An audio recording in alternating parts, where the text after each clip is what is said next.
1 second, I was reveling in my Gaokao score of 621, planning an all-night gaming session. The next, I was standing on an ancient-looking street in another world holding a bag of snacks and a Coke.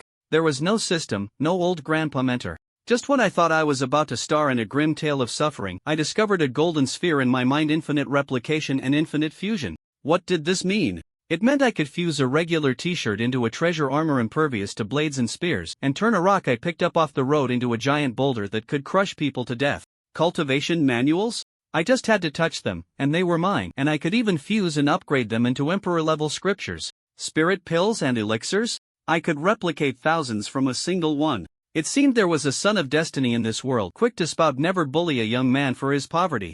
But I found that my golden finger seemed even more ridiculously overpowered than his old grandpainting cheat. My name is Ling Chen.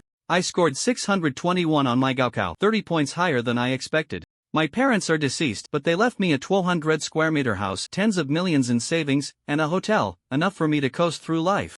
Just as I had arranged an all-night League of Legends session with my Chinibu buddies and was walking home with spicy strips and Coke, the world flickered before my eyes. The skyscrapers, roads, and traffic vanished in an instant, replaced by quaint wooden pavilions and crowds of people in ancient attire. Did I transmigrate? I was completely bewildered. I subconsciously twisted open my Coke and took a large gulp to calm my nerves. Where was the golden finger that comes with transmigration? I called out System and old grandpa in my mind for a long time. But the only response was a fortune-telling Taoist priest who walked past ringing a bell. Just as my heart turned to ash and I was ready to give up, I discovered a golden sphere that had appeared in my mind at some point. I focused my mind on it, and information flowed back. I had obtained two abilities: infinite replication and infinite fusion. I could replicate any item I had touched and could fuse items to obtain higher-level materials, all without any cost or consumption.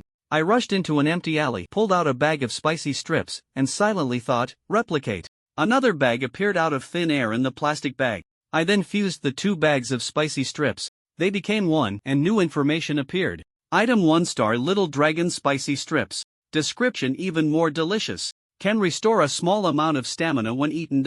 I tore one open and tasted it. The flavor was indeed far superior to the original. I touched every snack in my bag from now on. I could replicate them whenever I wanted. With this ability, survival was not a problem. I needed information. At a fruit stall, I pretended to buy fruit and touched everything on the stall. Then, using a bag of upgraded spicy strips, I managed to get the basic information about this world from a vendor named Li Tianla, who looked strikingly like Louis Koo. This was Qingyan City in the Huayan dynasty, and the city was dominated by the Wang and Yi families. Most importantly, a few hundred miles outside the city was a cultivation sect called the Sunset Sect, which recruited disciples once every 18 years. The next recruitment was in 3 months. The Wang and Yi families were able to dominate this place precisely because they had clan members who had joined the sect. Cultivation. This was the proper way to start a transmigration journey. The immediate priorities were to make money and protect myself. I used replicated silver fragments to rent a top-floor room at the best inn in the city, Tianfu Inn. As soon as I entered the room, I began upgrading my gear. I replicated and fused my t-shirt until it was 5-star, its property changing to a massive defense boost. I then fused silver fragments to get 99.99 purity silver ingots. Finally, I fused the 5-star t-shirt with the 5-star silver ingots to get a shimmering 5-star silver thread soft armor. Item 5-star silver thread soft armor. Description: impervious to blades and spears, warm in winter and cool in summer, radiates charm. I wore it underneath my clothes, feeling an overwhelming sense of security. I then went to a blacksmith's shop, touched all the weapons when the owner wasn't looking, and bought the best long saber they had. Back in my room, I fused the long saber with a 5-star throwing knife.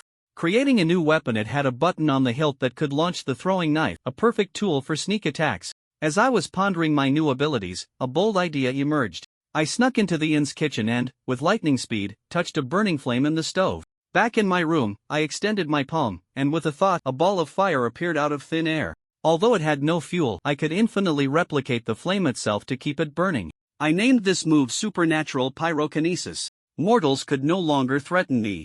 The next day, I encountered the suspected protagonist of this world, a young man named Leen, who had been driven out by Wang Tong, the older brother of his lover Wang Yan from the Wang family. He had even shouted the classic line in public: 30 years east of the river, 30 years west of the river, never bully a young man for his poverty. I decided right then and there to stay far away from this vortex of trouble. Unexpectedly, I ran into Wang Tang at the inn that very evening. He was very interested in the coke I was drinking, so I went with the flow and treated him to a few glasses. This guy had a forthright personality, and we got along great. He even invited me to be a guest at his home another day. From him, I learned that both he and his sister Wang Yan had been tested to have spirit roots. He, in particular, had a rare single metal element spirit root. His clan uncle in the Sunset Sect was astounded, hailing him with "My nephew, Wang Tong, has the aptitude of a divine lord." The next day, at Wang Tang's invitation, I went to the Wang family mansion as a guest and again ran into Leen, who was climbing the wall to have a secret meeting with Wang Yan. He was scared off by Wang Tang's angry shout. The protagonist's trouble-attracting attribute was indeed as legendary as they say. To avoid being drawn into it and to gain stronger self-protection before the Cultivation Sect's recruitment, I went to the forest alone, planning to practice with my throwing knife. And then, the protagonist showed up again. "Brother, up ahead, run!" Leen was sprinting towards me in a panic, a white-browed tiger the size of a small car chasing him. I sighed. This was probably what they called a plot. Since I couldn't avoid it, I might as well make a proactive investment. "Get out of the way!" I called out, drew my long saber, and with a thought, blazing flames instantly engulfed the blade. "Flame slash!" I roared, swinging the saber. An arc of fire slammed into the tiger, instantly turning it into a fireball. The tiger howled, rolled on the ground a few times, and quickly fell silent. Leen was stunned on the spot. He immediately bowed down. "Thank you for saving my life, Immortal Master. I implore the Immortal Master to accept me as your disciple." Alright, I knew this script. I pulled him up and asked about the tiger's origin. As expected, he had discovered a cave nearby, and this tiger was its guardian. I had him lead the way, and deep inside the cave, we found some crimson blood fruits that could enhance one's chi and blood. I was certain there was more to it, so I told him to look for a mechanism. The protagonist's halo activated, and he soon found a hidden stone chamber. Inside the chamber sat a skeleton, with a manual next to it, Burning Heaven Emperor Sutra, and a storage ring on its hand. What a domineering name. I picked up the manual, ran my finger over it, and had already replicated it.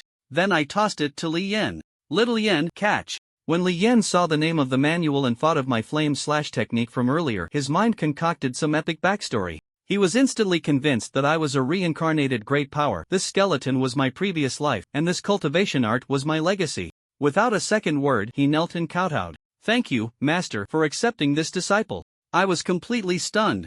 But then I thought, I might as well roll with it. "Ahem, rise. Since you've discovered it, this venerable one will accept you as a discipline for now," I said pretentiously. "But in front of outsiders, you must call me Big Brother Ling, remember that." I took the storage ring. There wasn't much inside, a few spirit stones and some ordinary spiritual artifacts. I turned my back, rapidly replicated, infused the silver and spirit stones, and then, in front of Leen, shook out over 100 spirit stones, a better sword, and a new storage ring, bestowing them all upon him. Seeing the look of tearful gratitude in Leen's eyes, I felt this investment was worth it. Back at the inn, I eagerly opened the replicated Burning Heaven Emperor Sutra. The text was ancient and completely incomprehensible. I tried placing the page against my forehead. With a buzz, a massive amount of information flooded my mind. This cultivation art led directly to the path of immortality. The first level involved cultivating both the spirit and the flesh to build an unsurpassed foundation, the pure yang body, and came with 2 divine abilities: divine fire golden eyes and heavenly fire battle armor. I looked within myself and discovered I had both fire and metal dual spirit roots. I took out the spirit stones replicated from the ring and began to cultivate. With a top-tier cultivation art and unlimited spirit stones, my cultivation progressed by leaps and bounds. Soon, I broke through the Dew Meridian and stepped into the second layer of chi refinement. Then, another bold idea came to me: could I directly replicate already refined spiritual energy into my dantian? I looked into my dantian and focused my will. It worked! A stream of pure spiritual energy appeared out of thin air. This meant I could instantly increase my cultivation level. But I held back. To forge the strongest pure yang body, the foundation had to be built step by step. When I wasn't cultivating, I used 5-star fusion on everything I got from the cave.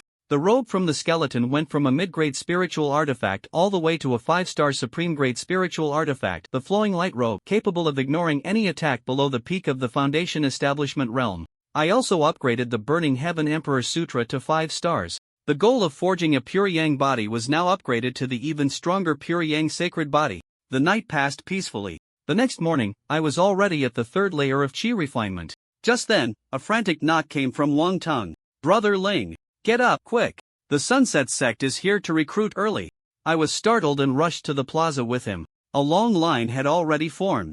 The two female cultivators I had met by chance last night, the fairy-like and aloof Lan Yuding and the lively and cutely King Wan, were among them. Wang Tang, being a single spiritual genius, was already a shoo-in. I got in line, and when it was my turn, the spirit testing stone shone with a brilliant red and gold light. Gold and fire dual spirit roots. Lan Yudong, who was in charge of the test, was somewhat shocked, and I noticed that there was always a strange sense of familiarity in her eyes when she looked at me. Li Yan and his cousin Li Miao arrived late and both tested to have 3 spirit roots. In the end, a total of 6 of us passed the test, including Wang Yan. A beautiful elder Lu waved her jade-like hand and a massive magical ship appeared out of thin air. We bid farewell to our families and boarded the ship. As the ship sailed through the sea of clouds, that girl Li Qingwan actually came over to try and set me up with her senior sister, Lan Yudong, making the atmosphere a bit awkward. I chatted with Lan Yuding for a bit and found that she wasn't as cold as she appeared on the surface, but rather a little dorky. The deck was filled with a harmonious atmosphere, the youths full of anticipation for the path of cultivation ahead. Just at that moment, a strange laugh pierced through the clouds and echoed in everyone's ears. Jia jia jia.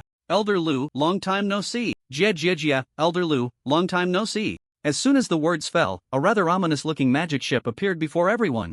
Lu Ruyu fixed her gaze on the newcomer, and her expression immediately darkened. Yin Yang dual demons. It's people from the Huanma sect, Li Qingwan exclaimed. The Yin Yang dual demons, a man and a woman, both at the mid-stage of the Golden Core realm, complemented each other's techniques so well that even Lu Ruyu, at the late stage of the Golden Core, found it troublesome. Lu Ruyu's divine sense swept over the opposing group. In addition to the Yin Yang dual demons, there are 3 foundation establishment cultivators and 8 Qi refining cultivators. This situation is a bit dire. At the same time, she sensed something was off. The other party was clearly lying in wait for them, indicating a premeditated plan. Could it be that they are after the single spiritual root? But this information should only be known to the Sect master and the elders. First, she ruled out Wang Tuo. He couldn't be so foolish as to kill his own chance to rise. Then it must be that one of us elders has a spy from the Huanma sect. Lu Ruyu's thoughts raced, quickly arriving at this possibility. She felt a pang of sadness, not expecting that a spy from the Huanma sect had infiltrated such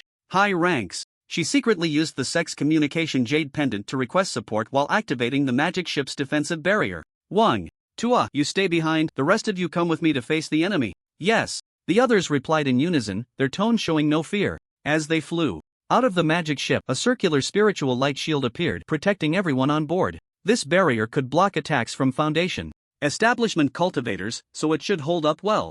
The group approached the Huanma sect members, and the atmosphere instantly turned tense. Attack!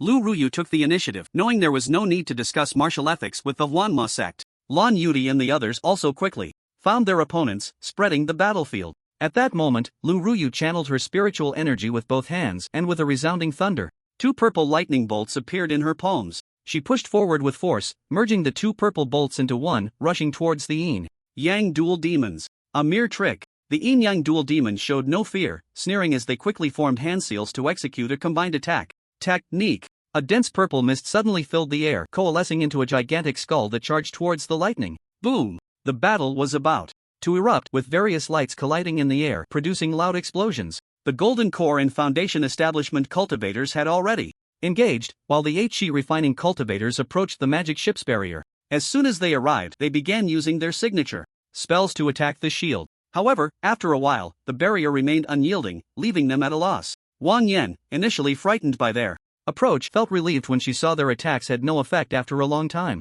She even made a face to mock them, inciting a wave of impotent rage among the Huanma sect disciples. The Yin Yang dual demons also noticed the situation with the barrier and cursed, useless. The Yang demon launched an attack towards the magic ship, aiming to break the barrier. Lu Ruyu quickly dodged and countered. However, what she didn't expect was that the Yang demon's move was just a feint. Ha ha ha, got it. The Yin demon seized the opportunity and quickly struck. Not good. Lu Ruyu was alarmed.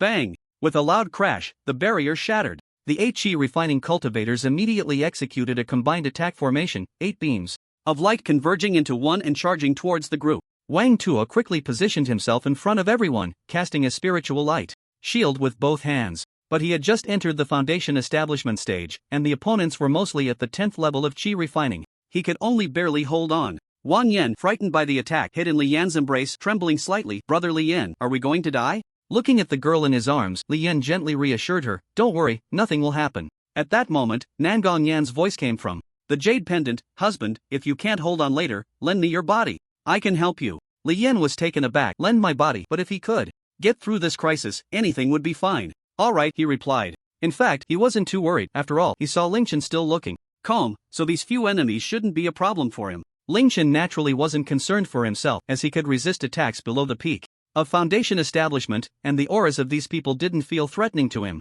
He sensed the intensity of their attacks and found them to be nothing special, even though he was only at the 3rd level of chi refinement. With the power of a top-grade spirit weapon and infinite spiritual energy, he could easily slay them one by one. At this moment, he was just thinking about how to deal with the enemies in the most impressive way. After a few breaths, Ling Chen raised his hand and a light blue long knife appeared. He infused it with spiritual energy, and the blade instantly ignited with blue ghostly flames. Leen was a bit excited upon seeing this, secretly thinking, is Master finally going to make a move? The reincarnated powerhouse was about to act again, and he was really looking forward to it. The others also showed expressions of shock, especially Wang Tong, who didn't expect Ling Chen to already be a cultivator. Ling Chen extended a finger and lightly touched the flames. The moment his fingertip made contact with the flames, a bone-chilling coldness surged through him. Hiss! So cold! Ling Chen quickly activated his spiritual energy to resist this chill. He looked at the ice crystals on his fingertip. Such strong cold energy.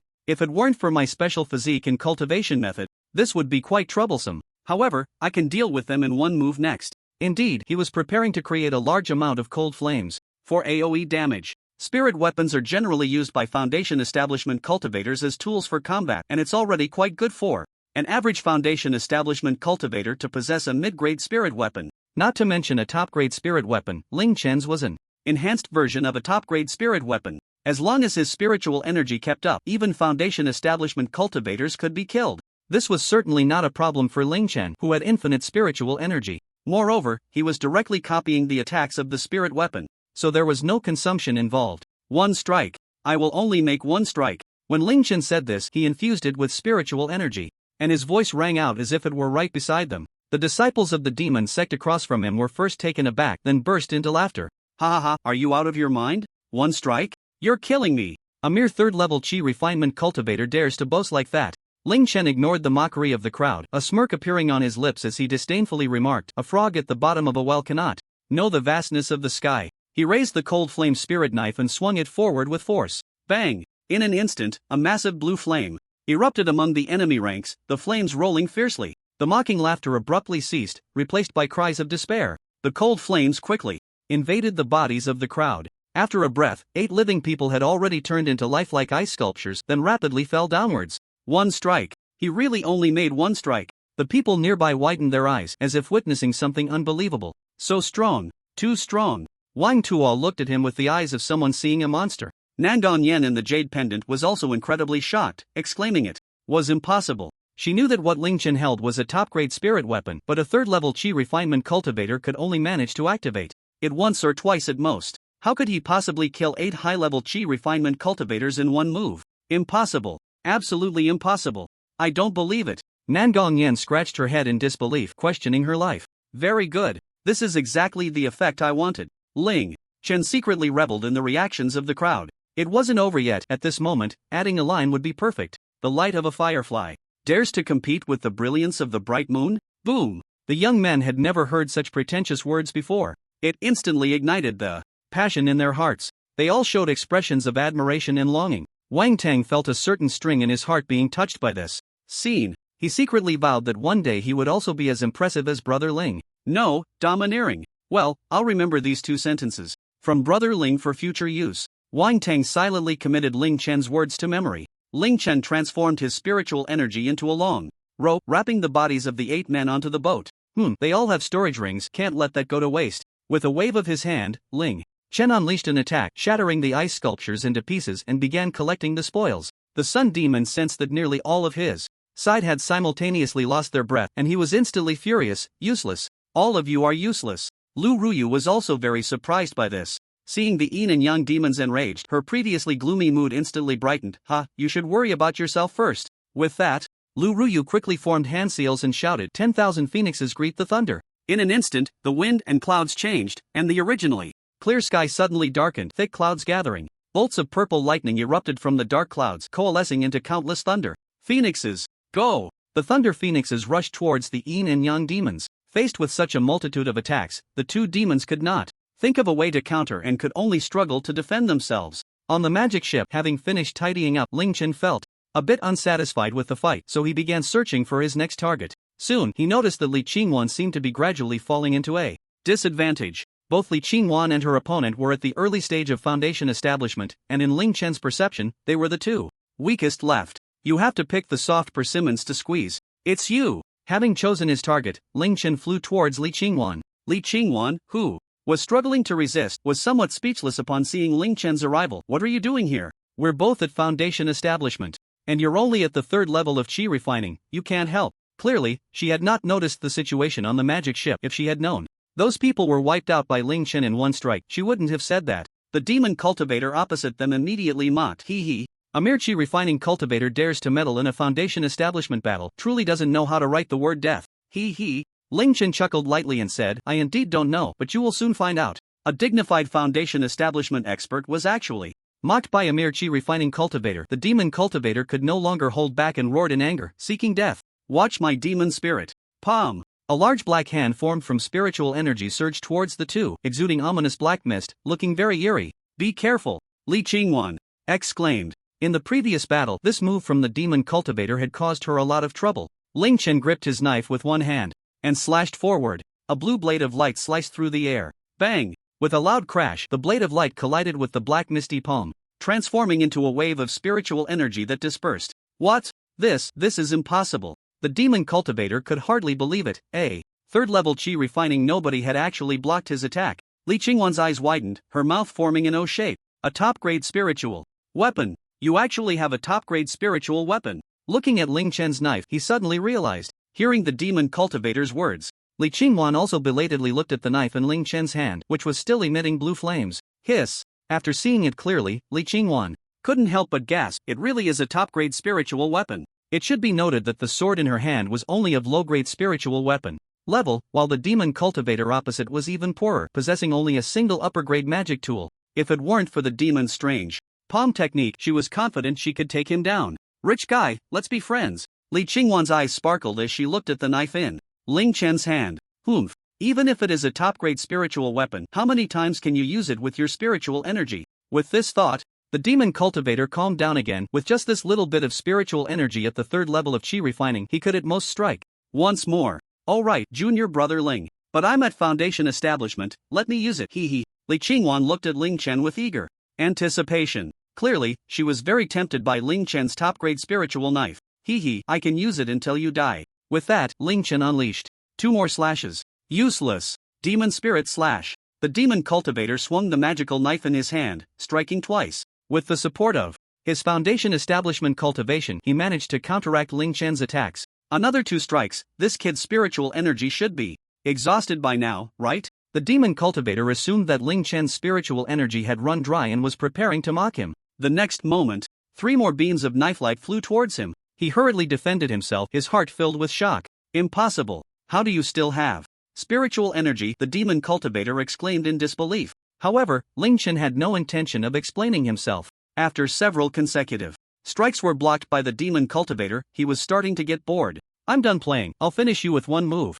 Ling Chen stopped. Swinging his knife, his right hand gently clenched towards the demon cultivator. Annihilate. Accompanied by this voice, reminiscent of a death sentence, blue flames suddenly erupted from the demon cultivator's body. Ah! The chill of the blue flames penetrated to the bone, and this terrifying cold made the demon cultivator howl in agony. He desperately released his spiritual energy to resist the invasion of the cold flames, but it seemed as if the flames would never extinguish, and their intensity only grew. Feeling his vitality waning, he panicked completely. No, I don't want to die, please. Spare me, spare me. Ling Chen coldly watched the demon cultivator's pleas for mercy, unmoved. To be fair, this was only Ling Chen's 2nd time killing someone. When he annihilated those 8 people the first time, he felt little. With a wave of his hand, they all died. No different from stepping on 8 ants. He experienced none of the nausea or physiological discomfort often depicted in novels when protagonists kill for the first time. Moments later, the demon cultivator followed in the footsteps of the other 8, transforming into a beautiful ice sculpture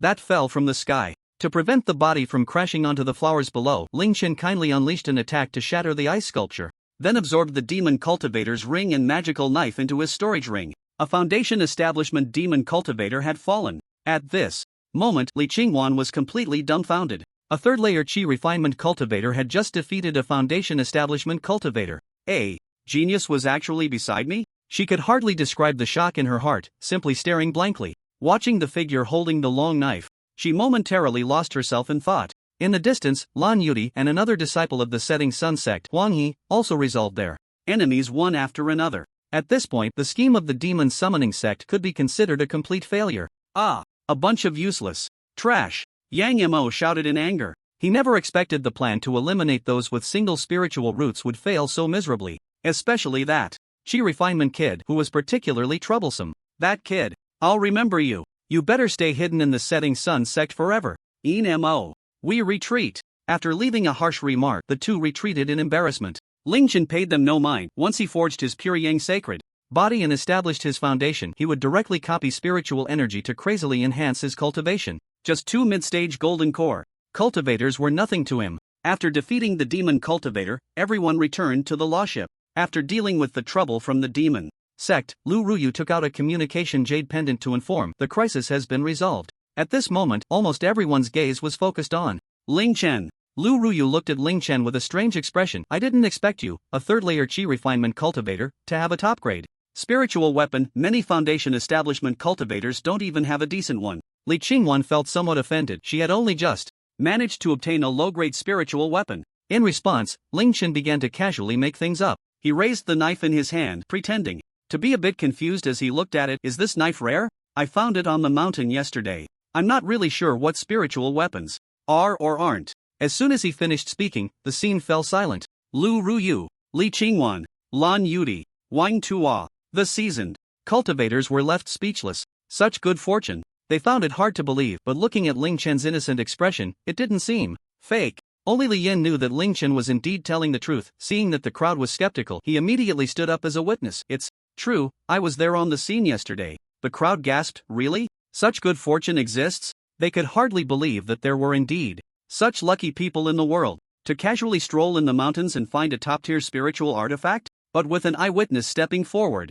Even if it was outrageous, they had to accept this harsh reality. What harsh reality? That was Ling Chen's incredible luck. Some were already thinking, I must go to the mountains more often in the future. Alright, everyone has their own opportunities. You die, why don't you explain to these newbies what magical tools and spiritual artifacts are? Lu Ruyu was the first to break the silence, instructing Lan Yu Dai before activating the magic boat to continue sailing. The crowd tacitly refrained from further questioning. They just felt that this person had exceptional luck and silently decided to find opportunities to befriend him in the future. Yes, Elder. Lan Yu Dai first scanned the new cultivators present, then raised her voice slightly. Okay, let me introduce to you. The levels of a cultivator's tools are divided from low to high into magical tools, spiritual artifacts, and treasures, with each level further divided into upper, middle, and lower tiers. As for top-tier items, they are extremely rare. Magical tools are generally used by Qi refining cultivators, spiritual artifacts are typically used by foundation establishment cultivators, and treasures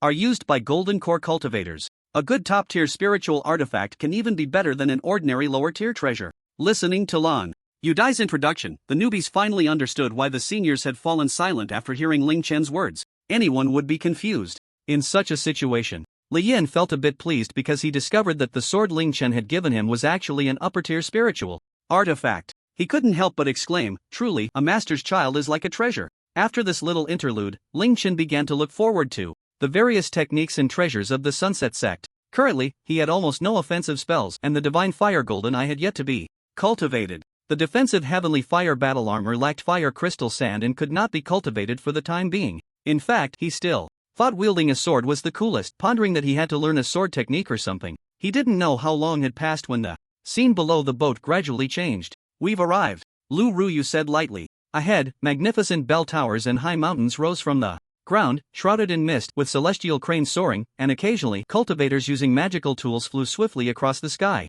Looking at the stunning scenery before them, everyone knew this was the Sunset Sect. The few young men had never seen such a grand sight and immediately erupted in excitement. Lu Ruyu took out a jade tablet, cast a spell, and suddenly, golden ripples appeared in the air. This was the protective formation of the Sunset Sect. The ripples grew larger, forming a circular portal. The magic boat entered the portal, marking their true arrival at the Sunset Sect. Lu Ruyu piloted the magic boat over several peaks, finally stopping in front of a magnificent hall. Everyone disembarked, and a few elders were already waiting at the entrance. Without a doubt, they were there to see the single spiritual root. Good, it's great to be back. Safely, one of the elders said. Oh, this chi-refining third-layer young man is Wang Tong, the single spiritual root? The speaker was the sixth elder, Lu Shui, who was the sister of the fourth elder, Lu Ruyu. Oh. Upon hearing this, the other elders also turned to look at Ling Chen. They had already found Ling Chen handsome and pleasing to the eye, and now they found him even more so. They couldn't help but nod in satisfaction.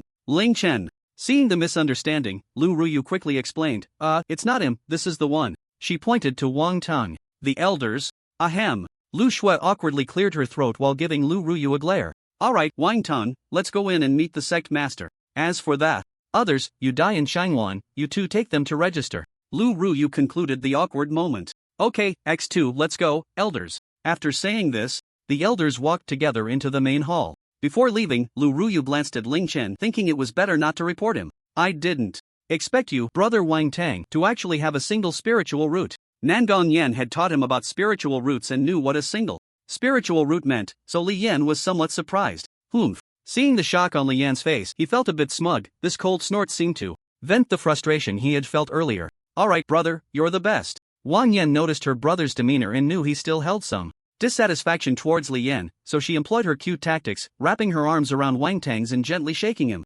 Sure enough, the doting brother Wang Tang couldn't hold back for 3 seconds, and the corners of his mouth began to rise uncontrollably. Ha ha ha, of course. Who am I? Wang Tang of the Wang family. Then brother, you have to protect us in the future. I'm your brother. If I don't protect you, who will? Wang Tang glared at her. Alright, I need to go into the hall with the elders now. You go ahead, I'll find you after I'm done here. After that, Lan Yudi and the others took Ling Chen and the others to report and received their outer sect disciple uniforms, tokens, storage bags, 10 low-grade spirit stones, a gathering chi pill, a bottle of fasting pills, and a basic cultivation method. This basic cultivation method was the famous 5 elements breathing technique from the novel, which could be practiced by all spiritual roots. Alright, later the deacon here will take you to your residence. If there's anything you can't resolve, you can come find me. I live on Shueyu Pi, Lan Yudi said softly to everyone. You can also find me. Although I just entered the inner sect, Li Qingwan added, unwilling to be outdone. Sister Lan, how can one enter the inner sect? Ling Chen asked, curiously. The others perked up their ears at this. You just need to reach the foundation establishment stage. After that, if you achieve good results in the inner sect competition, you can also take an elder as your master. Indeed, Tomato Wanjie did not deceive me. This was the routine, Ling Chen understood in his heart. So that's how it is. Li Yan and the others also seemed to be pondering something, as if weighing their options. In that case, we'll take our leave first. The deacon will inform you of the important matters later, so there's no need to worry too much. Seeing that no one had any other questions, she prepared to say goodbye and return to her cultivation. Before leaving, Lan Yudi couldn't help but glance at Ling Chen a few more times, causing Li Qingwan beside her to secretly laugh. Ling Chen also noticed Lan Yudi's gaze, but he didn't pay much attention. After all, he was too handsome, and it was normal for others to look at him a few more times. Thank you, sister. Goodbye, sister. After bidding farewell to the two sisters, the group waited for a while before an old man with a goatee and an air of immortality approached them. New disciples, follow me and I'll explain some important matters to you, XXX. The old man's name was Lin Sanjian. From him, they learned that outer sect disciples must complete 3 sect tasks each year, with varying levels of difficulty. Failing to complete them would result in a penalty of 100 spirit stones, and those who failed 3 times would be directly expelled from the sect. Outer sect disciples could receive supplies each month, including 10 low-grade spirit stones, a bottle of fasting pills, and a gathering chi pill. Completing tasks would earn sect contributions, which could be exchanged for corresponding resources in the Technique Pavilion, Weapon Refining Pavilion, and Pill Tower. The deacon arranged suitable accommodations for everyone, with each person getting a decent little wooden house about 50 square meters. Upon arriving at the residence, Ling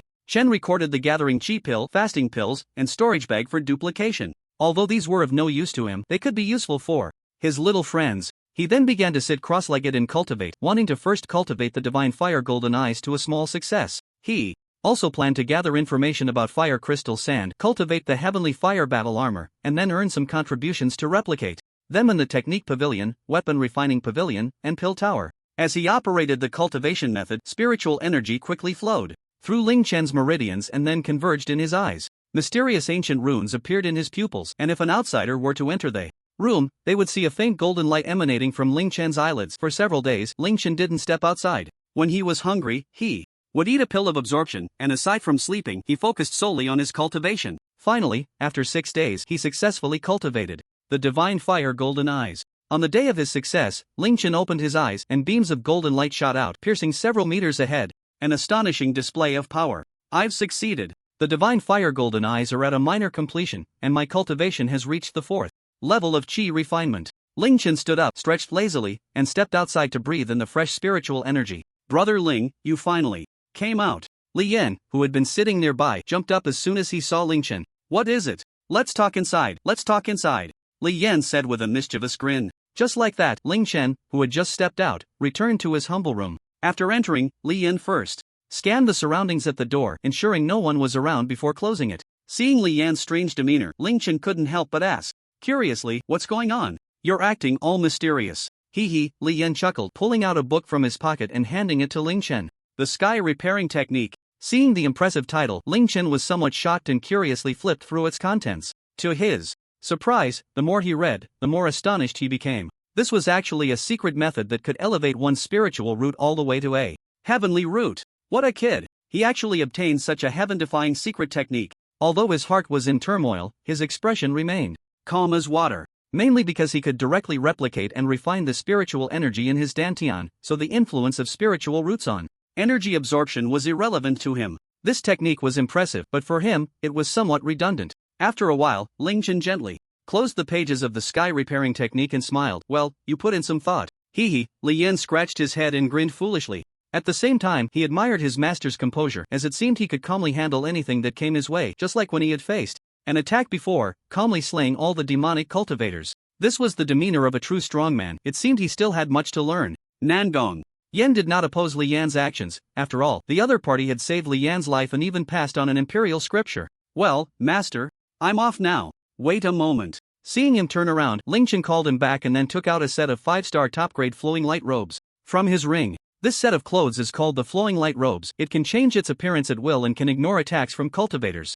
Below the peak of Foundation Establishment. It has endless uses and is a life-saving item from your master. Ignore attacks from cultivators below the peak of Foundation Establishment. Hearing this, Lien was incredibly shocked, his eyes shining as he looked at the flowing light robes. Master, could this be a top-grade spiritual weapon? He took the robes and sensed them. Yes, Ling Chen nodded in affirmation. Thank you, Master. Li Yan solemnly bowed to him again. Oh, right, there's one more thing. Ling Chen then pulled out a storage bag. Since there are many places in the Sect where you can use spirit stones, here are 10,000 low-grade spirit stones for you to spend as you like. Hiss. How much? 10,000. Spirit stones. Our monthly salary is only 10. Li Yan could hardly believe his ears, his body trembling slightly as he asked, How much? Master? I didn't quite catch that. 10,000. Ling Chen raised his voice slightly. With a thud, Li Yan sat down on the ground, his expression turning somewhat dazed as he exclaimed, I've struck it rich, I've struck it rich. Ling Chen was somewhat speechless. Li Yan's ability to handle this was indeed a bit lacking. Fortunately, he wasn't giving away 10,000 top-grade spirit stones. He kicked Li Yan's backside. What a small-minded fellow. Get up. Finally jolted back to reality, Li Yan slowly stood up, still feeling a bit lightheaded, as if he were dreaming. Leaving Ling Chen's house, Li Yan's joyful mood continued unabated. The voice of Nangong Yen came from the jade pendant. Husband, your master is quite wealthy. He has quite a few top-grade spiritual weapons. He just gave you 10,000 spirit stones to spend freely. Of course. My master is an ancient powerhouse. A few spiritual weapons are nothing. 10,000 spirit stones are just a drop in the bucket, Li Yan replied proudly. Inside the room, Ling Chen was sorting through the spoils from the last battle, 9 ominous magical artifacts, some spirit stones, a few low-grade spirit herbs, and some basic pills, like the recovery pill and the rejuvenation pill. However, he was surprised to find that not a single cultivation technique had dropped, though he wouldn't have cared much for it anyway. Regardless of whether these items were useful or not, he decided to check them out first. As he was cleaning, he discovered a pill stored in a jade box. Foundation Establishment pill. I didn't expect to find this thing, but unfortunately, it's useless to me. The advanced cultivation technique he practiced, combined with his abilities, didn't require any assistance from a Foundation Establishment pill. However, it could be useful for training his own people in the future. After merging and refining the Foundation Establishment pill, it transformed into a 5-star top-grade Foundation Establishment pill, which could increase the success rate of Foundation Establishment by 90%. Note that it is a boost of 90%, and combined with his original breakthrough probability, anyone should be able to establish their foundation. He decided to copy 1,000 of them into his spatial ring, not for any particular reason, just because he thought they looked nice. In a secret chamber, the sect leader, Xinyan, was sitting cross-legged with his eyes slightly closed. "How's the investigation going?" The shadow in front of Xinyan replied, "We currently have a suspect." "Who?" "Elder 8, Chang Shang." Xinyan pondered for a moment and said, "Continue the investigation." "Yes." The shadow respectfully bowed and then disappeared into the darkness. "Wow, he's really handsome." Yeah. When did such a beautiful man come to our outer sect?" "Ah, I can't take it anymore. I want his communication token." "Humph. A weakling. At the 4th level of chi refinement, what's the use of just a pretty face? He has nothing else," a male cultivator said with some jealousy. The female cultivators immediately turned to look at the speaker, only to find that he was merely at the 5th level of chi refinement. One female cultivator at the 8th level of chi refinement directly retorted, Oh, you at the 5th level of chi refinement, your cultivation isn't impressive. And neither is your looks. Who gave you the courage to be so arrogant?" The other female cultivators chimed in, starting to mock him. You. All. Faced with such a collective ridicule from the girls, he felt a surge of anger in his chest and his pride was hurt. However, seeing that some of them had higher cultivation levels than him, he had no choice but to endure it. Unable to vent his anger, he felt extremely frustrated and left in a huff. Meanwhile, the one who caused this commotion, Ling Chen, was strolling leisurely through the sect, completely unconcerned about the gazes of those around him. To blend in with the local customs, he had even used his spiritual power to stimulate the growth of his hair, styling it long and flowing, which only enhanced his looks. As he walked, Ling Chen arrived at a place called Shuiyu Peak. Shuiyu Peak, I remember that Lan Yudi seems to live here. Junior brother Ling, you finally came out. At that moment, a familiar voice rang out. Sister Li? What a coincidence. The newcomer was Li Qingwan. I went to look for you earlier, but you were in seclusion. I wanted to show you around the sect. It's not too late now. Is it convenient for you, sister? The territory of this sect was quite vast, so having a guide would be perfect. Sure,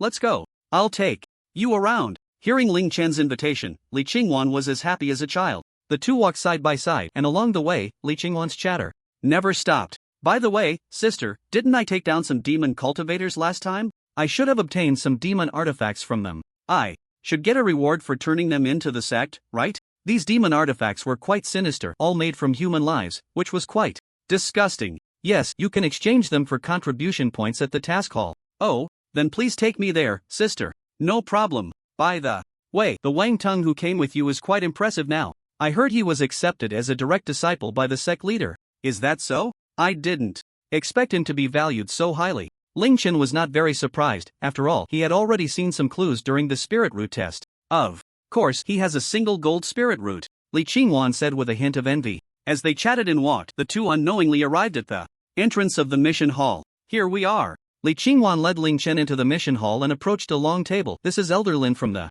mission hall. Sitting across the long table was an old man who had been reviewing some documents. Upon seeing the disciples approach, he had to put down his work and looked at the two. Oh, it's you, Xiaowan. What brings you here? This indicated that they were quite familiar with each other. Ling Chen and the others first cupped their hands in greeting. Then Ling Chen replied, Elder Lin, I am Ling Chen. A few days ago, I killed several demon cultivators and would like to hand in a batch of magic weapons in exchange for contribution points. Magic weapons? How many do you have? Elder Lin looked at Ling Chen with some surprise. Ling Chen took out the 9 magic weapons he had obtained and placed them on the table. This is all I have. He did not choose to replicate the magic weapons for more contribution points, as that would easily raise suspicion. The old man examined the magic weapons on the table and then slowly spoke. 2 high-grade magic weapons, the rest are mid-grade. 1 high-grade is worth 500 contribution points, mid-grade 200, totaling 2,400 contribution points. After speaking, the old man extended his hand. Please take out your disciple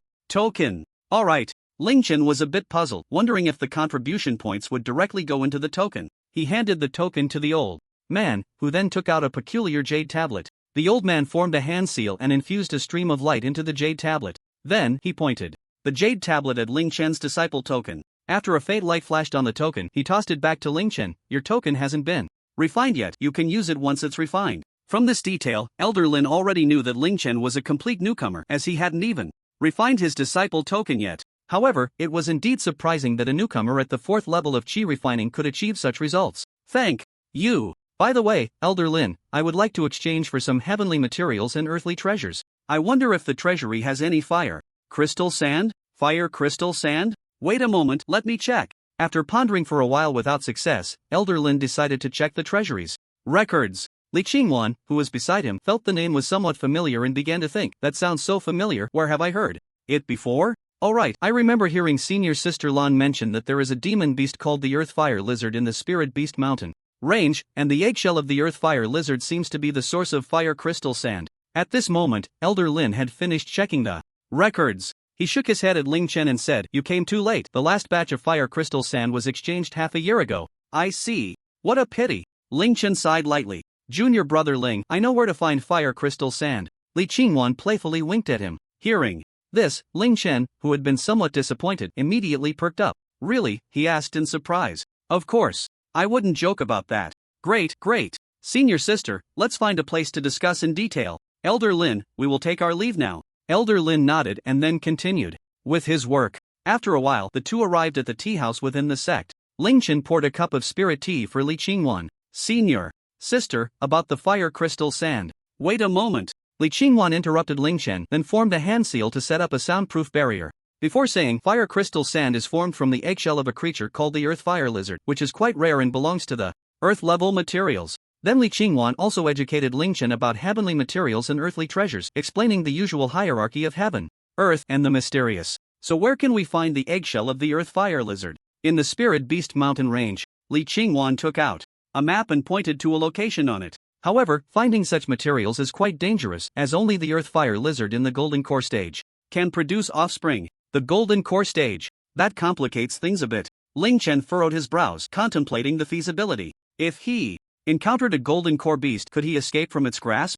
I wonder if the self-detonation of a top-grade spirit weapon could kill a beast in the early Golden Core stage. After careful comparison, it still seemed quite difficult. A top-grade spirit weapon could be compared to a slightly inferior low-grade treasure, which means that the self-detonation of a top-grade spirit weapon would roughly equate to a normal strike from an early Golden Core expert. But he could detonate them infinitely. That made the feasibility much higher. If one didn't work, he could blow up 10, and if 10 didn't work, then 100 at once. With that thought, his brows relaxed. Indeed, all fear stemmed from insufficient firepower. But I still need to make a few more preparations, Ling Chen thought. He touched the map and said, "Thank you for the information, senior sister." Then he took out 5 blood red fruits from his storage ring. As a reward, these 5 blood red fruits are a gift for you. Blood red fruits. What a great item. Then I won't be polite. Li Qingwan accepted the 5 blood red fruits, a beautiful smile appearing on her face. With these blood red fruits to strengthen her body, her strength could rise to a new level. Then, she suddenly thought of something, and her expression changed.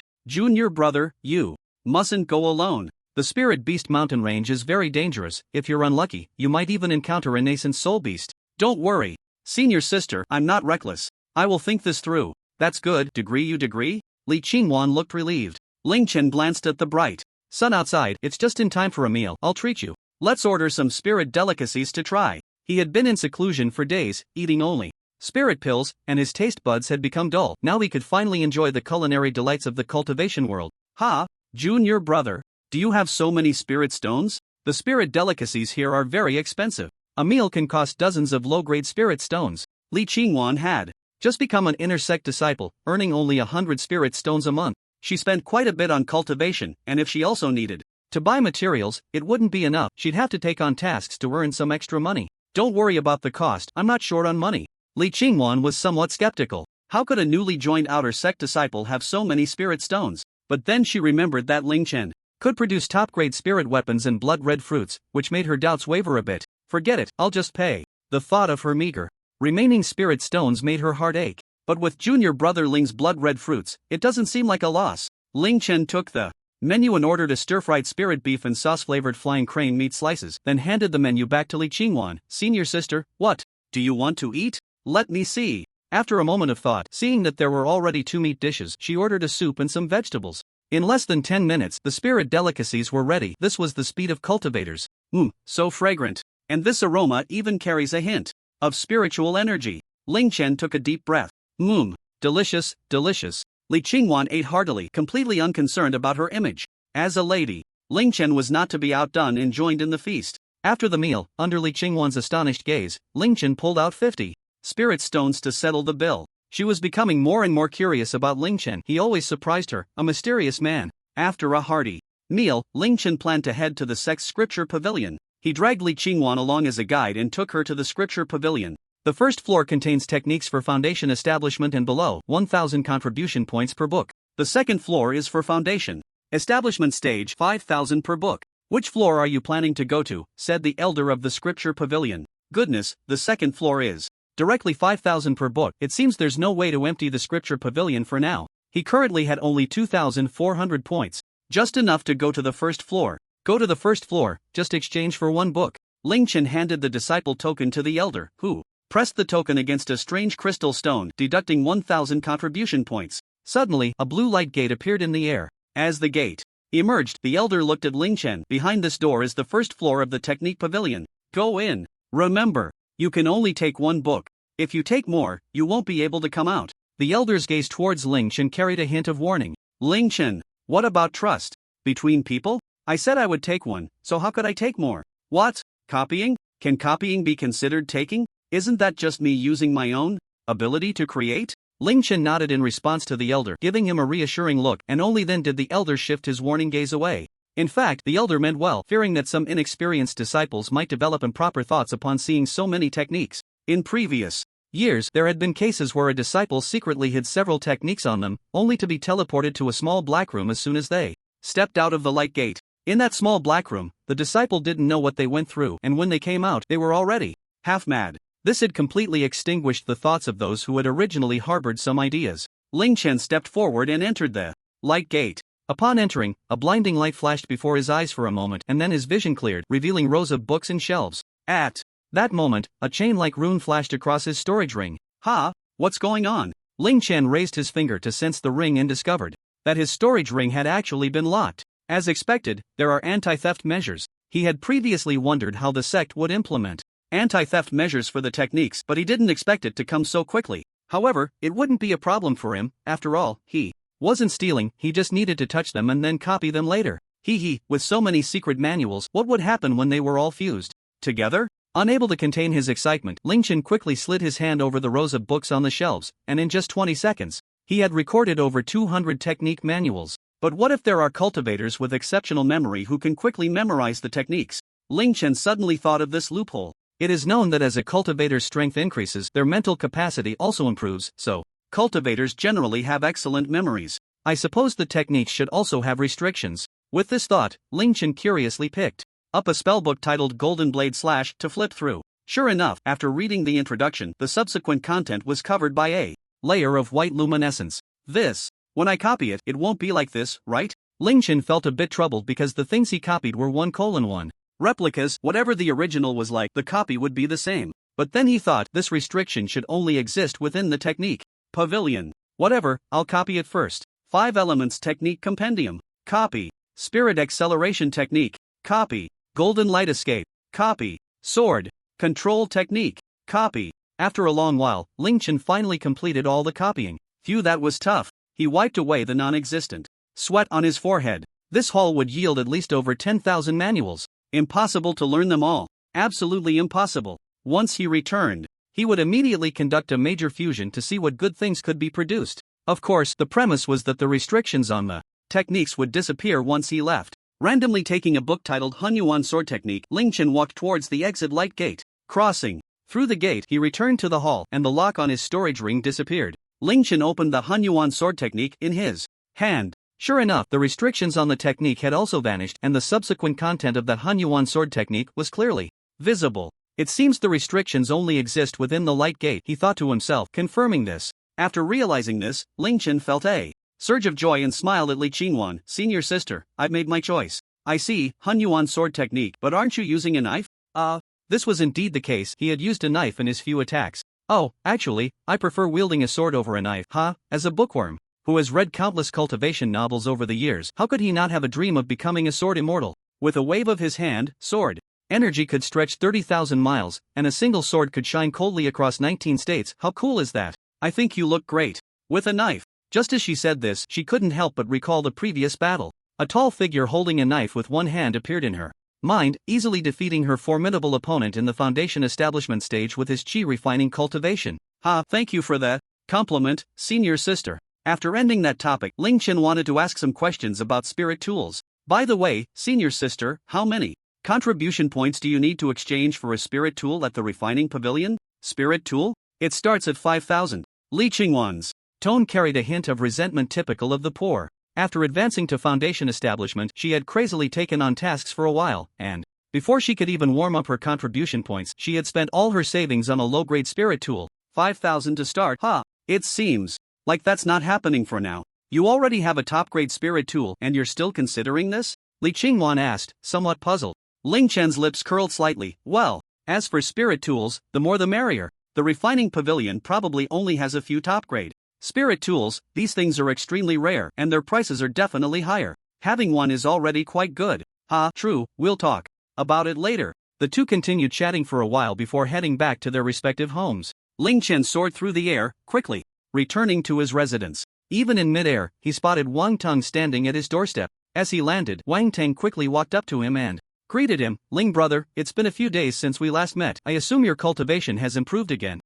Indeed, I've made a slight breakthrough, but what about you, Wang brother? You've actually reached the second level of qi refining. Ling Chen was astonished, secretly thinking that he truly was a genius. This was the speed of cultivation for someone with a single spiritual root. Moreover, I also heard that you were accepted as a disciple by the sect leader. Your future is truly limitless. Just lucky, I didn't expect to be a single spiritual root. Are you free tonight? A few of us from Qingyan City are gathering at the Celestial Immortal Tower. Wang Tang extended the invitation. Oh, that's definitely fine. Then Ling Chen took out 10 bloodfruit and handed them to Wang Tang. Wang brother, thank you for your reminder the other day. These bloodfruits are very beneficial for the body, so I'm giving you some. This. Wang Tang initially wanted to refuse, thinking that the reminder was just a small favor, but seeing Ling Chen's serious expression, he held his tongue. Alright, then thank you. See you tonight at the Immortal Treasure Tower. Back in his small wooden house, Ling Chen copied out Comprehensive Guide to 5 Elements Spells, Golden Light Escape, Sword Control Technique, Basic Barrier Compendium, and Basic Formation. He picked up one of the books and flipped to the back, revealing the content without reservation. The restrictions have indeed disappeared. Ling Chen felt a surge of joy in his heart and immediately copied out all the cultivation manuals. Whoosh! A large number of cultivation books instantly filled the room. It was so packed that it nearly buried Ling Chen. Fusion! Ling Chen thought to himself. With another whoosh, the originally vast collection of books instantly vanished. Only one remained, which was the fused cultivation method. Essentials of Mastery. Just from the name, it seemed unremarkable. He picked it up and opened the first page. This cultivation method gathers the essence of all qi refining spells, elucidating their essentials and quintessence, allowing scholars to grasp them quickly. It is truly profound. As he read, Ling Chen couldn't help but become engrossed, deeply captivated by its brilliant explanations. He took out the original version for comparison and found that Essentials of Mastery indeed explained the spells far better than the original. After understanding a few spells, he set the book down. Let's give it a try. Golden Light Escape. Ling Chen's figure transformed into a beam of golden light and quickly vanished. When his figure reappeared, he found himself in an unknown location. After sensing the consumption of spiritual power, he realized it wasn't much. He flew in the direction he had escaped, calculating the distance as he went. Not long after, he saw the house where he would stay. Not bad, I've escaped over 10 miles this time. Moreover, the consumption of spiritual power was relatively low. Next is the sword control technique. Ling Chen took out a mid-grade by Lai flying sword and performed the sword control technique. The spiritual sword floated in mid-air, then split into several identical swords. The long swords darted through the air rapidly, the sound of swords ringing out continuously, leaving behind trails of sword shadows. Pointing at a giant rock ahead, the sword shadows swiftly sliced through it, turning it into a pile of tiny fragments in the blink of an eye. Impressive. Looking at the rubble, Ling Chen revealed a satisfied expression. After raising the Great Achievement Essentials to 5 stars, Ling Chen checked its contents again and found some differences. According to the improvements, the power of the spells had increased significantly, though the consumption had also risen a bit, but that was no issue for him. On the contrary, spells with higher consumption were the most suitable for him. He then immersed himself in the study of spells, from the most basic 5 elements spells to barrier formations. This knowledge of cultivation thrilled him as a modern person, making it hard for him to pull away. He didn't know how long had passed when the sky gradually darkened, and Ling Chen finally emerged from his state of learning.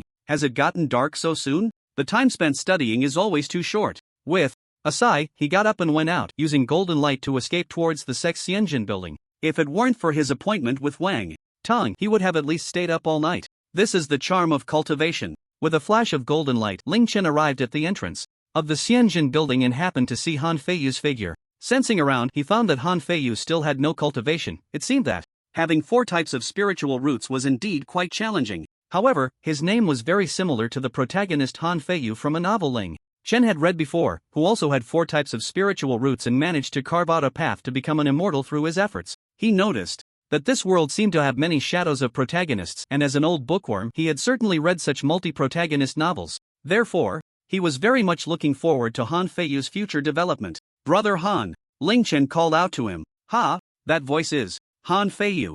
Turned around and saw Ling Chen's handsome smiling face. "Senior brother Ling, it really is you." Han Feiyu turned to him and clasped his fists. "Ha, it's been a few days since we last met. Let's go. We need to find brother Wang for the banquet." Han Feiyu nodded and followed Ling Chen into the Xianzhen building. After reporting Wang Tang's private room number to the shopkeeper, the staff led them to the place. Inside the private room, Wang Tang, Wang Yan, Li Yan, and Li Miao were already present. "Ah, brother Wang, we didn't arrive late, did we?" Ling Chen joked. He had rushed over as soon as it got dark, so of course, he couldn't be late. "Ah, we just arrived too, come sit." Wang Tang laughed heartily. "Since everyone is here, let's serve the dishes." "Alright, please wait a moment." The waiter nodded and left the private room. The two took their seats. Soon, the atmosphere became lively and the group began chatting about various topics. As the food and drinks were served and a few cups were downed, the atmosphere reached a climax. This was Ling Chen's first time drinking alcohol, but with his chi refining cultivation, it was hard for him to get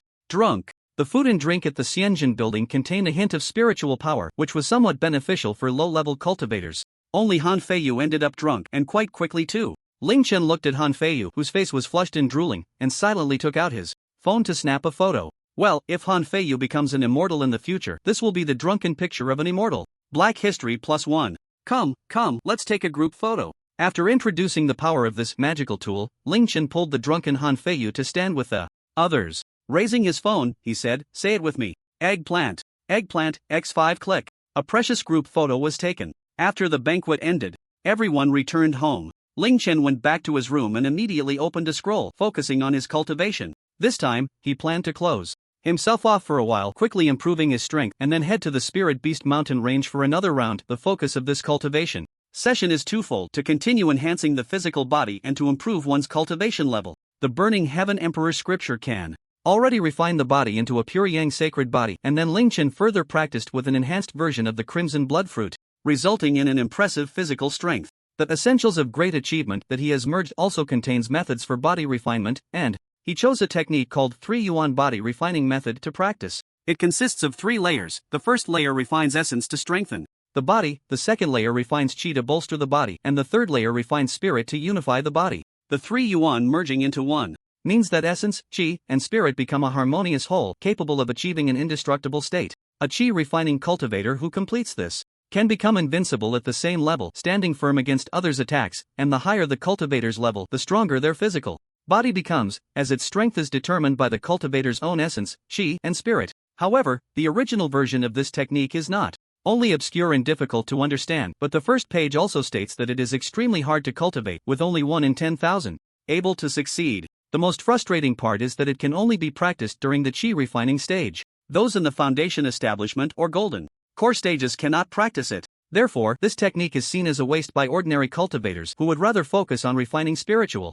power. Fortunately, it has already been merged and optimized, otherwise, it might really be impossible to cultivate. Such techniques are typically exclusive to protagonists in novels, where only they can comprehend and master them, allowing them to dominate all challengers. But who says Ling Chen doesn't have a cheat? A mere technique like this is easily within his grasp. 5-star version of the 3 Yuan Body Refining Method. Begin. Ling Chen first swallowed 2 crimson blood fruits as assistance for body refinement. Then, following the book's description, he spread his legs and struck a peculiar stance, placing his hands in a seal over his lower dantian, closing his eyes and entering a meditative state. The medicinal power of the crimson blood fruits gradually released, and with each breath the medicinal power and blood energy surged, converging in the lower dantian and merging with spiritual power to slowly strengthen the physical body. The lower dantian is the source of essence. Here, essence does not refer to offspring but to vitality, and the mystery of the first layer's power lies here. After a day, Ling Chen had already completed the first layer, and his physical strength increased once more.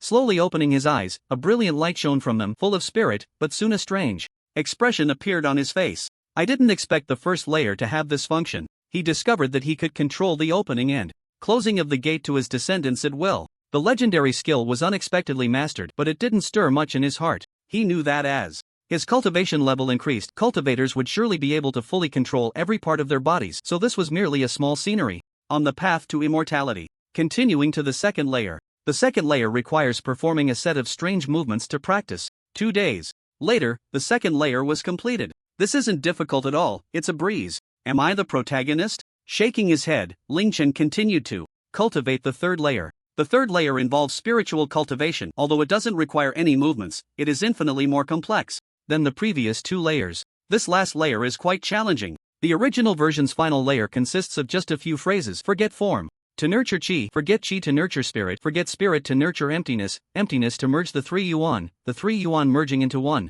reveals the true form, the golden body is immortal for billions of years. The last sentence is quite intimidating, boldly claiming immortality. Ling Chen didn't take it seriously. What's wrong with boasting? He often does it himself. Closing his eyes and calming his mind, Ling Chen gradually entered a state of tranquility, the sensations of his body slowly fading away, and soon he completed the first step of forgetting form. The physical form disappeared, and the sensation of chi began to clarify. Ling Chen then merged his consciousness into the chi, becoming one with it. Gradually, the sensation of chi also faded away, leaving only a trace of consciousness. According to the detailed analysis in the Essentials of Great Achievement, the step of forgetting spirit involves letting go of that remaining trace of consciousness. This step is quite difficult because forgetting this consciousness entails experiencing a profound fear of life and death. How did I come into being? It is precisely this consciousness that was born. Actively forgetting this consciousness is akin to severing myself, and during this step, a tremendous sense of fear arises in the mind. This is also why this technique is so hard to cultivate. Even those with exceptional talent find it difficult to break through without guidance. Fortunately, the Essentials of Great Achievement has detailed the key points. As he continued to cultivate, Ling Chen felt his consciousness growing weaker, and just as it was about to fade away, a surge of fear suddenly welled up. Ignoring it, Ling Chen let it manifest. The fear came quickly and left just as fast. As the last trace of fear disappeared, I was gone. Who am I? Where am I? He lost the concept of self. All he felt was a clear, tranquil emptiness, merging with the void. In that moment, an infinite joy emerged, for without self, it was as if he was joy itself, boundless like the void. It was in this state that Ling Chen's essence, energy, and spirit merged. Boom! I am, so that's it, the selfless self is the true self. This is the real me. He finally understood why the last line was, the golden body has not perished for billions of years. The 3 elements merged. The true self revealed. As the saying goes, breaking through the void of chaos, today I finally know I am me. At this moment, the essence of the 3 elements condensed into a pearl suspended in the void, surrounded by a divine light of purple gold enveloping his body. This divine light was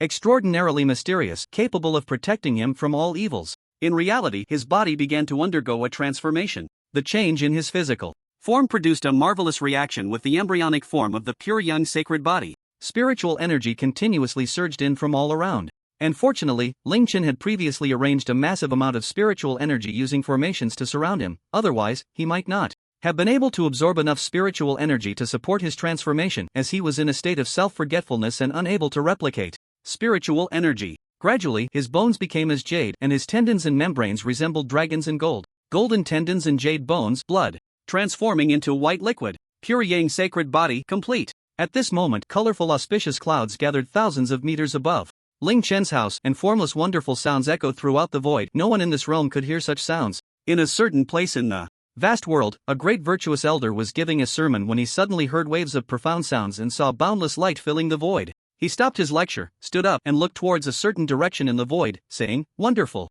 wonderful." The disciples beneath him were somewhat puzzled, but they knew the elder possessed great powers and must have seen something extraordinary with his heavenly eye. At this moment, Ling Chen entered a new state. After realizing his true self, he felt he was everywhere. He was the flower, the tree, the stone, the continent beneath his feet, and all the worlds. This feeling was like omniscience. He could know how many drops of rain fell in some distant realm at that very moment. However, this state quickly faded, and he returned to that void, the pearl still hanging. At the same time, he realized in his heart that this point of spiritual light was the indestructible spiritual light of his true self, and with this light he could indeed be immortal. Though it was called light, it was not. This light was formless and without shape, which is why it could not be destroyed or perish. Even if the physical body was lost, he could slowly recover using the spiritual light. Ling Chen opened his eyes and sat up, a storm of emotions raging within him, exclaiming, "What kind of heaven-defying technique is this? Why do I feel like I've already become an immortal?" After feeling the power within him, The pure yang sacred body was complete, his physical body incredibly strong, and his spiritual cultivation had reached the foundation establishment stage, but he felt it was only enough to physically overpower a golden core cultivator. His strength was limited, and he didn't possess any immortal level power. However, this time he truly gained extraordinary rewards. The indestructible spiritual light combined with his physical body. Replication could be said to be immortal and indestructible. His cultivation directly reached the foundation establishment stage, an astonishing speed. Moreover, he felt that the indestructible spiritual light could continue to be cultivated until that state of breaking through the void and merging. All things appeared, that should be the state of perfection. At that time, he only felt a glimpse of omniscience, but he knew that state could almost be all-powerful. My spiritual awareness has also transcended, or rather, it has disappeared. Now, with the indestructible spiritual light, I can easily perceive the entire Huayan dynasty. What kind of heaven-defying technique is this? Is this also the original protagonist's cheat? It's a bit ridiculous. What are these villains even playing at? What?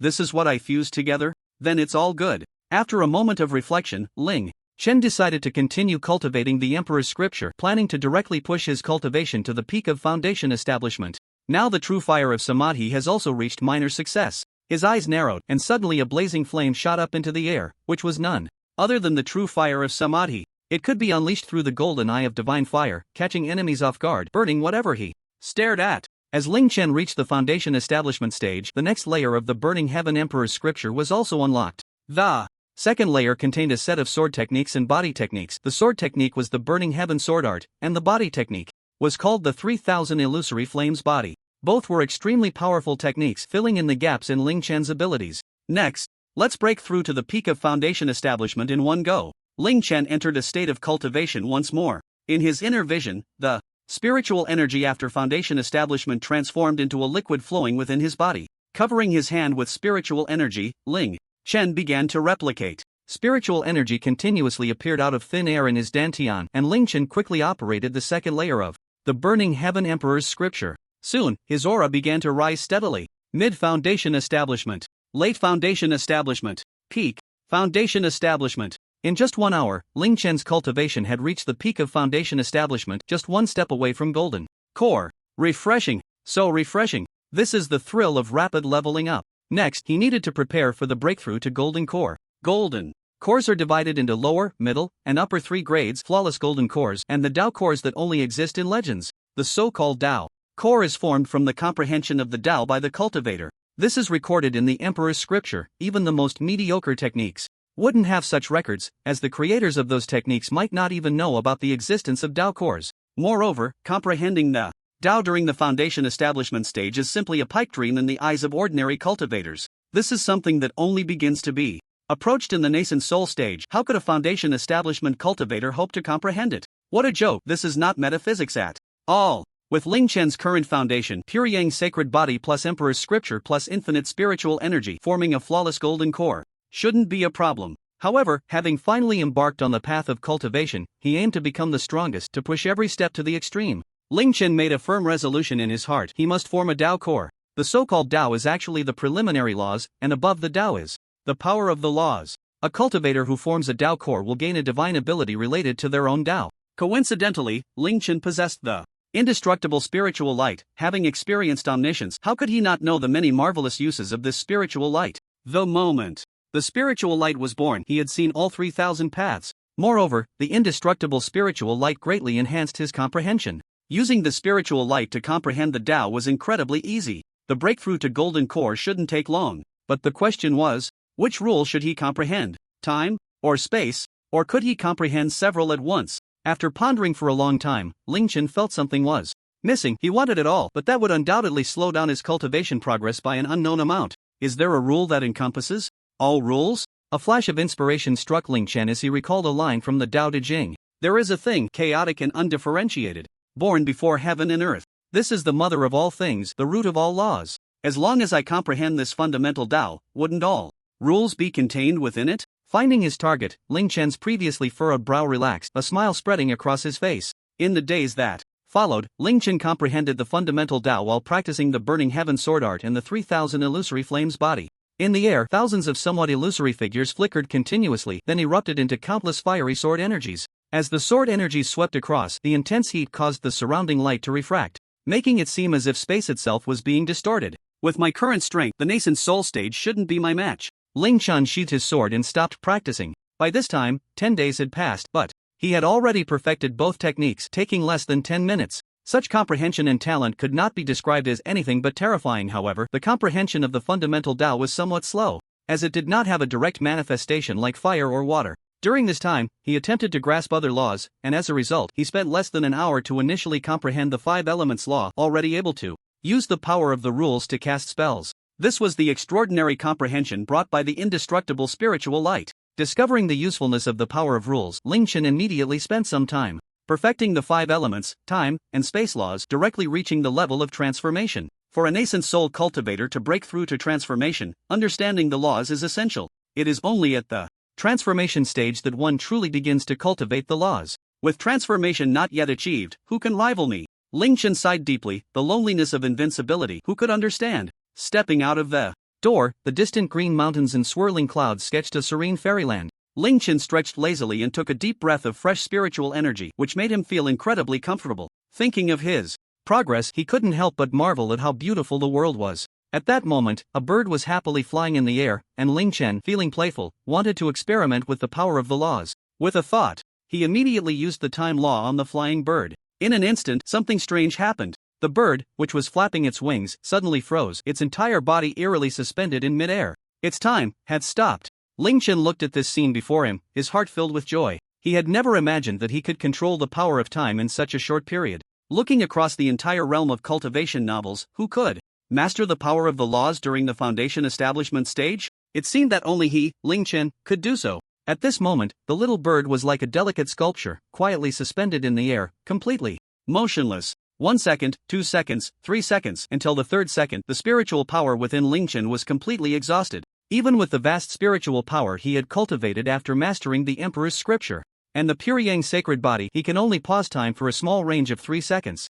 Fortunately, he could infinitely replicate spiritual power into his body. After quickly replenishing his spiritual power, he used the time law on the little bird to time reversal. The frozen bird soared again, but it was flying backward, looking somewhat comical. Let's try other laws. Ling Chen waved his hand, and an invisible force suddenly erupted. As he unleashed the space law, the little bird in the air vanished with a whoosh, then suddenly reappeared in his hand. Chirp, chirp, chirp, chirp. The little creature tilted its small head, looking at the human before it, seemingly puzzled as to why it had suddenly ended up in the grasp of this bipedal beast. Ling Chen gently stroked the bird's feathers, smiling as he said, "Little one, sorry to disturb you." The little bird seemed to understand his words, blinked its eyes, and let out a crisp call. He gently opened his palm, allowing the bird to gain its freedom. The bird hesitated for a moment but soon spread its wings and flew high. It chirped joyfully, circling in the air a few times before flying off into the distance, gradually disappearing among the blue sky and white clouds. With nothing to do, Ling Chen activated the indestructible spiritual light, scanning the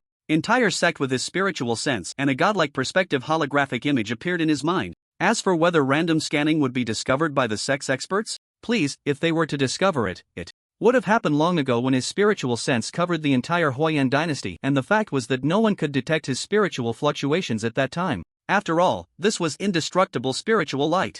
An extraordinary thing. Therefore, he could scan with confidence, even the female cultivator's spiritual pool, cough cough, quickly take it away. Stopping the delusions about the female cultivator's pool in his mind, Ling Chen focused on the real-time holographic map where he could clearly see the bustling scenes within the entire sect. Those cultivators, dressed in various attires and carrying different magical weapons, were hurriedly moving about the sect, either walking alone or in pairs, each face displaying expressions of determination, contemplation, or excitement. Not far away, on a mountain, a familiar figure caught Ling Chen's attention. It was Li Yan. At this moment, he was sitting cross-legged on the open ground, his eyes tightly closed as he practiced his breathing techniques, the spiritual energy around him surging like a tide, clearly in a state of intense cultivation. The scene shifted to a cliff, where Han Feiyu sat with his eyes closed, his brow furrowed, seemingly troubled by something. After observing him for a while, Ling Chen shifted his attention elsewhere, hoping to discover something interesting. TSK, starting dual cultivation in broad daylight, what a disgrace. This must be thoroughly examined.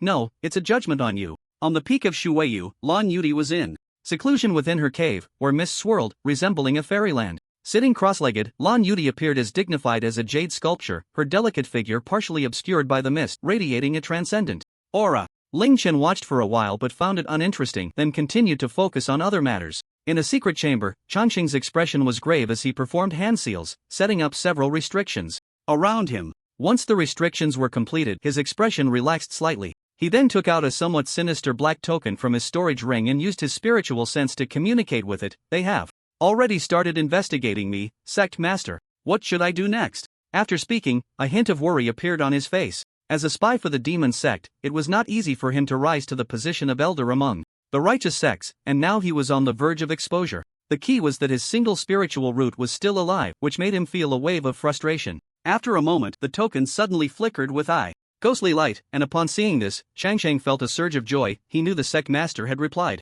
He quickly read the message. Find an excuse to go to the execution forest. I will send someone to escort you back to the sect. By the way, see if there's a chance to eliminate a kid. I've sent you his portrait. At the end of the message, a figure appeared in Changsheng's spiritual sense, and it was none other than Ling Chen. Seeing the sect master respond like this, he set aside his worries. But who is this kid? Why does the sect master want him dead? Observing Ling Chen's appearance closely, he couldn't help but exclaim, I must say, this kid is quite handsome. However, with so many disciples in the Setting Sun sect, finding him wouldn't be easy. Changsheng shook his head slightly. Forget it, the sect master said to kill him if there's a chance. Whatever. It's more important to escape. However, he was unaware that all his actions had been observed. The undying spiritual light could ignore restrictions, so naturally, Ling Chen saw every move Changsheng made. However, since he couldn't hear or read others' messages, he only sensed that something was off with Changsheng. This token is clearly from the demon sect. What kind of sneaky restrictions is he setting up? This kid must be a spy, Ling Chen analyzed. But he couldn't be bothered. After all, even if he reported it, he couldn't provide evidence. As long as they didn't provoke him, that was enough.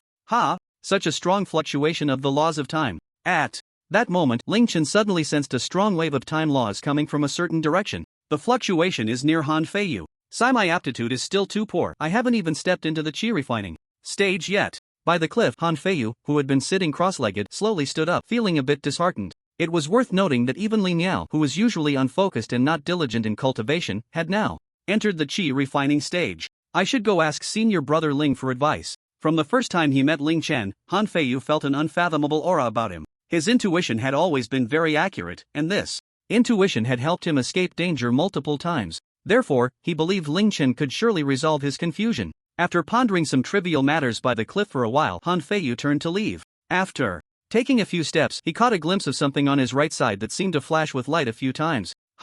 What is this? A gourd. Han Feiyu pushed aside the grass and discovered a green jade gourd quietly lying on the ground, as if it were waiting for his compassion. The jade gourd was about the size of 2 palms, entirely emerald green, with some white, winding patterns embedded within, giving it a noble and mysterious aura. Could it be a fortuitous encounter?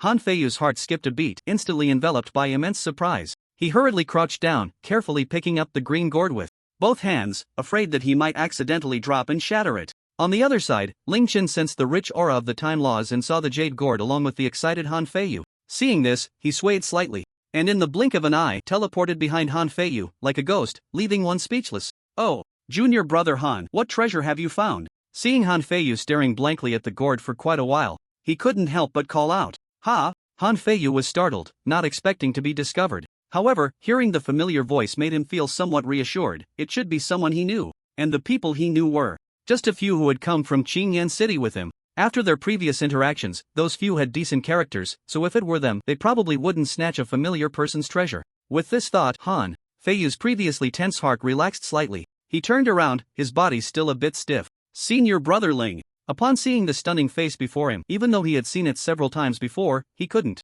help but be surprised again. Ling Chen smiled and nodded in response, while also giving him a shot of encouragement. Don't worry, I just happened to pass by and saw you squatting here alone for quite a while, so I came to say hello. While speaking to attract Han Feiyu's attention, Ling Chen used the spatial laws to create a small spatial passage behind him. He extended a finger into it, and at the back of the passage was Han Feiyu's jade gourd. After quickly tapping the jade gourd with his finger, he swiftly closed the passage. Hearing this, Han Feiyu pondered for a moment, thinking about asking senior brother Ling for advice on cultivation matters. And what was there to hide about a gourd of unknown use? It probably couldn't compare to senior brother Ling's top-notch spiritual weapon. With that, he decided not to conceal it any longer and generously showed the jade gourd in his hand to Ling Chen. Senior brother Ling, the reason I was squatting here just now is that I found this jade gourd. I feel like this must be a treasure, but I still don't know how to use it. Oh, he didn't expect him to say that. Ling Chen thought he would skip over this topic. Is that so? I've seen many spiritual weapons, let me take a look for you. Sure. Han Feiyu readily nodded in agreement, then handed the jade gourd to Ling Chen. Ling Chen took it in his hand, analyzing it with his indestructible spiritual light. This gourd contained a rich power of the time laws, and the patterns on it were different. When magnified countless times, he discovered that these patterns were actually composed of dense runes. Hiss! Ling Chen inhaled sharply, secretly marveling at the complex and brilliant techniques. If it weren't for his indestructible spiritual light, he might have been stunned by the vast amount of rune information upon seeing it. After about 10 minutes, Ling Chen let out a long breath. He had completely deciphered the mysteries within. The Great Tao of Time. The so-called Great Tao is the source of laws, and having cultivated several laws to perfection, Ling Chen could naturally perceive it. However, the Great Tao within this gourd was not complete, just a small part, but it was still an extraordinary and defiant treasure. After deciphering the Great Tao of Time within, Ling Chen also successfully advanced the time laws to the level of the Great Tao. However, due to his current low cultivation level, he was unable to use the power of the Great Tao. Of course, the power of the laws was sufficient for him at the moment. Ling Chen slowly raised his hand and carefully handed the gourd back to Han Feiyu. Here, it's yours. Junior brother Han, you mustn't let anyone else know about the existence of this thing. Han Feiyu? Brother Ling, what is this? Let me demonstrate for you. Just like that, the jade gourd, still warm, from his hands, returned to Ling Chen's grasp as he opened the mouth of the gourd. He raised his hand, conjuring a droplet of water out of thin air, and guided the droplet into a fine stream that slowly flowed into the gourd. As the last droplet entered, the gourd began to emit a faint green light. What is this? It's glowing. Han Feiyu, who was beside him, was astonished, his curiosity about the treasure growing even more intense. Too slow, let me speed it up for you. Seeing the gourd's slow transformation efficiency, Ling Chen immediately activated the laws of time to accelerate the gourd. In an instant, the green light from the gourd intensified. Moments later, that should be enough. Ling Chen saw that the originally transparent water had turned into a fluorescent green and knew the transformation was nearly complete. He found a small spirit grass and walked up to it, with Han Feiyu curiously following behind him. Watch closely, the next moment is when we witness a miracle. Hearing this, Han Feiyu focused all his attention, afraid to blink and miss the intricacies of the process. The next moment, Ling Chen carefully poured a droplet of fluorescent green liquid from the gourd. Drip! With a crisp sound, the small green liquid fell onto the soil at the base and was quickly absorbed by the small spirit grass. At that moment, something astonishing happened. The small spirit grass, which was only 5 centimeters tall, began to grow rapidly. In just a few breaths, it reached over 20 centimeters tall. Han Feiyu's eyes widened in disbelief. This green liquid can actually promote the growth of spirit plants. And so quickly. Does this mean we won't lack for high-grade spirit grass in the future? I'm going to get rich. Han Feiyu is going to be doing well. At this moment, Han Feiyu was incredibly excited, his whole body trembling slightly without him realizing it. No wonder Brother Ling said we mustn't let anyone else know. This treasure is truly extraordinary. Previously, Han Feiyu often went to the spirit plant garden to complete tasks, so he knew just how precious high-grade spirit grass was. Seeing his reaction, Ling Chen explained, this jade gourd contains the mysteries of time. As long as you add water to it, it will automatically transform into this green liquid that promotes the growth of spirit grass. Such a treasure surpasses any so-called magical artifact by far. If it were to spread and be known by outsiders, it would surely cause a great storm of bloodshed. Hearing Ling Chen's words, Han Feiyu immediately understood the seriousness of the situation, his expression turning grave as he said, "Thank you for your guidance, Brother Ling. I will be extremely careful."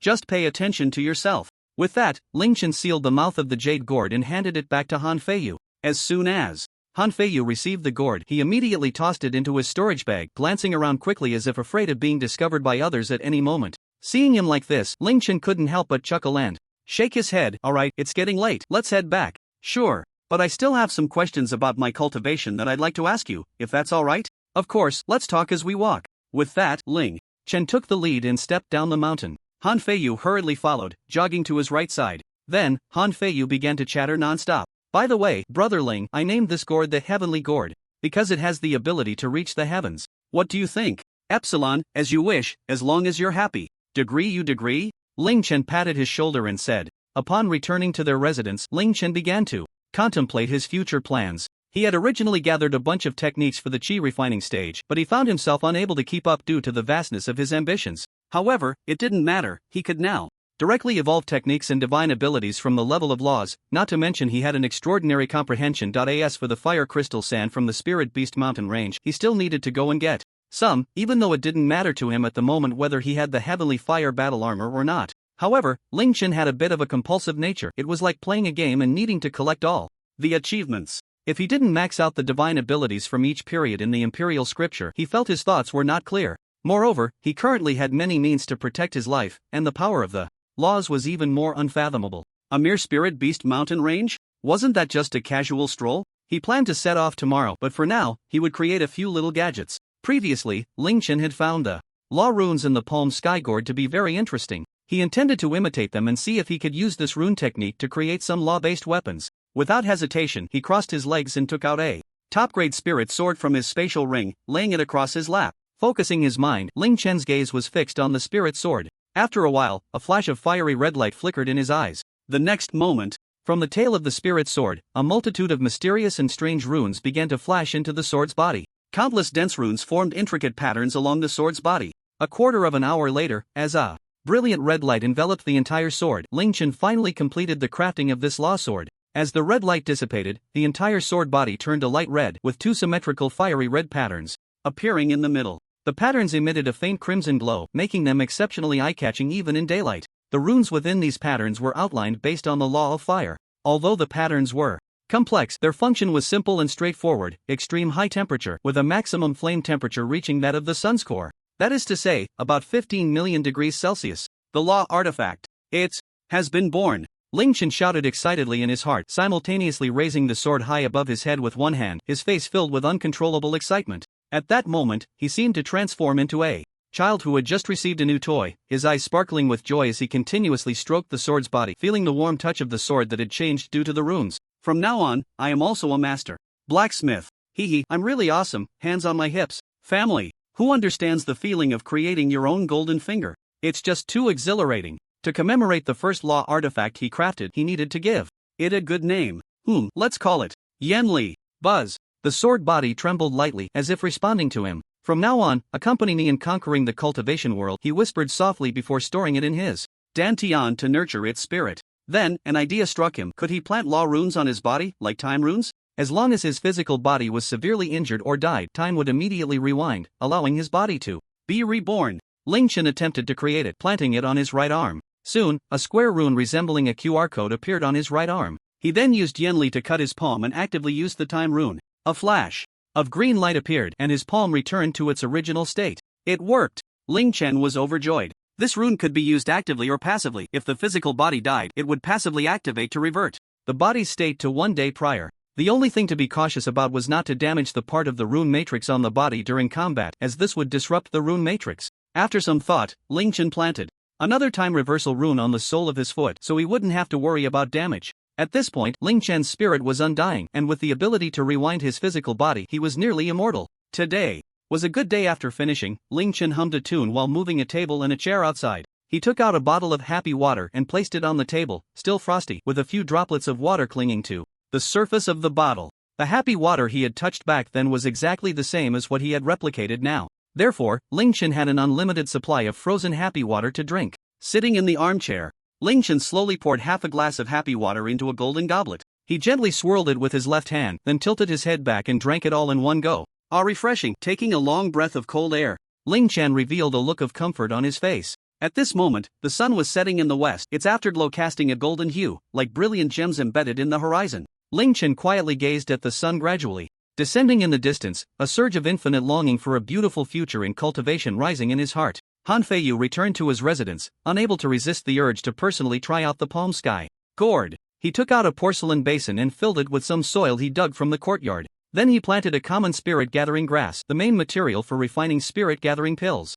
Next, he carefully dripped a drop of green liquid onto the grass roots. As the green leaves absorbed it, the height of the spirit-gathering grass began to rise rapidly. It seems that just one drop can make it grow for hundreds of years. What if I add a few more drops? With that thought, Han Feiyu added several more drops until the spirit-gathering grass became a 1,000-year spirit herb. Watching this scene, Han Feiyu's eyes were filled with excitement.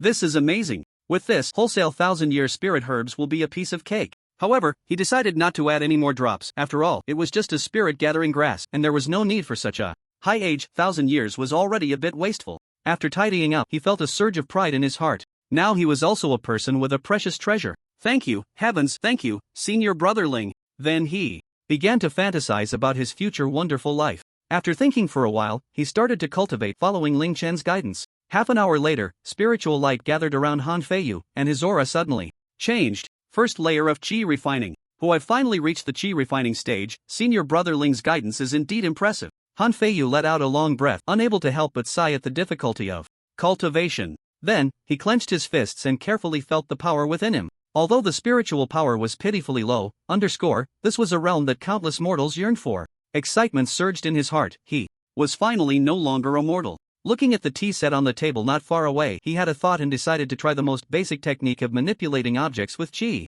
Rise. Han Feiyu extended his finger like a sword and mobilized his spiritual energy. In the next moment, the small teacup he pointed at began to wobble and float into the air. He succeeded. Han Feiyu's face lit up with surprise. However, just as he got distracted, the teacup fell down.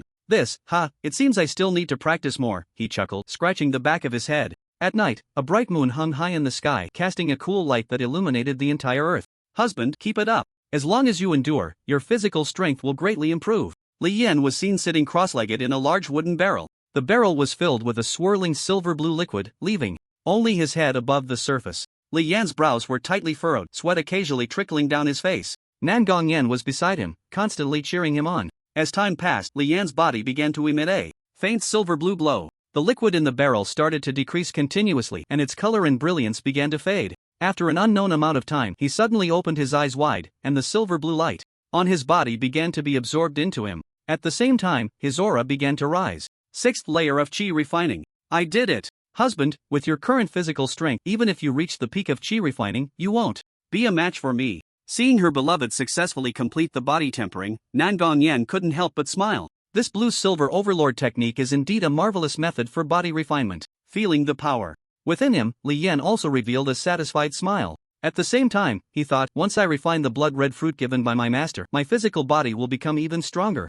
By then, it would be time to take on some sect missions. Nowadays, most cultivators do not focus on body refinement. Firstly, because body refinement techniques and materials are scarce, and secondly, because body refinement does not easily extend lifespan. Therefore, rather than wasting time on body refinement, it is better to focus on qi refining, which can both extend lifespan and enhance combat power. However, Nan Gongyan had an extraordinary background. She understood the importance of body refinement and had to ensure her husband walked the strongest path, laying an unparalleled foundation. When you establish your foundation, you will possess both the pure yang body and the blue, silver overlord body. At that time, if the golden core doesn't emerge, who could possibly resist? Humph, humph, humph. She wrinkled her nose, a hint of pride and satisfaction on her face. Li Yan nodded in agreement.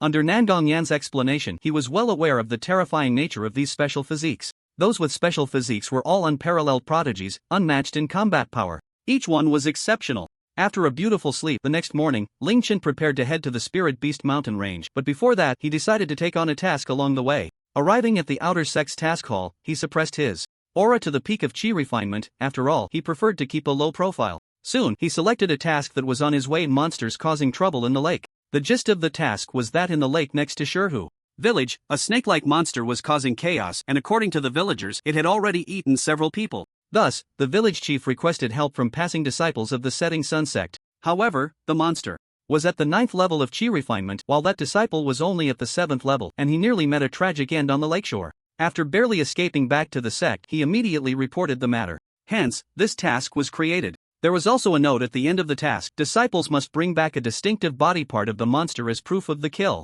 Ling Chen reached out to tear off the task sheet from the wall. At the same moment, a jade hand stretched out from the right side, appearing before Ling Chen's eyes. Trying to snatch the task from me? Even if your hand looks good, it won't work. Ling Chen was quick to react, and the hand in the air suddenly accelerated. Hiss. Looking at the sheet in his hand, Ling Chen turned to the owner of the jade hand and smiled lightly. Sorry, it seems I was faster. The woman beside him huffed lightly, a bit annoyed. She wore a purple long dress, her beauty striking, with a small red dot on her brow just right, resembling a water lily, adorning the entire picture. Not bothering to pay further attention to the woman in purple, Ling Chen turned and left. He was in a hurry to have fun. Hey, wait a minute. Sorry, I'm in a hurry. With that, Ling Chen activated the illusory flame step from his 3,000 illusory flames. With each step he took, his figure flickered and appeared further away. The disciples on the task exclaimed in shock, "What a graceful step! Which senior brother is this? Wow, so damn cool." "Not bad, although there's still some distance compared to me," boasted a man holding a folding fan. "You? Ha? Wait, aren't you the soft rice man raised by Ruhua?" Upon being recognized, the man quickly opened his fan to cover his face and then ran off. Soon, Ling Chen exited the task hall and casually took out a high-grade spirit sword from his storage ring. Using the sword control technique, Ling Chen leaped onto the spirit sword, standing with his hands behind his back. The next second, he and the spirit sword transformed into a red streak of light, quickly disappearing into the horizon. The late arriving woman in purple looked at the streak of light in the sky and couldn't help but ponder.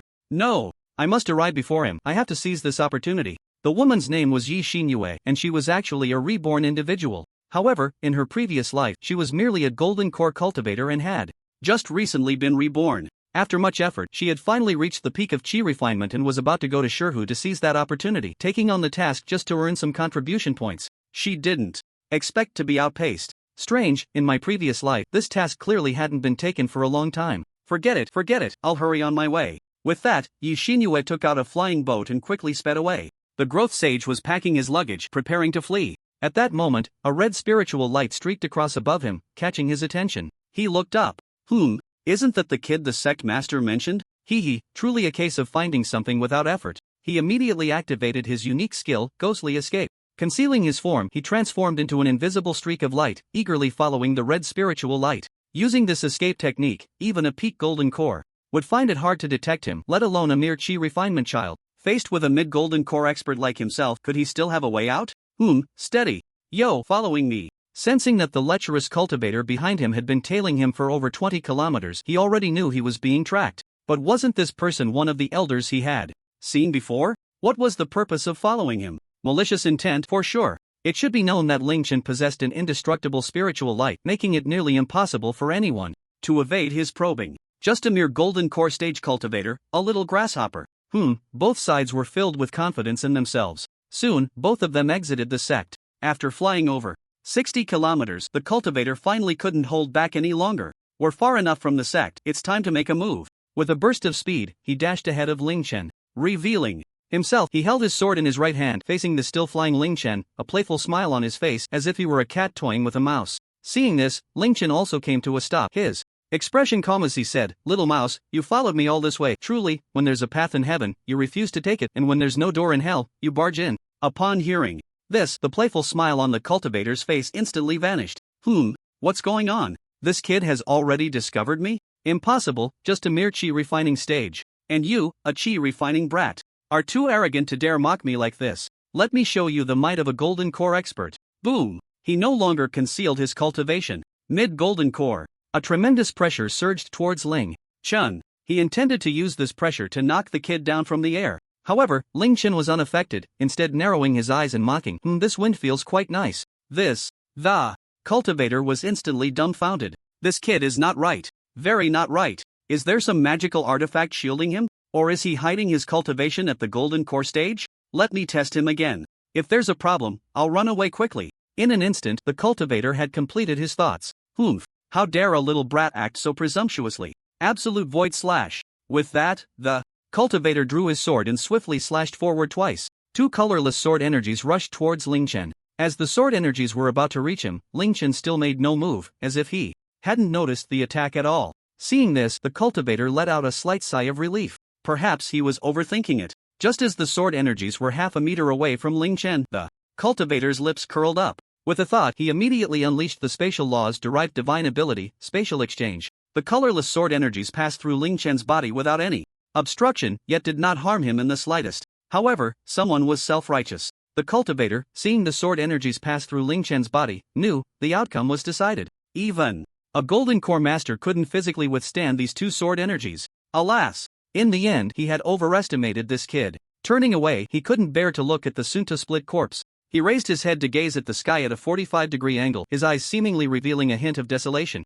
At that moment, a familiar mocking voice came. "What are you doing?" "Just slashing at the air."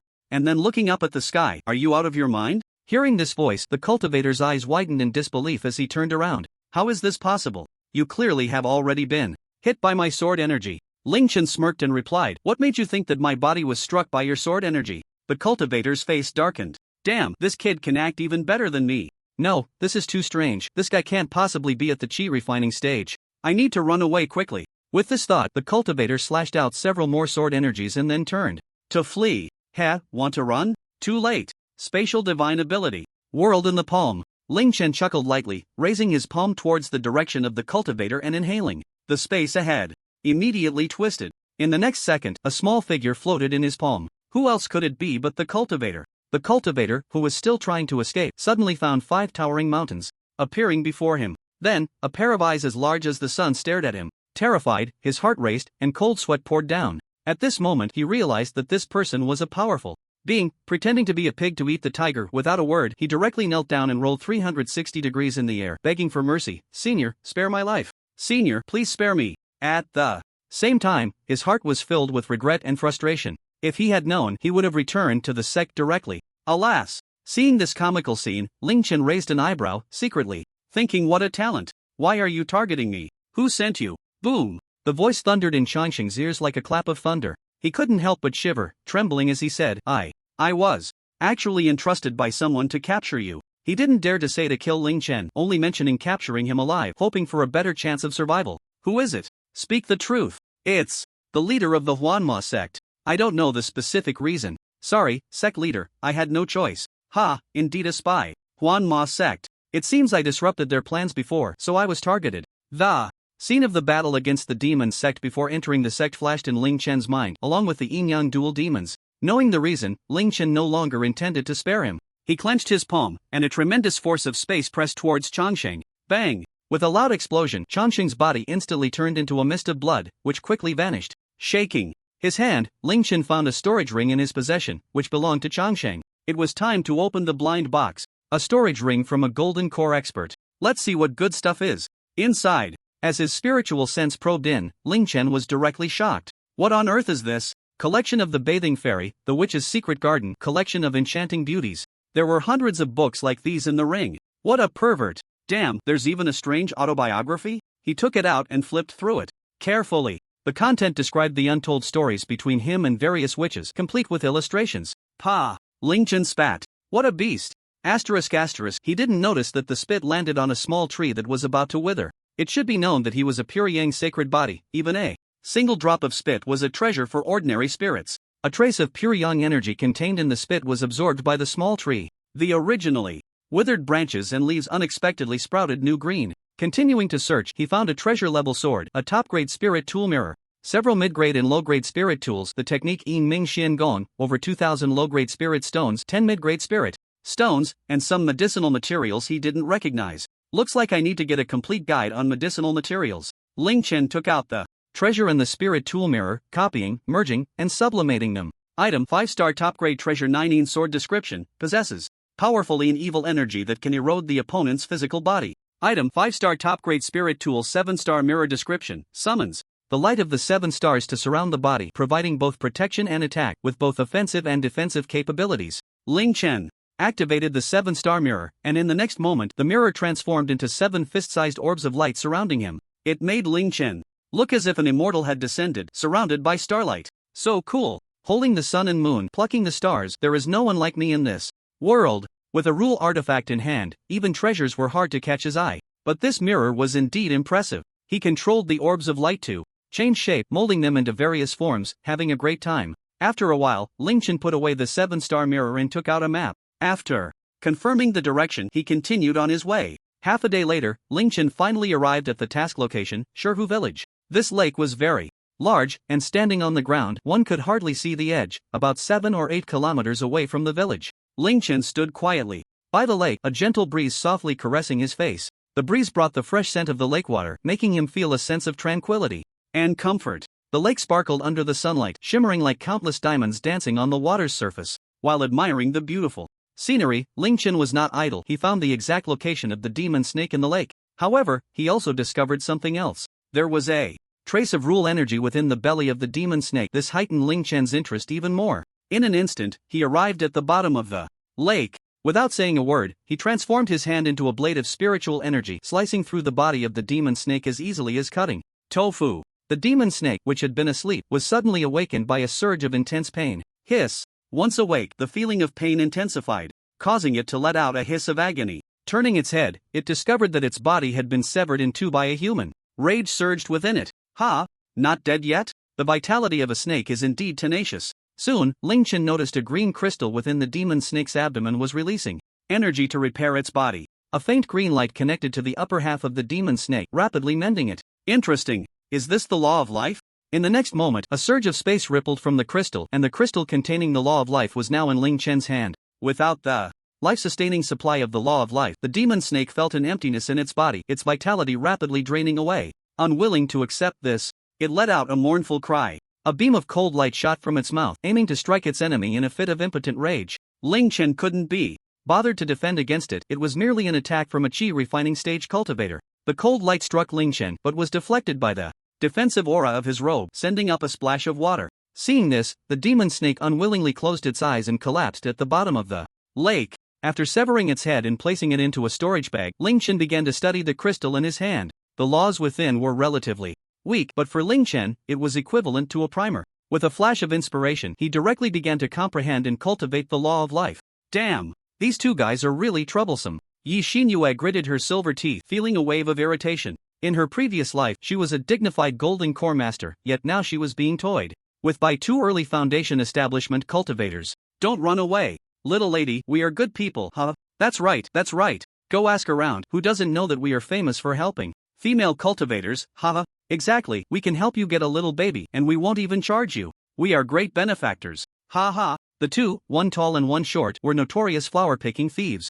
In the area, they caught a glimpse of Yi Xinyue on the road and were instantly captivated by her purple aura. Discovering that Yi Xinyue was merely at the chi refining stage, their lustful intentions surged, and they chased after her. Ignoring the teasing voices coming from behind, Yi Xinyue accelerated her escape with a secret technique. It was thanks to this technique that she could match the speed of foundation establishment cultivators. However, her spiritual power was depleting rather quickly. With her foundation, dealing with one early foundation establishment cultivator was still manageable, but two was difficult. At that moment, Yi Xinyue's mind suddenly flashed with Ling Chen's handsome face and his peculiar movement technique. After some consideration, she felt that with Ling Chen's strength it should be no problem to hold back one foundation establishment cultivator. Immediately, she made a turn and swiftly darted towards Shihu village. He should still be at Shihu as long as he can help hold back one foundation establishment cultivator. I can kill them. Hee, second brother. Let's take her down quickly. Got it, big brother. The foreplay should come to an end.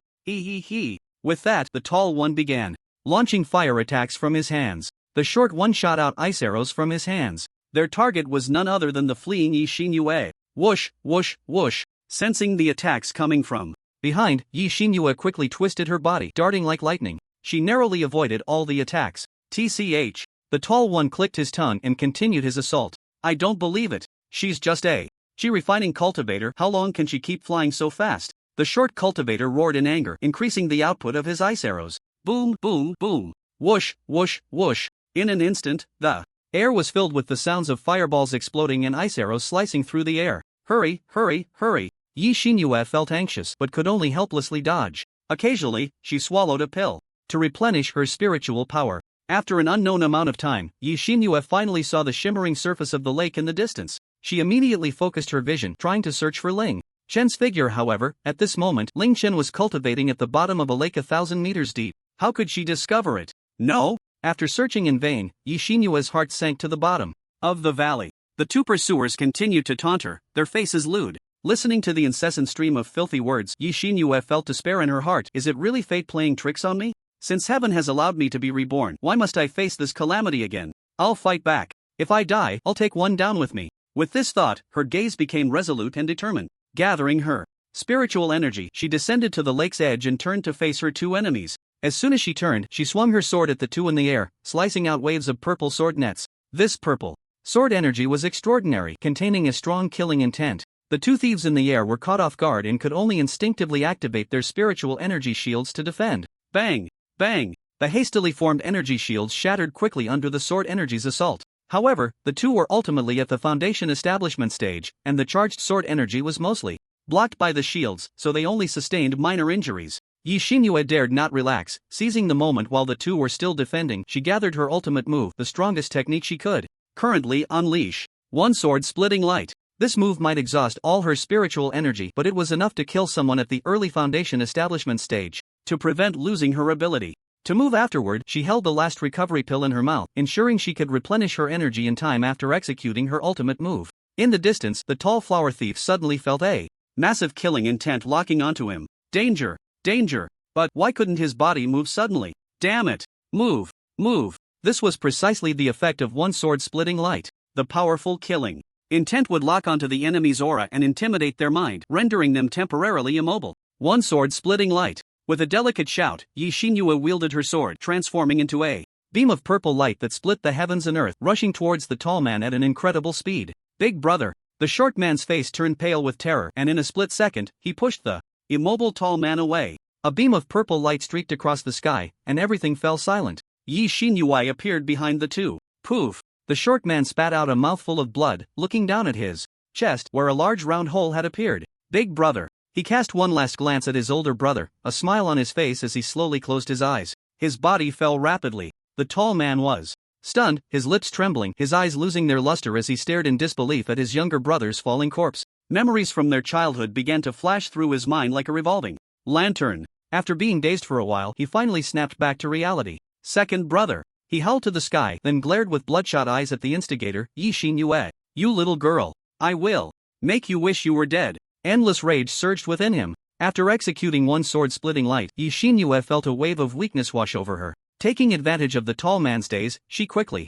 swallowed a pill and landed on the ground to begin recovering her spiritual energy. What a pity, there's not enough time. The recovery of spiritual energy is still too little. She leaned on her sword to support herself. The tall man also noticed Yi Xinyue's weakness. He took out a high-grade rope-type magical artifact. He intended to capture her and torture her mercilessly. Watching the flying rope approach, Yi Xinyue knew that if she were caught, endless humiliation and torment awaited her. It would be better to die. She used the little spiritual energy she had just recovered to unleash one last sword energy, sending the rope flying. Then she positioned the sword across her neck, intending to take her own life. In that moment, a second felt infinitely long as Yi Xinyue reminisced about her past life, unable to help but sigh. She had returned from rebirth thinking she could reach a higher realm in this life, but unexpectedly she would die in the chi refining stage. What a pity! Unwilling. The waves by the lake surged continuously, crashing against the rocks on the shore, soaking Yi Xinyue's purple dress. Just as she was about to take her own life, an extraordinary phenomenon occurred. The massive wave that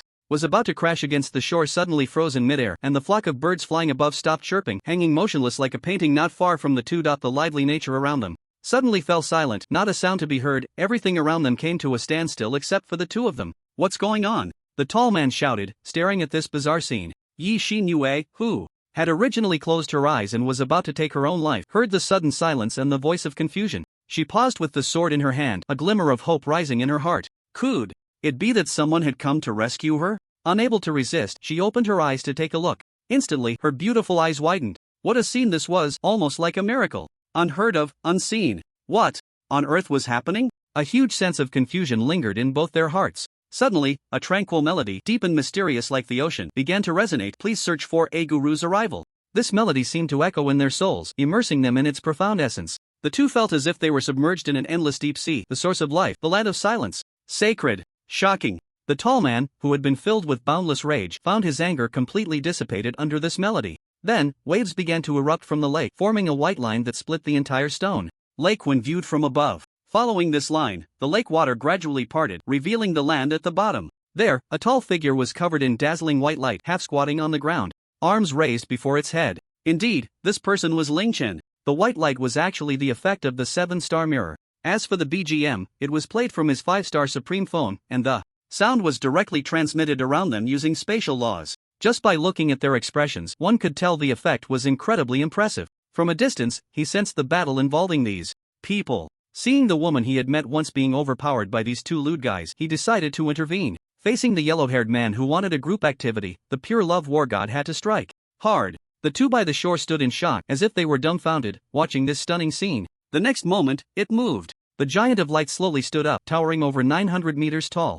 It extended a brilliant hand of light and pinched towards the two. The tall man sensed something was off, as if it was aimed at him. Not good. It's coming for me. The tall man suddenly snapped back to reality, forgetting about Yi Xinyue, wanting to turn and flee. Unfortunately, as soon as he turned, he exploded into a mist of blood, not even having time to let out a scream. Seeing the tall, lecherous man being obliterated, Yi Xinyue, who had been holding on by sheer will, finally could not hold on any longer. Everything went white before her eyes, and she collapsed to the ground. Seeing the woman faint, Ling Chen returned to his original form, flying to her side while absorbing the two little thieves' spatial rings into his hand. After checking, he found that she was merely drained of energy and unconscious. Not a scratch on her. What a pity! He had wanted to test the healing power of the laws of life. This woman is quite strong, taking on two and even killing one in the foundation establishment stage. However, figuring out how to deal with her was a troublesome matter. If he left her be, what if she was eaten by wolves or someone picked up her corpse? After some thought, Ling Chen decided to try his 5-star Supreme Recovery Pill first to restore her spiritual energy and see if she would wake up.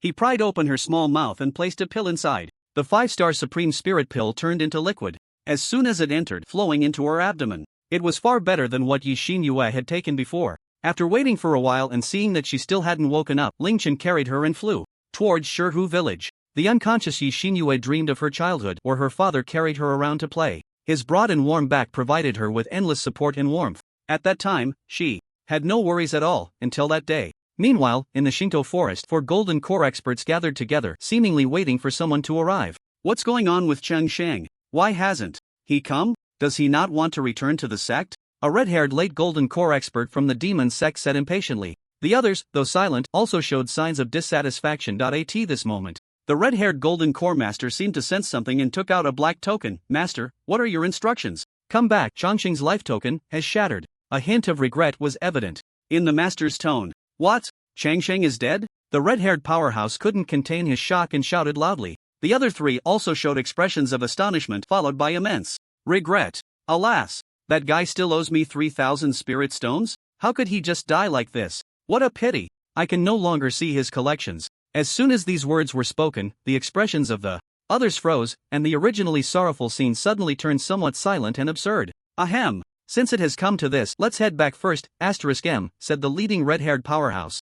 In Shihu village, sigh. I wonder when the immortals will come to deal with that snake demon. Yeah, during this time, everyone is too afraid to go fishing there. What if that snake demon gets a big appetite and comes to our village to eat people? Alas, the villagers were all filled with worry. Suddenly, a child excitedly pointed to the horizon and shouted, Immortal! An immortal is coming! Everyone followed the child's finger and was astonished to see a handsome man surrounded by immortal light carrying a fairy on his back flying towards the village. Upon seeing this scene, the villagers' previously worried faces instantly brightened with joy. Great, wonderful, the immortal has finally arrived. *O*.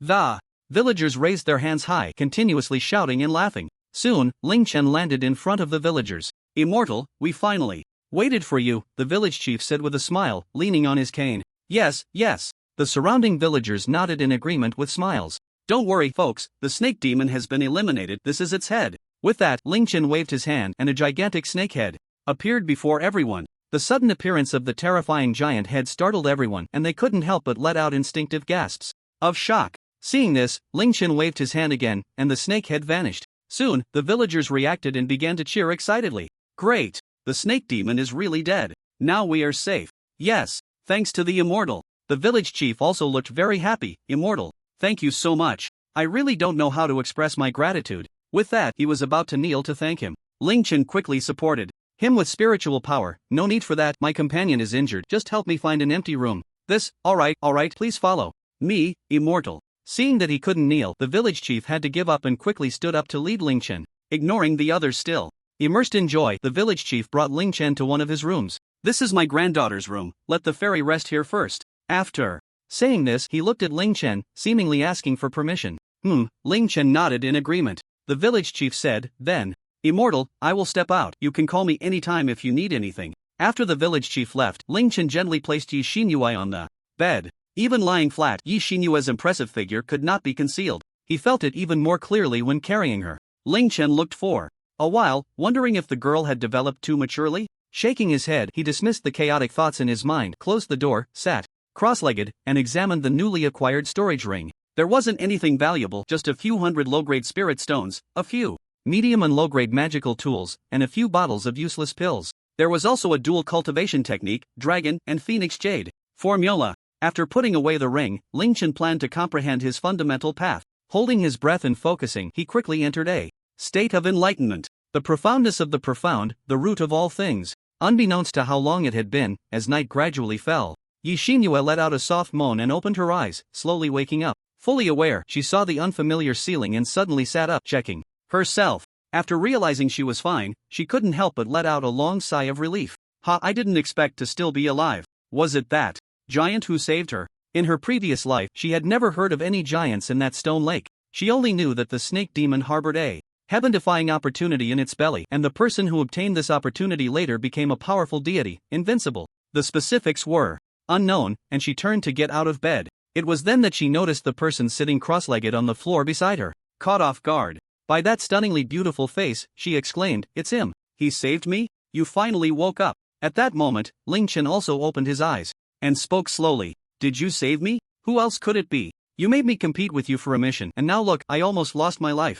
Ling Chen said gleefully. Well, this almost lost my life had a double meaning. Upon hearing this, Yi Xinyue immediately became excited, her beautiful eyes fixed on Ling Chen as if she had discovered a treasure. "That giant was your divine ability? So strong. What level of cultivation are you? And also, why was there music playing at that time?" Ling Chen fell silent, not expecting her to be such a chatterbox. "As long as you're awake, that's good. I have things to do, so I'm leaving." After saying that, he stood up and walked towards the door. "Hey, wait, thank you for saving me. My name is Yi Xinyue. What's your name?" Ling Chen. After answering, Ling Chen transformed into a red streak and disappeared into the sky. Ling Chen. Yi Xinyue whispered the name a few times, as if she wanted to engrave it deeply in her memory. At this moment, she might never forget that majestic giant of light in this name. Oh, and Ling Chen's handsome face. A hero saving a beauty is the most heart-stirring thing for a girl. In her previous life, she had lived a lonely 100 years. Perhaps in this life, she wanted to find a partner.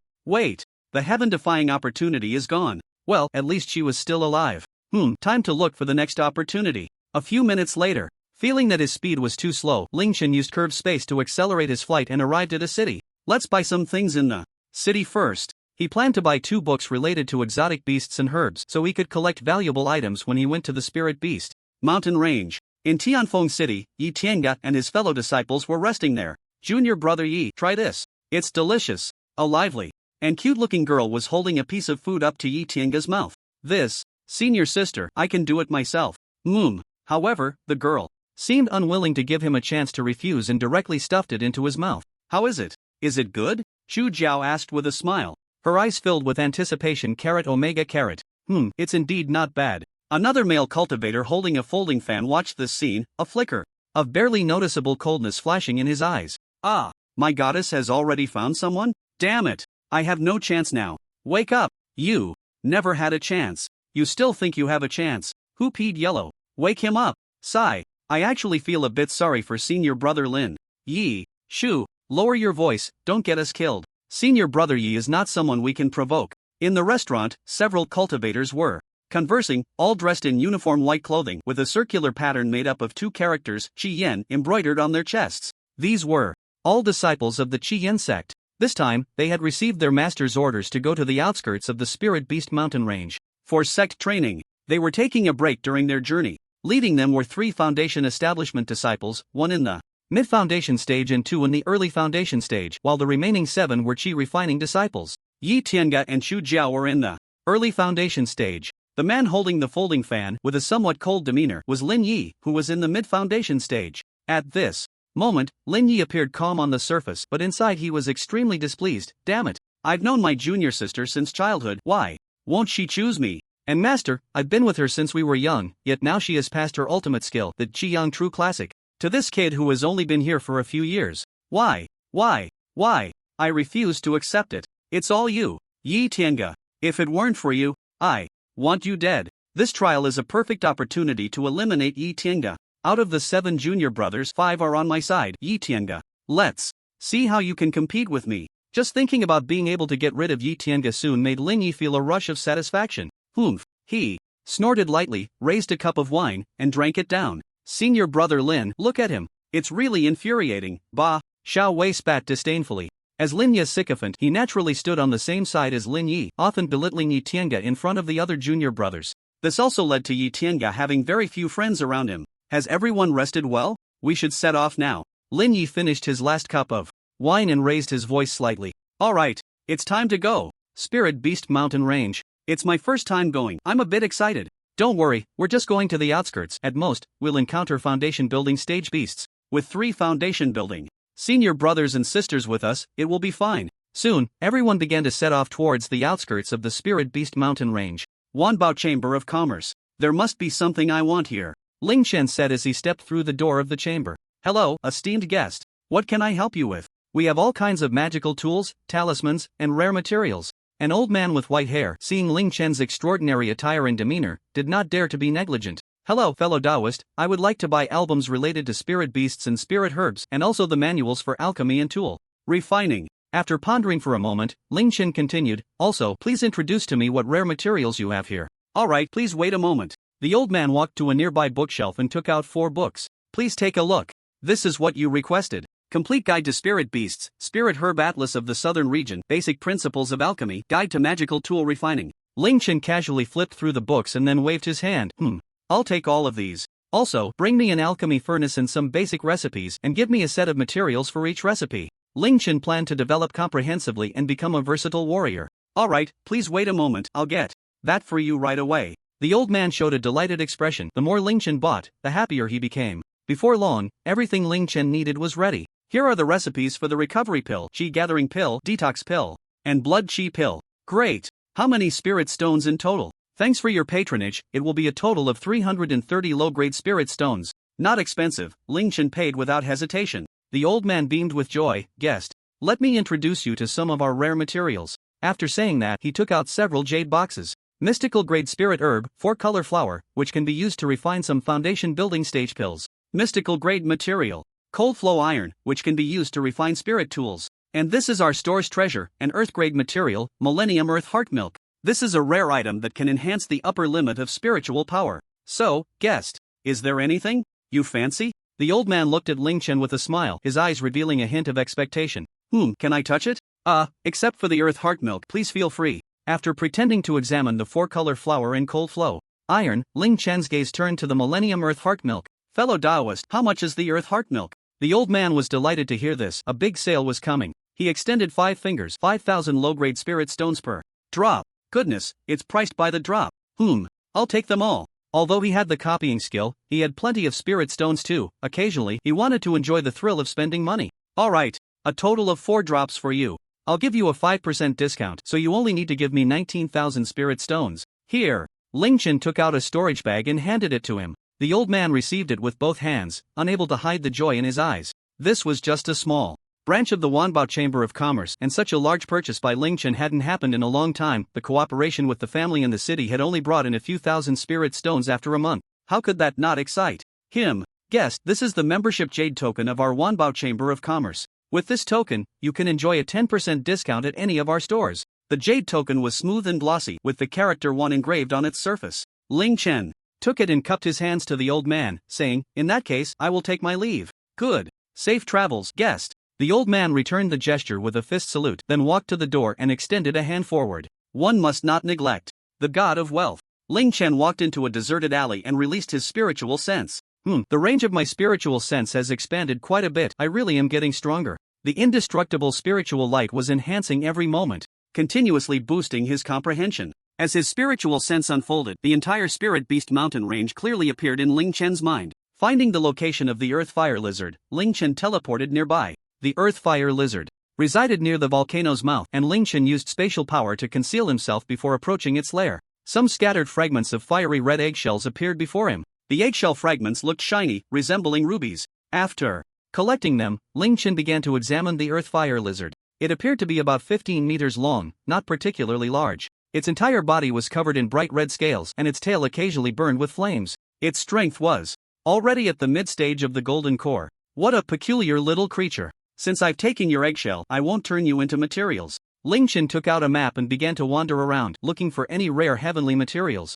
Before long, he discovered a piece of earth-grade spirit grass near a small pond in the forest. Cold spirit grass? Not bad. The book says it's an essential material for refining the 4th-grade pill, life-enhancing pill. I'll take it. Collecting more spirit grass would allow him to study alchemy later and play the role of an alchemy master. Ling Chen crouched down, ready to pick it. Suddenly, hiss! A several-meter-long blue venomous snake sprang out from the pond. The snake bared its 2 large fangs and lunged viciously at Ling Chen's neck. You vile creature! I've been waiting for you! A smirk appeared on his lips as his large hand shot forward, leaving a shadow behind, and directly seized the snake by its vital spot. The immense power caused the snake to writhe in pain, desperately trying to escape. But it couldn't break free from that powerful grip. Bang! Flames erupted, quickly enveloping the snake. Ling Chen unleashed a temperature of tens of thousands of degrees. The snake barely had time to emit a painful hiss before it was turned to char. The air was filled with the scent of cooked meat and char. Humph! A mere little snake dares to be so arrogant. With a shake of his hand, the snake turned to ashes and scattered in the wind. After plucking the cold spirit grass and placing it in a jade box, Ling Chen continued his treasure hunt. He didn't use his spiritual sense to cheat. After all, the anticipation kept things from getting boring. The closer he got to the central area, the more powerful the spirit beasts became. He even encountered one at the nascent soul level. To avoid trouble, Ling Chen concealed himself in a different space, making it impossible for the surrounding spirit beasts to detect him.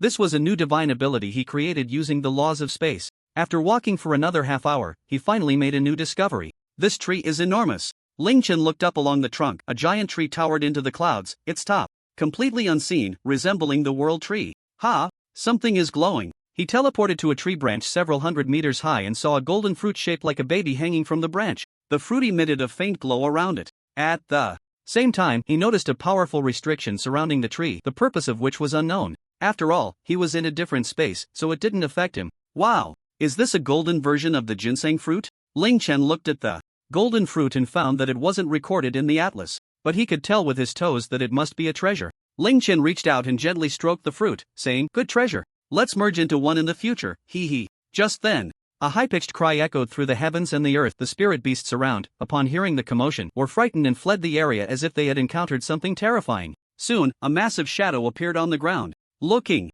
up, Ling Chen couldn't help but be shocked. What a huge bird! It must be too big to fit in thousands of pots. This was the first time he had seen such a colossal bird. The visual impact was immense. A Yuan-ing-level demon beast. The four-winged rock made its entrance. But that wasn't all. Suddenly, a two-winged fire dragon flew out from the volcano to the east. Roar! The fire dragon roared defiantly at the rock, then rapidly shrank in size. After a flash of light, the once massive fire dragon had vanished, leaving behind a tall man with two horns on his head, bright red eyes, and clad in red and white armor. This was indeed the transformation of a Yuan-ing demon beast. The four-winged rock also transformed into a stunningly beautiful woman in green attire. However, their transformations were not perfect. They still retained some features of their original forms. The man transformed from the fire dragon had dragon horns and some dragon scales on his body. The rock had feathers at her temples. The two flew to the same level and began to converse. Qingfeng. After 100 years, the longevity golden fruit has ripened again. Let's stick to the old rules. Each faction sends 10 subordinates to see who can collect the most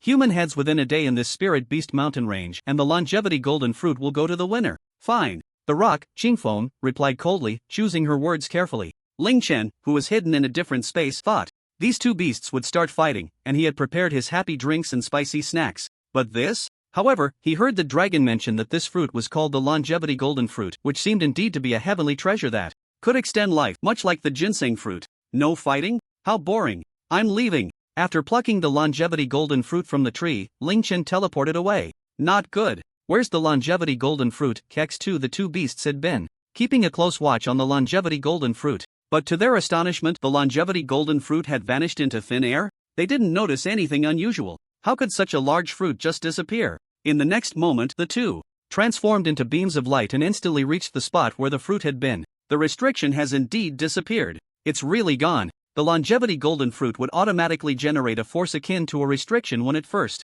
ripened. Even a Yuan-ing cultivator would have their spiritual power restricted under this tree, and this force would generally dissipate after a day. Damn it! Qingfeng, did you do something? The fire dragon man, known as Qixin, angrily pointed at Qingfeng. Humph, Qixin, I see you're the one making false accusations. Qingfeng looked at him with a hint of suspicion in her eyes. Impossible. There are clearly just the two of us here. You must have done something to the tree beforehand. Hand over the longevity golden fruit. Otherwise, don't blame me for being rude. Ha, you think I'm afraid of you? Qingfeng shot him a disdainful glance, her tone laced with contempt. The two became increasingly agitated, and some old grievances resurfaced. Then let's fight. If I kill you, the future longevity golden fruits will all belong to me. Qixin ultimately couldn't hold back and was the first to attack. Bang bang bang. A fierce battle was about to erupt. The violent explosions echoed continuously, easily destroying the surrounding mountains, showcasing the terror of Yuan-ing cultivators. Ling Chen, who was wandering around, also sensed two auras far beyond the golden core stage colliding.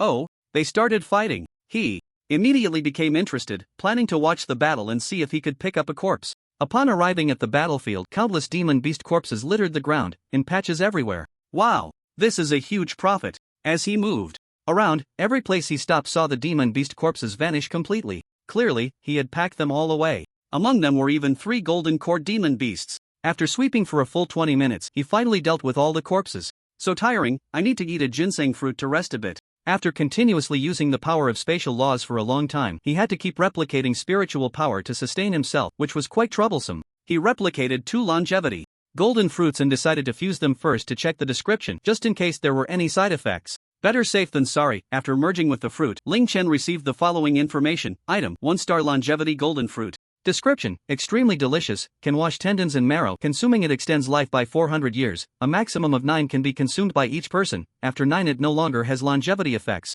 What a good thing! Ling Chen took a light bite of the golden, shimmering 1-star longevity golden fruit. The flesh burst in his mouth with a refreshing and sweet flavor. Delicious! Ling Chen looked at the fruit in his hand with a hint of surprise in his eyes. How to describe this flavor? It's hard to put into words. In short, it was incredibly tasty. This was simply the most delicious food he had ever eaten. After chewing for a while, he swallowed it. In an instant, the energy from the fruit spread into every cell of his body. Ling Chen felt as if every cell was encountering a cool spring on a hot summer day. Each cell was cheering, revealing an indescribably refreshing sensation. This energy contained a rich life force. Ah, so refreshing. He couldn't help but stretch out his arms and tilt his head back. Once the refreshing feeling faded, he opened his mouth wide and in just a few bites, the fruit disappeared. He felt a bit unsatisfied. Let's try merging with a 5-star one. Item: 5-star longevity golden fruit. Description: extremely delicious, can wash tendons and marrow to enhance potential. Consuming it extends life by 800 years, a maximum of 9 can be consumed by each person. After 9 it no longer has longevity effects. He noticed a change in the description of the 5-star longevity golden fruit. Extremely delicious. It also added a term for enhancing potential. The increased lifespan changed to 800 years. By the way, if I eat 9 of each from 1-star to 5-star, I wonder if I can continue to extend my life, he thought and acted. Ling Chen ate another 9 1-star fruits and found that by the time he ate the 9th one, his vitality could no longer be absorbed by his body. After eating 1 2-star fruit, he discovered he could absorb it again. Indeed, he could exploit the bug. 1 2-star fruit could increase lifespan by 500 years. 3-star increased 600 years. 4-star 700 years, including the original version. Ling Chen could increase his lifespan by a total of 29,700 years. Expanding his thoughts further, he considered using the seeds of the 5-star fruit to plant trees and then merging the fruits they bore. Wouldn't that allow for infinite bug stacking? Just in time, he also had the celestial gourd to hasten ripening. This energy should also be a derivative energy of the laws of life. Ling Chen was very interested in the golden energy within the fruit. He released his spiritual sense and, combining it with his previous understanding of the laws of life, began to analyze the energy. After a moment, Ling Chen raised his hand and a golden energy, similar to the longevity golden fruit, appeared in his palm. Unlike it, this energy in Ling Chen's hand could extend life by at least 10,000 years, and there were no restrictions. At this moment, his understanding of the laws of life also reached perfection. Let's call you Life Origin Power. He infused the energy into his body, absorbing lifespan plus 10,000. Ling Chen looked up at the sky at a 45-degree angle, his eyes revealing a sense of loneliness and depth that came with being a strong individual. Unknowingly, he had attained immortality. Life truly is lonely as snow. Meanwhile, on the other side, Qingfeng, who was in battle, sensed something was off below. In her spiritual sense, the corpses of the demon beasts that had died from the impact on the ground were continuously disappearing into thin air. This reminded her of the longevity golden fruit that had also vanished without a trace not long ago. She quickly pushed back the foolish dragon, Xian, and said, "Stop fighting. Take a good look below." "What below? Don't try to trick me." Xian thought Qingfeng was trying to divert his attention to sneak an attack. Qingfeng, feeling a bit helpless, explained, "The demon beast corpses below are disappearing just like the longevity golden fruit did before." Xian sensed it and found it to be true. He immediately became furious. "Which rat is this, sneaking around below?" Saying this, he raised his hand and unleashed a large-scale attack. In the massive firelight, countless fiery forces split off, like numerous meteors falling from the sky. "Oh no, I've been discovered." Just as he felt a bit restless, he thought to play with them. Ling Chen calmly revealed his figure. The flames crashing down from the sky didn't hit him at all, as if they had eyes, actively avoiding Ling Chen. This was the power of manipulating space. The moment Ling Chen revealed himself, the two people above were stunned. Although Ling Chen had concealed his cultivation aura, he could not escape the perception of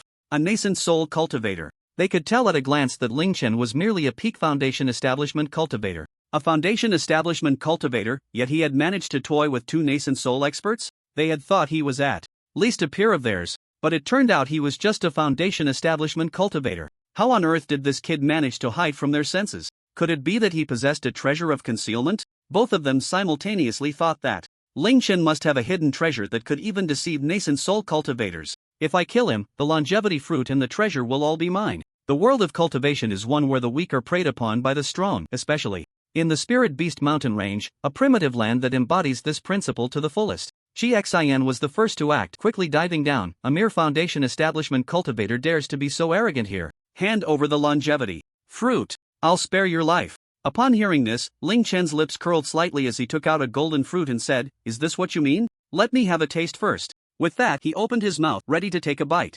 Xin and Ching Feng panicked at the sight and shouted in unison, "Wait!" Ching Feng exclaimed, "Young friend, let's talk this over." Xin also halted in midair, advising, "Yes, yes. Young man, don't be impulsive. This fruit shouldn't be eaten carelessly, it's very dangerous. You can't handle it." While speaking, he pulled out a red bell from his back, which was engraved with two elegant dragons, looking quite extraordinary. This bell was Xion's treasure, named the Two Instruments Divine Fire Shield, an excellent tool for restraining enemies. Ching Feng was also secretly preparing a spell to control Ling Chen. Seeing their actions, Ling Chen decided to have some fun and stopped eating. Xian, noticing his pause, felt a surge of joy and swung his right hand forward. Suddenly, a small bell rapidly enlarged, appearing above Ling Chen in the blink of an eye. A force of confinement pressed down. "Gotcha!" Xian and Ching Feng exchanged glances, both smiling. They flew to Ling Chen's side. Xian laughed, "How about it, kid? Can't move now, can you?" Ching Feng sneered, daring to be arrogant in front of nascent soul cultivators. "You'll pay for it soon."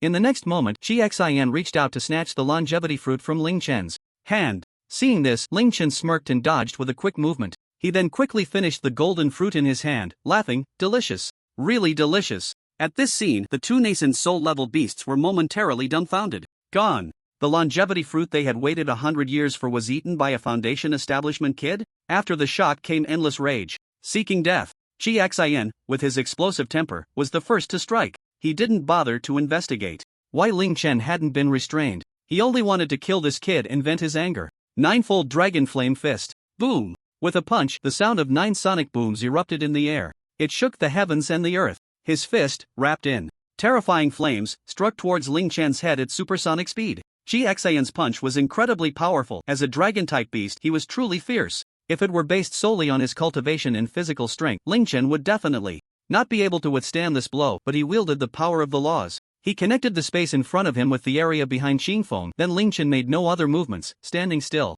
Xian, filled with rage, had a ferocious expression. At that moment, Ching Feng suddenly felt a sense of crisis approaching. She hurriedly dodged, but it was still too late. Boom! Accompanied by a heavy muffled sound, Xian's strike hit Ching Feng's shoulder, sending her flying hundreds of meters away, crashing through trees along the way. Ha! No effect? After the strike, seeing Ling Chen still standing there, even with a hint of a mocking smile on his lips, Xian was shocked. At the same time, he was drawn by a gasp from beside him and turned to see Ching Feng had already been sent flying. The fist that struck Ching Feng flashed past, but Xian still saw it. Wasn't that his own fist? He suddenly realized something, looking at Ling Chen with a horrified expression. "Spatial divine ability?" Xian exclaimed in shock. After saying that, he hurriedly dodged and retreated, putting distance between himself and Ling Chen. "How is that possible? You're clearly just at the foundation establishment stage. How could you comprehend the Tao rhythm?" His tone was filled with disbelief. Could he be hiding his cultivation? But recalling the aura Ling Chen emitted when he used the spatial divine ability, it was evident that he was still at the foundation establishment stage, not a great cultivator hiding his true power. Doubting the situation, he immediately unleashed his fire Tao rhythm divine ability. The flame dragon descends. Roar! With a tremendous roar, a massive fiery dragon phantom appeared out of thin air. Above Xian, the ground around them crackled, melting from the heat. It formed pools of lava. With a push of his hands, the flame dragon phantom charged towards Ling Chen, its might terrifying beyond measure. Tao rhythm? There is indeed a faint trace of the fire law. But unfortunately, it's still too weak. Ling Chen shook his head, a hint of regret in his tone. "Let me broaden your horizons." He took out Yanli and infused it with spiritual power. The law runes on the sword's body were activated, and the long sword instantly turned fiery red, slashing forward. The sword like melted the ground it passed over in an instant. The incoming dragon phantom was instantly pierced and dissipated, then it swept across Xian's body. All of this happened in the blink of an eye. Watching the red sword light easily disperse his flame dragon descent coming for him, Xian felt a wave of despair. It was too fast. There was no way to dodge. With a loud crack, Xian's body split in half from the dantian and fell to the ground. This strike directly turned his primordial spirit to ashes. The cut was charred black, completely carbonized, without a drop of blood. Put. Shi Xin's upper body had not completely died yet. He wanted to say something, but as soon as he opened his mouth, blood spurted out. A lifetime of experiences flashed through his mind like a revolving lantern. Finally, his gaze drifted towards Ling Chen. Why? After barely uttering a few words, Shi Xin closed his eyes forever. He could never understand why a primordial spirit great being like him would lose to a Foundation establishment human. After death, Shi Xin transformed back into his original form, becoming a two-part fire dragon. In the distance, Cheng Feng, who had half crouched up, watched as Shi Xin was easily slaughtered, and cold sweat broke out. A look of fear finally appeared on her cold, world-weary face. Ling Chen turned to look at Cheng Feng. Just one glance made her heart race uncontrollably. A wave of immense fear washed over her. Run! She wanted to run, but her body trembled uncontrollably, refusing to obey her commands. At that moment, Ling Chen appeared to her like a world-destroying demon. God, while she was just an ant that could be crushed at will. Collecting the dragon corpse and the two instruments divine fire into his spatial ring, Ling Chen slowly walked towards Cheng Feng. Seeing Ling Chen approach with his sword, Cheng Feng was so frightened that she fell to the ground. Thud. Each step echoed in Cheng Feng's heart. Her mental defenses felt like a small sailboat in a storm, ready to be shattered at any moment. Cheng Feng opened her cherry-like pink lips, trembling, and no, don't come any closer. At the same time, she instinctively moved backward with her hands and feet. As the footsteps grew closer, Cheng Feng could no longer bear the pressure. Her mental defenses broke. With her eyes tightly shut, she screamed, and a warm flow suddenly surged from her lower abdomen, soaking her dress in the ground. Seeing this, Ling Chen stopped in his tracks and scratched his head. How did she wet herself? And she's a primordial spirit cultivator. Anyone who didn't know would think I was bullying some innocent girl. He took out his phone and snapped a picture, labeling it "Shame of the Primordial Spirit." This release made Cheng Feng feel much more at ease. She gasped for breath and pleaded, Please, spare me. I am willing to submit to you." Ling Chen pinched his chin with his index finger and thumb, seemingly contemplating the pros and cons. Seeing him hesitate, Cheng Feng immediately pressed on. She separated a ball of light from her body. "This is my life essence. I am willing to be your servant, and from now on, everything I have belongs to you." She knelt on the ground, cradling her life essence in her hands, looking up at Ling Chen with a pleading and flattering gaze. "Well, fine. Taking in a Yuan stage mate isn't a bad idea." Ling Chen took the light orb, sensed it for a moment, and found that it was indeed connected to the life vein of the woman before him. He gently squeezed it.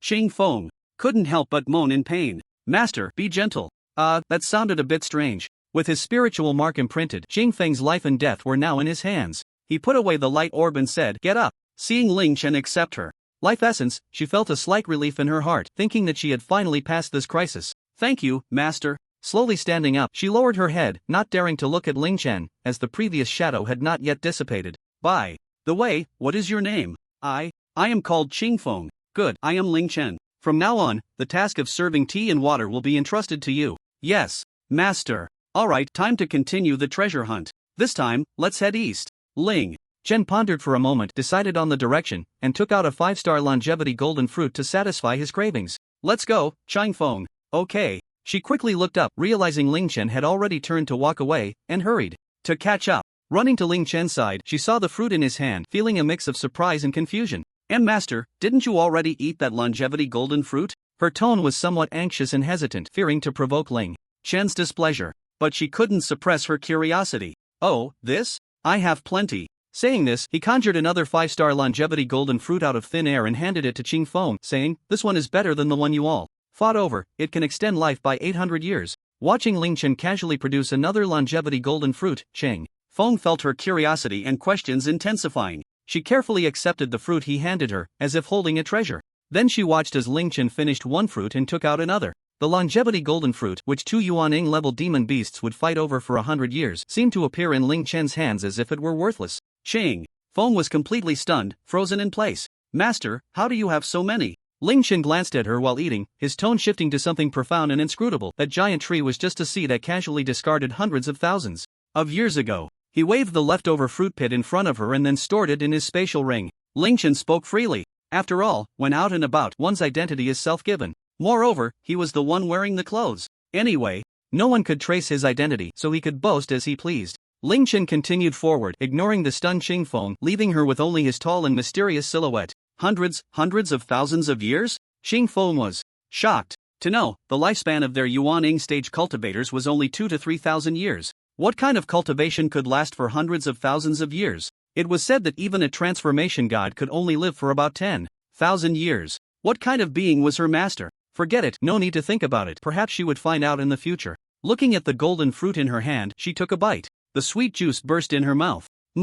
So delicious. This fruit was far tastier than anything she had eaten before. As the fruit flesh entered her stomach, a surge of immense energy emerged, nourishing every cell in her body. The intense comfort brought by the energy made her involuntarily close her eyes, revealing an expression of extreme enjoyment. At the same time, her initial stage yawning bottleneck seemed to loosen a bit. At that moment, she felt fortunate for having begged for mercy so quickly. Otherwise, she wouldn't have been able to taste such a wonderful thing, and it could actually extend her life by 800 years. At this time, Ling Chen's figure couldn't help but appear in her mind. Handsome, powerful, and generous, it seemed like she had made a good choice in her master. What are you doing? Hurry up and catch up. Ling Chen looked at Cheng Feng still dazed and couldn't help but urge, Oh, I'm coming. Cheng Feng, as if waking from a dream, quickly finished the golden fruit, even swallowing the pit, and hurried to catch up with her master. Master, where are we going? She didn't even notice that a smile had already spread across her face as she said this. Just wandering around, collecting some heavenly materials and earthly treasures.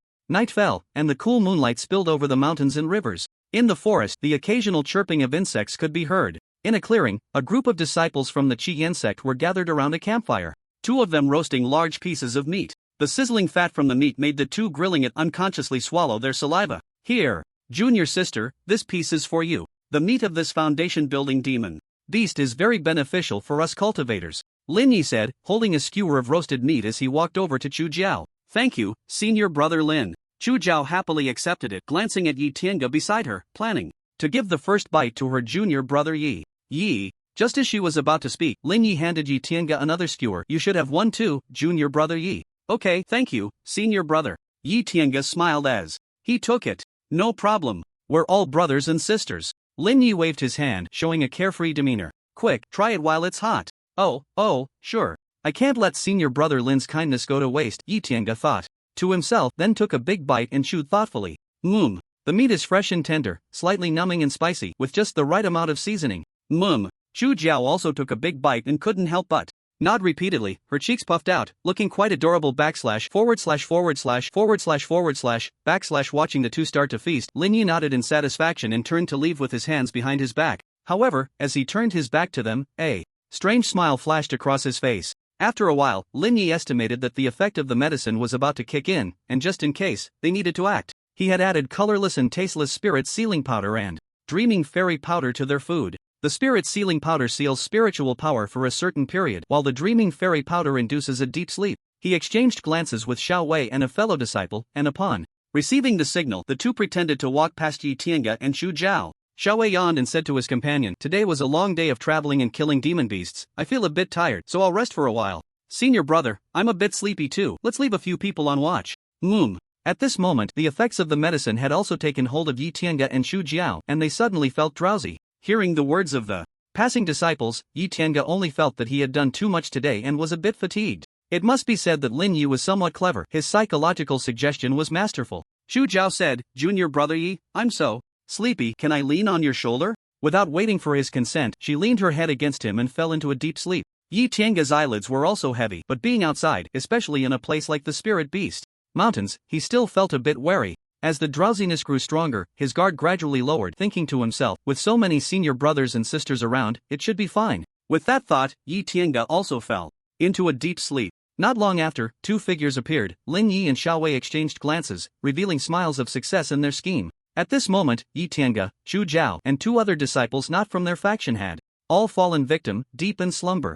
Lin Yi approached Chu Jiao, cradling her in his arms, gazing at her tenderly. Junior sister, sleep well. He then took out a blanket and carefully laid Chu Jiao down on it. After finishing, he began to give orders. Xiao Wei, carry this kid away. You three stay behind to watch over Chu Jiao. Everyone follow me, let's have some fun torturing him. Xiao Wei said, dragging Yi Tiange by one leg, flying low like he was pulling a dead dog. Senior brother Lin, this mysterious fairy powder is really powerful. He sleeps like a dead pig. Ha ha, Xiao Wei chatted as they flew. Lin Yi didn't respond. At this moment, he was eagerly anticipating torturing and humiliating Yi Tiange. This should be enough, we're close enough. Lin Yi stopped flying low and slowly landed. Upon hearing this, everyone followed suit. Xiao Wei threw Yi Tiange directly to the ground. Senior brother Lin, what do we do next? Lin Yu glanced at Xiao Wei, a cruel smile appearing on his face. He drew his spirit sword and systematically severed the tendons in Yi Tiange's hands and the tendon in his left foot. Seeing that, Lin Yu left the tendon in Yi Tiange's right foot intact. Xiao Wei felt puzzled and asked, "Senior brother Lin, why leave him with one leg?" He. What do you know? Leaving him one leg is to watch him struggle." Upon hearing this, Xiao Wei suddenly understood and he couldn't help but gasp in shock, giving a thumbs up. "Brilliant. Truly brilliant, senior brother Lin." In his sleep, Yi Tiange felt some discomfort in his hands and feet, and gradually his consciousness returned. Just as he was about to get up, he felt a tremendous pain in his limbs. What was going on? He tried to clench his fist, but his hands wouldn't obey. Opening his eyes, he was met with a series of evil, cruel smiles. The owners of these smiles had only recently been his amiable senior brothers. At this moment, he realized he had been set up. That meat had a problem. That's senior's sister. A surge of immense anger erupted from his chest, and he almost roared, You guys." Then his tone shifted. Why?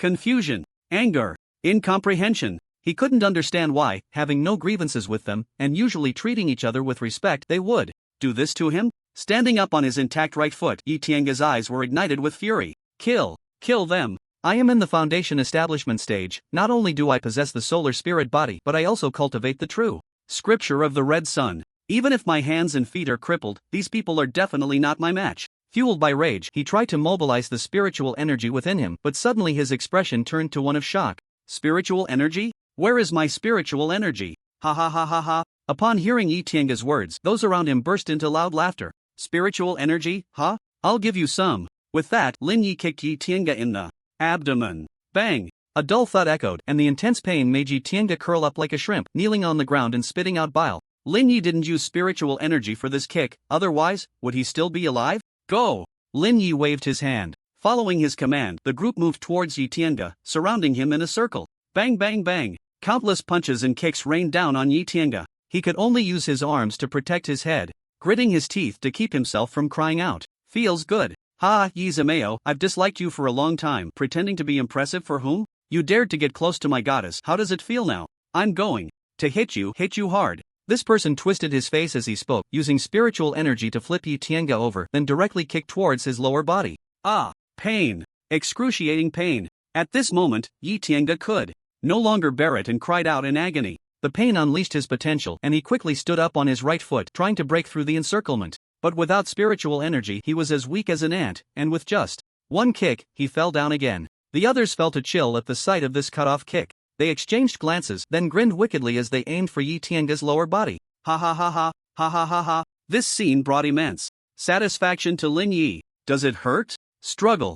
Ha ha ha. The junior sister belongs to me. Junior sister? So that's it. Now Yi Tiange understood, it was jealousy over senior sister Chu's feelings for him. Just because of this, they have come to this point, those who surrounded him. Clearly, they usually treat him with courtesy, but now they reveal such an evil demeanor. All because of jealousy. Is this what they call a cultivator? Is this really immortality? Suddenly, he remembered how, as a child, he and his friends would catch crickets to fight each other or drown ants in water. He realized, yes, this world is inherently a survival of the fittest. Ha ha ha, ha ha ha. After understanding, Yi Tiange suddenly burst into loud laughter. This sudden laughter caused a few people to pause, no longer attacking. Xiao Wei, has he gone mad? What's going on? The next second, they heard Yi Tiange shout loudly. Ha ha ha. So this is the world of cultivators. I, Yi Tiange, swear, if I do not die this time, I will definitely cultivate to the highest realm and become the strongest. Upon hearing this, everyone burst into laughter again. Put. Ha ha ha. Tis.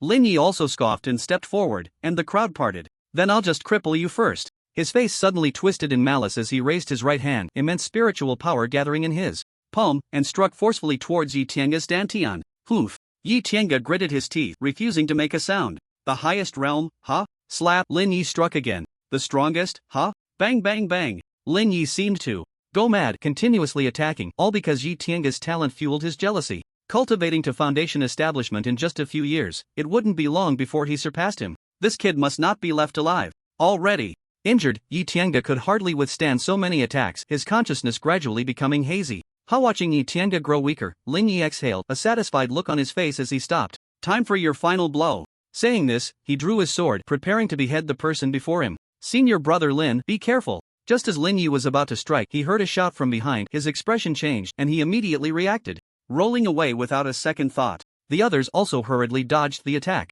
Bang! Bang! Just as he rolled away, 2 streaks of azure spiritual power struck where he had just been. The terrifying attacks kicked up a cloud of dust on the ground. If those 2 attacks had hit him unprepared, he would have been gravely injured, if not dead. Seeing this, Ling Yu felt a wave of fear. Thankfully, he had dodged in time. Caw! A sharp cry echoed in the sky. Ling Yu looked up and found that it was actually a late-stage Foundation establishment flying demon beast. It resembled an eagle with a wingspan of 10 meters, black and green intermingled. Not good. It's a late-stage Foundation establishment azure winged eagle. Before anyone could react, the azure winged eagle dove down rapidly, flapping its wings and unleashing several azure attacks. Spread out! Lin Yi shouted, dodging again. A chi refining stage. Cultivator was caught off guard and was instantly sliced in half by the sword-like attack, screaming as he fell to the ground, unable to get up. One of the attacks struck beside Yi Tianga, sending his body flying several meters high. Seeing food flying towards it, the azure-winged eagle immediately grasped with its claws, lifting Yi Tianga into the air. Upon seeing this, Lin Yi suddenly had a flash of inspiration, taking out a recording pearl to capture.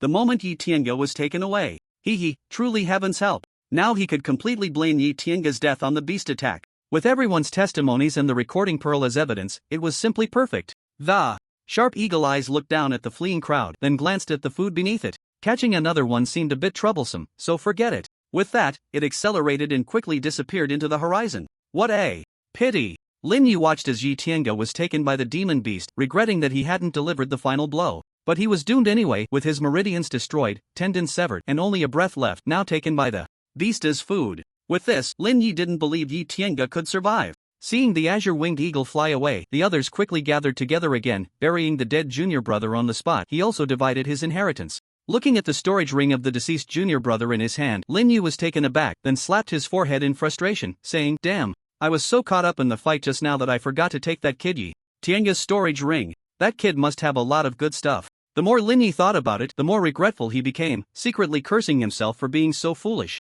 The others also reacted to his words. They had also been so engrossed in the fight that they had forgotten everything. Alas, it's too late for that. Let's head back first. After saying this, Lin Yi took the lead and flew low back along the same route. Upon returning to the campsite, he exchanged good excuses with the 3 guards, and Lin Yi took out some of his resources to distribute to those who participated in the task. After everything was done, he sat down slowly beside Chu Jiao, quietly watching her sleep, his eyes filled with tenderness. Speaking of which, after the Qingyi eagle captured Yi Tianga, it was preparing to return to its nest to enjoy a nice meal. Just as it flew over a huge canyon, a peak foundation building, flying monsters suddenly attacked it. The intense attack struck it suddenly, causing a sharp pain that made it involuntarily loosen its feet. Yi Tianga fell straight down into the canyon below. The Qingyi eagle, furious from the sneak attack, disregarded its food, let out an angry cry, and directly fought back. "It's so dark, is this the world after death? Father, mother, sister." In a daze, Yi Tianga felt himself falling into a very deep black hole. Memories of the past began to surface. After a while, Yi Tianga finally hit the bottom, crashing heavily onto the ground. Without spiritual power to protect him, his body was only slightly stronger than an ordinary person. He crashed to the ground, his head bleeding, and his whole body fractured. His chest happened to hit a protruding rock, causing his already weak heartbeat to suddenly accelerate. Thump, thump. In an instant, the sound of his heartbeat echoed in the canyon. It was as if his body had flipped a switch. The bleeding wounds quickly stopped, and his heart pounded incessantly. A spark of flame, like spiritual light, suddenly ignited in his chest. On the other side, Ling Chen and Qing Feng arrived at the mouth of a canyon. Looking into the entrance, it was pitch black, as if a black hole was ready to swallow everything. What a dense killing aura. What place is this? Ling Chen wondered curiously. Qing Feng gazed into the dark depths, and a look of fear appeared on her beautiful face. "Master, this is the forbidden area of the Spirit Beast mountain range." Seeing her expression, Ling Chen was somewhat surprised. If even a nascent soul expert like her felt fear, this place must indeed be extraordinary. What's the background of this place that even a nascent soul like you is afraid? After a moment of silence, she began to explain. This place is called Yu Valley. Even nascent soul cultivators who enter will have their spiritual power suppressed by 99%, and their divine sense cannot be used. Moreover, the killing aura within will continuously erode the physical body. It's extremely terrifying. Oh, interesting. Ling Chen couldn't help but use his divine sense to check the situation inside the valley. In an instant, the conditions within Yu Valley came into view. This was actually a secret realm. There was an entrance on one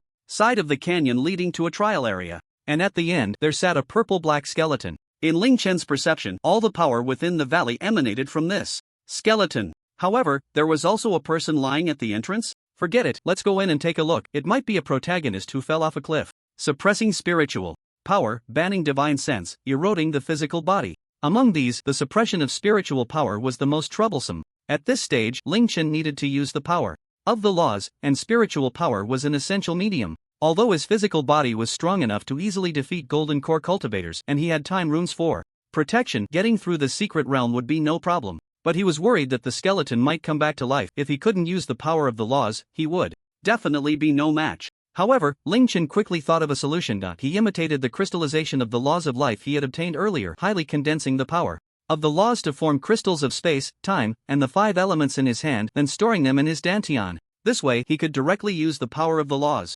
These crystals reminded him of a movie from Blue Star. This is just like the Infinity Stones, Ling Chen thought to himself. He prepared himself. In the next moment, he walked towards the black mist of malevolence and reached out to touch it. A strange force stimulated his body, and his pure yang sacred body was unexpectedly activated. So that's how it is. It seems the secret realm is meant to select individuals with special physiques. Those with such physiques will activate their self-protection when stimulated by the black mist, while ordinary cultivators will be eroded to death. Ling Chen realized. It seems the creator of this secret realm was also someone with a special physique. Ching Feng, wait for me outside. He turned to Ching Feng beside him and said. Although Ching Feng was a beast and had a strong physical body, it would still be difficult to withstand this malevolent black mist. Bringing her in would only be a burden, so it was better for her to stay outside. Yes, master, then I won't hold you back, she replied, feeling delighted at the thought of not having to go. If she could avoid such a terrifying place, she would. Her master was exceptionally powerful, while she was just a small fry. After giving his instructions, Ling Chen slightly crouched down. Boom! The next second, the ground exploded and Ling Chen leaped forward, his body soaring rapidly into the depths of the canyon. Upon reaching the entrance, he crouched down to check on the situation of the young man before him. There were scabs from recently healed wounds everywhere, and even bloodstains around his lower regions. This person was none other than Yi Tiange. Hiss! Looking at the boy's battered body, Ling Chen couldn't help but gasp. The one who did this was truly a wolf in sheep's clothing. His breath is weak, but he's still alive. Using the time law to check this person's past, he mainly wanted to see if this person was worth saving. He didn't want to rescue an ingrate.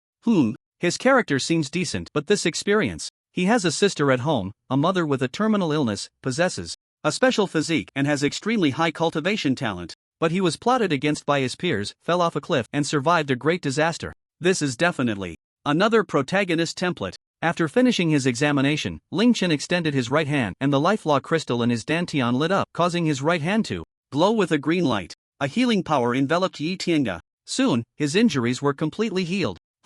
What is this, you? Yi Tiange slowly opened his eyes, and what came into view was Ling Chen's handsome face. Congratulations, the treatment was very successful. You are now a lovely girl, Ling Chen said with a smirk, indulging in his mischievous humor. Yi Tiange? Yi Tiange suddenly sat up and reached down to feel, and upon feeling the familiar sensation, he finally breathed a sigh of relief. Phew, you scared me to death. Then he realized, looking astonished, my injuries, all healed? He looked at his hands and other parts of his body, finding no unusual sensations or pain, even his meridians were intact. Soon, he realized that it must be this incredibly handsome man before him who saved him. If even the meridians could be repaired, he must be a high-level cultivator. Young man Yi Tiange. Thank you, senior, for saving my life. From now on, my life belongs to you. He immediately knelt down and bowed, speaking earnestly. He had thought he was doomed, but unexpectedly, heaven had allowed him to meet a powerful figure and live. Just wait, I, Yi Tiange, will make you pay for your blood debts. The scene of everyone laughing like demons, humiliating and beating him, unconsciously flashed in his mind.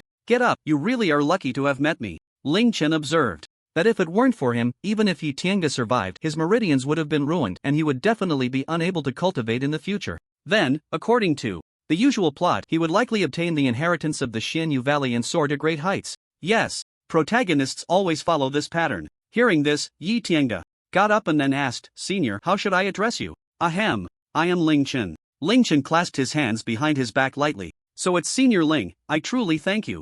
This time, otherwise, I fear I would have died without a burial place. After expressing his gratitude, Yi Tiange finally began to survey his surroundings. He saw that the area was surrounded by thick black mist and malevolent energy, looking exceedingly eerie. At the same time, he discovered that his spiritual sense was unexpectedly unusable. If it weren't for the fact that he could still use a trace of spiritual power, he might have thought he had lost all his cultivation. Yi Tiange furrowed his brow and asked, Senior Ling, where exactly are we?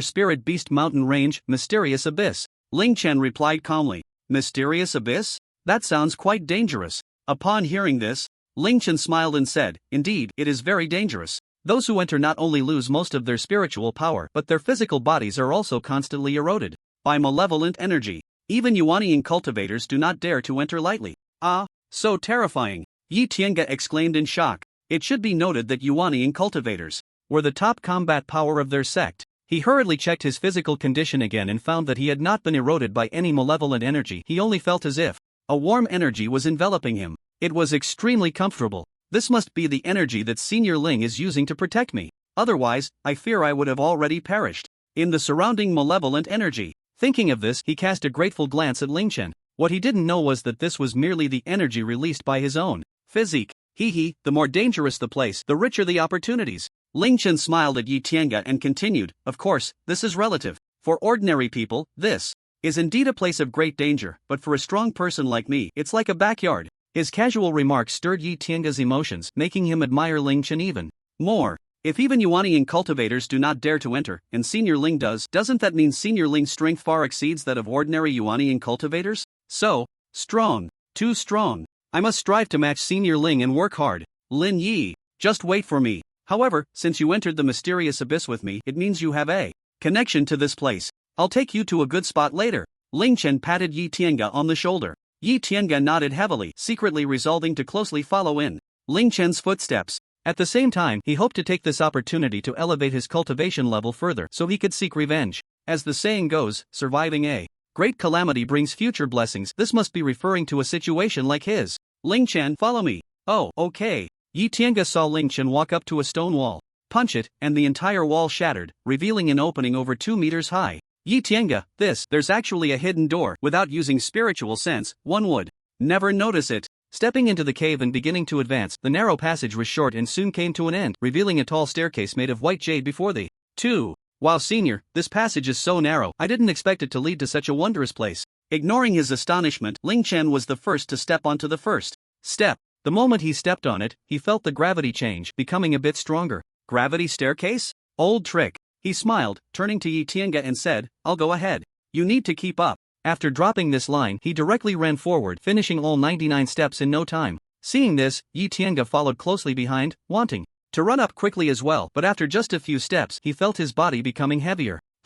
My body is getting heavier." Continuing to run up another 20 steps, the gravity grew stronger, and he could only helplessly switch to walking as the gravity was too strong for him to run. Ling Chen shouted from the top of the stairs, "Young man, take your time climbing. It's good for your physical body." Indeed, this gravity staircase was not just simple gravity. There was a strange energy within it that had a body tempering function. At this moment, a round pillar suddenly rose before Ling Chen, who had completed the first trial, with a beautiful jade box placed atop it. "There's actually a level reward?" This surprised him a bit. He opened the box, and a fist-sized red fruit came into view. "It looks like a dragon fruit. I haven't seen it in the treasure map. Let me see what you are." The information obtained from the copy fusion was as follows. Item: 1-star dragon blood fruit. Description: the best choice for strengthening the physical body. Legend has it that consuming 9 of these will lead to an incredible transformation. What exactly is this transformation? Don't tell me it turns into a dragon in the end, or a man turns into a woman, and a woman turns into a man? There are unknown risks. No matter, he can always rewind time. After fusing to 5 stars, Ling Chen quickly ate one, and he immediately felt a warm power beginning to nourish his body, which lasted for several minutes before fading away. He clenched his fist to feel the strength in his body. It had increased by more than half a level. However, since Ling Chen's physical body was already strong enough, an increase of half a level was actually quite good. He would deal with the remaining 8 later. For now, he would clear the level. Ignoring Yi Tiange, who was still struggling below, Ling Chen passed through the only tunnel and moved on to the next level. The second level was an illusion level, and for Ling Chen, who possessed an indestructible spiritual light, this little power was simply not enough to pull him into an illusion. Just seconds after arriving in the new place, he passed the level directly. A stone pillar rose from the ground, and a beautiful jade box appeared again. This time, the item in the box was a martial arts manual called Xianhuang Dozhanju. Successfully cultivating it would allow one to unleash 3 times the combat power in battle. Not bad, a good martial art. I'm looking forward to the final inheritance. Ling Chen felt a bit surprised in his heart. It seemed he had come to the right place today. Such good things were placed in the rewards, and the inherited martial arts would surely be even more impressive. No one would complain about having too many good things. But if this thing popped out of the ground, then there must be many more down there? He released his spiritual sense to scan the ground beneath him. and found that it was indeed the case. Dozens of jade boxes were quietly lying on the pillars below, but they all contained Xian Huang Dozhanju. Ling Chen was taken aback and glanced at the manual in his hand. Wow, so it's wholesale. Looking again at the underground of the first level, the situation was not much different. Besides the dragon blood fruit, there were some other spiritual herbs, but many were duplicates. The laws of space surged, and 5 spiritual herbs appeared out of thin air, all of which were Earth-level spiritual herbs. This surprised Ling Chen. Xianling grass, ice heart flower, star spirit grass, ghost soul grass, 5 elements mushroom. Among them, the ice heart flower and ghost soul grass were for strengthening the soul, while the others were body refining materials. Strengthening the soul was useless for Ling Chen, as his soul had long since transformed into indestructible spiritual light. In Ling Chen's perception, there were only 3 levels in this place, and he was too lazy to challenge the next level. He directly transferred the rewards of the 3rd level to his hands. The reward for the 3rd level was also a body refining material called star sand, a top-grade earth level item. Ling Chen couldn't help but exclaim, the master of this secret realm was truly a body refining fanatic. He then stepped across space to stand before the black skeleton. On the other side, Yi Tiange, who had climbed the stairs after much hardship, was now lying on the ground, panting heavily. Huff, huff. It was so difficult. If it weren't for my spiritual body bursting forth, I wouldn't have made it up. Sigh. I wonder where the senior has gone. At that moment, the reward stone pillar suddenly floated up, accompanied by the sound of gears turning. What is that? Yi Tiange turned his head to look in the direction of the sound. A beautiful jade box came into view. Could it be a treasure? Instantly, he felt a surge of energy and no longer felt tired. He hurriedly got up and walked over, eagerly opening the jade box. In an instant, he seemed to see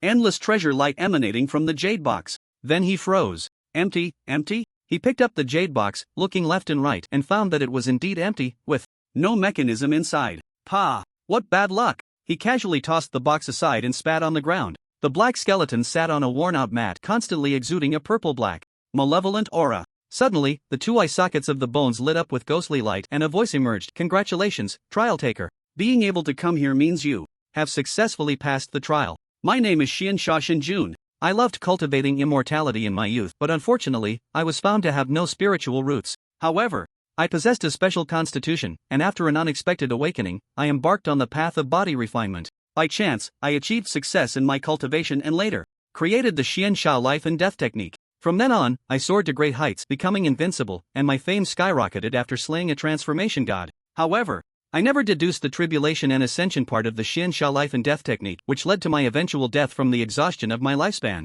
To my future inheritors, I hope you can fulfill this regret of mine. The last sentence was filled with a deep sense of regret. After the introduction, a burst of golden light erupted from the bones, revealing countless golden characters on the black bones. Ling Chen focused his gaze and discovered that it was a form of pictographic writing. The characters entered his mind and began to evolve on their own, presenting one formula after another, with intricate details and extraordinary profundity. After a while, Ling Chen collected his thoughts and let out a long breath. This Xian Sha Jun was indeed a genius. Cultivating this technique to its peak would produce something called the Xian Sha domain, which would create its own rules, capable of suppressing spiritual power and divine consciousness, simply the nemesis of all law masters. A genius. Absolutely a genius. Well, if I can't use spiritual power, neither can you. Real men fight hand-to-hand together? Once Ling Chen comprehended it all, the characters on the bones transformed into specks of golden light, dissipating into the air like fine dust. The light in the eye sockets of the skeleton also extinguished. Ling Chen quietly watched for a moment, then bowed respectfully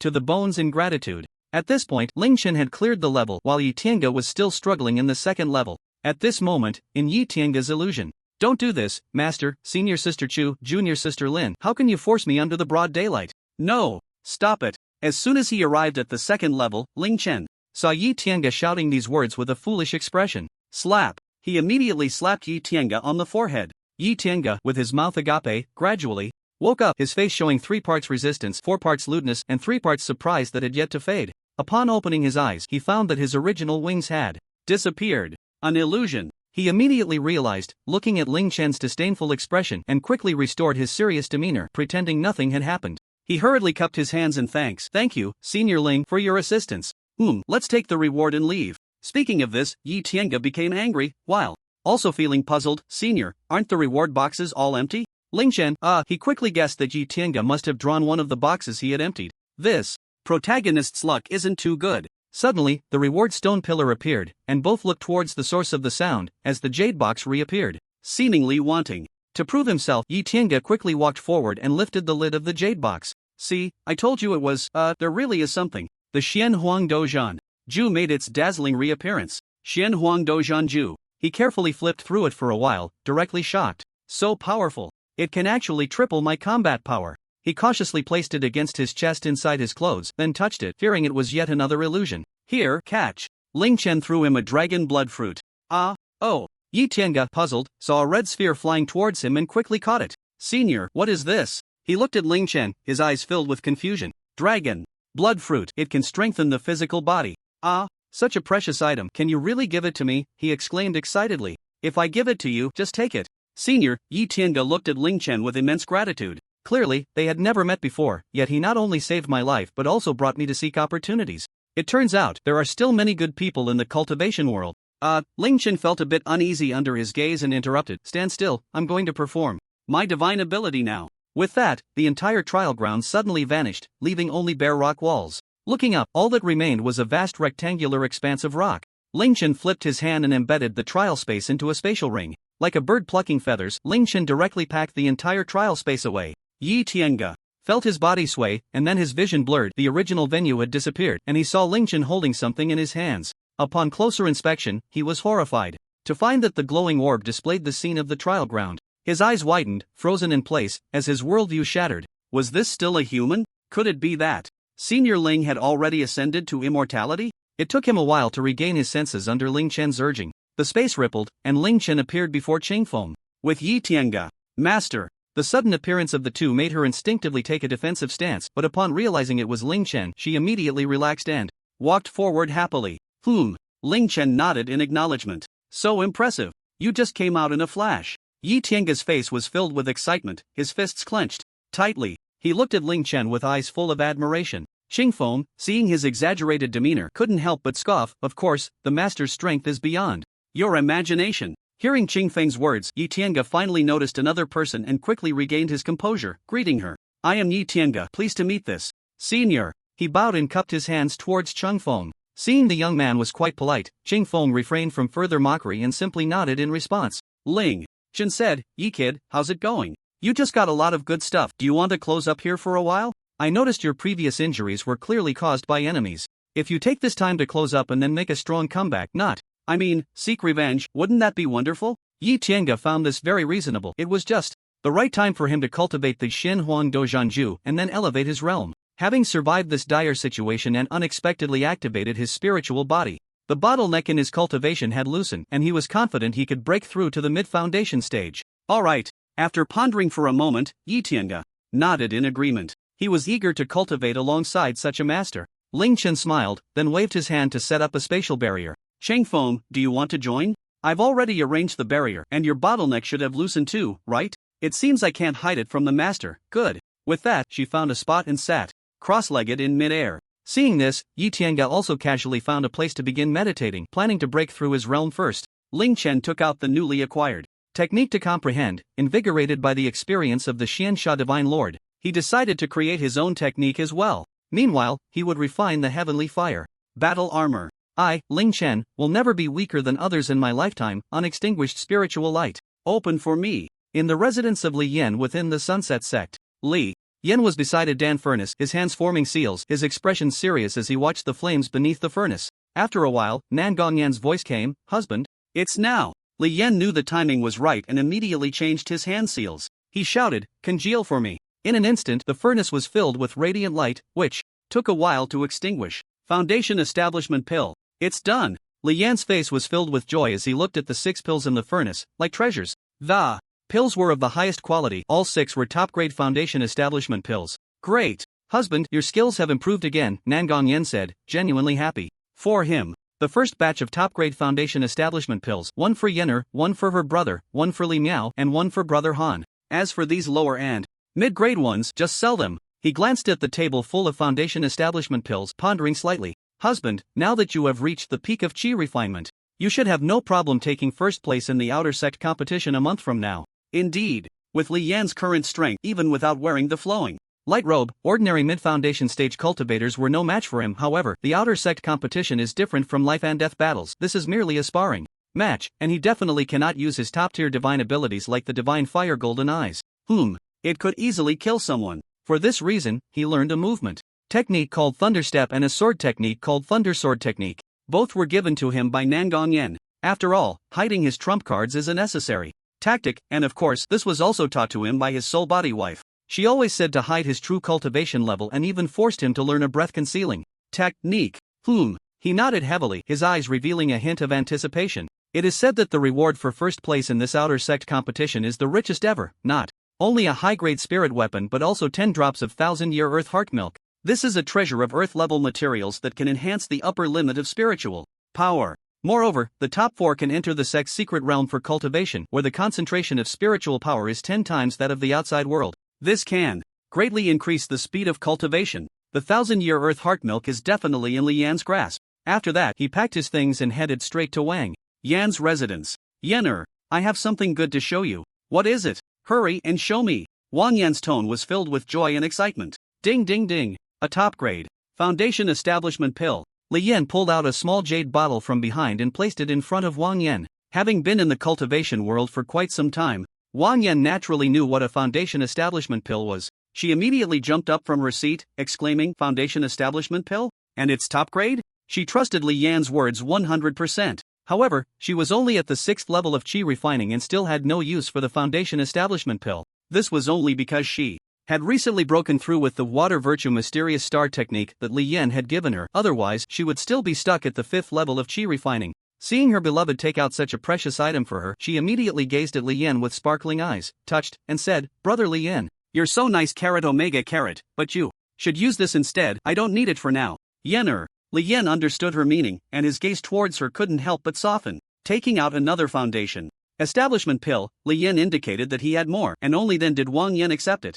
In a moment of deep emotion, the two embraced and kissed. Meanwhile, in a bamboo forest, Han Feiyu was diligently cultivating. After a long time, he finally stood up and sighed. "After so much hard work, I'm still only at the 3rd level of chi refining." This was still the result of his constant use of medicinal pills. Although his aptitude was indeed poor, the quality of the foundational technique was also a reason. It was quite subpar. Just right, his contribution points were sufficient, and it was time to exchange for a better technique. He took off into the air, leaving a trail of blue light behind him. Soon, Han Feiyu spent 1,000 contribution points and arrived at the technique pavilion. However, after searching for a long time, he still couldn't find a technique that he liked. He reached for a technique called Greenwood Technique and casually flipped it open. With a snap, a sound of something falling to the ground caught his attention. He looked down and found a folded piece of yellowed parchment.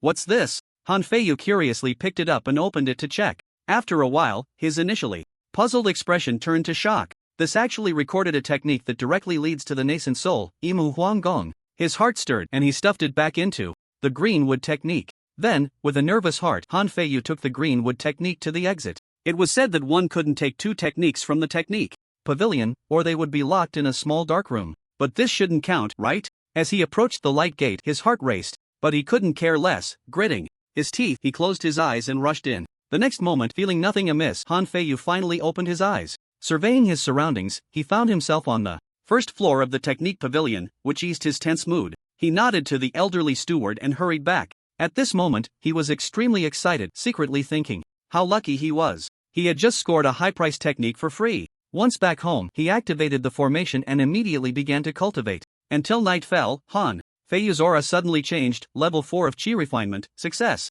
He let out a long breath, secretly thinking that high-level techniques are indeed powerful. At this moment, the quality of his spiritual power was completely different from before. This technique even comes with a sword technique, truly impressive. The 9-twisting blue shadow sword is the sword technique that comes with the Imu Huang Gong, and it is quite formidable. After reaching great success, it can unleash 9 blue shadows to jointly attack the enemy, with each blue shadow possessing 90% of the caster's strength. At this moment, a sound transmission talisman flew in. "Brother Han, are you there? Urgent matter. Li Miao." "Brotherly? What could be so urgent at this hour?" He felt a bit puzzled. He waved his hand to deactivate the formation, walked to the door, and opened it, revealing a cheeky, chubby face. He. "Brother Han, long time no see, I bring you good news." "Oh, please come in quickly." Han Feiyu stepped aside, extending a hand to invite him in. After Li Miao entered, he glanced outside again to confirm there were no other figures before closing the door and reactivating the formation. Seeing him Activate the formation again. Li Miao couldn't help but tease. I say, Brother Han, aren't you being a bit too cautious? This formation never stops. Better to be cautious then. Sorry. Han Feiyu scratched his head, feeling a bit embarrassed. Let's not talk about that for now. Brotherly, what good news do you have for me? Changing the awkward topic, Han Feiyu asked directly. He. The chubby face grinned, taking out a small jade bottle and placing it on the table. Brother Han, guess what kind of elixir is inside? Han Feiyu had been immersed in alchemy for a long time. He uncorked the bottle, inhaled the fragrance of the elixir, and examined its quality, his face suddenly showing surprise. This quality is even better than that of superior elixirs. Could it be a top-grade elixir? Although he could tell the elixir might be top-grade, Han Feiyu had never seen what a foundation establishment pill looked like, so he couldn't guess what kind of elixir was in the bottle. Li Miao raised an eyebrow at his words, secretly thinking that Brother Han's alchemy skills were indeed impressive. That's right, this is a top-grade foundation establishment pill. As he said this, he deliberately lingered on the words top grade, elongating his voice before finally revealing foundation establishment pill. This made Han Feiyu's heart itch with excitement. Upon hearing foundation establishment pill, Han Feiyu suddenly stood up. What? A top grade foundation establishment pill? However, his expression quickly changed again. From what he understood about their group from Qingyan, Wang Tang would definitely be able to obtain a foundation establishment pill. The mysterious Ling Chen should also be able to. The other outer disciples would either have to buy a foundation establishment pill at a high price from an outside trading company or exchange 4,000 contribution points for one. Moreover, none of these methods would have any chance of obtaining a top-grade foundation establishment pill. Brotherly, may I ask how you obtained this foundation establishment pill? He felt a bit worried for Li Miao. Don't worry, Brother Han. This was refined by my cousin Li Yan. He is now a master alchemist. When he spoke of Li Yan's prowess, he seemed to take pride in it as if it were his own, his eyebrows dancing with excitement. Here, this one is entrusted to me by my cousin to bring to you. Hearing that it was refined by Li Yan, his initial worries were completely set aside, and he was incredibly surprised by Li Yan's level of skill. Although he had known from their previous simple exchanges that Li Yan could also refine pills, he had thought he was on the same level as himself. But to think he could refine top-grade elixirs so quickly? Trembling slightly, he took the jade bottle and solemnly said to Li Miao, "Thank you. Also, please thank Brother Li Yan for me. If you ever need anything from me, just let me know." Ah, we're all brothers. Here. Li Miao waved his hand dismissively. At that moment, someone outside suddenly called Han Feiyu's name. Brother Han, Brother Han, Brother Han, someone is calling you. Let's go. Let's see what's going on, said Han Feiyu as he deactivated the formation, and the two of them walked outside.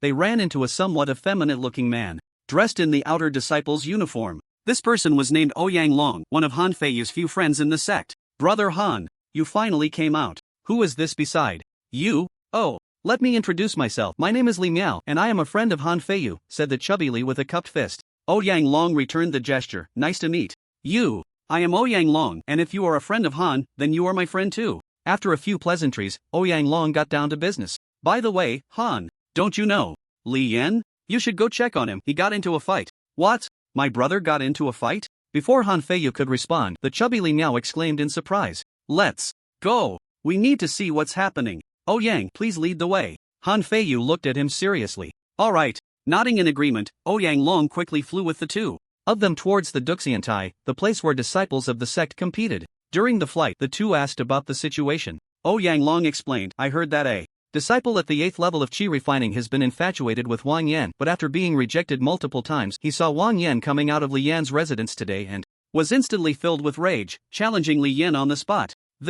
Upon hearing this, the two fell silent. The reason was indeed somewhat laughable. Then Han Feiyu frowned slightly. 8th level of Qi refining. I'm afraid my brother Li Yan won't be a match. However, the chubby one didn't seem to care. A strange smile appeared on his face. Han, how about we make a bet? Let's bet on whether my brother will win. Han Feiyu raised an eyebrow, sensing that things were not simple. Seeing the chubby one so confident, could it be that Li Yan's strength was already enough to defeat someone at the 8th level of Qi refining? He was hesitant to believe it, but something felt off. So he decided to ask what the stakes were. What are the stakes? I haven't thought of that yet. Li Miao fell silent for a moment before blurting out this line. Han Feiyu, Ouyang Long. Suddenly, he seemed to think of something and punched his palm. Got it. How about this? Whoever loses has to agree to one request from the other. But it can't be too excessive. If it is, they have the right to refuse. What do you think? Han Feiyu thought for a moment. It was reasonable, so he nodded in agreement. Then, I bet my brother will win. I'll bet he loses. Soon, the three arrived at the Duxiantai, where countless people had already gathered around. Fight! Fight! Fight! The crowd shouted continuously, urging them to start the battle. The atmosphere was incredibly heated. In the Duxiantai, Li Yan and Zhao Ziming stood on either side, their gazes locked, and the air seemed to crackle with electricity from their stares. Zhao Ziming, with a handsome but stern face, was at the 8th level of chi refining, a standout among the outer disciples. Unfortunately for him, he was up against Li Yan, who was pretending to be weak. Today was likely going to be his unlucky day. Damn it! Are we going to fight? Or just stand there like two big men staring at each other? Exactly. If you're going to fight, just do it, don't waste everyone's time. Seeing that the two had not moved for a long time, the onlookers began to grow impatient and started shouting loudly. Zhao Ziming saw that the atmosphere was right and decided to throw out a final taunt before attacking. He wanted to defeat and humiliate Li Yan in front of countless cultivators, making Wang Yan realize how wrong her choice was. How could an 8th level chi refining disciple lose to a 7th level one? At this moment, Li Yan was concealing his true aura, pretending to be at the 7th level of chi refining. He was deeply following Nangong Yan's teachings. Zhao Ziming shouted with spiritual power, Li Yan, whoever loses has to kneel and shout 3 times, I am trash. Is there a problem? Hearing this, Li Yan smirked, his face calm, and with a hint of spiritual power, he replied lightly, I won't lose. After a pause, as if he thought of something, he shook his head and smiled, Can an ant shake a tree? Humph. Sharp-tongued. You won't last 3 moves. 3 moves? No, just 1. Li Yan raised a finger. I only need 1 move to defeat you. If someone dared to compete for a woman with him, there was no need to hold back, he would just crush them. The crowd erupted in excitement. They began to discuss among themselves. Wow, did I hear that right? Is this Li Yan really that arrogant? Is he very strong? Strong? He's just at the 7th level of chi refinement, while Zhao Ziming is at the 8th level. I also have high hopes for Zhao Ziming. I've never even heard of this Li Yan. On a distant high-rise, Wang Tang felt a sense of familiarity upon witnessing this scene, causing him to furrow his brows slightly. After a moment of recollection, he remembered. His brows relaxed, but his heart was in shock. Isn't this the way Brother Ling used to show off back then? Damn it! This kid got to show off first. Wang Tang felt a bit frustrated and turned to his sister Wang Yan, saying, Sister, you seem completely unconcerned. Are you that confident in him? Wang Yan's lips curled into a slight smile as she replied, Of course. Brother Li Yan is very strong. Knowing some of Li Yan's background, Wang Yan was full of confidence in him. Humph. Wang Tang snorted lightly and fell silent, lowering his head in contemplation. No one knew what he was thinking. Zhao Ziming was clearly provoked by his move. Without further ado, he launched an attack. He formed a sword gesture with one hand, and a glimmer of light surged at his fingertips. Whoosh! Fireball technique. In the next moment, 3 fireballs appeared behind him. He pointed, and the 3 fireballs, accompanied by the sound of whistling wind, flew swiftly towards Li Yan's position. At the same time, he drew his high-grade magic sword and used his movement technique to quickly close the distance to Li Yan. Indeed, these 3 fireballs were merely a feint. The real killing move lay in his sword technique. Li Yan's expression remained calm as he saw the fireballs approaching. With a surge of power in his right hand, he flung the medium-grade magic sword he held. The sword spun rapidly through the air, emitting a series of whistling sounds, instantly dispersing the fireballs in front of him, yet it did not stop, continuing to fly at high speed towards the rushing Zhao Ziming. Seeing the fireballs explode, a flying sword suddenly shot out, startling Zhao Ziming, who raised his sword to block. Zzz. At that moment, a crackling sound accompanied by a flash of blue lightning surged past. Li Yan's figure suddenly appeared before him. Thunderous step. Oh no! Zhao Ziming was taken aback, his face showing horror. Immediately after, Li Yan smoothly grasped the incoming magic sword and struck down heavily. Thunderclap sword technique. As the sword technique was executed, arcs of lightning continuously leaped along the sword's body. Boom! The crowd seemed to hear a thunderous roar, their minds momentarily stunned. Zhao Ziming was also startled, his movement slowed by half a beat, creating a large opening in front of him. Put! In the next instant, he was struck hard in the chest, a large amount of blood gushing out. Did I lose? Just 1 move. Zhao Ziming self-deprecatingly thought, then slowly fell backward. By the time the onlookers snapped back to reality from the thunderous sound, they saw Zhao Ziming already collapsed on the ground. Only Li Yan stood there, cold and handsome, holding his sword with one hand on the immortal duel platform. Silence. The entire venue was deathly silent. A gentle breeze blew, lifting Li Yan's hair at the temples, and in the eyes of the crowd, they seemed to collectively experience an illusion. Which sword immortal has descended to the mortal realm? Seeing the sudden silence, Li Yan felt puzzled. Why was there no reaction? Shouldn't there be loud cheers at this moment? Unconsciously, he recalled Brother Ling's battle from back then. Suddenly, his eyes lit up. That's right. I remember now. I forgot to say my lines. How dare the firefly's light compete with the brilliance of the bright moon? He deliberately lowered his voice, and, as he spoke, his tone revealed a sense of invincible loneliness and chill. Upon hearing this, the crowd felt their heads explode again. Then, the scene erupted into thunderous applause. Oh, so strong. Truly defeated the enemy in one move. Defeated the enemy in one move, so impressive. Ah, Leen, I love you. Does the young master have a partner? Come and cultivate with your sister. Am I the only one who thinks his last line was really domineering? I need to remember that. Yes, super domineering.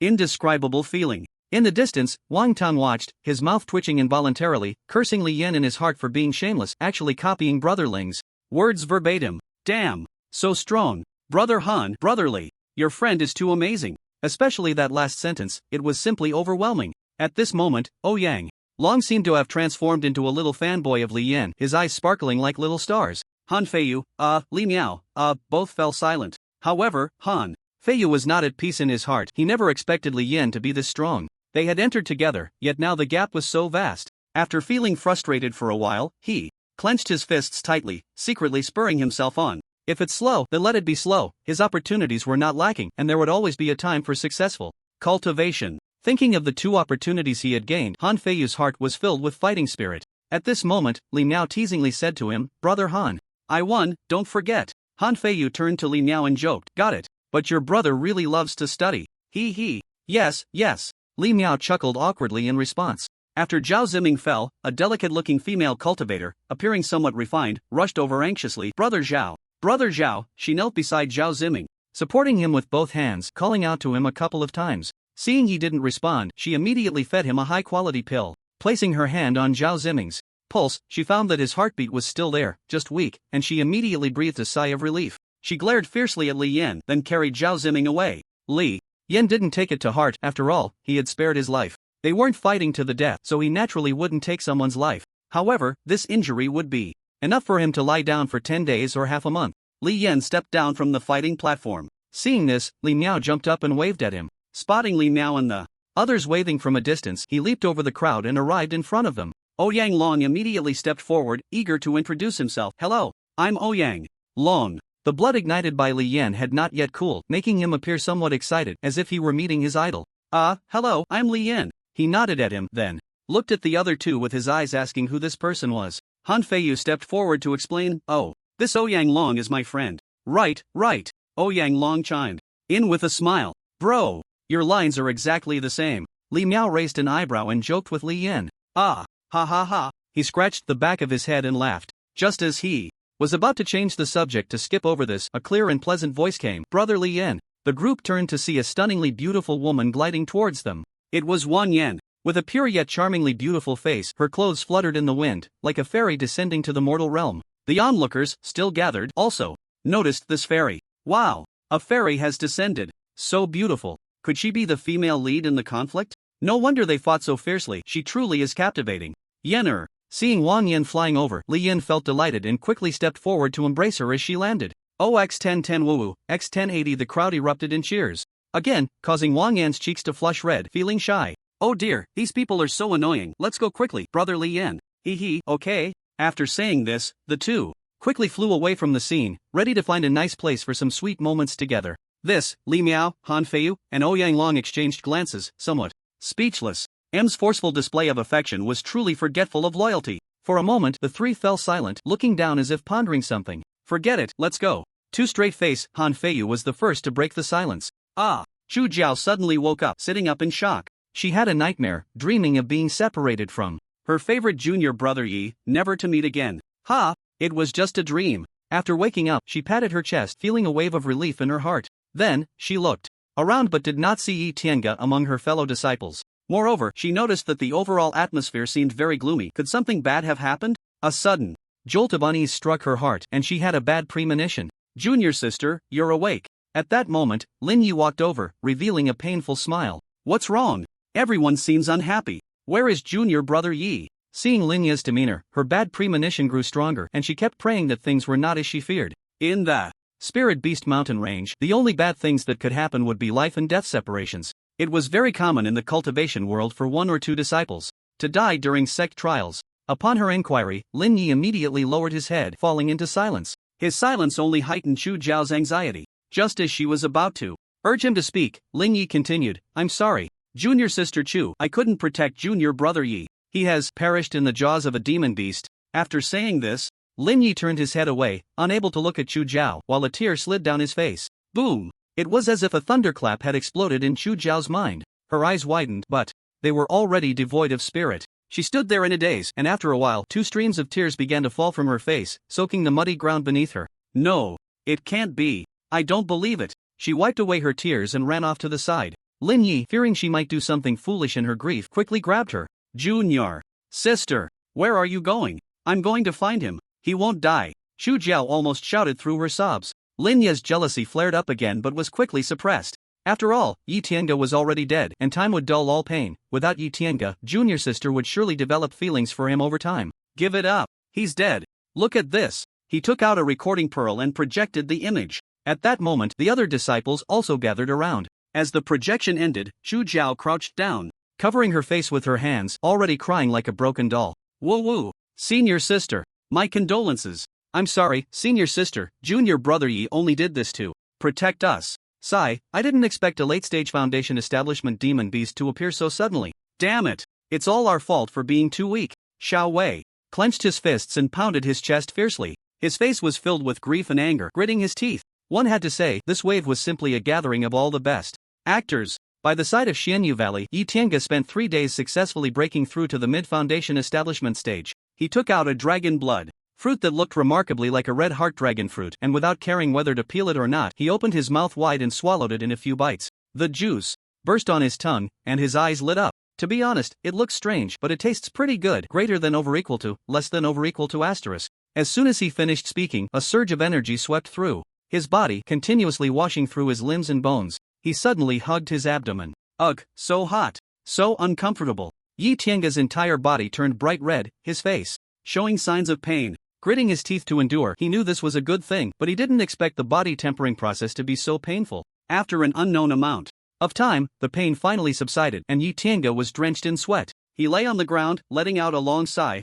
Finally over, refreshing. Feeling the surging power from his flesh, he was immensely delighted. With a flip like a carp, he took out the Xian Huang Dozhanju and began to study it. Once he successfully cultivated this secret technique, his combat power would triple, and among his peers he would likely have no rivals. On Ling Chen's side, after fully comprehending the Xiansha life and death technique, he discovered that the hidden treasures within the human body were vast. Thus, he began to continuously analyze his own body with the indestructible spiritual light. After a while, he made a strange discovery. As the acupoints throughout the body opened and closed with each breath, it seemed as if they were inhaling and exhaling some kind of energy. This energy was not spiritual energy, but something even more mysterious. Tracing back to its source, Ling Chen was astonished to discover that this energy actually came from the stars in the sky. He opened his eyes in surprise and muttered to himself, could this be the function of the pure yang sacred body? Immediately, he began to observe Yi Tiange and Qingfeng. Without exception, both of them were also inhaling and exhaling this stellar power. As if struck by a thought, he expanded his spiritual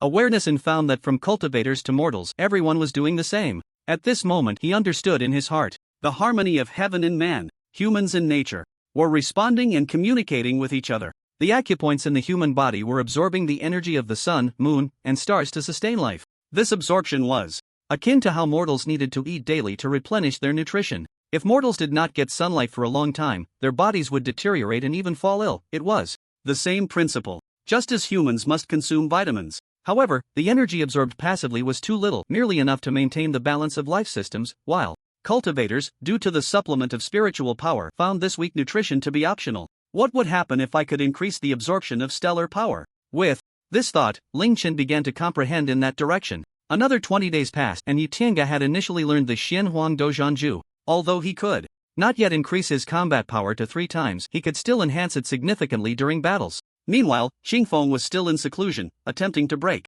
through. Advancing from the nascent soul stage was not as simple as it was for Yi Tiange. At this moment, Ling Chen's aura suddenly changed. Previously, his aura was calm and restrained, like a graceful young master, but now it seemed to transform into something colossal. This momentum startled Yi Tiange, causing him to stop his cultivation. He looked at Ling Chen in shock, trembling all over, as if something terrifying was nearby. What a terrifying aura! What is happening? Qingfeng was also taken aback by this momentum, immediately opening her eyes to check. When she discovered it was Ling Chen, despite having been shocked many times before and somewhat immune, she could not help but feel a sense of awe. What kind of momentum was this, far surpassing the pressure of the nascent soul stage? It felt as if the sun from the sky had descended beside him. At this moment, Ling Chen had completed the creation of his technique. This was precisely the phenomenon produced when he operated his technique. The stellar power from the heavens continuously surged into his body, making him feel a wave of refreshment, and his mind became ethereal. Then, he involuntarily stood up, his body beginning to move autonomously with a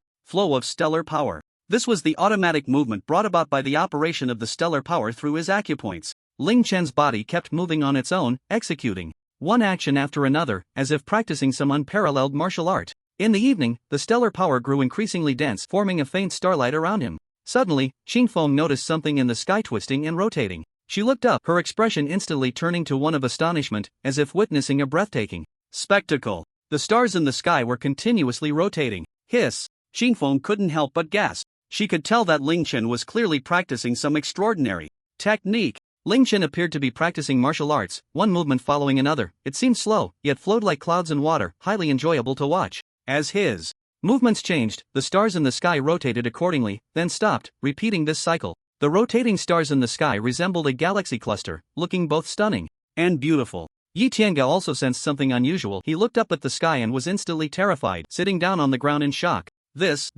He wanted to say something but didn't know how to start, just staring blankly. Meanwhile, the cultivators near the Spirit Beast mountain range all noticed the extraordinary sight in the sky. How strange, the Milky Way is reversing, truly bizarre. Wow, so beautiful. A female cultivator clasped her hands in front of her chest, quietly watching, her eyes shimmering with starlight, as if she were anticipating something. Could this strange phenomenon be the arrival of celestial beings? Thought a somewhat lecherous male cultivator who was hurrying through the Spirit Beast mountain range. His eyes rolled around, and he immediately knelt down, bowing his head towards the starry river in the sky, saying, "Bless me, celestial beings, grant me a great opportunity." After all, there was no one around, so what harm could there be in a little prayer? What if it really came true? Just as the words left his mouth, a bright orb of light descended from the sky. As soon as he looked up, he saw the orb flying towards him. Could it be that an opportunity has truly appeared? His eyes burst with surprise as he eagerly watched the orb. But as the orb drew closer, his expression suddenly changed, turning extremely ugly,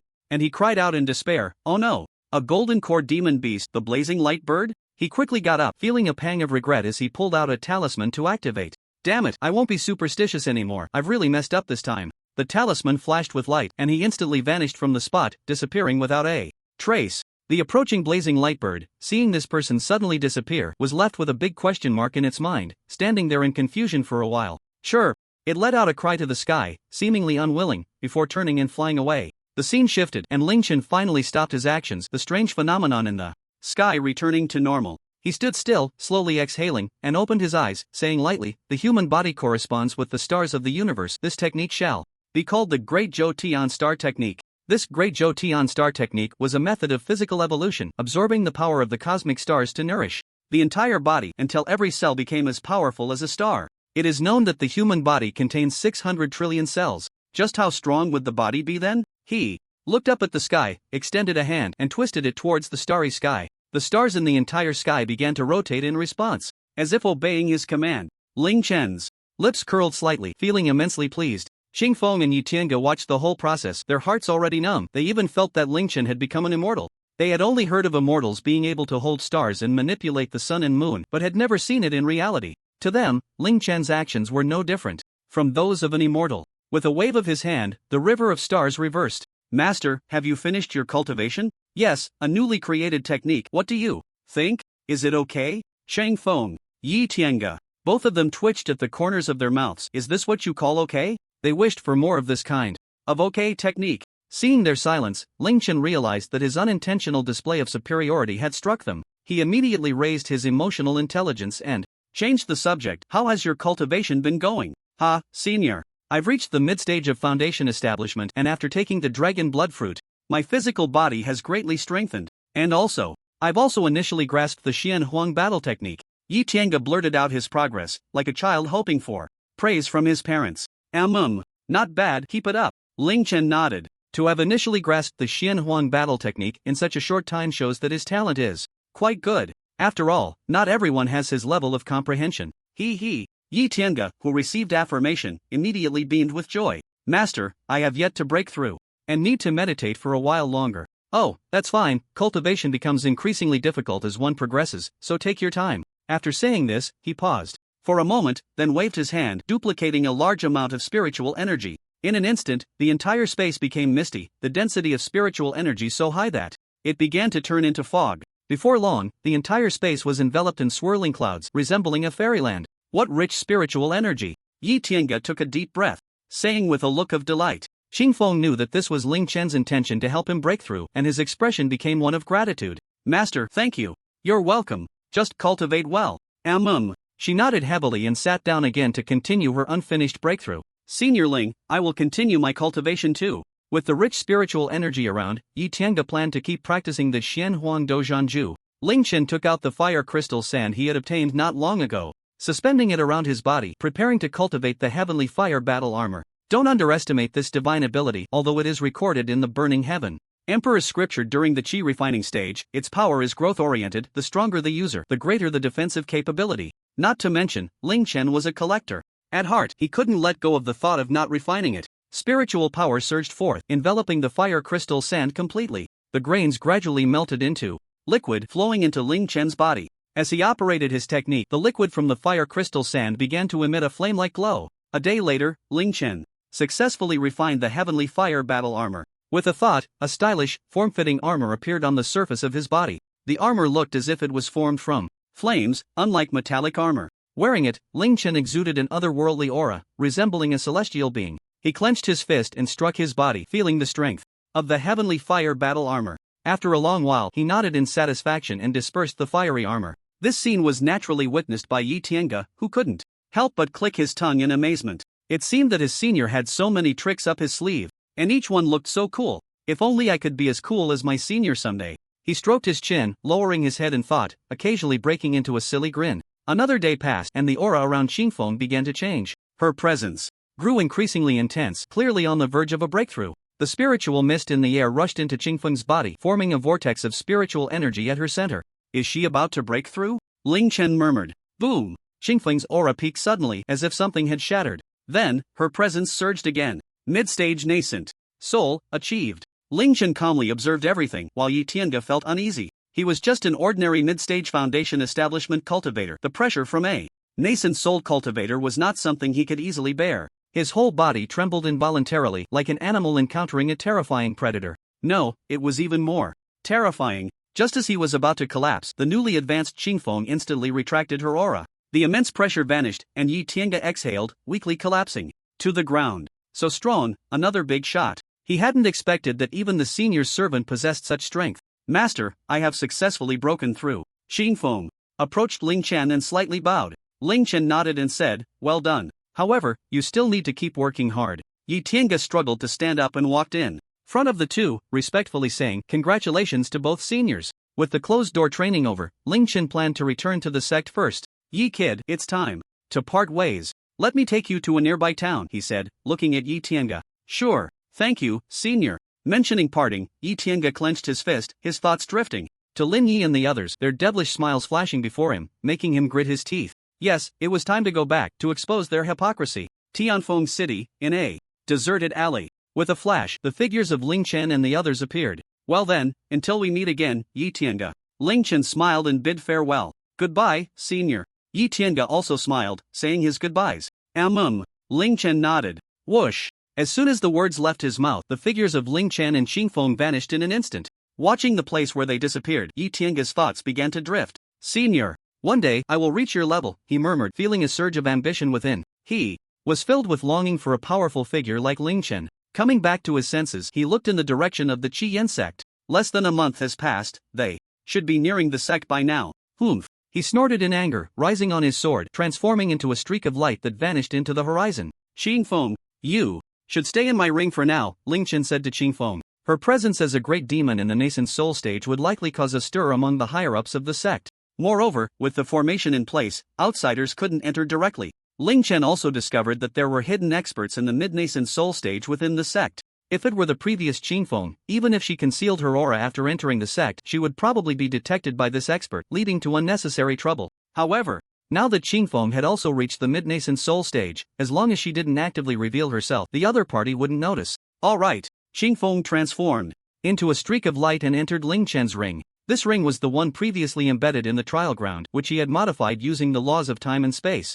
allowing living beings to enter. It was equivalent to a small world in a different space. Upon entering the sect, Ling Chen flew towards his residence. Inside the ring, Xingfeng curiously surveyed her surroundings. But soon, Ling Chen's voice came through. I'm going to let you out now, so be sure to restrain your aura. Okay, master. Ling Chen raised the ring in his hand, and with a flash of light, a streak of light flew out, transforming into a beautiful figure. Master. As soon as she emerged, she curiously looked around. Noticing that her master's living environment was quite simple, she couldn't help but exclaim, is this the style of a great person? The path is simple, even the residence is so plain. Master, did you establish this sect?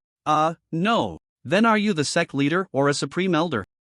Neither. Ha? Then what are you doing in this sect? You can't be a disciple, right? She was a bit puzzled. Then she shook her head, overturning her own statement, thinking that her master must be living in seclusion here?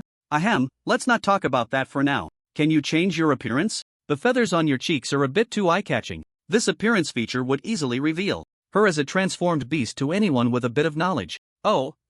Saying this, she twirled around and the feathers on her face disappeared, her clothes also becoming more modest. Overall, she looked like a caring big sister. Bang, bang, bang, bang. At that moment, a gentle knocking sound came from the door. Ling Chen sensed that it was his chief disciple, Leen, outside. He glanced at Xingfeng, signaling her to open the door. Leen was wandering outside when he spotted his master Ling Chen's flying figure from afar. Knowing he had returned, he immediately went to pay a visit. Seeing that the one who opened the door was a strange woman, he couldn't help but be taken aback, a sense of doubt rising in his heart. The door swung wide open, revealing Ling Chen's figure sitting at the tea table. After glancing at the woman, he instantly understood. He couldn't help but sigh inwardly. His master truly had many beautiful companions. Brother Ling, long time no see. Stepping into the room, he laughed heartily. Ling Chen picked up a cup filled with cola, took a sip, and then waved out a barrier. Just a routine privacy protection. It's fine, this is my servant, her name is Xingfeng. You can reveal our relationship in her presence.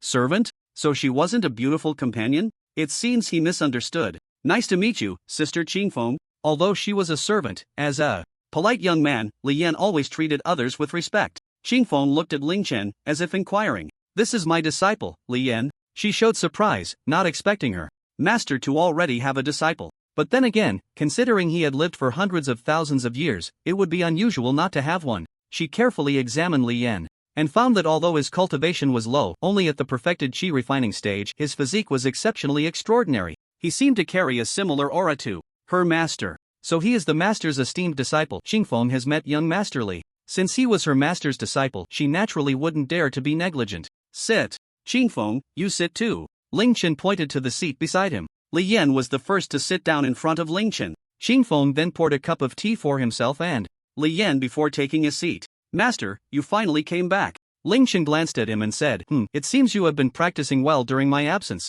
You've already reached the peak of chi refinement, not bad. He. You caught me. After that, Leen began to recount the recent events in the sect to Ling Chen. From trivial daily matters to the duel of immortals and the outer sect competition, he spoke with great enthusiasm. Upon hearing that the first prize for the outer sect competition was actually a Millennium Earth Heart Milk, Ling Chen couldn't help but show a strange expression. Without saying a word, he directly created a large golden barrel large enough for a person to bathe in. Then, he continuously replicated the Millennium Earth Heart Milk from his fingertips. Splash! The Millennium Earth Heart Milk poured into the barrel like a waterfall. I have so much of this stuff that you can take a bath in it. He smirked, looking at Leen with a smile. This scene left Leen dumbfounded. Leen? At that moment, Leen felt as if he were dreaming, his mind filled with question marks. Slap! He gave himself a smack. Ouch! That hurts. Leen rubbed his face, feeling the pain. But pain? Does that mean this isn't a dream? He couldn't help but gasp, making a trivial contribution to the warming climate of the cultivation world.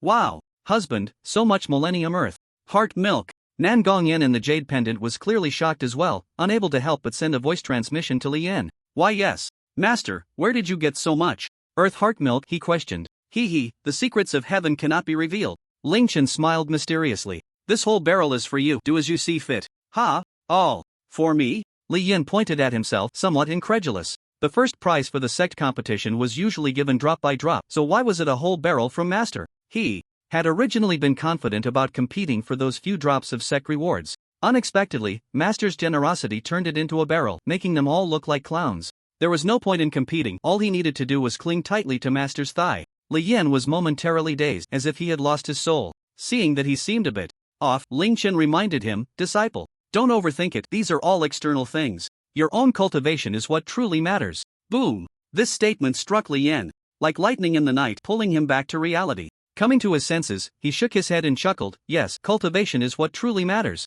It seems my temperament still needs refining. Thank you for your guidance, master. He clasped his hands in salute and bowed deeply to Ling Chen.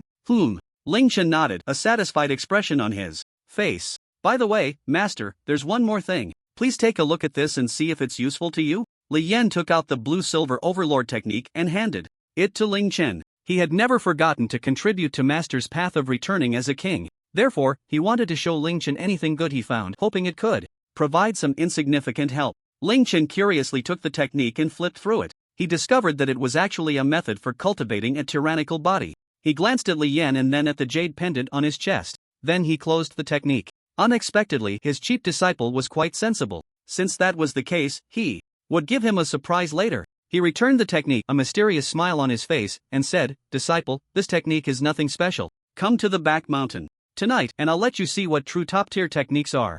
Upon hearing the first half of the sentence, Li Yan thought his technique hadn't helped Master, and a hint of disappointment arose in his heart. But upon hearing the second half, he became incredibly excited. Really? Master, is it even more powerful than the Emperor's scripture? Li Yan's eyes sparkled with anticipation as he looked at him. You'll find out then. After saying that, he took out some fire crystal sand for Li Yan to cultivate the heavenly fire battle armor. Then he sent him on his way. Walking on the way back, Li Yan was excited, his heart filled with anticipation for the arrival of night. Husband, your master is becoming more and more mysterious. Nangong Yen recalled how Ling Chen had previously glanced at the jade pendant, not only sensing her presence but also casually taking out so many rare treasures. She felt that Ling Chen's figure was becoming increasingly mysterious and grand. Isn't that so? After all, he is my master. Speaking of Ling Chen, Li Yan's face was filled with pride. As the sun set, the afterglow gradually faded, and the night fell like a huge black curtain quietly enveloping the entire earth. Dots of stars began to twinkle, like brilliant pearls adorning the darkness. With the arrival of night, the sounds of various insects gradually emerged. Under this nightfall, a high-level meeting of the Setting Sun Sect was unfolding. In an ancient yet magnificent hall, the high-ranking members of the Setting Sun Sect took their seats, a total of 9 seats, arranged in a large circle. Among them, one luxurious seat, resembling a king's throne, was exquisitely crafted, and it was the position of the sect leader. 8 people were present, the sect leader and 7 other elders. Seeing that everyone was present except for the elder Changsheng, the sect leader Shenyang spoke first. Elders, with the death of the spy Changsheng, the threat from the demon sect is becoming increasingly severe for us. Recently, many of our disciples and training teams have encountered the poisonous hands of the demon sect. Do any of you have countermeasures? Feel free to speak. After Shenyang finished speaking, there was a moment of silence in the hall. Lu Ruyu said, since they are capturing our disciples, why not use this to lure the enemy deeper? Oh, Elder Lu, what do you suggest? Shenyang raised an eyebrow, somewhat surprised. For example, let the elders and inner disciples mix in with the outer disciples' training teams and catch them off guard. This plan is acceptable. Shenyang nodded, feeling it was not bad. I think it would be better to reduce the number of disciples going out first and let things cool down for a while. They can't keep an eye on us forever. The speaker was the 5th elder Nye Chen. What kind of talk is that? If others hear it, they might think our Setting Sun Sect is afraid of him. The 3rd elder Wu Wudi was angered by this remark, puffing up his cheeks and glaring at Nye Chen. As they spoke, the hall began to argue. At Ling Chen's residence, on the back mountain, Li Yan arrived here with excitement, and from a distance, he saw Ling Chen's figure. Master, Li Yan called out as he approached. You're here. Ling Chen waved a spatial barrier to envelop the two. Being cautious as usual, he maintained his composure. After a moment of silence, Ling Chen extended a finger, pointing to the twinkling stars in the night sky. Disciple, look. Today, this pen had to be used by Ling Chen. After all, he needed to let him witness the power of this technique. Li Yan looked at the stars, following his finger with some confusion. A starry sky. Master, what is? Before he could finish, he saw Ling Chen begin to rotate his finger, drawing circles. And as his finger circled, the stars in the entire sky began to move. Li Yan, Master, what is this? He was dumbfounded, his eyes wide open, staring blankly at the distant, starry sky. At this moment, no words could describe the shock in his heart. This is the technique I am going to pass on to you today, the Great Zhou Tian Star Technique. Upon hearing the name of the technique, Li Yan couldn't help but murmur, Great Zhou Tian Star Technique? Inside the jade pendant, Nangong Yan was also stunned, frantically pulling her hair. No. Is this still the mortal realm?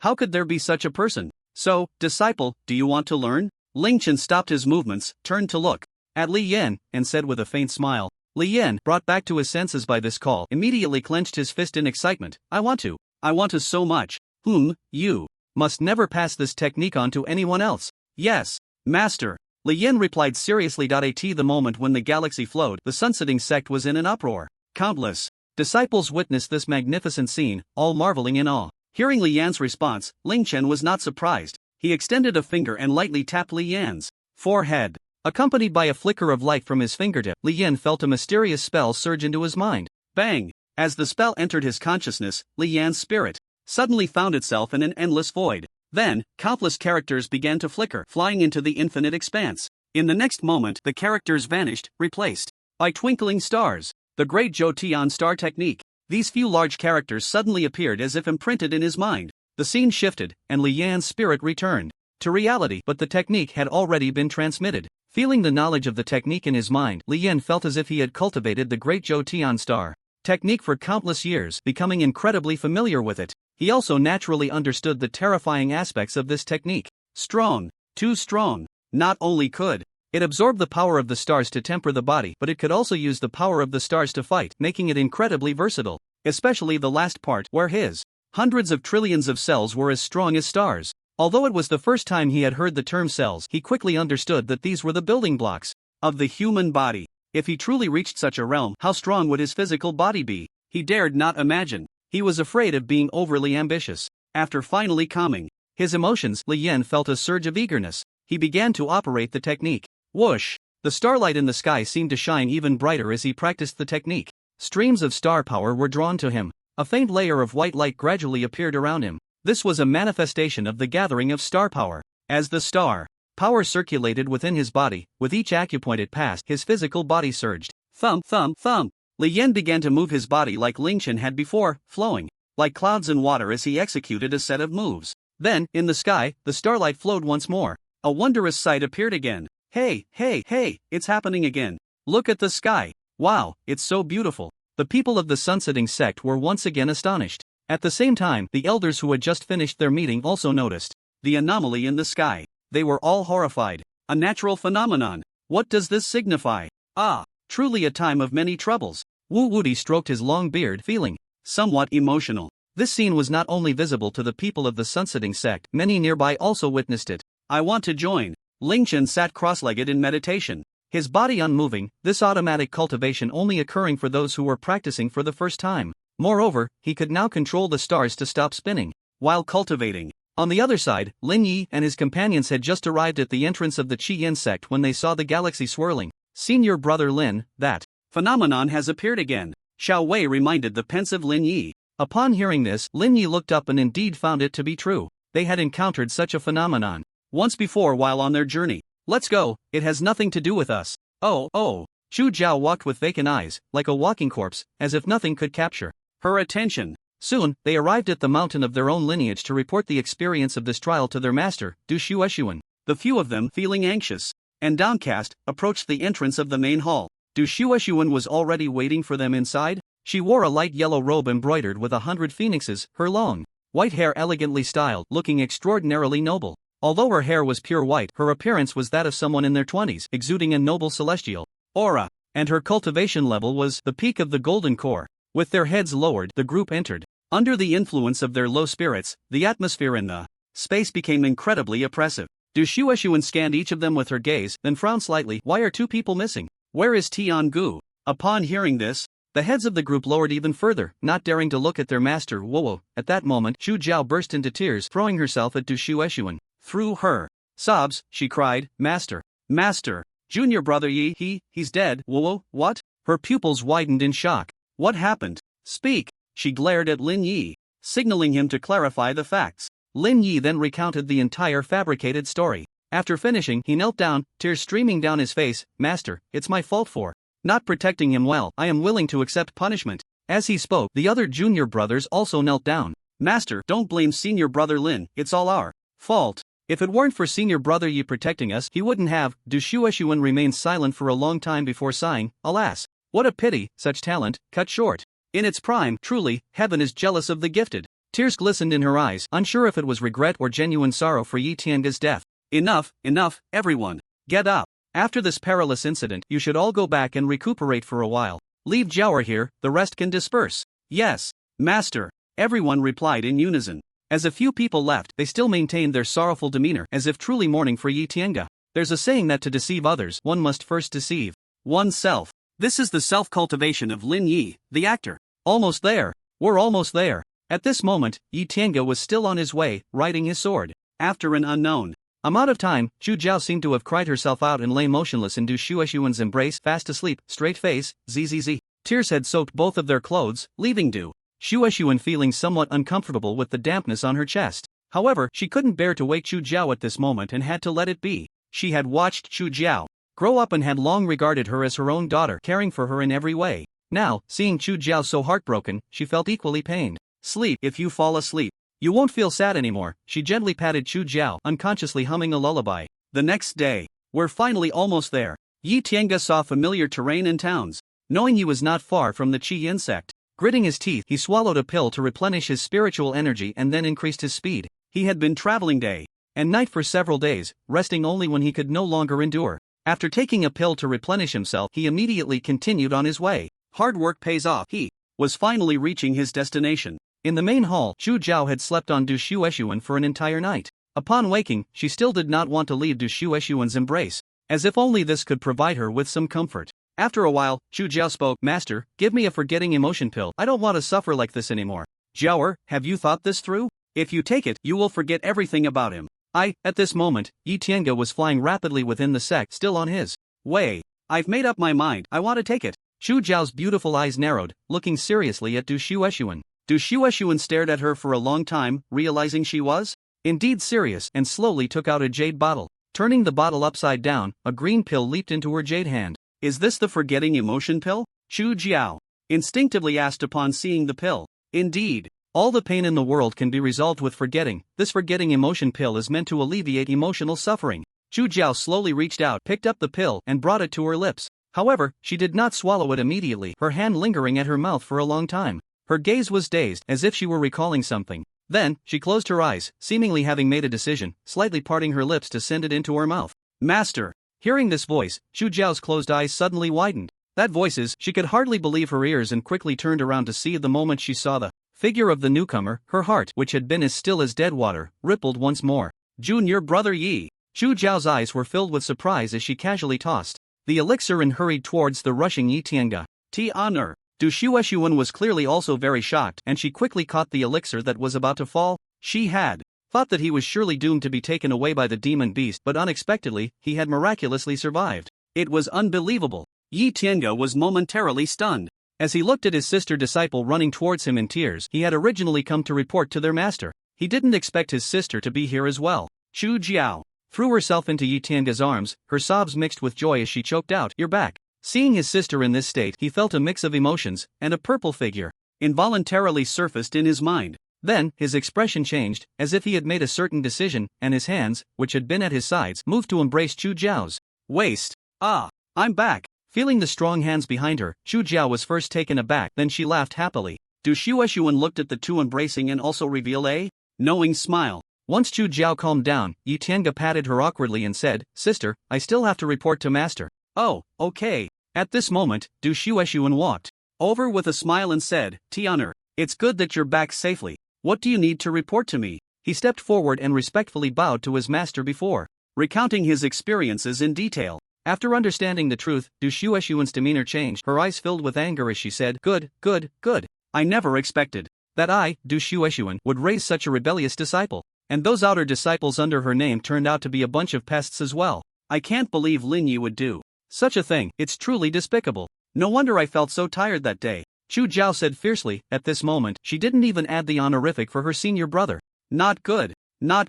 Senior brother Lin. Xiao Wei rushed into Lin Ye's room in a hurry, not even knocking on the door. Lin Yi frowned, somewhat displeased. What's the rush? What kind of manners are these? Yi Tiange is back. Upon hearing this, Lin Ye's eyes widened in disbelief. How is that possible? It's absolutely true, I saw it with my own eyes. Immediately, Lin Ye's face was filled with incredulity, unable to believe that he could survive even this. Could it be that he encountered a great immortal who saved him? Senior brother, what should we do now? For a moment, Lin Ye's mind raced, but soon he got up and began rummaging around the room. Seeing this, Xiao Wei was puzzled and asked, "Senior brother, what are you doing? What else is there to ask?" "Of course, I'm packing up to run away." "Ah, but Yi Tiange doesn't have any evidence to prove we did that, right? Hee, do you think Chu Jiao and that old thing will believe him or us? Moreover, a golden core expert has plenty of ways to make you tell the truth. We can't stay in this broken sect for even a day longer." "Oh, then let's run together." Meanwhile, Du Shuexuan had caught a disciple who had committed the crime with them at the time, and under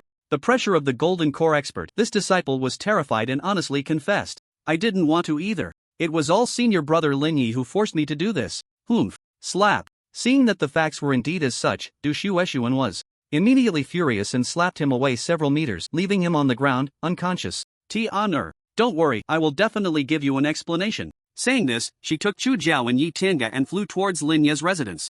Unfortunately, they were ultimately too late. By the time they arrived, the room was already empty, with nothing left behind, clearly having fled. "Humph. They ran pretty fast," she said with some resentment, wishing she had just captured them first. Just as Du Shuexuan was feeling disheartened, a strand of hair by the stool caught her attention. She revealed a beautiful smile, lifting her hair. "It seems you can't escape my grasp." Immediately, she took out a compass from her spatial ring and used a strand of hair as a guide to cast a tracking spell. With a flick of her finger, the hair was destroyed, leaving only the pure essence to merge into the compass. In the next moment, the needle of the compass began to spin wildly before finally stopping at a certain point. "Northwest direction, let's pursue." "Wait." Just as Du Shuexuan was about to take off with the two, Yi Tiange interrupted. "Master, could you lend me the compass? I want to handle this matter personally." His eyes were resolute as he looked earnestly at Du Shuexuan. Du Shuexuan was somewhat surprised, staring at him for a moment. She initially wanted to refuse, but then she noticed that Yi Tiange had already reached the mid-stage of foundation establishment.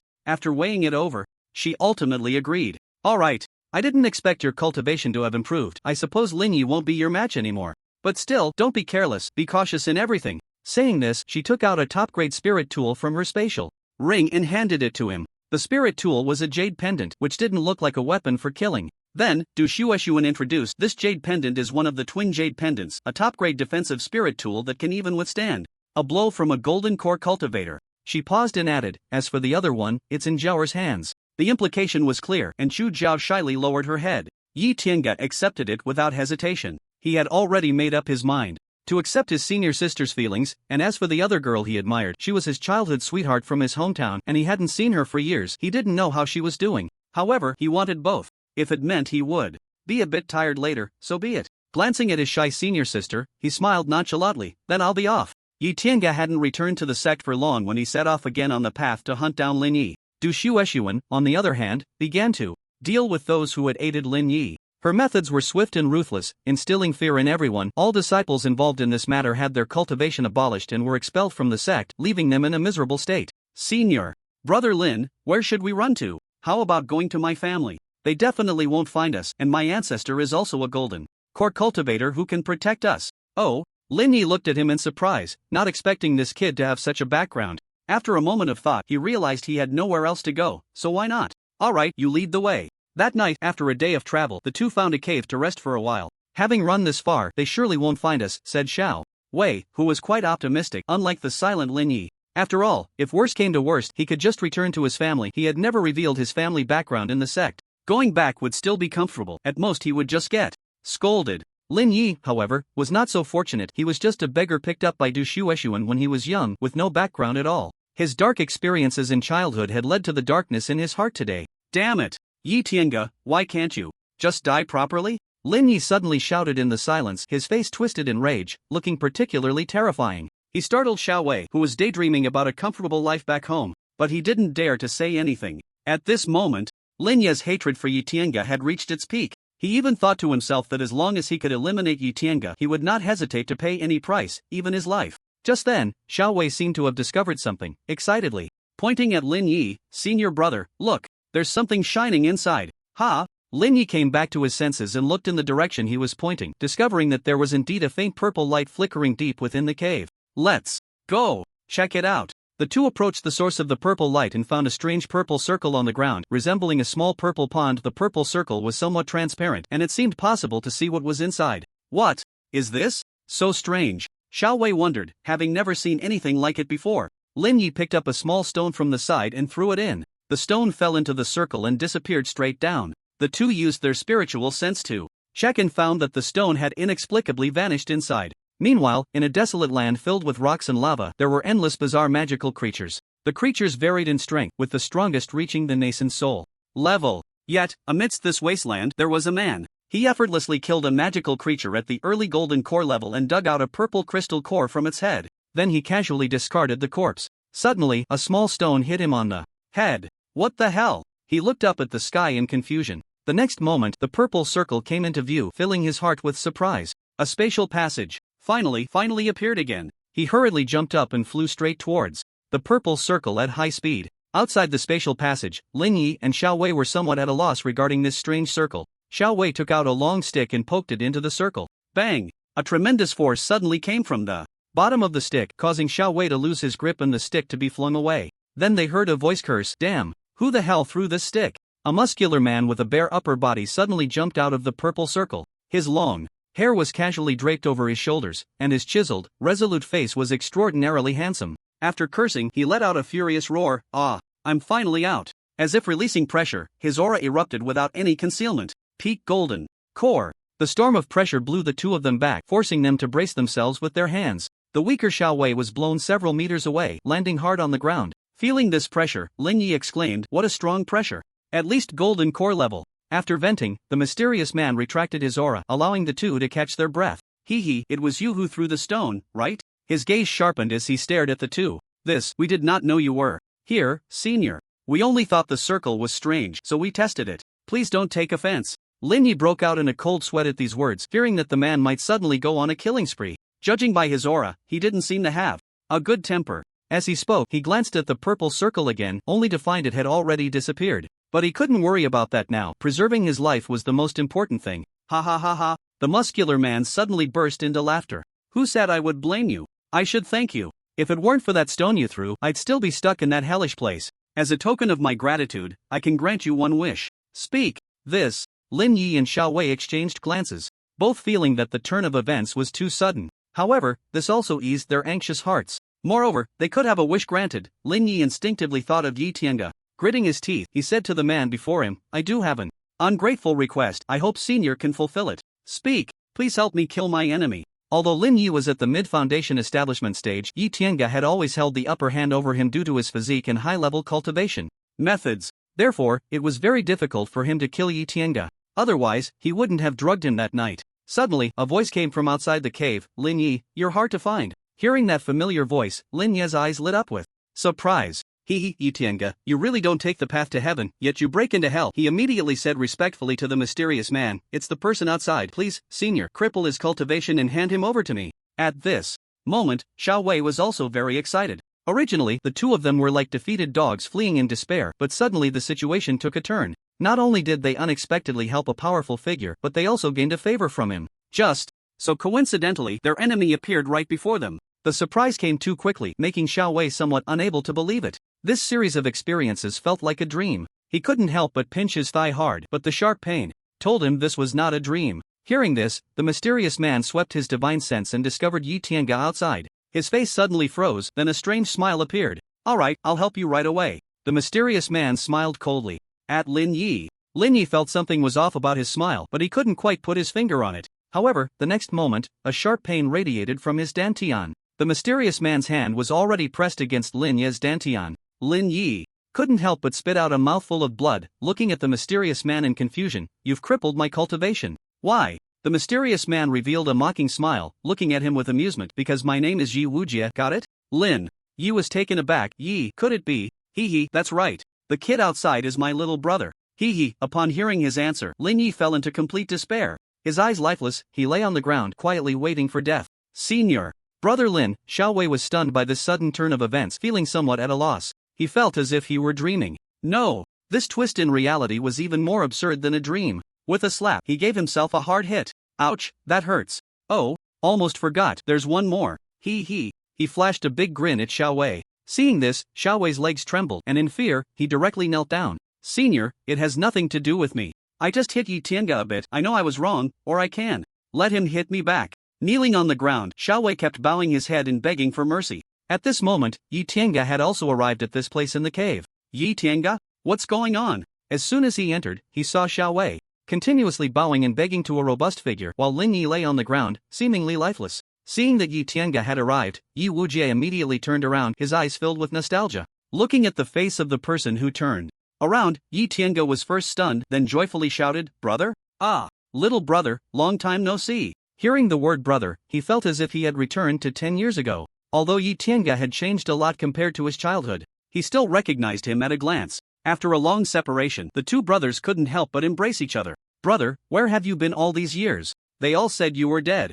"I'm sorry. Are our parents and sister doing well?" "Yes. They're all good, just always talking about you." After reminiscing, Yi Wujie continued, "Little brother, these two are your enemies, so I'll leave them to you to deal with." He pointed his thumb back. "All right." Yi Tiange looked at the two, anger flaring in his eyes. He took out his spirit sword and first walked towards Xiao Wei. "Senior brother Yi, it was all Lin Yi's fault." Before he could finish his sentence, he saw Yi Tiange wielding the sword and performing a sword flourish. The sword light flickered. "Ah!" Xiao Wei cried out in pain, his limbs tendons completely severed. "Damn it! You won't have it easy either." He glared fiercely at Yi Tiange, his eyes filled with resentment. The next second, spiritual power wildly gathered in his dantian, preparing for self-detonation. He, want to self-detonate? Just trying to show off." Saying this, Yi Tiange thrust his sword directly into Xiao Wei's dantian. The spiritual power he had painstakingly accumulated instantly dissipated. With the self-detonation failing, he began to curse and swear continuously. Yi Tiange kicked him hard in the lower body. Xiao Wei rolled on the ground in pain, unable to utter a single word.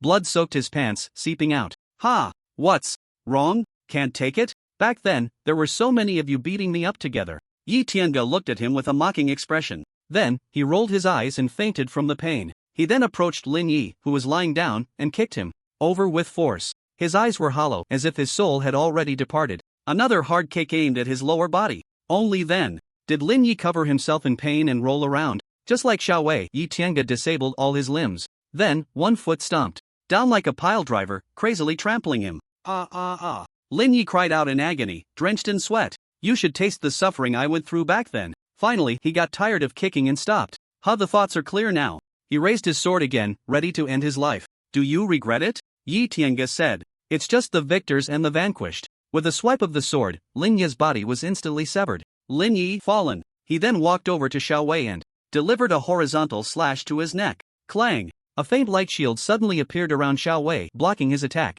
"Ha!" Yi Tiange frowned, sensing a crisis approaching, and immediately jumped back. At the same time, a streak of light shot out from the jade pendant on Xiao Wei's chest, aimed directly at Yi Tiange. Not good. Yi Tiange was alarmed, realizing he couldn't dodge this attack. In a critical moment, Yi Wujie appeared in front of him in an instant. He blocked the attack with one hand. An attack from the early Golden Core stage? Interesting. Then, he raised his hand and inhaled, shattering the light shield and drawing the jade pendant from Xiao Wei's chest into his palm, crushing it with ease. That was close. Luckily I had my brother here, or I would have been in big trouble. Yi Tiange thought to himself with relief. He then successfully killed Xiao Wei. With everything settled, Yi Tiange collected the storage rings of both men, making a hefty profit. "Brother, let's go home together. I haven't been back in a long time." "Sure. By the way, which sect are you in now?" "Qi Yan sect." "Brother, you were originally in the Setting Sun sect. Are you going back?" Yi Wujie shook his head. "With my current cultivation, there's no need for that. After this, I plan to travel around looking for methods and opportunities to break through to the nascent soul stage." He had already hit a bottleneck in that ghostly place years ago. One must say, those demon cores were indeed excellent resources for cultivation. Speaking of this, Yi Wujie took out a storage bag filled with dozens of cores from foundation-level demon beasts. He handed it to Yi Tiange. "Little brother, this is great for cultivation. It can greatly speed up your training. Your brother relied on these to go from the foundation establishment stage to the peak of the golden core stage in just a few years. Such things exist?" Yi Tiange became interested, took the storage bag, and curiously took out one to play with in his hand. The core was entirely purple, resembling a small crystal. Just holding it, he could feel the immense energy contained within. "Thank you, brother," smiley face. "Hey, why are you thanking me? Let's go back home together. I can't wait to see their surprised expressions when we return." Yi Wujie laughed heartily, and thinking of going home made him unavoidably happy. "Alright, I'll head back to the sect first, then we can go home immediately." Yi Tiange nodded, equally delighted. The thought of reuniting with the family filled him with a sense of happiness. After teaching Leen the Great Zhou Star technique, Ling Chen turned around and fused to create the 5-star version of the Great Zhou Star technique. Looking at it, the 5-star version was indeed much more exquisite, allowing for faster cultivation and a greater absorption of star power. He also took out the blue-silver overlord technique and upgraded it to 5 stars, since he had it in hand, he might as well cultivate this body technique as well. Of course, all of this was done in secret. Some things simply couldn't be known by others. Xingfeng was sent into the trial ground by him. However, he had another task to accomplish next. Having comprehended the laws of time, space, and the 5 elements, how could I not use them to create a world? He remembered that as a child, he often fantasized about creating his own world, becoming the god of creation in that realm. He recalled a movie from Doraemon titled Nobita's Diary of Creation, where Doraemon produced a set of creation tools. These tools could easily create a world, and they were merely educational instruments for children in the future world to observe. The birth of the universe. It must be said that that world was also extraordinarily terrifying, manipulating the laws at will. Ling Chen took out the ring that had previously been embedded in the space of the trial ground. With a thought, his figure instantly vanished, along with the ring. At that moment, Ling Chen had entered the internal space of the ring. Ignoring Xingfeng, who was meditating nearby, Ling Chen focused on his own tasks.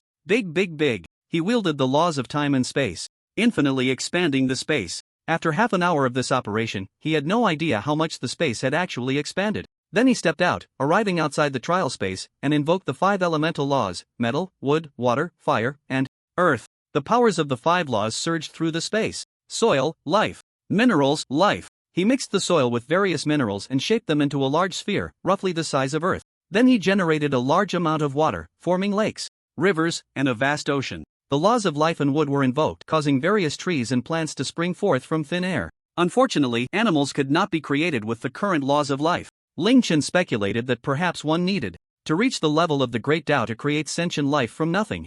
Still missing a sun and moon. The moon was easy to shape, but the sun was more challenging. Forget it, I'll just copy one. His figure returned to the room, and before he had even stayed a second, he appeared at the zenith of the continent. Looking up from below, it was an entirely flat continent, not a sphere. The sun and moon hung above the continent, and the entire space was wrapped in 2 invisible membranes. One enveloped the sun and the continent, while the other wrapped the continent alone. Beyond the membranes was an endless void. Here, the sun and moon were incredibly massive, far surpassing the sun and moon in the modern solar system. Naturally, the entire continent was also extraordinarily large. Just the Huayan dynasty was comparable to the total area of an Earth. Gazing at the enormous sun beside him, Ling Chen slowly reached out to touch it. For him, who had perfected the fire element laws, this temperature was hardly worth noting. After touching the sun, he went to the moon and touched it as well. After that, he left and returned to the room, then ran back into the ring. But this sun and moon are way too big, it's not quite right. Since that's the case, I'll wrap them in a layer of spatial membrane containing an ultra-long spatial distance to reduce the sun's radiation and temperature's impact on the planet.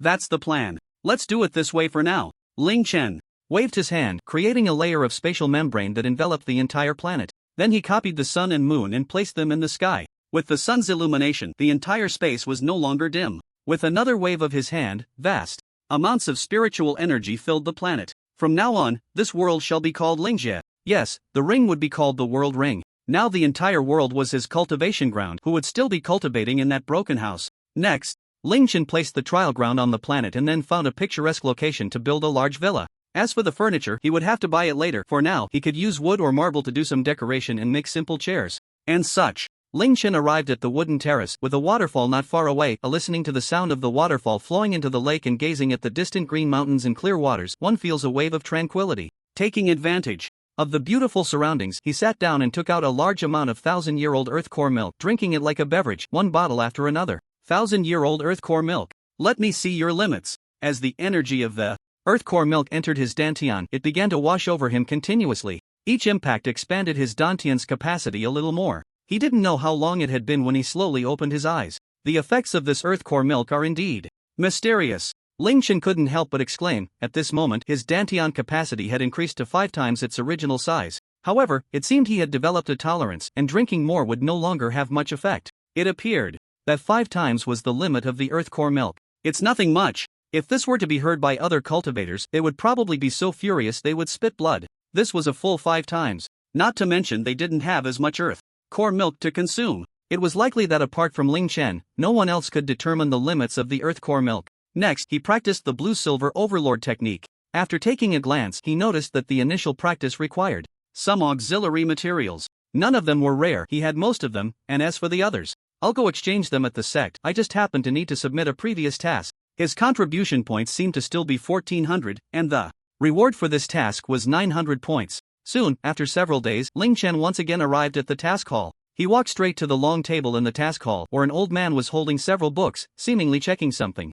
Elder Lin, we meet again. Ling Chen smiled. Hearing someone call for him, the old man instinctively looked up, and upon seeing Ling Chen's handsome face, he remembered who this young man was. Oh, you are the young man who came to submit the magic weapon a few days ago. Although countless disciples came and went in the task hall every day, cultivators generally had excellent memories, not to mention Ling Chen's distinctive appearance. Therefore, even though they had only met once, he immediately recalled him upon seeing him again. Yes, it seems Elder Lin still remembers me. Here, I'm here to submit a task. As soon as he finished speaking, a huge snake head appeared. Wow! The passing disciples were instantly attracted. They gathered around to join in the excitement. Oh, this is the task from Sherhu, right? Good, indeed a promising young man. Take out your disciple token. Upon hearing this, nearby disciples who had seen that task began to discuss among themselves. Wow, I heard that the beast for that task is at the 9th level of chi refining. This senior brother I've seen before, he's the handsome senior brother who took the Sherhu task. Yes,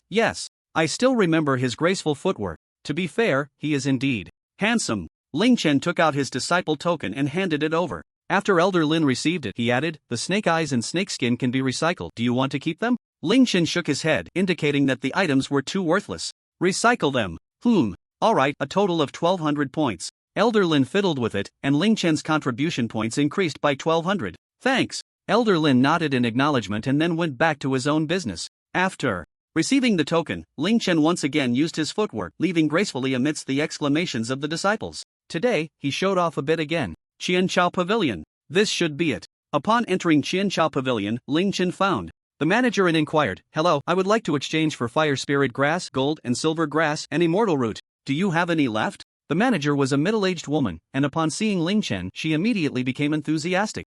Yes, I'll take you there. You look like a newcomer. It must be your first time here, right? The middle-aged woman scrutinized Ling Chen carefully, her eyes sparkling. At the same time, she felt a sense of regret, lamenting that her cultivation had become stagnant and she was gradually aging. Ling Chen was already immune to this, maintaining a calm demeanor, showing no signs of emotion. The middle-aged woman walked in front of Ling Chen, signaling him to follow. It really is my first time. Ling Chen followed her, speaking as they walked. The two arrived at the second floor, where they found themselves surrounded by grids in all directions. Each grid contained a type of spiritual herb, and each herb was wrapped in a semi-transparent bubble. Then, the middle-aged woman pointed at these grids and introduced them to Ling Chen, saying, here, it's generally a self-service model. Do you see the grooves under the grids? Just place your token on the groove of the item you want, and the corresponding contribution points will be deducted to unlock it. Goodness, Ling Chen thought to himself, this is high-tech. A self-service vending model with no staff. Each item has a corresponding number on its grid, and there's a list of item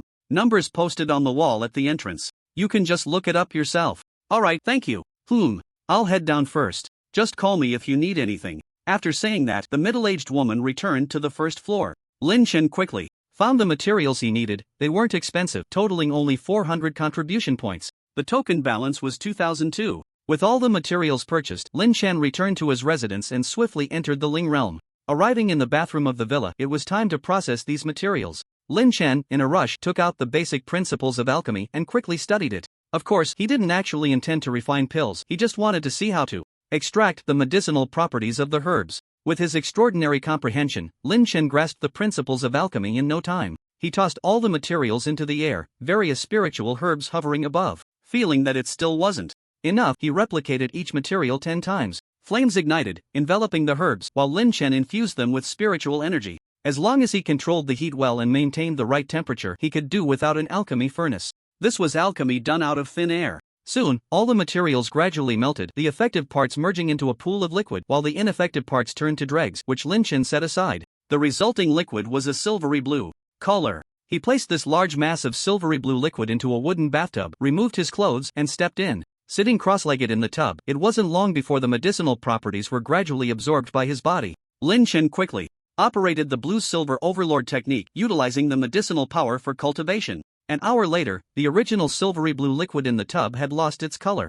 Instead, a faint silvery blue glow emanated from Ling Chen's body. His physical strength had been enhanced once again. However, this improvement seemed minimal compared to his original strength. After finishing his cultivation, Ling Chen opened his eyes and murmured, I need to soak 11 more times to reach the small success stage of the overlord body. This was the effect of the 5-star blue-silver overlord technique. The original version required soaking 49 times to achieve small success. Of course, while soaking in the medicinal bath, one also needed to practice the technique. Unlike his pure yang sacred body, which, once cultivated, was fully complete, the pure yang sacred body provided an all-around enhancement of his physical qualities, potential, talent, recovery ability, and strength. The blue-silver overlord body, on the other hand, focused purely on strength. It was all about being domineering. Stepping out of the tub, Ling Chen activated his body's blood and energy, generating high temperatures on the surface of his body to evaporate all the moisture. Waves of steam billowed from him. Once he was clean, he put on his clothes. With his physical body growing stronger, he needed to find an opportunity to test the brawler's combat style, where every punch landed.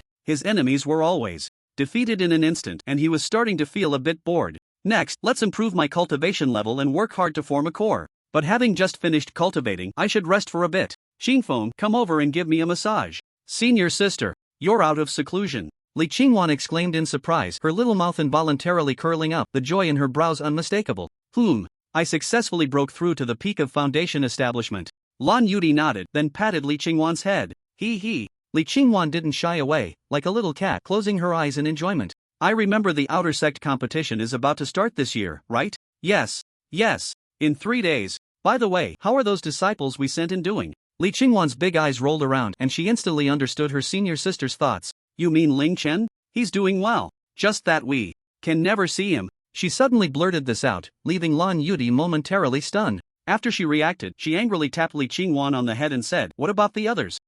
Wang Tang has become a disciple of the sect leader, and Wang Yan's cultivation has improved quite quickly. As for the others, I'm not too sure. Upon hearing this, Lan Yudi fell silent for a moment before speaking. I'm going to find Master first. After saying that, she pushed past Li Qingwan and walked up the mountain on her own. Hey, wait for me, senior sister. I'm coming too. Li Qingwan stumbled a bit after being pushed but quickly steadied herself and hurried to catch up. Speaking of which, it had been a while since she last saw Ling Chen, so she planned to drag her senior sister along later. She bounced along the way, happy as if she had found a fortune. Before long, the two arrived at a wooden courtyard along a mountain path. On both sides of the yard were bamboo groves, and when the wind blew, the bamboo leaves rustled while the wind chimes at the entrance began to jingle with a crisp sound. The overall environment was fantastic. If modern people saw it, they would definitely say it was a great place for seclusion. Bang bang bang. Master. As the two reached the courtyard entrance, Lan Yudi gently knocked on the copper ring on the double wooden doors. Come in. A somewhat lazy female voice came from inside.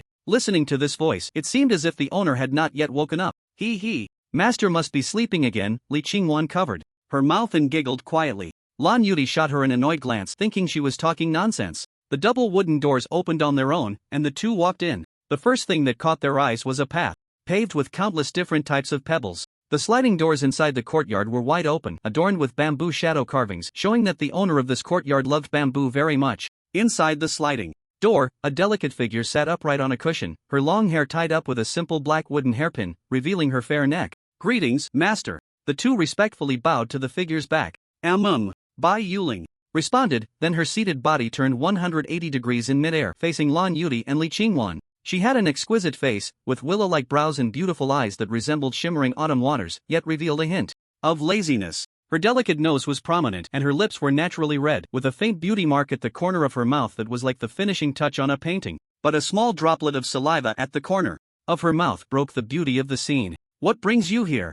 Bai Yuling's voice changed from its previous laziness to a clear and melodious tone, like a celestial sound. Reporting to master, I have broken through to the peak of foundation establishment. Lan Yudi said respectfully. Oh, Bai Yuling raised an eyebrow, sensing her aura and confirming it was true. She nodded slightly and praised, not bad. Yudi, your talent is indeed the best in our Shuweiyu peak. I believe it won't be long before you can form your Dan. It's all thanks to master's good teaching. Haha, of course, that's part of it. Upon hearing this, Bai Yuling couldn't help but feel a surge of joy in her heart and laughed out loud. After laughing for a while, she suddenly realized it was inappropriate and quickly regained her composure, her expression turning serious, contrasting sharply with the drool at the corner of her mouth. Li Qingwan saw the drool mark on her master's mouth and felt an overwhelming urge to help wipe it away, but she was also afraid of making her master embarrassed. This master of theirs always tried hard to maintain an air of authority. On the first day Li Qingwan arrived, she was indeed deceived by Bai Yuling's authoritative demeanor. The next day, she said she had taken on another disciple and wanted to celebrate by taking the two of them out for a meal and drinks. Her senior sister strongly advised against it, but it was of no use. At first, she didn't understand why her senior sister wanted to stop her. It was just a meal, after all. Later, she understood. Because Ling got drunk at the tavern and then went on a drunken rampage, turning the place into chaos, scaring away almost all the customers. The two of them watched the owner awkwardly. Moreover, afterward, the master didn't remember anything at all. It was then she realized that this master seemed rather unreliable. And indeed, after she joined, Ling just tossed her a set of cultivation techniques and some resources. Then she said, if you don't understand something, just ask your senior sister more often. I spend a lot of time in seclusion. At first, the naive her thought the master was really in seclusion, but later she found out that she was either drinking or sleeping. Delta. The only fortunate thing was that this master seemed quite wealthy. If you needed resources, she would provide them. She was easygoing, though she occasionally acted a bit silly, which felt quite amusing. She heard that there used to be many disciples at Shui Yufeng, but they all left later, and now there were only three: her, the senior sister Lan Yuti, and a second senior sister she had never met. According to the master and the senior sister, the second senior sister had been out training. Ahem. Ling cleared her throat and said seriously, Yuti, tomorrow happens to be your birthday. Why don't we celebrate with a meal together? The two of them suddenly felt embarrassed. The room fell silent for a moment, and Li Qingwan said, that's fine, but we can just eat at Shui Yufeng. I can cook. I'll personally make a meal for my senior sister. Upon hearing this, Ling immediately replied, great, it's settled. Master, can I invite someone? It's a new friend I met with my senior sister. After a pause, Li Qingwan added, of course. No problem. The more, the merrier for a birthday. She patted her chest and agreed cheerfully. She loved drinking in lively places. It was so much more fun. Drinking alone was just dull. Hearing Li Qingwan's words, Lan Yuti looked puzzled, but then she immediately thought of a face and uncertainly said to Li Qingwan, are you thinking of inviting him? Li Qingwan naturally knew who her senior sister was referring to.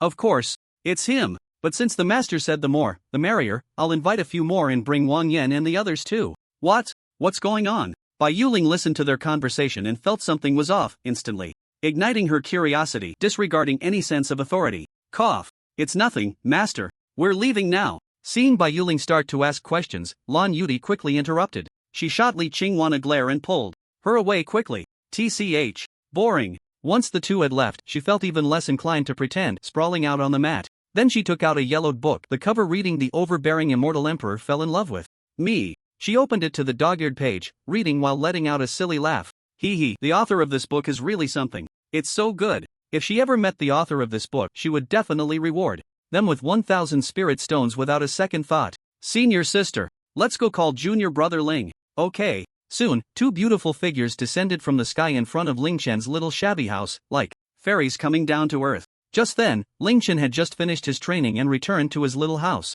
As soon as he opened the door, he saw two women descending from the sky. He immediately teased, what wind blew these two fairies to my place? Long time no see, senior sisters. It really has been a long time. I came several times and didn't see you. Li Qingwan shot him a resentful glance. Lan Yuti said gently, long time no see, how have you been lately? Upon seeing Ling Chen, that familiar feeling rushed over her, making her a bit flustered, unsure of what to say. Very well. How could it not be good? I just went out for a while and came back with a lot of gains, plus I got a maid who can serve tea, pour water, and give massages. It's simply wonderful. By the way, tomorrow is senior sister Lan's birthday. What do you think? Do you have time to celebrate at our water domain peak? Oh, do cultivators celebrate birthdays? Ling Chen asked, somewhat puzzled. Do cultivators really celebrate birthdays? It seemed that in the cultivation novels Ling Chen had read, he had never seen a cultivator celebrate a birthday. They were either cultivating every day or on the road to kill and seize treasures. Why not celebrate? Who wasn't immortal before they started cultivating? If we wait until our realms are higher, we might end up in seclusion for years. Li Qingwan rolled her eyes at him. That's true. No problem, I'll definitely be there tomorrow. Ling Chen understood. Great. Let's get up early tomorrow. We need to go call the others. See you tomorrow. Li Qingwan said her goodbyes and pulled Lan Yuti to leave. Lan Yuti turned back to glance at Ling Chen and said, see you tomorrow. Watching them turn to leave, Ling Chen initially planned to head back inside, but upon hearing Lan Yuti's words, he paused, then smiled and replied, see you tomorrow, senior sister Lan. Soon, the two of them notified each disciple from Qing Yan's group one by one. Ling Chen, on the other hand, was somewhat troubled, unsure of what gift to give. How about just sending a top-grade spirit tool? This thing was of no use to him now, he could only use it for fireworks later. However, after flipping through his options, he realized he had already given away most of the items he had previously copied and fused, and sending out more would be awkward. After thinking for a while, he decided to make one himself. After all, something handmade would show more sincerity. Coincidentally, he had previously found a book on refining tools in Tianfeng City. Taking out the book Guide to Crafting Magical Artifacts, Ling Chen began to study it. However, as he read, he flipped through the pages faster and faster until he reached the last page. Ling Chen's face darkened as he complained, "It really only teaches how to refine magical artifacts, not a word about spirit tools." Fortunately, the principles of refining were recorded in great detail, so he just needed to analyze his spirit tool and then reverse engineer it. With his comprehension, deriving a method for refining spirit tools would be a piece of cake. After grasping the basic principles of refining, Ling Chen took out several top-grade spirit tools and carefully contemplated them. After a long while, he opened his eyes, a glint of brilliance flashing within. He raised his hand and the cold current iron appeared, then fused it with silver to make it more aesthetically pleasing. He then shaped it into a bracelet and carved some floral designs on it. Oh right, he also carved 2 small butterflies. After all, it's called Yuri. Thus, a prototype was formed. Finally, he infused the array formed by the tool patterns into it, similar to functional modules in programming, where the tool patterns served as the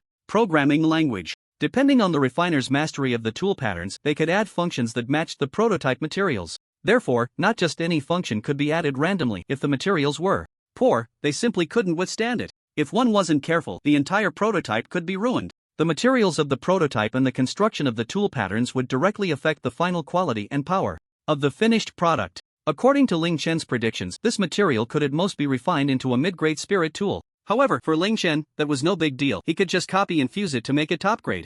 The bracelet-shaped prototype hovered in the air, and with each of Ling Chen's hand seals, bursts of radiant light erupted from within the prototype. Finally, Ling Chen copied a piece of top-grade spirit stone, cut off 3 small pieces from it, shaped them into diamond forms, and embedded them into the bracelet. At this point, a beautifully crafted sapphire silver ring was revealed. Examining this understated yet luxurious bracelet, Ling Chen nodded in satisfaction, clearly pleased with his design. The bracelet's functions were quite simple. It gathered spirit energy and provided defense. The spirit gathering was mainly to assist in cultivation, while the defense was to aid in combat. As expected, the final product of the wristband only reached the level of a mid-grade spiritual artifact. But it didn't matter. With just a slight effort, he could elevate it to a top grade. The 5-star wristband had already become a top-grade spiritual artifact, appearing even more exquisite, with its functions significantly enhanced. Its defensive power could now mitigate most attacks from peak foundation, establishment and below. Done and dusted. The next day arrived. Early in the morning, Li Qingwan was busy in the kitchen. This so-called kitchen was a temporary setup. After all, once a cultivator reached the foundation establishment stage, they could practice fasting, rendering the kitchen mostly useless. Occasionally, if they felt peckish, they would go out to eat in the town, and for something more extravagant, they would dine at the Sect's restaurant, enjoying spiritual delicacies and spiritual wine. In this day and age, which cultivators still cooked for themselves? Oh, this one is. Ling Chen had set out early to Shuiyu Peak and found that he was the first to arrive. At the entrance of the mountain path, Lan Yudi was already waiting there. Ling Chen stepped forward and smiled, wishing her, "Sister, happy birthday." As he spoke, he took out a small jade box and handed it over. "Thank you. What is this?" Hearing his blessing, Lan Yudi was quite pleased, but looking at the jade box he offered, she felt a bit puzzled. "A birthday gift. This? Why did you bring a gift? Isn't that too extravagant?"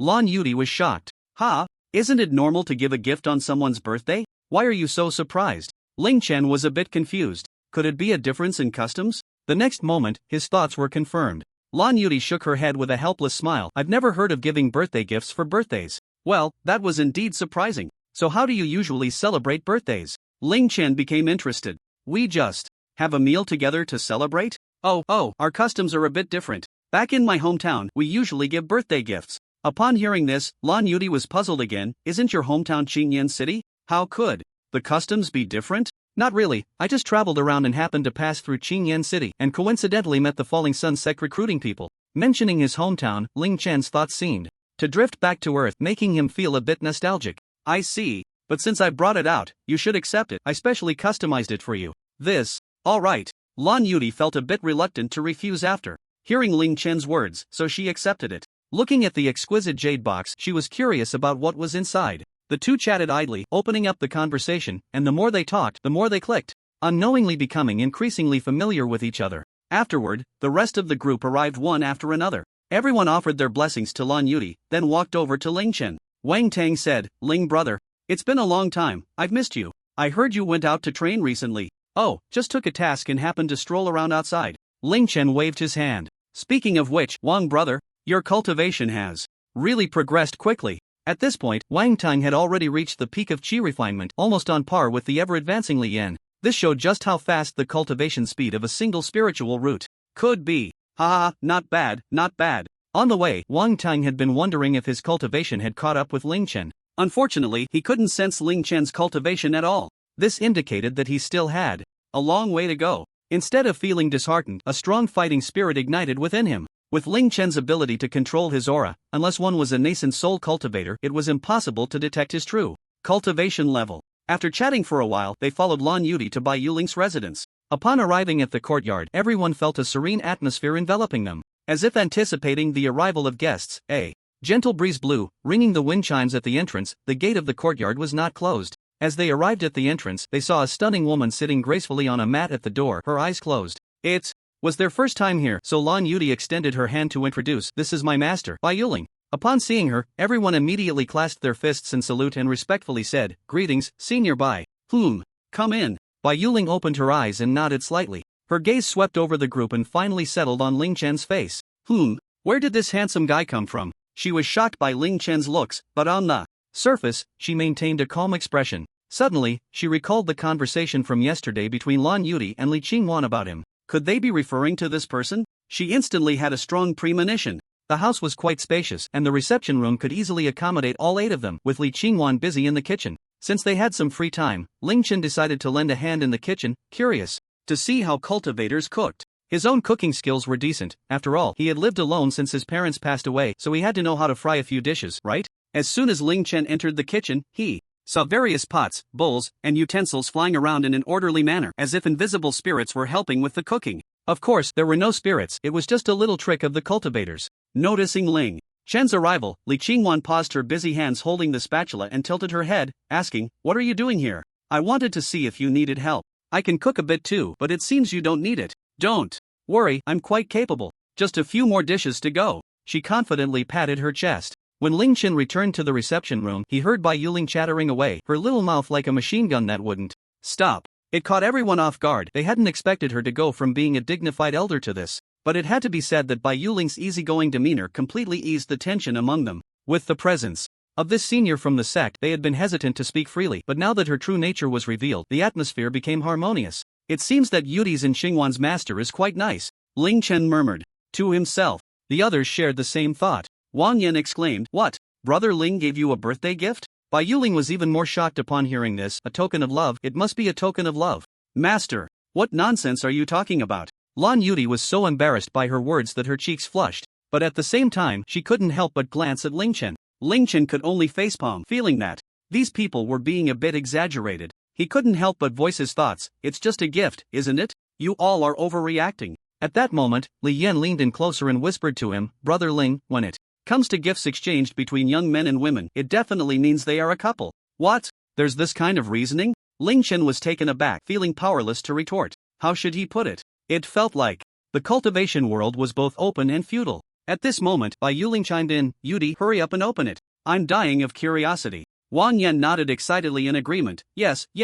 This. Lan Yudi couldn't help but look at Ling Chen, seemingly asking for his opinion. "I have no problem," Ling Chen shrugged, indicating it didn't matter to him. "Then, okay." Lan Yudi slowly took out the jade box, still hesitating in her movements. Soon, a beautifully crafted small jade box was placed on the table. "Wow, this jade box is so beautiful. Hurry up and open it." The other boys were also caught up in the atmosphere, feeling curious. The most anxious was still Bai Yuling, her mood akin to reading the novel The Overbearing Immortal Emperor Loves Me, unable to resist wanting to know the subsequent developments between the protagonists. Under the urging of the crowd, Lan Yudi's beautiful jade hand slowly lifted the lid of the jade box. At that moment, as the box opened, a flash of golden light seemed to sweep through it. Amidst everyone's anticipation, the true face of the gift emerged. It was a delicate silver bracelet, its surface inlaid with 3 dazzling blue gemstones, radiating a brilliant sheen in the sunlight. The bracelet was intricately carved, with 2 small butterflies so lifelike they seemed ready to take flight. At this moment, Bai Yuling and Lan Yudi suddenly gasped in surprise, almost simultaneously exclaiming, "Top-grade spiritual artifact!"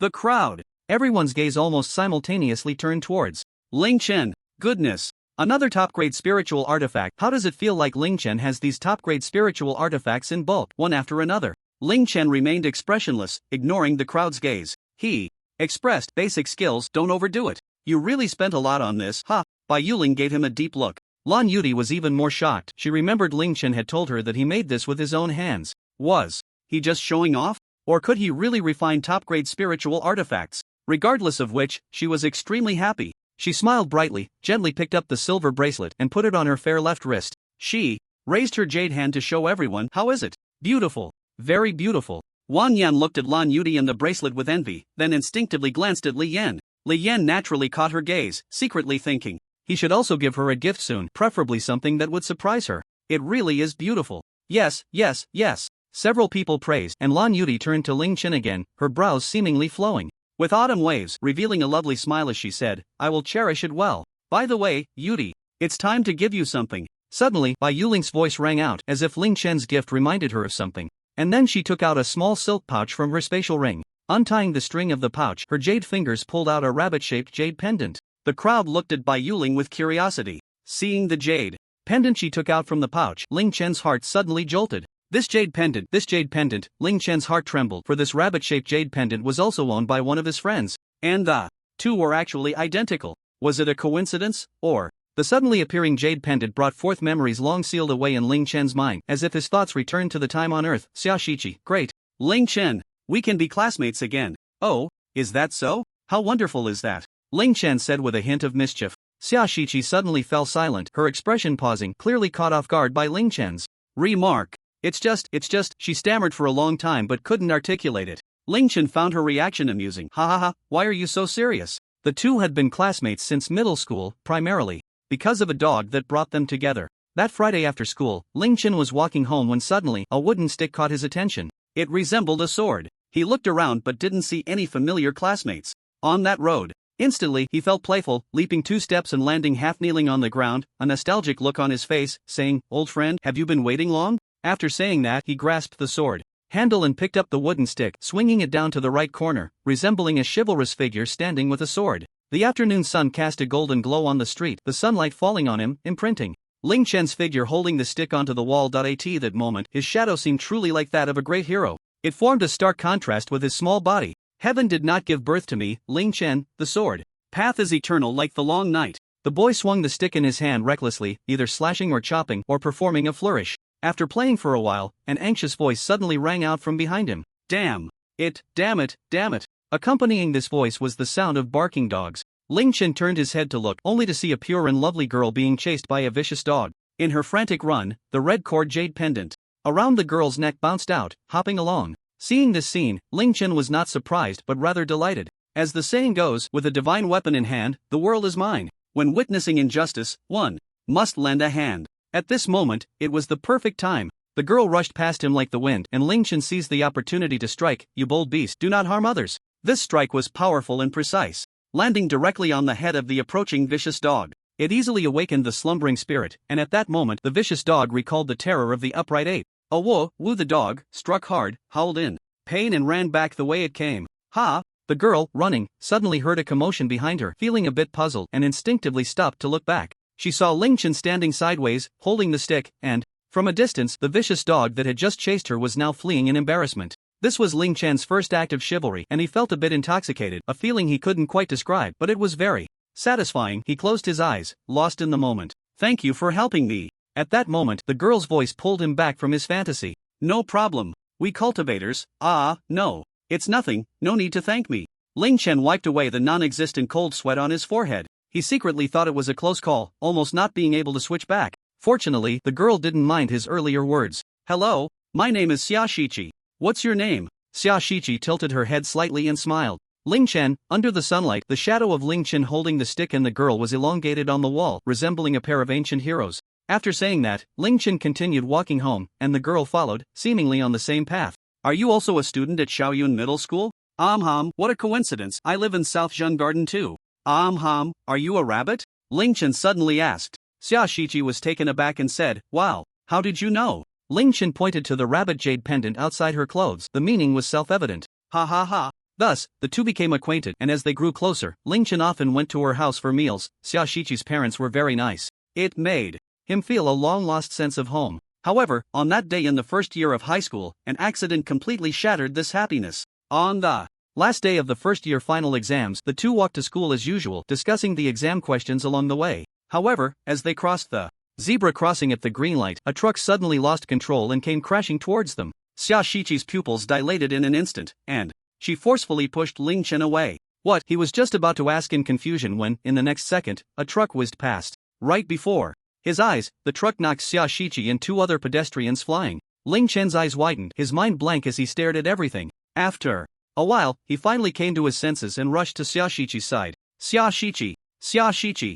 Ling Chen shouted, somewhat at a loss. Xia Shiqi was in a daze, unable to speak. She slightly opened her mouth as if to say something, but in the next second, she fainted. Right. 120. Call 120. Ling Chen took out his phone, his hands trembling uncontrollably, pressing the 3 digits several times before getting it right. Soon, the ambulance arrived and took the injured along with the driver to the hospital. Ling Chen hurriedly called Xia Shiqi's parents to inform them. At night, outside the hospital's operating room, Xia Shiqi's parents anxiously waited, pacing back and forth like ants on a hot pan. Ling Chen sat there in a daze, continuously whispering prayers. After a long while, the lead surgeon came out and regretfully said, "I'm sorry, we did our best." With a sigh, the doctor turned and left. Boom! This news struck the three like a bolt from the blue.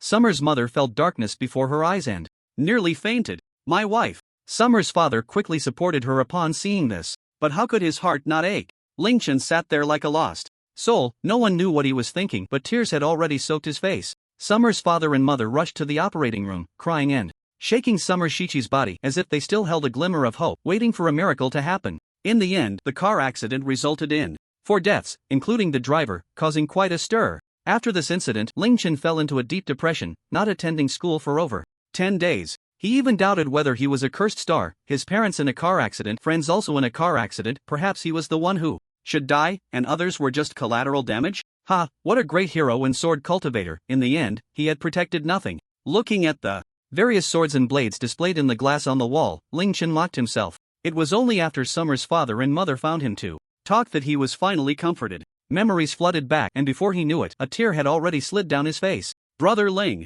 what's wrong with you? Li Yan noticed something was off with Ling Chen and asked anxiously. The others turned to look as well, noticing the tears in Ling Chen's eyes. Lan Yudi, Ling Chen, Han Feiyu, Brother Ling, are you okay? Wang Tang, Brother Ling? Everyone cast concerned inquiries. Ling Chen came back to his senses, shook his head, and said, "I'm sorry to make you all laugh. I was just reminiscing about some past events." "Are you really okay?" Li Yan asked again. Ling Chen looked up at the sky at a 45-degree angle, forcing back the tears in his eyes, and said, "Just a bit of wind and frost." Hiss. As soon as he said this, Li Yan and Wang Tang felt a chill run down their spines. At that moment, they seemed to see an invincible powerhouse who had endured countless hardships, overcoming various setbacks, ultimately standing atop the mountain peak. Looking back, countless enemies had become stepping stones for him, leaving only his solitary figure at the summit, lonely and desolate. For some reason, both of them simultaneously envisioned this scene in their minds, savoring it deeply, relishing the aftertaste. So, they both silently noted it down.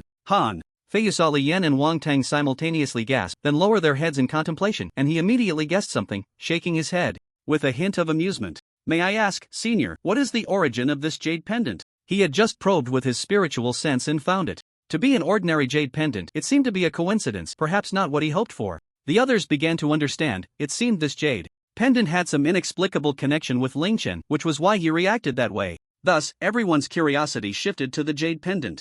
I was just about to say that when you interrupted me." Bai Yuling looked at Lan Yudi and said, "This was entrusted to me by your parents before they passed. They said this jade pendant has an extraordinary origin. You were born with it in your mouth." Wow! Upon hearing this, everyone showed expressions of surprise. How could one be born with a piece of jade in their mouth? It was truly hard to believe. Li Qingwan, who had just come over with a few dishes, also stopped in her tracks, wanting to hear the rest of the story. Then, Bai Yuling continued, "Their friend, old man Tianji, said you would face a death tribulation in your life, and only this jade pendant could help you through it, so they asked me to give it to you on your birthday." Mentioning her parents, Lan Yudi's face showed a look of nostalgia, but unfortunately, their fate was now unknown. "However, I see. This jade pendant is just an ordinary piece of jade. I don't know how it can help you. Besides, with your master here, who could kill you?" Upon hearing the origin of the jade pendant, Ling Chen felt something was off. According to novels, such items were usually companion treasures. It couldn't possibly be just an ordinary piece of jade. He felt that the guess in his heart was becoming somewhat true.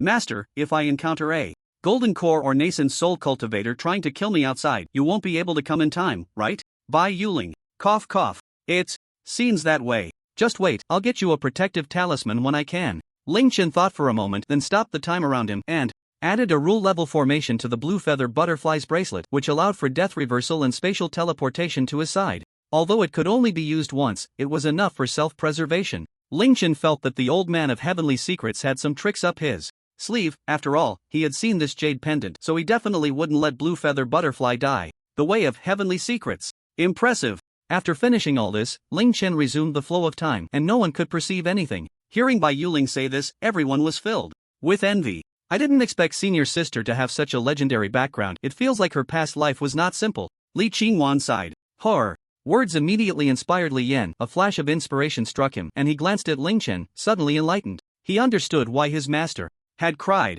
His master in blue feather butterfly's past lives probably had a touching love story, and this jade pendant was the witness to it all. Therefore, when his master saw this jade pendant, he couldn't help but shed tears. Everything was connected. Li Yan felt he must be a genius. And he felt a bit smug. Bai Yuling took out a red thread and strung the rabbit jade pendant. Come, let me put this on you. I hope you can be safe. Blue feather butterfly came before her and lowered her head. The red string hung around her neck, and blue feather butterfly smiled gently. Thank you, master. Looking at the red string, Ling Chen felt bitter. Please, don't stab me again. He looked up at a 45-degree angle again, but he believed that as long as his cultivation was strong enough, one day he would return to Earth, and at that time he would make up for all his regrets. Unfortunately, right now, although he mastered the laws of space, he had no coordinates for the Earth dimension. Beyond this dimension was an endless sea of chaos. Without coordinates, finding the Earth dimension was like searching for a needle in a haystack. Otherwise, he could only rely on luck or be strong enough to a certain extent. Speaking of which, it seemed he had made plans to play games with someone on the day he crossed over. Brothers, you'll have to wait for my invincible return to battle again. Meanwhile, in the Earth dimension, several people had been at Ling Chen in the group. Transcendent Taoist, at Source God, what's going on? Why aren't you logging in? I am the true evil king, at Source God. What's the situation? You crossed over, right? Not replying to messages. Outer Demon Lord, it's not impossible. With no response in the group, several people sent private messages, but unfortunately, there was no reply. After a small interlude, the delicious dishes were finally served. 18 dishes were laid out on the table, various spiritual delicacies that dazzled the eyes. Bai Yuling praised, not bad, Xingwan, it seems we are really in for a treat today. Delta. Blue feather butterfly also generously complimented, Xingwan, you actually learned to cook secretly, and you did it so well. Li Miao, hiss. I can't take it anymore, I'm drooling. Li Yan, hey, take it easy. We have the dishes. How can we not have wine? With that, Bai Yuling took out a large jar of wine. Seeing this, blue feather butterfly and Li Qingwan felt a bit of a headache. It seemed master was bound to have a drinking spree again, hoping it wouldn't scare these people. Sigh. The two sighed inwardly. At this moment, Ling Chen quietly took out a bottle of chilled cola. Wang Tang's eyes lit up at the sight of this dark drink, and saliva unconsciously began to secrete in his mouth. He couldn't help but lick his lips and said, Brother Ling, you actually brought back the happy wine again. Ha ha ha, yes. This time I brought back a lot. The others looked at Wang Tang's expression and also became interested in the happy wine, especially Bai Yuling, who was a wine lover. Curiously, he asked, what kind of drink is this? Let me try it. Here. It's this. Ling Chen shook the bottle of cola. It's dark, can we drink this? Bai Yuling looked at the bottle of cola in his hand with suspicion. Of course we can drink it. I prefer this over alcohol, he said, pouring himself a glass. As the cola filled the cup, bubbles continuously rolled to the surface, drawing exclamations of wonder from the others nearby. Ling, brother, give me some. Wang Tang couldn't help but say, I want some too. Me too. Everyone wants some. One bottle wasn't enough, so Ling Chen took out 2 more. As soon as the cup was filled, Wang Tang couldn't resist taking a big gulp. Ah, this is the taste. So refreshing. Li Miao said, it's icy, the taste is a bit strange, but it's really refreshing to drink. Han Feiyu remarked, the more I drink, the better it tastes. The bubbles burst in my mouth. Bai Yuling took a sip and was immediately conquered by the refreshing taste. She finished the cola in her cup in one go and let out a long breath.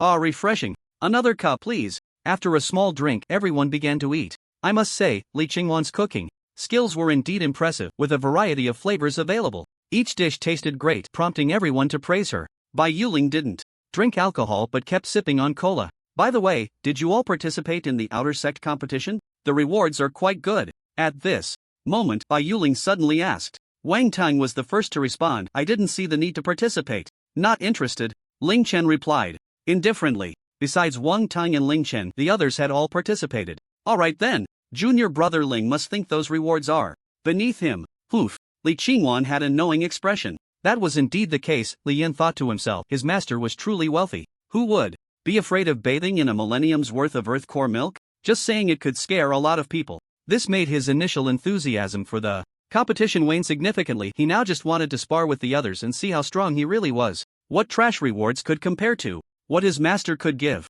Meanwhile, deep underground, within the Huanma sect, all disciples above the foundation establishment stage stood neatly beneath a white bone stone chair. A man dressed in a red robe with crimson pupils suddenly appeared on the white bone throne. As soon as he sat down, everyone below shouted in unison, "Congratulations to the sect master for breaking through to the mid-Yuan stage." The disciples all wore matching black robes, their faces filled with awe and joy. The man on the white bone throne was the sect master of Huanma sect, the Crimson Blood Old Demon. The Crimson Blood Old Demon sat casually on the white bone throne, exuding an intimidating presence without being angry. Today was the day the sect master of Huanma sect emerged from seclusion, successfully breaking through to the mid-Yuan stage. The entire sect was filled with cheers and celebrations. The Crimson Blood Old Demon smiled at several elders among the crowd below and said, "Elders, thank you for your hard work. This successful breakthrough to the mid-Yuan stage is all thanks to your assistance. It is our honor to assist the sect master in breaking through." Ha ha, well said. He laughed heartily, then quickly became serious. "Elder Zhou, have we secured the external assistance?" Upon hearing this, a red-haired late Golden Core expert stepped forward, reporting to the sect master, "The true demon lord of the Panlong dynasty has agreed to assist us." What are his demands? 300,000 souls. He held up 3 fingers to illustrate. Ha ha ha, good. Another mid-Yuan incombatant. Once we destroy the Setting Sun sect, the souls in their region will be his to take. With the true demon lord joining us, we will have 2 mid-Yuan and 1 early Yuan. This time, we will definitely annihilate the Setting Sun sect. At this moment, among the Foundation establishment disciples, a man with shifting eyes lowered his head and thought. This man was named Long Tianqi, the 6th elder of the Beast Taming sect, at the early Golden Core stage. Recently, he had infiltrated the Foundation establishment disciples of the Huanma sect as an undercover agent. He hadn't expected the demon sect to make such a big move, targeting the Setting Sun sect this time. The Sunsetting sect had a good relationship with their beast control sect, and the righteous forces were already in a delicate balance with the demonic forces.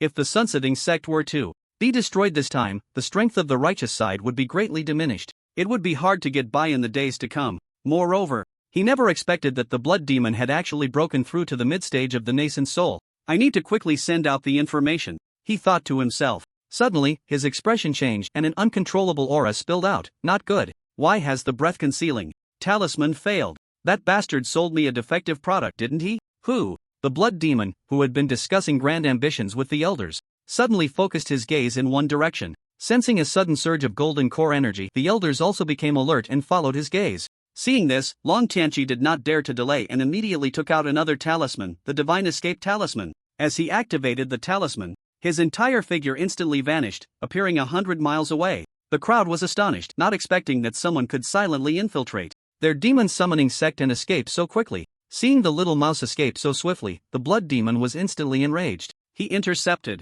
a trace of Long Tianqi's residual aura and began to cast a spell. Blood Pursuit Secret Technique. He took out a red transparent glass sphere, and, with a flick of his finger, drew a line in the air. In the next moment, Long Tianqi's fleeing figure appeared within it. Looking at the Long Tianqi in his hand, he sneered and said to the elders, "This person is at the early stage of the Golden Core. Which elder is willing to go hunt him down?" The yin-yang twin demons exchanged glances, revealing a cruel smile, and they stepped forward respectfully, saying, "Sect Master, we, the yin-yang twin demons, are willing to go hunt this person down." Good. The blood demon nodded, then handed the translucent red glass sphere to them. "This is the blood-seeking pearl. With this treasure, that person cannot escape our grasp." The yin-yang twin demons took the blood-seeking pearl and sensed its direction. Then, they clasped hands and performed a combined spell, instantly transforming their figures into a black and white streak of light that flew away rapidly. The other elders, seeing this, praised the profundity of their combined technique. Outside, after using the Divine Escape Talisman, Long Tianqi still did not dare to linger and continued to flee for his life. However, just after a dozen minutes, his divine sense detected a black and white streak of light rapidly approaching him. How is this possible? At this speed, could it be that the blood demon is personally coming after me? No, there are 2 auras, and both are golden core. At once, he guessed that the newcomers must be the yin-yang twin demons. 2 mid-stage golden cores. They really think highly of him. Long. Moreover, based on past intelligence, even a late-stage golden core would not fare well against these 2. It seemed that today he was in grave danger. The yin-yang twin demons saw the figure ahead getting closer, and immediately launched an attack. Long Tianqi had been keeping his divine sense focused on the back, and upon seeing the attack coming, he quickly dodged to the side. It was just this moment of delay that allowed the yin-yang twin demons to block his path. Seeing this, Long Tianqi's heart sank. However, fortunately, he had already sent out the message. An image of a little bird appeared in his mind. I'm counting on you, Xuanxin. Bird. Hee, why aren't you running? The yin-yang twin demons mocked with a smile. Hearing this, Long Tianqi curled the corner of his mouth and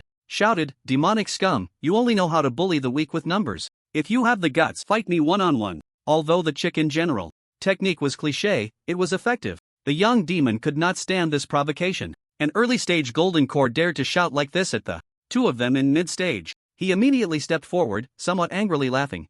Dear, don't interfere, let me teach him a good lesson.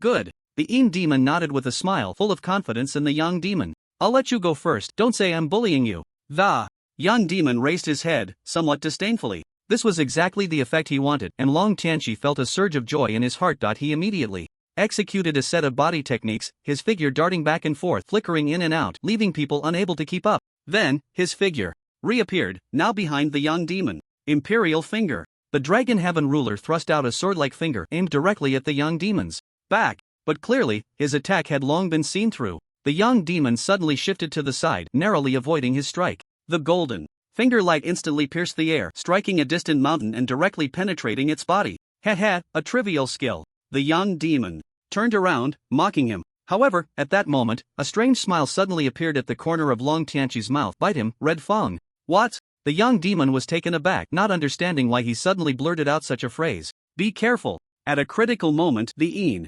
demon suddenly showed an anxious expression and warned. Behind him, a massive red python, entwined in flames, had already opened its mouth wide to bite him. Its two sharp fangs were long and large, resembling a pair of blades. A sense of crisis descended, and the young demon swiftly withdrew his body with utmost effort. However, it was still a bit too late. One sharp tooth had already pierced into his shoulder. Get away from me! The injured young demon angrily struck out with a palm. The yin demon also retaliated in fury at this moment. Bang! The early-stage golden core fire python was sent flying with a single blow. However, its scales clearly had considerable defensive power, and it didn't suffer much damage. It shook its head and flew back to Long Tianqi's side. Well done, Red Fong. Long Tianqi praised it, and the fire python, showing a hint of intelligence, squinted its eyes, seemingly displaying a happy expression. The young demon covered the wound on his shoulder, angrily accusing Long Tianqi. You brat. Don't follow the rules of martial arts. We agreed on a one-on-one duel, so why is there a golden core giant python? Do you have any sense of fairness?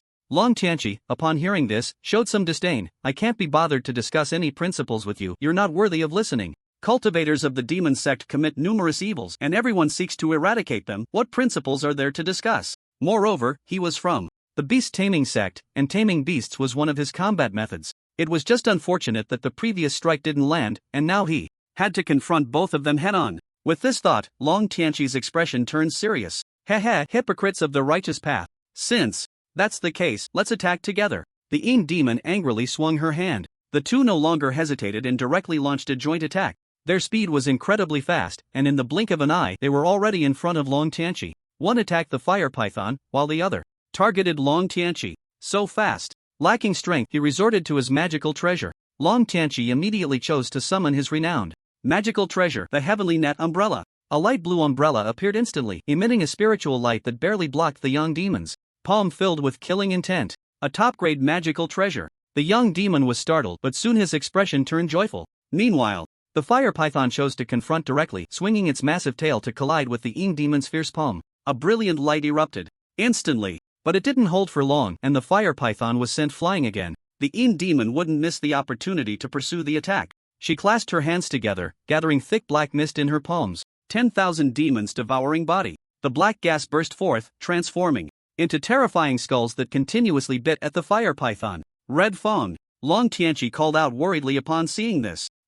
Still, have the mind to worry about your little spirit beast. Seeing him take out a magical treasure, the young demon also summoned one of his treasures. A ring-shaped artifact with a sinister appearance. Soul-devouring ring, go. The soul-devouring ring glowed with red and black spiritual light, shooting towards the Heavenly Net Umbrella like a meteor. Long Tianqi held the umbrella and directly aimed it at the soul-devouring ring. I'll block it. Although he successfully deflected the soul-devouring ring, he also noticed something was wrong. The heavenly net umbrella was being eroded. Watching the red and black evil aura emerging from the umbrella, Long Tianqi felt a pang of heartache. This magical treasure had cost him immense resources to forge. Damn it! Haha, you've noticed, haven't you? Your beloved magical treasure is being eroded. Soon it will belong to me. Ha! The young demon suddenly burst into laughter, then picked up the soul-devouring ring, continuously launching attacks at him. Long Tianqi had no choice but to defend. The two chased each other, transforming into streaks of light soaring through the air. Soon, the tough-skinned, thick-fleshed fire python, Xia, was on the verge of collapse. Its body turned into a beam of light and flew into Long Tianqi's hand, transforming into a bronze card with the rough shape of the fire python imprinted on it. This was his unique beast-controlling artifact, allowing spirit beasts to cultivate within it. Damn it, is Xia done for? A heaviness settled in his heart as he glanced at his Tianluo umbrella, which was also about to morph into the shape of the enemy. After dealing with the fire python, the Ing demon immediately flew towards him. At that moment, if the two executed a combined attack, he feared he wouldn't be able to withstand it. That's enough. Hand it over, the high-grade treasure is mine now. The young demon grinned widely, raising his hand to summon the Tianluo umbrella from Long Tianqi's grasp, which immediately flew uncontrollably towards him. Long Tianqi's expression darkened, his heart filled with rage, but he was helpless. As the treasure came into his hands, the young demon examined it with satisfaction, nodding repeatedly. Thank you for your treasure. To repay you, all you have to do is kneel and knock your head 3 times, and I'll let you go. How about it? Amazed face? Seeing that he no longer had a support, the young demon suddenly felt playful, wanting to toy with human emotions, planning to kill him after he finished bowing. Heh, I would rather die standing than live kneeling. Are you sure? What I said is true, you. No, I keep my promises. Look, you said you wanted a one-on-one, and I really did fight you one-on-one. No more words, battle. Long Tianqi roared, squeezing all his spiritual power to attack the young demon. However, the young demon merely waved the soul-devouring ring casually, easily deflecting his attack, while the soul-devouring ring mercilessly sent him flying. Long Tianqi's body bent into a shrimp-like shape, fresh blood spraying through the air. This blow left him dazed, unable to move, slowly descending downwards. Damn! Am I going to die? Am I going to fall here? His consciousness gradually sank into darkness, and at that moment he seemed to see a blue light bursting forth from the darkness, so warm. What is this light? He reached out a hand, wanting to touch it. He didn't know what it was, but he felt a strong sense of safety as long as he stayed in the light. Closer, almost there. In an instant, the light surged, enveloping him completely. When he opened his eyes again, he found himself in a vast white space, seemingly his soul space, his body floating in the air, unable to control itself freely. Roar! At that moment, a dragon's roar echoed, and the blue light suddenly appeared before him, gradually forming into a blue-winged giant dragon several dozen meters long. Do you want power? I can give it to you. A transcendent voice resonated in the silent space. Power. Long Tianqi's consciousness was still hazy, as if he were in a daze, repeating the word. Roar. The giant dragon roared again. Do you want to just fall here? That's too disgraceful. Fall. Gradually, the brilliance in Long Tianqi's eyes began to recover. Fall? No. I can't just fall like this. His eyes suddenly focused sharply, bursting forth with boundless fighting spirit. Roar. The giant dragon seemed to say something else. Is that so? Then, come on, he shouted, loudly, spreading his arms wide in a gesture of embrace. Roar. The giant dragon, seemingly unwilling to be outdone, let out a wild roar and charged towards his chest. In reality, Long Tianqi's body, which should have hit the ground, suddenly froze. A faint blue light gradually illuminated from his body. Ha! What's going on? The young demon and the Ing demon exchanged glances. Tentatively, they launched another attack at Long Tianqi. However, just as the attack was about to hit, it was suddenly deflected by a wave of blue energy. Long Tianqi abruptly opened his eyes, his pupils now a bright blue, his body slowly straightened, and then he suddenly began to roar.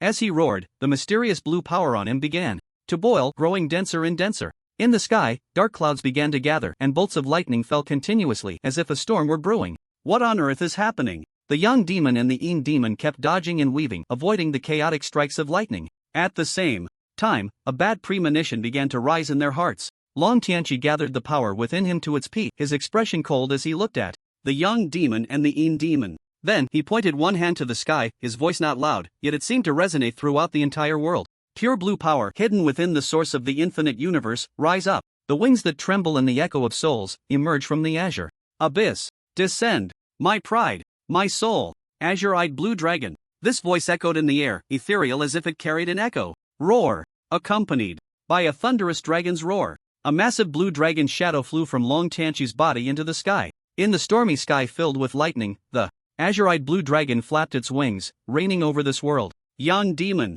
Yin demon, roar! The azure-eyed blue dragon descended. Behind Long Tianqi, flapping its wings and roaring, its terrifying might stirring up gusts of wind. Then, the blue energy on Long Tianqi coalesced into a blue crystal in armor, and a mysterious blue spear appeared in his right hand. He leaped onto the back of the azure-eyed blue dragon. Standing with the spear in hand, the man and the dragon seemed to be one, their momentum continuously rising, actually reaching the peak of the golden core stage. The Yin and Yang demons were instantly taken aback, involuntarily exchanging glances. Use the ultimate move. The Yin demon nodded solemnly. They each extended a hand, then clasped their fingers tightly. Two streams of spiritual power fused together, instantly forming a massive demonic weapon formation nearly 80 to 90 meters tall in front of them. Slash! The Yin and Yang demons shouted in unison. Then, the shadow of the demonic weapon raised its cleaver and struck forcefully towards Long Tianqi. Come on, Blue Dragon, let's go! As soon as the words fell, the azure-eyed blue dragon roared, gathering a destructive force in its mouth.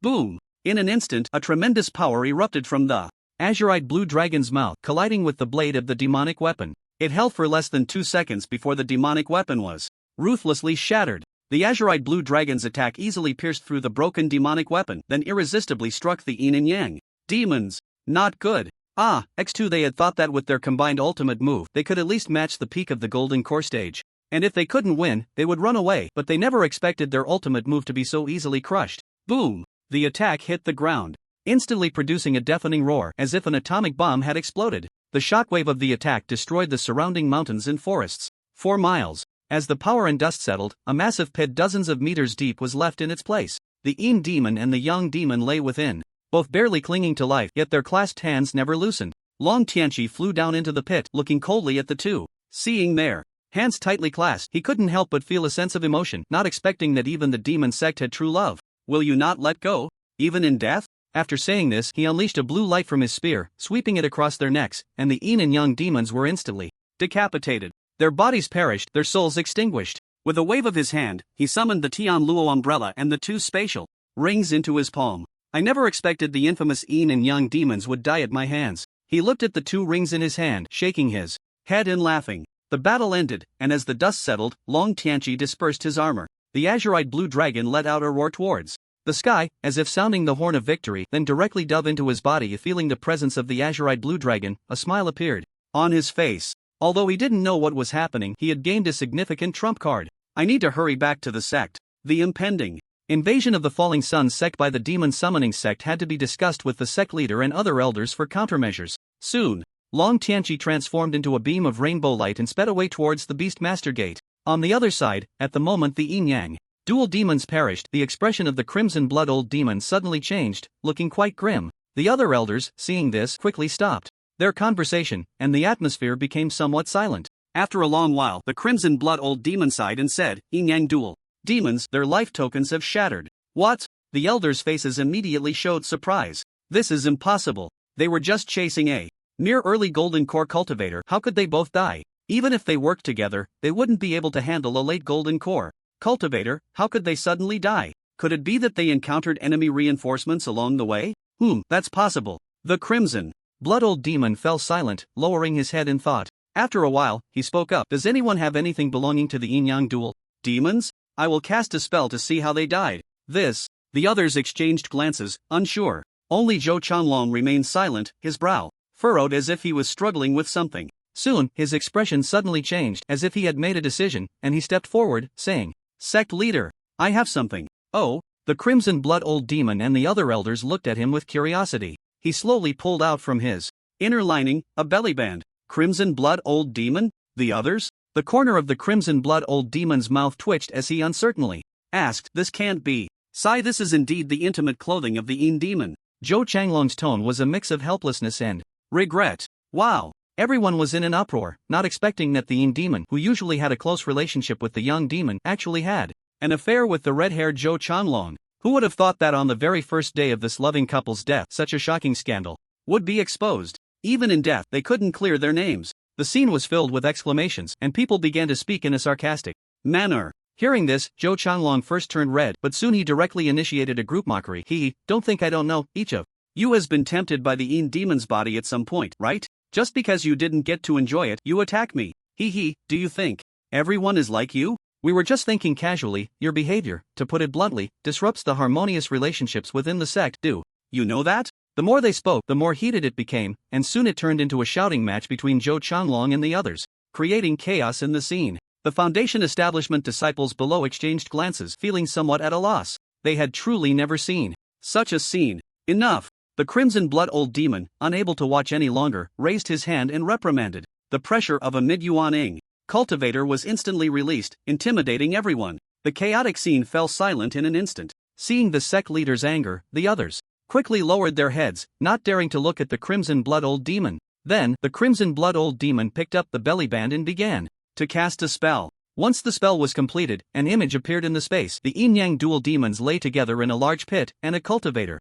in blue armor, wielding a spear, swung his right hand, decapitating both of them, after which the image vanished. Isn't that the kid who ran away? How did he suddenly become so strong? It must be related to the armor he's wearing and the spear in his hand. It looks extraordinary. After pondering for a while, the Crimson Blood Old Demon said loudly, although I don't know which sect this person belongs to, the news has likely leaked. Prepare to set out immediately. Zhou Changlong, you are responsible for notifying the true monarch of crossing demons to hurry up. As soon as he arrives tomorrow morning, we will set off to attack the Falling Sun sect. Understood. The elders and the disciples below shouted in unison. Shuiyu Peak, after everyone had eaten and drunk their fill, they began to chat about everything under the sun. Ling Chen transformed into a storyteller on the spot. There is a world where people possess unmatched powers. A single speck of dust can fill the sea, and a single blade of grass can cut through the sun, moon, and stars. As soon as Ling Chen spoke, he immediately captured everyone's attention. Just these opening lines made several young men feel a surge of blood boiling within them. They all perked up their ears, listening intently, afraid to miss a single word.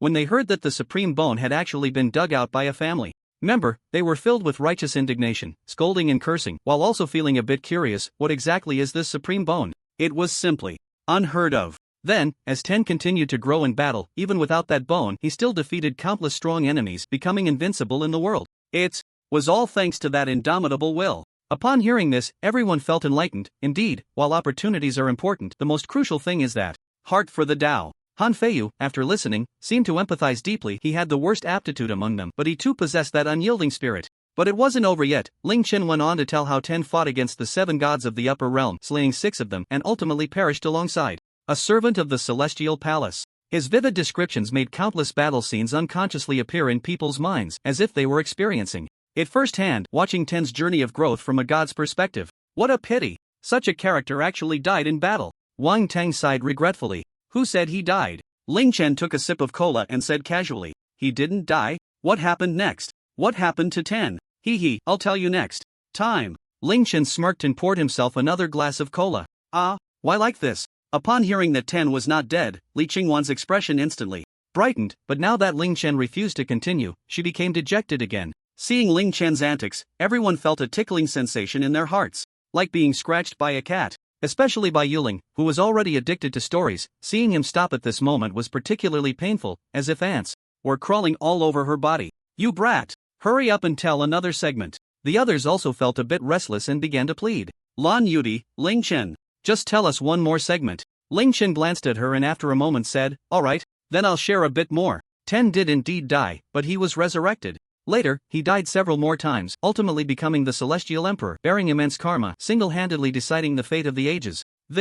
Everyone was in an uproar. This was too brief. It was really just a little bit, nothing compared to before. Although they now knew the follow-up, the itch in their hearts was somewhat quelled, but it still felt a bit lacking. However, what kind of realm is the Celestial Emperor? Just the name alone felt incredibly impressive. Celestial Emperor.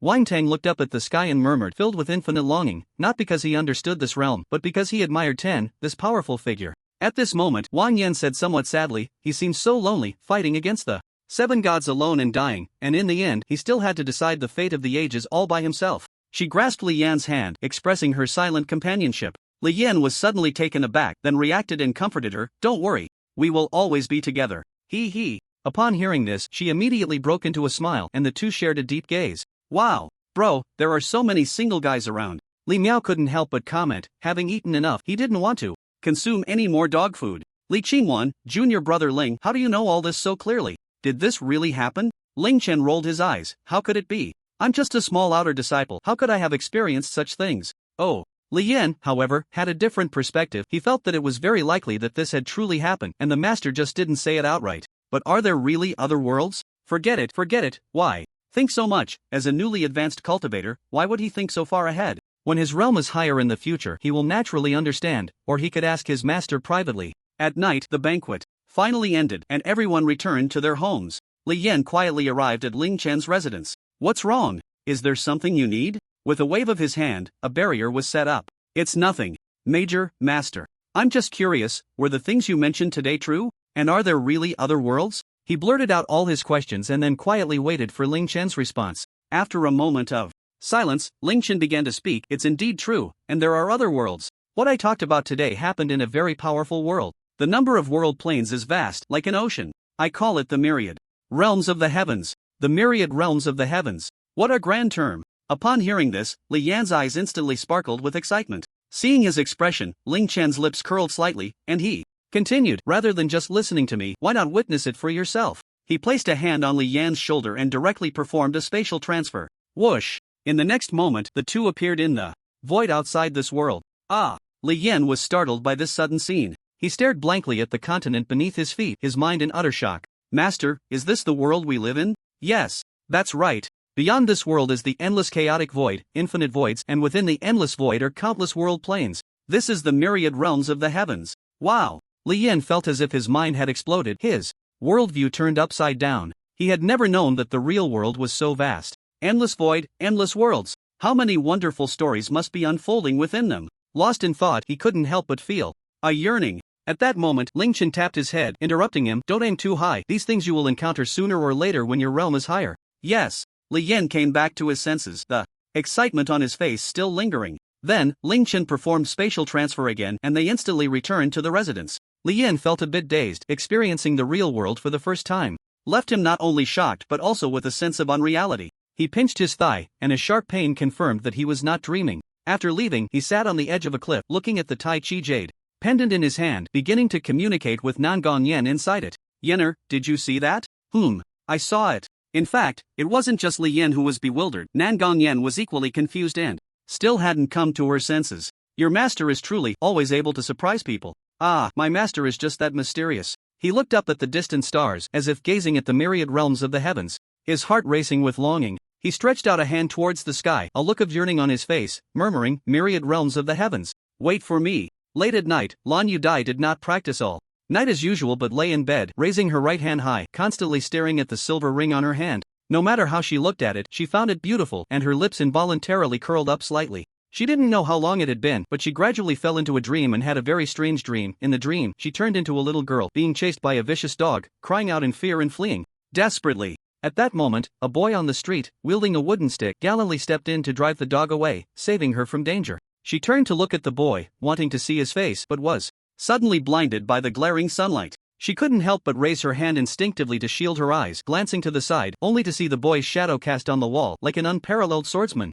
Although she couldn't see his face clearly, his figure shone brilliantly under the sunlight. After that, she seemed to become good friends with the boy, sharing many beautiful and joyful moments together. The scene shifted, and she found herself lying in a pool of blood, the boy's anxious calls echoing beside her, but she couldn't hear him. Her vision was already blurred. She struggled to open her eyes but couldn't, only able to see the boy's indistinct figure. The scene changed again, and her body lay on a platform in a small room, while her consciousness seemed to have left her body, watching herself from midair. She carefully examined the self, but her face was a blur, as if shrouded in mist. At that moment, a hint of green on the chest of herself caught her attention, and she couldn't help but focus on it. When she finally saw the true nature of the green, her pupils dilated. This is my jade pendant? Boom! The immense surprise shattered the dream. Lan Yudi slowly opened her eyes, sat up, and then took out the rabbit jade pendant from her chest to examine it closely. What a strange dream, filled with odd objects and houses. She shook her head, murmuring to herself. With sleepiness gone, Lan Yudi walked to a tree in front of the house, gently leaped up and jumped onto a 3-meter-high tree trunk, leaning against the main trunk, gazing at the twinkling stars in the sky, her eyes lost in thought, unaware of what she was contemplating.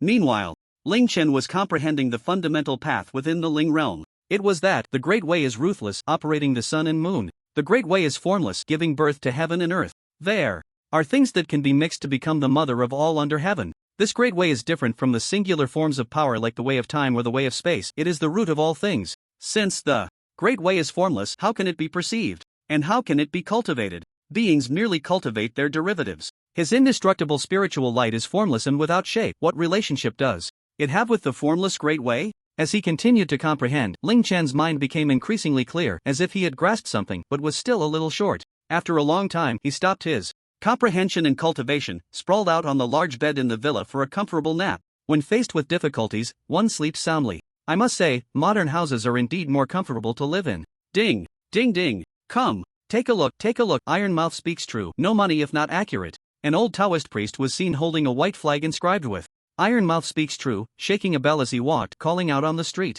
At that moment, a middle-aged man with a somewhat troubled expression happened to see the old Taoist passing by and stopped in front of him. Taoist, wait. Taoist, wait. I have something to ask. Can you predict it accurately? Seeing someone come to consult, the old Taoist also stopped his steps and his calls. Would a fortune teller deceive you? Do you see these big words? He pointed to the 4 large characters Iron Mouth speaks true on the flag, somewhat displeased. The middle-aged man glanced at it, not paying much attention. Fine, anyway, if it's not accurate, there's no charge. That's what you just said. Hee, there's nothing this poor Taoist can't predict. The old Taoist stroked his long beard, his expression somewhat proud. Don't speak yet, let me calculate.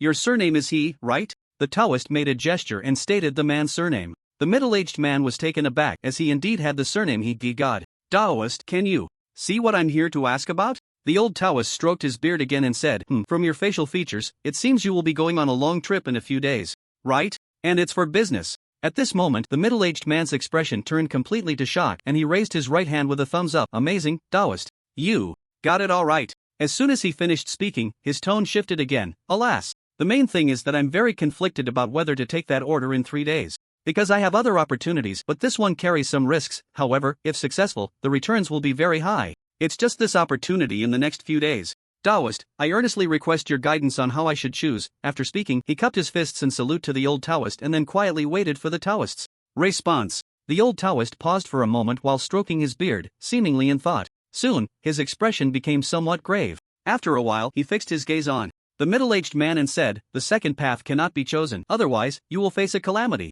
Ah, so serious. The middle-aged man was taken aback, his mouth agape in shock, and then he quickly pondered the risks he had analyzed earlier in his mind. Indeed, I speak no falsehood, the old Taoist declared emphatically. Having witnessed the old Taoist's abilities, hearing such a definitive warning made him start to consider whether he should give up. After thinking for a while, for the sake of his own life, he ultimately decided to abandon the idea. He had already been somewhat worried, and now hearing the capable Taoist say this, he naturally decided against it. Thank you, Taoist. The middle-aged man again bowed in gratitude to the old Taoist, then slowly pulled a piece of broken silver from his sleeve. Seeing this, the old Taoist quickly stopped his hand. Hey, that won't do, that won't do. I only need a copper coin. Ah, the middle-aged man was somewhat bewildered. In this day and age, money was offered right to him, yet he refused? Instantly, the old Taoist's figure grew larger in his mind, and he was certain that the old Taoist must be some kind of immortal from beyond the world. Taoist, you truly regard money as dirt. I admire you. Saying this, he put the broken silver back and took out a copper coin engraved with a flame transformation. The old Taoist calmly accepted it with one hand, said nothing further to the middle-aged man, and continued walking forward, starting to shout and ring his bell again. Wait, old Taoist, I haven't asked for your name yet. The middle-aged man suddenly remembered something and called out hurriedly. The old Taoist still did not turn back but continued walking forward, and his voice came back, Others call me the Elder of Heavenly Secrets. So much fortune gathers in this place, it seems the era of great conflict is about to arrive. In the tea house, the Elder of Heavenly Secrets pondered while sipping tea, his expression subtly tinged with worry. Everything has two sides. The arrival of a great conflict also means that a great calamity is imminent. He then pinched his fingers and frowned slightly. Strange. I can never calculate this variable. It shouldn't be. The Elder of Heavenly Secrets had intended to deduce the future development of this world, but unexpectedly, a variable had appeared, disrupting the heavenly secrets. Strangely, even with his skills, he could not determine what the specific variable was, only knowing that such a thing existed. Unwilling to give up, he continued to calculate, but after several attempts, he still could not figure it out. He helplessly shook his head, chuckling to himself. Forget it, why am I thinking so much? I'm just a passerby. After saying this, he raised his right hand to drink the tea in one gulp, and his figure slowly began to fade as if it were becoming ethereal, yet the surrounding patrons seemed completely unaware of this change. After a while, the waiter noticed that the table of the Elder of Heavenly Secrets was empty, but he also did not see any money on the table. Where did he go? Wait, he hasn't paid yet. He scratched his head, looking bewildered. The key was that he hadn't seen anyone leave just now. This is truly bizarre. In the night, a small black bird flew at an extremely fast speed, and upon seeing two guards outside the formation of the falling sun Sect, it dove towards one of them. Ha! Where did this bird come from? The Xuanqin bird landed on the palm of one guard, its claws gripping a small jade slip. The guard curiously took the jade slip and instinctively read the information within. After reading the information, he first froze, then revealed a barely perceptible, strange smile. What's up with this bird? The other guard asked curiously as the small bird perched on him. Oh, it's nothing, it's just a letter. Sent from my home. The somewhat effeminate guard quickly regained his composure, speaking as he discreetly put away the jade slip. After delivering the jade slip, the Xuanqin bird flew away without looking back. I see, I really envy you, unlike me, all alone. After saying this, he felt a bit sentimental, gazing at the bright moon on the horizon, as if reminiscing about something. Heh, you think you can ruin my plans for the demon sect? Not a chance, thought the effeminate guard, completely ignoring the words of the person beside him. After dismissing his partner, he continued to stand guard diligently. Meanwhile, Long Tianqi, who rushed back to the sect overnight, reported the news to the sect leader, who, after being shocked, quickly convened a meeting. In the end, the higher-ups unanimously agreed to go support the allied sect, stating that they could not allow the demon sect to be so arrogant. Immediately organized personnel to set off and support the allied sect. The next day, in Ling Chen's room, Cosmic Superman, open your eyes, I am. Bang! Ling Chen flipped over and quickly turned off the alarm on his phone, then got up and stretched. Ah, it's been so long since I've had such a good sleep. By the way, today is the day of the outer sect competition, right? Finally, I get to see some real combat. Master, good morning. Breakfast is ready for you. Upon hearing the strange alarm sound, Qingfeng hurried over to pay his respects. Not bad. Ling Chen nodded, indicating his satisfaction. I must say, having someone take care of your meals is quite nice. Although he could already fast, why not enjoy good food? Arriving in the living room, a table full of sumptuous spiritual delicacies was already set. The red liquid in the cup was juice made from dragon blood fruit. After finishing breakfast, he left the Ling realm and returned to his little shabby house. Then, he flew towards the venue of the outer sect competition. He was somewhat looking forward to this free special effects blockbuster. Inside the venue, the crowd was bustling. Although it was the outer sect competition, many inner sect disciples also came to join the excitement. The venue resembled a football field, with 8 arenas in the center and tiered seating around for disciples to sit and watch. Big brother Ling, over here. Han Feiyu waved and called out as he saw Ling Chen walking through the aisle. As soon as Ling Chen arrived at the venue, he heard someone calling for him and saw that Han Feiyu and the others had already gathered in a group. Wow, you all got here so early. He scanned the seated crowd and noticed that one figure was missing. Where's that kid Li Yan? Oh, he's already down there preparing for the first match, Wang Yan explained. I see. Ling Chen nodded and found a spot to sit down. He thought that Li Yan might be late again, just like during the previous spirit root test. The competition had not officially started yet, and the few of them began to chat idly. Bang bang bang! A loud drumbeat suddenly resonated throughout the venue, instantly silencing the previously noisy crowd. The disciples all turned their attention to the source of the drum sound. After a while, the drumming stopped, and a booming voice suddenly rang out. Disciples, I am sect leader Xinyang. I hereby announce that the outer sect competition officially begins. Oh! As soon as Xinyang finished speaking, the venue erupted in cheers. The passionate drumbeat sounded again. Bang bang bang! Bang bang bang! Next, the judges for the competition entered, a total of 8, each standing by the edge of an arena. Please, the disciples participating in the first match, take your positions. Look, isn't that Li Yan? Where?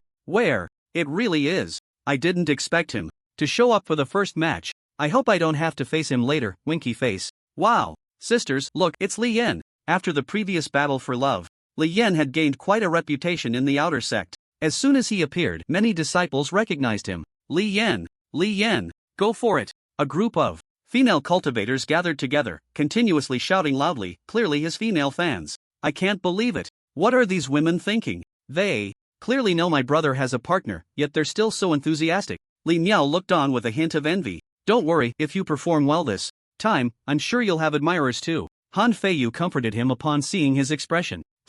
He nodded vigorously, the fighting spirit in his eyes already ignited. For the sake of the girls, Wang Yan didn't feel unhappy seeing a bunch of female cultivators cheering for Li Yan. Instead, she felt a bit proud. Ling Chen found the scene amusing. He hadn't expected his cheap disciple to have so many female fans. Junior brother Ling. At that moment, a familiar voice came from behind him. Turning around, he saw that it was Lan Yudi and Li Qingwan. What brings you here? Just to watch the excitement? Actually, it was mainly senior sister who wanted to come. Li Qingwan glanced at Lan Yudi as she spoke. Ahem. Lan Yudi cleared her throat twice, saying nothing as she walked over to sit beside Ling Chen. Seeing this, Li Qingwan also took a seat. Ling Chen smiled slightly and shifted his gaze back to the venue. On the side of the Wama zone, they were already prepared to set off. At this moment, the Blood Demon Elder and the true monarch of Crossing Demons stood atop a massive magical ship. Congratulations, Blood Taoist, on breaking through to the mid-stage of the nascent soul. The true monarch of Crossing Demons congratulated with a cupped fist. Ha, it was just luck. This time, I will still rely on your help, Taoist friend. No problem. I'm here after all. This time, I will definitely help you annihilate the Setting Sun Sect. After some pleasantries, the two began to flatter each other, but they still hadn't set off, seemingly waiting for someone. Life is but a dream, I alone awaken. Amidst the bustling world, I laugh freely. Suddenly, an ethereal male voice echoed around them, accompanied by pink light spots that danced wildly. The Blood Demon Elder was not surprised by this scene, he was rather accustomed to it. He curled his lip and shouted at the pink light spots, "We're all on the same side. What are you pretending to be here for?" The true monarch of Crossing Demons had never seen such a spectacle and only knew that the newcomer was a master at the early stage of the nascent soul. Ha ha ha, Sect Master, I'm here. As soon as the voice fell, the pink light spots quickly gathered, forming a figure. Taoist Crossing Demons. Let me introduce you, this is our sect's Vice Sect Master, Ren Hongchen. The Blood Demon Elder pointed to the figure that had appeared beside him. Upon closer inspection, they saw a peerless young man with long white hair standing gracefully. Ren Hongchen cupped his hands and greeted both of them. The true monarch of Crossing Demons showed a look of realization. So it's the Demon Lord Hongchen. Oh, I didn't expect the true monarch to have heard of my name, Ren Hongchen said, somewhat surprised. Ahem, a distinguished guest from the Hahuan sect. Those who understand, understand. The true monarch of Crossing Demons coughed lightly, then shot him a strange glance. As soon as the name Hahuan sect was mentioned, Ren Hongchen's expression brightened, and his smile grew increasingly bold. So we are fellow travelers. Ahem, let's not talk about that. Let's discuss the attack on the Setting Sun sect. I think it's getting late and we should be setting off, right? The Blood Demon Elder, witnessing this exchange, felt somewhat speechless. He always had the impression that his people were not very reliable. It's exhausting being the sect master. Forget it, it's a critical time. I will endure. The Blood Demon waved his hand. Everyone, set off. With a call, all the magical ships, big and small, took off at once, and the formations on the ships activated, rendering the vessels invisible. At this moment, the Beast Taming Sect was also on its way to the Setting Sun Sect. By the way, Sect Master, did you inform the Setting Sun Sect that the Demon Sect would invade? Long Tianqi asked.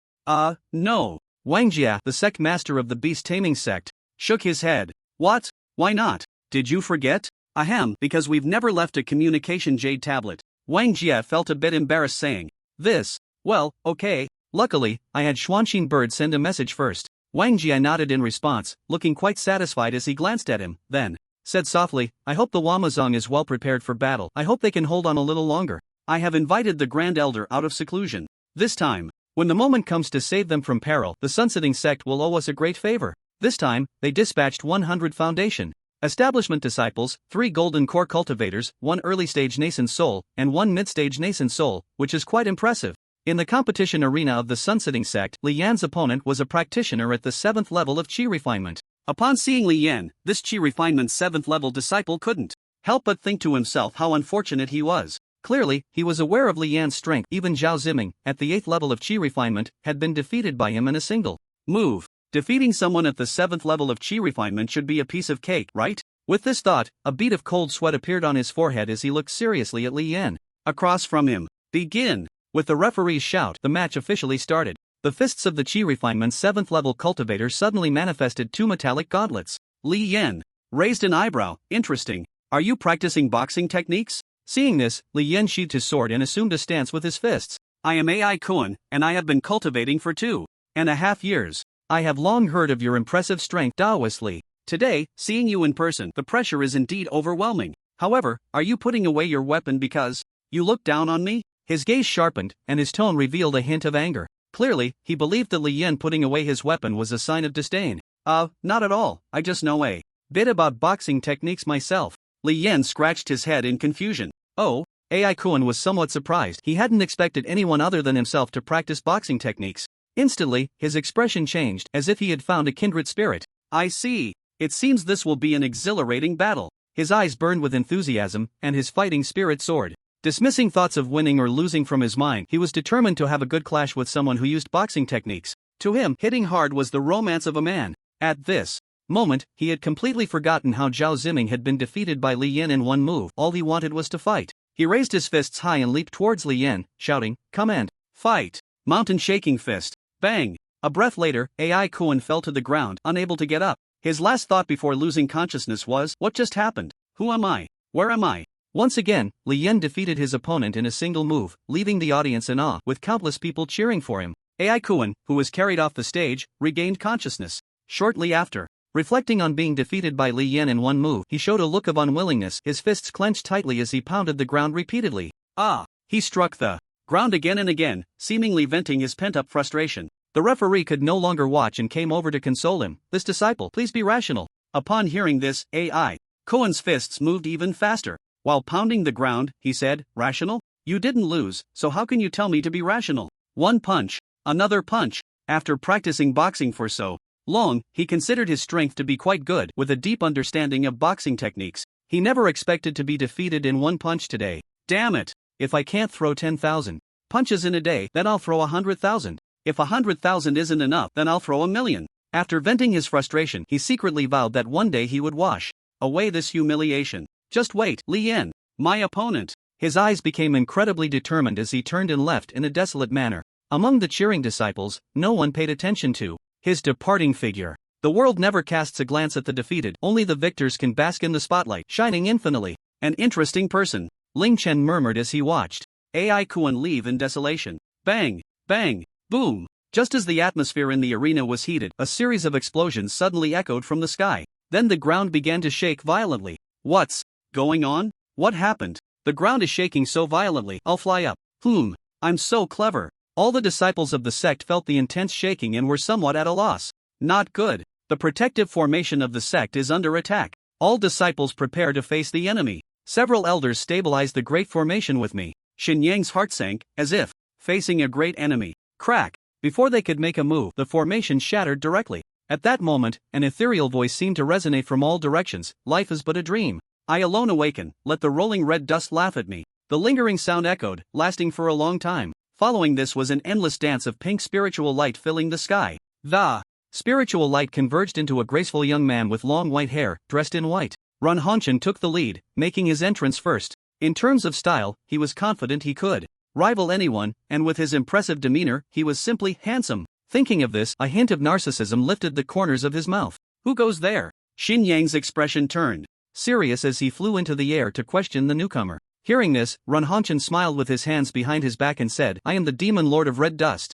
Ran Hongchen, Shen Yang, was taken aback as he had never heard of this person, but from the name he could tell he was from the demon sect. At this moment, the elder in the early nascent soul stage also flew over and said to Shen Yang, "It's someone from the demon calling sect." Demon calling sect? It's them again. Upon hearing it was the demon calling sect, Shen Yang's heart filled with rage. He hadn't even settled the score with them yet, and they had come knocking first. How audacious. "Brother Ling, this guy is quite pretentious," Li Yan whispered to Ling Chen beside him. He felt that Ran Hongchen's entrance was indeed impressive, and coupled with that line, it had a certain flair. But he still felt something was missing, and that something was the essence of it all. He pondered, intending to draw some experience from it. It's just like that. Ling Chen shook his head. Who could match his experience of having read over 1,000 novels in terms of style? Of course, when facing the four great ancestors, he was indeed no match. Seeing Ran Hongchen's entrance, he felt a bit restless. However, he still planned to observe the situation first. Ha ha ha, Xin Yang, long time no see.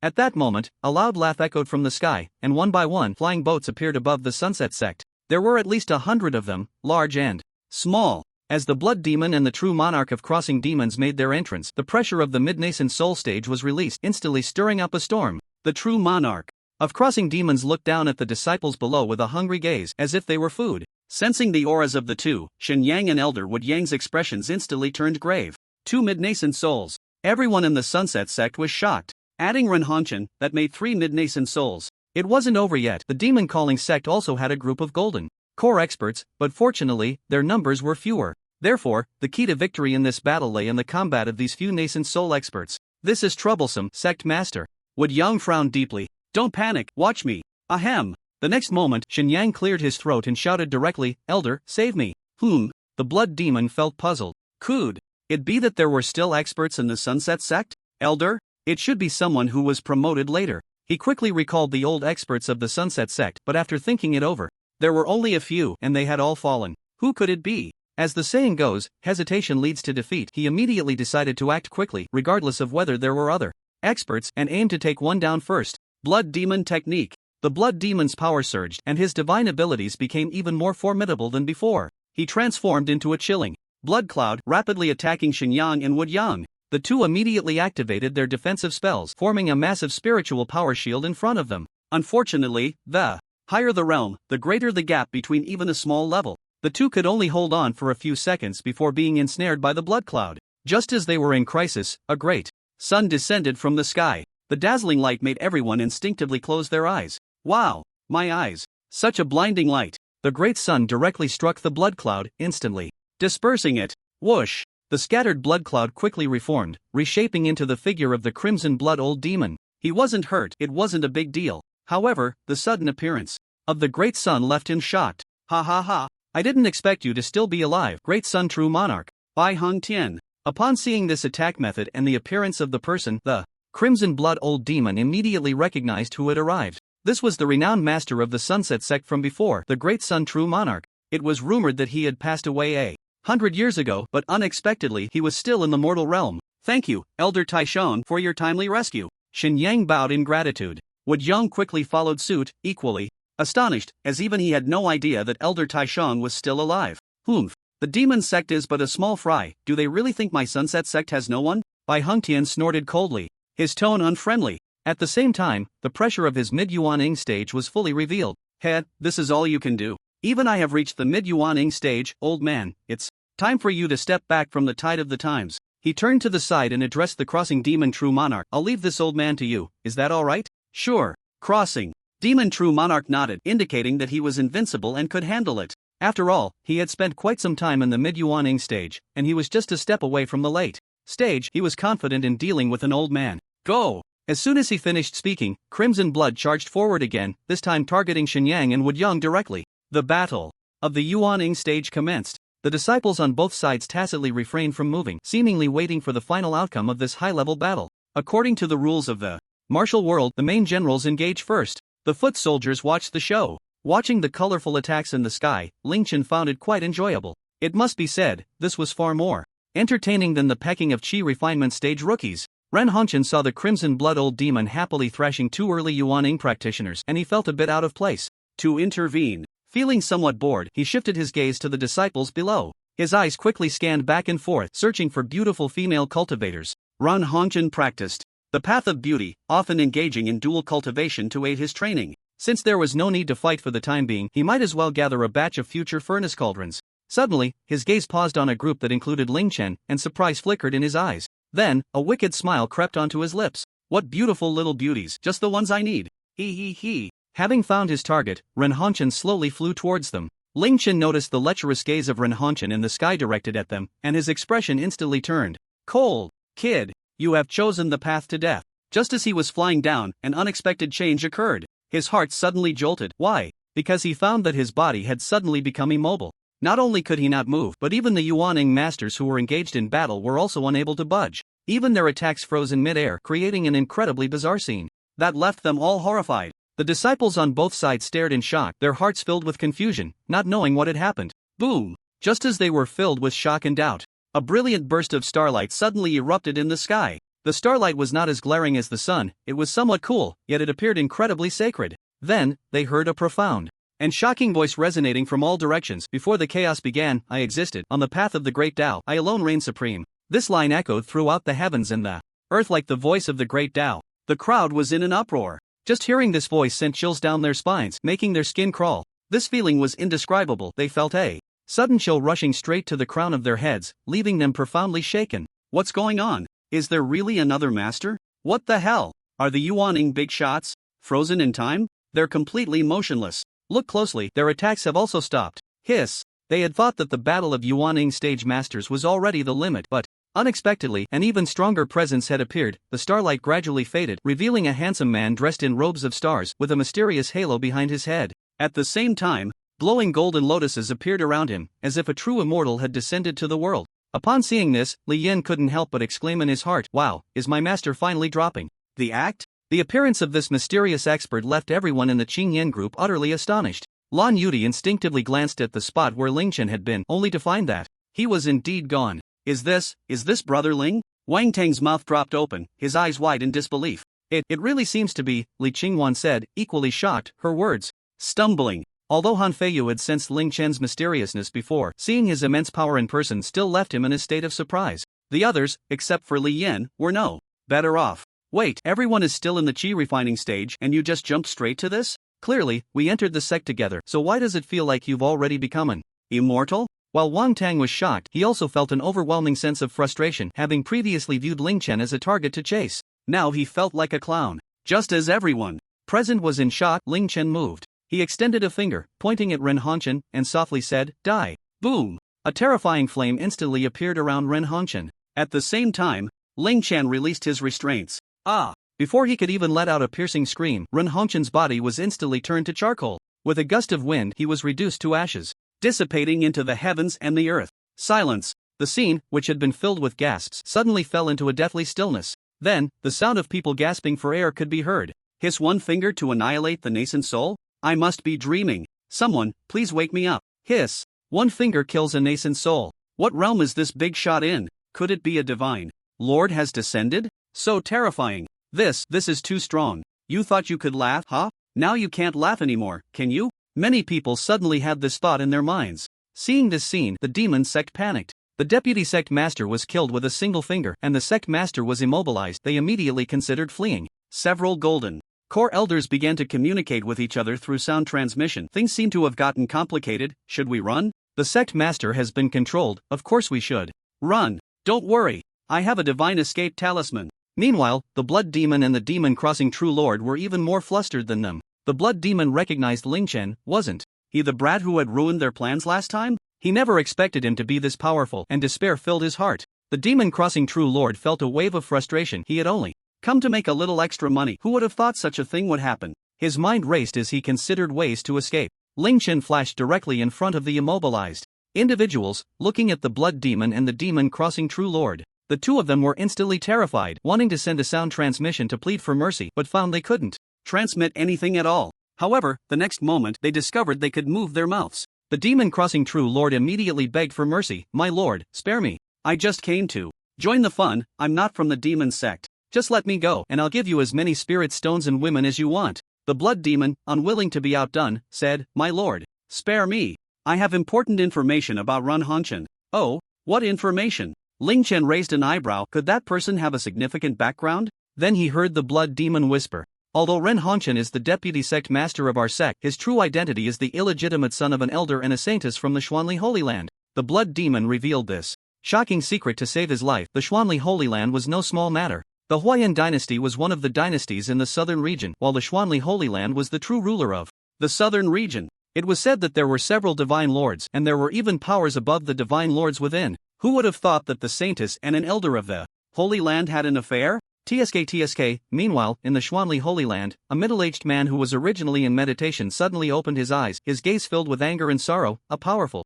aura involuntarily radiating from him. "My son! Who dares to kill my son?" The saintess also sensed that the soul lamp of her illegitimate son had gone out, and her expression immediately darkened. She immediately cast a spell to track down the enemy. Puff! The moment the tracking image appeared, it shattered instantly, and she suffered a backlash, spitting out a mouthful of blood. Covering her heaving chest with one hand, she murmured weakly, "How could this happen? I am at the peak of the nascent soul stage. Could it be that the one who killed my son is a transformation god?" Ren Hongchen's father also faced a backlash while attempting to track, his heart crying out in disbelief, "Impossible. I am a transformation god. What on earth is happening?" The backlash calmed his furious heart instead. Clearly, his son had many trump cards he had given him, at least none that could kill him during the nascent soul stage. Could it really be a transformation god? Humph. No matter whether you are a transformation god or not, for killing my son, I will make you pay with your life. However, the current problem was that he could not deduce any information about the enemy. The opponent might possess a treasure that could conceal the heavenly secrets. Ling Chen was not interested to hear that Ren Hongchen had a Holy Land background. No matter what your background is, if you provoke him, you've kicked a steel plate and he would directly turn you to ashes. Interesting, a Holy Land, huh? He was unsure of the high-end combat power of the Holy Land and whether it was enough for him to fight. Then he looked into the eyes of the two, his gaze sharpening, a flash of fire passing through, and the two directly followed in Rin Honchen's footsteps. Ah! I curse you to die a terrible death. Ugh! I won't let you go even as a ghost. Ling Chen, with this rebound, all the nascent soul combat power of the demon sect was annihilated. The lost ship in the sky began to move, wanting to turn and flee, and the Golden Core elders were also about to escape. But the next moment, they all froze. Ling Chen glanced at Xinyang and released their restraints. The rest is up to you. The three found they could move again and immediately bowed in gratitude. Thank you, Senior, for saving our sect. While Bai Hangtian was shocked, he was also puzzled. When did such a powerful being hide in their sect? Could it be the ancestor of the Setting Sun sect? He felt a stir in his heart. Looking at Ling Chen's magnificent figure, and mustered the courage to ask, "May I ask for your esteemed name, Senior?" As he spoke, his lips trembled unconsciously, seemingly afraid of inadvertently offending Ling Chen. "I am Ling Tiandazun."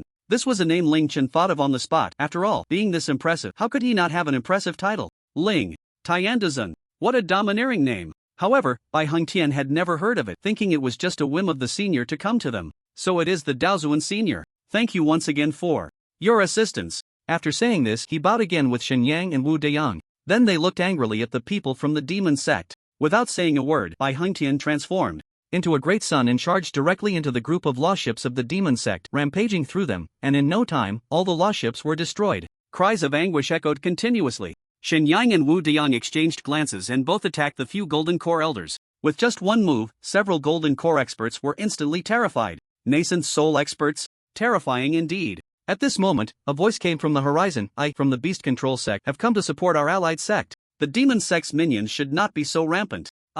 Upon hearing this, everyone fell silent. "Big brother, it seems you arrived a bit late. It's already over." Ling Chen did not bother with what happened next, turning to leaving behind a sentence. "I will rest in this sect for a while, do not disturb my peace. We will obey the Daozuan's orders." Bai Hangtian bowed and clasped his fists. Ling Chen transformed into a streak of light and flew back to his residence. Lan Yudi and the others also flew towards his position. "Wait for me, senior sister." As soon as the people from the Beast Control Sect entered the airspace of the Setting Sun Sect, they discovered the remnants of lost ships and corpses everywhere. Looking at the corpses, they were all dressed as disciples of the Demon Sect. The scene was devoid of the dazzling and chaotic spells. Apart from the debris scattered on the ground, it was eerily calm. "Wang Jia, what's going on? Long Tianchi, has it already ended?" The members of the Beast Taming Sect all wore puzzled expressions. Soon, the sect leader Shenyang and Wu Deyang stepped forward to greet them. Wang Jia immediately voiced his confusion. "What's happening, sect leader?" "Shen, I received a secret report saying that the demon summoning sect was going to attack you, so I brought people to support you.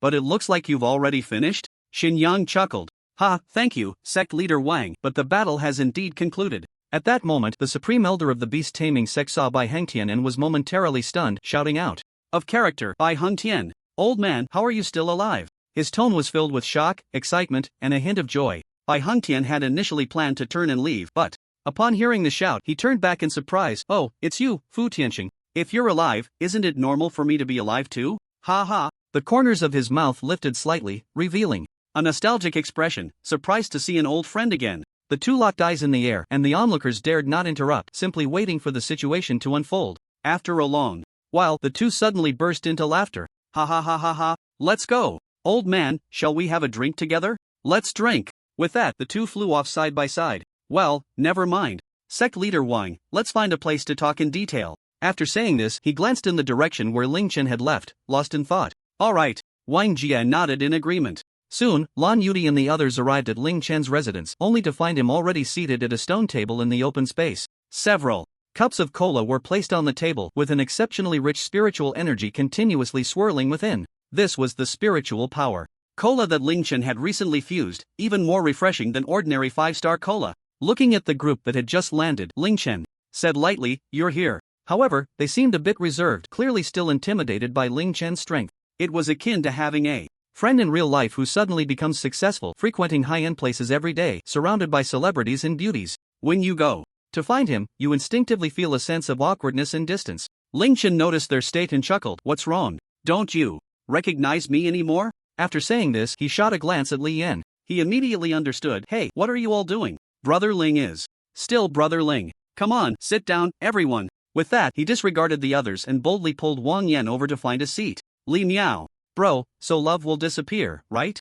Ling Chen, Brother Ling, Ling Xion." Hearing Li Yan's words, they finally snapped back to reality, revealing relieved smiles. Lan Yudi unhesitatingly took the seat right next to Ling Chen's left side. Li Qingwan sat on his right. Junior brother. Ling, you're so strong. I was wondering why you had so many spiritual artifacts. Turns out you were just playing dumb, Li Qingwan said, excitedly. Seeing Li Qingwan take the initiative to talk to Ling Chen, Lan Yuti felt an inexplicable sense of strangeness. No, she also wanted to talk to Ling Chen, but what should she say? Think of a topic, Lan Yuti. She usually spoke very little, not because she was aloof, but simply because she wasn't good at communicating with others. Lan Yuti calmly picked up the cola, employing a tactical drinking strategy, while her mind was already in a storm of thoughts. Han Feiyu smiled wryly. I've long known about Brother Ling's mysterious nature, but I still underestimated him. To easily slay someone at the nascent soul stage, that's truly shocking. Sigh. I was just thinking about catching up to him, but now I can only see his back. Wang Tang cast a somewhat resentful glance at Ling Chen.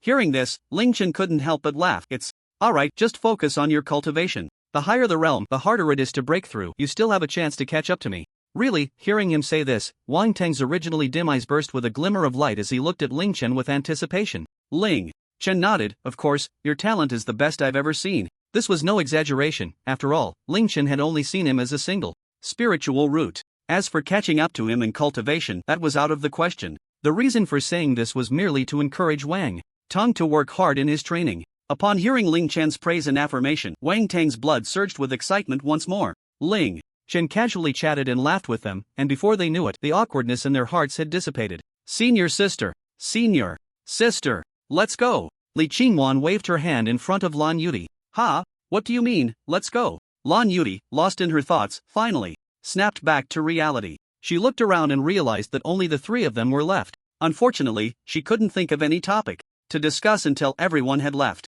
Senior sister, what's wrong? You've been in a daze. Li Qingwan looked at her with annoyance. Seeing the eager gazes from Ling Chen and Li Qingwan, Lan Yuti felt a wave of embarrassment, her face turning a shade of red. Goodbye, she quickly said her farewells to Ling Chen and couldn't help but rush off. Goodbye, Yuti. Unexpectedly, Ling Chen called her name directly this time. In midair, she felt a jolt in her heart and couldn't help but feel a surge of joy, the corners of her mouth involuntarily lifting slightly. Wait for me, senior sister. Li Qingwan stomped her foot and hurried to catch up. Ling Chen shook his head and chuckled. She really is a little tale following her senior sister. With that matter settled, Ling Chen took out the spatial ring he had obtained from the 3 Yuanying stage cultivators to examine it. It was time for another blind box opening. Let me see what good stuff there is. A map of the southern regions. Power distribution. Summoning demon secret technique. This secret technique can summon a powerful demon general from the demon realm. Summoning materials. A blood core made from 100,000 young male and 100,000 young female blood.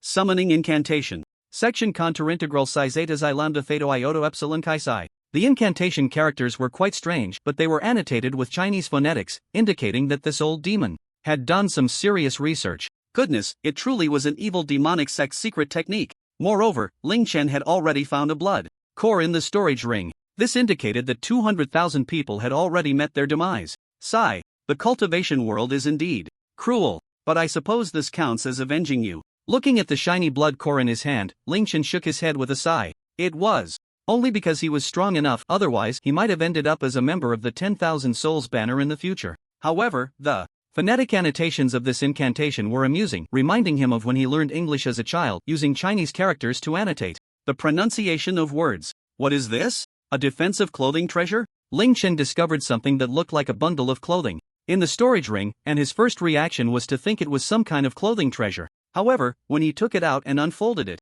he was immediately taken aback. What the heck? A belly band? Could it be that this old demon wore this himself? Well, it wasn't impossible, so Ling Chen quickly burned it with disdain. He also took the opportunity to wash his hands. Then he began to check other items. Soon, a picture caught his curiosity. The image depicted four stunning beauties, their figures graceful, their clothing barely concealing their forms, each image lifelike and captivating. Spring color refining heart diagram, entering the illusion can train one's spiritual consciousness. I didn't expect it to be a treasure that can train spiritual consciousness. Too bad I can't use it. Ling Chen's face showed a look of regret, simply because his spiritual consciousness was too high, and there was no illusion that could pull him in. Plus he didn't need to train any spiritual consciousness. He was just curious about what kind of illusion it was. Cough cough. I'll keep it. When I return to Earth, I'll ask those rebellious children if they're interested. After rummaging through the items in the blood-red old demon's storage ring, he found very few usable items. Although there were plenty of spirit stones, they were of no use to him.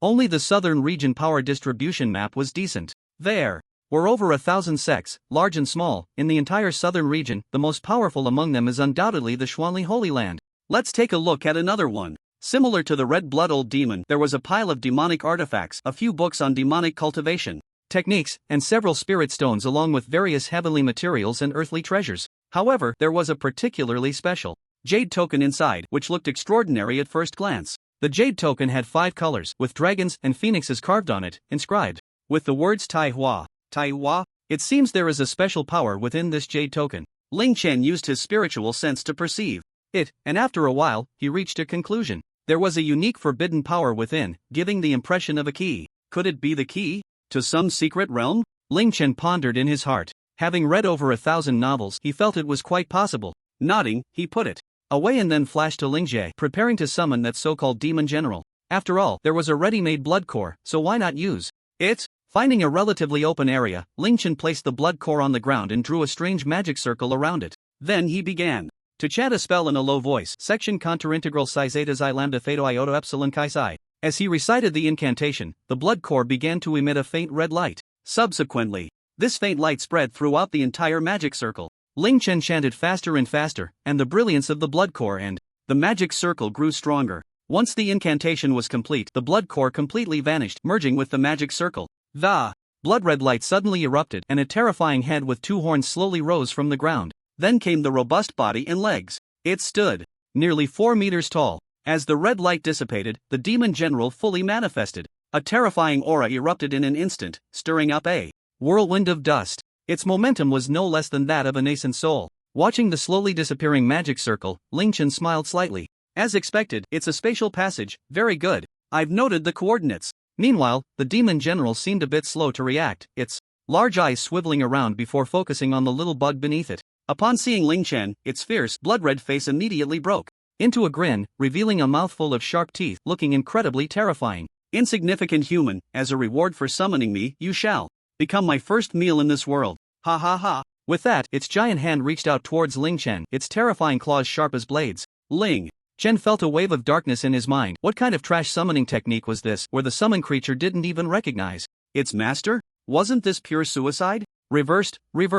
You dare to devour your master, you summoned beast. Take this world in my palm. With a swift motion, he trapped the small demon general in his hand. The demon general suddenly found itself in darkness, and when its vision returned, it saw a gigantic face before it, the very little bug it had looked down upon earlier. It couldn't help but freeze. What's going on? Realizing something was off, the originally arrogant demon general suddenly felt a chill run down its spine. Oh no, it seemed it had kicked a steel plate. Its mind began to race, and then it had a flash of inspiration. Suddenly, its expression changed to one of innocence. Scratching its head and smiling, "Oh dear, master, was my little joke funny?" However, Ling Chen merely looked at it coldly, not responding. The atmosphere fell into silence. The demon general felt a bit awkward, and its heart sank. It seemed that trying to bluff its way through wouldn't work. With a thud, it knelt on both knees, lowering its proud head, trembling as it pleaded for mercy. "Master, spare me. I won't dare again. I promise I won't do it again." Suddenly, Ling Chen thought of journey to the west, and an interesting idea struck him. "It's not impossible to spare you. How about this? If you can fly away from my palm, I will let you go. How about that?" Upon hearing this, the demon general's face lit up with joy. It seemed this person was quite merciful, giving it a way out. "Thank you, master." Then, it assessed the size of its palm, and, with a powerful leap, it took off, flying at breakneck speed without a care. 3 minutes later, the demon general leaned against a massive pillar, panting heavily. It wasn't exhaustion, but fear. Who that scared the demon to death? This human world is way too dangerous. I won't come back again next time. It glanced back with some trepidation, realizing that the human had not pursued it. It seemed humans were quite trustworthy after all. I need to find a way to hurry back to the demon realm, but the blood core requires the essence of 20,000 humans. If I start a massacre, I might encounter such powerful beings again. In fact, the summoning magic of the human world originally came from the ancient times of their demon realm. As for the reasons behind it, it wasn't very clear. Looks like I can only slaughter a few people in one place at a time. After coming to this conclusion, it was about to take off when it suddenly heard a thunderous voice. "Hey, that voice is..." Upon hearing that familiar voice, the demon general instinctively turned around in fear. What came into view was none other than Ling Chen's large face from before. How is that possible? After exclaiming in shock, the demon general instinctively looked around, and upon seeing the surrounding environment, its eyes widened in disbelief, because it finally realized that those massive pillars were actually Ling Chen's fingers. It had never escaped from that giant hand. Suppress. Ling Chen flew into the air, pressing his palm down with a soft command. Ah! The Demon General let out a terrified scream as it rapidly descended. It tried to regain control of its body to fly, but found it utterly impossible. Bang! With a loud crash, the Demon General was forcefully smashed to the ground. Then, a mountain shaped like a giant hand directly pinned it down. In the past, a mere mountain would have been easily shattered by it. But now, this mountain, along with its own body, was subjected to spatial confinement, rendering it completely immobile. After struggling in vain, the Demon General began to plead for mercy. No! Let me go! Master! Ignoring its cries, Ling Chen chose not to kill it, intending to refine it into a puppet later. Since the summoning technique did not recognize a master, he would forcibly claim it as his own. When the time came, combined with his infinite replication, it would directly form an entire army of nascent souls. I need to find time to learn puppet refining techniques. With that matter settled, Ling Chen took out the ring he had obtained from Ren Hongchen earlier. As the illegitimate child of a saintess and an elder of the sacred land, it must contain many good things. Ling Chen felt a bit excited and began to examine it closely. Indeed, it was rich. There were several million spirit stones alone. Various heavenly materials and earthly treasures were also abundant. Oh, the Hahuan Order token? It's actually from the famous Hahuan Sect? Ling Chen took out an ancient bronze token, curiously inspecting it. I'll keep this. I must visit this renowned sect one day. The pink powder longevity technique. Hiss. Another dubious technique. Next, following that, a shimmering blue robe caught his attention. He didn't know what it was, but it looked incredibly cool. Without hesitation, he directly copied and fused it. Item: 1-star moon concealing robe. Description: can conceal one's form and aura using the power of moonlight. The consciousness of those below the mid-nascent soul stage cannot detect it, and it can defend against certain attacks from the nascent soul stage. After receiving the information, Ling Chen upgraded it to 5-star. Item: 5-star moon concealing robe. Description: can conceal one's form and aura using the power of moonlight. The consciousness of those below the transformation stage cannot detect it, and it can resist peak nascent soul stage attacks. Indeed, it's a good item. Ling Chen smiled, nodding in satisfaction. Although he could also use spatial laws to conceal himself in another space, who would ever complain about having too many treasures? He fused it with the flowing light robe he was wearing, resulting in the 5-star moon concealing flowing light robe. Even cooler. Just then, it was night outside, and Ling Chen was eager to test the functions of the moon concealing flowing light robe with a swift movement. He stepped out of the Ling realm and stood under the moonlight, beginning to activate the moon concealing flowing robe. A cold, white moonlight began to emerge from the robe, enveloping Ling Chen entirely. Soon, from his own perspective, his body had become semi-transparent, giving off a feeling akin to an invisibility cloak. Interesting. This thing. Ling Chen looked left and right, curiously examining himself. As he took a step forward, he discovered that even the sound of his footsteps had vanished. Then, he arrived at the most crowded place, the tavern. Inside the building, many disciples were discussing the events of the day. I never expected that our sect had such a powerful figure hidden within it. Yeah, the Taoist is truly formidable. Not to mention, his entrance line made my blood boil. Right. What was that line again? Hong X something. Strange. I clearly remember it so vividly, but why does it feel like I can't quite recall? Shoo. Don't say it.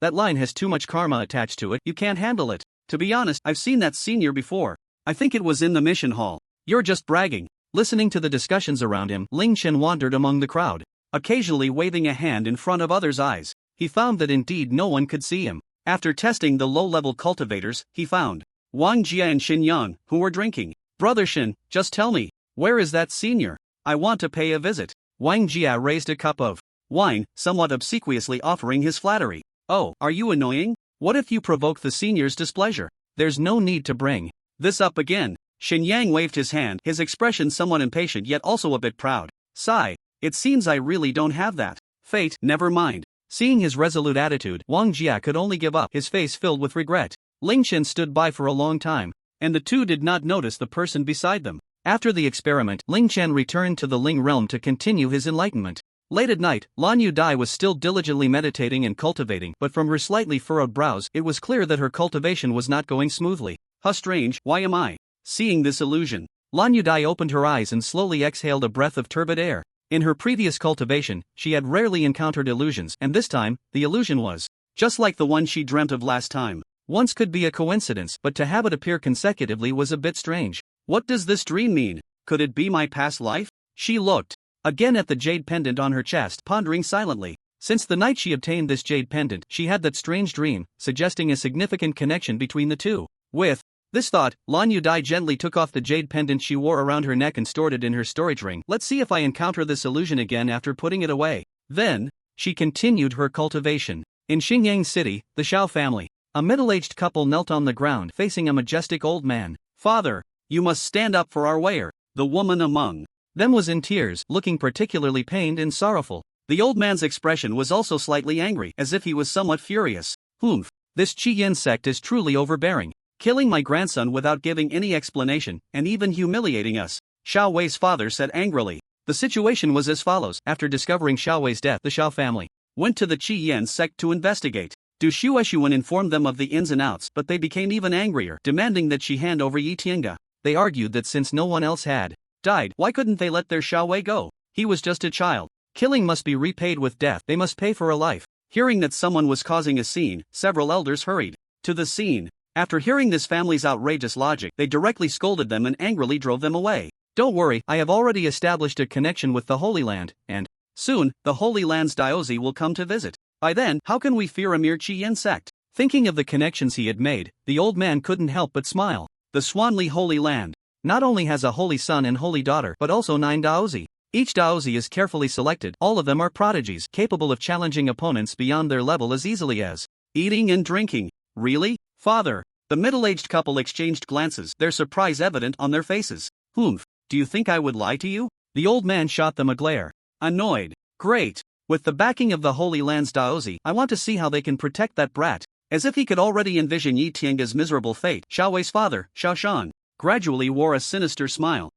The priority now is to prepare for the Daozi's arrival. We must not be negligent. The old man nodded and took a sip of the tea beside him. Yes, X2. In the Ling realm, at this moment, Ling Chen was on the verge of a breakthrough, his understanding becoming increasingly clear. What is the Tao? The Tao is the essence of nothingness, the root of creation, the foundation of the divine, the source of life, nurturing all beings in the world, operating the sun and moon. How does the void give rise to the marvelous? To give a simple example, when a person falls asleep without dreaming, in deep sleep, their senses are quiet, and then suddenly they wake up, and only then do thoughts and other sensations arise. This is the simplest manifestation of something arising from nothing. As the saying goes, everyone has their own treasure, but they are unaware of it in their daily lives. As Ling Chen's understanding deepened, the aura around him became increasingly profound. Suddenly, Ling Chen entered a state of forgetting both body and mind, leaving only a flickering indestructible spiritual light illuminating the void. Beneath the spiritual light, a semi-transparent golden elixir gradually emerged, which was his golden elixir. This elixir was condensed from the essence of the Tao, hence it could be called the Tao Golden Elixir. Once this elixir was formed, the Tao roared, and the heavens rejoiced, causing the entire Ling realm to tremble slightly as the 3,000 Taos began to evolve out of thin air. The secluded Qingfeng was awakened by this tremor, staring in astonishment at everything happening. The original Ling realm did not possess the Tao, it was not a true world. Yet now, with Ling Chen condensing the Tao Golden Elixir, the Ling realm began to transform, giving birth to countless Taos. In the void, countless golden lotuses bloomed simultaneously, a truly astonishing sight. Soon, the golden elixir suddenly vanished, transforming into a circle. The indestructible spiritual light slowly descended into the center of the circle, forming a shape. When the two merged, an infinite light erupted, filling the entire void. In reality, a brilliant circular light appeared behind Ling Chen's head. Immediately, every pore of his physical body began to emit boundless light. This was the merging with the physical body, achieving the so-called unity of form and spirit, aligning with the true Tao. Before long, his entire body radiated light, and in an instant, boundless brilliance spread across the myriad realms. However, this light was so overwhelming that even the supreme beings of the celestial realm could not behold it. Then, from Ling Chen's body, 2 more versions of himself emerged. In the brilliance, 3 Ling Chens appeared, representing his past self, present self, and future self. Before long, the 3 merged into one, completely transcending time. After a long while, Ling Chen slowly opened his eyes, revealing a faint smile. I have attained the Tao. It was precisely that, enlightenment of the true principles of the Tao, naturally leading to immortality beyond the mundane, forming the golden elixir of the undying guest. I have attained the Tao. This simple sentence resonated throughout the infinite realms, instantly shocking countless powerful beings. In a certain world's forbidden zone, a woman wearing a strange bronze mask suddenly opened her eyes, and a terrifying pressure immediately leaked out. In the Honghuang realm, at this moment, Tao ancestor Hong Jun was lecturing in the Zhixiao palace, his brow furrowing as he began to deduce who this divine being was. But just as he began to deduce, he unexpectedly spat out a mouthful of blood. The immortals were immediately alarmed. How is this possible? I have become a saint, yet I cannot deduce? After a long silence, he helplessly shook his head and sighed. This vast universe truly has countless heroes. Hong Jun understood in his heart that becoming a saint was not the end of the journey. In a certain divine realm of another dimension, a blue-haired deity wielding a trident scoffed upon hearing this. Ha, what enlightenment! Can anyone be stronger than me, the God King? Almost at the same moment, Ling Chen's parents, who had originally died in a car accident, along with his 9 ancestral generations, directly transcended to the highest heavenly realm. In that world, becoming a local deity and enjoying boundless blessings. This is what it means for one person to attain enlightenment while 9 ancestors are elevated. Ling Chen raised his hand, and a black sphere suddenly appeared in his palm. Of course, this was not a sphere, but a chaotic realm. Within the chaos lay endless dimensions. However, there are almost infinitely many such chaotic realms within the primordial chaos. In a single thought, one could create the heavens. This was just a small part of his current divine powers. What realm was he in at this moment? Immortal? Great Luo? Saint? No. The realm held no meaning for him anymore, like an illusion. If he had to define a realm, Ling Chen would gladly call himself a great Luo Taoist. A smile appeared at the corner of his mouth, and a scene emerged above the chaotic realm. A powerful cultivator with an incredibly strong aura stepped out of his cultivation state, joyfully exclaiming, after 900,000 years of hard cultivation, I have finally broken through to the 9 transformations immortal emperor and reached the celestial lord realm. But had he really cultivated for 900,000 years? Not at all. He had only been created mere seconds ago. The scene shifted to a technological planet where some scientists were using carbon-14 dating to determine the age of a fossil. The results are in, Doctor. This fossil is from 300 million years ago. The scene shifted again, showing Pangu opening the heavens, gods battling, deities creating the world, and various dimensions filled with excitement. However, as Ling Chen pointed at the black sphere, this chaotic realm was punctured like a bubble. The infinite dimensions within simultaneously vanished as if they had never existed. The beings inside, regardless of their realm, could not perceive it. Ling Chen shook his head and smiled lightly, saying, without transcending, everything in the world is like the moon in the water or flowers in a mirror, ephemeral like foam, disappearing in an instant. At this moment, the cultivation world of the Huayan dynasty was in an uproar, with countless powerful beings speculating about which fellow cultivator had ascended to immortality. In a tea house, the old man of heavenly secrets was drinking tea as usual when he suddenly heard Ling Chen's words. He almost instinctively began to calculate with his fingers. But as a result, he became a hapless victim of backlash. Impossible. I am at the peak of the Xianxian realm. This world is merely one of the myriad mortal realms. How could there be someone capable of causing me backlash? In fact, this was not caused by Ling Chen, but rather a warning from the Tao. Without the Tao's warning, they would have concluded that Ling Chen was just an ordinary person, or at most, they wouldn't have been able to deduce anything. Of course, this all depended on how Ling Chen controlled it. In this vast world of cultivation, the realms are divided into Qi refining, foundation establishment, golden core, nascent soul, spirit transformation, tribulation crossing, true immortal, Xianxian, golden immortal, and immortal sovereign. The old man of heavenly secrets was at the peak of the Xianxian realm. After dealing with the blood beside him, the old man drained his cup of tea and vanished. His blood was that of a Xianxian. If left untreated, it could cause great chaos. The waiter exclaimed, "Wait, where did he go? He didn't pay." Ling Chen did not expect that the nickname he had whimsically created, God of the Primordial Beginning, had truly come to fruition, and even stronger. Stepping out of the Ling realm and arriving in front of a small shabby house of the setting sun sect, he felt a sense of familiarity. So this world is called Tinglong Continent? At this moment, Ling Chen was in an omniscient and omnipotent state, knowing everything. He turned to look in the direction of Lan Yu Dai and murmured, so it really is the reincarnation of Xia Shiqi. That jade pendant is not simple. If I am to cultivate, I should go find her tomorrow. Then, Ling Chen took out his phone, and the signal that had originally shown as XX instantly became full, connecting to the Earth's network. He skillfully opened the Penguin Group and found several rebellious children urging him. The transcendent Taoist, brother. Yuan, hurry up and log in, we can't do without you. I am the true evil king, Yuan God. Come back quickly. Ling Chen directly typed a reply with his thoughts. Yuan Chuji God, I'm coming.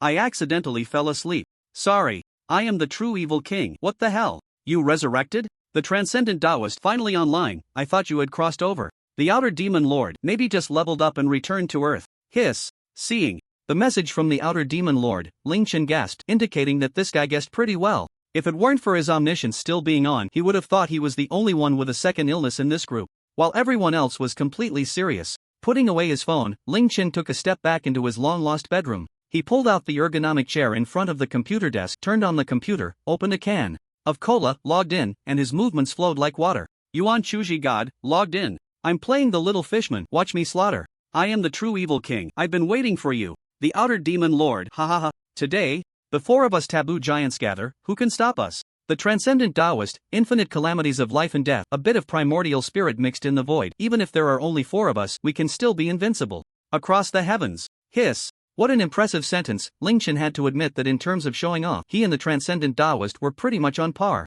The transcendent Taoist, whose real name was Lin Ziwen, was actually very impressive, a person who fully embodied the essence of being a second illness. To gain power, he exercised and practiced combat in various weapons every day, and even wore a mask at night to fight with some thugs for practical experience. He eventually earned the title of Masked Fighting King, echoing throughout the local thug scene. After being beaten for a while, many thugs no longer dared to stroll around at night. To show off, he diligently studied computer technology, programming, and infiltration techniques, all because hacking skills were a standard feature for protagonists in novels. For a time, he was obsessed with stealing pens and then crazily learned foam shui techniques. Plus, he had decent looks, so he cosplayed as a certain character and ran in front of Ling Chen saying, "I have a dragon spine." Upon hearing this, Ling Chen immediately got into character and cooperated with him, and the two ran far into the wilderness. Later, he was stunned because this guy really led him to a tomb. He truly learned feng shui. Ling Chen was taken aback on the spot, then put on sunglasses and started cosplaying as a blind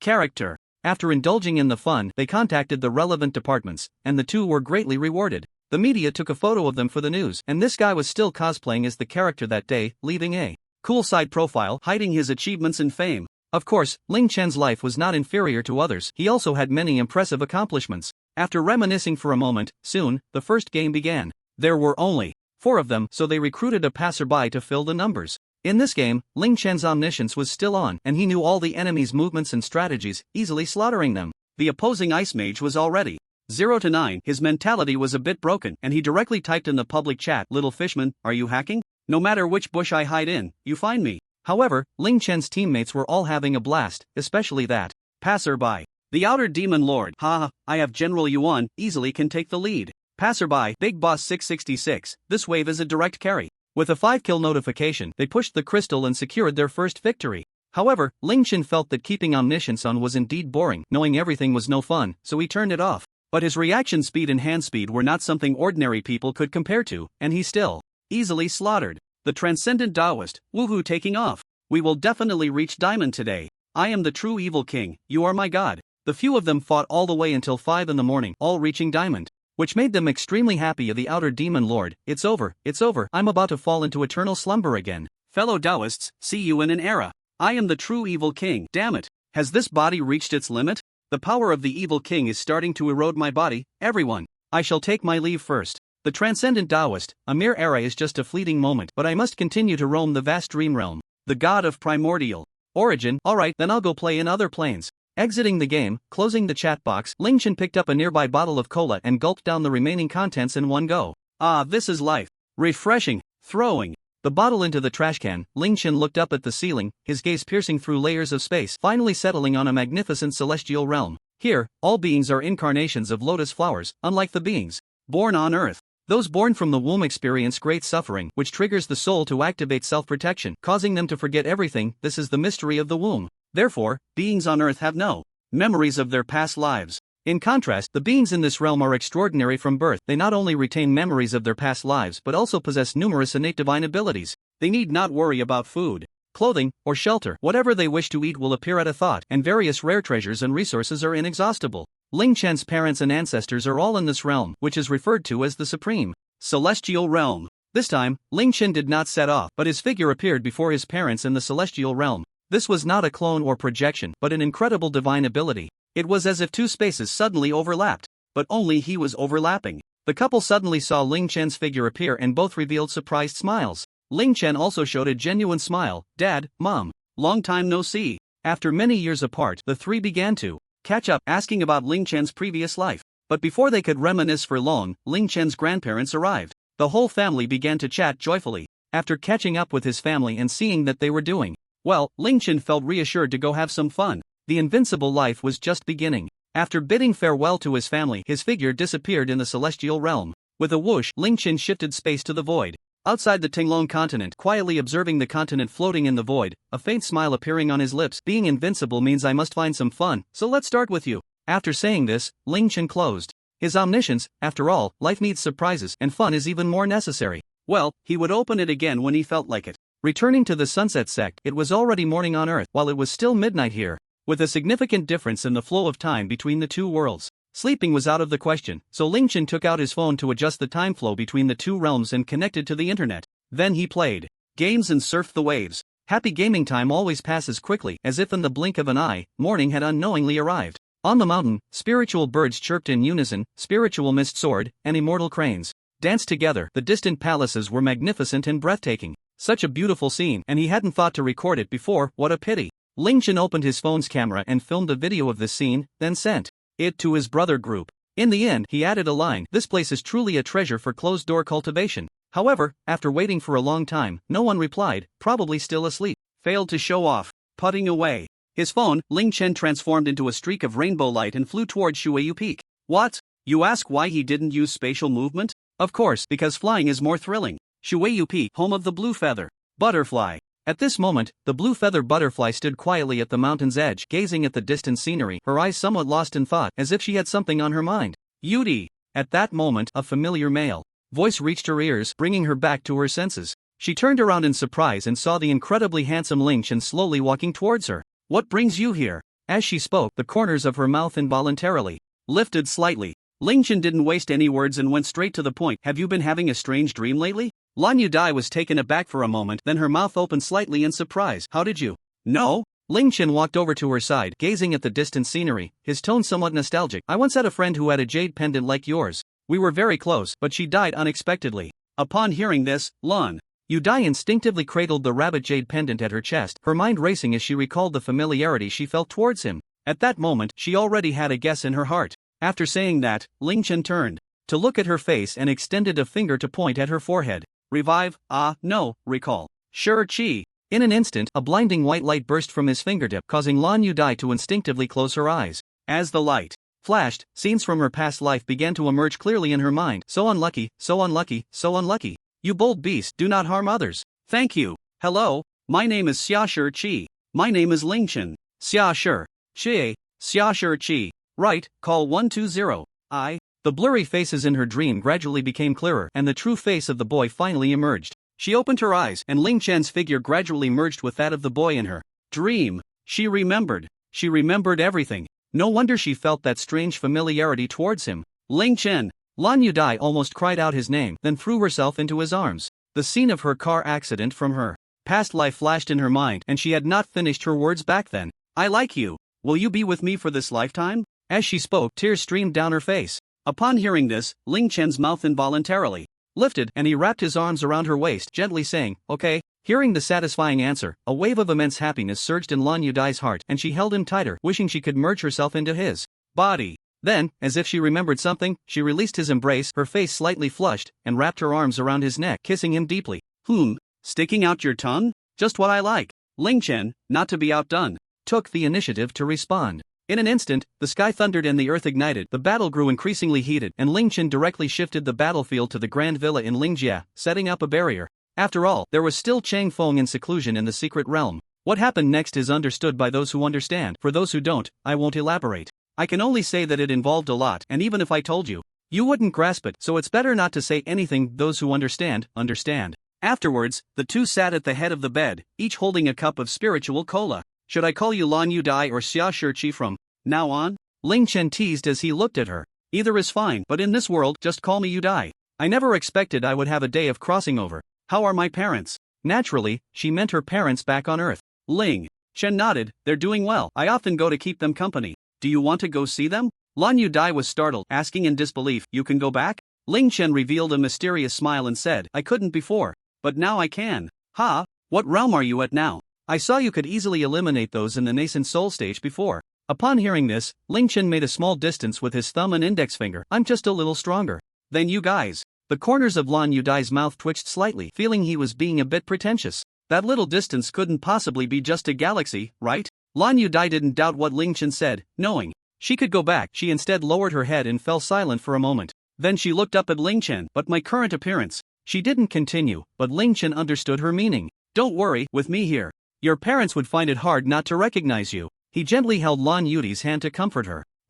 Wait, why has my cultivation suddenly become so strong?" At that moment, Lan Yudai realized something was off with her.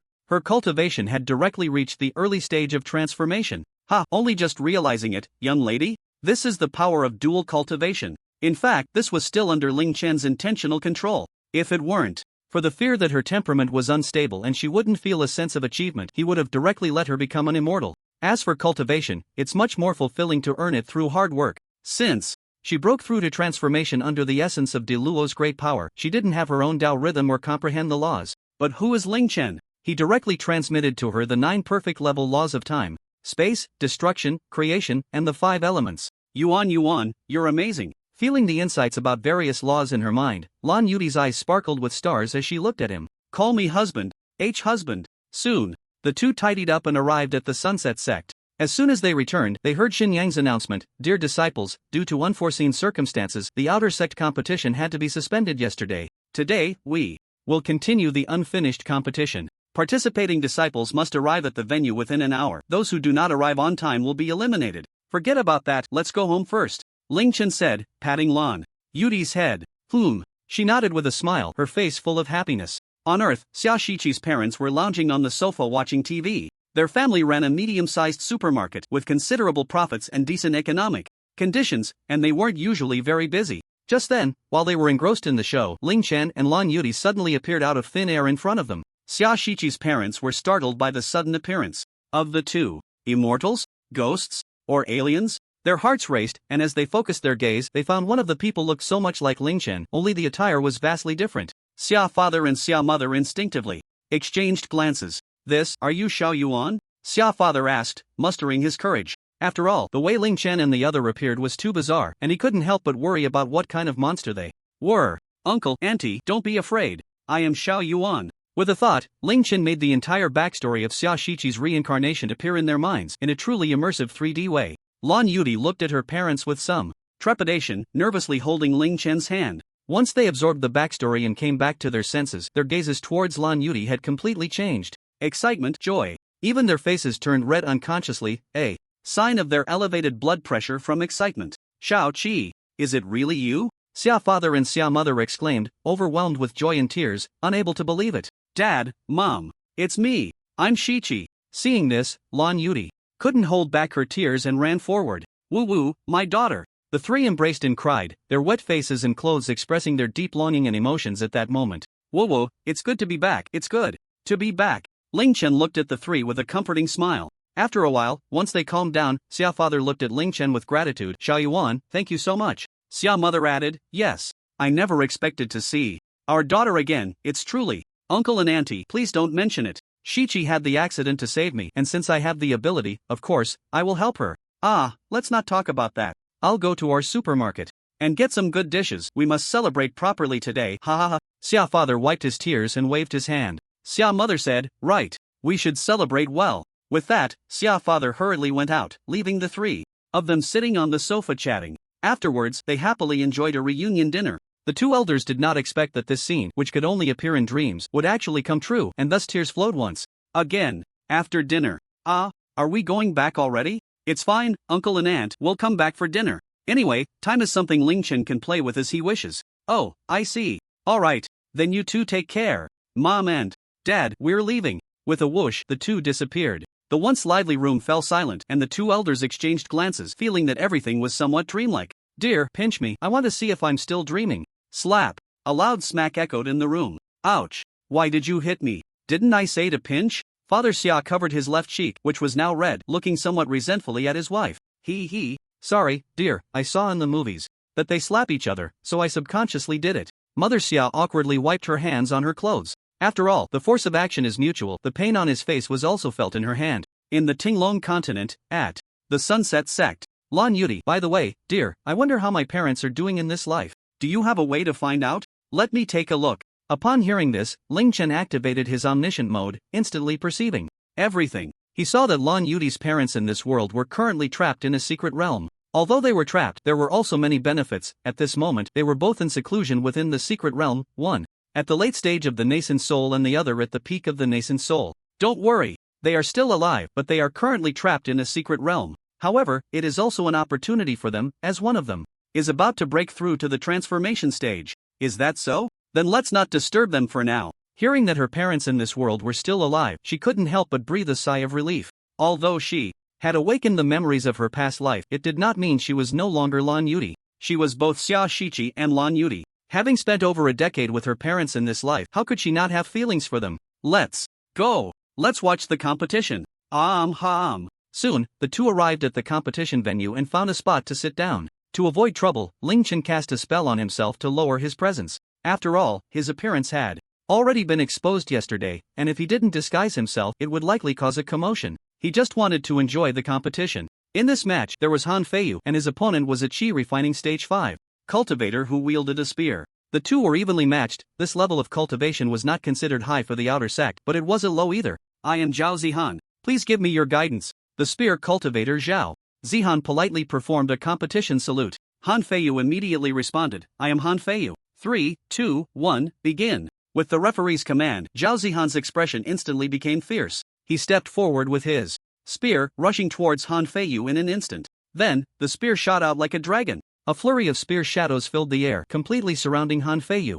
Han Feiyu frowned and immediately transformed into two green shadows, narrowly avoiding the range of his spear net. He was using the 9 rotating green shadow sword, and at this moment he could already split into two green shadows. Zhao Zihan was taken aback by his strange movement technique and then cautiously watched the two green shadows. The green shadows flew towards him from left and right, and the sword in his hand thrust out. Take my sweeping strike. Zhao Zihan did not dodge or evade, choosing to confront it head on. He swept his spear horizontally with great force. He directly repelled Han Feiyu's two green shadows. Han Feiyu's expression remained unchanged as he formed a hand seal, and several fireballs immediately flew towards Zhao Zihan. At the same time, the swords and the green shadows floated in the air, transforming into 9. Clearly, the fireballs were just his feints. The flying swords were his real killing move. Zhao Zihan dodged left and right, constantly evading the fireball attacks. The fireball struck the ground, instantly kicking up a cloud of dust that obscured his vision. Immediately after, 18 flying swords attacked him. Not good. Realizing the fierce sword energy coming from the dust, Zhao Zihan thought to himself that it was bad. The spear spirit is like a dragon. He gritted his teeth, his aura rising to its peak. A faint illusion of a yellow dragon emerged above the gun. Ha! He shouted angrily and thrust fiercely at the incoming swordlight. The dragon's illusion roared and shot out, instantly knocking down several flying swords. After knocking down the flying swords, the illusion's speed increased instead of decreasing as it continued to fly towards Han Feiyu as if it wanted to devour him. Han Feiyu flickered like a shadow, easily dodging. The other flying swords did not slow down but attacked from behind Zhao Zihan. Whoosh! Whoosh! Whoosh! The sound of breaking air rang out from behind Zhao Zihan, and at that moment his heart was in front. When he heard the sounds behind his head, it was already too late. Several flying swords were already poised at his various vital points. This meant that he had lost. The outcome is decided. The referee declared the result directly upon seeing this. Han Feiyu said, Brother Zhao, I concede. After saying this, Han Feiyu dispersed the flying swords. As the swords left his body, Zhao Zihan fell to the ground with a thud. The ultimate move he had just executed had left him somewhat exhausted, and his spiritual energy was a bit depleted. Huff, you're quite impressive. You too. After exchanging compliments, the two finally left the stage. The pace of the competition was quick, and by the afternoon, the top 4 had been decided: Leen, Zhao Ziming, Fenglinger, and Zhuang Zizai. It is worth mentioning that after Zhao Ziming's last battle with Leen, he had actually broken through to the 9th level of Qi refining. Moreover, true feelings are revealed in times of adversity. After Zhao Ziming was injured, he discovered how well his junior sister cared for him, with meticulous attention. Thus, they ended up together. Thinking about this, he approached Leen and patted him on the shoulder. Leen turned around and realized this was the person he had defeated with a single move last time. What do you want? Lian's tone was somewhat unfriendly, thinking he was here to pick a fight again. Upon hearing this, Zhao Ziming quickly waved his hand. Don't misunderstand. I'm not here to pick a fight this time. On the contrary, I want to thank you. What do you mean? You got beaten by me and you're here to thank me? Lian's small head was filled with big doubts. Seeing the look of confusion on his face, Zhao Ziming explained the whole story. I see, that makes sense. You should cherish the people in front of you. Don't wait until you lose them to regret it. Knowing the reason, Leen also smiled freely. Just then, Zhao Ziming's junior sister arrived. Senior brother Zhao. Xiao Yating ran over, and as soon as she reached Zhao Ziming's side, she hugged his right arm with both hands and nestled it against her chest. Her watery eyes looked at Zhao Ziming with deep affection. Feeling the softness in his hand, Zhao Ziming's old face turned slightly red, and he looked at Xiao Yating with a hint of indulgence. Speaking of which, Xiao Yating originally held some resentment towards Leen for injuring her senior brother so severely. But unexpectedly, her senior brother suddenly took the initiative to propose becoming partners with her. Upon reflection, it must have been her careful care that touched her senior brother. Therefore, it can be said that without Li Yan injuring him, she wouldn't have had the opportunity to take care of her senior brother. Li Yan, let me introduce you, this is my junior sister, Xiao Yating. Seeing this, Li Yan congratulated them. Congratulations, you two. Truly, lovers finally become a couple. Thank you. Xiao Yating's smile never faded, showing just how joyful she was inside. By the way, Li Yan, be careful of that. Zhuang Zizai, not only is he at the peak of qi refining, but I also heard that he has even killed a foundation establishment cultivator before. Changing the subject, Zhao Ziming's expression became serious as he reminded. In the next match, Li Yan would be facing Zhuang Zizai. Oh? Li Yan raised his eyebrows, somewhat surprised. He actually killed a foundation establishment cultivator? Interesting. He did not feel fear but instead showed an expression of interest. Zhao Ziming, seeing his expression, was also somewhat astonished. He couldn't help but think to himself, is this the mindset of a genius? The stronger the opponent, the more excited they become? On the stands, seeing that the match hadn't started yet, Ling Chen took out his phone out of boredom and opened his brother group chat. The message he sent in the morning had already received replies. Chao tua dao zhe, it is indeed a sacred place for seclusion, but mine isn't bad either. The photo.jpg shows an inner cave with a camping tent set up inside, next to a mat and an incense burner. Above the tent, a cloud of mist swirls, looking somewhat extraordinary. Ling Chen clicked to take a closer look, exclaiming, wow, with this setup, one might think he's really cultivating. Following that, the next message was a second image sent by Lin Ziwen. In the picture, green mountains danced with mist, majestic and grand, appearing to be early morning, with the sky still somewhat dim. But it was this dim light that perfectly highlighted the scenery, making it look like a fairyland. After reading, Ling Chen typed a reply, good. He then exited the chat app and opened a game. Lan Yudai caught a glimpse of him playing on his phone and curiously asked, there's no internet here, how are you so into it? Ling Chen didn't explain but instead revealed a mysterious smile and handed her a newly copied phone. Lan Yudai took the phone with some confusion, unlocked it, and entered the main interface. She instinctively checked the signal bars in the upper right corner and found it was full signal, with a 5G label. Her little head spun in confusion. This really has internet? As if not believing it, she opened the browser, casually typed a few words in the search box, and then clicked search. In the next moment, a stream of search results popped up. Hiss! Lan Yudai couldn't help but gasp, glancing at Ling Chen. How was this possible? Receiving signals from the Earth dimension through a spatial channel? It seemed feasible, but she couldn't do it herself. With her spiritual power, it wasn't enough to support it, because the positions of the two dimensions were simply too far apart. Are there any fun games? Take me with you. Overthinking was pointless, so Lan Yudai simply decided to play games with Ling Chen. Soon, the two began a sweet duo queue on the stands. After a while, the match in the arena below was finally about to start. Li Yan versus Zhuang Zizai. Zhao Ziming versus Fenglinger. Bro, go for it. In the audience, Zhao Zihan waved her hands and shouted desperately. Han Feiyu looked at the seat next to him, somewhat surprised. So Zhao Ziming is his brother. He thought the name Zhao Zihan sounded familiar. Turns out they were brothers. Senior brother, go for it. Xiao Yating also refused to be outdone, cheering for her beloved. Zhao Ziming glanced at the audience and waved his hand in acknowledgement. Then he turned his serious gaze towards Fenglinger across from him. Fenglinger was also a prominent figure in the outer sect, dressed in a heroic manner, her aura resembling that of a female general. Although she was a woman, she was decisive in battle. With her cultivation at the peak of qi refinement, it was said that she had a deep-seated grudge against demonic cultivators, specifically seeking them out to kill during her training, earning her countless admirers.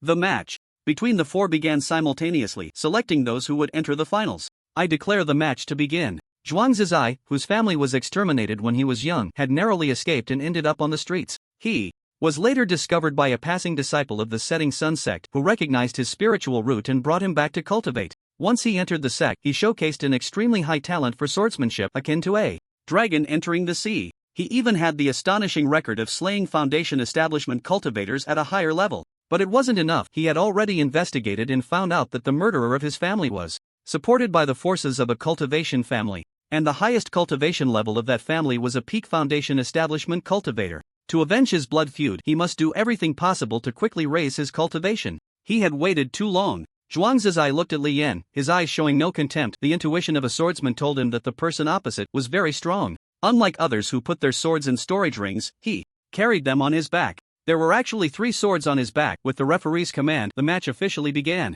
Zhao Ziming and Fenglinger had already started fighting. However, Zhuang Zizai and Li Yan showed no signs of moving yet. Then, Zhuang Zizai spoke up. You're strong, worthy of me using that move. As soon as he finished speaking, his gaze became incredibly sharp, as if a sword had been drawn. A powerful sword intent erupted from him, astonishing the inner disciples and elders watching. Such strong sword intent. I didn't expect there to be such a swordsmanship genius in the outer sect. Hee, you are quite ignorant. This kid is quite famous in the outer sect. Seeing this, Shenyang nodded in agreement, satisfied.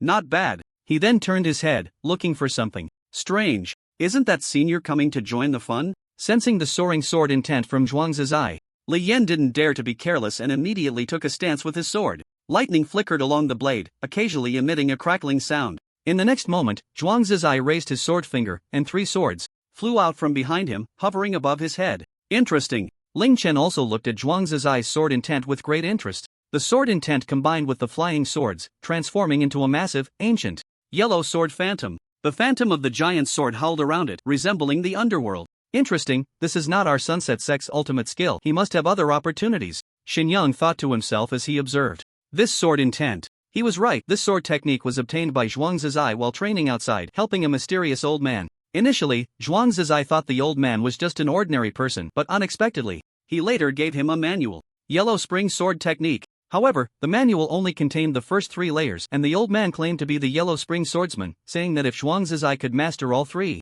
layers, he could go to Tianyu Mountain to find him. At that time, he would provide the next part of the technique. However, Zhuangzi's eye searched through the map of the southern region and found no sign of Tianyu Mountain. Could it be in another region? That would be troublesome. But thinking too far ahead was pointless. Right now, he had a high-level technique, regardless of how many layers it had, he just needed to cultivate it. He was incredibly talented, and quickly mastered the first layer. At this moment, he was executing the first layer of the Yellow Spring Sword technique. Yellow Spring Sword intent. Fall. Zhuangzi's eye pointed in Li Yan's direction, and the giant sword phantom descended with lightning speed. The entire casting process took no more than 3 seconds. Bring it on. Feeling the powerful sword intent, Li Yan's blood surged. Zizzizizi. The lightning on the sword surged, roaring continuously. I have a sword that can cut through the heavens, Li Yan shouted, and the lightning surged again, now extending 20 to 30 meters long. He gripped the sword with both hands and struck upwards fiercely at the descending giant sword phantom. Boom! Everyone heard a tremendous thunderclap, followed by an explosion of brilliant light from the 2 colliding swords. Lightning and sword intent radiated, leaving terrifying sword marks and charred traces across the entire arena. Wow! The crowd erupted in astonishment. The inner disciples looked at them in disbelief. Damn, is this really a competition between outer sect disciples? How can each one be more outrageous than the last? As the light dissipated, the 2 stood facing each other. After a moment, Zhuangzi's eye clutched his chest, a trace of fresh blood oozing from the corner of his mouth. He struggled to kneel on one leg. I lost. In battles, among experts, often a single move can determine the victor. Undoubtedly, in this clash of moves, Zhuangzi's eye was at a disadvantage. Wow! A single move decided the outcome. The spectators on the stage were left dumbfounded. But, after a moment of shock, they erupted into enthusiastic cheers and applause. These 2 brothers are so strong. Look, this is the demeanor of a master. What a thrill! Ling Chen pressed the stop recording button on his phone and then opened the video to review it. Isn't this better than a movie? Lan Yudi leaned her head closer, looking at his phone, her gentle breath releasing a hint of orchid fragrance that brushed against Ling Chen's neck, causing him to glance sideways. He raised his hand to rest her head on his shoulder while wrapping an arm around her soft body. The 2 exchanged a smile, quietly watching the video. After a while, Zhao Ziming and Fenglinger also determined the outcome of their match. Ultimately, it was the fully realized chi refinement stage Fenglinger who had the upper hand. Zhao Ziming suffered a narrow defeat. Fenglinger was quite surprised to learn that Zhuangzi's eye had actually lost. In this grand competition, she had regarded Zhuangzi's eye as her only rival. She never expected him to lose to an obscure figure. She curiously sized up Li Yan. He seemed a bit simple-minded, not as suave and handsome as Zhuangzi's eye. However, she had no intention of underestimating him. Anyone who could defeat Zhuangzi's eye was certainly a worthy opponent. Boom! Boom! Boom! Suddenly, a series of dense and shocking drumbeats erupted at the venue, like a horn heralding victory. The finals of this grand competition were about to commence. As the drumbeat ceased, the sect leader, Shenyang, began to speak. Disciples, the finals of this grand competition are approaching, so let me say a few words first. What words, you ask? I thought about it, just 2 words. Hearing this rambling speech, Ling Chen and Lan Yudi felt a wave of black lines across their foreheads, instantly recalling the nightmarish times of the past. Finally, after nearly half an hour of babbling, the speech came to an end. Some disciples couldn't help but wipe the sweat from their foreheads, quietly complaining. Thank my dear mother, it's finally over. That almost shattered my Dao heart. What the heck? Junior brother, what's wrong with you? Why are you foaming at the mouth? The finals began, and the contestants took their positions. Li Yan and Fenglinger stood, facing each other, each on one side of the stage. Fenglinger spoke first. You're quite impressive to have defeated Zhuang Zizai. Li Yan replied calmly, he is indeed very strong. It was my first time seeing such powerful sword. Intent. Upon hearing this, Fenglinger revealed a confident smile. Then, you're about to see it for the second time. Boom! As soon as the words fell, a surge of blood-red sword intent erupted from Fenglinger. Hiss! Such strong killing intent. This girl should not be underestimated. In her previous duel with Zhao Ziming, Fenglinger had not used her sword intent, she had reserved it for the finals. After all, the opponents she faced before were not worthy of her full strength. In the audience, Zhuang Zizai was also watching the finals. Seeing the sword intent that Fenglinger unleashed, his heart skipped a beat. She's gotten stronger again. His fists clenched. Unconsciously, a strong fighting spirit igniting within him as he fixed his gaze on the two on stage. Stronger than that last guy. Li Yan's expression turned serious. He pondered how to secure victory without revealing his trump cards. Although he had the radiant robe given by his master, which could immunize him against attacks below the peak of Foundation establishment, this was a competition. If he used it, he would feel somewhat unworthy of the victory. The divine fire golden eyes would be fatal to use, so he couldn't rely on that either.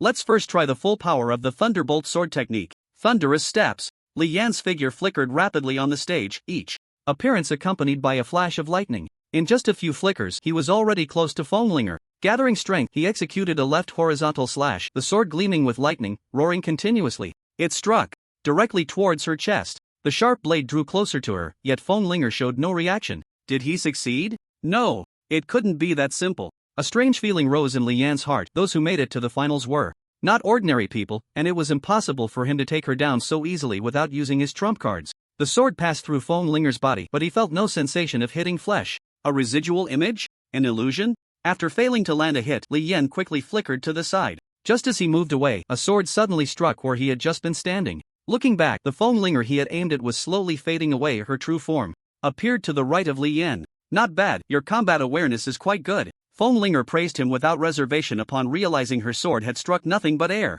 What kind of move is that? Li Yan was slightly surprised, unable to grasp the situation clearly. Hearing this, Fenglinger laughed. Do you think I would explain my trump card to my opponent? I'm not that foolish. I just asked out of instinct, Li Yan replied. Naturally. Nangong Yan, who was in the jade pendant, understood what was happening, but she didn't say anything, as this was Li Yan's duel. Then, Fenglinger conjured three more figures, each exuding a formidable killing intent, making it impossible for the divine sense to discern which was the real body. For Fenglingers charged at Li Yan with swords drawn, a terrifying aura enveloping him like a whirlwind, causing his hair to fly wildly. Humph. If you can create clones, so can I. Li Yan pointed his sword at his chest and cast a spell. Illusory Thunder God's Shadow. In the air, lightning gathered, forming three identical figures of Li Yan. 4 against 4, just right. Upon seeing this, Fenglinger's beautiful eyes narrowed, but she didn't stop. Instead, she gripped her sword even tighter. Fight! Fight! Fight! The 8 figures clashed fiercely, electric light and blood-red sword energy swirling around, making the onlookers exclaim in excitement. Bang! Bang! Bang! The two's clones didn't last long before dissipating together. Fenglinger's breath became slightly disordered, her chest rising and falling more heavily, while Li Yan remained calm and composed. She couldn't help but frown. It was clear she sensed that she was at a slight disadvantage this round. But it didn't matter, her real killing move hadn't been unleashed yet. Remembering her ultimate technique, her furrowed brow relaxed, and her confident smile returned. Taking advantage of her abundant spiritual energy, she decided to unleash her ultimate move directly. After a brief exchange, Fenglinger understood that this man opposite her was exceptionally strong, and ordinary moves would never suffice. The blood-red killing intent compressed until it formed a circle of red spiritual light around her. Then, she raised her right hand, and 4 small swords appeared in her palm. Red spiritual light infused the small swords, causing them to spin rapidly around each other. Fenglinger lifted her right hand high and shouted, Slaughter Sword Formation. These 4 swords were nourished by the blood of countless demonic cultivators, and the killing intent within them was immense. Using them to form a sword formation would be even more powerful. The 4 small swords quickly grew larger in the air. Li Yan certainly wouldn't let her cast this unopposed, and immediately unleashed a bolt of lightning. The arc of lightning struck the sword formation but was blocked by a blood-red light curtain. Useless. Take this. Swish, swish, swish. The 4 swords positioned themselves at 4 corners, enveloping Li Yan. As a burst of red light erupted from the sword bodies, a multitude of red flying swords coalesced from the powerful killing intent. Kill. Fenglinger's expression turned cold as she pointed at Li Yan, and countless flying swords surged toward him. This was bad, he was now on the defensive. Yen immediately held his sword with both hands, gathering spiritual energy. The flying swords attacking him were temporarily held back by a blue light shield. This was the protective technique from the Thunderbolt sword technique, Thunder Spirit Light Shield. However, each attack from the flying swords left a crack in the shield, indicating it wouldn't hold for long. Nevertheless, Yen had no intention of remaining on the defensive. He could feel the lightning on his sword growing stronger, the sound of thunder becoming increasingly loud. Ha! Break for me! With a roar, Yen swung his sword. The overwhelming lightning collided with the blood-red light curtain, unleashing an astonishing force. Linger's brows furrowed tightly as she exerted all her strength, with both hands desperately urging the sword formation. But soon, she realized her sword formation seemed unable to withstand the onslaught. The righteous lightning was overwhelming and somewhat countered her killing intent. She truly hadn't encountered a worthy opponent and was being suppressed this round. Damn it! Is it going to break? Linger didn't expect Yen to be even stronger than he had appeared before. Bang! With a sound like shattering glass, the tension reached its peak. The light curtain of the sword formation finally could not hold on any longer and began to shatter inch by inch. Then, a bolt of lightning shot up into the sky from within the light curtain. It was like a ray of dawn breaking through the darkness. Ah! As the sword formation was broken, Linger immediately suffered a backlash and spat out a mouthful of blood. She clutched her chest with one hand, swaying unsteadily, her expression complex as she looked at Yen. Yen, who had broken the sword formation, waved his sword and pointed at Linger, saying, "You lost." As if resigned to her fate, upon hearing this, Linger collapsed to the ground, her expression somewhat dazed. Yes, she lost. The outcome is decided. I announced that the final winner of this grand competition is Yen. Yang stood up first and announced the result loudly. Woo woo! Amazing! So amazing! The scene erupted into warm applause and cheers. Yen was also incredibly excited. He won! He won! He was first! Yen looked around, basking in the cheers of the crowd. His mood was indescribably exhilarating. He never expected that he would have a day of being the center of attention. He had to thank his master and Yenner for their help. Tang did not expect that Yen had become so powerful, and he really did win first place. He began to simulate his own battle with Linger in his mind, realizing that winning would also be quite difficult. At this moment, his impression of Yen underwent a significant change. He had to admit that this was no longer the guy he had once driven out of the door in embarrassment. Thinking of this, he smiled and joined the audience in applauding. Next came the award ceremony, where the top 8 would receive corresponding rewards, and the top 4 could even enter the Sect's secret realm for cultivation. The master of the beast control sect and several elders who came to witness the event also expressed their joy, praising how excellent the disciples of the setting Sun sect were. Yen stood before sect master Yang and the grand elder, waiting for the distribution of the prizes. Soon, a high-grade spirit sword and a small jade bottle were placed in his hands. The small jade bottle contained 10 drops of Millennium Earth Core milk. After casually storing it in his storage ring, Yen saw the grand elder patting his shoulder with satisfaction, saying, "Good, good, good. Truly, heroes emerge from the young. Would you be willing to take me as your master?" After saying this, the grand elder looked at him with an expectant expression. Yang beside him was shocked, not expecting that the grand elder would also have a day of wanting to take a disciple. He quickly urged, "Yen, hurry up and agree. The grand elder is in the nascent soul stage, and this is also his first time taking a disciple." The implication was obvious. After all, he only had you as a disciple, so there would definitely be many benefits. The other disciples nearby also cast envious glances at him. Yen certainly could not agree, as he already had a master. Ling Chen in the audience knew that it was time for him to show off. "Sorry, elder. I already have a master." Yen scratched his head and refused. "What? Who is it? What level of cultivation?" The grand elder's expression changed, not expecting that someone had already gotten ahead of him. Yang sighed with some regret. "Alas, what a pity for you, kid. If you could take the grand elder as your master, you would soar straight to the sky." Just as Yen was unsure how to respond, an unexpected event occurred. Ding! A clear bell sound resonated throughout the venue. This bell ringing was like a cool spring on a hot day, refreshing everyone's hearts. The originally lively venue suddenly fell silent. Everyone showed puzzled expressions. The next moment, countless colorful lotus flowers suddenly bloomed in the sky, and the white clouds transformed into colorful clouds, with rays of sunset light stretching endlessly. Ling Chen directly revealed a towering figure in the air, with a halo of golden light behind his head, dressed in starlight, dazzling beyond compare, like an immortal or a deity. Anyone who saw it couldn't help but exclaim, "A true immortal descending to the mortal realm." This scene left everyone present mesmerized. Commonly known as eyes opened. We pay our respects to the Taoist master, the supreme elder of the setting Sun sect by Hang Tian, and the supreme elder of the beast control sect, Fu Tianqing, were the first to respectfully bow. The shocked sect leader and elders quickly regained their composure. "We pay our respects to the Taoist master." The other disciples hurriedly followed suit, bowing and clasping Their hands in greeting, we pay our respects to the Taoist master. Countless voices rose together, creating an extraordinarily shocking scene. Rise! A majestic voice echoed in everyone's ears. With a gentle wave of his hand, an invisible force lifted everyone present. The master of the beast-taming sect and the elders were immensely astonished. Is this the Taoist master Ling Tian? The commotion upon his arrival was simply terrifying. Wang Jia had heard a bit about the situation during his chat with Xinyang. He had heard that the scene was incredibly shocking when the Taoist master first appeared. He was somewhat dismissive after so many years of cultivation. What kind of scenes had he not witnessed? Yet at this moment he could only say, I have truly never seen a scene like this. The elders and sect leaders on the high platform were like students in a classroom, and Ling Chen was the teacher. The teacher did not speak, and the students dared not utter a word. Then, they heard Ling Chen's voice once again. I am Li Yan's master. Ha! The moment the words left his mouth, everyone was left dumbfounded. Wang Tong. Ha! Han Feiyu. Ha! Wang Yan. Ha! Li Qingwan. Ha! Li Miao. Brother Ling is my brother's master? Lan Yudi looked at Ling Chen, who was posing in midair, and couldn't help but think that he really knew how to play. The few members of the small group were even more shocked beyond words. After knowing each other for so long, they had no idea these two had such a connection.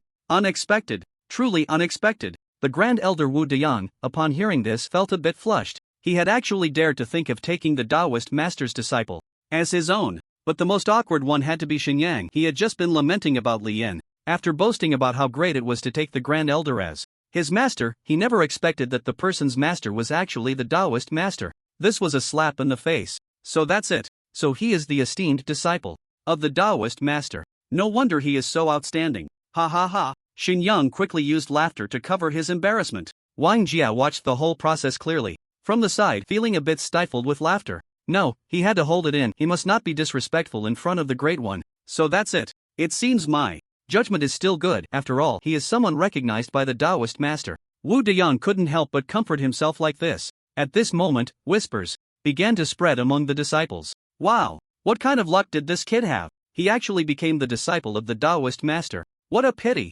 Why wasn't it me? Wake up. The disciples chosen by the Taoist master must be one in a million geniuses. Obviously, I am such a genius. Shut up, you poser. A disciple took off one of his shoes and slapped him from behind. Slap. The disciple who claimed to be a one in a million genius immediately fell to the ground. Looks like he isn't. After saying that, he put his shoe back on and turned to leave, turning his back to everyone, hiding his accomplishments and fame. After finishing what needed to be said and posing as he should, Ling Chen and the phenomenon in the air suddenly disappeared. Everything returned to normal, as if nothing had happened.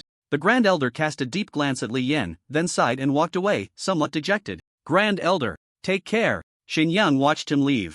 Ha ha. At this moment, Wang Jie's laughter could no longer be contained. He covered his stomach with both hands, laughing until tears streamed down his face. Seeing this, Xinyang shot him an annoyed glance. Sorry. I really couldn't hold it in. Still laughing. Are you laughing at your father? After saying that, Xinyang angrily kicked him. Ouch. Why are you so rough? Ha ha. As he laughed, Wang Jia had already fallen to the ground. The elders looked at each other, feeling the scene was somewhat comical. Ahem. Sect master, please mind your image. Long Tianqi lightly coughed twice. Upon learning that Li Yan was actually the disciple of the Taoist master, several elders began to curry favor, asking Li Yan about his well-being. They even mentioned something about having a granddaughter. At this moment, everyone's attention was drawn to Wang Jia. Li Yan took the opportunity to slip away, leaving not a single cloud behind. Now he no longer had to hide. He could proudly be a disciple of his master. Thinking of this, his heart was suddenly happier than if he had come in first place. As soon as he left the scene, he was caught by Wang Tong. Good. When did you become Brother Ling's disciple? Not before entering the door, Li Yan replied with a smile. Was it during the time in Qinyan City? Wang Tong continued to ask. Li Yan nodded. Brother Li Yan. At this moment, Wang Yan and the other friends rushed over. Han Feiyu looked at Li Yan with a complex expression, a hint of envy in his eyes, but as a friend, he sincerely congratulated him for being able to take such a strong master. Ling Chen. I wonder if it's still too late for me to become a disciple now. Han Feiyu thought to himself. But after considering it, he decided against it. He was used to calling him big brother, and suddenly having to change to calling him master felt a bit awkward, lowering his status. One must rely on oneself. Now he had no shortage of cultivation methods or magical treasures, and all that was left was to persist in his training. Han Feiyu, brotherly, you really are hiding your talents. At this time, Li now also teased. We usually call Ling Chen Big Brother Ling, and you are Big Brother Ling's disciple. Doesn't that make your status lower than ours? right, little Yen? After saying that, Li Miao shot a mischievous glance at Li Yan. Li Yan's head was filled with black lines, and he directly gave him a knock on the head. What are you saying? My foolish little brother. Just call me brother honestly. Wang Yan, brother Li Yan, I didn't expect you to hide it so deeply, even I didn't know. As she spoke, she looked at Li Yan with a hint of grievance. Ha ha ha, for this matter, unless the master speaks, I absolutely wouldn't dare to say anything. Wang Yan nodded, indicating her understanding. She wasn't the type to cause trouble. Wang Tang patted Li Yan on the shoulder. Since you won the championship, let's celebrate tonight. How about it? Sure. Agreed. Me too. By the way, where is Big Brother Ling? At night, in the Sect's restaurant, everyone sat around a large round table. Everyone from Qingyan City was there, including Ling Chen, Lan Yudi, and Li Qingwan. The group chattered away, waiting for the dishes to be served. Ling Chen took out a few bottles of 5-star spiritual power cola and said, "Come, everyone, try this. The latest version of Lejiu." As he spoke, the caps of the cola bottles automatically twisted open, and the dark cola flew out of the bottles, splitting into several streams that flowed into everyone's cups. Wang Tang sniffed and immediately felt a surge of spiritual energy rush into his mind. Incredibly refreshing. His eyes lit up, and he couldn't wait to take a sip. After swallowing, the taste was simply unbelievable. His eyes widened in surprise as he looked at the cola in his cup. This is even better than before, and the spiritual energy is very abundant. Impressive, impressive. Brother Ling, you are amazing. Wang Tang couldn't help but give Ling Chen a thumbs up. The others, hearing this, also eagerly raised their cups. After taking a sip, they all praised it. So delicious. Li Miao couldn't help but shout to the sky. Fortunately, they were in a private room, otherwise, they would have disturbed others. After finishing a sip, Han Feiyu felt a subtle loosening in his cultivation. Curious, he downed the cola in his cup, wanting to see if it could help him break through. Boom! His aura suddenly changed, and he actually broke through. Han Feiyu's eyes brightened. 6th layer of qi refining. I broke through. The nearby friends were also drawn to his sudden aura, all turning their gazes toward him. Seeing that Han Feiyu had broken through the bottleneck after just one cup, they were all incredibly shocked. But after thinking about it, since it was Ling Chen's thing, they soon felt relieved. Then, Li Miao, unwilling to be outdone, also broke through to the 6th layer of qi refining. Wang Yan also broke through a small realm, reaching the 7th level of qi refining. On the other side, in Xingyang City, in the night sky, 2 imposing dragon-like creatures were rapidly flying while pulling a luxurious palanquin. In front of the palanquin stood a middle-aged man with a stern expression. At that moment, a voice came from within the palanquin. Uncle Li,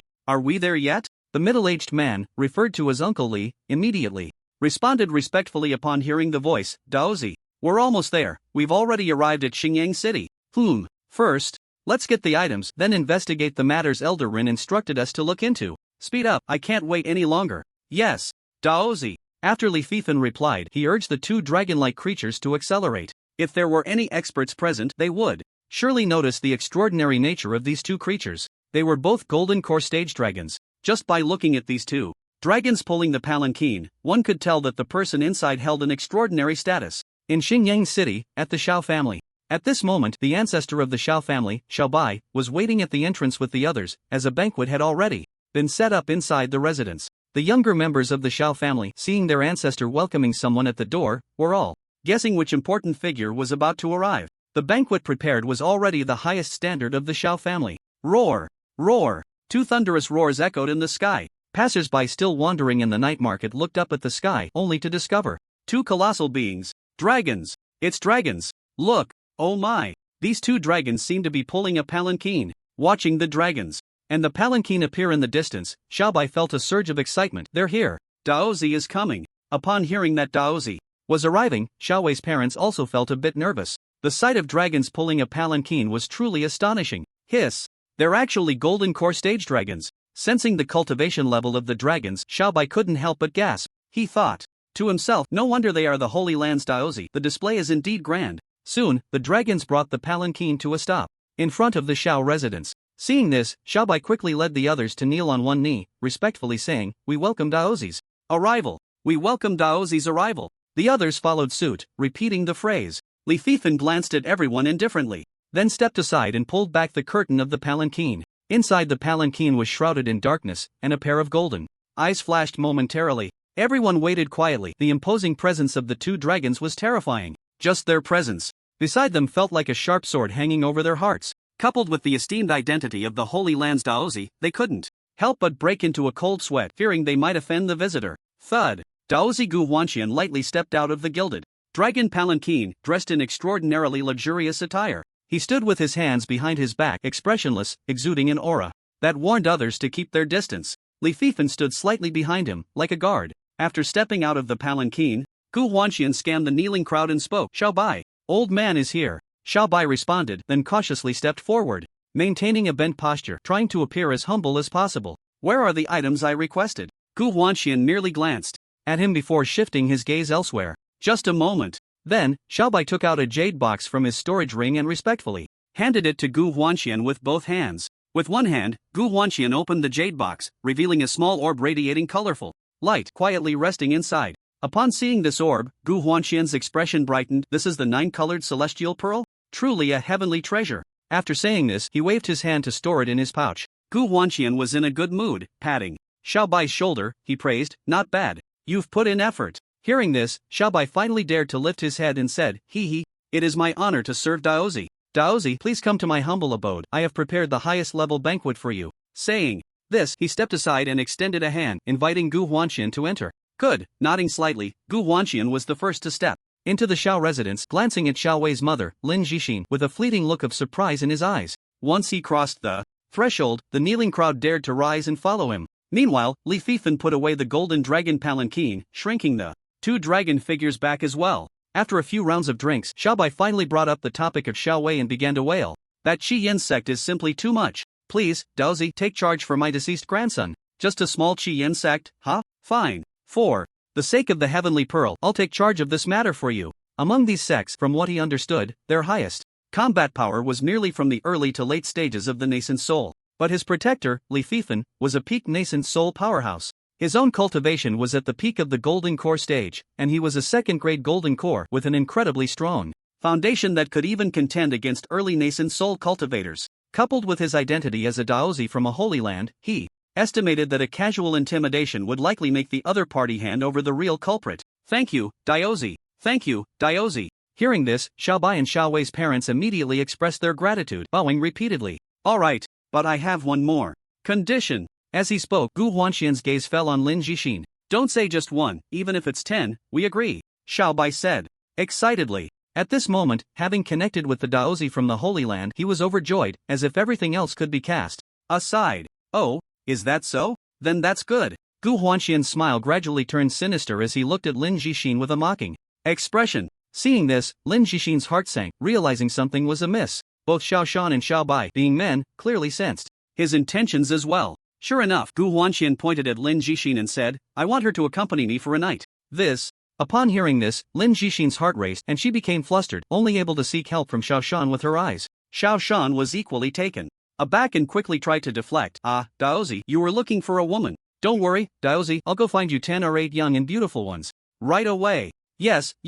My withered and faded figure could never tarnish your esteemed self, Daozi. Lin Jixin quickly echoed. However, Gu Huanqian's expression immediately turned cold. His eyes suddenly transformed into golden pupils, and he turned to glare fiercely at Xiao Shan. At the same time, the aura of a peak golden core erupted without concealment. Buzz! A massive wave of spiritual power surged into Xiao Shan's sea of consciousness. Looking into Gu Huanqian's golden eyes, Xiao Shan felt an overwhelming, indescribable fear surge within him. At this moment, in his eyes, Gu Huanqian had transformed into a supreme emperor who held the power of life and death over the world. Xiao Shan let out a strange cry, collapsing to the ground in fright, a warm liquid soaking his lower body. Did I ask you to speak? Shout here. Seeing the situation was not right, Xiao Bai quickly stepped in to mediate. Daozi, please calm down. It's her fortune to serve you. After saying this, he shot a glare at Lin Jixin, signaling her to agree quickly. Seeing the situation, Lin Jixin knew she had no choice but to comply today, otherwise they would likely face a disaster.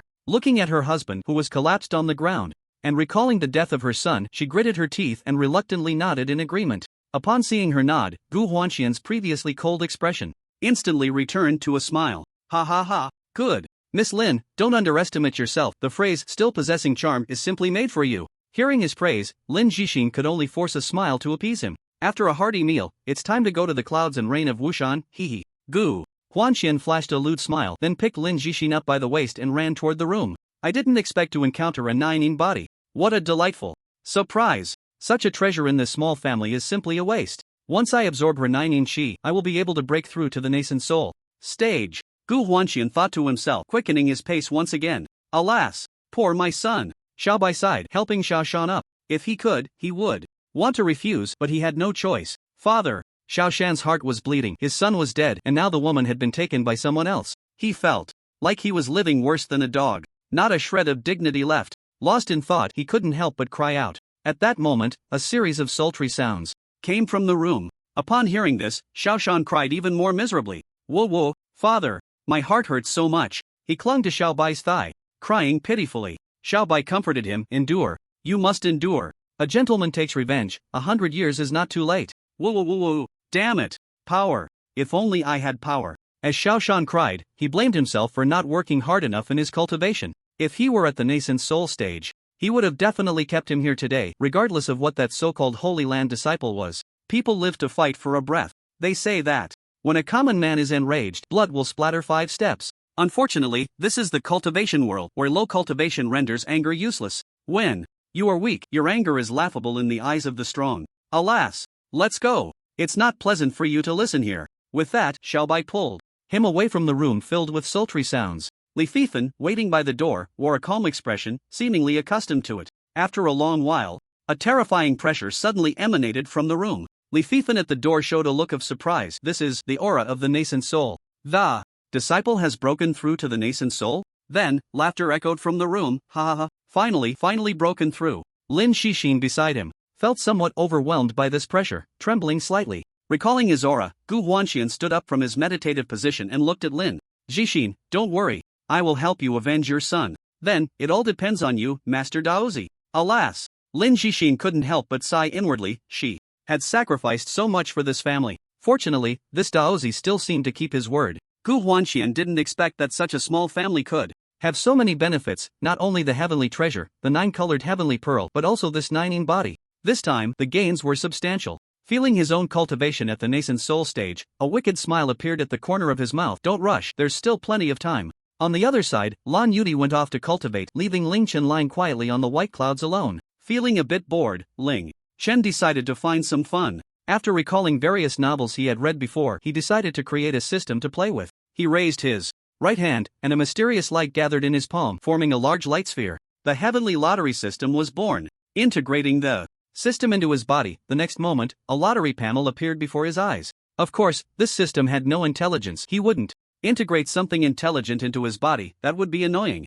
This lottery system could draw all sorts of things from the myriad worlds. Although Ling Chen could create anything he wanted with just a thought, doing it too often could become tiresome. A lottery was different. It brought a sense of unknown surprise. Looking at the lottery panel before him, Ling Chen directly took a mental screenshot. The next moment, a screenshot of the lottery panel appeared on his phone. Opening the Chunibu Brothers group chat, he clicked to send the image. Source God, everyone, I have captured a system lifeform in the void. Let me show you. Soon, someone replied. I am the true evil king. Not bad. System lifeforms are quite rare in the myriad worlds. It seems you have good luck. Outer Demon Lord, do you know why system lifeforms are becoming increasingly rare now? Oh, Ling Chen became interested and wanted to hear his reasoning. Source God, I really don't understand this. Outsider Demon Lord, Kik. That's because the system clan is crazily extracting the essence blood of Pangu incarnations from various planes, and some people couldn't stand it, so they organized a massive hunt against the system.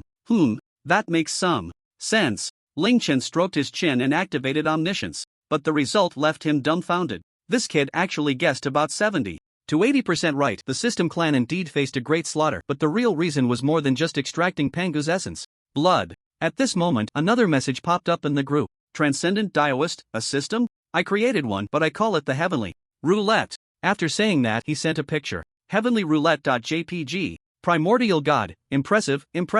I am the true evil king. By the way, what are your plans for the summer vacation? Transcendent Daoist Cultivation. Outsider Demon Lord, did you receive the class monitor's invitation? They said it's for a gathering. I am the true evil king. Received. Ling Chen exited the group interface, scrolling through the messages, and indeed found a red dot in the class monitor's chat box. Yuan Jing, are you free on Saturday? Let's go out and gather? Ling Chen replied with an okay. Transcendent Daoist, since it's the Empress's invitation, I shall give her face. Primordial God. Let's go. Let's have some fun together. Class reunion. How classic is this in novels? Ling Chen felt a bit excited, wondering if he would encounter the kind of situations he imagined. Outsider Demon Lord, alright, then I'll go too. I am the true evil king, me too.jpg. Looking at everyone's messages, Ling Chen smiled and turned off his phone. He looked at the lottery wheel in front of him. Let's start with 10 consecutive draws. His finger clicked to start the lottery and the circular wheel began to spin rapidly. Soon, the lottery results came out. Congratulations, you have won a dimensional travel watch. Congratulations, you have won a supreme bone. Congratulations, you have won a hypnosis phone. Congratulations, you have won 100G of study material seeds. Congratulations, you have won a specific BGM, which will automatically play when you say the line just a bit of wind and frost. Congratulations, you have won a door of any place. Congratulations, you have won a jar of the 9 revolutions purple gold pill from Taishan Laojun. Congratulations, you have won a time pause watch. Congratulations, you have won 5 thunder righteous method. Congratulations, you have won a drop of Panga's essence blood. Wow, the drop rate is really high, Delta. But did some strange thing sneak in? Ling Chen first loaded the BGM, then recited the activation line, just a bit of wind and frost. The next moment, a captivating BGM began to play. It was grand and engaging, as if this piece had a peculiar magic. Below the clouds, the disciples of the setting sun sect were also drawn in by this sudden music.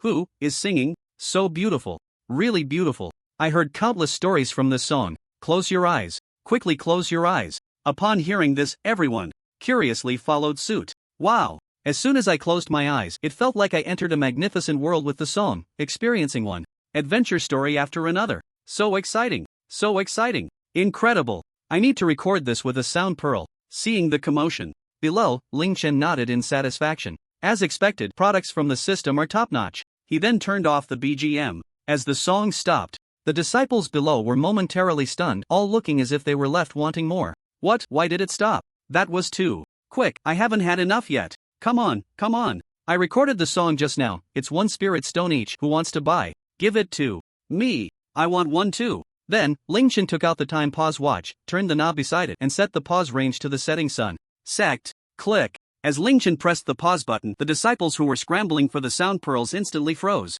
Pressing the button again, time resumed flowing, and the previously still scene became lively once more. Not bad, not bad. After testing the time pause device, Ling Chen took out the gourd containing the 9 turns purple gold pill. Although the 9 turns purple gold pill from Taishan Laojun is famous, its effectiveness depends on the dimension. If it's from the Honghuang dimension, it is indeed powerful. But if it's from the film and television version of Journey to the West, it falls short. If Laojuan's true self had refined it, that would be something else entirely. Taishan Laojuan's true self must have long transcended existence. This can be inferred from the Tao Te Ching. For those who have transcended, as long as they wish, a single pill can infinitely enhance your combat power. Of course, no matter how mediocre this pill is, it is still quite impressive for an ordinary person. He poured one out and tossed it into his mouth. The pill melted instantly, transforming into a surge of potent medicinal power that flowed into his body. Feeling the intensity of the medicinal power, Ling Chen estimated that this single pill could allow an ordinary person to become an immortal, but not in this dimension or the Honghuang dimension, rather in the film and television version of Journey to the West. It would belong to a weaker class of immortals. There are countless dimensions in the universe, each with its own combat power system. The cultivation system varies greatly across different dimensions. For instance, in the world he is currently in, one can cultivate the power of laws at the god transformation stage. However, in many cultivation dimensions, one only begins to encounter laws after becoming an immortal. The taste is not bad, like eating chocolate, he mused. Journey to the West's Taishan Laojun, please turn on the microphone to communicate. After finishing the entire gourd of pills, Ling Chen fused and produced a 10-star version of the 9 turns purple gold pill, filling the gourd again. At this moment, not to mention 10 stars, he could even produce a sky full of them. The efficacy of the 10-star version of the 9 turns purple gold pill is already stronger than the authentic version from the Honghuang dimension. Speaking of which, his ability to replicate and fuse is also quite impressive, as it is derived from the Tao of creation. After he finished shopping and returned home, this ability awakened just in time, and a wave of the Tao directly transported him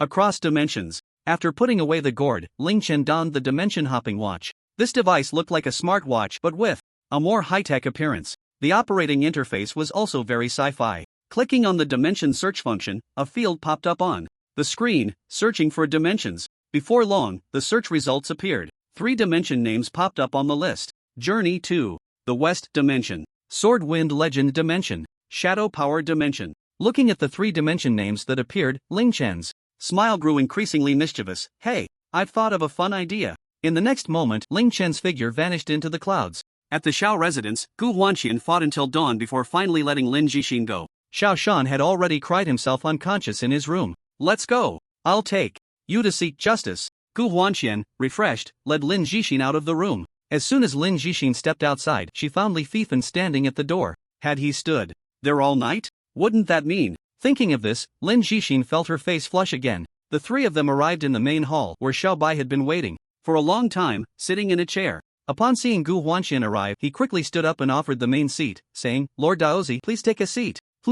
Very considerate. Gu Huanxian nodded and casually sat down. Daozi, about the matter with the Qiyan sect, Xiao Bai inquired cautiously. Don't worry, Daozi, keep my word. From now on, you are my people. Go prepare, we will set off immediately. As soon as these words were spoken, Xiao Bai's old face flushed with excitement. This meant their family had completely established a connection with Daozi. Wouldn't they soar to great heights from now on? They were all set. The Xiao family was secure. His body trembled slightly as he knelt and thanked. We will definitely follow Lord Daozi in the future. Lin Jixin was also a bit excited, secretly thinking that her efforts had not been in vain. She had used all means to please Gu Huanxian. Now with the backing of the Holy Land's Daozi, they had to make the Qiyan sect hand over the murderer to avenge the death of her son. As she thought of various torturous punishments, Lin Jixin couldn't help but reveal a hint of a cruel smile. Kid, I will make you wish you were dead. A few people dispersed to make some preparations before gathering again. The only ones going were Xiao Bai and Lin Jixian. As for Xiao Shan, he was still unconscious.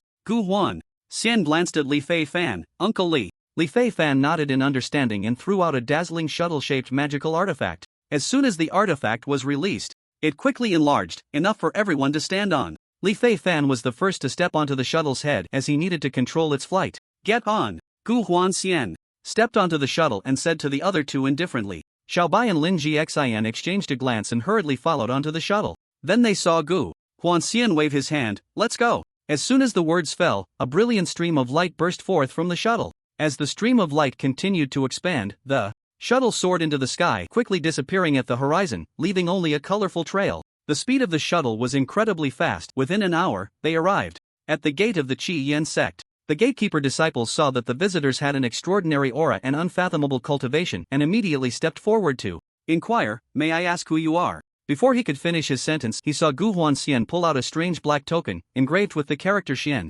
Upon seeing this token, the gatekeeper disciple's eyes widened and his pupils constricted. This is the token of the Holy Land. Unexpectedly, it was someone from the Holy Land, and the color of the token being black indicated that their status in the Holy Land was extremely high. The Holy Land uses the color of the tokens to distinguish each person's identity and status. From high to low, there are 6 levels: gold, red, black, yellow, blue, and white. The black token is possessed by the 9 great disciples of the Holy Land. He did not dare to be negligent and quickly took out a communication token to contact the elder. Elder, someone from the Holy Land has arrived. As he spoke, his lips trembled slightly. The elder on the other end of the communication token was also taken aback. What? The Holy Land? It's not even time for the offerings yet. These major sects had to pay a considerable offering to the Xianli Holy Land every 100 years. Of course, one could choose not to pay, but the next day, their sect might be destroyed by a passing demonic powerhouse. The elder who received the news quickly contacted the sect master. After notifying the elder, the gatekeeper disciple hurriedly bowed respectfully to Gu Huanxian. Esteemed guests, please wait. The sect master and elders are on their way to welcome you. In no time, the sect master of Qiyan sect, Du Guhan, arrived with several elders. However, when they saw Xiao Bai and Lin Jixian beside them, their hearts sank. They thought to themselves that the visitors were not friendly. So it turns out that esteemed guests from the Holy Land have arrived. I am Du Guhan, the sect master of Qiyan sect. May I ask how to address you? Du Guhan bowed to the leading Gu Huanxian. Although the visitors were not friendly, they still needed to clarify the other party's identity before making plans. Gu Huanxian revealed a wicked smile, his pupils turning golden for a moment before extinguishing, exuding an air of superiority. He took out the token again and raised it towards Du Guhan. I am the 9th disciple of the Xianli Holy Land. Gu Huanxian. Unexpectedly, it was a disciple, which meant trouble. The nearby elders also showed expressions of shock upon hearing this. Du Guhan's heart was already in turmoil, but his expression remained unchanged as he said, so it is a disciple in person.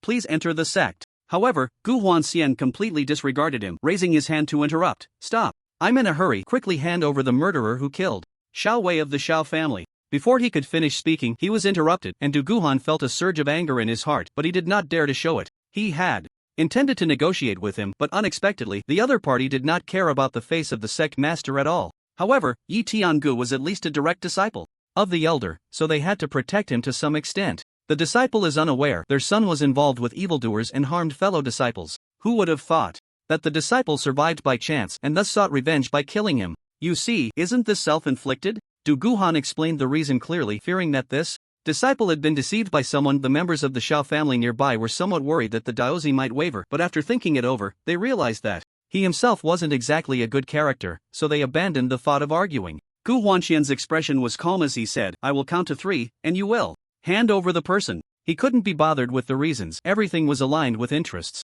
The elders of the Qiyan sect exchanged glances, feeling that this Daozi was indeed being unreasonable. Du Guhan's expression turned icy. He had never endured such humiliation and angrily retorted, "If we don't hand him over, what will the Daozi do?" After all, the Qiyan sect was a major sect, and they had regularly paid tribute to the Holy Land. Did this Daozi really dare to slaughter them? With this thought, his confidence grew stronger. Not handing over? Gu Huanxian's lips curled into a disdainful smile. He then gestured to Li Fifan. Boom! A terrifying pressure suddenly descended. Several elders at the Golden Core stage were immediately shocked by this overwhelming force, their bodies trembling as if they were about to kneel at any moment. Peak of the nascent soul. As the direct recipient of the pressure, Du Guhan was also feeling the strain. Although he was at the early stage of the nascent soul, the opponent was 3 small realms higher than him. It wasn't over yet. In the next moment, Gu Huanxian's golden eyes lit up, and the pressure of the early nascent soul erupted. This increased the pressure on everyone, and several elders gritted their teeth to hold on, lamenting the terrifying strength of the Daozi from the Holy Land. Achieving the nascent soul stage at such a young age was truly frightening. At this moment, one elder suddenly spoke up. "Daozi, there's no use in forcing us. Yi Tiange is not currently in the sect. He has already gone out to train. Uncle Li, use the truth mirror," Gu Huanxian said, retracting his pressure. This truth mirror had the effect of making people speak the truth. As long as the person illuminated by the mirror was not at a higher realm than the user, they could not resist.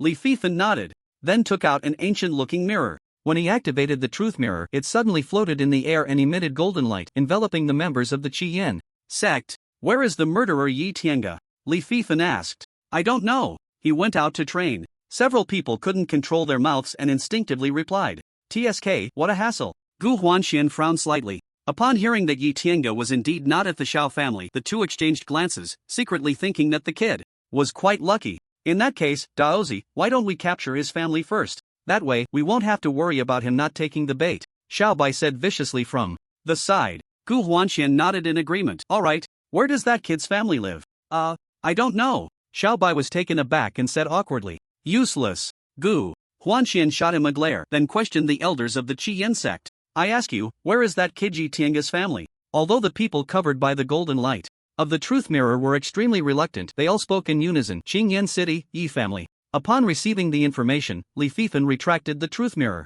"Tell Yi Tiange that I have captured his family. If he wants to save them, he should come to the Shao family in Xingyang City. Let's go." Xiaobai, lead the way. Gu Huanxian turned and said he still needed to help Elder Rin investigate the matter of his nephew's death, so he couldn't delay here for too long. "Yes," Xiaobai responded, and at the same time, he looked at the members of the Qiyan sect with a sense of triumph. Ling Chen felt a wave of relief seeing these once mighty figures in such a disgraceful state, secretly thinking that her grievances were not in vain. At the same time, her beautiful eyes looking at Gu Huanxian sparkled with admiration. A real man should be like this. Then she thought of her husband, who had been scared out of his wits, and a hint of disdain arose in her heart. Unfortunately, she knew clearly that this Daozi only regarded her as a plaything, otherwise she would have truly wanted to follow him. Soon, Gu Huanxian, accompanied by a group of people, swiftly disappeared into the horizon on a flying shuttle. Once they left, the group of elders finally breathed a sigh of relief. Lonely Han sighed and said, "Notify Elder Du, after all, she is her disciple." In a grand hall. "Whoa, master, what should we do?" Xu Jiao couldn't help but cry. Du Shueshuan frowned, as if deep in thought. After a long while, she sighed, "Alas, it's too late. We can only think of another way." "But what about the junior brother's family?" Du Shueshuan shook her head helplessly. "Although they won't die yet, if they fall into the hands of the Shao family, they will surely face torment." Upon hearing this, Xu Jiao felt even sadder. These were her future family members. Then, Du Shueshuan took out a communication token to connect with Yi Tiange. On the other side, Yi Tiange and Yi Wujie were at an auction. They had hunted many demon beasts, so they brought some to auction off for a bit of spirit stones. At that moment, Yi Tiange noticed his communication token vibrating slightly. Thinking it was another message from his senior sister, he happily took out the token. However, upon connecting, he realized it was actually his master. Tianer, today the Shao family's members have come with a Yuanying expert from the Holy Land to seek revenge on you. If you are not there, they will go to your family to capture them and threaten you.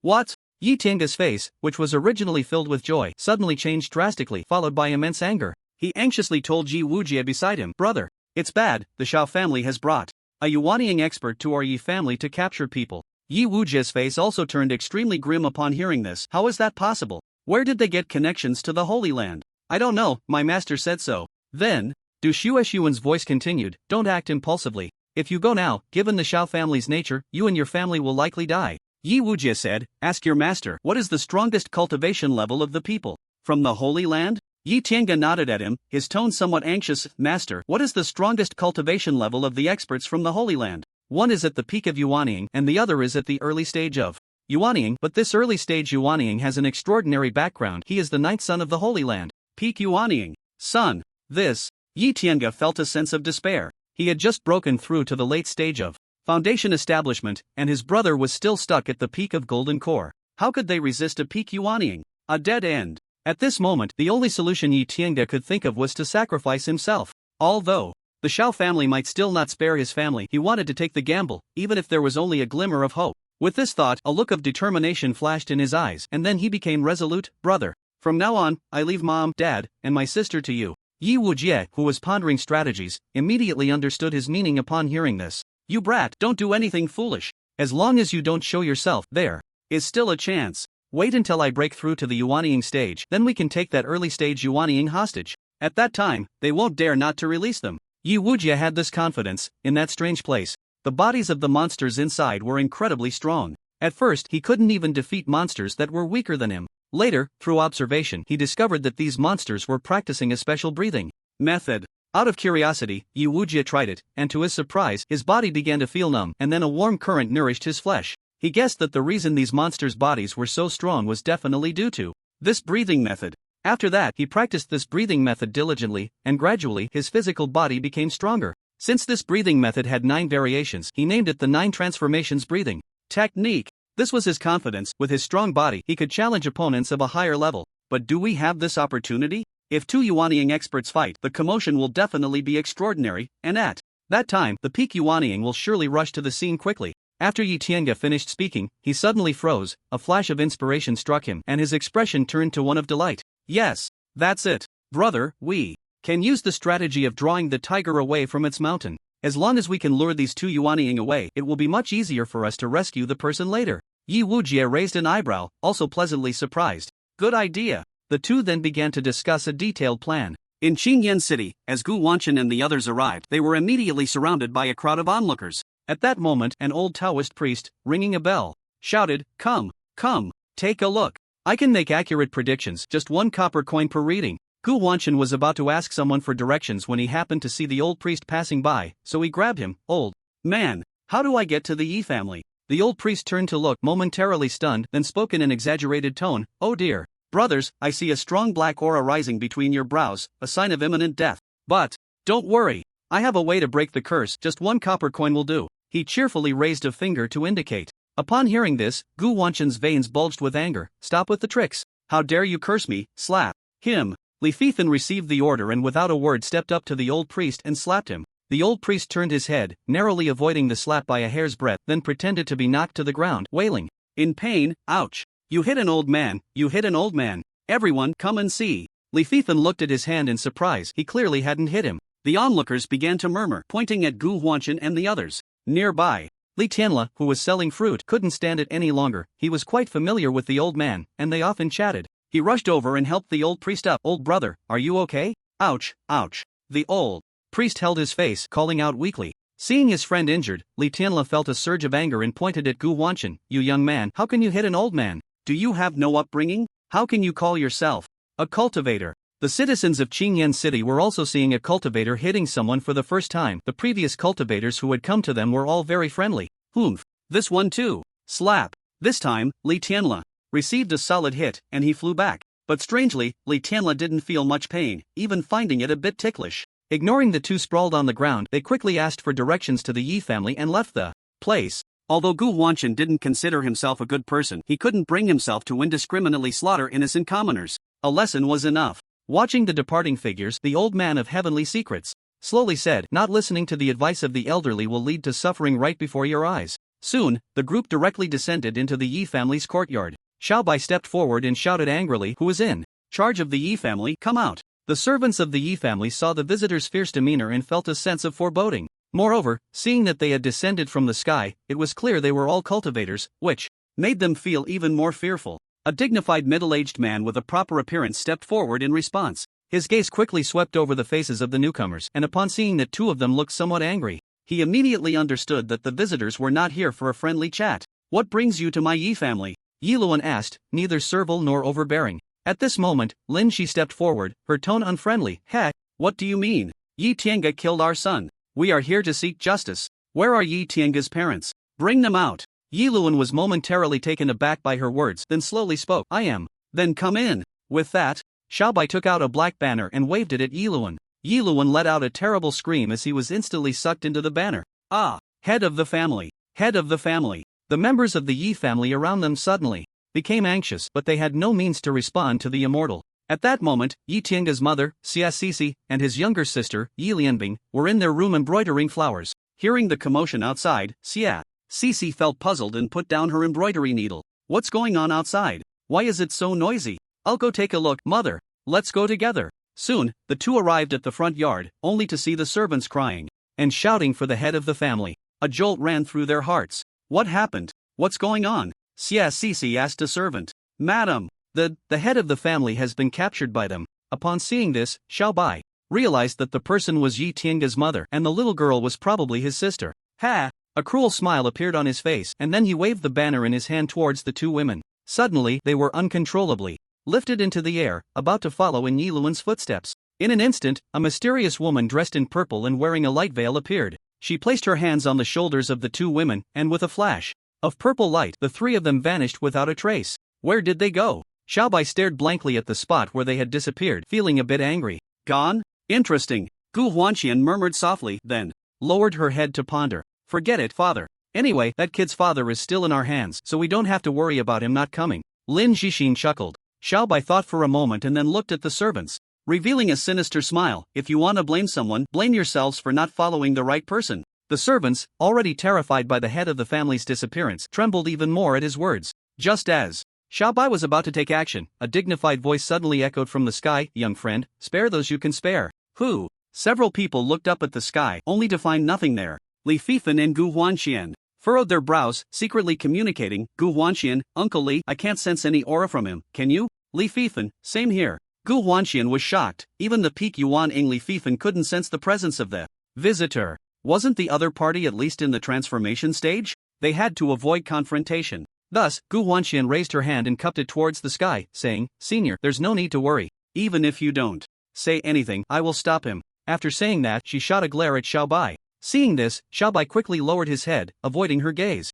"That's very good." After this statement, the sky fell silent for a long time. "It seems they have left." Gu Huanqian wiped away the non-existent cold sweat on her forehead, then glared at Xiaobai and scolded, "Useless. What good does it do to kill these mortals?" Xiaobai still kept his head down, not daring to speak. "I didn't expect such a powerful being to be hidden in a small Qingyan city." Li Fifan stroked his chin, wondering which transformation stage master it could be. "Let's go back." After scolding Xiaobai, Gu Huanqian's expression returned to its usual state. Li Fifan nodded, summoned the flying shuttle, and the group took to the skies again. Upon returning to the Xiao residence, Gu Huanqian instructed Li Fifan, "Uncle Li, we can't waste any more time here. It's time for us to investigate the matter Elder Rin entrusted to us." Xiaobai and Lin Zhixin were taken aback. Then, Xiaobai, looking somewhat anxious, said, "This Lord Daozi, although we have captured Yi Tiange's father, without you here, if they go to Qiyin Sect for help, we won't be able to stop them." Lin Zhixin quickly echoed, "Yes, yes, Lord Daozi, please help us to the end." As she spoke, she leaned against Gu Huanqian, gazing at him eagerly. The fragrant scent from her delicate body wafted over, and as he wrapped an arm around her, Gu Huanqian's desires stirred once more. He lifted Lin Zhixin's chin with one hand and grinned wickedly. He. "It's not impossible, but it depends on your performance." Xiao Shan had woken up some time ago. Hearing movement in the hall, he guessed that his father and the others had returned, so he stepped out of his room to check. To his Utter shock, the first thing he saw was his wife being held in the arms of that detestable Taoist who was teasing her. What infuriated him the most was that his wife actually had a look of enjoyment on her face. Boom! Seeing this scene, he felt a surge of blood rush uncontrollably to the back of his head. You. He managed to utter just one word before rolling his eyes and fainting. Gu Huanxian pondered for a moment and said, "We will definitely leave. But I can have Uncle Li leave a clone behind to help you." Then Gu Huanxian nodded at Li Fifan. Upon hearing this, Li Fifan made a few hand seals, and a shadow of light floated out from his body. The shadow landed on the ground, forming a person who looked exactly like him. This clone's strength is probably at the late stage of the nascent soul, enough to help you. Xiao Bai looked at Li Fifan's clone in astonishment. Seeing that everything was settled, Gu Huanxian turned to the beauty in his arms. "So, how is it? Are you satisfied?" Thank you, Taoist master." Lin Zhixin pretended to be shy and flattered. "You can't just thank me with words. Let's go back to the room and take your time to express your gratitude." Ha ha ha. Gu Huanxian laughed heartily and carried Lin Zhixin into the room. Li Fifan's true self remained waiting at the door while the clone sat in the hall sipping tea. Sigh. I should go see how my son is doing. Listening to the absurd noises coming from the room, Xiao Bai thought of his unfortunate son and decided to check on him. Just as he stepped out of the hall, he saw a figure lying on the ground. Upon closer inspection, it was none other than his son. Son.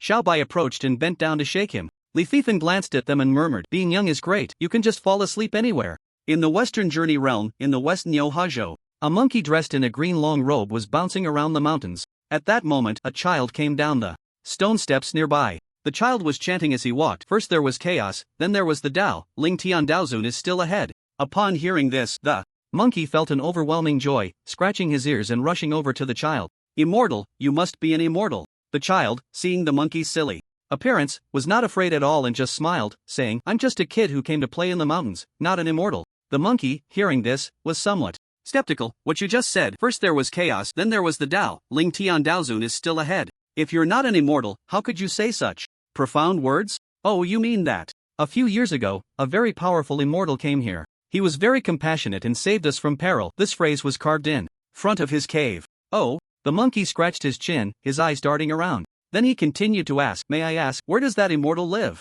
The child pointed to the nearby stairs. "Look, just follow this staircase all the way up to the mountain top." Knowing the immortal's residence, the monkey immediately jumped for joy. "Thank you, little kid. Thank you." The monkey awkwardly cupped his hands in salute. The child nodded and said, "If there's nothing else, I'll be going now." Oh, all right. After they parted ways, the monkey continued to climb up the mountain stairs. In the forest, the insects and birds chirped in unison, and the air was incredibly fresh, making one feel relaxed and happy. Thinking about how he would soon meet the immortal and seek the path to immortality, the monkey's mood became even more cheerful. The steep stairs posed no challenge to him. With every few steps he climbed, a smile of uncontrollable joy appeared on his face. The child looked back at him with a smile before slowly disappearing from sight. After a lot of effort, the monkey finally reached the mountain top. As soon as he arrived here, he heard someone reciting verses, "Wealth and honor are all in vain. How many live 100 years? Do not take life lightly. Urgently seek a great master to cultivate the Tao." Upon hearing this, the monkey immediately felt a surge of joy and flipped 3 somersaults in a row.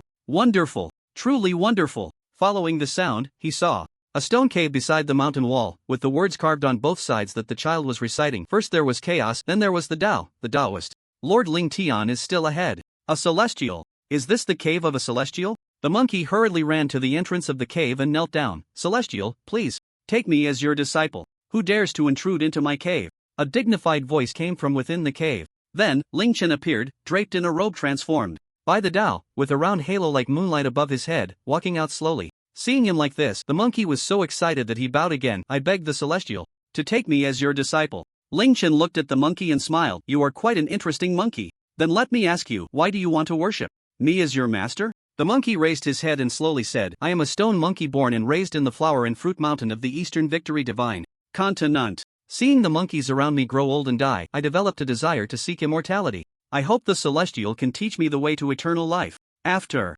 a pause, Ling Chen continued to ask, "Even if you learn to live forever, what will you do if you encounter a stronger celestial who kills you?" This, I hadn't thought of that. The monkey scratched his head, unable to come up with an answer. Then Ling Chen took out a book. "You can read this record of cultivating the Tao. After you finish reading, tell me your insights, and if you pass, I will take you as my disciple." The monkey curiously took the book, opened the pages, and was immediately captivated by the strange world within. This monkey was born with a keen mind, recognizing characters as soon as he was born, incredibly extraordinary. Come in and take your time to read. While the monkey was reading, he didn't notice the mischievous smile on Ling Chen's face. Oh. The monkey quickly closed the book and followed Ling Chen. The entrance of the cave was a bit small, just wider than a person. But after walking for a while, the monkey discovered that there was a paradise inside. The space within the cave was surprisingly vast, as if it formed its own realm. In the distance, towering mountains stood, with clouds swirling between the peaks, resembling a fairyland. And in this expanse, the most eye-catching was the magnificent palace.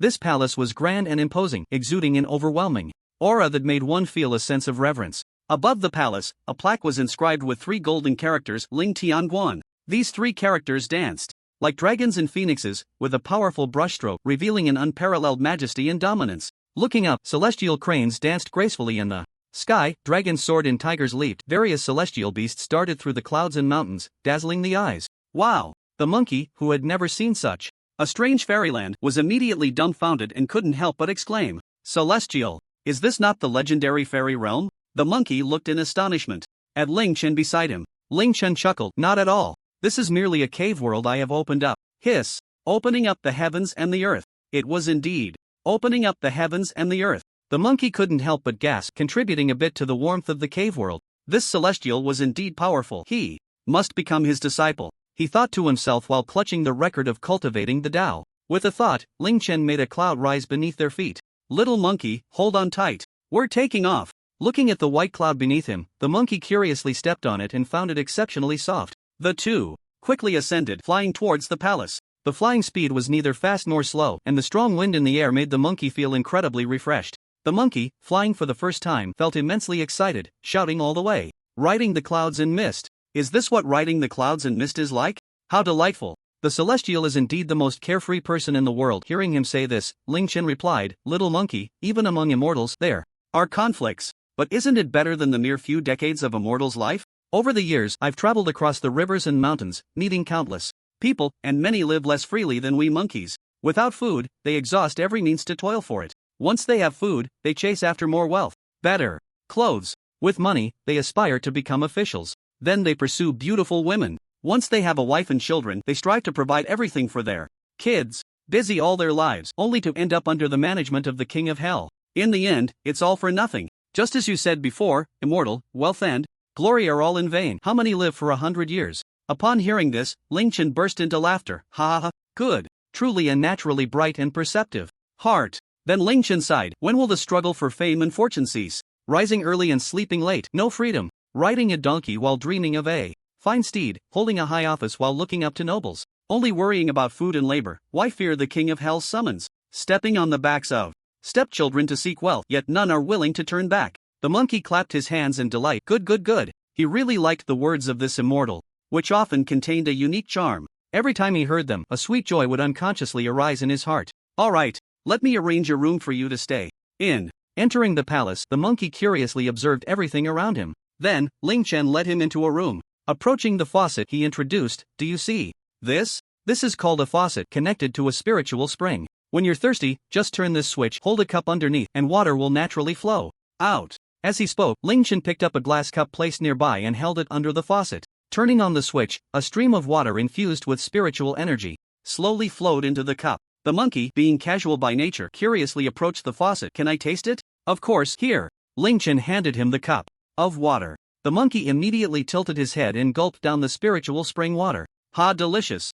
So good. Very refreshing." After saying this, he couldn't help but clumsily mimic Ling Chen's earlier action to fill another cup. Then Ling Chen walked over to a nearby table and introduced, "This is called a food table. Whatever you want to eat, just say it, and it will appear." "Oh, so magical?" The monkey immediately set down the cup and curiously approached the food table. He tried shouting at the table, "Table, bring me a peach." Whoosh! In the blink of an eye, a juicy peach appeared on the dining table. The monkey rubbed his eyes in disbelief. The peach really appeared in an instant. Excited and curious, the monkey picked up the peach from the table and examined it closely. Then, he took a bite, and a burst of sweet juice exploded in his mouth. His eyes lit up, and while chewing, he shouted, "Delicious, delicious." Ling Chen smiled and nodded, saying, "There's also a toilet here, you can stay in this room for now. Thank you for taking me in, immortal." The monkey looked at him gratefully and performed a cupped fist salute. Then, Ling Chen showed him the toilet and taught him how to flush it. After that, Ling Chen left, leaving the monkey alone in the room. The monkey ate the peach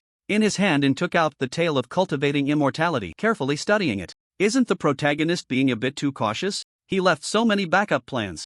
The monkey scratched his cheek in surprise as he read the exciting parts, murmuring to himself. Then, his eyes rolled around as if he was pondering something. In a mountain range near Xingyang City, Yu Wujie swallowed a glowing pill, then held his breath and focused, entering a state of cultivation. This pill was the breaking infant pill they obtained from the auction. At that time, many people had their eyes on this pill, but in the end, it was still bought by the two brothers. Just after leaving the auction, he was ambushed by a group of people. Fortunately, his older brother Yu Wujie was incredibly powerful, decisively slaying all the attackers. Yi Tiange stood by, assisting Yu Wujie in protecting the formation. His master, Du Shueshuan, was also called over to participate in the plan. After all, he didn't know many experts, and he had originally wanted to seek help from Senior Ling, but unfortunately he had no idea where to find him. The success or failure hinges on this one move, Yi Tiange thought, glancing at his brother who was in the midst of cultivating, his heart tightening. The most critical part of this plan to draw the tiger away from its mountain was to ensure his brother broke through to the nascent soul stage first.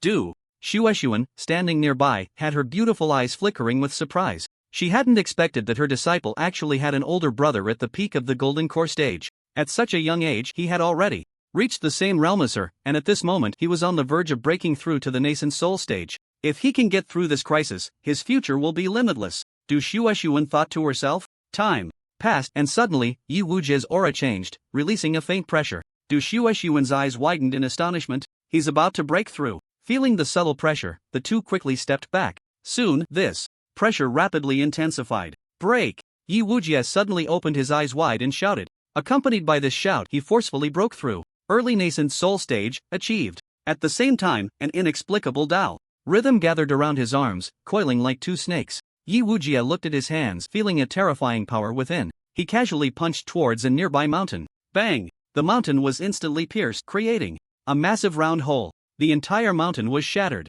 Yi Tiange was overjoyed at the sight. So strong. The stronger his brother became, the higher the probability of success for their rescue plan, and naturally, he was happier. Du Shueshuan was equally astonished. Is his physical strength really this strong? What the three of them didn't notice was that above in the sky, an old Taoist was observing them. Watching Yi Wujie's breakthrough, the Elder of Heavenly Secrets stroked his beard and murmured, "Indeed, the great era of conflict is approaching. This talent is far superior to that Daozi." Then, he fell back into his old habit, subconsciously beginning to calculate the situation of the people below. Yi Wujie and Du Shueshuan were fine, nothing unexpected happened. However, when he calculated Yi Tiange, the Elder of Heavenly Secrets frowned. Strange. What exactly has this kid experienced? Why is there a blank segment? He calculated that Yi Tiange had gone through a life and death crisis a few days ago, but the process of how he got through it was completely blank, and he couldn't deduce anything. Ling Chen, that's right, it's me. At this moment, although Ling Chen was not in this world, his legend still existed. The Elder of Heavenly Secrets furrowed his brows and stopped calculating,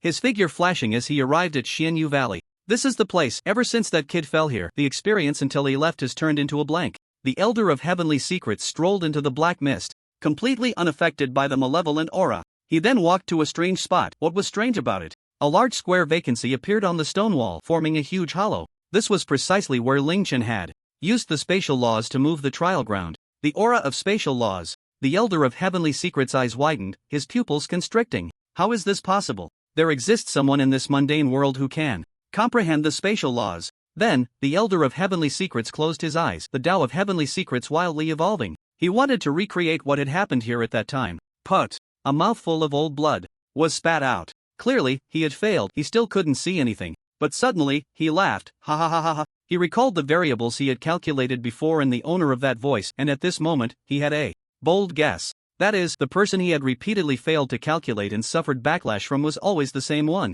I didn't expect there to be such an existence in this world. His cultivation must be above the golden immortal. Ling Chen said, "Don't talk nonsense, I'm clearly at the golden core stage. This Kiji must have encountered this mysterious powerhouse, which is why there's a blank in his experience. In that case, I'll go help those two kids. Perhaps I can forge a good relationship." With that thought, the Elder of Heavenly Secrets flashed and returned to hover silently above Yi Wujie and the others, watching them intently. Yi Wujie glanced at Yi Tiange and revealed a confident smile. "Let's go, we'll rescue our parents." Yi Tiange nodded heavily. The three ascended into the air and flew swiftly towards the Shao family in Xingyang City.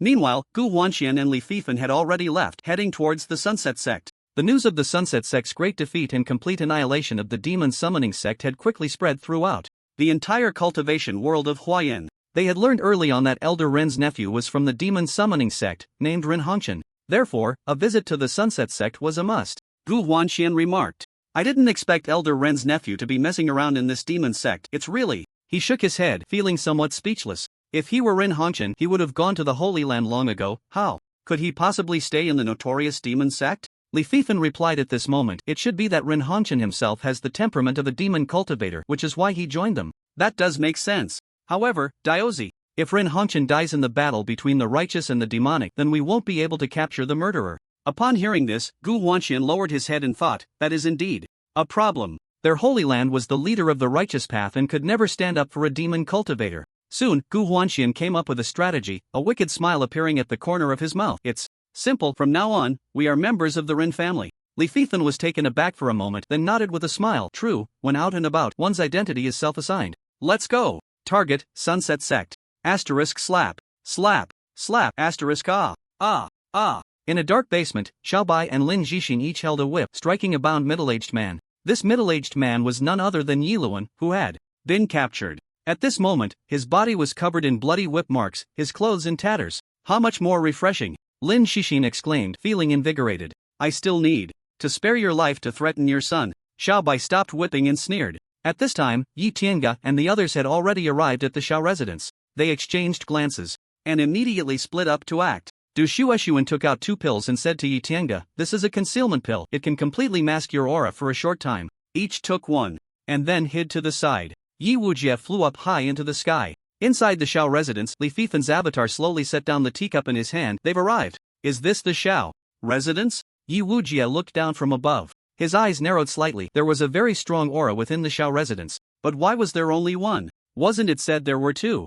At the nascent soul stage? Never mind, having one less would ease his pressure significantly. Seeing that Yi Tiange and the others had concealed their forms and auras, he then shouted loudly, people of the Xiao family, hand over my Yi family members and I will spare your lives. After saying this, he released his nascent soul pressure, enveloping the entire Xiao residence. In the basement, Xiaobai and Lin Jixin's movements suddenly froze. This pressure. I didn't expect the Yi family to have such a powerful cultivator. They certainly wouldn't think this was the pressure emitted by Yi Tiange. After all, they had nearly been killed by their son not long ago. How could he become so strong in such a short time? Seeing this, Li Fifan stood up and slowly walked out of the residence, simultaneously releasing his late nascent soul might. Boom! The 2 pressures collided, generating thin bolts of lightning in the void. Stepping out of the mansion, Li Fifan glanced at Yi Wujie, then expressionless, soared into the sky to meet him at eye level. Where are my parents? Yi Wujie asked, his face grave. Li Fifan chuckled, defeat me, and then you'll have the right to save them. Li Fifan appeared calm, but inside he felt a twinge of confusion. Hadn't the Qiyan sect said that Yi Tiange was nearly killed by Xiao Shan's son? How could he be a nascent soul stage cultivator? Was their son really that impressive? Almost taking down a powerful nascent soul expert. I will definitely save them today. No one can stop me. With that, Yi Wujie activated his movement technique, transforming into a blur as he charged at Li Fifan. Li Fifan did not evade but instead conjured a light shield in front of him. It was just an attack from a nascent soul early stage cultivator. There was no need to dodge. Bang! Yi Wujie's fist, infused with immense spiritual power, struck the light shield fiercely. That power. Li Fifan was somewhat surprised. Ha! Yi Wujie sneered, and the Dao rhythm around his arm suddenly surged, his power increasing once more. Crack! In an instant, the light shield was shattered. Not good, this kid's physical body is strange. Li Fifan exclaimed, but at such a close distance, it was too late to dodge. With a loud bang, he was sent flying by the punch, crashing hard into the ground. Another explosion sounded as Li Fifan created a large crater upon impact, clouds of dust rising. It's not over yet. Yi Wujie, well aware of the timing to strike a drowning dog, further concentrated the Dao rhythm on his arm. Ha! With a loud shout, a bizarre spring-like force burst forth from Yi Wujie's hand, shooting straight towards Li Fifan. A fierce duel had already erupted here. Meanwhile, Yi Tiange was not slow either. Following the aura, they quickly located the basement and hid nearby. Why is it only my father? Yi Tiange looked at the pitifully tortured Yiluan, his eyes icy cold. At that moment, Xiaobai was preparing to step outside to check the situation. You keep an eye on him, I'll go take a look. Just as he was about to exit the basement door, Du Shueshuan seized the opportunity. What a good chance! She swiftly flashed in front of Xiaobai, and in a flash of sword light, before Xiaobai could react, his head had already flown off. In the last moment before consciousness faded, he saw his body collapse to the ground. Almost simultaneously, Yi Tiange unleashed the power of the Xuanwu battle technique, combining his late foundation establishment strength with a threefold burst. Lin Jixin, in the early foundation establishment stage, was utterly unable to resist and was pierced through the dantian by his sword, collapsing in pain. Yi Tiange held the sword against her white neck, coldly asking, "Where are my mother and sister?" Meanwhile, Du Shueshuan hurriedly rescued Yi Luan, feeding him a healing pill. Lin Jixin, clutching her bleeding dantian in agony, looked at Yi Tiange with eyes full of hatred. Although they had not captured Yi Tiange's mother and sister, this could still be her trump card for survival. Realizing this, Lin Jixin laughed maniacally. "Ha, kill me, and you'll never find them." Hearing this, Yi Tiange frowned. Just then, Yi Tiange's communication token vibrated. "Junior brother, I've arrived at your Yi family. The servants said your mother and sister were rescued by a mysterious person, and only your father was captured. The visitor was his senior sister, Zhu Jiao." Upon hearing the words from the token, Lin Jixin, who had been so confident, suddenly turned pale. It was over. All over. Good. I understand. Thank you, senior sister. After hanging up the communication token, Yi Tiange looked at Lin Jixin with a hint of amusement. Hee, how does it feel to be dumbfounded? Lin Jixin knew she was doomed, so she could only curse fiercely. You, and you. None of you will have a good death. I'll be waiting for you in hell." She pointed a finger at the three of them repeatedly. "All of this is your own doing. If it weren't for your son wanting to kill me, why would I have to kill him? You won't have to face this calamity anymore." Yi Tiange shook his head, wondering why everyone couldn't just cultivate together for longevity. Instead, they had to scheme against each other, fighting for life and death. "Enough, it's time to send you on your way." With a swift stroke of his sword, he turned 180 degrees, refusing to look at her gruesome state of dismemberment. "Let's go, master." They exited the basement, and before leaving, Yi Tiange used a fireball technique to incinerate the two corpses. The flames danced, elongating Yi Tiange's silhouette. His gaze was resolute as he stepped out of the prison cell. Good lad. Playing the tiger away from the mountain? Li Fifan sensed the fleeting aura within the Shao residence and immediately understood everything. So what if you? No, you still have to get past me. Upon hearing this, Li Fifan curled his lips, crossing his arms. I couldn't care less about their lives or deaths. As the protector of the Dao child, his responsibilities did not include such matters, and with Gu Huanshan's temperament, he wouldn't care about these trivialities. What? Gu Huanshan previously said the Shao family was his? Please, that was just talk. At most, they were just his dogs. Whether they lived or died was of little consequence. Compared to a mere Shao family, he was now more interested in Yi Wujie. The several confrontations with Yi Wujie had left Li Fifan utterly astonished. This lad not only had a terrifying physical body, but his mastery of Dao rhythm was also incredibly bizarre. If such a prodigy could be taken into the Holy Land, it would be a significant force in the future. This kid's talent seems even higher than Gu Huanshan's. Li Fifan thought to himself. Yi Wujie was somewhat surprised by his reaction, but this was the best outcome for them. Cough. At that moment, Yi Wujie suddenly coughed up a mouthful of blood. Seeing this, Li Fifan's lips curled into a smile. What's wrong? Can't handle it? I've only used 80% of my strength. Isn't Tiange done yet? Yi Wujie thought to himself, his expression becoming serious. Just then, Yi Tiange's voice transmission came. Brother, we succeeded. Let's retreat quickly. Yi Wujie finally breathed a sigh of relief. Finally, we can withdraw. Kid, your talent is impressive. How about joining the Xuanli Holy Land? The resources of the Holy Land are unmatched by other sects. Li Fifan felt a surge of affection for talent. It would be a shame for such a genius to die. It would be best to have him under his wing. Yi Wujie grinned. Sorry, I don't have that intention for now, and he paused, gesturing. I've only used 70% of my strength. Ha. Arrogant. Li Fifan couldn't help but throw his head back and laugh. Whether it's arrogance or not, you'll find out soon enough. Saying this, he swallowed a healing pill. Then he spread his arms, striking a strange pose. I'm not very skilled with this move yet. He took a deep breath, and his aura gradually condensed in rose. Xian Huang Dozhanju. Open. With a loud shout, a faint yellowish glow enveloped Yi Wujie. His aura also intensified several times. Li Fifan's eyes widened in surprise. Oh, you really are full of surprises. I've changed my mind. No matter what, I have to pull you over. In the next moment, Li Fifan took out a jade pendant and tossed it to him. Catch. Yi Wujie was somewhat bewildered by this action but still reached out to catch the object. What is this? He examined the exquisite jade plate in his hand, puzzled. This is the Holy Entry Order. With this order, you can enter the Holy Land. Li Fifan said casually, but his eyes were still filled with excitement as he looked at Yi Wujie. Once you come to your senses, come find me in the Holy Land. My name is Li Fifan. Before Yi Wujie could respond, Li Fifan's avatar instantly transformed into a point of light and vanished.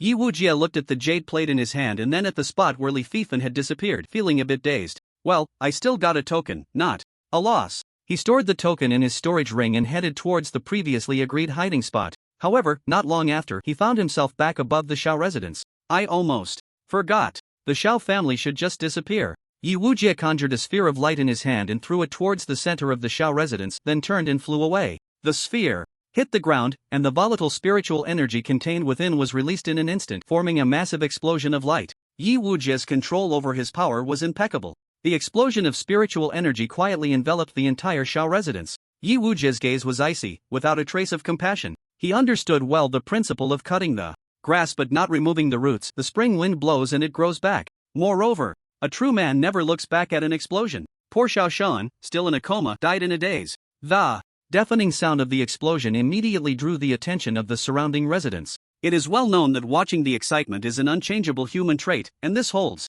true even in the world of cultivation. Many residents hurried to the site of the explosion to see what had happened. What a big pit! What happened here? Wait, this spot wasn't the Shao family, was it? Hiss. Now that you mention it, I remember. So, the Shao family is gone? The hidden elder Tianji shook his head. It seems I am not needed for now. Brother, how are you? Seeing Yi Wujie finally arrive, Yi Tiange stepped forward with concern. It's nothing. Yi Wujie waved his hand. Why is only father here? Where are mother and sister? As he spoke, he moved closer to the unconscious Yi Luan to check on him. Thanks to the powerful healing elixir, all of Yi Luan's external injuries had completely vanished. Yi Tiange had previously helped his father wipe off the bloodstains. Therefore, at this moment, aside from some torn clothes, there was no sign of injury on Yi Luan. The servants and the residents said that mother and sister were rescued by a mysterious person. Speaking of this, Yi Tiange was curious about who had saved mother and sister. Could it be Senior Ling passing by? Oh, Yi Wujie's eyebrows raised in surprise. It's fine. We'll just wait at the Yi residence. Yi Tiange felt uneasy hearing this. No way. What if those two experts come back to capture people from our Yi family? Yi Wujie glanced at his younger brother and smiled. Don't worry. They won't. After saying that, he took out the jade pendant that Li Fifan had given him earlier. Look at this. That expert from the Holy Land gave it to me, saying that my talent is too good and they want to invite me to join the Holy Land. Yi Tiange scratched his head in confusion. What's going on? Weren't they hired help from the Shao family? Hey, they didn't even take the Shao family seriously. Before long, Yi Luan slowly regained consciousness. When he opened his eyes, the first thing he saw was Yi Wujie leaning over him. You are Shao Ji. Father, you finally woke up. Seeing his father awake, Yi Tiange hurriedly stepped forward. The two brothers carefully helped him sit up. How long? Was I unconscious? Where are your mother and the others? Yi Luan turned to ask Yi Wujie. Mother and sister are fine. They were rescued by a senior. Phew, that's good. Hearing this, Yi Luan finally felt relieved. Just then, a ball of purple light suddenly appeared before them. The two became alert, standing ready as the light faded, revealing a purple figure accompanied by CSCC and Yi Lianbing. Mother, sister, the few of them excitedly rushed forward. Father, brother, old Ji, are you okay? CSCC rushed towards Yi Luan the moment she saw them, throwing herself into his arms. I'm fine. I have my sons here. Seeing that his family was safe, Yi Tiange then looked at the woman in the purple dress. The woman wore a light veil that only revealed her pair of eyes, but those eyes felt familiar to Yi Tiange. These eyes. Such a familiar feeling, he thought. To himself, he cupped his hands towards the woman and said, Thank you, senior, for saving my family. The woman in purple looked at Yi Tiange with a hint of excitement in her eyes, which were glistening with unshed tears. Brother Yi, don't you remember me? The woman in purple said this inexplicable line, then slowly took off her veil. After seeing her true appearance, Yi Tiange's eyes widened in excitement. Zihan. Seeing that he recognized her, Zihan finally smiled. Yes, it's me. The Yi family members nearby were also a bit surprised, not expecting that the one who saved them was the girl who had always followed Yi Tiange around when they were young. Soon, the two, reunited after a long time, gently embraced and shared their experiences. Du Shueshuan, who had been silent all along, couldn't help but think, this kid has quite a few romantic interests. In the Western Journey realm, after settling the monkey, Ling Chen returned to the Sunset Sect in the Tinglong continent. At this moment, Li Yan had just successfully established his foundation, and the power of his pure yang body filled him with joy. Feeling the qualitative improvement throughout his body, he was full of confidence about the road ahead. Top-tier cultivation techniques, top-tier physique, top-tier master, plus a residual soul wife to assist him. One could say that as long as he didn't fall midway, becoming an immortal was a sure thing. Just as he was feeling delighted, Ling Chen's figure suddenly appeared in front of him. Seeing his master appear, Li Yan hurriedly shared his joy. Master, I successfully established my foundation. Not bad. Keep it up. Now I'll take you to a place As soon as he finished speaking, he waved his hand, and their figures disappeared together. When they reappeared, the two were already in the sky above a desert. Leen shook his head to look around the environment, somewhat puzzled, and asked, "Master, why did you bring me here?" "You'll know soon." Ling Chen did not answer but kept his gaze fixed ahead, as if waiting for something to arrive. Noticing that Ling Chen seemed to be waiting for something, Leen also curiously stared ahead. After a moment, two thunderous roars suddenly erupted from afar. Roar! Roar! Seeing the approaching figures, Leen couldn't help but exclaim, "Dragons! They're flood dragons!" Ling Chen corrected him. However, even if they were flood dragons, it was Lian's first time seeing such colossal creatures. Moreover, behind the two flood dragons, it seemed they were pulling a palanquin. Standing at the side of the palanquin was a powerful figure with an imposing aura. But even such a strong person was merely playing the role of a carriage driver. The person inside the palanquin must be extraordinary. With his master waiting here, could it be a friend of his master? Or perhaps an enemy? Li Yan thought to himself. But the next moment he would know whether these people were friends or foes. Li Fifan, seeing two unknown individuals blocking the way ahead, immediately shouted angrily, "Get lost, you blind brats!" Saying this, he slapped one of the flood dragons. The flood dragon seemed to receive the command and instantly spat out a blue light towards Ling Chen and the others. The attack from the golden core flood dragon was powerful, but Li Yan was not frightened. After all, his master was here. Humph! Unaware of their impending doom, seeing that the two did not intend to dodge, Li Fifan immediately judged that they were about to die. In his perception, Li Yan was just at the early stage of foundation establishment and Ling Chen was merely at the peak of foundation establishment. How could they withstand the attack from the golden core flood dragon? The attack arrived in an instant before the two, yet it seemed to hit an invisible barrier like a drop of water entering the ocean, causing not a single ripple. Li Fifan raised an eyebrow, somewhat incredulous. Then he clapped his hands towards the two flood dragons and the flood dragons obeyed, immediately launching another attack. Bang! Bang! The fierce attacks whistled through the air, striking once more in front of Ling Chen and the others. Unfortunately, it still had no effect and the attacks were once again neutralized. Throughout this process, Ling Chen maintained a smile. At this moment, the ancient Huanchin and the palanquin grew a bit impatient. "Uncle Li, haven't you resolved it yet?" "Daozi, the two blocking the road have something strange about them." Li Fifan transmitted his voice. "Oh, in that case, let me enjoy myself a bit." As soon as he finished speaking, the curtain of the sedan chair opened by itself without any wind, revealing Gu Huanchin sitting inside, the golden light in his eyes flashing and then disappearing. Li Yan looked at Gu Huanchin's demeanor, his eyes brightening as he thought to himself that it was quite impressive. Gu Huanchin said, "Since you two dared to block my path, I assume you are prepared for death?" At this moment, Ling Chen spoke up, his tone laced with amusement. "So you're the Daozi, huh?" Upon hearing this, both Gu Huanchin and Li Fifan were taken aback. It turned out the newcomer knew their identities, which made things interesting. Li Fifan turned to glance at Gu Huanchin, feeling that the other party must be here seeking revenge on the Daozi. Gu Huanchin chuckled, "Hee hee. Knowing my identity, you still dare to obstruct me?" Li Yan, overhearing their conversation, looked puzzled and asked, "What's this? About rice and wheat?" Ling Chen explained to him, "Don't mind the details. When the fight starts, we'll each take one and you can handle the one with the glowing eyes." Li Yan nodded in response, "No problem. But master, what level of cultivation does he have? I can't sense anything." "Oh, it's nothing, just the early stage of the nascent soul." Li Yan? Upon hearing that the other party was at the early stage of the nascent soul, he was instantly stunned. "Early? Nascent soul? Master, you're not joking with me, are you? I just established my foundation. It's fine, I'll give you a boost." Saying this, Ling Chen reached out a hand and placed it on Li Yan's head. It was just a second, as if nothing had happened. Then Ling Chen said, "Alright, the boost is done, you're at the early stage of the nascent soul now, but only for the duration of an incense stick." This, Li Yan, somewhat disbelieving, sensed his own power. "Master really treats me like a 3-year-old. How could just a touch make me reach the nascent soul? Wow, this power is incredible. Have I really reached the nascent soul?" At this moment he was utterly shocked. He looked at Ling Chen in a daze. Ling Chen merely patted his shoulder and said, "Go train well with the experts." Boom! In the next moment, Li Yan's entire body erupted with power. Early stage of the nascent soul. How is this possible? His cultivation suddenly turned into the nascent soul. Both Gu Huanchin and Li Fifan showed expressions of astonishment. However, they quickly reacted, realizing that the other party must have been hiding their cultivation. The two exchanged glances and almost simultaneously communicated he must have used a secret method to conceal his cultivation. The one at the early stage of foundation establishment had now become a nascent soul, but what about the other one?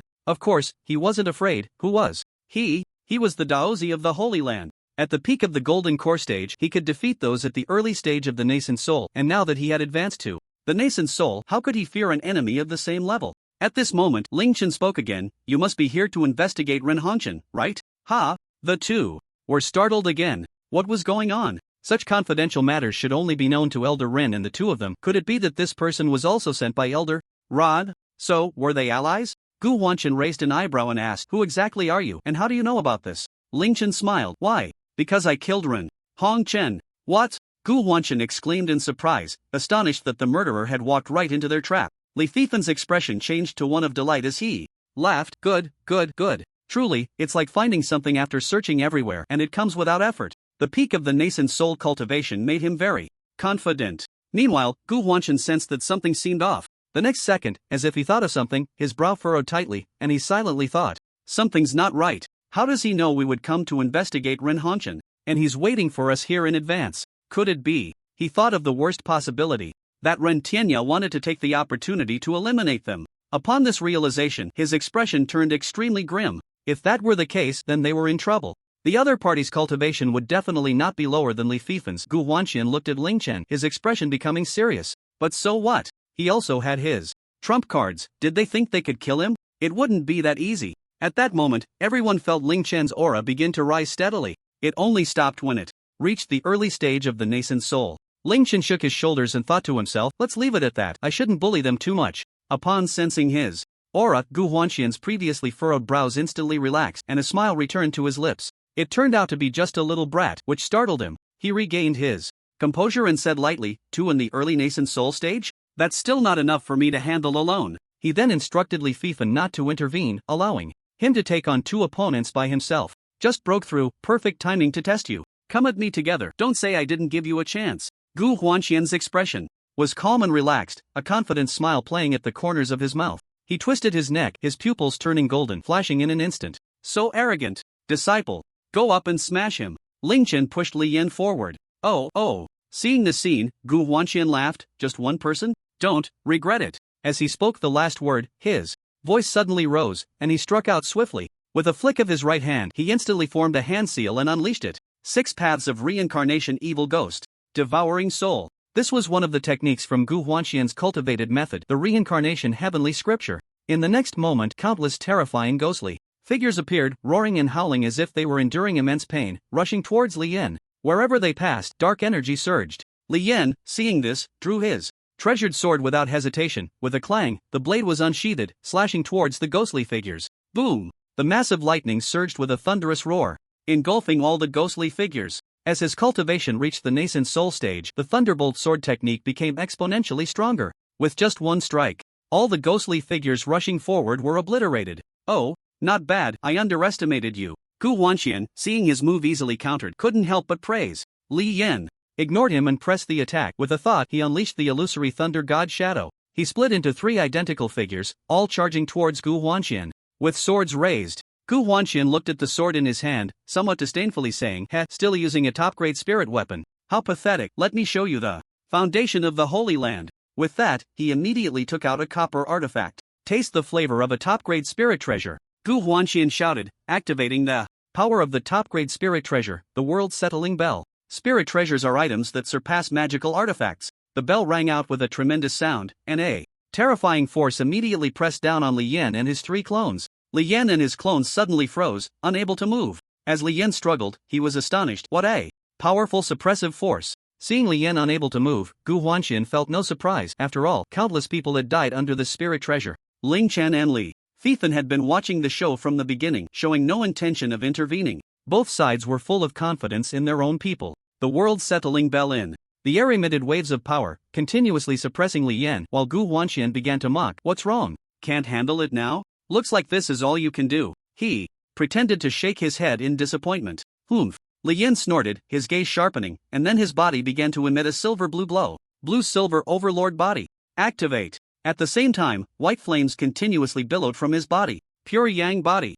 Activate. Ha! Li Yan roared, his form suddenly regaining movement as he leaped into the air. What? Gu Wanqian looked up in surprise at the soaring Li Yan. Li Fifen beside him also raised an eyebrow. In the high sky, Li Yan held his sword high, the lightning on the sword surging, breaking through the clouds. The sky darkened, and the original white clouds transformed into dark storm clouds. At this moment, it seemed that What Li Yan held was not a sword, but the thunder from the heavens. Gu Wanxian was taken aback by this move. In his pupils, the figure of Li Yan, resembling a thunder god, descending to the world, was reflected. Such powerful sword intent. It can actually summon the might of heaven and earth. Gu Wanxian did not dare to be careless at this moment. He quickly formed a hand seal and shouted, "Reincarnation of the Six Paths Immovable King Seal." A massive golden humanoid phantom instantly appeared above him. This phantom was as shocking as a divine manifestation, overwhelming in its presence. In the sky, Li Yan wielded the thunder and struck down heavily towards Gu Wanxian. Slash! Gu Wanxian, on the other hand, thrust his right hand forward, and the gigantic humanoid phantom followed suit with a palm strike. Annihilate! The two attacks collided. With a thunderous roar, instantly erupting in dazzling brilliance, a loud explosion shattered the dim sky. Just the shockwave alone obliterated the surrounding terrain, breaking countless desolate mountains. If there were any low-level cultivators nearby, they would likely be killed by the shockwave. The two were locked in a stalemate for a moment before both were knocked back several dozen meters. Gu Wanxian wiped a trace of blood from the corner of his mouth, his brow furrowed, and coldly said, "To force me to this extent, you have every reason to be proud." Li Yan, however, was uninjured, only slightly agitated in his blood, as his physique was much stronger than Gu Wanxian's. In the distance, Li Fifan frowned. Could it be that Daozi is about to capsize in the gutter this time? He couldn't help but think. Six paths combined. Reincarnation. Great hand seal. Gu Wanxian's expression turned icy as he directly summoned his strongest killing move. The reincarnation heavenly cannon had a total of 7 offensive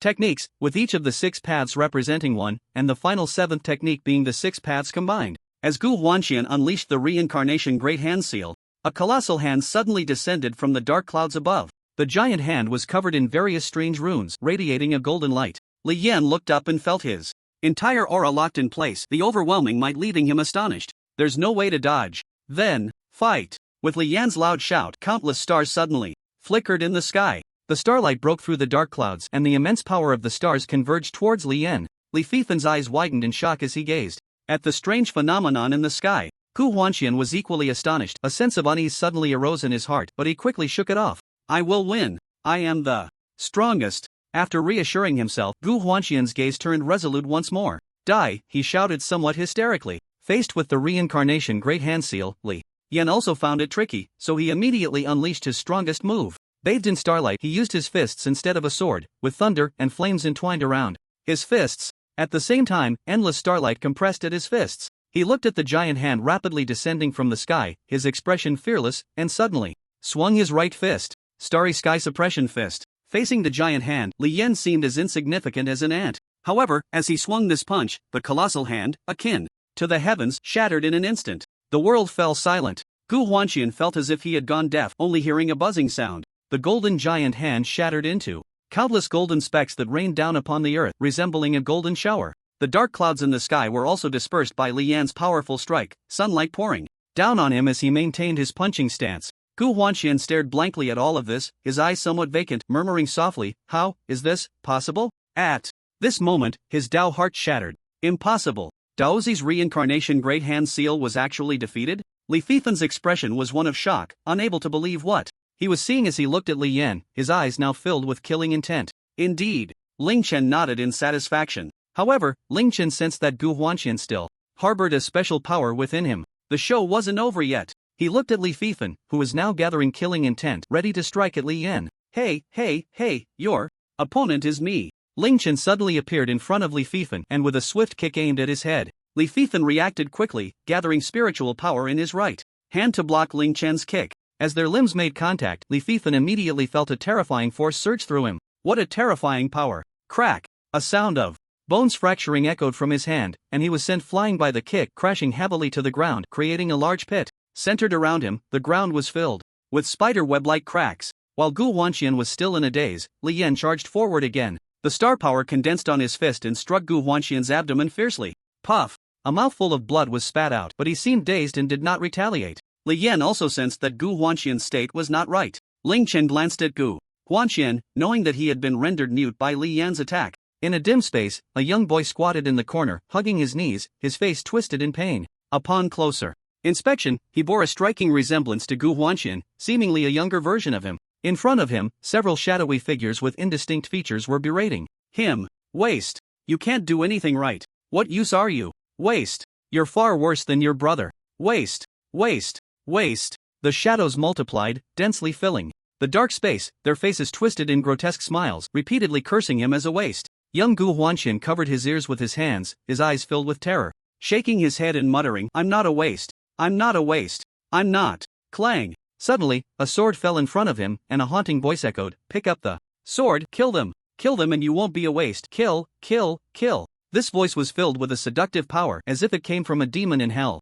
I'm not a waste." The boy picked up the sword at his feet with hollow eyes, muttering over and over. Looking at the countless shadows mocking him, his pupils gradually turned golden, then quickly shifted to blood red, rapidly staining the whites of his eyes. "I'm not a waste." His voice transformed from a low murmur to a roar. Then he raised the sword and charged into the crowd of shadows. He swung the sword continuously, reaping shadow after shadow. Cack. Yes, that's it. Kill, kill, kill. Ha ha ha ha ha. Watching the young Gu Huanxian slaughtering his way through, the owner of that voice was immensely pleased. In the dim space above, a pair of blood-red giant eyes suddenly appeared. In reality, Gu Huanxian, who had been struck in the abdomen by Leen, hung his head low. Suddenly, the corners of his mouth lifted sharply. The non-Guan Yen in the Taiji Jade pendant sensed something was wrong and immediately warned, "Not good. My husband, retreat quickly." Leen frowned and abruptly retreated several feet. The next second, a thick black mist erupted from Gu Huanxian's body. Cack. The bowed Gu Huanxian suddenly let out an eerie laugh, a sound that seemed to have two different voices, both frantic and sharp. Gu Huanxian slowly raised his head, revealing one side of his face normal, while the other side had blood-red eyes and an exaggerated grin. The black mist continued to gather on his bizarre half-face, gradually forming a terrifying black mask. "What's going on?" Leen stared in shock at the transformed Gu Huanxian. At this moment, Gu Huanxian spoke, his voice carrying two distinct tones. "Finally, this lord has finally emerged. Ha ha ha ha ha." He spread his arms wide, laughing towards the sky, as if reveling in the freedom of basking in sunlight. Leen frowned and asked, "Who are you?" Gu Huanxian's movements froze, and he abruptly straightened up, his tone chilling as he replied, "Demon." Just as Li Fifan got up, he felt a terrifying demonic aura. Then, he was taken aback by Gu Huanxian's appearance. How could this be possible? When did this demon hide within Daozi's body? So many powerful figures in the sect actually failed to notice. Ling Chen stroked his chin, finding it very interesting. "This reminds me of a certain protagonist who can become ethereal." He had loved watching the darkening of anime protagonists since he was a child, feeling that the darkened versions were both strong and cool. The foreign demon lord in the group often created such a dark persona for himself. "It's decided. I'll find an opportunity to pretend to be weak and darken a bit." Ling Chen nodded secretly, adding this idea to his to-do list. He waved his hand, and a semi-transparent panel appeared, already listing many tasks. Take Sun Mukong as a disciple, pretend to be a god in the urban world, show off with Suke, multiverse Huaxia plan, Great Qin immortal dynasty plan. Participate in the group photo of the last episode of Diga, make flirtatious remarks in Super Beasts, use time stop on the King of Time, surpass Science as an earthling. With a thought, he added explosive darkening to the end. Then he glanced at Li Fifan and learned all about his life achievements. Looking at the memories related to the Holy Land, Ling Chen couldn't help but gasp. "Goodness, is this still the Holy Land? It feels like a demon lair." Then a spark flashed in his eyes, and terrifying flames instantly enveloped Li Fifan. Li Fifan let out a painful cry, and in the blink of an eye, he turned to ashes. With a wave of his hand, the spatial ring was sent to Ling Chen's hand. Gu Huanxian seemed to sense the terrifying flames, and his laughing voice suddenly stopped, looking at Ling Chen with some surprise. He extended a finger and casually pointed at Ling Chen. "You are quite good. I'll give you a chance to be my first subordinate." Li Fifan, who could easily deal with peak nascent soul stage, should have his true strength at the transformation stage, Gu Huanxian thought. Seeking death. Leen, seeing him disrespect his master, immediately became furious. His eyes narrowed, and he unleashed the divine fire golden eyes. Flames flickered in his pupils, and in the next moment, Gu Huanxian was engulfed in terrifying flames. Gu Huanxian made no move, sneering, "Is that all?" Leen was stunned. "How is that possible? It didn't work." Gu Huanxian slowly raised his hand and lightly flicked a finger at Leen. A droplet-shaped energy, like ink wash, erupted forth. The speed of this strike was extremely fast, and its terrifying power distorted the surrounding space. Leen wanted to dodge, but it was already too late. At the critical moment, Ling Chen's figure appeared in front of him in an instant. With a single finger, that terrifying attack rapidly dissipated at his fingertip. Leen immediately felt a joy of rebirth after a calamity. "Phew, luckily, master is here." Gu Huanxian clapped his hands upon seeing this. Good. You really are impressive. State your name." Ling Chen smiled slightly and said casually, "My name is Ling Chen, just an ordinary golden core cultivator, and you?" He. The demon paid no attention to Ling Chen's nonsense but instead opened his arms wide, as if embracing the world with a sickly smile on his face, saying, "I am the first demon of the demon realm. This is the name you humans have given me, demon." Leen was shocked, unable to help but murmur. Seeing Lian's reaction, the demon was quite satisfied and continued, "The day I return to this world is the day all beings of heaven and earth will submit." Listening to his grandiose speech, Ling Chen couldn't help but interrupt. "Wow, so impressive, but why are you in such a miserable state now? Hiding inside someone else?" The demon was immediately stunned, which reminded him of some unpleasant memories. He began to get angry, ungrateful. "Since that's the case, then everyone shall die. Ha ha ha." After saying that, a torrent of demonic energy erupted from him, and the surroundings darkened once again. He clasped his hands together, and terrifying power gathered between them. The air around him surged violently due to this move, forming swirling hurricanes. Snap! Ling Chen directly flashed and slapped him across the face. The loud sound of the slap echoed around, as if the power gathered in the demon's hand had been shattered by this blow. The massive hurricane instantly vanished. The demon's head was knocked to one side, his eyes dazed. He only felt a fiery pain on his face, and at the same time, the power within him seemed to be sealed in an instant. No matter how he tried to mobilize it, it was useless. His body began to fall, while Ling Chen held him up in the air by his shoulder with his left hand. "Power, where is my power? I am the demon ancestor. What is happening?" Even though he had not yet recovered to his peak strength, he was not something a mere mortal could compare to. Fear? For the first time, fear arose within him. Ling Chen clenched his right fist and waved it in front of him, saying, "Have you ever seen a fist this big?" However, the demon remained dazed, as if he had been scared silly. Seeing that he did not respond, Ling Chen punched him in the face. Blood immediately flowed from the demon's nose, and he snapped back to reality, looking at Ling Chen with confusion, fear, and disbelief. "Who on earth are you? Are you perhaps a celestial-level powerhouse passing through this world? I am at the golden core stage." After saying this, he changed his fist into an open palm and placed it on the demon's head. "You are the first demon, right? Sorry, but there is no place for you in the human realm anymore. You might as well go die obediently." Upon hearing this, the demon panicked. He had just been resurrected. How could he die like this? So he quickly began to plead for mercy. "Wait, don't kill me. This world is about to face a catastrophe, and I can tell you the truth." Hearing this, Leen became a bit nervous and asked, "What catastrophe?" The demon secretly laughed in his heart, having taken the bait. However, Ling Chen certainly knew what the truth was. "Isn't it just that this world hides something that can break through the limits of the celestial sovereign?" Ling Chen said flatly, as if he were discussing something trivial. "This world has such an opportunity, and it will surely become the center of turmoil afterward. However, this opportunity has not yet matured." Meanwhile, the demon's heart was churning with waves of shock. His eyes widened as he stammered, "And no, it's impossible. How could you?" It should be known that this secret was known only to two ancient demons even in the demon realm, and the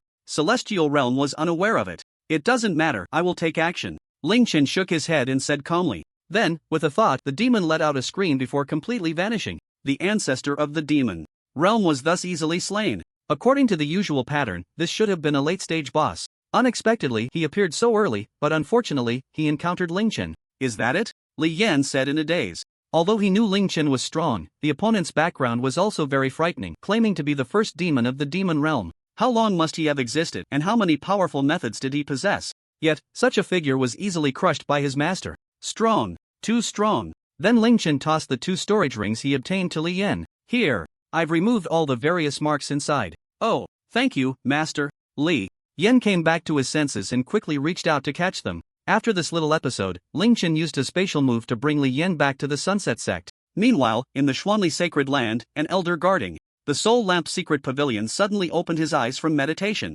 He looked solemnly at the position of the soul lamps and muttered to himself, 2 have been extinguished. 1 disciple, 1 guardian elder. In the journey to the West Dimension, in the cave heaven world, due to Ling Chen's deliberate adjustment of the flow of time, when he returned again, a year had passed in the cave, while only a day had passed outside. At this moment, the future great sage equal to heaven, Sun Wukong, was leaning on the back of a qilin, reading a book. In his hand was none other than the tale of Cultivating the Tao. This book had a strong sense of immersion, as if the monkey was truly experiencing the life of the protagonist within it. He seemed to have personally experienced all the dangers and deceptions within. The protagonist's love, hatred, and entanglements were a delight to him. In the cave world, with Ling Chen absent, he could only spend his days accompanied by various exotic beasts, and he had read this book no less than dozens of times. He had gained many insights. Whoosh! Ling Chen's figure suddenly appeared beside the monkey. He glanced at the monkey, who was engrossed in reading, and smiled. "Little monkey, after reading for so long, have you gained any insights?" The monkey, who was reading, was startled by this question, but soon realized that Ling Chen had returned. Seeing Ling Chen again, his expression was as excited as if he had just arrived, and he quickly jumped down from the Chilin's back. Immortal, you have finally returned. I have gained many insights, let me share them with you. The monkey patted his chest, looking confident. He then began to recount what he had learned from the book, such as how to hide one's true cultivation level, how to avoid various troubles, and so on. In short, the core idea was one word: survive. Survive until invincible, then go out and have fun. After listening, Ling Chen nodded in satisfaction. Not bad, you have grasped the true essence of survival. You can be my disciple. Upon hearing this, the monkey immediately became incredibly excited, kneeling down and bowing, exclaiming with enthusiasm, "Thank you, Immortal, thank you, Immortal." Still calling me Immortal? Oh, thank you, Master. Ling Chen smiled and nodded in acknowledgement. I, Ling Tiandazun, will take you as my disciple today. Do you have a name? Ling Chen asked knowingly. The monkey raised his head, the excitement in his eyes still not fading. I have no name, why don't you give me one, Master? Ling Chen paused and continued, alright, I will take the character Sun from your monkey name, and for the given name. Then he recited a verse, in the beginning of chaos, there was no nature. To break the stubborn darkness, one must understand emptiness. So, I shall call you Sun Wukong. In the beginning of chaos, there was no nature. To break the stubborn darkness, one must understand emptiness. Sun Wukong. Sun Wukong savored this name and verse, feeling the profound meaning within. With the name, he was overjoyed, and the next moment he began to bounce around, loudly proclaiming that his name was Sun Wukong. The Qilin nearby also joyfully called out, seemingly happy for Sun Wukong. Seeing this scene, Ling Chen felt a nostalgic flavor reminiscent of watching Journey to the West as a child, but now he was truly entering the world of Journey to the West and had become Sun Wukong's master. He was thoroughly satisfied. With a wave of his hand, a semi-transparent task list panel appeared. Then, he checked off the item, take Sun Wukong as a disciple. After completing this, he called Wukong over. Alright, Wukong, since I have taken you as my disciple, let us officially begin your path to immortality. Upon hearing this, Wukong quickly sat up straight, feeling that this day had finally come. I have two paths for you to choose from. The first is the traditional cultivation method of this dimension, and the second is the martially mortal method. Although the traditional cultivation method of this dimension would still face 3 disasters and 9 tribulations even after becoming an immortal, it was well suited to the rules of this world's heaven and earth. As for the martial immortal method, it was adapted by Ling Chen based on the Great Zhou Tian Star technique, combining martial arts, nature, and life. Sun Wukong scratched his head, somewhat confused, and asked, Master, what is the difference between these two paths? Also, why do you say this dimension? What does that mean? Ling Chen patiently explained to him one by one. For example, the integration of the 3 realms is one dimension, but there are countless such dimensions. The traditional cultivation method of this dimension, even after becoming an immortal, will still experience 3 disasters and 9 tribulations. If you can overcome them, you will continue to live freely. If not, life and death will cease. However, the martial immortal method does not have the 3 disasters and 9 tribulations, and its combat power far exceeds that of ordinary immortals. But this method is too powerful and may attract the envy of others. When Sun Wukong heard that there were countless dimensions like their world, he was utterly shocked. As Ling Chen spoke about the differences between the 2 paths of cultivation, Sun Wukong thought of the protagonist in the tale of Cultivating Immortality, who also possessed a treasured artifact and a heaven-defying technique. No wonder his master wanted him to read this book. His eyes rolled around, and he immediately made up his mind. Master, if I am to walk a path, let it be the strongest one. Even if I attain immortality, without sufficient power, I cannot be free. I am willing to learn the way of the martial immortal. Good. Ling Chen nodded, then pointed at Sun Wukong's forehead, transmitting the technique named Starry Martial Immortal Scripture into his mind. Sun Wukong was instantly entranced, his pupils reflecting a small figure demonstrating the technique and countless marvelous characters. As he began to comprehend its mysteries, the Starry Martial Immortal Scripture draws its power from the stars, cultivating both body and technique. When fully realized, one can become an indestructible body of stars, impervious to all laws, with an incredibly strong physical form. The magical power is immense, and even when depleted, one can directly borrow the power of the stars in the sky. As Sun Wukong grasped the intricacies of the technique, he felt an overwhelming strength just from the simple understanding. Soon, after absorbing this starry martial immortal scripture, his gaze towards Ling Chen became even more respectful, filled with deep gratitude. He then bowed 3 times to Ling Chen, solemnly saying, Thank you, Master, for passing on the teachings. Ling Chen helped him up and took out an ordinary-looking jade pendant, which appeared to be a peace symbol. He hung the peace symbol around Sun Wukong's neck, saying, This item is called the sky-covering jade. It can help you conceal your heavenly path and avoid all heavenly calculations. Wear it well and do not take it off. Master. Sun Wukong felt a bit moved, warmth filling his heart. His master was so good to him. By the way, there's one more thing. You have a senior brother named Leen, but he is not in this dimension. Ling Chen changed the subject, mentioning Leen. Sun Wukong nodded, feeling happy to learn that he was the second disciple of his master, and thought to himself, my master can indeed traverse dimensions at will. Today had truly expanded his worldview. Not only did he learn about so many dimensions, but his master could also cross into other realms. After finishing, Ling Chen instructed Sun Wukong to begin his cultivation. Cultivate well, and feel free to ask me anytime if you don't understand something. After a pause, he added, our time float here is much faster than your senior brother's. Cultivate well, and you will surpass him in no time. Ling Chen's expression was somewhat playful, as if he could already envision Li Yan's awkwardness when they met. Hearing this, Sun Wukong became interested. Alright, I'll give my senior brother a surprise then. He. The Starry Martial Immortal Scripture could be said to be a technique tailored for Sun Wukong, filled with offensive moves.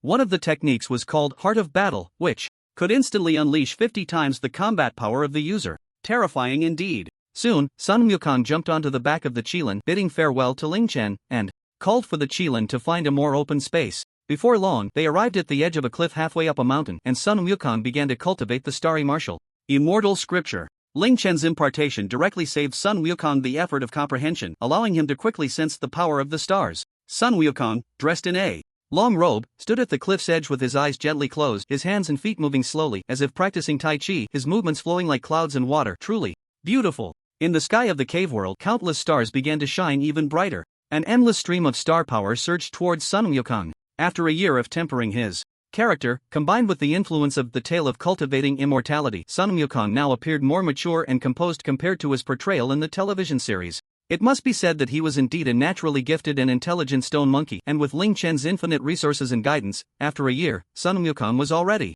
close to becoming an immortal. Here, the term immortal refers to a martial immortal, not the immortals of the journey to the West Dimension. The path of the martial immortal consists of 9 stages. Each stage brings significant transformation to both the physical body and the soul, until after the 9th stage, one achieves the immortal body where body and mind are unified. The immortal body cultivated through the Starry Martial Immortal Sutra is known as the Eternal Star Body. At the first stage, a practitioner's limit single-arm strength can reach 500,000 pounds, effortlessly wielding the Rui Jingu Bang. At this moment, Wukong is already at the 9th stage. Ling Chen is practicing with Sun Wukong. Bring it on, let me see how well you've mastered the techniques in your Martial Immortal Sutra. Yes, master. Upon hearing this, Sun Wukong's eyes sharpened, and his fighting spirit ignited. In an instant, a fierce wind arose, and his aura exploded, becoming 50 times stronger than before. Starry sky-breaking fist. Sun Wukong gathered star power and slammed his right fist towards Ling Chen. A fist shadow made of starlight instantly appeared. However, Ling Chen merely waved his hand and dispersed it completely. Seeing this, Sun Wukong was not surprised but instead unleashed different techniques one after another. But soon, he stopped. Master, there are a few more moves, but I don't have a weapon, so I can't demonstrate them well. Ling Chen thought for a moment and took out a Rui Jingu Bang weighing 1,000,000 pounds and tossed it to him. Sun Wukong quickly caught it. 1,000,000 pounds was just a trivial matter for him now. He caught the staff, twirled it a few times, and then examined it closely. Rui Jingu Bang. Truly a great treasure. Thank you, master. This Rui Jingu Bang is incredibly hard and can change size. You should give it a try. Oh, it can change size? Wukong exclaimed, and immediately began to experiment. He shouted at the Rui Jingu Bang, small, small, small. The next second, the staff began to shrink until it was smaller than the size of his palm. Then Sun Wukong shouted at the staff again, big, big, big. Before long, the staff returned to its original size and then grew larger. Once you refine it, you can control it with your thoughts, and when not in use, you can store it in your dantian. Ling Chen explained to him. With a handy weapon, Sun Wukong continued to fight with Ling Chen, unleashing various terrifying techniques that astonished the spirit beasts within the cave world. After a long while, the two stopped fighting, and Ling Chen praised, not bad. Indeed, practical combat is essential. Hearing Ling Chen's praise, Wukong happily twirled the staff, then rested it on his shoulders. After that, Ling Chen taught him the 72 transformations of the earthly fiends. After all, this was Sun Wukong's signature divine ability. As for the cloud somersault, he taught that too, but he also imparted something even more powerful, which was the laws of space. Since the laws of this world were not apparent, it was very difficult for practitioners to comprehend them. Fortunately, the monkey had him to teach. Speaking of which, this was the first time he had put so much effort into cultivating a disciple. He wondered if that kid Li Yan would be jealous? Ha ha ha. Time flew by, and another year passed quickly. During this time, the two of them spent their days either cultivating or chatting, and Ling Chen often shared various stories of protagonists with him. Under this long-term influence, Wukong also began to develop a knack for witty banter. Of course, Ling Chen wouldn't just stay in the cave world for a whole year without going out. He would occasionally return to catch up with his wife, truly a master of time management. One day, Sun Wukong was meditating and cultivating, and his aura grew stronger, occasionally bursting forth with brilliant starlight. This starlight seemed to emanate from countless hair pores, and through the divine eye, it could be seen radiating from every single cell. Today, Sun Wukong successfully broke through to become a martial immortal, achieving the eternal star body. After a long while, Sun Wukong slowly opened his eyes and exhaled a breath of turbid air. So strong. Is this what it means to be a martial immortal? Feeling the immense power contained within every cell of his body, he was filled with excitement. I've finally made it. Ling Chen got up from his ergonomic chair, stretched lazily, and said. Then, he stepped forward to stand in front of Sun Wukong. Wukong, master. Hearing Ling Chen's voice, Sun Wukong stood up and bowed. Congratulations on achieving the realm of a martial immortal. Your strength is now unmatched in this dimension, and you have the power to protect yourself. It's time to descend the mountain and see the myriad forms of the world. Ling Chen said softly. Upon hearing this, Sun Wukong hesitated for a moment and cautiously spoke. Master, I want to wait until I'm invincible before coming down the mountain. Ling Chen, what? Even after becoming this strong, you still want to wait? Listening to his astonishing words, Ling Chen felt a wave of black lines across his forehead and fell into silence. Fine, this is my fault. Listen to me, disciple, you are already nearly invincible. Apart from the three highest beings in this dimension, no one else is your match. Go down the mountain and train well. After saying this, Ling Chen gently waved his hand at Sun Wukong, and suddenly, the phoenix wing purple gold crown and the golden chainmail appeared on Sun Wukong. This was exactly the set from the original story. Of course, what Ling Chen provided was much better than what was in the original. This armor is impervious to blades and fire, and it can change its shape at will. Consider it a gift from your master for your descent. Sun Wukong looked at the suddenly appeared armor on him with some surprise, feeling it suited him perfectly and was exceptionally fond of it. With the thought, the armor's appearance changed to something more understated, resembling ordinary armor. Seeing this, Ling Chen nodded in satisfaction. Not bad, he understands the importance of being low-key. And this spatial ring is also for you. Ling Chen took out a bronze ring and handed it to him. Although the monkey had already comprehended the laws of space very deeply, as a master, he still had to give him a storage ring. Speaking of which, this dimension didn't have storage rings, magical treasures couldn't be stored in the Dantian, and in the original story, Sun Wukong's golden staff was kept in his ear. In the next moment, the scene changed, and Sun Wukong found himself outside the cave world. Ahead was the entrance to the cave he had once visited on the mountain. At that moment, Ling Chen's voice echoed from within, if you really can't manage, just come back. Master. Sun Wukong felt a surge of emotion in his heart and suddenly knelt down, bowing 3 times towards the entrance. Years in the cave felt like just a few days in the world, and Wukong walked down the steps he had come from. Upon reaching the foot of the mountain, he suddenly saw a woodcutter carrying firewood, singing a song, eliminate schemes and clever calculations, calmly recite the Huangting. Oh, Sun Wukong blinked, looking at the woodcutter with a hint of curiosity. Singing such a song, could he be a cultivator? Unfortunately, Sun Wukong did not sense any cultivation from the woodcutter, who seemed just a bit more spirited than an ordinary person. Of course, it was also possible that the woodcutter had a clever method of concealing his aura. He thought about approaching to greet him and inquire further, but after some consideration, Wukong felt it was better to avoid unnecessary trouble. Moreover, encountering a cultivator right after descending the mountain seemed a bit too coincidental. I should hurry back to Flower Fruit Mountain to see my children. Sun Wukong thought to himself, leaping into the air, riding the clouds and using spatial power to leave quickly. The woodcutter, seeing this, put down the firewood and stared blankly at Sun Wukong flying away. Where did this monkey come from with such cultivation? The woodcutter's form slowly faded and then reformed, revealing an elder with an air of immortality. Bodhi Ancestor. A few days ago, Bodhi Ancestor had predicted that the destined person would soon arrive, so he transformed into a woodcutter to guide him. However, for some unknown reason, he had not seen the destined person that day. After calculating, he found that this monkey seemed to have vanished, leaving only a blank space. Thus, he had to keep his attention on this situation. And today, upon suddenly discovering the monkey's trace, Bodhi Ancestor hurriedly transformed to come. He had thought that singing a Taoist song would attract him, but unexpectedly, the monkey just took a glance and flew away. Bodhi Ancestor stood in silence for a moment, shook his head, and muttered to himself, forget it, I never wanted to get involved in this mess. With that, he turned to return to his cave. At that moment, a voice called out to him, friend, please hold on. Patriarch Bodhi stopped in his tracks and turned around, only to see a handsome man in a moon-white robe standing with his hands clasped behind his back, smiling at him. What surprised him even more was that he couldn't see through this person's cultivation level. When did such a figure emerge in the 3 realms without a whisper of news? Could it be that this person taught that monkey how to cultivate? May I ask what brings you here, friend? Suppressing his doubts, Patriarch Bodhi inquired. It's nothing urgent, just that I think it's wise for you not to wade into this murky water.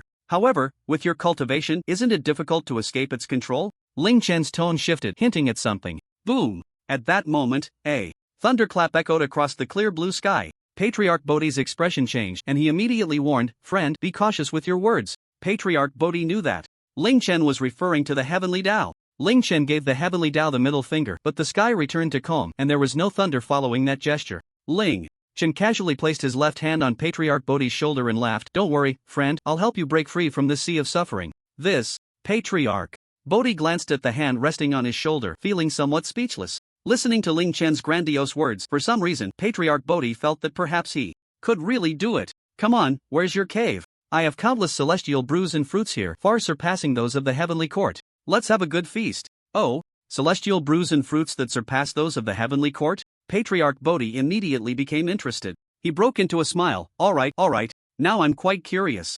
I am Bodhi, but I don't know how to address you, friend." Ling Chen waved his hand and said, "Oh, I'm Ling Chen, known as Ling Tiandazun." "Tiandazun?" Patriarch Bodhi raised an eyebrow, thinking to himself, what a grand title. Just as Bodhi was pondering, Ling Chen had already taken out his phone and snapped a selfie of himself and Patriarch Bodhi. Isn't this the device known as a phone in later generations? Ling Dao friend, you really have a good taste. Seeing Ling Chen's phone, the Patriarch wasn't too surprised, as, with his cultivation level, he surely knew about the situation in later generations. "Ha ha ha, don't mind me, friend." Bodhi shook his head and chuckled. Thus, the two walked side by side, as if they were buddies, chatting as they made their way to the Crescent Moon 3-star cave. Inside the cave, the disciples looked at Ling Chen, who had his arm around their master, and couldn't help but wonder who this person was. Soon, the two sat down at a long table, and with a wave of Ling Chen's hand, various celestial treasures and exotic fruits appeared instantly. Many of them were things Bodhi had never seen before. As they ate and drank, discussing the principles of heaven and earth, Bodhi felt that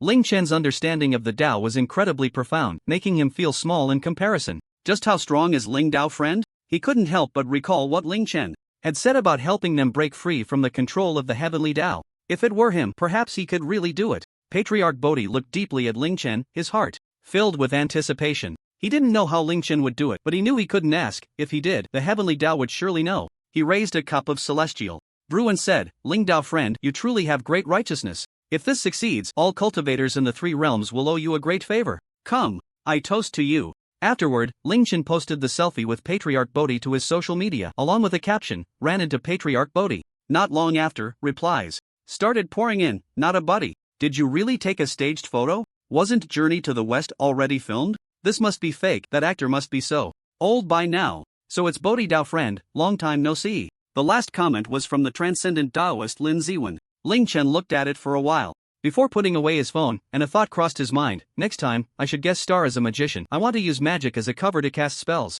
In the Eastern Victory Divine Continent, on Flower and Fruit Mountain, Sun Wukong soared through the clouds and arrived above Flower and Fruit Mountain. Seeing the monkey horde below, a wave of nostalgia and excitement surged in his heart. "Children, your king has returned." He couldn't help but shout loudly, like a king returning, his voice echoing in the valley, lingering for a long time. The monkeys below looked up in response, and to their astonishment, they saw their king clad in golden chainmail, wearing a phoenix-winged, purple gold crown, standing atop the clouds, exuding great majesty. "King! It's the king! The king has returned!" As this shout of "King" rang out, the monkey horde erupted in excitement, jumping and leaping as if boiling water. They kept shouting, "The king has returned!" Seeing his little one so thrilled, he felt very happy. Descending from the clouds, Sun Wukong strode towards the monkey horde. The monkeys shouted and rushed forward to welcome their king. Among them, the oldest-looking monkey stepped forward joyfully, saying, "King, you flew down from the clouds, have you attained immortality?" Hearing this, Sun Wukong nodded. Of course. He had also searched for immortality in the Eastern Victory Divine Continent for nearly 9 years, and after failing, he went to the Western Bull Heavenly Continent, where he met Ling Chen. Upon hearing Sun Wukong's words, the old monkey was very happy for him. He opened his mouth, seemingly wanting to say something more, but ultimately held back. Sun Wukong, with a beaming smile, made his way to the throne in the water curtain cave, surrounded by the throng of monkeys. "Come, children, I bestow upon each of you a celestial peach. Eating one can extend your life by 300 years. With a wave of his hand, countless celestial peaches fell from the sky like rain. The monkeys, eager to catch them, were astonished to find the peaches floating before them. Hearing that eating one could add 300 years to their lives, the monkeys erupted in excitement, chattering as they began to take the celestial peaches, just enough for each monkey. "Thank you, King, for your generous gift. Oh happy face, oh!" The monkeys cheered in unison. The oldest monkey could no longer contain himself and immediately devoured the celestial peach in a few bites. As the peach entered his stomach, a radiant light burst forth from his pores, enveloping his entire body. Woo! Woo! The monkey horde was both surprised and curious, scratching their heads as they watched the old monkey surrounded by celestial light. Seconds later, as the light dissipated, the once feeble old monkey had transformed into a strong and youthful figure. Some monkeys gathered around him, curiously inspecting him from head to toe. The old monkey clearly felt the change within himself. He clenched his fist, the previous weakness completely vanished, and a surge of power flowed through his arms. This feeling, have I really become young again? The monkeys examining him quickly chimed in, yes, you really look younger. Seeing how miraculous the celestial peach was, the monkey horde eagerly began to eat, the sounds of swallowing filling the air. Soon, every monkey began to emit celestial light, illuminating the dim water curtain cave brilliantly. Woo! I feel like I'm becoming an immortal. This feeling is amazing. Great! I become young again, I can live for several hundred more years. The king is mighty. Meanwhile, not far away in the sea, a 100-meter-long black dragon suddenly opened its enormous eyes, glinting with a cold light. Its massive body swayed gently in the water, as if the entire ocean trembled for it. There's the scent of treasure. The dragon keenly sensed the unusual activity nearby, a strong desire surging within its heart. Roar! It opened its gaping maw and let out a thunderous roar that shook the heavens, the sound waves sweeping around and stirring up tumultuous waves. With a mighty roar, the dragon soared out of the sea, waves and water rolling and crashing into the sky. The black dragon glanced towards Flower and Fruit Mountain before swiftly flying in that direction. In the water curtain cave, the celestial light gradually faded, and the monkeys excitedly examined themselves, bouncing around to feel the changes in their bodies. Sun Wukong watched them playfully as they wrestled with each other. At that moment, the elderly monkey approached Sun Wukong and said, Your Majesty, there's something I need to tell you. Oh, what is it? Speak quickly. It's like this. 2 years ago, a black evil dragon came to our sea area. At that time, some monkeys were nearby, and that evil dragon immediately devoured 2 of our monkeys. After that, it kept forcing us to offer it fruits and food. After a pause, he continued, Seeing that you now possess such divine powers, I can safely tell you. Ha! Upon hearing this, Sun Wukong felt a surge of anger and let out a roar typical of an angry monkey. Seeing someone take the lead, the other monkeys also began to express their indignation about the matter. Where is that evil dragon? I will avenge them. Although Sun Wukong had intended to keep a low profile, with others being bullied, he was determined to retaliate with a thunderous force. Roar! Just then, a dragon's roar echoed from the sky not far away. Hearing that familiar roar, the monkeys immediately trembled in fear. It's here, it's coming. Wukong immediately released his divine sense and looked at the black giant dragon, gritting his teeth. Good. Old son, haven't found you yet, and you've come looking for me first. After saying that, he leaped down from the throne and boldly walked towards the cave entrance. Children, watch how I, your king, easily slay it. The monkeys, who had been trembling in fear, suddenly stopped in their tracks. That's right, our king has become an immortal and returned, dealing with a mere evil dragon is definitely not a problem. Your Majesty! The monkey crowd shook off their previous despondency and began to cheer for Sun Wukong, following closely behind him. As the monkeys exited the cave, they happened to see the black dragon descending in front of the waterfall. The giant dragon then spoke, Little monkeys, quickly hand over the treasures you've hidden. Hey!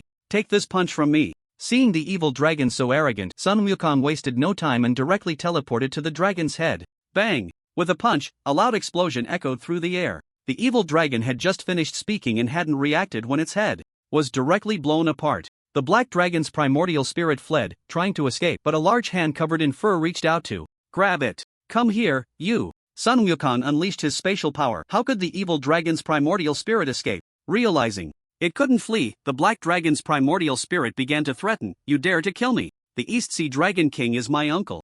Humph. You eat my kind, I don't care who your uncle is. After saying that, Sun Wukong exerted force with his palm, and a piercing scream echoed as the black dragon's primordial spirit exploded and vanished. The black dragon's realm was at the early stage of celestial, immortal in this dimension, and it was so easily taken down by Sun Wukong. In the journey to the west, the cultivation realms are refining essence into chi, refining chi into spirit, refining spirit into void, refining void into unity, earth immortal, celestial, immortal, golden immortal, Tai Lus immortal, Tai golden immortal, Great Luo golden immortal, heavenly sovereign, saint. Among them, heavenly sovereign is a type of fruit position, generally conferred by the heavenly Tao, such as the Lord of the Three Realms, Jade Emperor. Although it is a type of fruit position, it does not mean it is weak. Its strength is certainly greater than that of an ordinary Great Luo golden immortal. Seeing their king so easily slay the black dragon, the monkeys were momentarily stunned, standing there in a daze.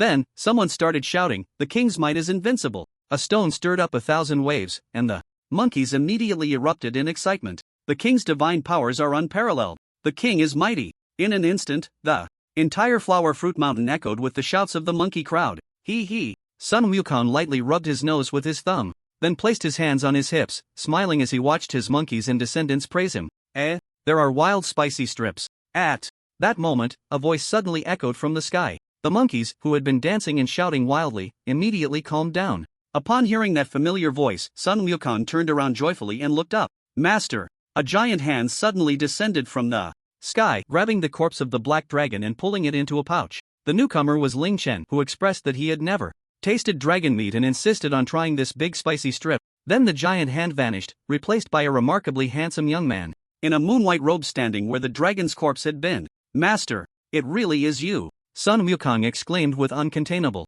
joy upon recognizing Ling Chen, rushing forward to greet him. Wukong, Ling Chen replied with a smile and a nod. Master, how did you come to my place? I came to see your flower fruit mountain. Great.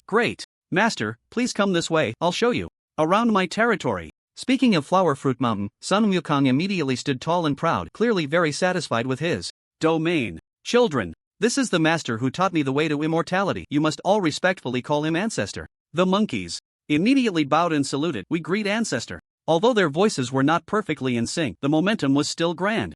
Ling Chen glanced at them and noticed that the monkeys were all filled with pure energy, indicating that although they were demons, they had never eaten meat. This flower fruit mountain is a spiritual land, the ancestral vein of the 10 continents, the source of the 3 islands, filled with countless spiritual fruits, making meat consumption unnecessary. What a pity, it seems I can only eat the dragon meat myself. Ling Chen sighed inwardly. He lightly tapped the air with his fingers, and countless streams of light appeared, flowing into the foreheads of each monkey. Since you all call me ancestor, I will pass on to you a method of cultivation, the 9 transformations golden immortal technique. Ling Chen taught them the cultivation system of the local world, which could reach the golden immortal realm at its highest. Feeling the cultivation method in their minds, the monkeys were all extremely excited. Today's surprises just kept coming. First, their king returned as an immortal, then they got rid of the oppressive evil dragon, and now they received the cultivation method taught by their king's master. This was simply an indescribable joy. Seeing this, Sun Wukong immediately bowed in gratitude on behalf of the monkeys, saying respectfully, "Thank you, master, for passing on the teachings." After absorbing the cultivation method in their minds, the monkeys quickly expressed their thanks. "Thank you, ancestor, for passing on the teachings." Ling Chen responded, "From now on, cultivate diligently. Once you achieve success, you must do good and help the world. You must never use your cultivation to oppress the weak or commit evil for no reason." Yes, we will strictly obey ancestors' orders.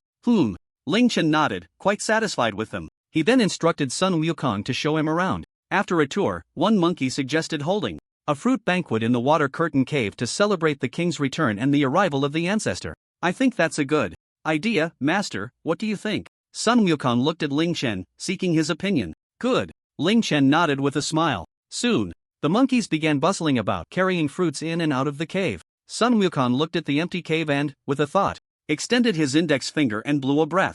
Instantly, dozens of wooden tables appeared inside the cave. What he used was the most basic 5 elements technique. That's more like it. How can we have a banquet without tables? Looking at his creation, Sun Wukong nodded in satisfaction. Once everything was ready, a grand banquet commenced. Ling Chen and Sun Wukong sat at a table beside the throne, with a variety of fruits and fruit wine on the table. At that moment, Sun Wukong raised a cup of fruit wine and stood up loudly, declaring, "Children, let's toast to master together." Seeing their king stand, the monkeys who had been sitting immediately stood up as well, shouting in unison, "To ancestor." Good.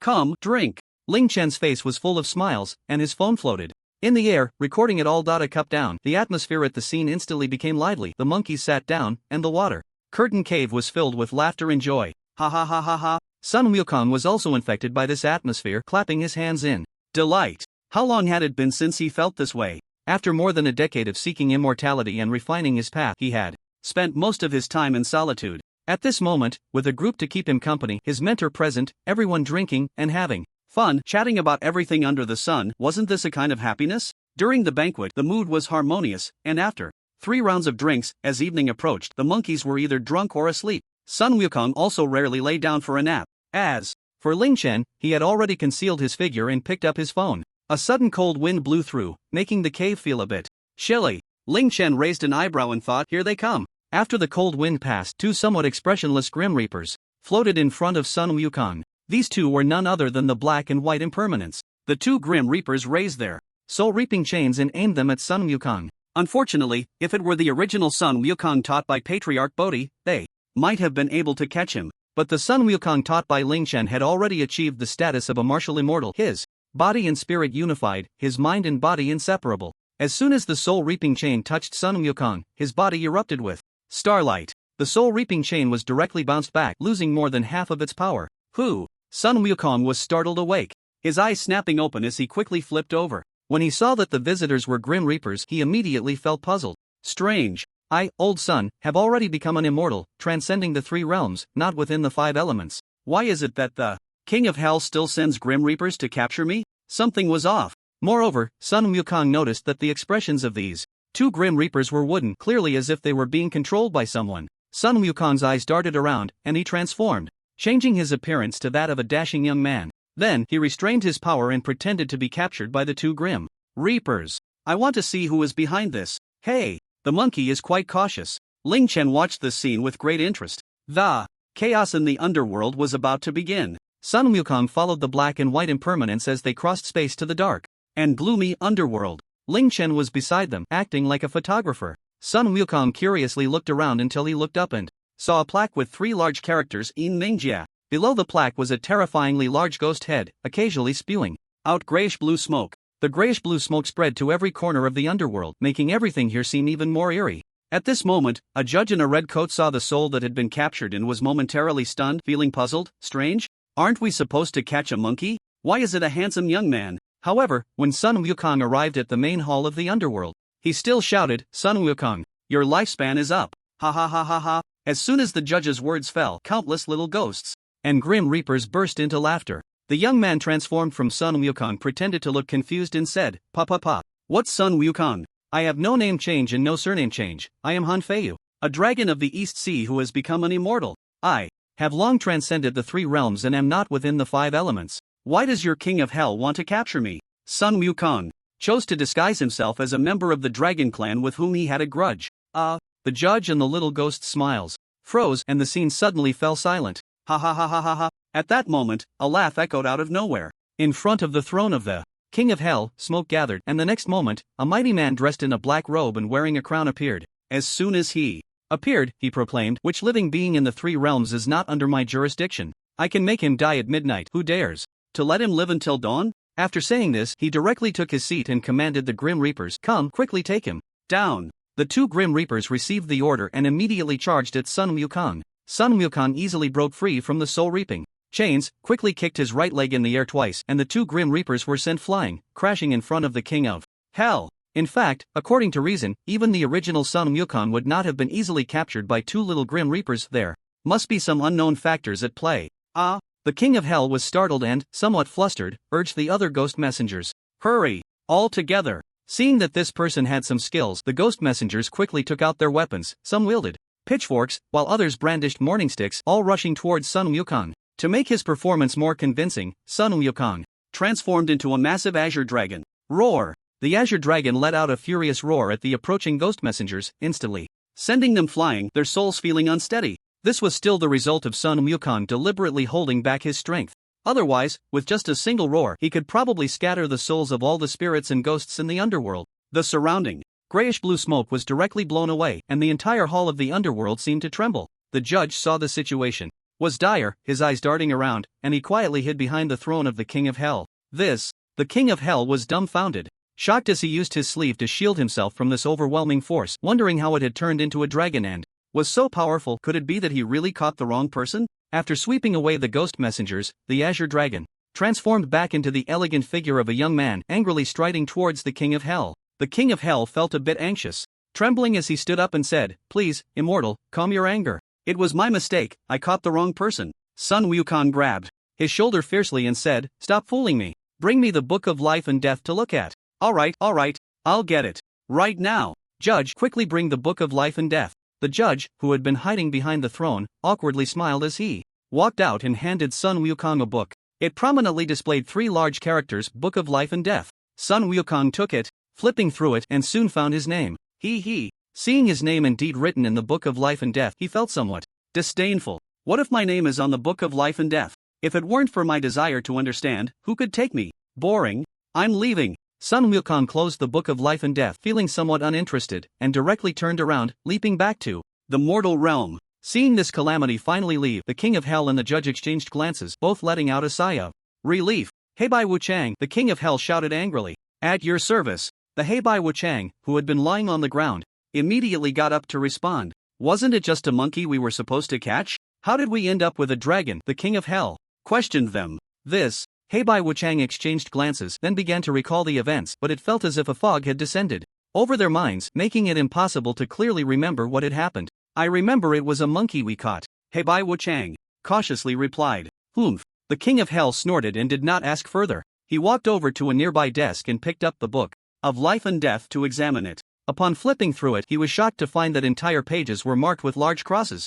The King of Hell's eyes widened in astonishment. What is going on? How did the Book of Life and Death end up like this? The King of Hell remembered clearly that the person had only flipped through it and hadn't made any modifications. Moreover, only his pen could alter the Book of Life and Death. The judge also noticed something was off with the King of Hell and immediately walked over to him. My lord, what's wrong? You take a look. The King of Hell presented the marked pages to him. The judge was equally shocked upon seeing this. What are we going to do? Both displayed worried expressions. The judge thought for a moment, then a spark of inspiration hit him, and he quickly turned his worry into joy, suggesting, the Dragon Clan of the East Sea is indeed overbearing, daring to cause a ruckus in the underworld and tamper with the Book of Life and Death. Upon hearing this, the King of Hell immediately understood his meaning, raising an eyebrow and smiling, shaking his index finger up and down at the judge. It's all you. Speaking of which, they only had Han Feiyu, an outsider, present, so it seemed the crosses in the Book of Life and Death were also related to him. Ling Chen beside them was astonished.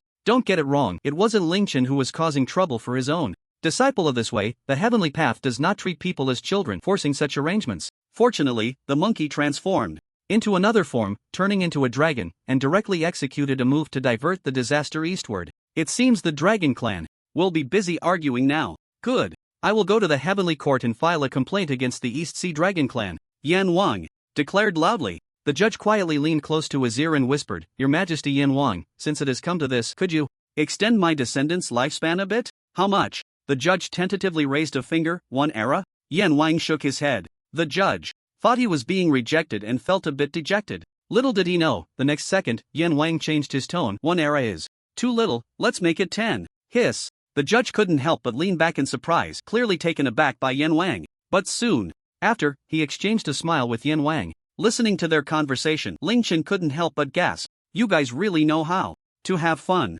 Ling Chen immediately decided to give them a good lesson. With a thought, the Dragon King, far away in the East Sea Dragon Palace, suddenly appeared, and Ling Chen transformed into a semi-transparent form, entering his body. He directly possessed him. After completing the possession, he no longer concealed his form and pretended to search for them in the underworld. Son.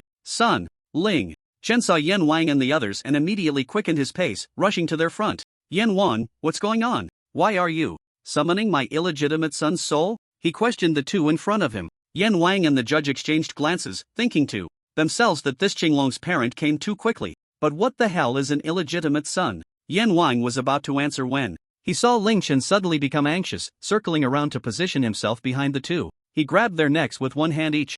Tell me, where is my son's soul? Yan Wang and the judge felt a tremendous force acting on their necks, sealing their entire magical power and making them feel a wave of suffocation. The two began to struggle in pain. Are you going to talk or not? Where is my son? Seeing that the two did not respond, Ling Chen angrily shook them, increasing their suffering a notch. Of course, this was Ling Chen deliberately messing with them. The judge struggled to raise a finger to point at his own neck, making an ah sound. What are you ing about? Just tell me. Yan Wang also struggled to point at his own neck. The meaning was clear, but Ling Chen pretended not to understand. Humph. I see you two don't take me seriously at all. Ling Chen released his grip, and then grabbed the necks of both again, as if wielding two weapons, wildly swinging them around on the ground. Bang bang bang. The ground was instantly smashed with loud sounds, accompanied by the painful whimpers of the two. After a while, Ling Chen seemed to get tired and casually tossed the two aside. Ouch. I'm in so much pain. On the ground, the two rolled around, crying out, as if this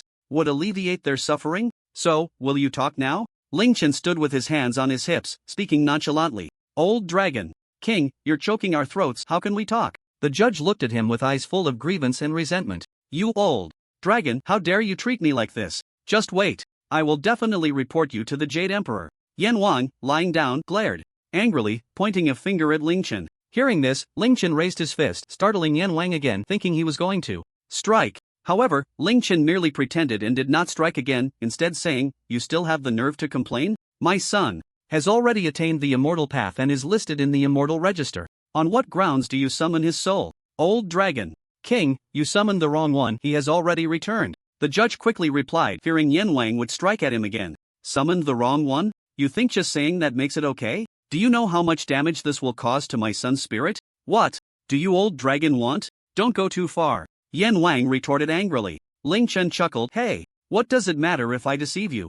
Thus, the two began a verbal battle under the witness of the judge. After a while of exchanging barbs, the king of hell started to lose his composure, his face turning red, and he couldn't help but rush forward, wanting to give Ling Chen a good beating. I'm getting anxious. Old dragon, you ambushed me just now. This time, let's see if I don't beat you to a pulp. With a thud, the king of hell was instantly knocked down, and Ling Chen mounted him, delivering a series of rapid punches. The king of hell was left dazed. King of hell, who am I? Where am I? That's enough. Ling Chen muttered to himself, immediately withdrawing from the possession and hiding to the side. Boom! The East Sea Dragon King suddenly stopped his punching, as if waking from a dream. Oh no! What have I done? The Dragon King was aware of everything that had happened, and he felt as if he had truly chosen to act this way. This was the brilliance of Ling Chen's possession. He could set things up however he wanted with just a thought. After a moment of hesitation, he steeled himself. No matter, it's come to this, I'll throw a couple more punches. Bang bang! The Dragon King threw 2 more punches at the face of the person beneath him, finally feeling a bit refreshed as he stood up. Not gonna lie, I feel a lot lighter all over. The East Sea Dragon King thought to himself. He patted his backside and quickly slipped away, leaving the King of Hell lying on the ground, wailing. The judge hurried over to the King of Hell's side, carefully helping him up. Your Majesty, are you alright? Sue him. I want to take this to the heavenly court. On the way back, the Dragon King recalled what had happened earlier, and the more he thought about it, the more he felt something was off. When did I become so fierce? When did my son get soul harvested? How could I have had such thoughts at that time? Unable to make sense of it, he decided to go back and watch the mermaid dance instead. Compared to them, Ling Chen was already overjoyed. Ha ha, this is interesting. Truly too interesting. Meanwhile, after leaving the underworld, Sun Wukong returned to Flower and Fruit Mountain. He saw Ling Chen waiting for him there. It seemed the master already knew. Sun Wukong thought to himself. Just in time, he had some questions he wanted to ask his master. Master, do you already know? Ling Chen smiled faintly and nodded. Well done, and you even know how to disguise your identity. Ha ha, I learned it all from the book. Sun Wukong scratched the back of his head. With multiple identities and paths to take, he certainly didn't read the path of survival in Cultivation for nothing over the past year. Then, he voiced his doubts. Master, I have already become an immortal, right? Although they can't do anything to me, why does my name still appear in the Book of Life and Death? With a thought, Ling Chen conjured a barrier around the two of them, a barrier that even the heavenly Tao couldn't detect. Then, Ling Chen explained, actually, your name isn't there, it's just that a certain existence added your name. Who is it? Ling Chen pointed his index finger to the sky and said, the heavenly Tao. The heavenly Tao? Upon learning the truth, Sun Wukong was greatly shocked. At the same time, new doubts arose in his heart, and he continued to ask, Master, why is the heavenly Tao targeting me? He was just a monkey who had fortuitously become Ling Chen's disciple and cultivated to become an immortal. Why would the grand heavenly Tao target him? Ling Chen didn't explain further, but instead took out a book and handed it to him. You read it yourself. Sun Wukong curiously took the book, and upon seeing the 3 large characters on the cover, he unconsciously read them aloud. Journey to the West? Sun Wukong flipped through the pages quickly, and the more he read, the more shocked he became. After a long while, he closed the book, sighed deeply, his expression complex, and with a tone of emotion, he said, Master, is this the future that I was originally destined for? That's right. How does it feel? It feels very strange. Everything in the book seems to be controlled by an invisible hand, and the Buddhist sect is just a pawn. Is this the handiwork of the heavenly Tao? Ling Chen nodded slightly and said yes, most of the heavenly Tao in various dimensions will plan a timeline that is most beneficial for its development. And this journey to the West is one of the plans for this dimension. Am I, old son, destined to be crushed under the 5-finger mountain? Sun Wukong said with some frustration. Hearing this, Ling Chen laughed. With your current strength, even the Tathagata is not your match, unless the heavenly Tao secretly intervenes. After saying that, he pointed his finger at the center of Sun Wukong's forehead, the tip glowing slightly. I will pass on to you The Heavenly Eye and Void Prison Hand. The Heavenly Eye can perceive the traces of the Heavenly Tao, and when the time comes, you can use the Void Prison Hand to trap it. The various mysteries of the divine powers continuously evolved in Sun Wukong's consciousness, and in an instant he completely mastered them. His pupils emitted a brilliant golden light, then froze. His eyes had turned into a dazzling golden color. After receiving the divine powers, Sun Wukong came back to his senses, and the Heavenly Eye began to operate automatically. Looking again at the place where the Tuing Chai had come from, his eyes were already different. Indeed, there are traces of the Heavenly Tao, Sun Wukong thought to himself. At the same time, he couldn't help but feel that this master was much better than Bodhi Patriarch. When in trouble, he truly helps. Sun Wukong clasped his fists and bowed deeply to Ling Chen, saying, "Master, rest assured, I will definitely capture the Heavenly Tao. Your disciple will not tarnish your esteemed name." Ha, Ling Chen doesn't have much of a reputation in this world. Good, now it depends on you. Having given Sun Wukong a way to counter the Heavenly Tao, Ling Chen decided not to intervene, allowing the monkey to train and practice against the Heavenly Tao. Heavenly Tao, feeling a chill down its back after finishing his instructions, Ling Chen decided to wander around, as he had been here for a while but hadn't properly explored this world. Watching Ling Chen disappear from sight, Sun Wukong lowered his head in thought, contemplating how to capture the Heavenly Tao. Recalling the story segments from Journey to the West, he quickly solidified his idea in his mind. He. Sun Wukong's mouth curled up, feeling very pleased. He clasped his hands behind his head and leisurely walked towards a rock. Once I capture the Heavenly Tao, won't I be able to call myself the great sage above heaven? Ha ha ha. And that damn Ling Mountain, allowing so many monsters to descend and harm people. Humph, if I, old son, encounter you, I will kill you regardless of your background.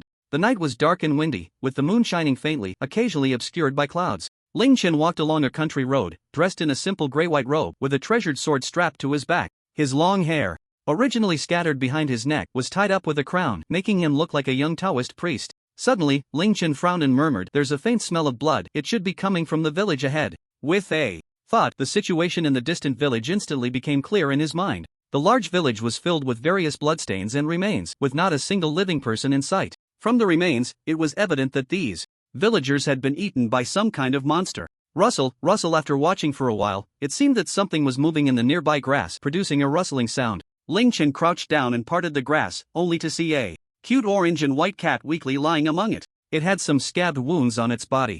Meow. Upon seeing Ling Chen, the little cat seemed to feel very comfortable around him, drawn by a strange attraction. It called out a few times, then struggled to get up, rubbing its head against Ling Chen's hand. "Little one, you must be hungry." Ling Chen took out a piece of spiritual ham, tore open the packaging, and placed it in the little cat's mouth. The little cat immediately began to gobble it down eagerly. After swallowing a piece of ham, the little cat's injuries quickly healed, and its spirit visibly improved, its meows becoming stronger. Meow. It seemed that the little cat sensed Ling Chen's extraordinary presence. After calling out to him a couple of times, it ran off in a certain direction, stopping after a few steps to look back at Ling Chen. It meowed again, as if to say, "Follow me." Ling Chen understood its meaning, and immediately followed. Although he didn't use his omniscient chi, he could tell that this cat was not a monster. The happenings in the village were not its doing. However, it was certain that this little cat wanted to tell him something. As he followed the cat, Ling Chen released his spiritual sense to check the surroundings. Soon, he discovered that a few miles away, there was a cave leading underground. In the underground cavern, a male cultivator dressed in a simple robe was wielding a Tai Chi sword, fighting against two wolf-headed monsters. Nearby lay a female cultivator who was half dead. The male cultivator's situation was not optimistic. He had multiple injuries and his magical power was significantly depleted. In contrast, the two wolf demons wore mocking smiles, dodging his attacks without striking back, as if they were toying with him. This male cultivator was Song Yangshuan, a disciple of the Su Jingguan, and the one lying nearby was his junior sister, Yi Shi. Both of them were at the refining spirit returning to void stage, and they had come down the mountain for training, accidentally stopping in this village. They never expected to encounter the strange occurrences of villagers disappearing from time to time. Thus, they began to investigate, and after some effort, they finally discovered the trace of one of the wolf demons tonight. Little did they know that this wolf demon was stronger than them, and even with 2 against 1, they couldn't subdue it for the time being, while it continued to kill villagers. The wolf demon was exceptionally agile, making it difficult for them to stop it. Helpless, Song Yangshuan could only use his magical power to amplify his voice, waking the villagers to escape. Unfortunately, the wolf demon also had a technique to create clones, producing over a dozen images that launched a brutal massacre against the fleeing villagers. Witnessing this scene made both of them furious, and they charged in to fight desperately against the wolf demon. In the end, only a few villagers managed to escape, and after a fierce battle, the wolf demon fled. Naturally, they couldn't let the opportunity to kill it slip away. If it escaped this time, they wouldn't know where it would hide, making it troublesome to hunt it down later. So, they chased it into the cavern. It was easy to imagine that they had fallen into a trap, as there was another wolf demon in the cave. Die! Die! A somewhat exhausted Song Yanquan struggled to swing his sword. Again and again, his stance wavered unsteadily. His eyes were bloodshot, filled with anger and hatred as he looked at the two wolf demons. Remembering the villagers' tragic wails, the horrific corpses, and his junior sister lying nearby with barely a breath left, his heart was filled with guilt. If he could be a bit stronger. Weak, too weak. Hurry up, faster. The two wolf demons taunted while dodging. Finally, his sword struck one of the wolf demons. The wounded wolf demon quickly jumped back, staring at the shallow blood mark on its chest, momentarily stunned. Then, it traced the blood mark with a finger, brought it to its mouth, and licked it with a long tongue, looking at Song Yanquan with a mocking smile, saying, "Not bad, not bad. Little Taoist, you finally hit me." This wolf demon had a long scar on its face, and when it smiled, the scar wrinkled, making it appear even more sinister and terrifying. Song Yanquan quickly took out a pill and swallowed it. The two wolf demons did not stop him. Their eyes seemed to hold a hint of anticipation. No matter how many pills you swallow, it won't help. Even one-on-one, you're no match for us. That's right. You might as well kneel and beg for mercy. Perhaps we might show some mercy and let you go. What do you say? Listening to their words, Song Yanquan remained undisturbed, his gaze resolute. He swung the Tai Chi sword in his hand and declared, "As long as I am alive, my sword will not cease to strike at you." The two wolf demons were momentarily taken aback, then exchanged glances before bursting into laughter together. Ha ha! In the vast cave, the sound of their laughter echoed continuously. Ha ha ha! You're killing me! Does he really think he looks cool like this? Ha ha ha! Exactly, it's so foolish, knowing he can't win yet not thinking about how to save his life. What a waste of effort. Taking advantage of their distraction, Song Yanquan gathered the little mana he had just regained and swung forcefully at them. Golden light slash. A beam of golden sword light shot out from the Tai Chi sword, aimed directly at the heads of the two wolf demons. Danger! Almost simultaneously, the two wolf demons sensed the impending threat, stopped laughing, and quickly raised their bone clubs to counter the incoming sword light. Bang! The two clubs collided with the golden sword light, kicking up a cloud of dust that obscured the vision of those on both sides. Meanwhile, Song Yanquan seized the opportunity to rush to his junior sister's side, feeding her a healing pill before swiftly returning to his original position. He looked solemnly at the two demons obscured by the dust. This golden light slash was his strongest spell, intended to catch them off guard, but he hadn't expected these two demons to be so alert and quick to react. According to the law of no harm where there is smoke, once the dust settled, the two wolf demons appeared unscathed. The scarred wolf, previously injured by him, brushed off the dust from his body and mocked, "Not bad, this move almost killed us, right?" He turned to his wolf demon companion beside him. Ha ha ha, exactly. This wolf demon nodded vigorously but couldn't help laughing again. "Kid, you don't think it's just the two of us in this big place, do you?" The scarred wolf shook his head. Upon hearing this, Song Yanquan was taken aback and instinctively looked around, but he didn't see any other wolf demons. At that moment, the scarred wolf smirked and said, "Come out, my little ones." "Oh whoa!" As soon as he finished speaking, a chorus of wolf howls erupted in the cave. Then, several wolf demons with wolf heads and human bodies rose from the ground not far away. So they were hiding in the cave. Song Yanquan realized, and as he watched the continuous emergence of wolf demons, his heart was filled with shock. He roughly counted, and there were about 20 of them. So many demons, if released, how many ordinary people would they devour? I should kill as many as I can. Song Yanquan thought to himself. He tightened his grip on the sword. Although the aura of these newly emerged wolf demons was not as strong as that of the two leading wolves, their sheer number was not to be underestimated. The pack of wolf demons stood behind the two lead wolves, their eyes filled with ferocity, mouths agape, revealing sharp fangs. Their tongues flicked about, drool spilling from their mouths. With so many demons gathered, the aura they exuded was palpable. TCH. Seeing Song Yanquan's reaction, the scarred wolf clicked his tongue. He had thought that seeing so many demons would instill despair in this human, but it had no effect at all. This left him somewhat displeased. The other lead wolf beside him said, "Don't rush. The moment of despair is yet to come." He raised his right hand and waved it in Song Yanquan's direction. "Little ones, attack. The flesh and blood of a cultivator is a great supplement." The pack of wolf demons, already eager to tear apart this human and feast on his flesh and drink his blood, received the command and instantly charged at Song Yanquan like arrows released from bows, creating a howling wind. Song Yanquan stood with one hand holding the sword, glancing at his junior sister lying on the ground, his eyes filled with tenderness. "See you in the next life, junior sister." He silently bid farewell with his gaze, turning his head. Again, he looked at the approaching horde of demons, his eyes filled with determination. Then, he charged towards the pack of wolf demons with his sword. Kill! At this moment, all distractions were cast aside in his heart, leaving only pure killing intent. Killing one would break even, killing two would be a profit. As he reached the front of the wolf demons, he unleashed a golden light slash. The heads of the first two wolf demons were severed cleanly, as smooth as cutting through tofu. The remaining wolf demons did not show fear. The blood of their companions seemed to stimulate them once more, making them even more frenzied. As Song Yangchuan entered the wolf pack, he infused his sword with magical power and continued to swing it. Each strike sent forth a spray of blood, and compared to the agility of the two lead wolves, these wolf demons appeared somewhat weaker.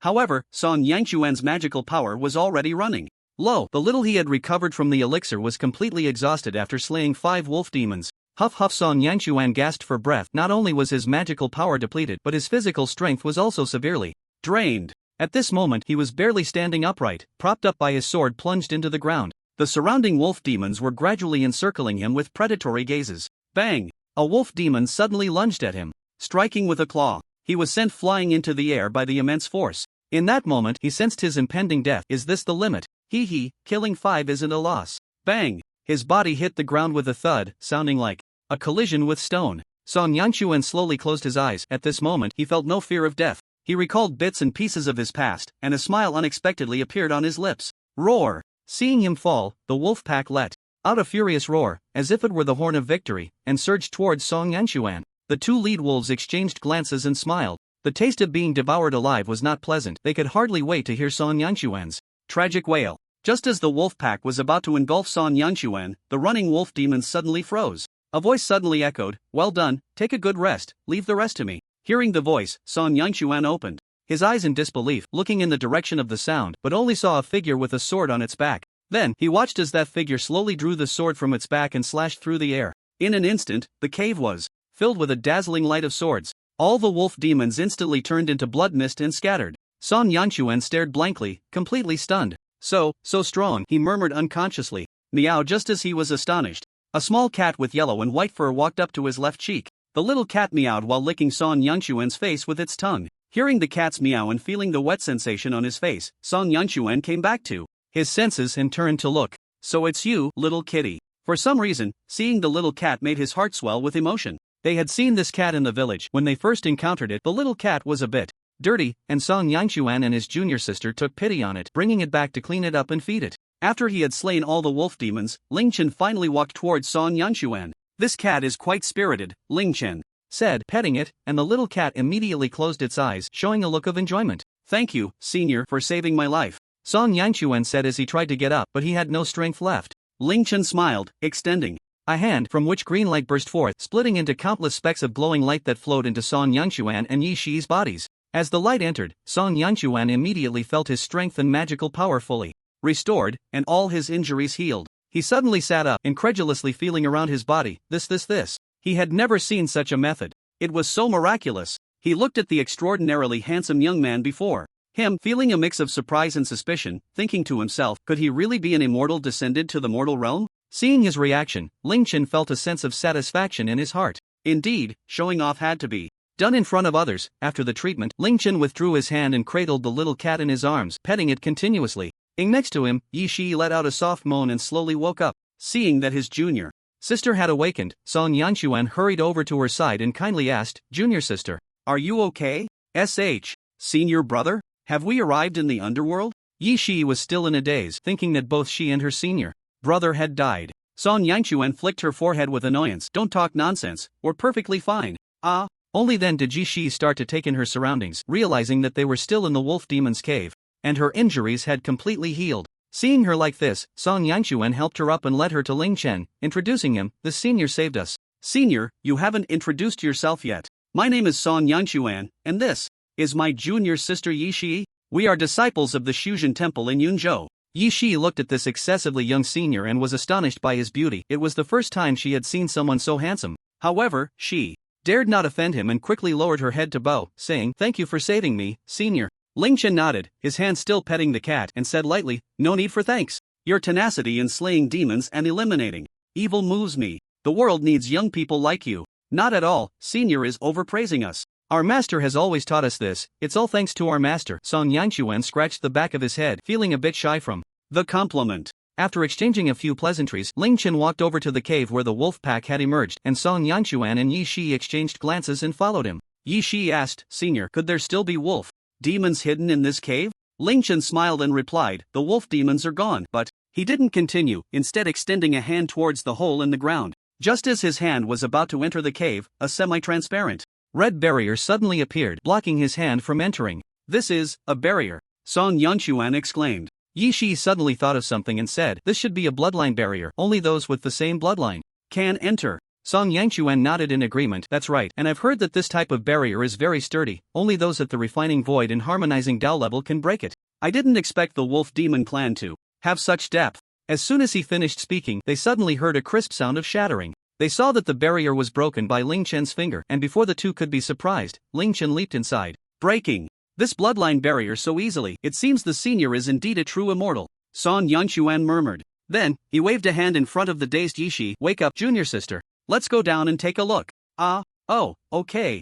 The entrance of the cave was small, but the internal space was exceptionally large, even bigger than the outside cave. It was extremely dark inside, and one couldn't see their own fingers. Ling Chen snapped his fingers, and the darkness in the cave receded like a tide, instantly revealing the surroundings. "Wow! What an amazing spell!" Yi Shi exclaimed in surprise. Song Yanquan looked around, secretly astonished. "I didn't expect there to be such a hidden world inside. They must have some plans." Ling Chen walked to the center of the cave and looked down, where a stone wolf head was embedded in the ground, with a protruding triangular shape on its forehead. Ling Chen pressed the triangle and found that it could be pushed down. As he did, the ground beneath him began to shake. The two beside him immediately felt a bit terrified. "Hey, what's happening? Is it going to collapse?" "Don't panic, I see the senior is very calm." Fortunately, the tremor came quickly and left just as fast. Following that, countless strange blood-red runes began to spread from the stone wolf head, eventually forming a large circle. Ling Chen lightly tapped his foot, and the dust around the runes immediately dispersed, revealing a large stone disc that perfectly accommodated the rune formation.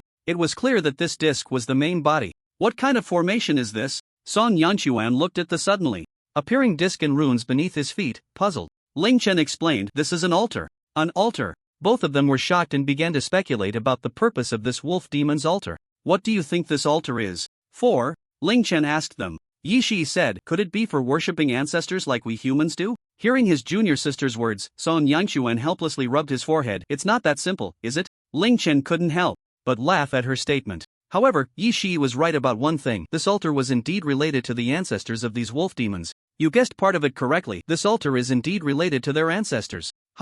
Is that possible?" Song Yanquan looked at Yi Shi, completely bewildered. Oof. Even if she was only partially correct, she received the senior's affirmation, and Yi Shi crossed her arms, looking somewhat smug at her senior brother.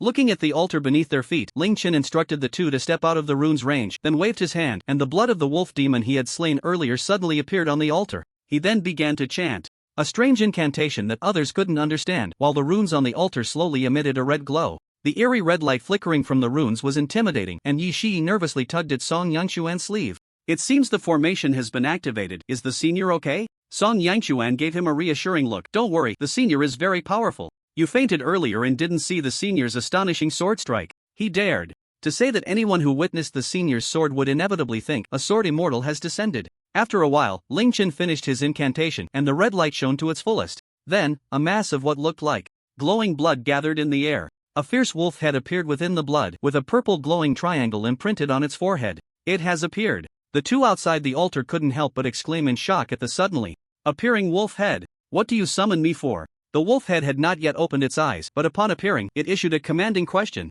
When it lazily opened its eyes, it saw several humans. It was instantly bewildered, then became extremely angry. "You mere humans, what audacity! How did you come to know the summoning secret of my clan?" Song Yanquan and Yi Shi looked at Ling Chen in unison. To be honest, they were also very curious about how the senior knew this. Ling Chen stroked the cat in his arms, stared at the wolf head for a moment, then smiled and said, "As long as I want, there is nothing I cannot accomplish." Quite the boast. "Try this." The wolf head snorted, then shot out two beams of red light as thick as arms, directly aimed at Ling Chen. However, Ling Chen made no other moves. The red light melted away just 10 inches from him, as if there were an invisible barrier in front of him. The wolf head was startled and, feeling a bit defiant, increased its output. The red light immediately doubled in thickness. Yet it still had no effect. Instead, the cat in Ling Chen's arms was startled by the sudden surge of red light. Ling Chen frowned. "You scared it." Saying this, he reached out a hand and grasped the air towards the wolf head. The red light in the wolf head's eyes instantly vanished, and the next second, the wolf head shrank and was directly pinched in Ling Chen's hand. The wolf head struggled desperately but found it impossible to shake off Ling Chen's large hand. How is this possible? The wolf head was shocked, not expecting to be unable to withstand even a single move. At this moment, there was a hint of fear in its eyes as it looked at Ling Chen. This should just be an incarnation of yours, right? Ling Chen said to the wolf head in his hand. Indeed impressive. You saw through it. Although he said this, the wolf leader felt no surprise in his heart. After all, a strong person who could capture him in one move could not possibly miss such a detail. At this moment, a strange smile appeared at the corner of Ling Chen's mouth. Let me guess. Again, the evil wolf clan? Hee. Boom. As soon as these words were spoken, the wolf leader felt as if 5 thunderbolts had struck him, leaving him shocked to the point that his scalp was tingling. The wolf leader looked at Ling Chen with an incredulous gaze, his voice trembling as he said, "No, it's impossible. As far as I know, there are no cross-dimensional strong beings in this plane. You couldn't possibly know about our evil wolf clan." His avatar's strength hadn't even reached 1/10 of his true form, so even though he was captured in one move, he was merely surprised. But now that his true identity had been revealed, it was a complete shock. As for the wolf demon in this cave, it was merely a pawn he had created, not a member of his clan at all. Beside them, Song Yanchuan and Yi Shi listened to their conversation, equally astonished. Cross-dimensional? Evil wolf clan? It seemed they had stumbled upon something extraordinary. The wolf leader tried hard to calm his emotions, the wariness in his eyes growing stronger. Since you know about my evil wolf clan, you must also know how great we are, so why not hurry up and release me? Hee. Great? Infamous? More like invading other planes everywhere to seize the world's essence, leading to the destruction of countless worlds. Ling Chen recounted their vile deeds, leaving Song Yanchuan and Yi Shi stunned. The more the wolf leader listened, the darker his expression became. Puzzled as to how Ling Chen knew so much, he angrily asked, "Who exactly are you?" Here it comes. The question of death. Ling Chen's lips curled up, a circular halo blooming behind his head, the Dao transforming into a brilliant robe that draped over him, his mouth not opening yet a voice emerged. Before the chaos began, I existed. Above the Dao, I alone reign supreme. As soon as these words were spoken, the Dao roared, the laws trembled, and a name faintly resonated, Ling Tian Dao Zun. The entire Dao and laws seemed to praise this name. The wolf leader and the 2 others present were left dumbfounded, their eyes wide and mouths agape. What is this phenomenon? This spectacle had surpassed his understanding. A deep sense of powerlessness and fear surged within the wolf leader, his previous confidence completely shattered. He suddenly felt incredibly small before Ling Chen, like a tiny ant gazing up at the sky. This feeling left him immensely frustrated and despondent, while also instilling a deep sense of awe towards Ling Chen. At this moment, he finally realized the gap between himself and Ling Chen, a gap that seemed insurmountable. If I were to become enemies with this person, my evil wolf clan would be in grave danger. With this thought, he immediately changed his demeanor, becoming submissive. Daozun, please do not be angry. I was blind to the greatness of the Dao, and I hope Daozun will not hold it against me. If there is any way I can be of use, please command me, and I will certainly not hesitate to die 1,000 times. I only ask that you do not take out your anger on my evil wolf clan. This wolf leader actually held a significant position within the evil wolf clan, being one of the 4 heavenly wolves, the Tianhan Wolf King. You make it difficult for me. Your evil wolf clan, once it reaches a certain level, must feed on the world's essence. If I let you go, who knows when my plane might suffer as well. Moreover, this wolf's subordinates had wantonly devoured so many common people, their crimes were already deserving of death. However, killing them outright would be too easy for him. The Tianhan Wolf King was at a loss for words. This was indeed true, but their evil wolf clan was born this way, practically the natural enemy of the world. It couldn't be changed. His mind raced, thinking of countermeasures. With this person's powers, it would be easy for him to discover the location of the evil wolf clan. If he couldn't dispel this person's hostility, my evil wolf clan might just disappear. Let me think for you. After saying that, Ling Chen directly crushed his avatar, then with a wave of his hand, he crossed countless dimensions and captured the true body of the Heavenly Hate Wolf King. The Heavenly Hate Wolf King was instantly taken aback. Before he could speak, Ling Chen flipped his wrist, and a 5-finger mountain directly suppressed him next to the demon general in the Ling realm. Hearing the commotion and the sudden appearance of the giant mountain, the demon general, who had been in a daze, immediately became excited. He looked happily at the Heavenly Hate Wolf King, who was only showing his head, and grinned. Oh, a newcomer has arrived. The Heavenly Hate Wolf King sighed to be easily captured across so many dimensions. This person's divine powers are truly terrifying. Seeing that the newcomer ignored him, the demon general became a bit angry. Hey, I'm talking to you. Shut up. The Heavenly Hate Wolf King snapped, then suddenly turned his head and glared fiercely. A powerful mental pressure surged towards the demon general. The demon general's face instantly fell, revealing a painful expression. In just a moment, he was drenched in sweat. What trash! Daring to be so arrogant. The Heavenly Hate Wolf King shook his head, no longer paying attention. He immediately exerted all his strength, wanting to test the strength of this restriction, but to his surprise, there was no reaction at all.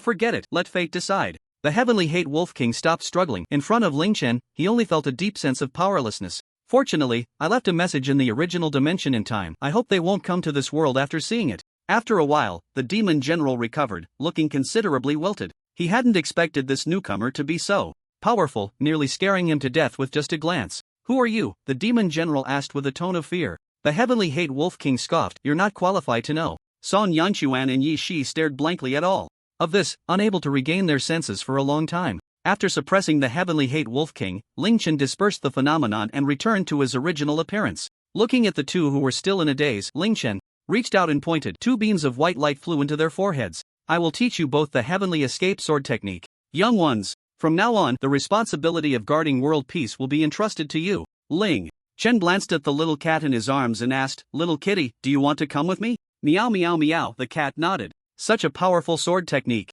By the time Son Yanquan and the others regained their senses after receiving the sword technique, Ling Chen's figure had already vanished without a trace. Son Yanquan clenched his fist secretly, his expression resolute, saying, Don't worry, senior, we will not disappoint your expectations. Huagua Mountain, Water Curtain Cave. King.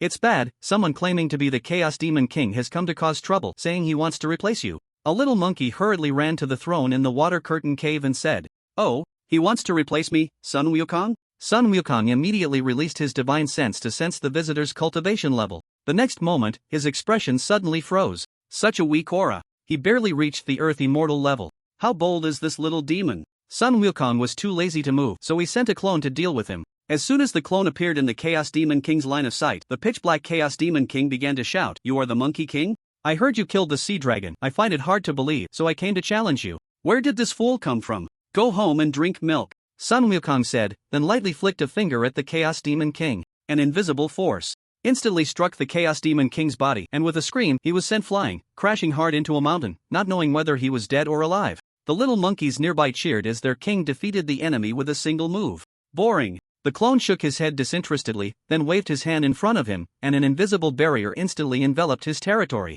This spatial barrier was just right to block those who came looking for trouble. After doing all this, the clone slowly disappeared. After some time, various demon kings came to pay a visit to the Water Curtain Cave. Is this the Water Curtain Cave? The Pang Demon King looked at the distant waterfall and spoke. I heard that recently a peerless Monkey King has appeared. With one punch, he killed a dragon, and in the blink of an eye, the chaotic Demon King was defeated. The Bull Demon King said, Let's go. We should make a good acquaintance. With that, the Bull Demon King took the lead and walked ahead. However, after walking a short distance, they suddenly bumped into an invisible barrier. Ouch! What the hell is this? A few Demon Kings still hadn't reacted and continued walking, following in the footsteps of the Bull Demon King. Bang! Bang! Bang! Ouch! Ah! A chorus of painful cries erupted on the scene. What is this? It feels like we hit something. The Bull Demon King reached out and patted the spot where he bumped his head, producing a series of thuds. It seems to be an invisible barrier. Looks like it's a formation set by that Monkey King. There's no way around it, let's shout from outside. So the Demon Kings began to call out for the Monkey King. After a while, a monkey bounced out of the barrier, revealing itself. I'm coming. What do you all want with my king? The monkey politely clasped its hands towards the Demon Kings. The Pang Demon King pointed at the monkey and said, Little monkey, quickly tell your king that we, the Demon Kings, have come to pay a visit. I am the Pang Demon King. I am the Bull Demon King. I am the Jiao Demon King. Each Demon King proudly announced their titles. The little monkey was taken aback by this. Please wait a moment, Demon Kings, I will report to my king right away. With that, the little monkey hurriedly ran back, feeling the intimidating presence of these Demon Kings. It was only because of its king that it dared to face these terrifying Demon Kings. Soon, the little monkey returned, but this time it only poked its head out. My king said, You must break this barrier to qualify to see him. As soon as these words were spoken, several Demon Kings instantly erupted in anger, their terrifying auras bursting forth uncontrollably. The little monkey quickly withdrew its head, fearing it would be struck the next moment. The Pang Demon King angrily exclaimed, Oh my! This monkey has such a big ego. We come sincerely to pay a visit, and he really thinks he's something special? Yeah. He looks down on us too much. Sun Wukong, having read the original text, naturally recognized these Demon Kings, but he knew he could never associate with them, nor did he need to. The Bull Demon King, however, remained silent, feeling the spatial barrier. Seeing the Bull Demon King in silence, the Pang Demon King asked, Brother Nil, what do you say? The Jiao Demon King directly summoned his weapon and said, What else? is there to say? Watch me break this formation and then I'll show that monkey a thing or two. With that, he channeled his power and swung his water-ending sword fiercely at the spatial barrier. Bang! A powerful backlash directly deflected the sword, causing the Zhao Demon King to stagger. Hey, it's pretty tough. Again! The Zhao Demon King shouted, and as he wielded the water-ending sword, a flowing stream of water enveloped it, forming a water dragon that coiled around him. The other Demon Kings quickly made way, giving him space to unleash his attack. The Zhao Demon King thrust forward with force, and the water dragon roared as it charged straight at the barrier. Boom! The water dragon collided with the barrier, producing a loud bang. Unfortunately, although the water dragon looked strong, the barrier showed no signs of change. The Zhao Demon King felt a bit embarrassed. Cough, cough. The Zhao Demon King awkwardly retracted his water-ending sword, and stood there pretending to look at the sky. Seeing this result, the Demon Kings exchanged glances. They knew the Zhao Demon King's strength. He was among the top in their ranks. They never expected he couldn't even shake the barrier. The scene fell silent for a moment. Then, the Bull Demon King spoke up. Let's all go together. Alright. With the lead brother's command, the Demon Kings responded in unison, each taking out their own weapons and channeling their powers. Bring out your best skills. Of course. Watch my might. Ha! Several Demon Kings launched an attack together, their colorful magical powers swirling in a stunning display. Bang! All the Demon Kings' attacks struck the spatial barrier simultaneously, producing a deafening roar. However, their attacks only held for a moment before being scattered by a tremendous force. After dispersing their attacks, this force did not vanish. In an instant, it sent them flying backward. Ah! They cried out in pain as they soared through the air. Observing all this, Sun Wukong merely smiled, overestimating yourselves. Thud, thud, thud. The sound of several Demon Kings hitting the ground echoed. After falling, they still clutched their chests, rolling in agony. Ouch! This hurts like hell. This formation is truly wicked. This monkey really lives up to his reputation. Impressive, impressive. I, Old Jiao, am convinced. Little did they know, their embarrassing scene was being watched, clearly by the monkeys inside the barrier. Soon, the little monkeys, feeling a bit gossipy, quickly relayed the news to the other monkeys. Then it spread from 1 to 10, 10 to 100, and at this moment, all the monkeys stood just a barrier away from the Demon Kings. Watching the Demon Kings being sent tumbling, the monkeys couldn't contain their joy, laughing and dancing with glee. If only the sound could carry outside, otherwise, these Demon Kings would be even more humiliated.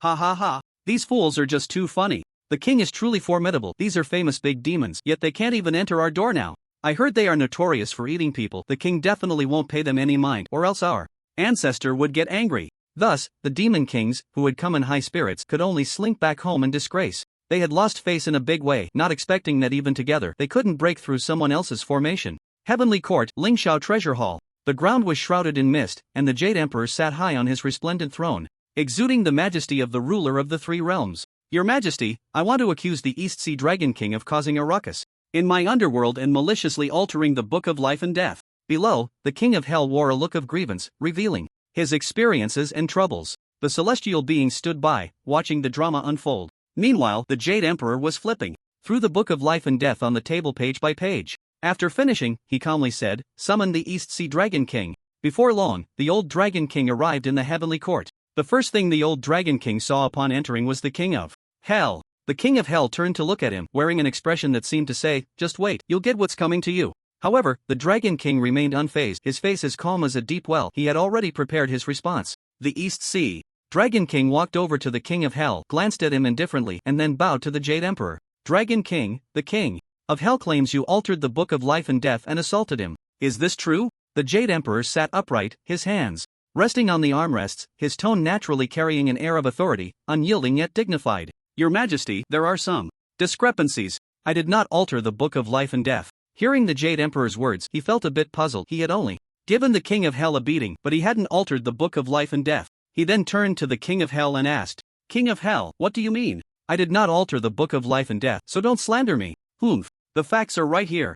Several pages are all messed up because of you." "You." The Dragon King was about to retort but stopped himself. "Alright, Dragon King, where is your son who was mistakenly captured?" "Bring him here too," said the Jade Emperor. "Yes, that's right. In any case, it's either you or your son." The King of Hell nodded in agreement just in time. Hearing that his inexplicable son was to be summoned, the old Dragon King immediately showed a troubled expression. What nonsense, son! He felt as if he had been possessed at that time, inexplicably going to the underworld to find his son. With so many dragon sons and grandsons in the world, how could he know which one it was? Helpless, the old Dragon King could only answer truthfully, "Your Majesty, I do not know that son." Upon hearing This, the king of hell immediately puffed out his cheeks and glared. You're talking nonsense. You came down shouting for your son. It was Han Feiyu, right? Suddenly, the Jade Emperor thought of a possibility and asked, King of hell, weren't you there to collect a monkey's soul? What is the origin of that monkey? Replying to your majesty, that monkey is the legendary stone monkey that caused a stir in heaven.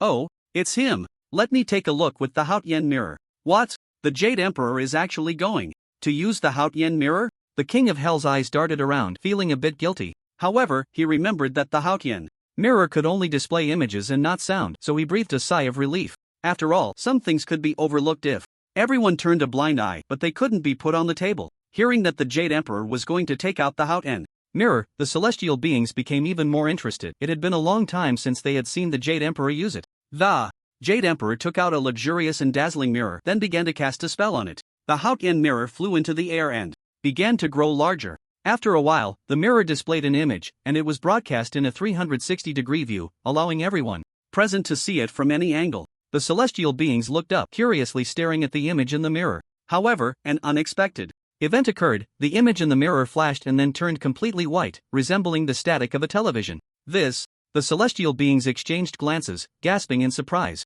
The Jade Emperor was also somewhat taken aback, unable to display the monkey's image. After a moment, he began to harness the power of the heavenly Tao, and with its great force, the image finally appeared. At first, a monkey was seen lying on the ground, fast asleep. Upon seeing the treasure armor on the monkey, the celestial beings couldn't help but be astonished, secretly thinking it was a great treasure. Then, 2 underworld messengers came to collect the monkey's soul, but unexpectedly, something surprising happened. The soul-collecting chain, which was always effective, hadn't even touched the monkey before it was blasted away and melted by a dazzling white light. Wow! What kind of protective divine light is this? So extraordinary! At that moment, the first to exclaim was Ling Chen, who stood among the celestial beings watching the Haotian mirror. Others didn't find it inappropriate. Instead, they echoed him. This was because Ling Chen had given himself a buff, making others perceive him as familiar. This power looks somewhat like the power of the stars, but it's even more advanced, said the Tai by Jin Xing, stroking his white beard. The image continued to play like a movie. Sun Wukong transformed into a dashing young man. The king of hell, seeing the figure Wukong had turned into, immediately excitedly pointed out, yes, that's him. Coming to the underworld. I didn't expect it to be that monkey transformed. However, he quickly realized something was off. Turning to the East Sea Dragon King, he asked, this is clearly just a monkey, so why did you say you were looking for your son? The celestial beings, hearing this, also curiously turned their gaze to the East Sea Dragon King. The East Sea Dragon King felt a bit nervous under their scrutiny, cautiously glanced at the Jade Emperor, and stammered, Your Majesty, the old dragon also doesn't know what happened at that time. It was as if I was possessed. No rush, let's continue watching. The Jade Emperor remained calm throughout, as if nothing could move him. Next, the celestial being saw the man transformed from the monkey turn into a dragon, roaring to drive back the underworld messengers, causing the king of hell and the judge to tremble in fear. The celestial beings looked at this scene with strange expressions directed at the king of hell, making his face turn from green to white, quite embarrassed. Following this, the king of hell, under Sun Wukong's intimidation, awkwardly handed over the book of life and death, and then the dragon king appeared, repeatedly calling him son. Before long, he was fighting with the king of hell, the dragon king riding on him and throwing punches, making the onlooking immortals feel a bit uncomfortable. Then they all began to regard the dragon king with strange glances. As the scene played out, feeling the gazes of the surrounding immortals, the dragon king couldn't help but explain again, I really didn't know what was going on at the time. It felt a bit like being possessed. Trust me, you all believe me, right? However, the immortals still looked at the dragon king with suspicion. Some even showed shock, as if they were meeting the old dragon king for the first time. Ultimately, the image from the Haotian mirror froze on the king of hell and the judge looking at the crossed-out marks on the book of life and death, revealing a scene of astonishment. Just at the right moment, the Jade Emperor turned off the display of the Haotian mirror. The king of hell secretly thanked the Jade Emperor with a glance, feeling relieved in his heart. The scene fell silent for a moment, and then the Jade Emperor said, What do you all think, my dear ministers? Feel free to express your thoughts. The Star of Venus stepped forward and replied, Your Majesty, this matter is indeed suspicious. In the display of the Haotian mirror, no one modified the book of life and death. It was intact when that monkey looked through it, which is quite strange. At this moment, the East Sea Dragon King spoke up again, Yes. I think that demon monkey must have used some undetectable divine power. I have no need to modify anything. Upon hearing this, the immortals all nodded. The Dragon King indeed had no need to alter the book of life and death, as he had already attained immortality. At this time, the heavenly King Lee, holding a pagoda, stood up aggressively. I believe this is the work of that demon monkey. Your Majesty, I am willing to descend to the mortal realm to capture this demon monkey for questioning. Ling Chen glanced at him, defending his disciple. Hey, what questioning? He's not a criminal. It's clearly the king of hell who mistakenly captured someone first, and the Haotian mirror didn't show that Sun Wukong modified anything. Do you have any evidence?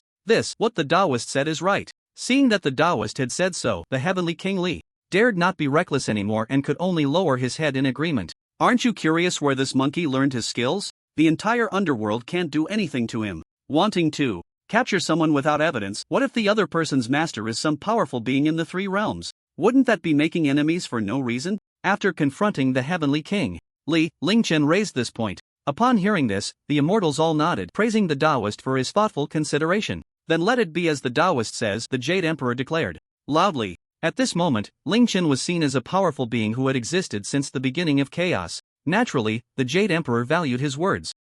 Ling Chen was overjoyed in his heart, knowing he could once again appear impressive. The Jade Emperor lightly waved his sleeve and the Haotian mirror began to operate again, tracing back to the mountain where the monkey arrived. At the entrance of the cave world, just as the immortals were eagerly anticipating who the monkey's master might be, the Haotian mirror suddenly malfunctioned. The image on the Haotian mirror began to flicker, then turned into a white blur, unable to display anything further. What's going on? The immortals were dumbfounded, their hearts filled with shock. After all, this was the Haotian mirror, a treasure that reflected everything within the three realms. The Jade Emperor was also somewhat astonished. His previously calm expression was finally broken, and his eyes showed a hint of bewilderment. However, what shocked the immortals even more happened next. The Haotian mirror suddenly began to shake violently, and with a loud crack, it shattered into several pieces that fell to the ground. The gazes of the immortals followed the Haotian mirror as it fell, and the shattering of the mirror stirred up waves of turmoil in their hearts. How is this possible? Impossible. This is the Haotian mirror, the supreme treasure of the three realms. Could it be that just because we wanted to see the other party's master, the Haotian mirror, suffered a backlash? Looking at the shattered pieces of the Haotian mirror on the ground, the Jade Emperor's expression changed completely, and he felt a pang of heartache. Thinking of the mysterious master who caused the Haotian mirror to break, the scene erupted into exclamations, followed by discussions. Ling Chen observed the reactions of the deities at the scene, nodding, secretly feeling quite pleased. Not bad. This is the kind of reaction we need. Silence. What kind of decorum is this, making such a racket? The Jade Emperor was already troubled by the loss of the precious mirror, and these people were still chattering away. The great King Li, with a glint in his eye, seemed to have thought of something and stepped forward, cupping his hands in salute. Your Majesty, I see that this monkey possesses great powers and has already attained the path of immortality. It was merely a misunderstanding. Why not summon him to the Heavenly Court, record his name in the Celestial Register, and then the Heavenly Court will gain a formidable force? Wouldn't that be splendid? The nearby Tai-Bai Jinxing looked at him in shock, feeling somewhat strange. Isn't this what I was going to say? Young man, are you stealing my lines? Upon hearing this, the Jade Emperor nodded. Good. Tai-Bai, I will trouble you to descend to the mortal realm. As you command. Tai-Bai bowed and saluted. The celestial beings had been chattering in the heavens for quite some time, while several months had already passed in the mortal realm. During this time, the monkeys of Flower Fruit Mountain diligently practiced the 9 turns golden immortal technique taught by Ling Chen, and with Sun Wukong's guidance, they quickly grasped the basics. Although Sun Wukong was not practicing the system of this world, Ling Chen had shared knowledge about it with him. Of course, during these days, Sun Wukong had also been seriously cultivating. Achieving the status of a martial immortal was just the beginning. He could become even stronger. Months of cultivation had already elevated his skills to a new level. One day, Tai-Bai Jinxing found him. What? The Heavenly Court wants me to become an official? Yes. When the time comes, not only will you have the Heavenly Court as your backing, but you'll also have the chance to enjoy the Queen Mother's peaches and the Heavenly Court's divine nectar. Isn't that wonderful? Tai-Bai Jinxing smiled as he spoke of the various benefits of joining the Heavenly Court. However, Sun Wukong seemed uninterested. While Tai-Bai Jinxing was speaking passionately, Wukong took out a golden immortal peach and began to eat it. Crunch, crunch. As Sun Wukong chewed loudly, the sound made Tai-Bai Jinxing, who was trying to persuade him, suddenly stop. Tai-Bai turned to see Sun Wukong happily munching on a golden peach. His expression suddenly froze, surprised, as he looked at the golden peach in Sun Wukong's hand.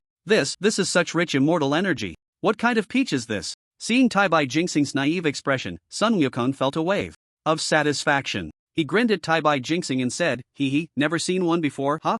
Old son, don't care for the Queen Mother's peaches. My master can crush the Heavenly Court with just a little something he casually takes out. May I ask who your master is? Tai-Bai, seeing Sun Wukong mention his mysterious master, seized the opportunity to inquire, hoping to glean some information. My master is. Sun Wukong elongated the last word but refused to continue, leaving Tai-Bai Jinxing feeling quite anxious. Then, he changed the subject and laughed, hee hee, not telling you. Upon hearing this, Tai Jinxing's previously hopeful expression dimmed instantly. He opened his mouth, wanting to say something, but in the end, he just sighed deeply. You mischievous monkey, how dare you tease this old man? Don't you know to respect your elders? Sorry, my master enjoys peace and quiet. If I told you, wouldn't that disturb his tranquility? Upon hearing this, Tai Jinxing felt it made sense. Generally, such high-level beings preferred to remain hidden and cultivate in seclusion. I was indeed being presumptuous. He glanced at Sun Wukong, thinking, it seems this monkey has no intention of going to the heavenly court. I should report back to his majesty. So he began to bid farewell to Sun Wukong. Since you have no intention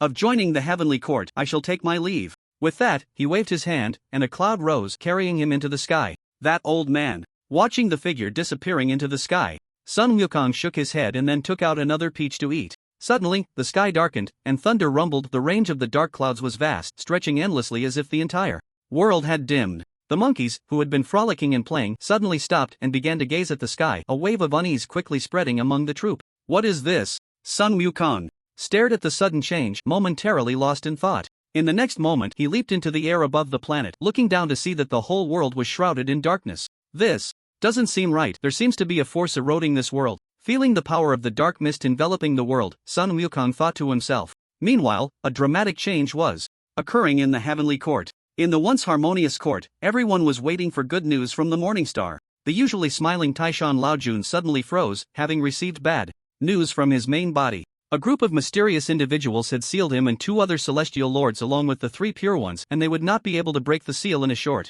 time. That group of mysterious individuals was now heading towards the heavenly court, leaving the rest to fend for themselves. The 3 pure ones resided in a special space known as the 3 Pure Heaven, a lofty realm that overlooked everything. Laojun immediately shared the news. Not good, everyone. A group of mysterious powerful beings has sealed the 3 Pure Heaven and is coming towards the heavenly court. The immortals were all shocked upon hearing this. Sealing the 3 Pure Heaven was clearly an attack on them. What kind of organization was so formidable? Could it be the outer heavenly demons? Even the Jade Emperor, upon hearing that the 3 Pure Heaven had been sealed, lost his previous calmness, his expression changing drastically. How is this possible? That is the 3 Pure Sacred Realm. In an instant, the grand heavenly court became as noisy as the mundane world. At that moment, the Jade Emperor and several powerful beings sensed a strange force enveloping their space along with the planet below. The Jade Emperor attempted to communicate with the heavenly Tao but received no response, his face darkening immediately. I didn't expect even the heavenly Tao to be in trouble. Could it be that our doom is upon us? The Jade Emperor thought to himself.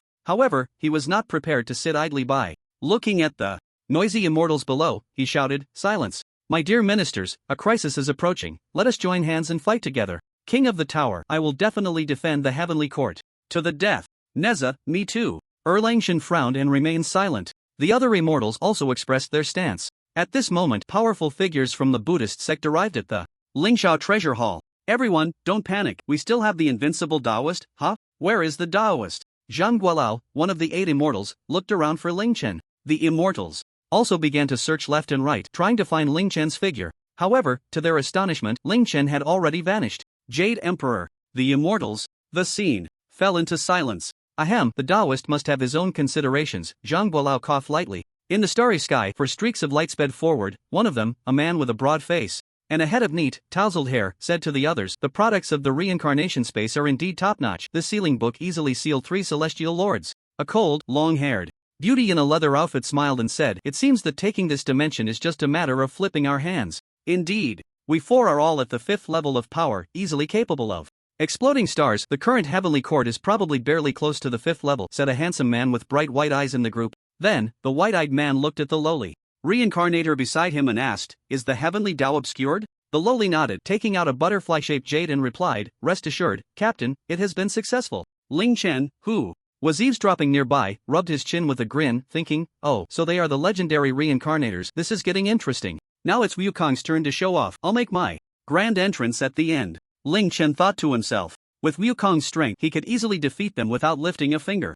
The poor reincarnators had yet to realize the terrifying Sun Wukong they were about to face. They were still fantasizing about the impressive rewards they would gain after conquering this dimension. Before long, this reincarnation team arrived at the heavenly court. The celestial beings there were on high alert, watching the 4 newcomers closely. Although their cultivation systems were different, they could still sense the immense energy contained within the 4. The 4 stood in the air, looking down at the celestial beings. So familiar. The deities I could only see on TV as a child are now gathered here, said the little lowly named Jiang Xiaomei, her voice a bit soft and lisping. I never expected to face my childhood idols one day. The honest-looking man with messy hair, Yan Hao, said, we have no choice. We must become stronger to break free from its control. The leader, a young man with wide eyes, spoke indifferently as if he was already accustomed to this kind of plundering. His name was Huang Ji, the captain of the team and the strongest among them. The Jade Emperor gazed at them and murmured, outsiders. He then glanced at the Tathagata, signaling him to take the first move to test them. The Tathagata understood and acted instantly. He was also the first to see people from other dimensions. Although he knew of the vast worlds he could not leave and had never truly seen other realms, he never expected that the first outsiders he encountered would be enemies. The Tathagata raised one hand and the light of Buddha surged forth, the Buddha kingdom in his palm. The space around the four reincarnators changed in an instant, and when they reappeared, they found themselves in the Tathagata's palm. Some of the celestial beings around were momentarily stunned. What was happening? Was this it? Was this the powerful enemy that sealed the three pure ones? However, the more knowledgeable celestial beings understood that things wouldn't be so simple. The Tathagata looked at the four in his palm and asked in a grand voice, what is your origin, and why have you sealed the three pure ones' sacred realm? Upon hearing this, Huang Ji chuckled lightly, there are no many reasons. You are the fish, and I am the butcher. He meant that there was someone behind him wielding a knife. The Tathagata understood, and most of the celestial beings present also knew the meaning of this phrase. This meant that there was a more powerful master or organization behind these people. The Tathagata fell silent for a moment and then said, in that case, let us have a battle. After saying this, he pressed his palm down, intending to suppress and confine the four. However, the four remained unfazed, as if victory was already in their grasp. Xiaomei, Huang Ji said calmly, calling out to the little lowly. Understood. Jiang Xiaomei quickly took out a strange book, and as she opened its pages, a mysterious light enveloped the four. In an instant, the four, who were about to be suppressed, vanished and reappeared at the spot where they had first appeared. Noticing the change in his palm, the Tathagata was not overly surprised. Looking at the strange book in the little girl's hands from a distance, curiosity arose within him. Such powerful spatial energy. However, this scene caused the other celestial beings to frown. They never expected that even the Tathagata's great powers could be easily countered by the opponents. How could these lesser celestial beings stand a chance? Yet, they had their pride. Even if they knew they couldn't win, they had to fight. But now was not the time for rash actions. At this moment, Yan Hao, who seemed to be the only honest one among the four, stepped forward. He smiled and said, it's our turn now, let's try this. As soon as he finished speaking, he gathered a small energy ball resembling a miniature sun at his fingertips. Then, raising his arm high, the marble-sized energy ball instantly expanded countless times. The onlookers were left speechless. Even the giant spirit god seemed small in comparison. Hey! The energy contained in this is a bit exaggerated. Yan Hao practiced the Dragon Ball system of power. This strike of his was enough to explode a star. Ha! Yan Hao shouted lightly and threw the energy ball downwards towards the celestial beings like tossing a stone. The immortals were filled with fear and immediately took action, unleashing their powers in an attempt to block the descending massive energy. The Buddha used spatial power to try to diffuse it. However, as soon as he distorted the space, a powerful resistance emerged. The Buddha glanced at the glowing little girl, Jiang Xiaomei, and realized it was her doing. The old man beside him, Lao Jun, noticed the clue and took out a golden bracelet, throwing it towards the little girl. The bracelet transformed into a silver light and flew swiftly. Just as the silver light was about to hit Jiang Xiaoli, the leather-clad beauty, Ling Yu, reacted quickly, her sword flashing with light, colliding with the golden bracelet. Subsequently, the bracelet flew back and Ling Yu also took a step back. She looked at Lao Jun, who had retrieved the bracelet, and thought to herself that he was indeed one of the three pure ones. It's a pity it's just an avatar. If it were the main body, it would be a problem. Watch me, the Buddha's divine palm. Seeing that spatial power was ineffective, the Buddha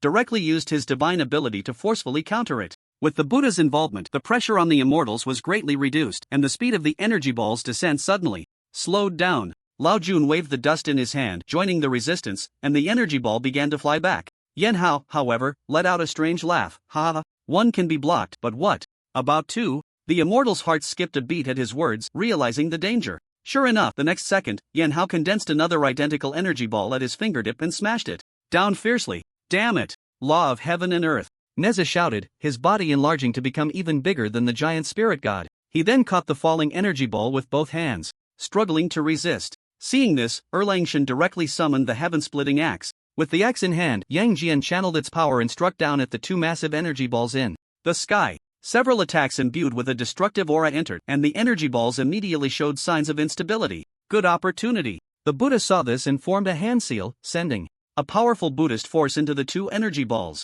The energy balls exploded uncontrollably. The terrifying force instantly swept across the entire heavenly court. Not good. The Buddha realized this and immediately withdrew his hand, simultaneously releasing his power to shield the immortals from the terrifying aftermath. Interesting, it seems the heavenly court isn't too weak. Yan Hao crossed his arms, watching with great interest as the immortals below resisted the aftermath of his power. In front of the four, an invisible barrier blocked all the residual waves, and the few of them remained calm and composed. Amidst the chaos, the Jade Emperor took action, a dazzling sword appearing in his hand, infused with his celestial power and the power of the Tao. With a horizontal slash, the target was aimed directly at the four in the sky. Ha! Finally willing to make a move? Huang Ji chuckled lightly. The sword light slashed horizontally, containing an incredibly terrifying power, directly shattering the spatial barrier conjured by the little lowly. At that moment, a set of radiant armor suddenly appeared on Huang Ji. He waved his hand, and at the moment the sword light met the armor, it vanished completely. What? The Jade Emperor looked at this scene in disbelief, his heart filled with shock. Sorry, this set of armor specializes in countering the power of the Tao, Huang Ji said coldly. Immediately, he extended his hand towards the Jade Emperor, and a peculiar golden sphere of light flew out from within the Jade Emperor. I'll gladly accept this part of the Tao source within you. Not good. Lao Jun was horrified, but since he was also helping the immortals resist the aftermath, he realized it was too late. At this moment, above the heavenly court, on a cloud, the concealed Sun Wukong finished the last sip of wine from his gourd, and while drinking, he performed the Great Void Prisoning hand. After putting away the gourd, Wukong took out his phone, opened the Journey to the West theme song, and hit play. Hee, the master said it's cool to have a BGM when making an appearance. On the other side, Huang Ji was delighted, watching the Tao source that was about to be in his grasp, but the next moment, it suddenly flew away uncontrollably. How could this happen? The four in the team were all astonished, speaking in unison. Dang dang dang dang dang dang dang dang dang dang dang dang dang dang. Suddenly, an exhilarating music filled everyone's ears. At the same time, a voice echoed from the sky, this thing, old son, want it? Who is it? Huang Ji exclaimed in shock as he looked towards the source of the voice, only to find that it was none other than Sun Wukong. And what was that familiar BGM? Sun Wukong, he cried out. What? Sun Wukong? The other celestial beings were stunned. At that moment, Tai Bai Jinxing had just returned, and was completely taken aback by the scene. Tai Bai Jinxing? What the hell? What happened down here during my trip? In the air, Sun Wukong held the source of the heavenly Tao in one hand, smiled, and then put it away. Seeing that the source of the heavenly Tao had not been taken by the outsiders, the Jade Emperor also breathed a sigh of relief. After all, Sun Wukong was a person of this world, it was better for him to take it than to let those outsiders have it. The other celestial beings all assumed that Tai Bai Jinxing had summoned Sun Wukong, and thus they praised him for his timely arrival. Tai Bai Jinxing was momentarily stunned but said nothing more. The four members of the team showed ugly expressions. Huang Ji did not expect that a Sun Wukong would suddenly appear halfway. Stinky monkey, give it back to me, he shouted angrily, drawing a sword of terrifying might, and in a flash, charged towards Sun Wukong. Huang Ji's speed was at its peak, appearing before Sun Wukong as if he had teleported. He struck in anger, swinging his sword down, the sword light surged, and a terrifying sword aura burst forth. What a terrifying sword aura, the Jade Emperor exclaimed. This sword aura was no less formidable than the one he had previously enhanced with the power of the heavenly Tao. Yang Jian looked at the four figures in the sky, his fists clenched tightly, feeling a deep sense of helplessness. He was still too weak, but after thinking it over, realizing even the Buddha was not his match, he felt somewhat relieved. Although Huang Ji's speed was fast, it was not enough in Sun Wukong's eyes. Sun Wukong's lips curled up slightly, and to the astonishment of the celestial beings, he actually blocked this terrifying strike with just 3 fingers. Bang! The contact between his fingers and the sword produced a muffled sound. Sun Wukong had directly pinched the incoming blade with his fingers. He glanced at Huang Ji and said with a smile, "Your sword is too dull." Huang Ji's eyes widened in disbelief as he looked at Sun Wukong. "No, how is this possible? You, how can you be this strong?" The other 3 members of the reincarnation team were also filled with fear. How can this Sun Wukong be so strong? This monkey must be cheating. Hissed the captain's furious strike was actually blocked by him with just his hand. The celestial beings were equally astonished. They had witnessed the strength of these 4. The one who had attacked Sun Wukong was clearly their leader. Feeling the sword aura from that strike, the celestial beings knew how powerful that sword was. Yet, they never expected that such a fierce attack would be easily blocked by a monkey. So strong. Too strong. There's hope. There's hope. Tai Bai Jinxing, you really came through. This reinforcements are a timely rain. Tai Bai Jinxing, oh right, it's nothing. In the sky, Huang Ji, seeing that his attack had failed, tried to retract his sword. However, no matter how hard he tried, he couldn't pull it out, not even a bit. He was sweating profusely in panic. Suddenly, he saw Sun Wukong's other hand slowly raise, scaring him so much that he abandoned the sword and quickly distanced himself. However, Sun Wukong merely placed his hand over his mouth and lazily yawned. Huang Ji was momentarily stunned, and upon realizing he had been played, his expression turned extremely grim. "Bastard, you forced me to do this." He took out a fiery red talisman. With a pained expression. "I don't believe you can block a 6th tier strike." At the same time, he thought, if this monkey can block this strike, then I'll turn around and run. Although he was furious, his mind remained clear. He quickly recited a mantra and then threw the talisman towards Sun Wukong. At the moment the talisman was thrown, it quickly vanished, transforming into a terrifying stream of light that surged towards Sun Wukong. Bang! The attack hit, producing a burst of light and a deafening sound. Amidst the worries of the deities and the anticipation of the reincarnation team, the brilliance gradually faded. "Oh, this strike is quite interesting," Sun Wukong remarked, looking at his slightly smoking palm with appreciation. Then, he raised his right hand, and the Rui Jingu Bang appeared out of thin air. Seeing this, Huang Ji's soul nearly left his body. He swiftly dodged back into the reincarnation team's ranks and said, "Quick, retreat. I'm no match for him. Want to run? Stop." Sun Wukong pointed his sword, and a binding force carrying spatial power immediately immobilized them all, rendering them unable to move. However, Sun Wukong clearly did not understand the return mechanism of the reincarnation space. Even if they were bound, they could still return using their will. Reincarnation space, abandon the mission. And return. Do you wish to abandon this mission? At that moment, Sun Wukong had already enlarged and lengthened the Rui Jingu Bang, swinging it directly wherever the golden staff struck. The space shattered continuously, revealing a pitch-black void. This strike was incredibly fast. Before the others could return, they were sent flying by a single blow. The 4 of them bled in the air. Yes. Seeing the translucent panel appear before him, Captain Huang Ji quickly responded with his fading consciousness. Whoosh! A mysterious force directly transported the 4 of them. TCH. Sun Wukong clicked his tongue, not expecting them to escape. He couldn't quite understand how those 4 managed to flee. It felt as if there was a powerful presence behind them. Forget it, let's deal with the heavenly Tao first. Sun Wukong looked up. At this moment, with the departure of the reincarnation team, the dark aura in the sky had dissipated, freeing the heavenly Tao. As soon as it appeared, Sun Wukong immediately unleashed the Tai Su prisoning heaven hand. A translucent golden sphere appeared in his hand, within which a spark of spiritual light was jumping, seemingly trying to escape. Is this the heavenly Tao? Sun Wukong observed the flickering light point in his palm with great interest. Great! We won! We won! Ba, this tribulation has finally been crossed. Almost no deities noticed the escape of the 4. They only saw Sun Wukong's strike that shattered space hitting the 4, and their auras vanished instantly. Thus, everyone believed that those 4 had been taken down by Sun Wukong. They began to revel in the joy of surviving the calamity. Sun Wukong, the Jade Emperor, called out as he approached him. What is it? Hearing someone call him, Sun Wukong came back to his senses and stored the heavenly Tao he had confined into his storage ring. Now that the matter is settled, look at that. Origin. Ha? What origin? I don't know. This. The Jade Emperor fell silent. In the 3 clear sacred realm, the 3 heavenly lords were finally unsealed. However, they still wore worried expressions. Yuan Shi Tianzun sighed and said, "They are still coming out." After being sealed for so long, their power has only grown stronger. Dao De Tianzun said, "They're here." The next moment, 3 strands of black mist appeared before them, their forms invisible, only revealing a pair of blood-red eyes. Kick. Eerie laughter echoed from the 3 strands of black mist. The 3 heavenly lords were on high alert, their expressions grave. As the black mist gradually dissipated, 3 strange entities revealed themselves. They were filled with malevolence, their eyes blood-red, and their faces loathsome. The scene shifted to their faces, which bore a striking resemblance to the 3 heavenly lords. In the reincarnation space, the 4-member team led by Huang Ji appeared in the safety room of their team. The moment they returned to the safety room, the severely injured and unconscious 4 instantly revived to full health. They all suddenly sat up from the ground, gasping for breath. Looks like we're still alive. Feeling the vitality within themselves, the leather-clad beauty Ling Yu revealed a smile of relief.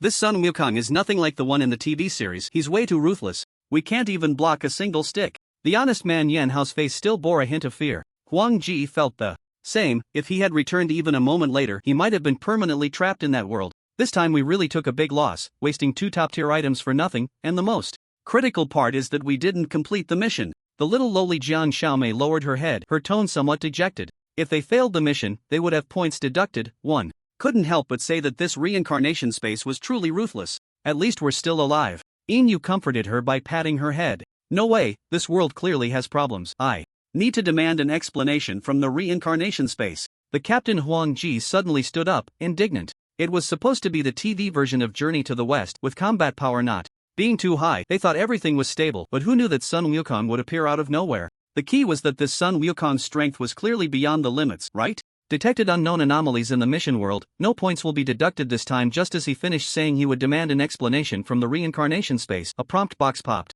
up in front of the four. Nice! They didn't deduct any points. Yen Hao exclaimed in surprise. Looks like the reincarnation space is still reasonable. Seeing that their hard-earned points wouldn't be deducted, the mood of the group improved significantly. After surviving the ordeal, they had a good meal, then left the safe house, planning to stroll around the space plaza and buy some new items. The plaza of the reincarnation space was exceptionally large, with a rich flow of people, and many vendors set up stalls on the ground. Items obtained from missions or other planes could be traded in the plaza. They could be exchanged for points of equivalent value or through bartering. However, they noticed that many people seemed to be gathered in the center of the plaza. They were huddled together, seemingly watching something. What are so many people gathered around for? Let's go take a look. The four exchanged glances, curiosity piqued. As they got closer to the crowd, they gradually noticed something was off. They found that many people were moving their mouths continuously, clearly engaged in conversation. However, strangely, they couldn't hear any sound from their not-so-distant position. As they walked, they suddenly felt as if they had passed through a thin membrane. Startled, they turned back to check. They immediately realized that this was a barrier formation. Once they stepped inside this membrane, the sounds of the crowd's conversations immediately filled the air, though the volume was low. In the very center, there was a person speaking even louder. Do you know how many points a gene enhancement potion costs now? 500,000 points. A full 500,000 points. The man at the center was passionately delivering a speech, his expressions and movements highly infectious. When he mentioned that a gene enhancement potion cost 500,000 points, many people were incredulous and some directly mocked him. What 500,000? Can you say that again? I bought one yesterday, and it was only 5,000 points. At this moment, many people curiously opened the reincarnation space's mall, wanting to investigate. No way, it really seems to have become 500,000 apiece. Someone exclaimed upon seeing the price of the gene enhancement potion in the mall. How is that possible? Are you a plant? The man who had mocked earlier was skeptical and chose to check the mall as well. However, when he saw the price of the gene enhancement potion, he was instantly dumbfounded. How is this possible? It really has become 500,000 apiece. Soon, the onlookers also saw the price change of the gene enhancement potion in the mall. It really is. Oh my. Not just the gene enhancement potion, but other items are ridiculously expensive too. Damn, is this even livable? In an instant, the prices in the reincarnation space mall skyrocketed, causing quite a stir. The man at the center seized the opportunity, raising his right hand and passionately declaring, "The space is unjust. The oppression is deep. Today, I, Ling Chen, will raise the banner and rise up. Are you willing to follow me?" His shout burst forth with an invisible infectious energy, igniting a surge of bloodlust in everyone. Damn it, let's do it. I've been fed up with this for a long time. Hashtag, it's time to rebel. Since this space leaves us no way out, let's fight back. Damn it. If we're going to die, then so be it. After all, being squeezed by this damn space will lead to death sooner or later. Might as well take a gamble. My good buddy only lasted 5 worlds before he was done. I don't know how much longer I can hold on. I'm in 2. Count me in. I'm at the peak of the 4th stage. I'm at the 5th stage. Let's go all out. The more they spoke, the more fired up they became, memories of being oppressed by the reincarnation space flashing through their minds, making them grit their teeth. The atmosphere was exceptionally intense, and the newly arrived 4-person team couldn't help but be swept up in the momentum created by Ling Chen and the crowd. Outside the membrane, some watched this group of people gesticulating excitedly, but they couldn't hear any sound, which felt quite strange. What's going on over there? I don't know. Seeing the crowd's reaction, Ling Chen nodded in satisfaction. Then, he raised his hands and lightly pressed down. Alright, everyone quiet down, let me explain my plan. Upon hearing their leader speak, the crowd quickly quieted down, listening intently. Then, Ling Chen continued. My plan is to capture the will of the reincarnation space and then I'll punch it to pieces. The crowd? The crowd suddenly went blank. What does that mean? Can he really punch the reincarnation space to pieces by himself? Why did he call them over then? Someone raised a question. Bro, I admit you might be strong for leading the rebellion, but isn't it a bit exaggerated to say you can punch the reincarnation space to pieces? Yeah, I believed you when you said this formation could block the space's detection, but saying you can punch it to pieces is just over the top. They were the most aware of how powerful the reincarnation space was as reincarnators. Let's first talk about how to bring out the will of the space. Hearing the crowd's doubts, Ling Chen dug at his ear with his pinky. Then he reached out and grasped at the void. In the next moment, a small blue figure materialized in his hand. As soon as the figure appeared, it began to struggle violently. Who are you? Let me go. Hurry and let me go. The small figure was held by Ling Chen by its lower body, leaving only its two hands free, which it used to continuously pound on Ling Chen's fist. Its expression was angry, but due to its somewhat silly appearance, even in anger, it looked cute. Seeing this scene, the previously noisy crowd quieted down once again. They curiously stared at the blue figure in Ling Chen's hand. Some had already begun to boldly speculate, could this be the will of the reincarnation space? No way, is he really that amazing? Let's wait and see. Although most people were skeptical, deep down, they hoped this was indeed the will of the reincarnation space. Let me go. I haven't provoked you, have I? The blue figure, seeing its struggles were in vain, began to scrutinize Ling Chen. It soon realized it didn't recognize this guy. Meanwhile, Ling Chen started rambling. High-dimensional life form, code, name reincarnation space, hello. I am Ling Chen, captain of the 9th Squad of the Multiverse Huaxia headquarters of the Celestial Order Management Bureau. Due to your actions violating the laws of the Celestial Order Management Bureau, I am here to arrest you. Will of the reincarnation space? The crowd? What's going on? Weren't we supposed to rebel? How did it suddenly turn into some Celestial Management Bureau? The crowd was bewildered. First, someone stood up to give a speech about rebellion, then this leader suddenly grabbed what seemed to be the will of the reincarnation space, and now he was claiming to be from the Celestial Order Management Bureau. My goodness, how did this development feel like a dream? Dude, slap me, I feel like I'm still not awake. Slap, the person next to him said to just do it, and directly gave him a big slap. Ouch, why are you doing it so hard? It hurts like hell. The will of the reincarnation space, represented by the blue little man, fell silent for a moment before saying, I've been wandering through the heavens for so many years and have never heard of this so-called management bureau. Don't try to scare me, just tell me your purpose. Hiss. Upon hearing the little man's words, everyone suddenly realized that this was indeed the will of the reincarnation space. Incredible. This big brother really knows how to handle things. Gulp, gulp. In an instant, a series of swallowing sounds erupted from the crowd, and their gazes towards Ling Chen had turned particularly admiring. This is a true big shot. However, since the big shot was busy, they tacitly refrained from interrupting. Ling Chen ignored the crowd's astonishment, staring at the little man in his hand for a while. His expression seemingly lost in thought, then he slapped the back of his head. Oh, look, I almost forgot, this is my identification. With his other hand, Ling Chen rummaged through his pocket and pulled out a red and gold card. It prominently displayed the words, Captain of the 9th Brigade of the Multiverse Order Management Bureau, Ling Chen. The blue little man was instantly rendered speechless upon seeing this business card, his pupils constricting. What did it see? A business card woven from countless great paths. Just this card alone was a treasure of the heavens. Could it be that the so-called management bureau really exists? At first, he thought Ling Chen was just talking nonsense, playing tricks on him, but when Ling Chen took out this card, he found it hard not to believe. An organization that could afford to craft a business card from the great paths must be a colossal entity. This. The little blue man was so shocked he could hardly speak. Meanwhile, the crowd was left puzzled, waiting for the next development. Could it really be that such an organization exists? Why have I never heard of it before? The little blue man stared intently into Ling Chen's eyes and asked, Of course it exists. Ling Chen nodded lightly. At the same time, he silently added in his heart, I just created it. As for why you haven't heard of it, could it be that you're still too weak? After saying this, Ling Chen looked at him with a strange expression. Then, with a slight smile, he said, the so-called main gods and systems only have the chance to see me when they commit crimes. Compared to true powers, you are just a bunch of insignificant clowns. The little blue man's expression changed dramatically, quite the spectacle. I'm weak? I'm a clown? The little blue man began to doubt his life. Then he felt a surge of anger. Who is he? He is the reincarnation space that can treat the heavenly planes as toys. How could he be mocked for being weak? But then he recalled how Ling Chen had captured him in one move, and his anger instantly dissipated. It seemed he really was quite weak. Dao friend, I didn't know about this organization before. As the saying goes, ignorance is no crime. Can you let me off this time? I promise I won't do this kind of thing again. After feeling emo, he began to address the current trouble. Considering it's your first offense due to ignorance, I can indeed let you off, but upon hearing there was still a chance, the little blue man quickly asked, But what? But you have to work for us as an external member for 10,000 years. 10,000 years. The little blue man was shocked, but not because he thought it was a long time, rather, he felt it was a bit short. Just this? Deal. Perhaps fearing Ling Chen would suddenly go back on his word, he immediately agreed. It was just working, a mere 10,000 years for beings like them was simply a trivial matter. It was just right to blend into this mysterious organization and see what was going on. Moreover, this was merely one of its subspaces, it wasn't worried at all. The main space had long since hidden away. This was also why, at the beginning, when Ling Chen captured its consciousness, it didn't seem too flustered.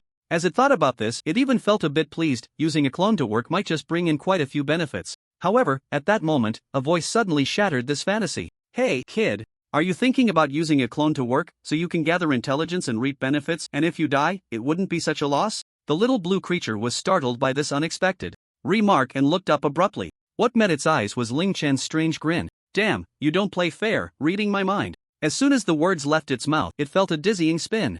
And when it regained its senses, its main consciousness was captured and merged with its previous split consciousness. How is that possible? I was clearly hiding very well. Ling Chen smirked. That's our power. There are hundreds stronger than me in this game. Behave and reform, or you'll find no way to heaven or earth. I understand. The little blue creature sighed, lowering its head, accepting its fate. Then, Ling Chen placed a restriction within its consciousness. After doing all this, he looked at the surrounding audience. Everyone, our uprising has succeeded.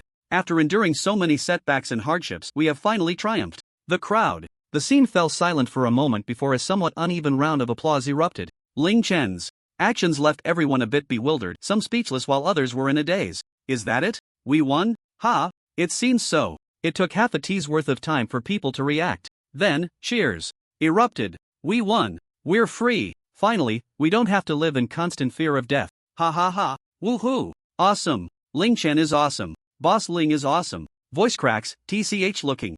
At the cheering crowd, the little blue creature crossed its arms, feeling somewhat displeased. Damn, these are all its cattle and horses. Now it had no idea how this mysterious powerhouse would handle them. Based on its calculations, it was highly likely they would be released. The thought of its group disbanding and going from boss to worker made it feel like crying without tears. But perhaps this is also an opportunity to advance further. Thinking this, it secretly glanced at Ling Chen, starting to ponder about the future. What are you looking at? From now on, I'm your captain, Little Reincarnation. Little Reincarnation? Hearing Ling Chen's address, it instantly felt a bit unable to hold it together, its mouth twitching slightly. But now, under the eaves, it had to bow its head. Heh, it's just a title, call me whatever you want. Little Reincarnation turned its head away, pretending to be indifferent, speaking calmly. Ling Chen smiled, then planned to deal with the reincarnators in the space. Keeping them around was pointless, he might as well send them all home. With omniscience activated, Ling Chen discovered that a staggering 99% of these reincarnators came from a single planet. Goodness, you really latch onto a place and won't let go. Ling Chen glanced at Little Reincarnation. It seemed they needed to clean up their powers, leaving just a peak mortal body, otherwise their world would be thrown into chaos. Ahem! Everyone, it's time to go home. Before they could react, Ling Chen waved his hand, and the reincarnators still executing tasks inside and outside the space were all sent back to their original planet. Many reincarnators who were facing a life and death crisis managed to escape this calamity. Looking at the empty space, Little Reincarnation felt a mix of emotions, its mood complex. Hey, what do you plan to do next? Smack! Ling Chen gave it a light hit on the head. You need to call me Captain, Little Reincarnation team member.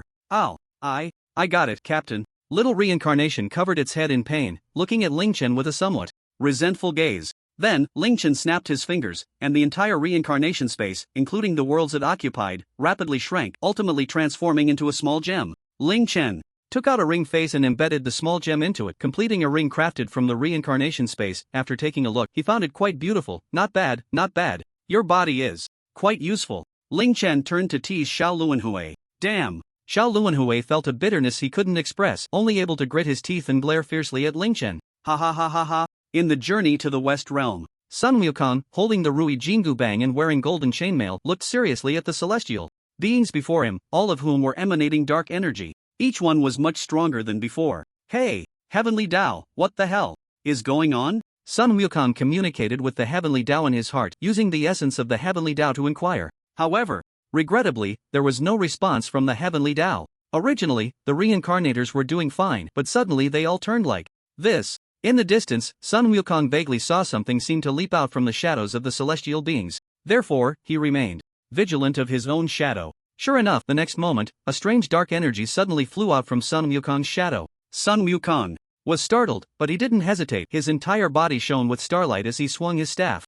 The dark energy seemed to fear this light, dispersing instantly before it could reach him. Seeing this, Sun Wukong immediately used spatial power to bind it. With a flick of his hand, the dark energy appeared in his grasp, gradually condensing and forming his likeness. Looking at this familiar shape, Sun Wukong was taken aback. Good heavens, is this me? With a forceful squeeze, the spatial power erupted, and the dark Wukong's body exploded. However, the dark energy did not disappear. Instead, it began to recondense. Sun Wukong frowned, then attacked it with star power, causing the dark energy to emit a sizzling sound, like water meeting fire, yet it still did not completely vanish. It seemed he would have to wear it down slowly to eliminate it entirely. With no other choice, Sun Wukong could only seal it away for now. There were still many enemies around, but it seemed his star power could restrain them. For a moment, Sun Wukong recalled what his master had said, the protective starlight cultivated can keep you safe from all evils. At that moment, 3 figures of the 3 pure ones, shrouded in dark energy, appeared. Sun Wukong,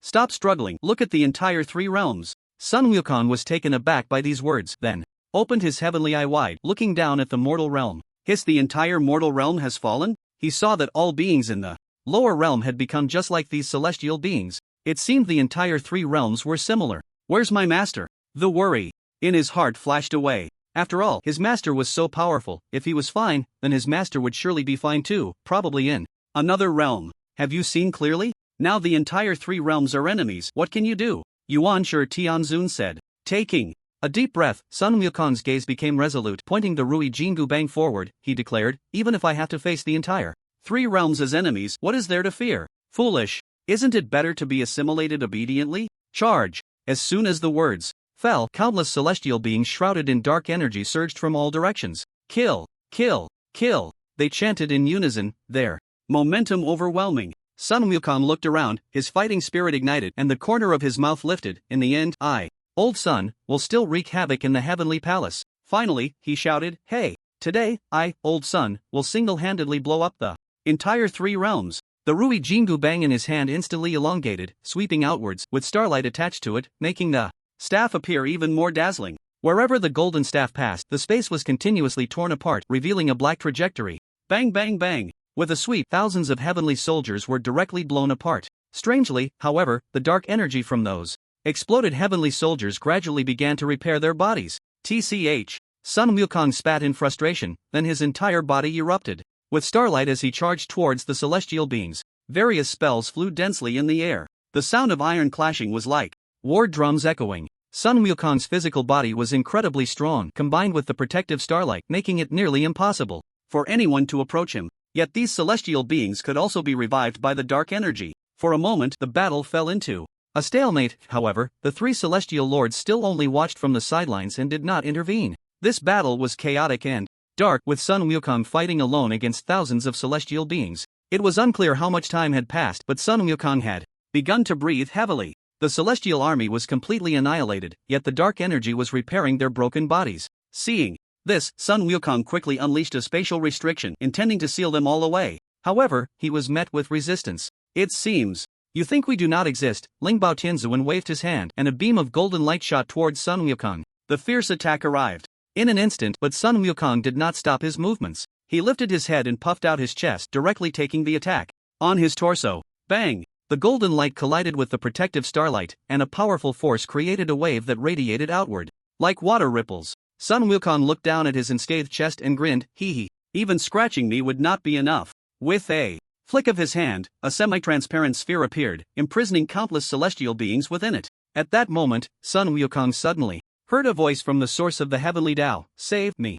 Whom? The heavenly Tao? Sun Wukong exclaimed in surprise. Just then, Yuan Shi Tianzuan opened his eyes, golden light shooting from them, and said, the heavenly Tao has been suppressed by us. It is time to deal with this monkey. As soon as he finished speaking, the 3 celestial lords sprang into action, each using their strongest killing moves. The terrifying fluctuations caused the entire space to tremble, as if it would collapse at any moment. Ha! I was prepared for you. Sun Wukong remained unfazed. He had not yet used all his strength. At this moment, he was dozens of times stronger than when he first emerged from the mountain. He also understood why the heavenly Tao had not responded to him earlier. It was simply struggling to protect itself. The heavenly Tao was not so formidable after all, having to seek help from a mere monkey. Sun Wukong scoffed, and in the next moment his aura erupted once more. The heart of battle, activate. Ha! With a loud roar, a terrifying battle intent emerged, wrapping around him like a tangible force, shaking the heavens and the earth. At this moment, Sun Wukong looked again at the 3 celestial lords, his eyes filled only with pure battle intent. Fight! Fight! Fight! Feeling this overwhelming momentum, the 3 celestial lords were immediately taken aback, their expressions changing. This monkey's aura has actually become dozens of times stronger. What kind of technique is this? I've never heard of it. This child must not be left alive. Surprised as they were, they could not afford to hold back their spells. Instead, they had to exert even more force. The power Sun Wukong displayed had made them extremely wary. Boom! The attacks of the three celestial lords descended. The space was sealed off, and Sun Wukong found that he could not use spatial movement. At the same time, a terrifying killing intent locked onto Sun Wukong, leaving him with no way to evade. However, why should he evade? He raised his golden staff, his battle intent and starlight highly concentrated, and then Sun Wukong and the golden staff seemed to merge into one. The ninth style of the starry martial immortal scripture, all things return to the void. This strike will pierce through heaven and earth. Buzz! The world suddenly fell silent, and all things lost their voice. The entire world seemed to turn black and white. The attacks of the three celestial lords instantly dissipated, and the space before them shattered in an instant. Sun Wukong's figure stood proudly behind them, clad in golden chainmail, surrounded by swirling starlight, exuding immense power. Put! The three celestial lords simultaneously spat out a mouthful of black blood, looking down to find their bodies had been split in two. You are very strong. Yuancher Tianzuan could not help but exclaim. Unfortunately, we are immortal. As long as there is light, the shadow will not disappear. In the next moment, black energy surged from their severed bodies, rejoining the two halves and quickly repairing them. TSK. What a hassle. Sun Wukong pouted, contemplating his strategy. The power of space was effective against those ordinary celestial beings, but it was of little use against these three. He waved his hand to unleash three beams of starlight, which made contact with the black energy on the celestial lords, immediately producing a sizzling sound. The two forces seemed to be engaged in a fierce struggle. This prevented the injuries on the three celestial lords from being repaired. What on earth is this black gas? Should I try the Taishu prison heaven technique? After all, it's a move that can easily imprison even the heavenly Tao, so it should be able to suppress these three as well. Without hesitation, I decided to go for it. There were no other options now, and fighting them to the death was not feasible. With that thought, Sun Wukong stopped releasing starlight. He then executed the Taishu prison heaven technique. With a press of his hand towards them, the three heavenly lords immediately felt a dizzying sensation, and the black gas on their bodies was instantly sucked out, coalescing into three pitch-black figures. When they regained consciousness, they found themselves in Sun Wukong's grasp, unable to exert any of their power. The three were taken aback, staring incredulously at the giant like Sun Wukong before them. What kind of technique is this? Asked the shadow of the moral heavenly lord. This was also the question of the other two heavenly lords. It's the technique that defeated you, Sun Wukong replied calmly, his gaze steady. The three heavenly lord shadows fell silent. Sun Wukong let out a long sigh of relief in his heart, thinking that he had finally managed to deal with it. He hadn't expected that his Taishu prison heaven technique could truly strip and suppress this strange shadow. Suddenly, a flash of inspiration struck him. Could it be that Master had already foreseen this, which is why he taught me this technique? Yes, it must be so. With Master's powers, he must have known about this matter long ago and left me a way out. Truly worthy of being Master. Sun Wukong looked up at the sky, lost in thought. After marveling at Master's brilliance, he looked down and said, "It's time to end this." The Taishu prison heaven technique was unleashed once more, and countless shadows from the human realm and the underworld were sucked into his hand and then suppressed. With the suppression of the three heavenly lord shadows gone, the heavenly Tao regained its consciousness. The shadows were stripped away, and the original consciousness of the heavenly lords awakened. Their bodies no longer emitted black gas but instead radiated golden light as usual, with a halo of merit behind their heads. As soon as the three pure ones regained their composure, they praised Sun Wukong. Fellow Daoist has saved the three realms, truly a boundless merit. At this moment, Sun Wukong also asked the question that had been on his mind: do the three heavenly lords know the origin of these black shadows? Upon hearing this, the primordial heavenly lord sighed, his face showing signs of reminiscence. This world is actually a twin world. The other world is what we call the shadow realm, and these black shadows are the shadows of each of us. Where there is light, shadows will exist. Sun Wukong scratched his head, glancing at the shadow beneath his feet, feeling immensely curious. He had never heard of shadows having consciousness. However, since he had already suppressed all the black shadows, what did this shadow beneath his feet count as? The primordial heavenly lord saw his confusion and explained, "Don't misunderstand, they merely exist within the shadows and are not truly your shadows."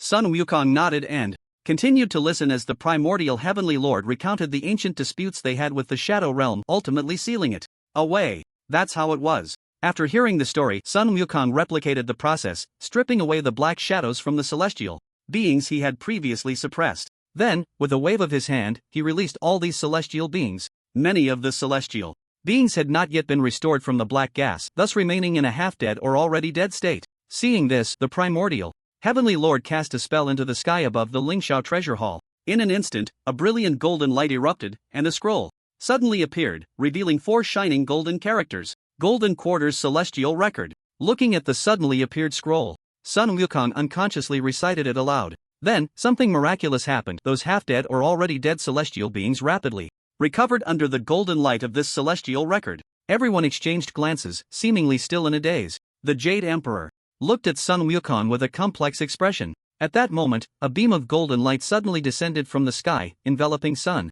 Wukong. The knowledgeable celestial beings immediately recognized this as the light of the heavenly Tao. Then, a heavenly sound echoed. Tai Savior fighting battle, great sage equal to heaven. The celestial beings instantly understood and collectively congratulated.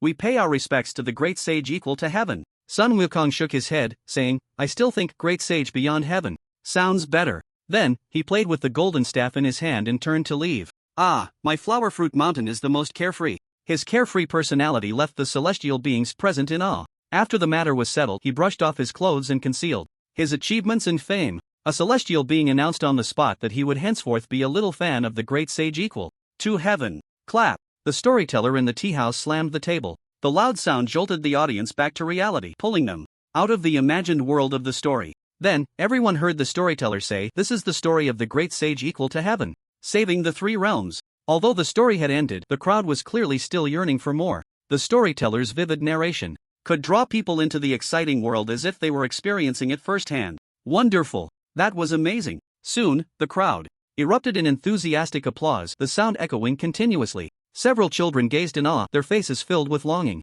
Wow, the great sage is truly incredible. I want to be as carefree as the great sage in the future. Hey, not you. Take a stick from me.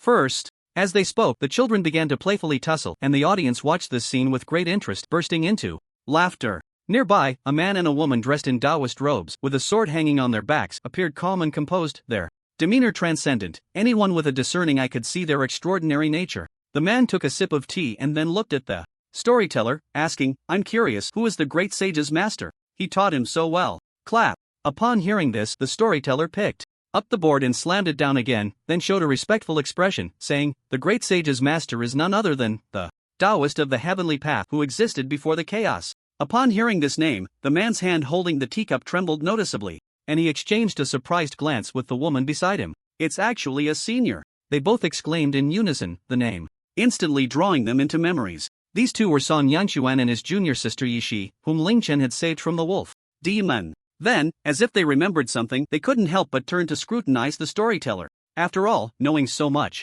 especially the name of a senior, surely indicated he was no ordinary mortal. They had traveled the world for many years and knew very few who recognized the name of the senior. In fact, they had never expected to hear it from a storyteller today. This made them ponder the identity of this person. After all these years, I wonder where the senior is now. At this time, over 100 years had passed in the mortal realm, and the two had also made quite a name for themselves, their cultivation just a step away from ascension. The story of the great sage equal to heaven battling the forces of evil had long spread across the 3 realms. Many temples had even been erected. In the mortal realm, the great sage Sun Wukong was especially beloved by children. Of course, these were all later developments.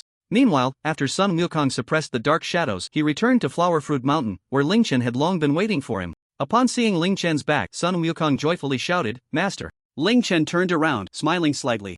Well done, you truly did not disappoint your master. He. Sun Wukong, flattered, scratched his head awkwardly and chuckled. In front of his master, there was no great sage, only the little monkey who once sought the Tao. At the same time, he realized in his heart, Master must have known about this long ago. It seems this was also to train me. After exchanging a few pleasantries, they returned to the water curtain cave. At Sun Wukong's command, the monkeys were bustling about preparing for a grand feast. The entire Flower Fruit Mountain was filled with laughter and joy, bustling with activity. Once everything was ready, Ling Chen took out many foods that everyone had never seen or tasted before. Sun Wukong was also very curious and, after trying a bite, couldn't stop himself. After a long while, Sun Wukong suddenly remembered the dark shadows he had suppressed that he couldn't eradicate, so he took them out to consult Ling Chen. Master, these black shadows are truly strange, as if they are immortal and indestructible. Do you have any way to deal with them? Ugh, I'm not even older than you, and you've already called me old man. Ling Chen thought to himself. But despite the complaints, his persona was that of a transcendent master, so he naturally couldn't reveal his true age. Sun Wukong pulled out a pitch-black ball, about the size of a soccer ball. Upon closer inspection, the black substance inside seemed to flow like liquid. Ling Chen glanced at it, then extended his right hand to cover the ball. In the next moment, a gentle white light emanated from his hand. Under the illumination of the white light, the blackness within the sphere receded like a tide, quickly disappearing. Then, the ball vanished as well. Sun Wukong stared at his empty hand, somewhat astonished. As expected of the master, a crisis that nearly destroyed the three realms was effortlessly resolved with just one move, and it was a permanent solution. Although he was already invincible in the three realms, he still felt far from his master's level. He wondered when he would be able to reach such cultivation as his master. These shadows are akin to rules, which is why ordinary attacks cannot eliminate them, Ling Chen explained. Is there really a life form that resembles rules? Sun Wukong had never heard of this concept before, his expression shifting as he couldn't help but ask curiously. Ling Chen nodded, took a sip of Wangzhe milk, and said, the infinite universes of the heavens hold infinite possibilities. There are even existences where the Tao transforms into life. His Tao life. Doesn't that mean they are almost invincible from birth?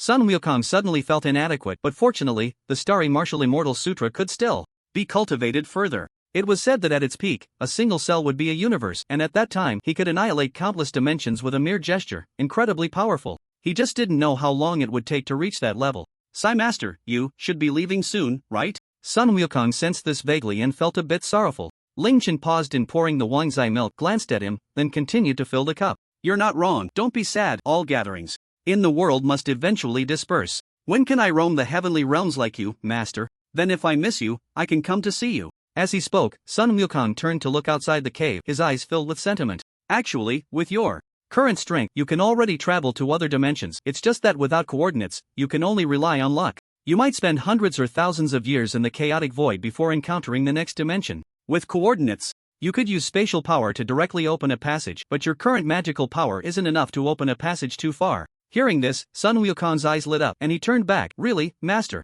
Of course, but I have other ways to let you roam the heavens without the limitations of magical power. Ling Chen smiled. What is it? Please guide me, Master. I want to enjoy the myriad worlds as soon as possible. Since that's the case. At this moment, Ling Chen's mind moved. A mechanical voice suddenly echoed in Sun Wukong's mind. Welcome to the heavenly chat group. At the same time, a panel appeared before his eyes. The sudden change made Sun Wukong instinctively look at Ling Chen. But in the blink of an eye, Ling Chen's figure had already vanished, leaving only a lingering voice in the air. Take your time to ponder, disciple. We'll meet again next time. After playing in other dimensions for a long time, Ling Chen returned to his home planet, his attire now restored to a normal appearance. He took out his phone and calibrated the time for this world. 9:30.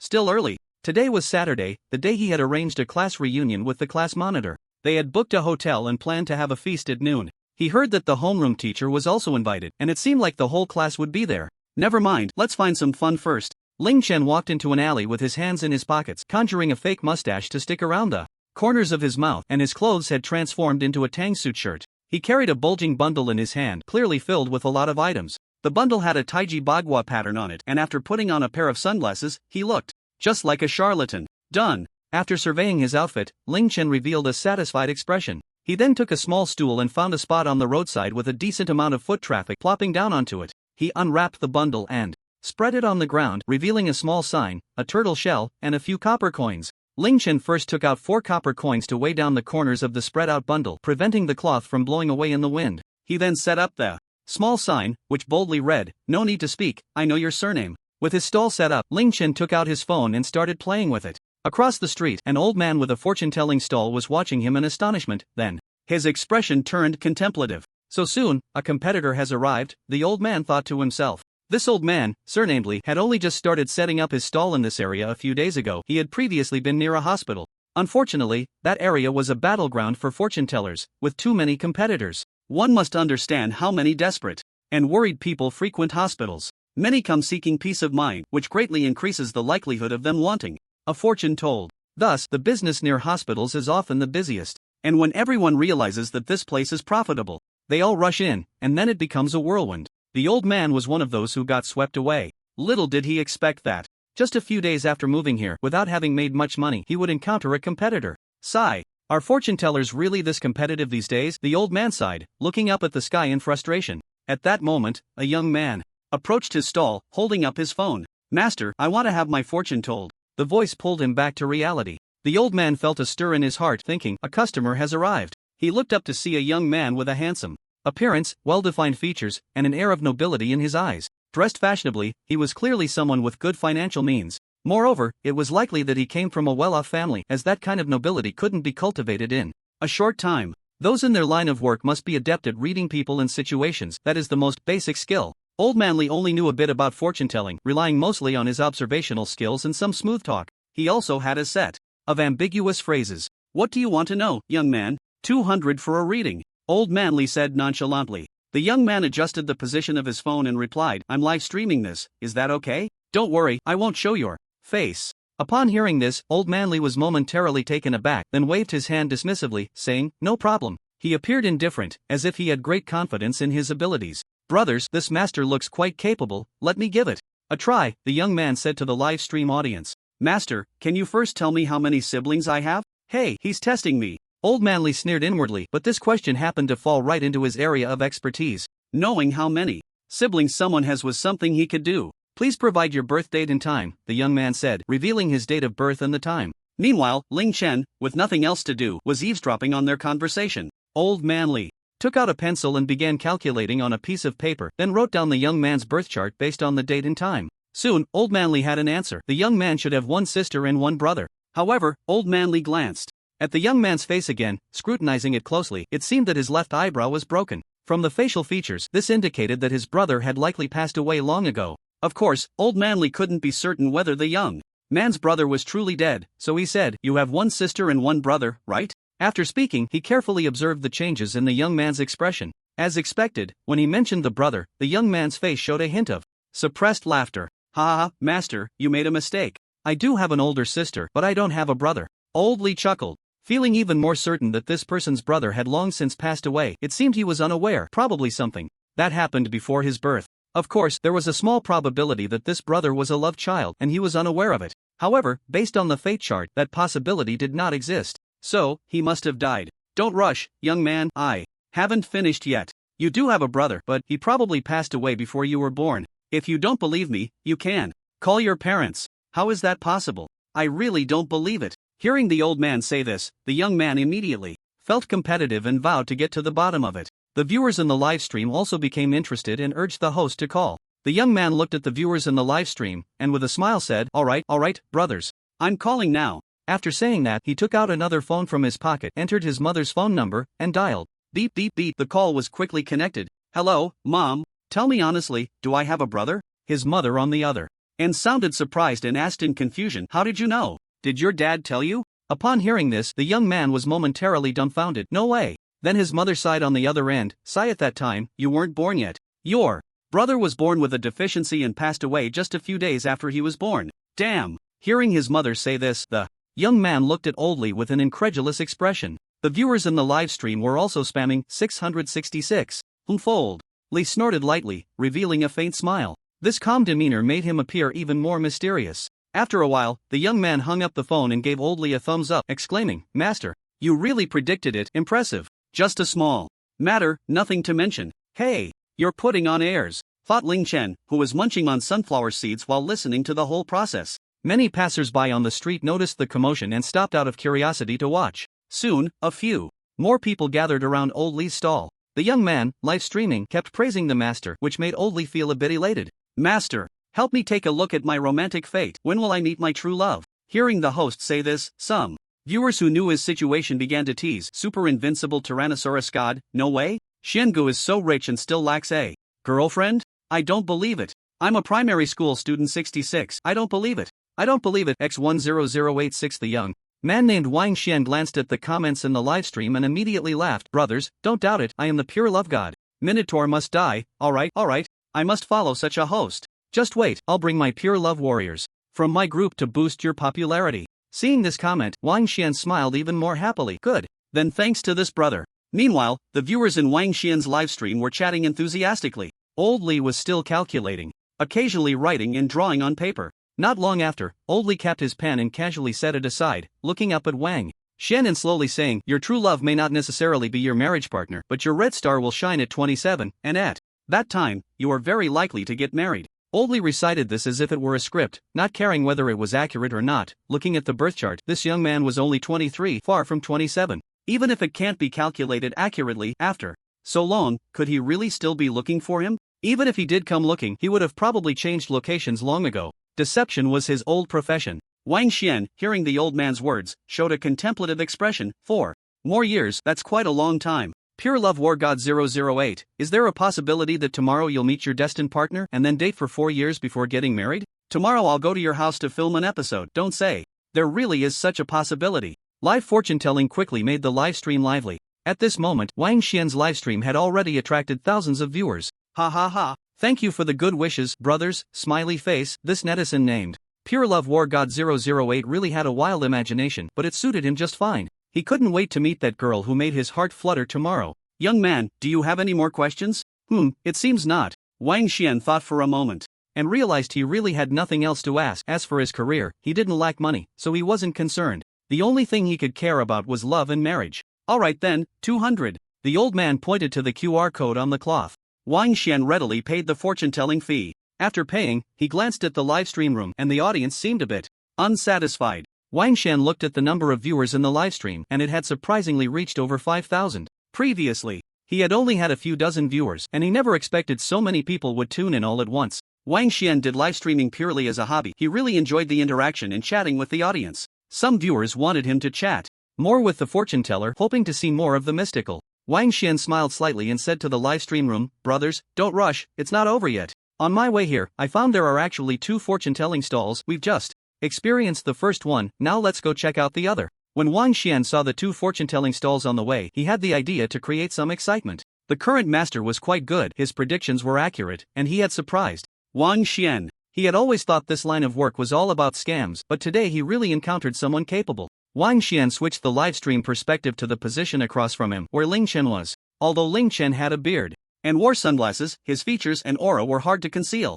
The moment his image appeared in the livestream, it immediately stirred quite a commotion. Yen loves to eat fish. Wow, what a handsome guy. Whatever, this master looks quite young. Can he really do it? I punch one bull-headed man. He's even shaking his legs while eating sunflower seeds. Not to mention, I really envy this relaxed vibe. Seeing Wang Xian walking towards him, Ling Chen paused for a moment while eating sunflower seeds, then continued munching. After finishing the seeds, Ling Chen casually tossed the shells into a plastic bag on his right without even looking. Strangely, there wasn't a single sunflower seed shell next to the plastic bag. Wang Xian, noticing this scene, raised an eyebrow. This master seems a bit unusual, he thought to himself. Soon, Wang Xian crossed the road and arrived at Ling Chen's stall. He slowly squatted down with his phone and asked, Master, I want to have my fortune told. Wang Xian's gaze flicked to a small sign beside him that read, no need to speak, I know your surname. Curiosity piqued, could he really know my surname? Hearing this, Ling Chen finished the last sunflower seed in his hand, brushed off the shell dust, and said, What are you? That phrase seemed a bit off. A fleeting thought crossed Wang Xian's mind, and he then asked, Master, can you really tell what my surname is? Of course. Your surname is Wang, right? Ling Chen said without hesitation. Oh wow.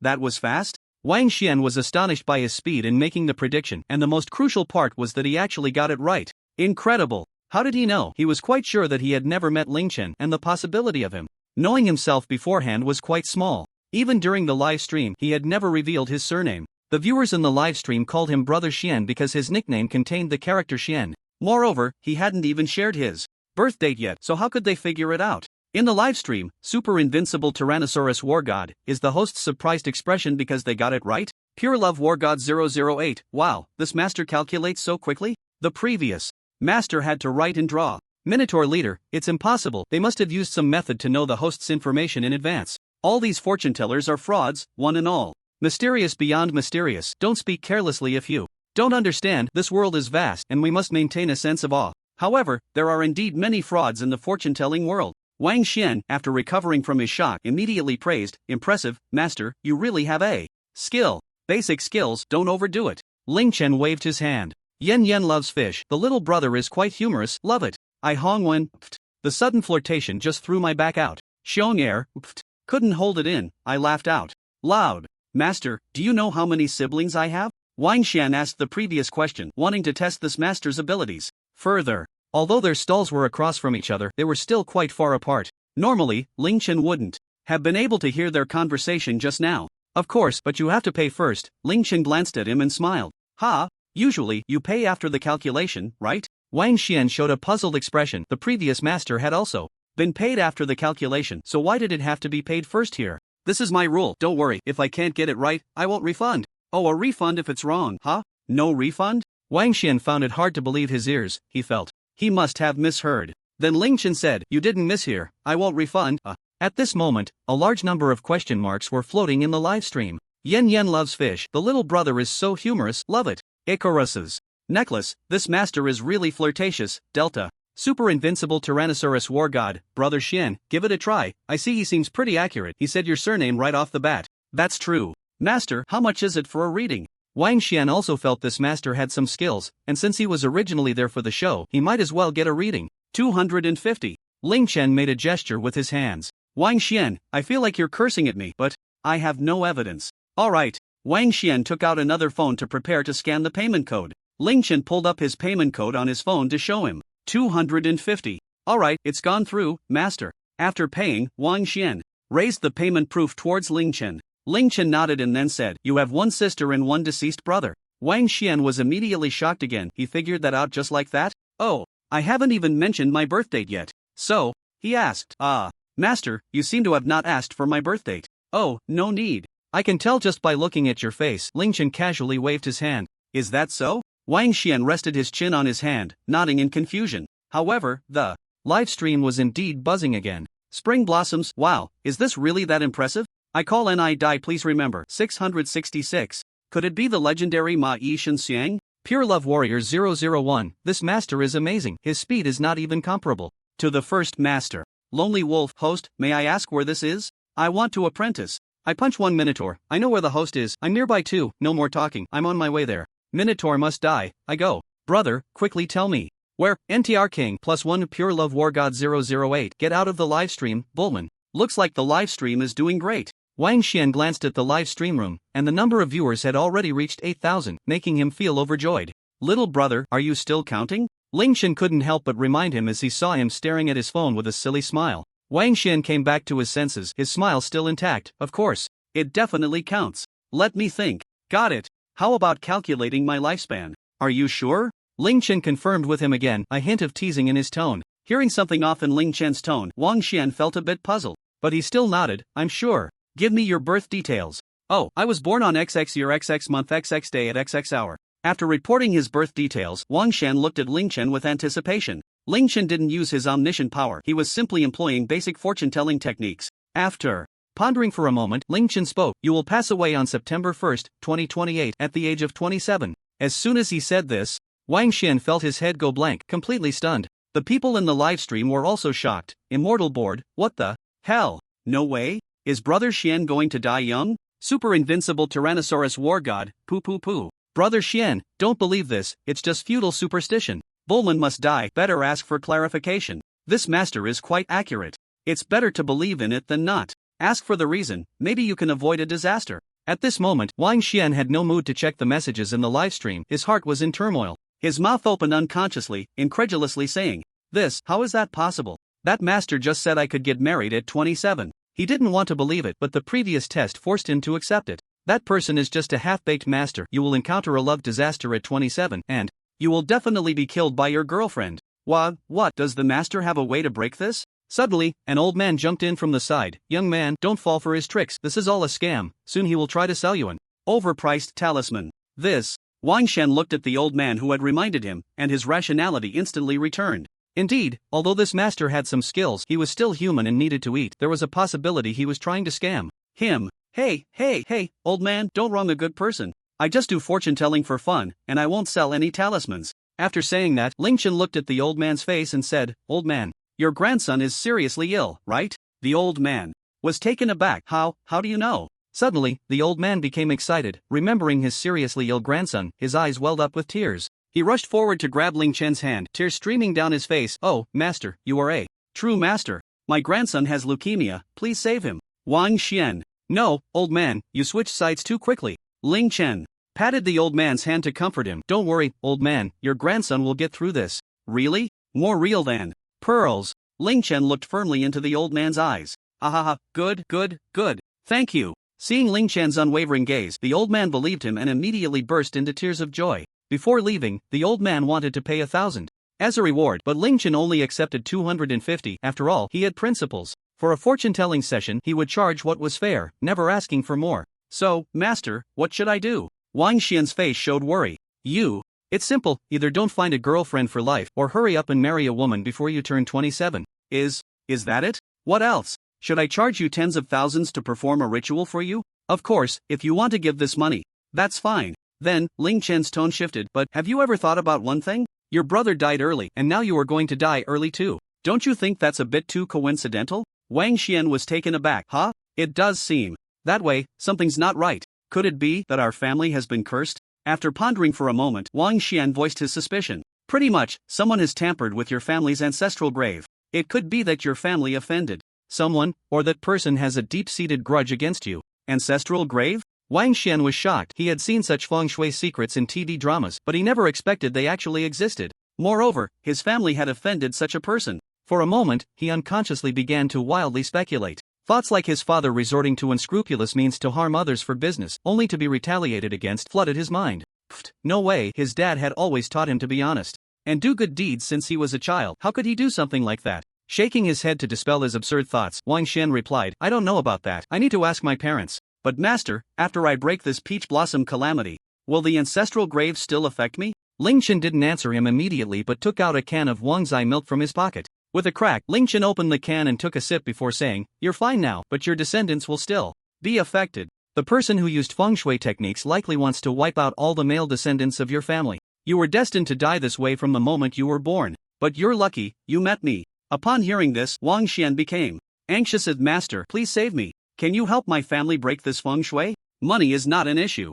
Now that you've said that, I would feel embarrassed not to accept. Ling Chen smiled at his words and then pulled up the payment code on his phone. 10,000. Thank you for your patronage. Although he wasn't short on money, earning 10,000 just by talking was too good to pass up. Wouldn't it be nice to take this 10,000 and treat his brothers to a good time? Alright, I'm sending it over, master. When it came to his descendants, he paid the 10,000 willingly. Moreover, 10,000 wasn't much for him, it was just pocket change. Sometimes he spent more than that on a night out at a bar. Looking at the extra 10,000 in his phone account, Ling Chen nodded in satisfaction. At this moment, in the livestream, I'm up early at 8, ridiculous, why do I feel like the host has been tricked? Monsters, quickly leave, +1 I punch 1 ogre. Are you new here? This master is really impressive. Pure Love War God 008, the host is loaded. Goblin Chief, I'm going to compete with you rich folks, boohoo, _, the solution is actually quite simple. Just dig up your ancestral grave when it's quiet at night, and then bury it somewhere else. Ling Chen's method was straightforward and brutal. He couldn't be bothered to make another trip to the site to change the feng shui, so he directly suggested that the young man relocate the grave. Ha? Digging up the ancestral grave? Isn't that a bit inappropriate, master? Wang Xian's face showed a look of difficulty. He knew his parents definitely wouldn't believe in fortune-telling and feng shui, so getting them to agree to relocate the ancestral grave would be harder than reaching the heavens. This meant that if it had to be done, he would have to do it secretly. What's wrong with that? Your ancestors are probably so anxious down there they're about to smoke. They'd be thrilled if you dug them up. After hearing this, Wang Xian began to ponder, occasionally showing signs of struggle. After a long while, his gaze gradually became resolute as he looked at Ling Chen and said, For the sake of my descendants, let's do it. Super Invincible Tyrannosaurus War. God, 666, shocking. A host is actually preparing to dig up his own ancestral grave. Quantum mechanics power. Host, I advise you to believe in science. Also, I've already reported it to the police for you, no need to thank me. Sure enough, not long after, the sharp-eyed Ling Chen saw several uniformed personnel walking over to the stall of the old manly across the street. They seemed to say something, and then the old manly stood up angrily, his face flushed, mumbling something under his breath. Then he started packing up his things and left. What the hell? Which bastard reported him? Ling Chen was shocked. Is there really someone reporting fortune tellers these days? No time to waste, I need to run. Today, I made a profit of 10,500. Young man, take care of yourself, I'm off. After saying that, Ling Chen quickly packed up the items on the stall, then picked up the stool beside him and dashed out. Hey, master, let's exchange contact information first. Wang Xian raised his right hand in a gesture of retention, shouting at the fleeing Ling Chen. Fate brings us together, we'll meet again if it's meant to be. Wang Xian stood there for a moment, puzzled as to why this master was running away. But soon, when several uniformed personnel approached him to ask questions, he understood the reason. What's going on, brothers? After being questioned, a bewildered Wang Xian expressed his confusion to the livestream. Looking at the messages from the viewers, Wang Xian finally figured it out. After understanding the reason, he let out a sigh, thinking how fate works in mysterious ways. He looked up at the sky, his expression somewhat sorrowful. The overcast sky in the morning mirrored his current state of mind. It was simply because tonight he was going to make a decision that went against his ancestors. I'm sorry, Grandpa, Great-Grandpa, and Great-Grandma. Please don't blame me. I'm doing this for the future generations of the Wang family. After running quite a distance, Ling Chen entered a deserted alley, removed his disguise, and returned to his original appearance, then casually walked out. He entered as a con artist uncle and came out as a handsome and dashing young man. Checking the time, he murmured, "It's about time, I should head to the hotel." So Ling Chen began to make his way to the agreed meeting hotel. It wasn't far from where he was, just a little over a kilometer. As he walked, he arrived at an intersection. Across the street, a man wearing a hooded jacket was walking towards Ling Chen with his hands in his pockets. The man slightly lowered his head, the hood obscuring his eyes, revealing a high nose and a sharply defined chin, exuding an extraordinary aura as he approached. Just as the two were about to pass each other, they suddenly stopped at the same time. The sounds of bustling traffic filled the air, with people and vehicles continuously passing by them, creating a stark contrast. After a long pause, the man spoke in a cool voice, "The Symphony of Fate plays again. I didn't expect to meet you here, Ling Chen." Ling Chen didn't look at him but stared ahead at the bustling traffic as if he were a deity overlooking the masses. He replied, in the same tone, "In the myriad paths of the world, I didn't expect we would meet on the same path. Things are getting interesting." The man couldn't help but smile slightly, slowly lifting his hood to reveal a handsome and chiseled face. "Long time no see, Lin Ziwen," Ling Chen said with a smile. At that moment, just before noon, a 7 or 8-year-old child happened to say goodbye to his friends and was walking home. He happened to see Ling Chen and Lin Ziwen standing in front. His little head was filled with big questions, curious about what these two big brothers were doing. Although he didn't understand, he felt that these two big brothers were really cool. Sometimes, things are just so coincidental. Just as Ling Chen finished saying "long time no see," a sudden gust of wind arose, causing the rows of trees by the roadside to rustle. Countless fallen leaves danced in the wind. The leaves and wind hit the child's face, making him squint and cover his face with his hands for 2 seconds. When the noise of the wind and leaves subsided, the child lowered his hands and opened his eyes. But when he looked up again, the two older brothers were already gone. Wow! They disappeared. Are they martial arts masters? The child immediately ran forward, reaching the spot where Ling Chen and Lin Ziwen had just been, looking around. They're really gone. Mom, I met martial arts masters. The child seemed to have discovered a huge secret, his face beaming with a bright smile as he ran home. Then, Ling Chen and Lin Ziwen slowly stood up from behind a large rock and walked out. They couldn't let the child miss this chance to show off. Who will peek at the end of showing off? Upon seeing Ling Chen, it was as if he had achieved enlightenment. That's right, even in front of the child, he had to show off. Ling Chen, stepping out, glanced at Lin Ziwen and chuckled softly. "I didn't expect our tacit understanding to remain so strong. Ha ha ha ha ha." The two exchanged glances and burst into laughter. Perhaps in the future, this child would often recount this experience to his little friends. Just thinking about it was amusing. Let's go eat." For Lin Ziwen, it had only been a few days since they last met, but for Ling Chen, it had indeed been a long time.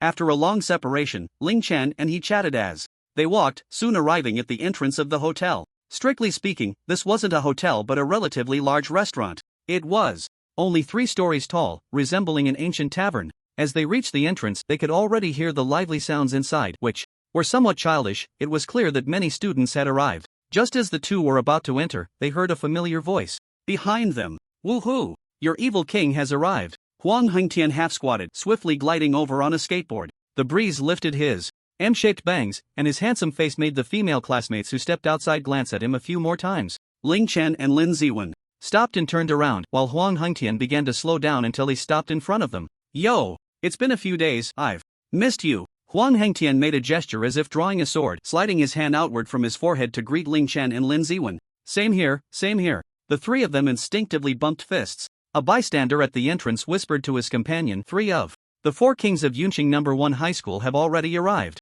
Not to mention, although they act cool, I have to admit, each of them is quite handsome." The conversation was quiet, but with Ling Chen's keen hearing, he naturally caught it. He thought to himself that he loved hearing such compliments and wished for more. Just as the three were reminiscing, a wild roar of a motorcycle echoed. Su Yan, wearing a helmet, rode in on a blue and white motorcycle. The streamlined body gleamed with a metallic sheen, and the sound of the exhaust made it seem like a beast clad in metal. The loud motorcycle noise immediately attracted many boys to the restaurant entrance to watch. "Cool. Who is that? Wearing a helmet, but it seems to be Su Yan. Awesome. That motorcycle is really cool," Huang Hengtian exclaimed. "This guy bought a motorcycle right after graduating. This motorcycle must have cost several tens of thousands." Ling Chen secretly thought to himself that he was a rich kid. The motorcycle stopped in front of the three, and Su Yan took off his helmet, revealing a head of stylishly spiky short hair and a sun-kissed handsome face. The four gathered together, instantly attracting the attention of many female classmates.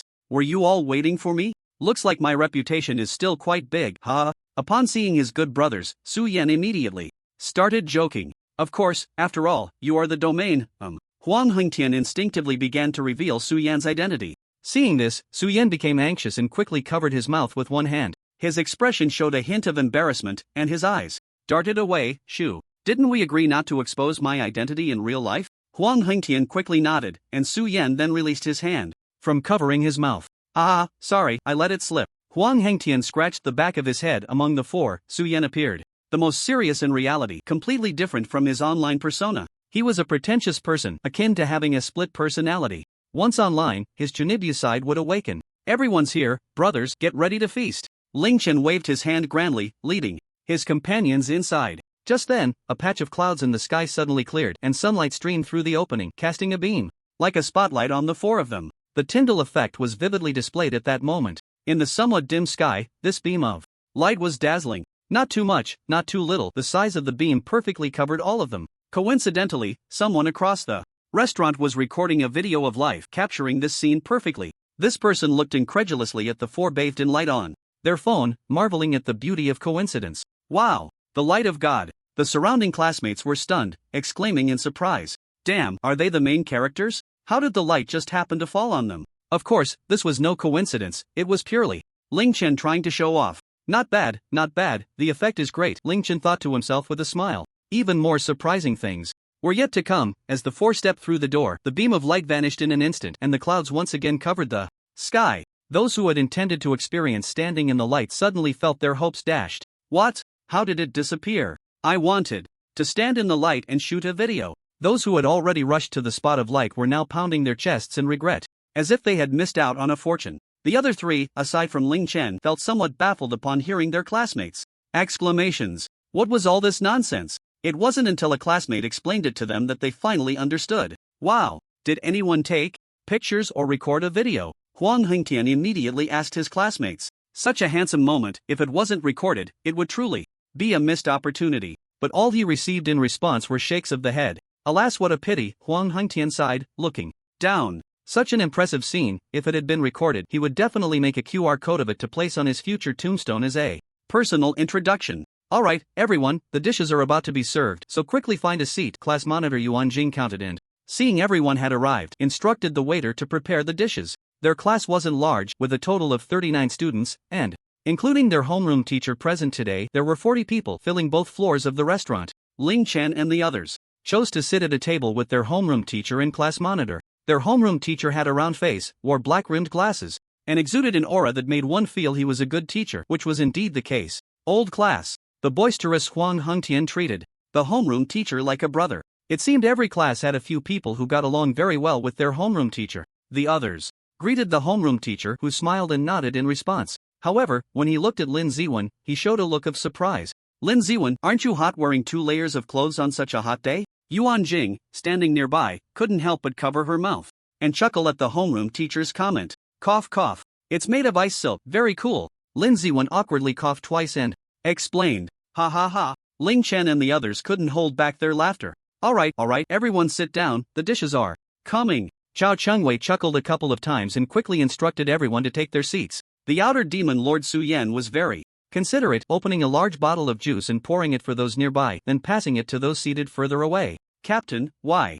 Are you mingling with a bunch of mortals? Little reincarnation suddenly popped up, its blue body floating like a little sprite above Ling Chen's right side. No one present, except for Ling Chen, could see it. What are you talking about? In my eyes, you're also a mortal, Ling Chen shot at a glance and communicated telepathically. Little reincarnation fell silent. The knife named Truth can pierce its heart the most. Indeed, in front of the captain, it really is no different from a mortal. Syed helplessly let out a breath. It then said, Captain, this dimension is not simple at all. Do you need to tell me that? This is my world. Captain, have you noticed? Several dimensions seem to be approaching this one. Little reincarnation looked up at the sky, its eyes piercing through the void. Don't worry. Everything is under control. Taking a sip of juice, Ling Chen said nonchalantly. Alright. I'm heading back. Call me if you need anything. After saying that, little reincarnation dove back into the ring on Ling Chen's hand. Beep beep. A familiar voice rang in Ling Chen's ear. Then a semi-transparent panel popped up in front of him. A message appeared on the panel.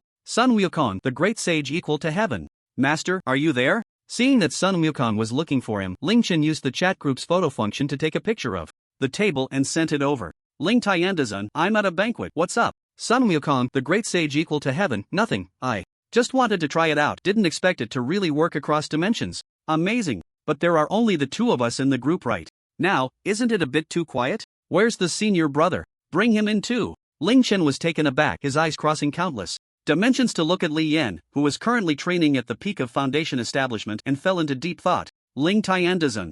Alright, you two get along well. Suddenly, a voice echoed in Lian's mind in some secret realm. Ding. Ling Tiandazun invites you to join the chat group. Do you agree, Master? Lien was stunned, then immediately chose to agree. Ding. Starfire Immortal has joined the Multiverse chat group. Starfire Immortal, huh? Why did I automatically get this title? Starfire Immortal, forget it. Is that you, Master? At Ling Tiandazun, who else? Underscore winky face. Sun Wukong, the great sage equal to heaven, at Starfire Immortal, junior brother. Sun Wukong greets senior brother. Your title is indeed impressive. Starfire Immortal, Master took in a new disciple? Haha, that's great. Junior brother, your title is pretty awesome too. Ding. Starfire Immortal has changed nickname to Starfire Immortal Lien. Why not just change it to Lien? Mainly because this title is indeed very cool. Sun Wukong, the great sage equal to heaven, hee. Ling Tiandazun, you guys chat first, I'm going to eat. Starfire Immortal Lien, where has Master run off to this time?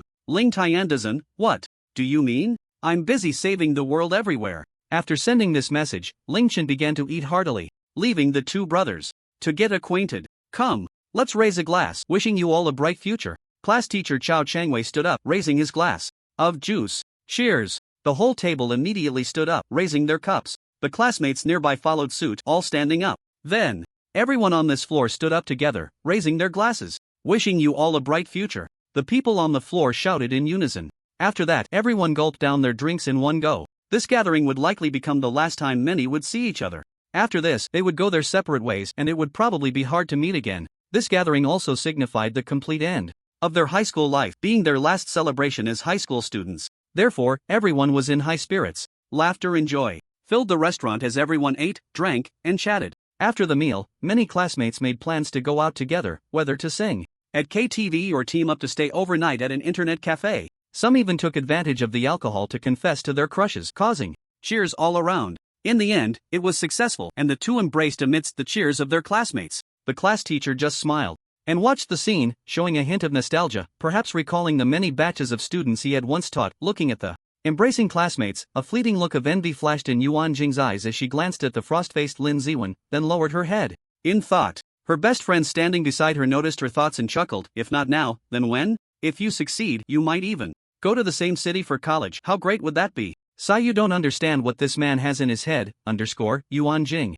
sighed. You have to at least give it a try, right? It's not like you'll lose a piece of meat. If you feel embarrassed with so many people around, just wait until they disperse to talk. This, Yuan Jing showed a hesitant expression. After pondering for a moment, she nodded heavily. He. Let's go to their side and keep an eye on them, her friend said, pulling Yuan Jing towards Lin Ziwen and the others. To be honest, the success of a confession immediately stimulated quite a few people. Since Ling Chen and his three friends were outstanding in looks and academics, many female classmates had long harbored secret affections. At this moment, many girls were already restless with excitement. The four show-offs noticed the strange looks from the surrounding female classmates and quickly found an excuse to slip away. Yuan Jing and her friend hurriedly followed. Hey, wait a minute, why are you running? Yuan Jing's friend called softly. While jogging, Huang Hengtian looked at Lin Ziwen and teased, "It must be for you. I've noticed the class monitor has a crush on you for a while now." Lin Ziwen's expression remained calm as he replied lightly, "She's just a mortal now, my world is too dangerous."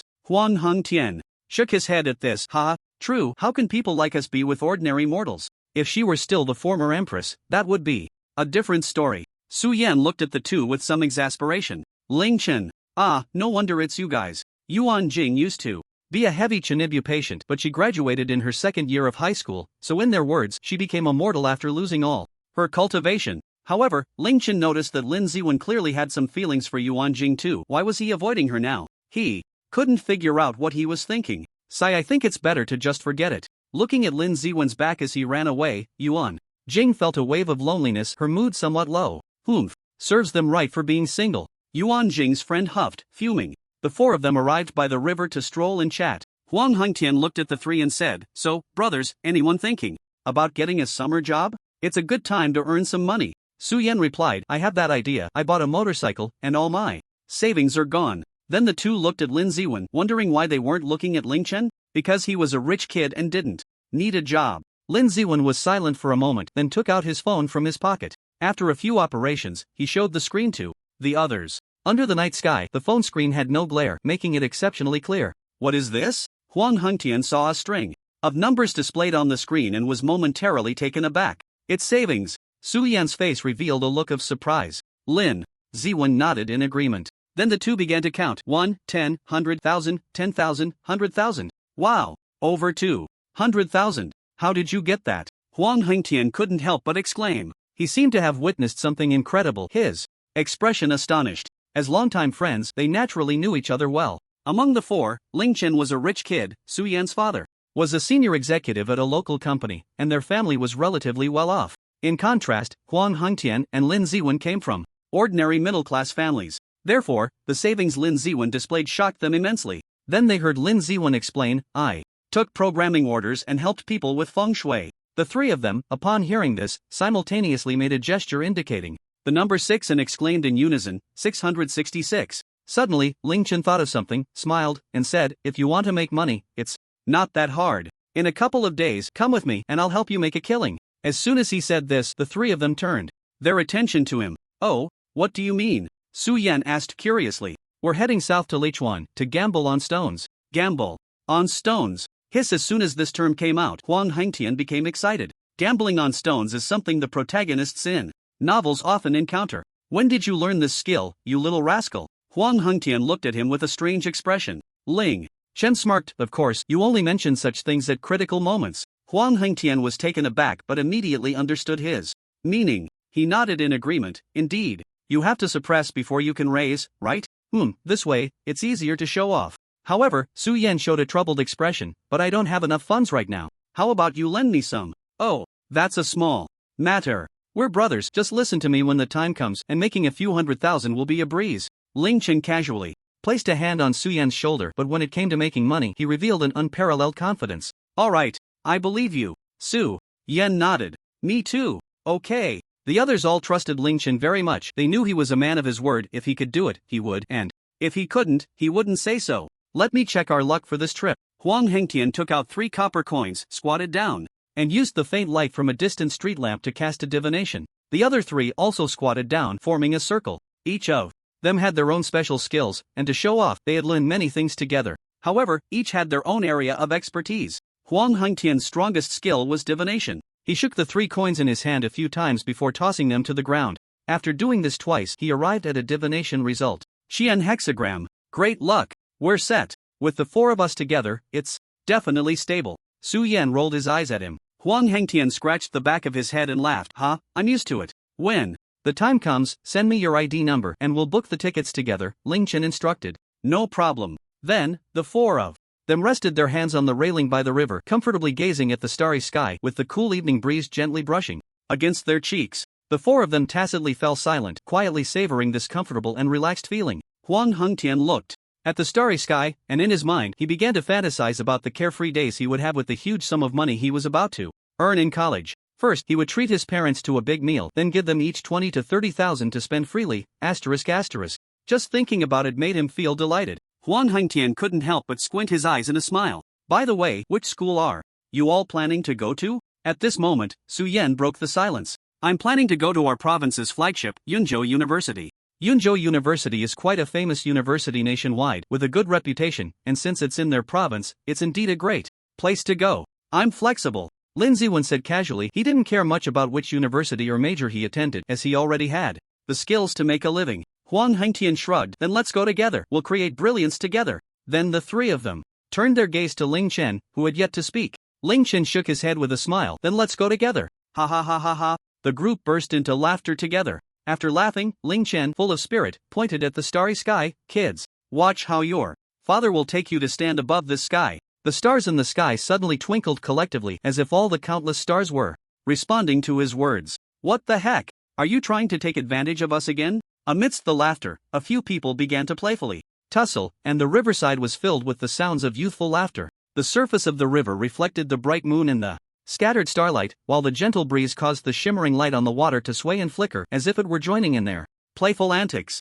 Passers-by, mostly middle-aged and elderly, couldn't help but reminisce about their beautiful youthful days, breaking into faint smiles. Youth is truly wonderful, an old man sighed, hands clasped behind his back. A young and pretty lady was also walking her medium-sized dog by the river, but today the dog seemed to be in a frenzy, suddenly breaking free from its leash. "Hey, Xiao Ba, come back." As soon as the dog broke free, it dashed off with all four paws. Ling Chen and the others heard the commotion not far to their right and instinctively turned to see what was happening. They saw the dog sprinting towards a child, growling lowly as it ran. The child was startled by this sudden situation and began to cry loudly, while the nearby grandfather hurriedly shielded his grandson, pulling him behind him with one hand. However, the mad dog seemed determined to bite the little boy, bypassing the grandfather and lunging for the boy's leg. A few scattered onlookers instinctively closed their eyes, unable to bear the sight. Even if there were kind-hearted people wanting to intervene, it was too late. "Xiao Ba, stop." The pretty lady's speed was spurred by the scene, pushing her to run even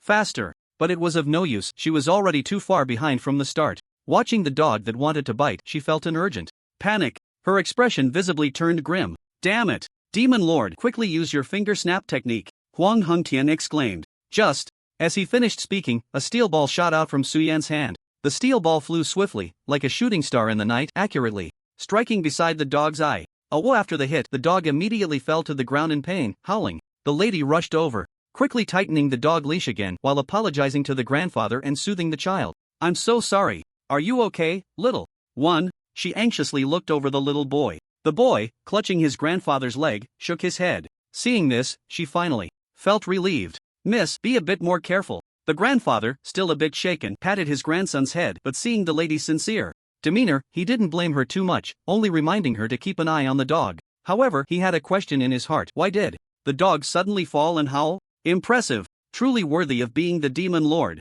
Huang Hengtian and the others all gave Su Yan a thumbs up. Su Yan had a talent for hitting exactly where he pointed, thus mastering the finger snap technique. The lady repeatedly nodded and bowed in gratitude to the grandfather, and after the grandfather and grandson left, she squatted down to check on the condition of the dog, Xiao Ba. Her heart was also filled with confusion. Why did Xiao Ba suddenly act like this? Recalling carefully, it seemed that when it ran over, a flash of silver light suddenly shot out and hit Xiao Ba. Sure enough, upon closer inspection, Xiao Ba's eye area was a bit swollen, and the eyeball was already congested. So someone intervened and hit Xiao Ba's eye with something? Thinking this, she turned her head to look around the ground, trying to see what it was. However, due to the dim light, she quickly gave up. To have such accuracy in such an urgent situation in dark environment is simply unbelievable. Could it be one of those hidden martial arts masters from the television? With this thought, a wave of excitement surged in her heart. Ignoring the still howling dog, she focused her gaze ahead of the grandfather, where four youthful and handsome profiles came into view. It shouldn't be any of them, right? They look like students. She shook her head and murmured, the most likely candidate was that little boy's grandfather, fitting perfectly with her fantasy of a hidden master. At that moment, her phone in her pocket suddenly vibrated, followed by a beautiful ringtone. "Let's go home back to the initial beauty hello?" A melodious female voice came from the other end, sounding like a young woman. "Hey Nua Nua, when are you coming to play with me? I'm so bored here all by myself." Hearing her good friend say this, Su Nua immediately laughed. You just wait for me to get cleaned up. I'll come find you the day after tomorrow at the latest. Ha, great, I'll be waiting for you. We need to go out and have fun together. You have no idea, I feel too shy to go out alone, it's so lonely. Sure, no problem. After chatting a bit more about their recent lives, the two reluctantly hung up the phone. You silly dog, what's gotten into you today? After hanging up, Su Nua poked Xiao Ba's head with a finger, scolding it. Xiao Ba's mouth trembled continuously as if it were crying. It hung its head low, looking quite aggrieved. Let's go, I'll take you to the pet hospital. So, Su Nua led Xiao Ba away from the riverbank towards the nearest pet hospital. Ling Chen glanced at the departing dog and the little boy and quickly understood the situation. In short, the mischievous child had bullied this dog, and now the dog wanted to take revenge upon seeing the child again. This reminded him of a mischievous child he encountered when visiting Xiaoshiqi's house, who was said to be a relative of hers. That kid had ruined the gift he brought for Xiaoshiqi, which had made him quite angry, especially since the little brat had the audacity to make faces at him, emboldened by his mother's presence. How could Ling Chen tolerate that? He immediately tricked the brat into the bedroom, closed the door, and gave the kid a good spanking. To be fair, the soundproofing of Xia Shiqi's bedroom door was indeed quite good. After finishing, he ran away, and by the time the brat emerged from the bedroom crying to complain, his mother had already vanished. Since Ling Chen was merely Xia Shiqi's classmate, her mother had no one to vent her anger on, and the matter ended there. That mischievous child needs some proper education. Ling Chen, lost in thought, revealed a wicked smile. Tonight he planned to have that brat's parents receive a thorough lesson. Otherwise, trouble would arise again in the future. Look, I've already booked the tickets to DAY1 for the day after tomorrow. Ling Chen raised his phone to the three of them. Great. This is my first time flying. Huang Hengtian felt a surge of excitement looking at the electronic ticket with his name on it. Alright, I'll talk to my parents tonight. Su Yan nodded. I'm ready anytime. Lin Ziwen still wore a poker face. Okay, if there are no issues, I'll head back now. If anything comes up, just let us know in the group. See you at the airport the day after tomorrow. See you at the airport. After setting the time, they bid farewell and returned to their respective homes. Late at night, when most people were asleep, Ling Chen pulled the mischievous child's parents and grandparents into a shared dream. The mischievous child's grandfather suddenly woke up, sitting up in bed, and for some reason he instinctively looked back. Just one glance, and he was stunned. He actually saw his own body still lying in bed. Had his soul left his body? Or was he already dead? The thought of his own death filled him with waves of fear. The next moment he saw his old partner's soul also sitting up just like he had. Old partner, you died too? Ha! What nonsense are you talking? Suddenly, she instinctively turned around. Ah, this, am I dead? Before he could fully grasp the fear, a burst of golden light erupted in their room. What is that? Under the dazzling light, they couldn't help but shield their eyes with their hands. Gradually, the light faded, and they finally squinted their eyes to check the situation. Suddenly, the ceiling of their home vanished, revealing a tall figure sitting cross-legged in the air. The figure was enveloped in radiant light, making it impossible to discern its exact appearance, with a large halo glowing prominently behind its head. A deity? The old man exclaimed. In the next moment, the souls of the mischievous child's parents appeared beside them. The two souls looked somewhat bewildered, unsure of what had just happened. However, when they saw the figure in the void, wrapped in golden light, they immediately realized they had encountered a deity. They quickly knelt down and began to worship, muttering prayers for the deity's blessings. The grandparents exchanged glances and also began to bow. Then, the figure in the air spoke, its voice booming like rolling thunder, yet not harsh, just profoundly shocking. Do you know your sins? Ha! What sins do we know? The group looked at each other in confusion. It seemed they hadn't committed any sins. Ling Chen didn't waste any more words with them. Instead, he directly projected images of their indulgent parenting onto their minds. In an instant, all the scenes flashed before them like a revolving lantern, as if they were reliving those moments. Once the memories were recalled, Ling Chen added, do you know that indulging a child is akin to killing them? If you do not discipline your child strictly, he will die at the age of 6. Ha! Upon hearing that their child would die at 6, the four adults were instantly shocked again. Rest assured, deity, we were wrong. We will definitely discipline him strictly from now on. The grandfather replied with a serious expression. When it comes to his grandson, there can be no mistakes. We were wrong too. The other three bowed. Again. Ling Chen nodded, then instructed them to give that mischievous child a complete childhood tonight before disappearing. Whoosh! Just as Ling Chen's figure vanished, the group suddenly woke up from their beds. A dream? That thought flashed through their minds. But when they saw their partner waking up at the same time, they dismissed it. Did you have that dream too? The mischievous child's father asked. The mother nodded in agreement. They then quietly left the bedroom, and as expected, the child's grandparents were already waiting in the living room. They exchanged details about their dreams and found them to be exactly the same. This left them with no choice but to believe.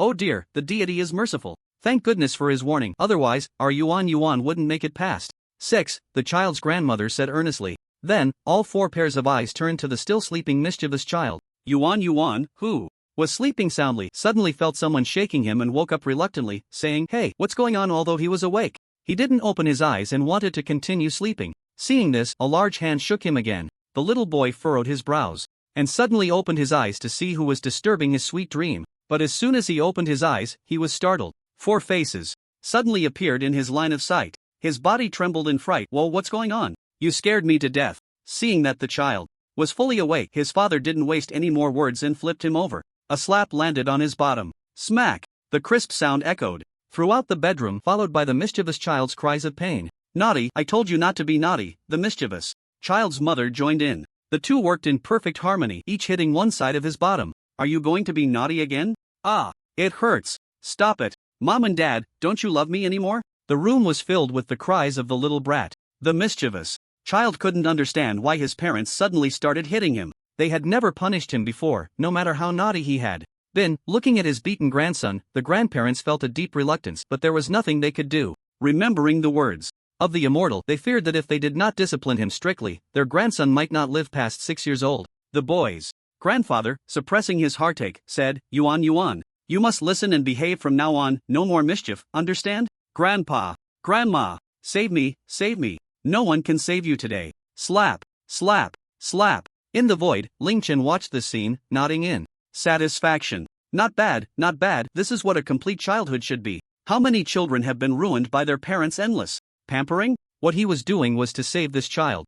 He really is a good person. After finishing this, Ling Chen flashed and appeared on Kunlun Mountain. He had long heard of the mysteries of Kunlun Mountain, and today he decided to explore it. It is worth mentioning that this dimension is vast. Earth is just one small world among many, and there are numerous literary star worlds and different spatial dimensions in the universe. Beyond this universe, there are other universes forming this dimension. Currently, Earth is in the end of the Dharma Age, with very few cultivators, and even fewer who can cultivate anything. The cultivation system on Earth does not absorb the spiritual energy of heaven and earth. In the early stages, it mainly focuses on cultivating one's essence, energy, and spirit, and later on, breaking the shackles of the physical body with the help of the primordial energy of heaven and earth. However, the primordial energy of heaven and earth on Earth has become so polluted that it is difficult for cultivators to break the shackles of their bodies. Thus, in today's age, supernatural powers are not manifest. Standing on Kunlun Mountain, Ling Chen felt a vast energy field. In modern terms, it was a very large magnetic field. If someone were to open their phone's camera, they would find the camera image flickering continuously. So, this place is connected to a small world of cave heavens. Ling Chen's eyes crossed space to see the scenes within the small world. It seems that the cultivators on Earth have all hidden away in the cave heaven worlds. Ling Chen used his omniscience and immediately saw scenes from ancient times. In ancient times, humans and gods coexisted, and there was a heavenly realm connected to this mortal world. At that time, there was a heavenly pillar that connected the two, allowing beings from both realms to come and go. Later, a hot-tempered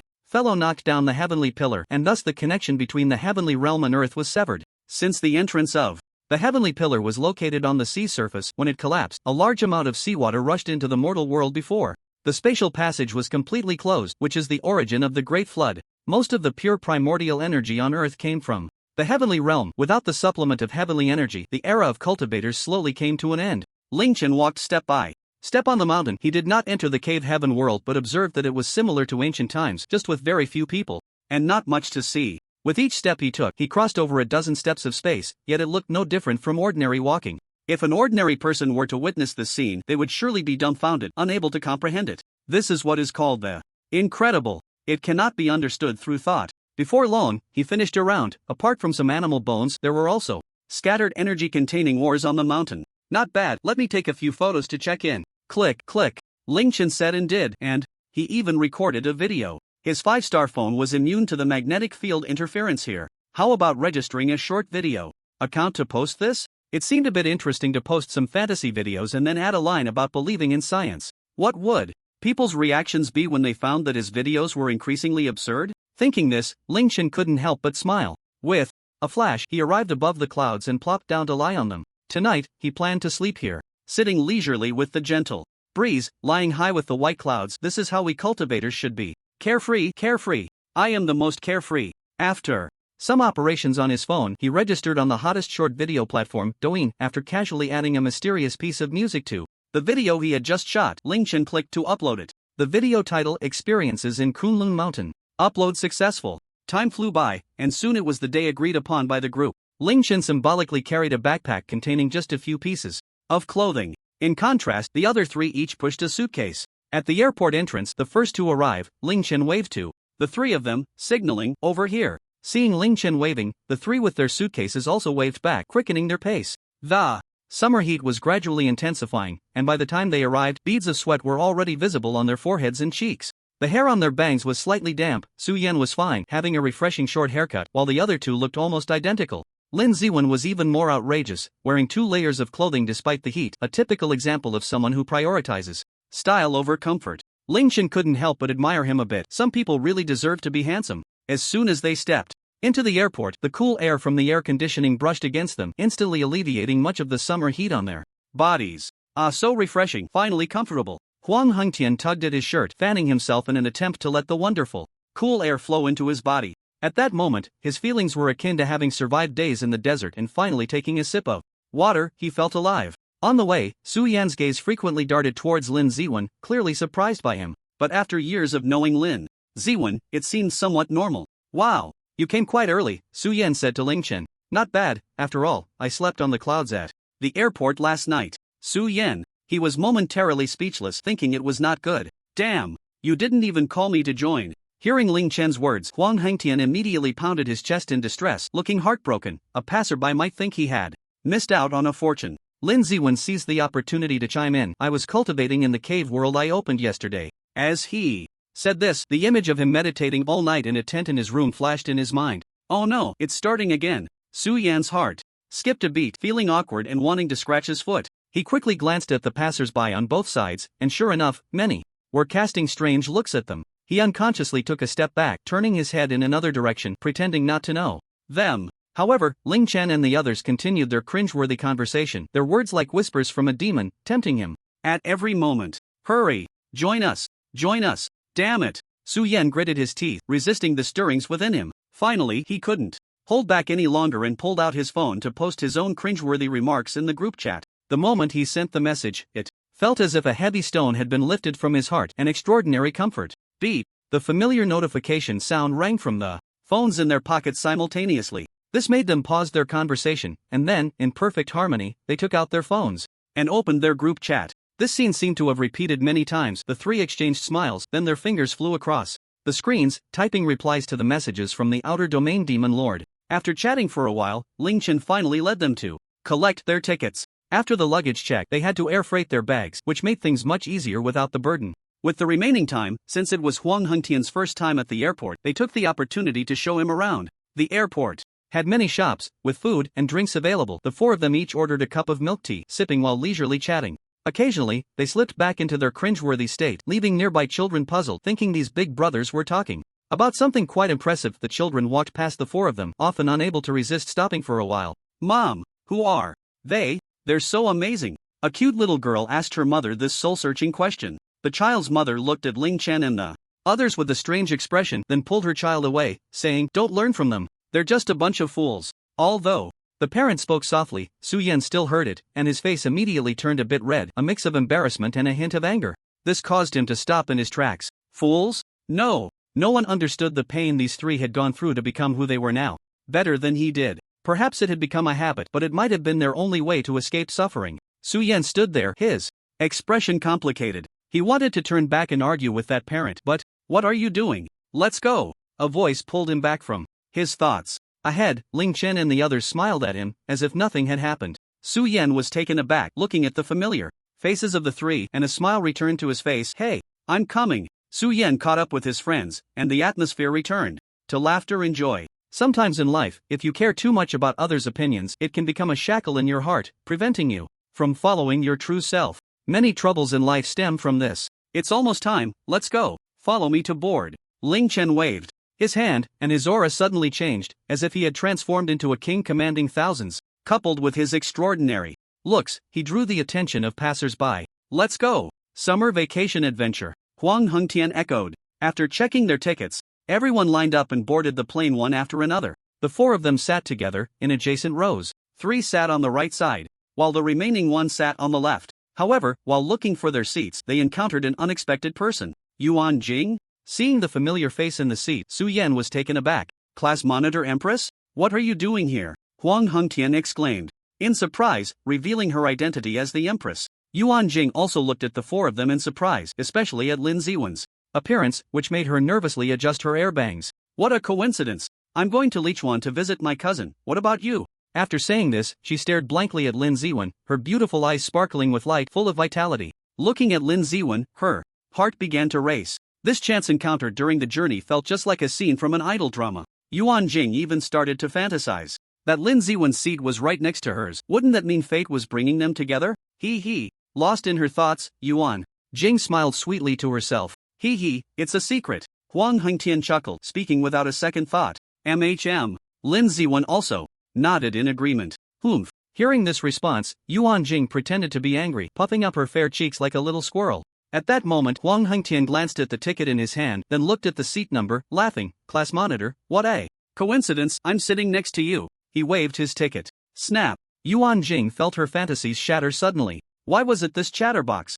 According to the plot, it should have been Lin Ziwen, right? Sure enough, idol dramas are all lies. How could things be so coincidental? Yuan Jing slapped her forehead, speechless and choked up, winky face. Meanwhile, Ling Chen had already sat down, rubbing his chin and watching the antics of these lively characters. Great. Sitting by the window is the best. Huang Hengtian eagerly took his seat, looking out the window in excitement. Su Yan and Lin Ziwen, seeing this, also sat in their places, both next to Ling Chen. Then, another person from Yuan Jing's row arrived at the seat, a middle-aged woman who looked very fashionable and beautiful. The woman elegantly brushed her hair, and the fragrance that wafted out drew Yuan Jing in. She then slowly sat down, her fitted clothing accentuating her exquisite figure. Perfectly. So beautiful. Yuan Jing couldn't help but think to herself, her eyes sparkling as she gazed at the elegant woman. Huang Hengtian, sitting by the window, didn't notice the woman's arrival. He was completely captivated by the novelty of flying for the first time. He leaned his hands on the window, his eyes filled with joy as he looked outside. What a typical straight man, even with such a beautiful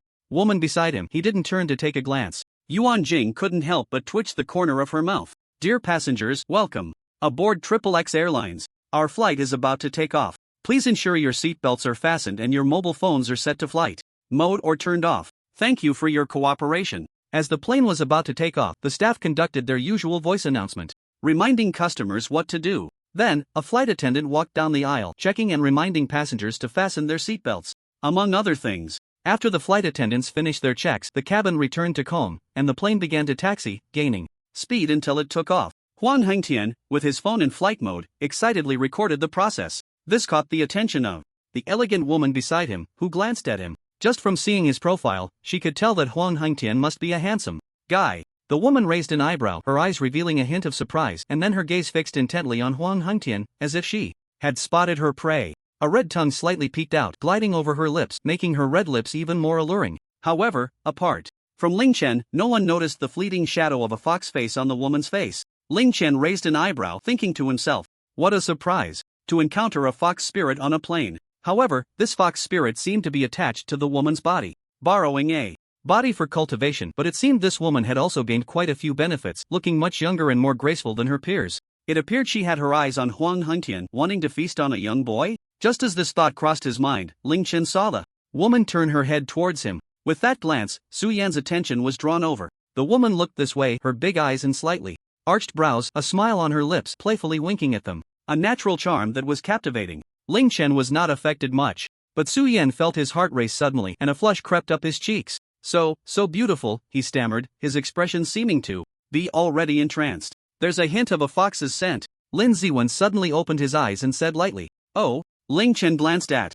Lin Ziwen in surprise. It seemed that long-term meditation had heightened his sensitivity beyond that of ordinary people. The woman noticed that Ling Chen was not falling for her charm and showed a hint of curiosity. Lin Ziwen noticed Su Yan's unusual behavior and, along with Ling Chen, shook him awake. Ha! What happened to me? I felt like I was under a spell just now, Su Yan said, puzzled. Lin Ziwen turned to look at the elegant woman in Yuan Jing's row, but the woman had already turned back, sitting upright as if nothing had happened. Yuan Jing was engrossed in a novel she had downloaded before boarding. Suddenly, she caught a glimpse out of the corner of her eye that Lin Ziwen seemed to be looking her way. She instinctively thought Lin Ziwen was secretly watching her, feeling a bit sweet inside. She tossed her long, smooth hair back and then flicked it again, letting her hair dance in the air as it drifted. The two were sitting in aisle seats, so they were actually quite close. Yuan Jing's actions clearly indicated she wanted to tease Lin Ziwen with her hair's fragrance. She had used the most fragrant shampoo last night when washing her hair. Look at me, I'll show you how to handle this. Yuan Jing thought with a hint of pride. Achu Lin Ziwen couldn't hold back a sneeze and saliva splattered all over her face. Yuan Jing, calm down. This is the saliva of the person I like. I'll have to swallow it when we kiss in the future. So what's a little bit? I can endure it. Sorry about that. Lin Ziwen said awkwardly, her eyes filled with apology as she offered Yuan Jing an apology. It's fine. Yuan Jing smiled and took out a tissue to wipe her face. Next to them, Su Yan, who had just regained his senses, was struggling to hold back laughter, one hand covering his mouth. What are you laughing at? You were just as enchanted. Ling Chen teased unceremoniously. Su Yan straightened his expression. Right, what was going on just now? That woman is a bit strange. He leaned closer to Ling Chen and whispered while his gaze subtly wandered back to the elegant woman, as if trying to uncover her secrets. She has the aura of a fox spirit, Ling Chen said. Suyan's eyes widened in surprise, his tone stuttering. No, it can't be. At the same time, he unconsciously glanced in the direction of that woman. However, after thinking carefully about his enchanted state just now, it didn't seem impossible. He stroked his chin in contemplation for a moment, then nodded. There is indeed a possibility. Although he had never encountered any monsters or spirits in his life, everyone has their first time. Perhaps this was his first encounter with the supernatural. Looking again, the woman had closed her eyes, not knowing if she was pretending to sleep or doing something else. At that moment, Ling Chen suddenly felt a mental force probing towards him. A strange smile crept onto his lips. Quite bold. He had seen the past of this woman and the fox. She hadn't done anything wrong, but that fox always sought out young, handsome men for spiritual communion. A rather lewd fox. Over time, this woman had also been influenced and became somewhat lewd herself. Ling Chen guessed that the fox wanted to pull him into a dream communion. Opening his mind, Ling Chen actively entered the dream. In no time, the scene shifted to a pink peach blossom forest. Pink petals floated in the wind, and as far as the eye could see, it was as if he was bathing in a sea of flowers. From behind a peach tree, a stunningly beautiful woman with a face like a peach blossom and a graceful figure stepped out. Dressed in an ancient-style white dress that accentuated her waist, every move she made exuded charm, captivating the heart. This was the fox spirit, named Su Xior, transformed into human form. Good brother, where are you? Just as Su Xior was about to say something flirtatious, she suddenly lost sight of Ling Chen. Whoosh! The surrounding peach forest and the ground beneath her feet abruptly vanished, leaving only a void of darkness. She didn't notice at first and began to fall awkwardly into the void. Realizing what was happening, Su Xior quickly steadied herself, pausing in the emptiness. What's going on? This dream has he woken up? Thinking of this, she tried to exit the dream, but it was completely useless. How could this happen? I can't get out. Her expression visibly turned frantic. Bold demon! In the next moment, a thunderous voice suddenly echoed through the void, shaking the entire emptiness. With a buzzing sound, like a cosmic explosion, a dazzling white light suddenly erupted from the darkness. The light was so bright that Su Xior couldn't help but close her eyes. When she opened them again, she was met with a scene that left her utterly shocked. A gigantic glowing figure stood in the void. Beneath it was a massive golden lotus flower. Horror! Pupils constricted as she looked up. The giant was so tall that she couldn't see the top. It was immense. It seemed boundless, piercing through the entire void. What is this? Su Xior said, slightly dazed, her mouth agape. Bold demon, do you know your crimes? Ling Chen spoke again. Su Xior was shaken. Could this be that kid? So, the reason I can't get out now is because of him. Oh no, I've encountered a master. Looking at that towering figure, a sense of insignificance arose in her heart. If I were to describe his current state of mind in one word, it would be like an ant seeing the vast sky. Her thoughts raced, and she arrived at the only solution to this situation: beg for mercy. Thud. Su Xior suddenly knelt in the void, raising her hands above her head. This little demon has eyes but cannot recognize Mount Tai, unaware of the master before me, but I absolutely mean no harm. I hope the esteemed one will show mercy and spare my life. If it weren't for the fact that I see you mean no harm, you would have been crushed to death by me long ago. Su Xior understood Ling Chen's meaning and immediately felt a surge of joy at having survived a calamity. However, before she could express her gratitude for being spared, she heard Ling Chen's tone shift. That heart that had just been set at ease was instantly lifted again. Ling Chen continued, but since you have offended me, you must still face a small punishment. Phew, thank goodness. Su Xior felt a wave of relief in her heart. This was all thanks to her never harming others. She must continue to uphold this. Thank you for your mercy, esteemed one. I will accept any punishment. Ling Chen smirked darkly. That I punish you with celibacy for 365 days. Little fox, now you can't be all flustered. Ah! Upon hearing this outcome, Su Xior's expression fell, instantly wilting like a withered flower. Celibacy. This is even harder to bear than death. Su Xior cried out in her heart. She thought she would only suffer some physical pain, but unexpectedly, this master saw right through her weakness. This move was too ruthless. However, she didn't dare to refute, but couldn't help thinking, this master won't always be by my side. How would he know what I do later? Whoosh! Just as this thought flashed through her mind, she saw Ling Chen cast a restriction into her forehead. Feeling the information within the restriction, Su Xior was completely stunned, and it took her a while to react. Now she really had to practice celibacy for a year. Whoa, thank you, esteemed one. Although it was very painful, she still had to say these insincere words. Seeing her look more pained than crying, Ling Chen couldn't help but smile. Little fox, if you want to play with others, you must be prepared to be played with too. What are you thanking me for? Ling Chen asked with a smile. Su Xior was taken aback again, then said, Thank you for helping me with celibacy. She was on the verge of tears. This child can be taught. After saying this, Ling Chen vanished. As soon as Ling Chen left, Su Xiao immediately felt she could get out. Without a moment's hesitation, she quickly retreated. As her consciousness returned, Su Xiao fearfully glanced in Ling Chen's direction before diving headfirst into her host Zhao Lina's body. All done? Zhao Lina communicated with Su Xiao. However, she received no response. She sensed that Su Xiao seemed to be emanating fear and resentment.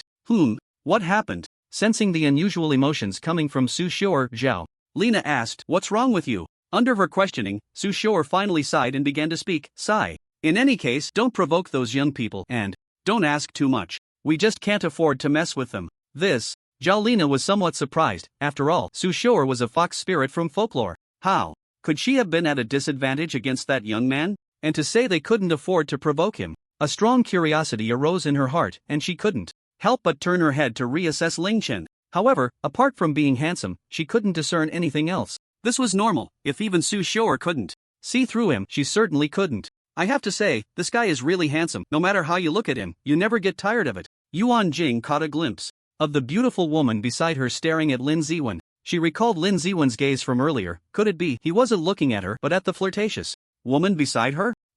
With this thought, Yuan Jing's attitude towards Zhao Lina changed in her heart. She shifted her hips, sitting up straight to block Zhao Lina's line of sight. With Ling Chen out of view, Zhao Lina didn't think much of it and began chatting with Su Xiao inside her. Ling Chen, on the other hand, didn't care much anymore. He opened the Tomato novel app and started reading, hoping to learn more writing techniques from it. What? You ask why I don't turn on airplane mode? Are you kidding? With me, Ling Chen around, how could there be a crash? Su Yan suddenly took out a small notebook and began writing on the pale yellow pages. Ling Chen glanced over curiously. He saw that Su Yan had written a title on the first page, Notes on Strange Encounters, detailing his observations about that woman on the plane. Ling Chen chuckled but said nothing more, continuing to read his novel. Huang Hengtian sent a video he had just recorded to his social media. Lin Ziwen closed his eyes again, probably meditating. Time flew by, and a few hours later, the plane finally arrived at their destination, Lichuan. During this time, Su Xiao and Zhao Lina didn't cause any more trouble. Have we finally arrived? The final place of demise. As soon as he got off the plane, Huang Hengtian covered half of his face with one hand, his eyes filled with seriousness. Zhao Lina, walking behind him, gave him a strange look. Is this one of the people that the fox spirit Su Xiao also fears? It feels odd. He had this feeling on the plane. He originally wanted to chat with the handsome guy next to him, but was stopped by Su Xiao, who advised him not to get involved with them. After that, she listened to the handsome guy speak words she couldn't understand, feeling a bit on edge. Forget it. Let's hurry to find President Wang. She had a big business deal to discuss. Naturally, she would heed Su Xiao's words. Without Su Xiao, she, Zhao Lina, was just an ordinary person with a decent appearance. Murmuring to herself, she took her luggage from the air freight and left with graceful steps.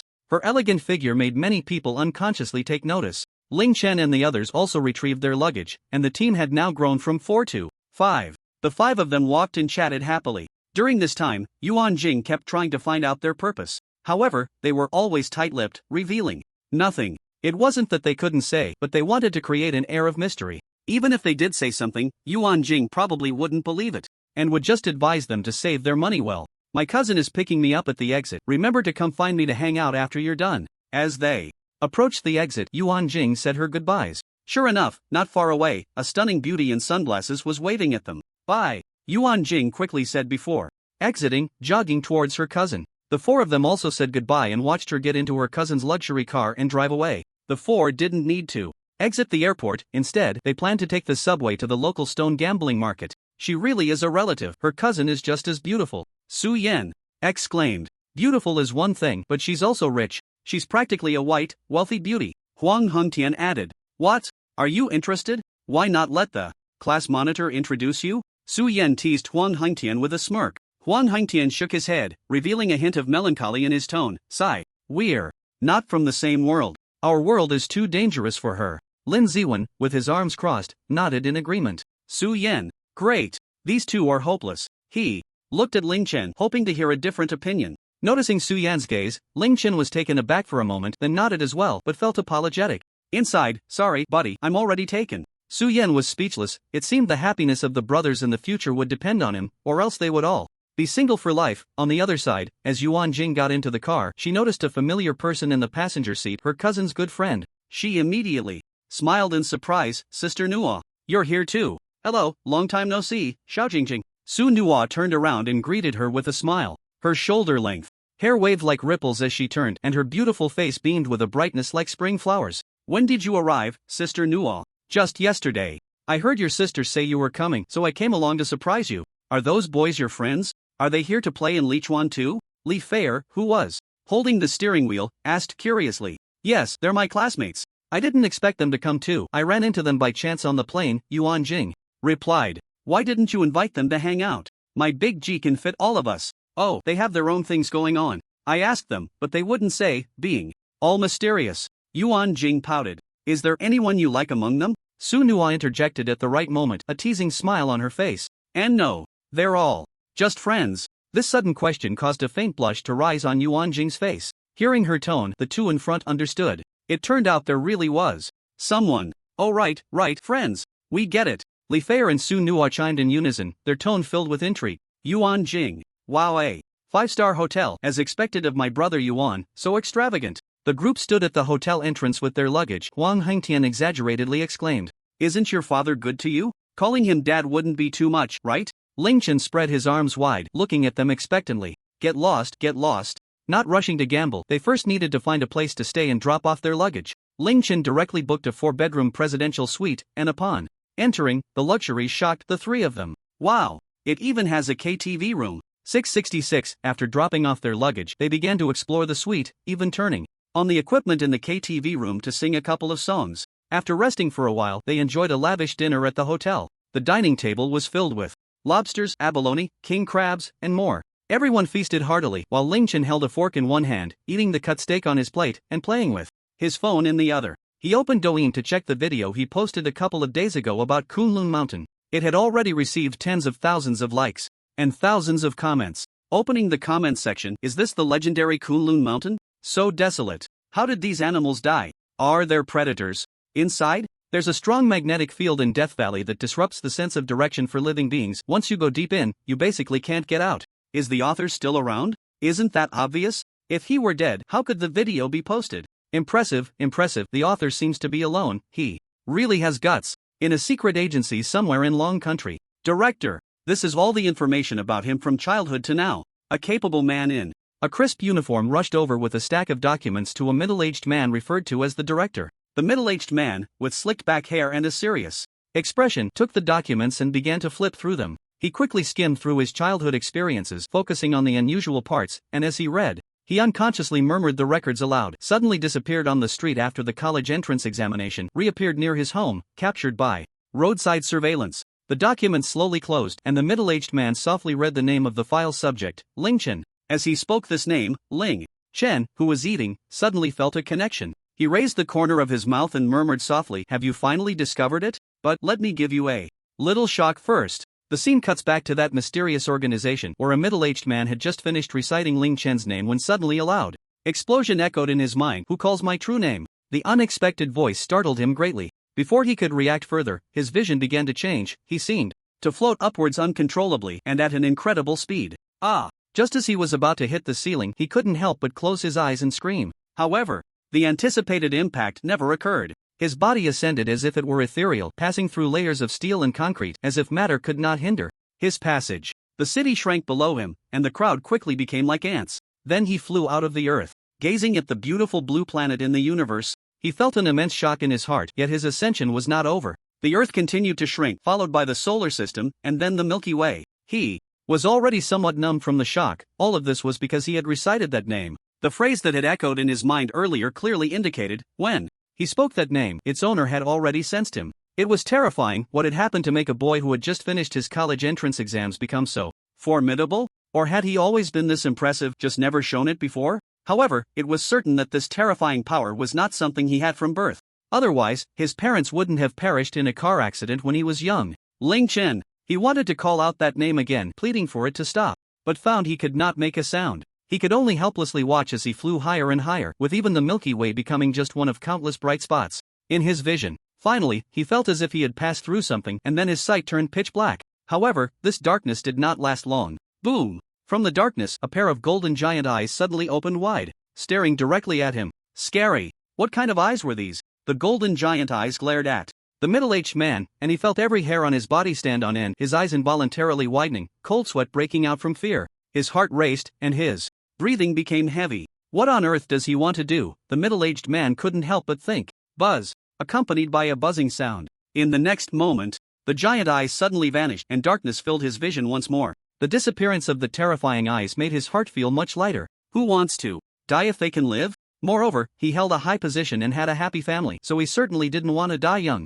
Damn it! This unit is indeed dangerous. What kind of monsters am I encountering? He couldn't help but mutter to himself. Whoosh! Almost in an instant, he felt a sense of weightlessness. He was falling down, and at a rapid speed, faster than when he was ascending. Space bungee jumping? This isn't fun. The intense feeling of weightlessness and the visual impact from the descent made him scream uncontrollably. Ha! I can talk now? Bang! In just 3 seconds, the middle-aged man plopped down to the spot where he had ascended earlier. Strangely, he felt no pain at all, just a bit dizzy. Director! The director has appeared again. The sudden fall of the middle-aged man immediately drew the attention of those around him. They hurried over to help him up. Director! Why did you suddenly disappear? The capable man who had handed him the documents earlier, his secretary, asked. It seems it wasn't an illusion, the middle-aged man muttered. He had previously considered the possibility of an illusion, but now he could be certain that what he encountered was definitely not an illusion. Phew, he let out a long breath.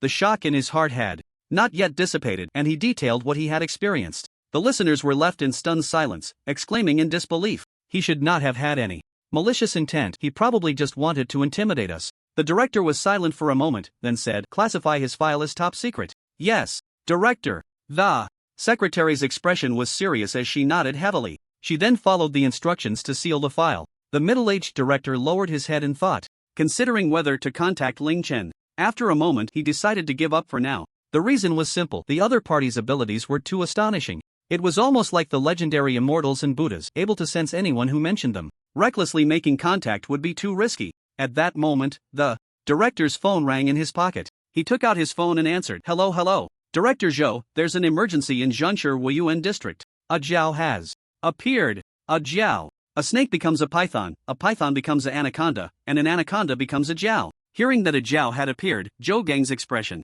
changed. He replied sternly, understood, I will handle it. He then hung up the phone and sighed. What a troublesome summer this is. In a VIP room of a hotel in Lichuan, Mr. Wang, Miss Zhao has arrived. A woman dressed in a tight OL outfit hung up the phone and respectfully addressed the middle-aged man seated. The man appeared to be in his 50s, with a round face and slightly thinning hair, but it was still quite dark, without any gray. He exuded an air of authority without being angry, radiating the aura of someone in a high position. Finally here, this jade and stone bidding conference relies on her. Soon, there was a series of knocks on the door. Tap tap tap. The secretary in OL attire stepped forward with her long black stockings, walking in high heels towards the door. She opened the door, and a stunning figure immediately appeared before her. Miss Xiao, Mr. Wang has been waiting for you. The secretary stepped aside to invite Zhao Lina in. Zhao Lina smiled and nodded. Maintaining her elegant stride, she walked in gracefully, her face always adorned with a smile. After all, it was her employer she was meeting, and a formulaic smile was essential. Wang Donghui couldn't help but tremble slightly at the sight of Zhao Lina's graceful and elegant figure. Approaching. Although he had seen her photos, the aura she exuded in reality was something that photos could hardly capture. It must be said that she looked much better in person. However, Wang Donghui was also someone who had seen many storms and had good composure, so he maintained a calm demeanor. Moreover, he knew that Zhao Lina possessed some mysterious abilities, and he had put in considerable effort to find out about her. As the saying goes, capable people earn respect wherever they go. He certainly wouldn't treat someone he had worked hard to invite lightly. The next moment, Wang Donghui stood up to greet Zhao Lina, his smile carrying a hint of flattery. Ah, Miss Zhao, we finally waited for you, please take a seat. Mr. Wang, it's a pleasure to meet you, you are even more charismatic than I imagined. Ha ha ha. To be honest, Miss Zhao's true beauty is several streets ahead of her photos. They exchanged pleasantries upon their first meeting, engaging in a bit of commercial flattery. A business without mutual flattery is incomplete, lacking soul. After the flattery, the two began discussing serious matters, while the secretary stood beside Wang Donghui, waiting attentively. Let's eat and drink well before we go make money. Ling Chen called to the three, outlining the next arrangements. The hotel was not far from the raw stone market. Ling Chen had specifically chosen a hotel close by, about a kilometer away. Therefore, the group decided to walk there. Before long, they arrived at the largest raw stone market in the area. Looking around, there were stalls of raw stones of all sizes. Upon Arriving, Huang Hangtian's eyes immediately lit up. Wow, raw stones, here I come. Ling Chen raised his hand to gesture for calm. Hold on, let me, Master Yuan, take. Oh look. He led the three to the nearest stall, and the owner, seeing customers, quickly smiled and greeted them. Feel free to browse, if you see anything you like, just ask. As he spoke, he patted his chest, appearing quite bold. The other three, somewhat confused, held the stones from the stall, looking at them from side to side. However, Ling Chen didn't look much. He just picked out the three worst ones and handed them to them in turn. The stones he selected weren't very large, just a bit bigger than a palm. Boss, how much are they holding? Ling Chen asked the stall owner, nodding his head. Wait, you decided that just like this? At this point, the owner already thought they were complete novices, having barely looked at the stones. Were they just planning to rely on luck? Moreover, the ones they picked were basically the worst in this pile. After a moment of silence, the owner replied, I won't cheat you, each one is 200. So cheap? Huang Hangtian was a bit surprised. With this price, I don't need to borrow money from you anymore, Su Yan said, stroking his chin lightly. Pay up, the ones you have can at least multiply by several thousand times. Ling Chen said with a light smile. The owner secretly rolled his eyes at him, thinking this young man really knows how to boast. Who do you think you are, casually picking 3 stones that can multiply by several thousand times? Hee. Thinking of this, the owner inwardly scoffed. Soon, all 3 of them had paid, and they began to play with the stones they had just acquired. In fact, there was no jade among these 3 raw stones. But since Ling Chen said there was, then there must be. Hiss. Doesn't that mean we could earn hundreds of thousands? Upon hearing this, Huang Hangtian gasped. So much? Su Yan was also a bit surprised. A trace of disbelief rose in his mind, but it was quickly brushed aside. We all have ours, what about you? Lin Ziwen waved the stone in his hand and asked. Me? I'm fine with anything. After saying that, Ling Chen picked up a raw stone the size of 3 palms. Boss, how much for? This one? Yours is 800, the owner said casually. 600. Ling Chen began to haggle. Deal. Let's go. Brothers, let's head over to the stone cutter over there. With that, Ling Chen led everyone toward the stone cutting machine not far away. Upon arriving at the machine, there were already a few people gathered around. At a glance, the stone cutter was already cutting a piece of stone. The sound of the electric saw cutting through the stone was intense, mixing with the chatter of the crowd, creating a particularly lively atmosphere. Ling Chen and the others weren't in a hurry, they just joined in to watch the stone cutting process. Notably, they all spotted Zhao Lina among the crowd, but she had changed into a more modest outfit, making her less conspicuous. As the blade went down, a green surface appeared on the cut stone. It's out. It's green. It's rising. Wow. Ice type, and there are almost no cracks. The result of this cut became the spark that ignited the scene. People began to discuss fervently, as if the gains were their own. Seeing this result, Wang Donghui's smile grew even wider. As expected of Miss Xiao, truly impressive. Zhao Lina smiled slightly, not saying much. With the power of the fox spirit, sensing a stone wasn't difficult for her. A mere raw jade stone was within her grasp. Master, keep cutting. With his words, the master took the raw stone and continued to cut along the marked line. For the second cut, without any surprises, the second cut also revealed green. Good. It's a big rise. Steady, this one is definitely ice type. This size of ice type is at least 2 million, right? Ha ha ha. Great. Seeing the result, Wang Donghui laughed heartily. Then, he had the master help him polish the jade, which meant removing the surface skin. After polishing, Wang Donghui took the jade, looking intoxicated as he examined and caressed it. Master, help us cut. This voice instantly attracted a lot of attention.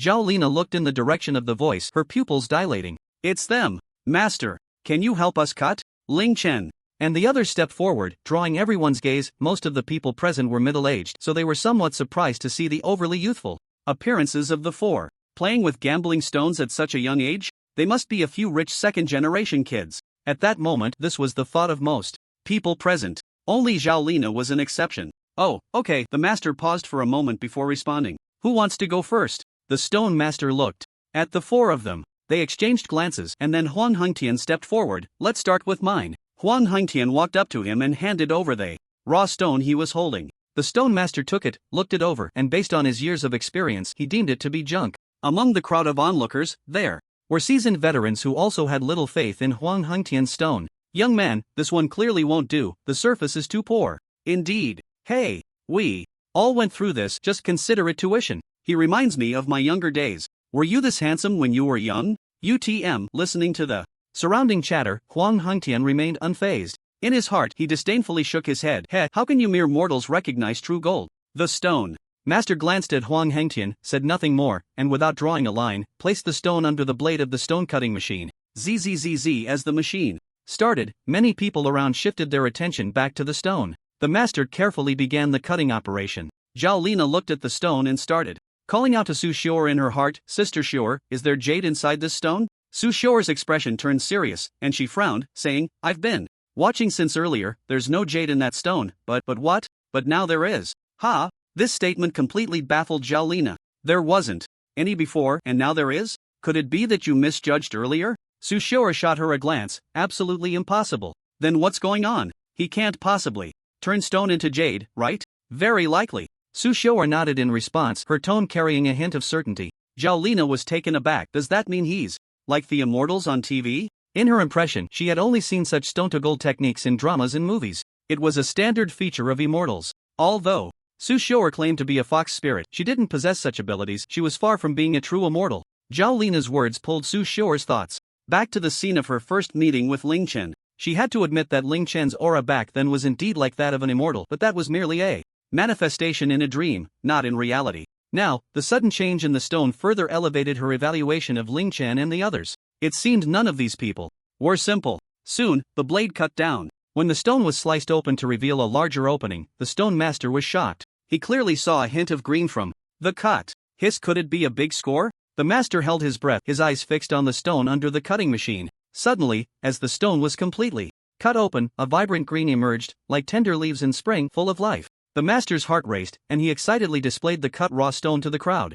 The full view of the jade was revealed before everyone's eyes. Its color was bright and pure, like a clear green lake, transparent to the bottom. The jade's texture was delicate, with extremely high transparency, as if one could see every detail inside. With such quality, it was definitely high ice type. The stone master looked at this scene in disbelief. Wow! What the hell? How is this possible? Wang Dongui was clearly surprised as well. He hadn't thought much of that stone and was now slapped in the face by the outcome. This result left the entire venue in shock. This is high ice type, and it has basically no cracks. This stone is worth at least 2 million. What the hell? How much? Hearing the value, Huang Hengtian was directly stunned, and then a wave of wild joy surged through him. It's a windfall. 200 turned into 2 million, a direct increase of 10,000 times. He turned to Ling Chen and gave him a thumbs up, his hands trembling slightly, enough to show how excited he was. But for the sake of maintaining his cool, he still had to appear calm on the surface. Su Yan was also dumbfounded, his heart surging. Is this really a profit of 1 million?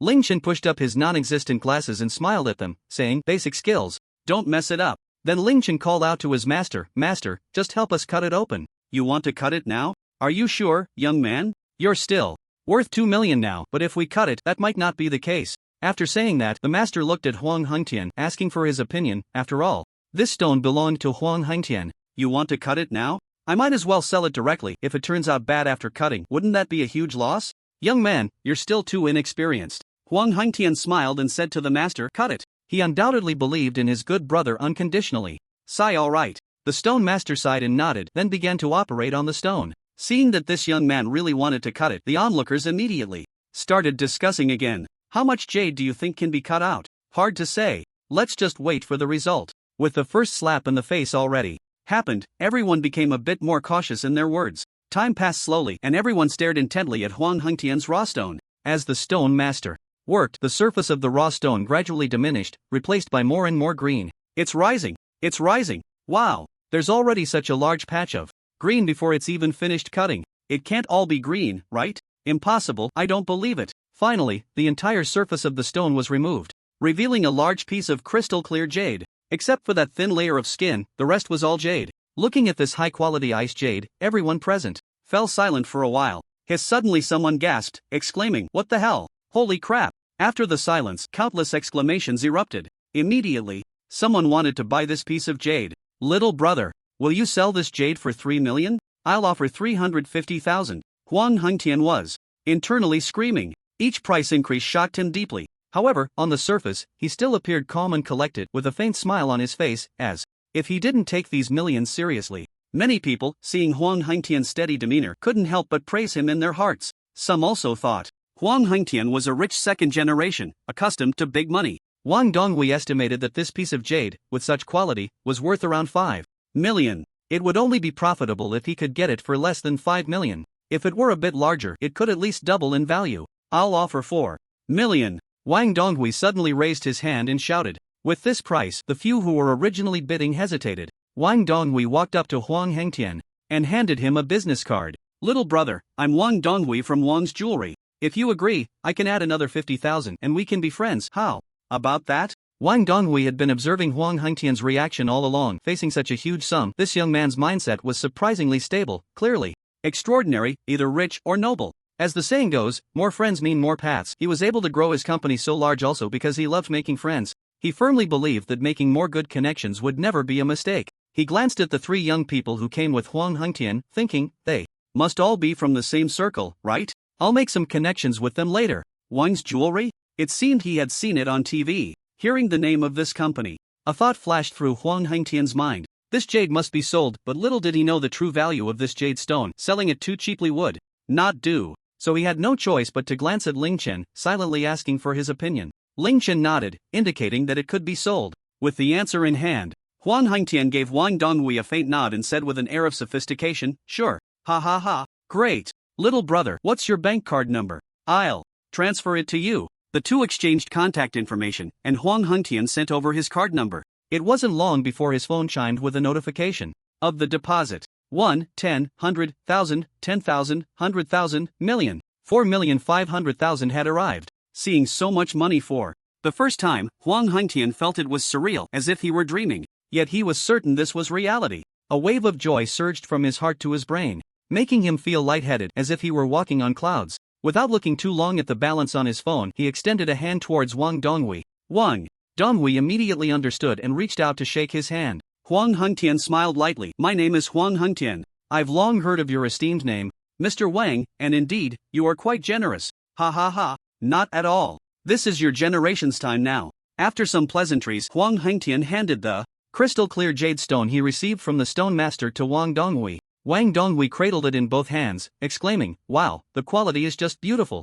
His eyes sparkled as if he had seen an unparalleled beauty. Suddenly, Huang Hengtian glanced at Zhao Lina beside him, feeling a sense of familiarity. Sister, have we met somewhere before? Zhao Lina. She clearly remembered this guy staring out the window the whole way. He might have seen her face when he got off the plane. However, since he had taken the initiative to talk, it could be a good opportunity to get to know each other. The one who makes the fox spirit wary, let me explore your secrets thoroughly. Sister, sure, since others are taking the initiative to talk, should we still avoid it? I actually think it's best to build a good relationship while we can. What do you think? Zhao Lina asked in her heart. Well, okay. After a mental struggle, Su Xior finally agreed. With Zhao Lina's confirmation, she smiled and said, don't you remember? We met on the plane. I was sitting next to you. Oh, is that so? It seems you two are quite faded. Wang Donghui quickly chimed in. Really? Sitting next to me? Huang Hengtian thought for a moment but couldn't recall anything. He only remembered the beautiful scenery outside the plane window, the blue sky, and the white clouds. Oh, there was a class monitor next to him, but he didn't know who the other person was. Never mind. He had made money anyway. Oh, I remember now, it was you, sister. No wonder your aura felt so familiar. Ha ha ha. He scratched the back of his head and laughed heartily. On the other side, seeing Huang Hengtian had made money, Su Yan couldn't wait any longer and shouted, Master. Next, it's my turn. He raised the raw stone in his hand and walked up to the stone master, placing the raw stone into his hands under everyone's watchful eyes. The master took a quick glance and thought, good heavens, another piece of junk.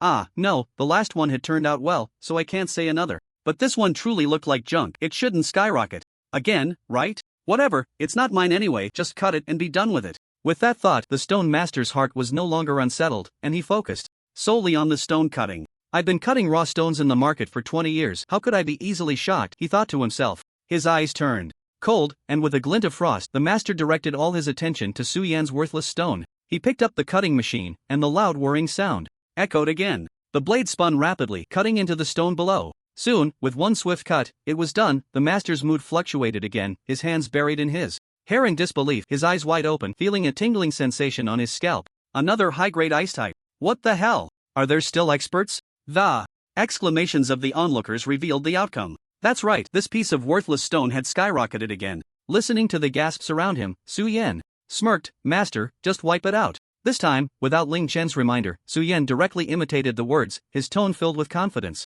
Wang Donghui nodded secretly, indeed not simple. It seems that the previous piece from Brother Huang wasn't just pure luck. Zhao Lina's expression was complex. If these people teamed up with Wang Donghui, would that mean she was out of the picture? The master's eyes were still a bit dazed as he mechanically wiped the jade stone. Once the finished product was revealed, the scene erupted into a commotion, and then everyone began to bid. However, this time it was again bought by Wang Donghui, and Su Yan made a profit of 4 million. Looking at the balance in his account, Su Yan couldn't be happier. Good brother. Su Yan and Huang Hengtian each draped an arm over Ling Chen's shoulder. Look, what is brotherhood? It's making money together with your buddies, that's brotherhood. What do you call this? This is sharing the blessings. Next up was Lin Ziwen, and unsurprisingly, he also revealed a good item valued at around 4 million, which was again taken by Wang Donghui. The stone master had become numb, his eyes vacant, questioning life. Many people's feelings at the scene were similar to that of the stone master, especially the vendor who sold the raw stones to Ling Chen and the others. He rushed over upon hearing the news and saw that it was the young men who had previously bought raw stones from his stall. Upon hearing that the young men had opened 3 pieces of jade worth millions, he was instantly struck by lightning, regretting it deeply. He kept pounding his chest and stomping his feet. Unlike Huang Hengtian and Su Yan, Lin Ziwen was genuinely unfazed by the huge sum, as if he was just watching a string of numbers. After the 3 finished, it was Ling Chen's turn. He quietly opened his phone's music, playing the Gambler's March, and then slowly walked forward with his raw stone. Thud thud thud thud thud thud thud thud thud. The protagonist always makes an entrance last. Makes an entrance. Where did that BGM come from? The crowd was puzzled, as if several question marks had suddenly appeared above their heads. Ling Chen walked into the exclusive BGM of the Gambler. His steps seemingly slowed down a lot. This BGM was passionate and fervent, filled with an inexplicable meaning in its melody. Just listening to it, everyone felt that contained dominance and confidence. Wait, this BGM is... Someone recalled something and fell into memories. I don't know why, but even at 50, I feel fired up. Su Yan, Zhao Lina. Wang Donghui shook his head. I don't get it. He looked around at the people who were getting fired up, and couldn't help but wonder if he was falling behind. Su Sure, this expert really has personality. Huang Hengtian's eyes sparkled. Cool. Lin Ziwen also nodded in appreciation. Su Yan, this is so awkward that I could dig out an underground palace with my foot. He silently took a step back, turned his head to pretend to look elsewhere, and even started whistling. Ling Chen waited until the BGM finished before walking up to the stone cutting machine. Beside the raw stone cutting machine, the stone master knelt on both knees, his gaze vacant. Ling Chen shook his head. Sigh, I'll do it myself. He placed the large stone on the table and aligned the cutting machine to the right position.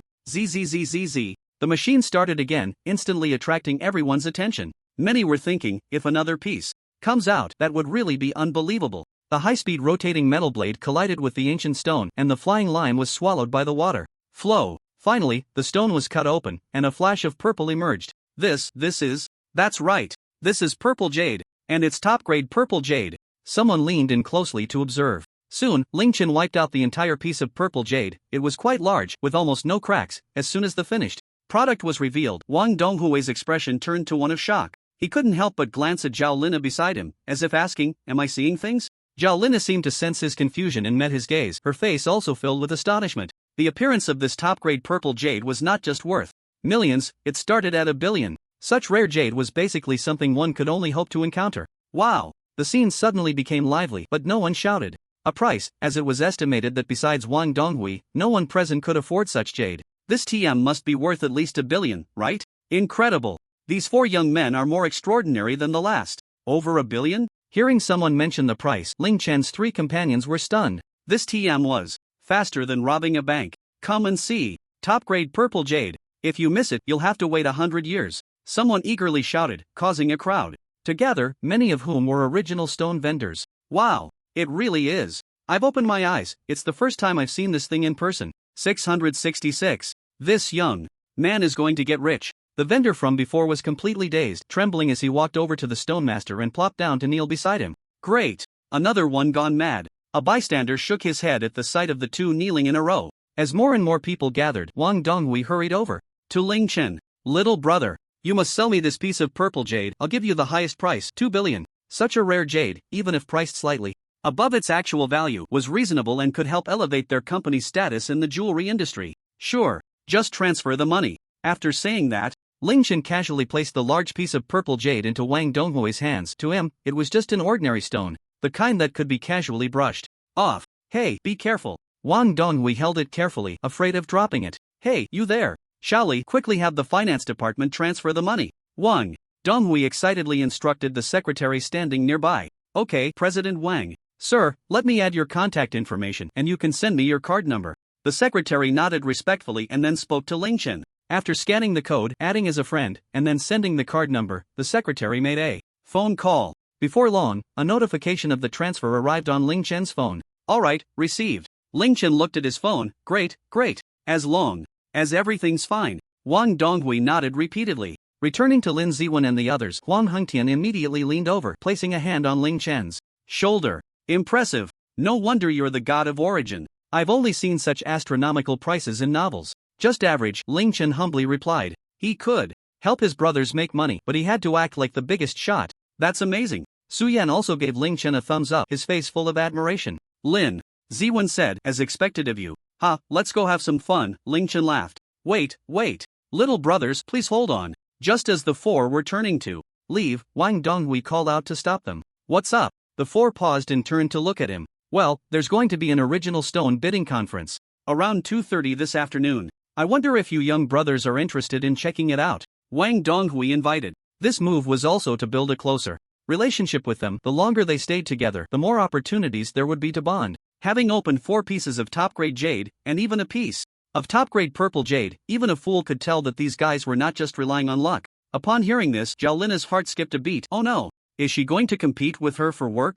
Her appearance fee this time is $1 million. President Wang. She was about to speak when Wang Donghui anticipated her thoughts and quickly reassured her. Don't worry, Miss Xiao. Your compensation won't be less. The three looked at Ling Chen, silently inquiring, are we going or not? Ling Chen shrugged, not interested. Are you kidding? We've already made the money. Why go look at a bunch of broken stones? Next, we should go eat, drink, and have fun. Let's just take the brothers to the 4S store, alright? Each of us can pick a car to drive home. After refusing, they turned and left, waving their sleeves, taking not a single cloud with them, only the cold, hard cash in their accounts. Ah, what a pity, but at least I got their contact information. There's plenty of time ahead, and there will be opportunities in the future. Wang Donghui sighed lightly. Phew, finally gone. I didn't dare to move at all. Su Xiaoer, inside Zhao Lina, let out a long breath. She looked at Ling Chen's figure in the distance, still feeling a bit of fear in her eyes. Is he really that scary? He's clearly a handsome guy. Zhao Lina couldn't understand what Su Xiaoer had gone through to be so terrified of that sunny, handsome boy. Just looking at Ling Chen's handsome face made her feel like she was basking in spring. If she were still in her 20s, she would definitely chase after him. Su Xiaoer remained silent, mainly because she had indeed been scared that time, leaving her with a bit of a psychological shadow. At this moment, Wang Donghui carefully handed the purple jade in his hand to the secretary beside him and took out his phone to answer a call. Hello Fayer, have you arrived? A crisp female voice came from the other end of the line. Yes, we're already in the private room you mentioned. Where are you, uncle? Alright. Just wait a moment, I just took a stroll around the rough stone market nearby. I'll be right back. Okay, got it. After this sentence, the call ended. On the other side, Li Feier hung up the phone and said to Su Nuai and Yuan Jing, who were sitting next to her, my uncle is at the rough stone market. Let's wait a bit. MHM. The two nodded like little chicks. Wang Donghui put away his phone and called out to Zhao Lina and the secretary, let's go back. The three quickly left under the watchful eyes of the onlookers. The crowd was still buzzing with excitement, discussing the deeds of Ling Chen and his 3 companions. It was easy to predict that their stories might become a legend. The 4 mysterious young men had all produced jade worth over $1 million, and Wang Donghui, who took the purple jade, would surely become the focus of everyone's attention. As for the rest, no one noticed that 2 men with somewhat wandering eyes quietly followed Wang Donghui from behind. It wasn't far from where Wang Donghui had been, at the hotel, and the 3 arrived in just 7 or 8 minutes. Uncle! Li Feier greeted Wang Donghui warmly as soon as she saw him. Ah! Wang Donghui smiled brightly. Yuan Jing and Xiao Nua are here too. Uncle! Yuan Jing also called out, as a great uncle is still an uncle. Su Nua followed suit, calling out uncle as well, since they were all quite familiar and she and Li Feier were like sisters. Alright, you two have to stay with me for a few more days.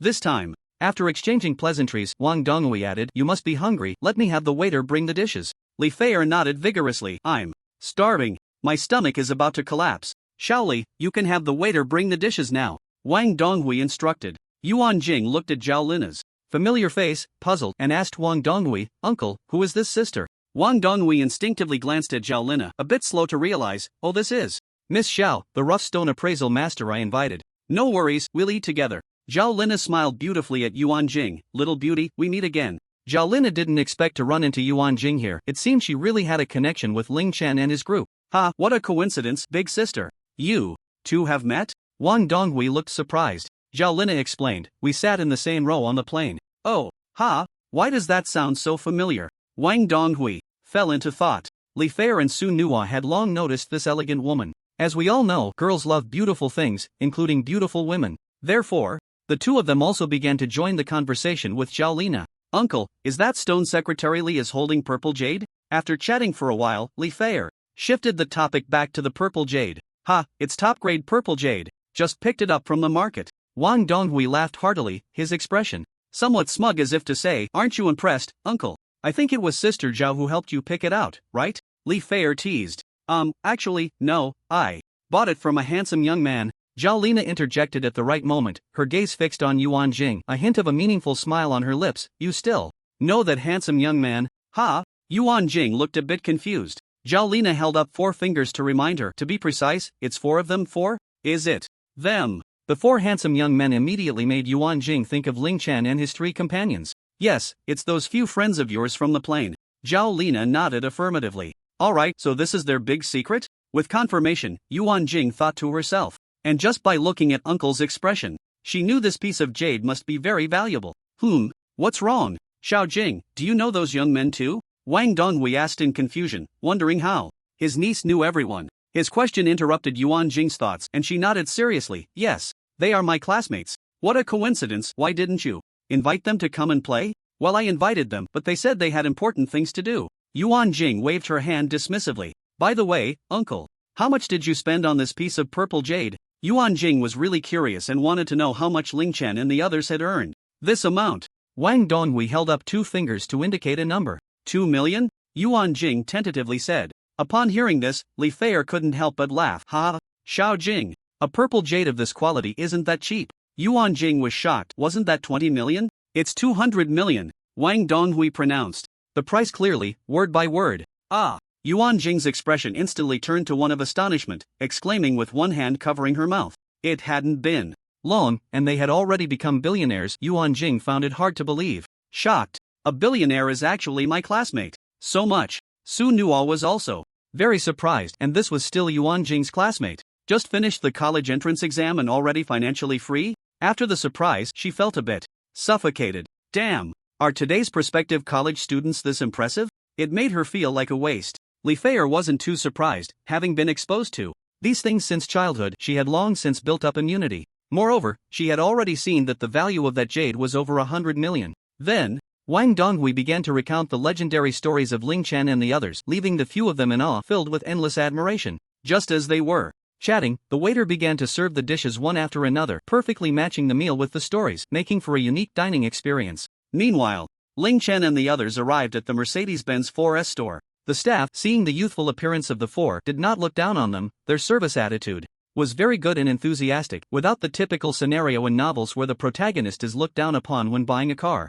Speaking of which, if people looked down on you, those protagonists would still angrily spend lavishly to give money to others. If Ling Chen encountered that, he would first slap their face and then go to a normal store to buy. By the way, do you guys have driver's licenses? Lin Ziwen suddenly asked. The few of them were taken aback and fell into silence. A driver's license, now that was a soul-piercing question. It must be said that Ling Chen almost forgot that in the modern world you need a driver's license to drive. He indicated that he hadn't quite recovered from the world of cultivation. Could it be that you have one? Ling Chen looked at Lin Ziwen and asked. Surprisingly, it was quite possible. After all, Lin Ziwen was a year older than them and could have taken the driving test long ago. Given his nature, it was very likely he had. Sure enough, Lin Ziwen nodded. Damn it, you beat me to it again. Huang Hengtian suddenly clutched his head and wailed. Forget it, let's not buy it for now. Let's go. We'll buy it when we get home, said one of them, and the group walked out of the 4S shop. Watching the 4 leave, the 2 female staff members exchanged glances, their eyes filled with a hint of confusion. As they walked, Lin Ziwen's phone chimed with a familiar message notification. He took out his phone and saw it was a message from Yuan Jing. Yuan Jing, alright. So you guys have quietly become millionaires behind my back, huh? Lin Ziwen, ? Yuan Jing, I already know, you guys went to gamble on stones, right? Lin Ziwen, how did you know? Yuan Jing, I have my own network. Lin Ziwen, 6. After sending a 6, Lin Ziwen turned off his screen and put his phone back in his pocket. He then told Ling Chen and the others that Yuan Jing had found out what they were up to. Huang Hengtian was the most surprised. Could it be that former empress has returned? He stroked his chin, staring into the air. Ahead, lost in thought. Until Su Yin patted his head. Let's go. Coming back to his senses, Ling Chen and the others had already walked ahead. Huang Hengtian asked, "Where are we going now?" "To the Rolex store." Opening the map, the group followed the directions to the subway entrance. Before long, they arrived at their destination. This time, they made their purchases decisively, each buying a watch worth several tens of thousands. Cool. Su Yen held his wrist out in front of him, admiring himself in the mirror with narcissistic praise. After buying the watches, they found a food court and indulged in a feast, mainly snacking on small bites, skipping the main course to save room for more diverse flavors. Just as they were enjoying their meal, Lin Ziwen received another message from Yuan Jing. "Yuan Jing, where are you guys now?" "I'm near the raw stone market." Lin Ziwen typed with one hand. "We're eating at the mall." After a moment's thought, he added, "We'll come find you to hang out later." Yuan Jing, "Great, I'll be waiting." Closing the chat window, Lin Ziwen looked up at his brothers who were still devouring their food and said, "Yuan Jing is near the raw stone market. Should we go find her later?" As soon as he said this, the others paused, exchanged glances, and then nodded in agreement. "Let's go." Ling Chen had no objections. They had eaten enough, and he didn't know where else to go for fun. It was just right to see if there was anything interesting with Yuan Jing. Soon, they returned to the subway entrance and set off back to the raw stone market. In just 5 stops, they arrived. Exiting the subway station, Lin Ziwen messaged Yuan Jing again. "Where are you?" "We're near the raw stone market." "Yuan Jing, at the Weiwei International Hotel. I'll come out to meet you." Putting his phone away, Yuan Jing said to the people beside her, "I'm going to pick up my friends." Wang Donghui paused for a moment, then suddenly remembered something and quickly asked, "Is it those guys who deal in jade?" "Yes, that's them." "Alright, hurry up and go get them." Wang Donghui had just heard that his old rival's company had also hired a very skilled expert, which made him a bit uneasy. If he could get Ling Chen and the others to assist him in this bidding conference, his chances of winning would be even greater. He knew those 4 young men were definitely experts. "Wait, let's all go together." Wang Donghui thought for a moment and then said. Yuan Jing looked at her uncle in surprise but nodded in agreement. Su Nua and Li Feier had no objections. They were also quite curious about the 4. Thus, they took the elevator down and arrived at the entrance. Yuan Jing walked to the roadside, her head bobbing left and right as she searched for Ling Chen and the others. At that moment, Ling Chen and the others were not far from the Weiwei International Hotel. Yuan Jing spotted them and waved in their direction. The 4 responded in unison. Suddenly, Ling Chen noticed something off about a van parked by the roadside. His gaze sharpened, penetrating the vehicle's body, and he saw several people inside. 1 in the driver's seat, 2 in the back, their expressions carrying a hint of menace, their eyes fixed intently on Yuan Jing's position. Could they be planning a kidnapping? That van looks suspicious. Ling Chen alerted the others. As he spoke, he focused his mind, causing all 4 tires of the van to silently malfunction. The others were momentarily stunned, instantly recalling the scenario of a kidnapping. Yuan Jing, looking cheerful, waved at them as she walked closer, getting nearer to the van parked by the roadside. Wang Donghui and a few others followed leisurely a few steps behind. Lin Ziwen immediately made a call to warn her, while the 4 quickly ran in that direction. Yuan Jing, somewhat puzzled, answered the call. The next moment, she heard Lin Ziwen's urgent voice, "Yuan Jing, stay away from that van." "Ha!" She instinctively looked to the right and saw an old silver van parked just a couple of steps away by the road. Before she could react, the van's door suddenly slid open, revealing 2 fierce-looking men inside. One of them jumped out abruptly, reaching out towards Yuan Jing. The sudden scene left Wang Donghui and the others behind in shock for a moment. Seeing the thug lunging at her, Yuan Jing's pupils constricted, fear evident on her face as she instinctively raised her hands to shield herself, leaning back. Just as the brute was about to touch her, 2 marbles shot towards him at high speed. Bang! Bang! One marble struck the thug's hand, while the other hit near his temple. "Ah!" The thug cried out in pain, his arm retracting as he stood still, clutching his injured head. Seeing this, Yuan Jing quickly stepped back, creating distance, looking for death. In the next moment, Lin Ziwen, rushing over, focused his gaze, leaped up, and delivered a spinning kick to the thug. The powerful strike hit his head, and the thug collapsed to the ground, unconscious. Wang Donghui and the others quickly reacted and rushed to surround Yuan Jing. The thug's companion inside the van, sensing something was wrong, shouted to the driver, "Failed, drive quickly." As he spoke, he hurriedly tried to close the door. However, it only closed halfway when a jade-like hand suddenly appeared to block it. The man trying to close the door felt the sliding door suddenly jam, and a face appeared in the gap. It was Ling Chen. Ling Chen flashed a friendly smile at the man. "Hello, damn you." The thug was startled and immediately cursed. Ling Chen's expression darkened, and in the next moment, he grabbed the man's hand and yanked him out, tossing him to the ground like a chick, utterly powerless to resist. At the same time, Ling Chen used a bit of technique to temporarily paralyze him, amplifying his pain fivefold. Ouch! It hurt so much. He lay on the ground, wailing. The accomplice in the driver's seat was desperately pressing the gas pedal, trying to make a getaway, but the vehicle wouldn't budge. Hearing his teammates' horrific cries, he broke out in a cold sweat.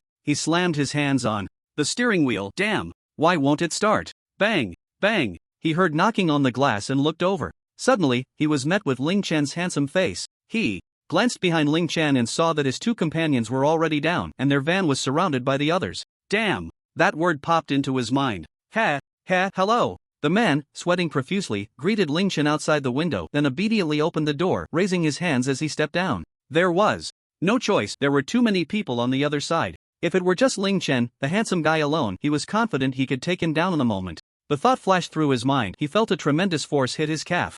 WC, he exclaimed, uncontrollably dropping to his knees. It turned out that Ling Chen had kicked him from behind. Ouch! Feeling the fiery pain in the back of his calf, he looked at Ling Chen in astonishment. I take back what I just thought. This guy looked thin, but his strength was terrifying. He must be a martial arts practitioner. Looking at the three big men on the ground, Yuan Jing felt a wave of fear. You scared me to death. She patted her chest, calming the terror in her heart. Lin Ziwen stood beside her. As long as you're okay, and then silently counted to 100. Wang Donghui, with a face full of anger, approached the kneeling man. He couldn't imagine what would have happened to Yuan Jing if it weren't for these young people. Tell me, who instructed you to do this? As he spoke, Wang Donghui suddenly kicked out, hitting the kneeling man's chest and knocking him to the ground. Ouch! I'll tell you. It's Xia Wendong from Yufu Jewelry. The man quickly sold out the mastermind. Damn it, this time Xia Wendong offered a high price for them to kidnap a confidant of Wang Donghui, thinking that once they completed this job, they could wash their hands of it, but unexpectedly,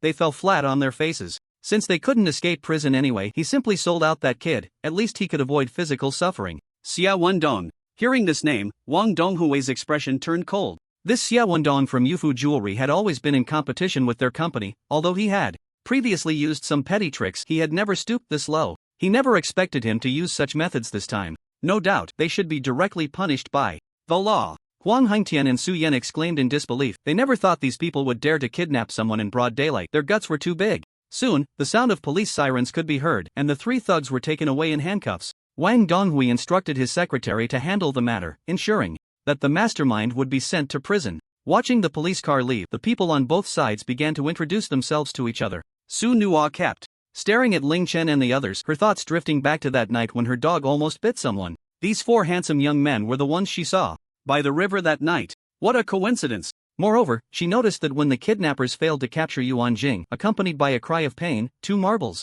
had bounced near her. She silently thought while looking at Su Yan, it seems he was the one who acted that night too. Then she turned to look at Lin Ziwen, recalling his impressive spinning kick, and Ling Chen, who easily subdued 2 big men. Could these people be martial arts masters? Su Nua thought to herself. Then she smiled and greeted them. Hi, what a coincidence, we meet again. Oh, so it's the sister who was walking the dog that night. Su Yan recalled slightly. Huang Hengtian, this world is really small. Ling Chen nodded. The earth is indeed quite small. Hi, beautiful sister, we meet again. Huang Hengtian greeted Zhou Lina. Again.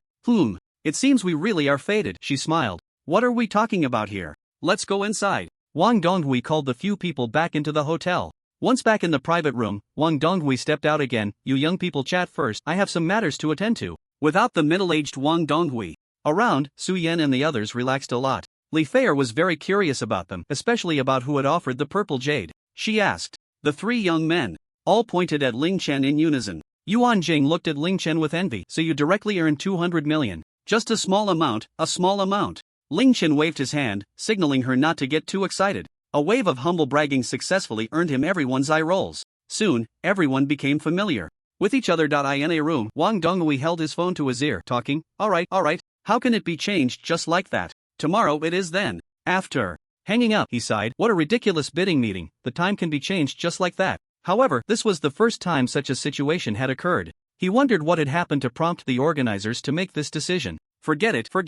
The night quietly descended, a bright moon hung high in the black sky, and the cool moonlight spilled over the city. The late night was still brightly lit, with traffic bustling. After spending the afternoon and evening with Yuan Jing and the others, Ling Chen and his companions finally returned to their presidential suite. After a day of running around, the 3 mortals quickly fell into a deep sleep. Ling Chen stood by the window, gazing at the moonlight on the horizon, lost in thought. Then he opened the window and stood on the window frame. The cool breeze blowing from the tall building was refreshing. Ling Chen closed his eyes and spread his arms to feel the night wind. Refreshing. As the word fell, Ling Chen's figure suddenly vanished, leaving only the evening breeze to gently sway the silver curtains. In the forest of Zhangshi Woyuan district, a black dragon emerged from a cold pool, poking its head out. If someone stood beside it to measure, they would find that the dragon's head was more than twice the width of an adult's waist. This was enough to illustrate the dragon's enormous size. The black dragon gradually extended its body, its two vertical pupils fixated on the moon in the sky. Its long body began to sway up and down, as if in worship.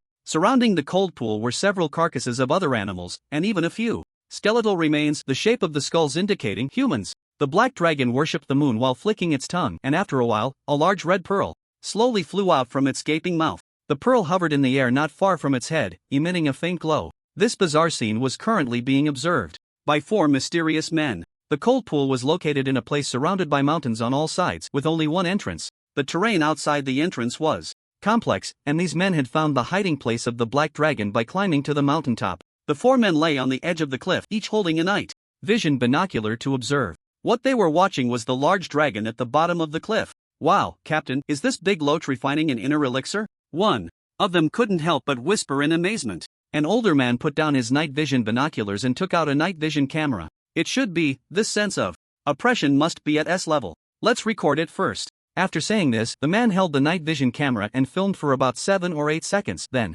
connected it to his phone with a data cable to copy the video. Once the video was copied, he opened a department-specific chat application, which was built by their special department's technical team. He opened a chat box named Director Joe and sent the video he had just recorded, then his fingers quickly danced across the screen. "Director, the target has been located, requesting further instructions." On the other side, Director Zhou Chongsheng stared seriously at the screen of his phone, his brow slightly furrowed. "This size, and an inner elixir, judging by the characteristics, it really is a dragon?" Recently, several missing person cases had occurred in that area, along with rumors of a snake demon eating people which had drawn their attention. But where did this dragon come from? If it had always been there, why had it only recently started killing? After some analysis, Zhou Chongsheng felt that this dragon must have swum to Woyuan district along the river not long ago. "Well done. Keep an eye on it, don't act rashly. This big fellow is at least S level, you are no match for it. I will send Dao Feng to support you." Received. The man replied and then turned off the screen, informing the others of the decision from above.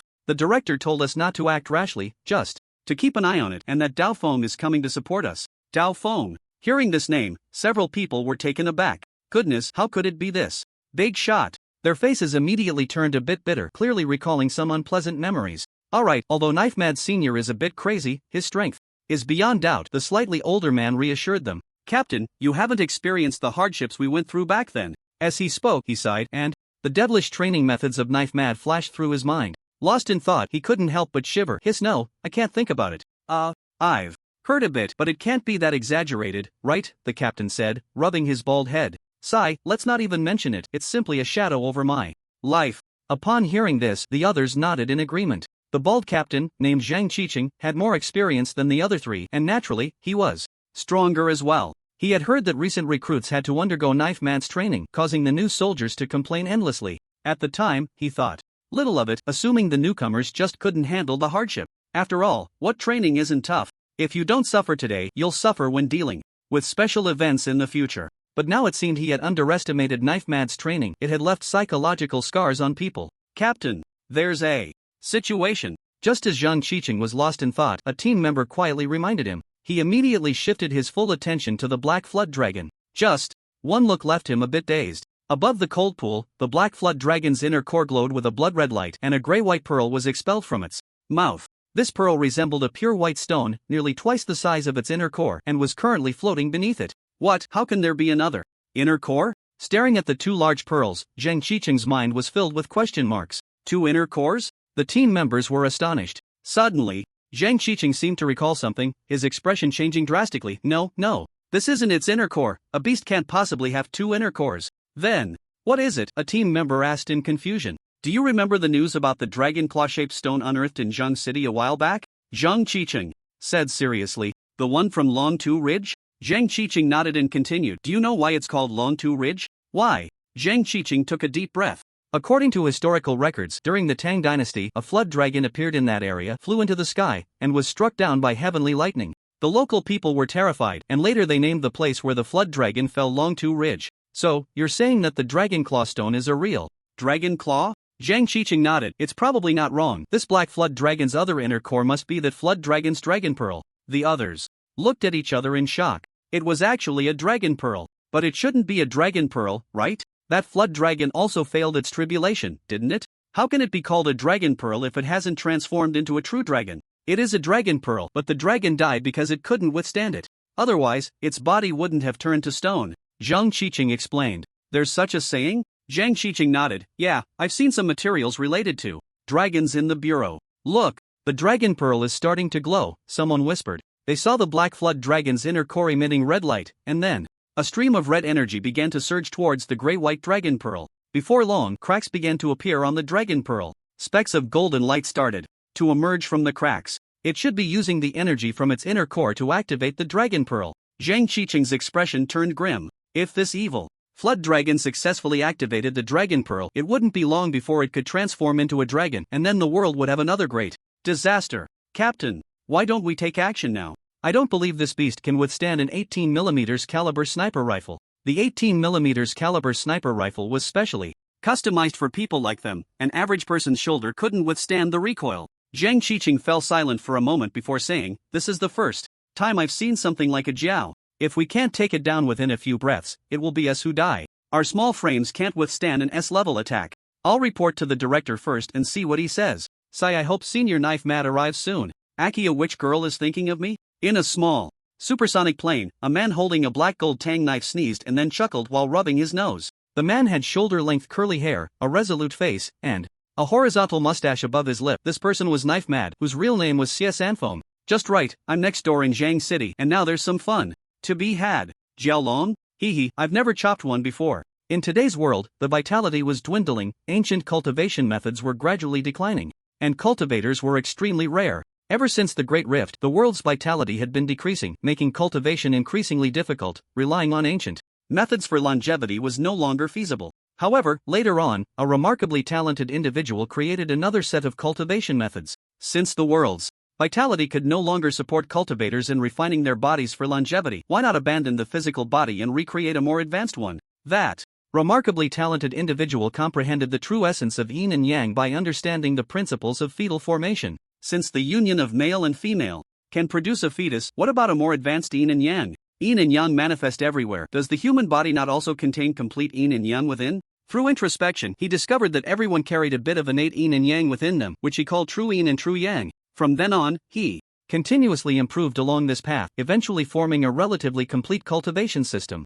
By combining the true yin and true yang within one's body, a more advanced body was formed, which he called the Dao. This path first opens the meridians throughout the body, then opens the spiritual orifices, using these orifices as a furnace to refine one's own yin and yang, condensing them into pills, which after nurturing transform into the Dao. After that, consciousness is transferred and nurtured to grow, called the Yang God. Achieving the Yang God means living as long as heaven and earth, taking shape when gathered, dispersing into energy when scattered, appearing and disappearing freely, changing infinitely, soaring between the azure sky and the yellow springs. The specific realms are opening the meridians, expanding the orifices, jade liquid, refining form, 5 energies returning to the origin, spiritual pill, Dao, refining emptiness, Yang God. There are a total of 9 realms, and Knife Mad's cultivation level is at the 5th realm of 5 energies returning to the origin. At this step, the cultivator's physical body has been strengthened to the limit, far surpassing that of an ordinary person. Moreover, cultivators at the 5 energies returning to the origin level can use their own 5 elemental energies to perform various supernatural techniques.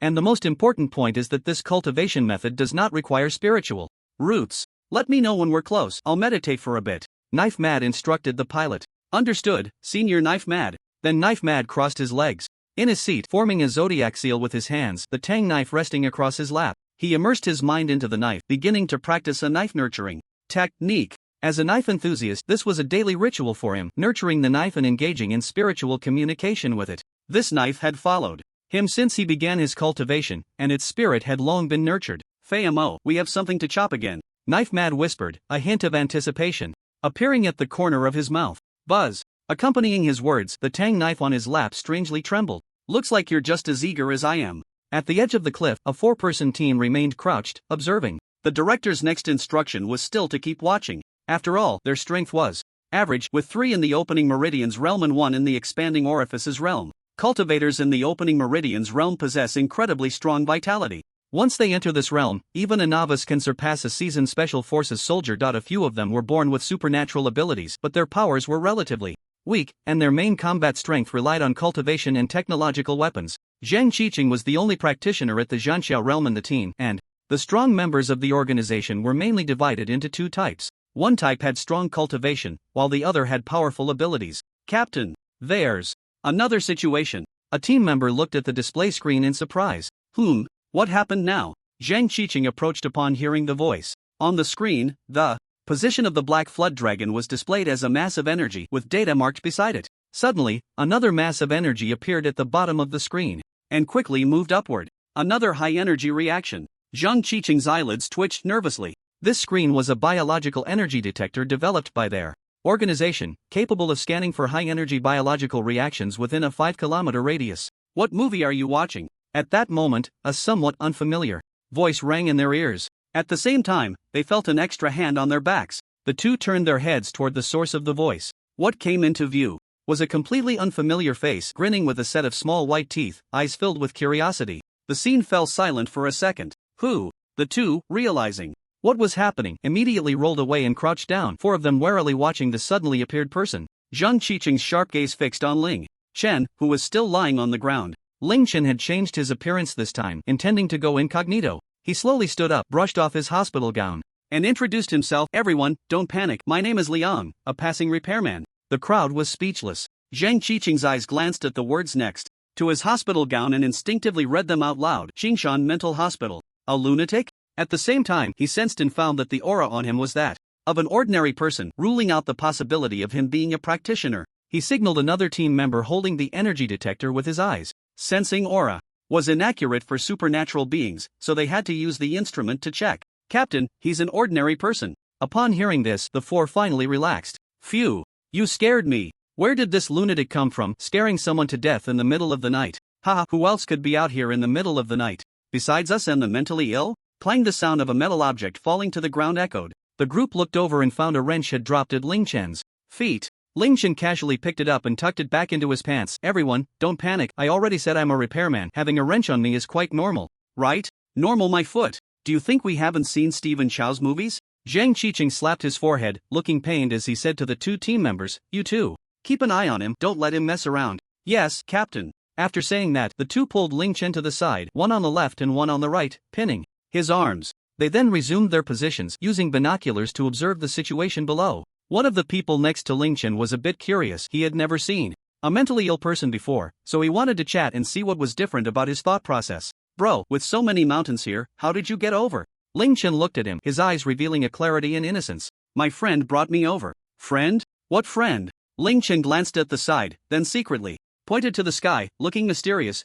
I'll only tell you one person, it's my alien friend. Although he said he would only tell him, Ling Chen's voice was quite loud, so everyone nearby heard it. The person chuckled, is that so? Your circle of friends is quite broad. Boom! At that moment, a loud noise suddenly came from below, and everyone quickly focused their attention. They saw a massive creature suddenly emerge from the ground. Centipede! A few team members exclaimed, wow, another big guy is here. As soon as the centipede emerged from the ground, it didn't pause but darted towards the Dragon Ball, which was shimmering with golden light, at an incredible speed. It seemed to be after the Dragon Ball and had likely been lying in wait for a long time. Just as the Dragon Ball was about to complete its activation, it rushed out to snatch it. Are the snakes and insects in the Xinjiang area this big? First, it was the big black dragon, and now it's a giant centipede.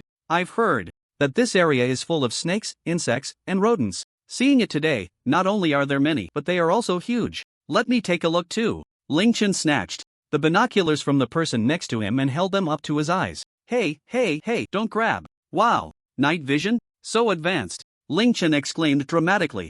Suddenly, the giant centipede lunged and swallowed the floating Dragon Ball in one swift motion. This all happened in just a second. The black dragon was focused on activating the Dragon Ball when it was caught off guard by the centipede flying past. In the blink of an eye, the Dragon Ball was nowhere to be seen. It immediately erupted in fury. Roar! With a loud roar, it swallowed its inner core again and chased after the centipede. It swam through the air, its body twisting and turning, and in the blink of an eye, it was in front of the centipede, which was trying to burrow into the ground to escape. Two massive claws stomped down hard on the centipede's body. Roar! The black dragon let out a terrifying roar at the centipede. Then, its mouth opened wide, a terrifying force gathering within. The space at the center of its mouth began to distort, and a translucent energy ball appeared. Boom! The attack erupted from its mouth, creating a massive sonic boom. This strike was aimed at the centipede's half-buried head. Boom! The translucent energy ball burst forth, accompanied by another loud bang, sending a cloud of dust into the air. Amidst the dust, the black dragon's bell-like eyes glowed red, fixated on the centipede's body beneath it.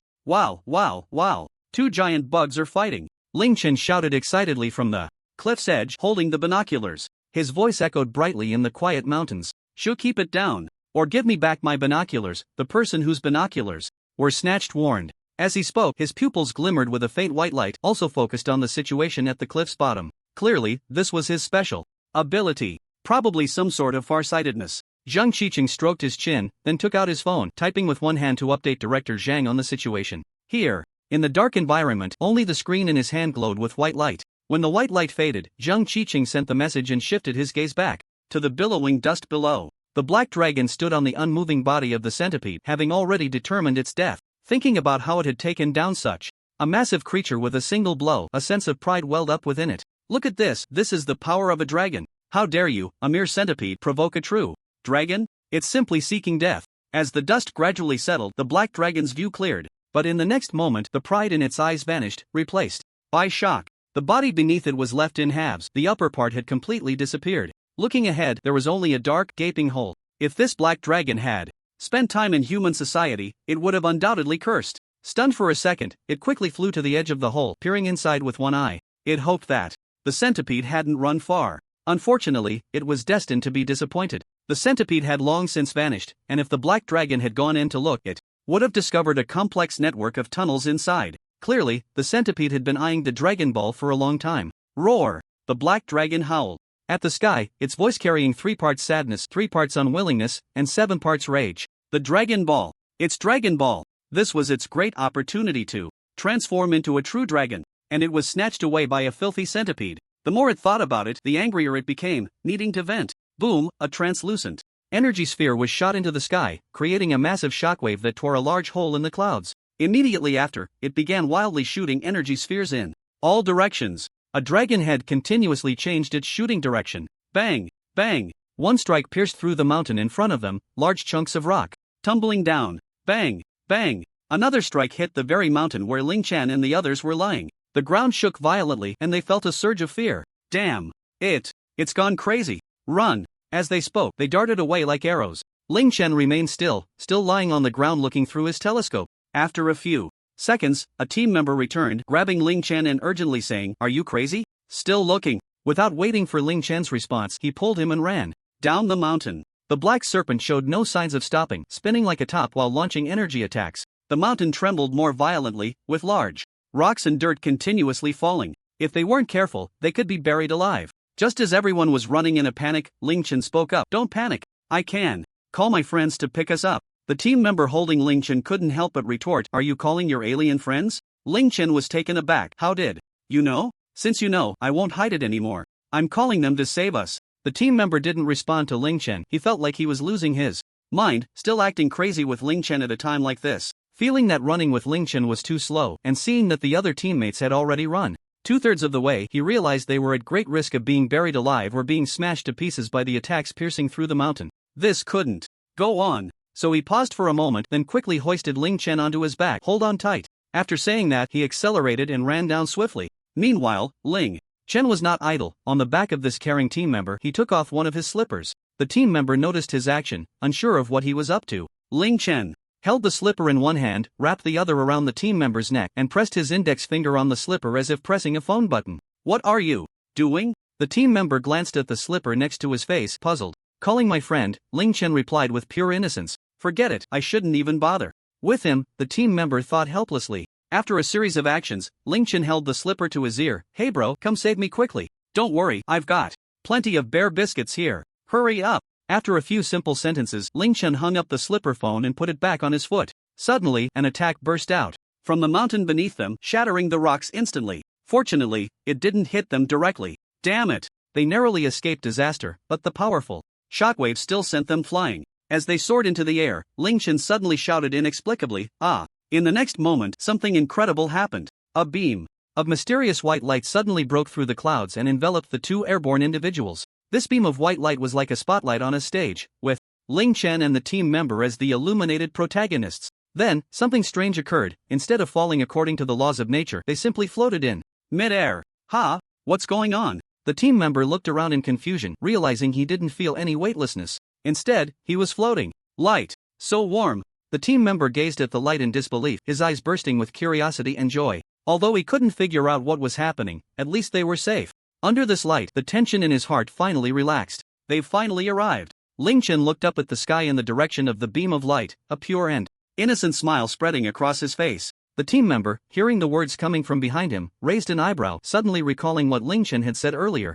Could it really be aliens? He also looked up, his eyes filled with confusion and uncertainty. In his memory, the flying saucers in movies could shoot out beams that made people float, which seemed to fit the current situation. If it really was aliens, then it meant that the person behind him wasn't actually a mental patient? On the contrary, he could be a mysterious expert? As this thought crossed his mind, various scenarios began to unfold in his head. Stories of reclusive masters hiding in mental hospitals, mad scientists in those hospitals, suddenly appeared in his imagination. It could easily fill several TV dramas. Soon, the floating figures began to ascend straight into the sky, and their speed increased rapidly. Hey! The team member was initially puzzled, then began to scream. What's wrong? Zhang Xiqing and the other teammates turned back at the sound. Upon turning, they were left dumbfounded. What met their eyes was a beam of mysterious white light, which was pulling the two people within their line of sight straight up. Then, a massive disc-shaped flying vehicle descended from the clouds, entering their view. TTE team leader. One team member trembled as he pointed towards the distant clouds. Xiao Lu has been taken by aliens. What the hell? How did the scene change so quickly? It was just a battle with fairies, and now it had turned into an alien abduction? From fantasy to sci-fi. Even though Zhang Qiqing had seen some materials about aliens, he was still shocked, his mouth agape. After all, nothing compares to witnessing it firsthand. In just a few seconds, Ling Chen and the others were sucked into the flying saucer, their fates unknown. What? Team leader, what should we do? One team member turned to Zhang Qiqing, looking somewhat lost. Before Zhang Qiqing could respond, the flying saucer quickly flew towards them again. It seems to be coming towards us, another team member shouted. Run! Not knowing the intentions of the other party, they could only flee, not daring to gamble on what would happen if they were sucked into the flying saucer. What if they were here to capture human test subjects? Zhang Qiqing felt that with their strength they could resist that unknown technological power. The flying saucer resembled a giant disc-shaped flashlight flying in the sky. As it moved, the beam of white light also shifted rapidly. How could they possibly outrun the flying saucer with their strength? Thus, the three of them screamed and followed in Ling Chen and Xiao Lu's footsteps. Once illuminated by the white light, they uncontrollably floated up, no matter how hard they tried. They couldn't move an inch. They could only watch helplessly as they floated higher and higher, getting closer to the flying saucer. Zhang Qiqing focused on the light source above, the flying saucer growing larger in his eyes, yet he could do nothing. Anxiety began to rise within him. What to do? Once inside, it would probably be a matter of life and death. In the next moment, everything went dark before suddenly brightening again, as if someone had turned the lights off and then back on. Zhang Qiqing's heart raced, but the scene that followed left him momentarily stunned. He saw something. The mental patient who had been captured first was chatting and laughing with an alien that had 8 tentacles. He couldn't understand what they were saying, just a jumble of sounds. Meanwhile, one of his team members was standing, dazed behind the mental patient. It seemed he hadn't suffered any harm. Xiao Lu, are you okay? Zhang Qiqing hurriedly approached to ask. This question snapped the other 2 team members out of their stupor. They exchanged glances and quickly followed. Oh, you guys are here? Ling Chen paused his conversation with the alien, Xiao Ba, and waved at the 3 newcomers with a gesture reminiscent of a crow. Nothing's wrong. Xiao Lu replied woodenly. Friend, what exactly is going on? Zhang Qiqing glanced at the bizarre alien and then turned to Ling Chen. I told you, I know some alien friends. As a mechanic, I occasionally fix flying saucers and that's how I got to know them. Isn't that reasonable? Ling Chen shrugged his shoulders. If you don't want to say, that's fine. Zhang Qiqing was speechless. He couldn't believe such nonsense. How could a human fix a flying saucer? Impossible. Scanning the high-tech environment inside the saucer, Zhang Qiqing took a deep breath, trying to calm the shock in his heart. He never expected to find himself inside an alien's flying saucer one day. It was truly unbelievable. Anyway, thank you for your help, brotherly. On. He then approached the alien. Of course, I also want to thank this alien friend for your help. Thank you for saving my team member. May I ask how to address you? He asked the alien, his expression a bit tense. Then Xiaoba began to chatter away. Zhang Qiqing couldn't understand a word, his head filled with question marks. What was going on? This alien couldn't speak Chinese? With the alien's intelligence and technology, even if it hadn't learned, it should have technology to assist with language translation, right? At that moment, Ling Chen stepped forward to explain. Well, Xiaoba came in a hurry today and forgot to bring the translator, so. Saying this, Ling Chen took off his 2 slippers and handed them to Zhang Qiqing. Zhang Qiqing was taken aback. What do you mean? Oh, these are rubber slippers. As long as you tie them to your head, you can communicate with Xiaoba. Zhang Qiqing? Are you serious? Tying slippers to my head to communicate with an alien? What kind of ridiculous principle is that? Zhang Qiqing's mouth opened slightly, unsure of what to say. It felt like this person was indeed a lunatic, but he really did know aliens. It was hard to judge. I can testify, Brotherly did indeed use these slippers to contact the aliens. Xiao Lu, standing behind, raised a hand and said seriously. Seeing the captain's expression of disbelief, he stepped forward. Although it was absurd, he had witnessed it with his own eyes, so he had to tell the truth. Hearing his teammates say this, Zhang Qiqing hesitated. Should he give it a try? But it looked so silly. Here, Ling Chen pushed the 2 slippers forward again, his eyes showing encouragement. Alright. Looking into Ling Chen's sincere eyes, Zhang Qiqing decided to trust him. After all, trying it wouldn't cost him anything, at most he would just look a bit foolish. He took the slippers, and then Ling Chen took out a roll of transparent tape. Here, let me help. You tie it on. Ling Chen smiled. Oh, thank you. Zhang Qiqing placed the 2 slippers next to his ears. Then Ling Chen cheerfully wrapped some tape around his head a few times. Zhang Qiqing felt that Ling Chen's smile was a bit strange, as if he was mocking him, but he had no evidence. Glancing at the slippers on either side of his ears, he uncertainly asked, is this really going to work? Ling Chen gave a thumbs up. Absolutely. Watching their captain's ridiculous appearance, 2 of the 3 teammates were stifling laughter. Zhang Qiqing, with a skeptical mindset, looked at the alien Xiaoba again. Hello. Xiaoba spoke. The next moment, something astonishing happened. In Zhang Qiqing's ears, he no longer heard a string of incomprehensible chatter, but rather clear and articulate Mandarin. Hello, Earthling, my name is Laba. Xiaoba extended a tentacle. Hello, hello. Seeing this, Zhang Qiqing quickly wiped his palms on his clothes and shook hands with Xiaoba. He looked at Ling Chen in disbelief, not expecting this method to actually work. May I ask what the principle behind this is? I can really understand you. The team members looked surprised. Their earlier attempts to stifle laughter vanishing in an instant. This really works? It's simple. I told you, the material of these slippers is rubber, and on Xiaoba's planet they use rubber to make antennas. So as long as you wear the rubber shoes, Xiaoba can communicate with you telepathically, and of course, you'll know what he's saying. Ling Chen slowly moved, speaking as he walked. Listening to Ling Chen's explanation, everyone suddenly understood, nodding in agreement, exclaiming, so that's how it is. Moreover, as long as you wear them like this, no matter how far away you are, Xiaoba can receive your signal. No matter how far. Zhang Qiqing was astonished, and a thought began to form in his mind. That was to find a way to establish diplomatic relations with this alien race. After all, it was not easy to encounter an alien willing to communicate with them. However, it seemed that the key lay with Ling Chen. Compared to him, this young man named Liang had clearly already become familiar with the alien. I need to find a way to bring this young man into the organization. Liang, do you need me to help you teach that big black dragon a lesson? Xiaoba asked, a hint of flattery on his face. Seeing his expression, Ling Chen understood his intentions. Here, your teddy bear cookies. Ling Chen pulled out a box of rectangular cookies from behind him. Upon seeing the cookies, Xiaoba's eyes lit up immediately. Ling Chen tossed the cookies to him, and Xiaoba's tentacle wrapped around them to catch them. Then, with a face full of joy, he opened the packaging and eagerly began to eat. Watching Xiaoba devour the cookies, Ling Chen couldn't help but marvel at how they were indeed 10-star teddy bear cookies. Zhang Qiqing silently noted the packaging of the cookies, and seizing the moment while Xiaoba was happy, he asked, Mr. Laba, can we take a picture of the scenery inside the aircraft? Sure. Having received his favorite teddy bear cookies, he was overjoyed and casually agreed to this small request. Zhang Qiqing and his teammates were delighted to hear this. They quickly took out their phones, shifting left and right, the cameras clicking continuously. A few of them even took a photo with Xiaoba.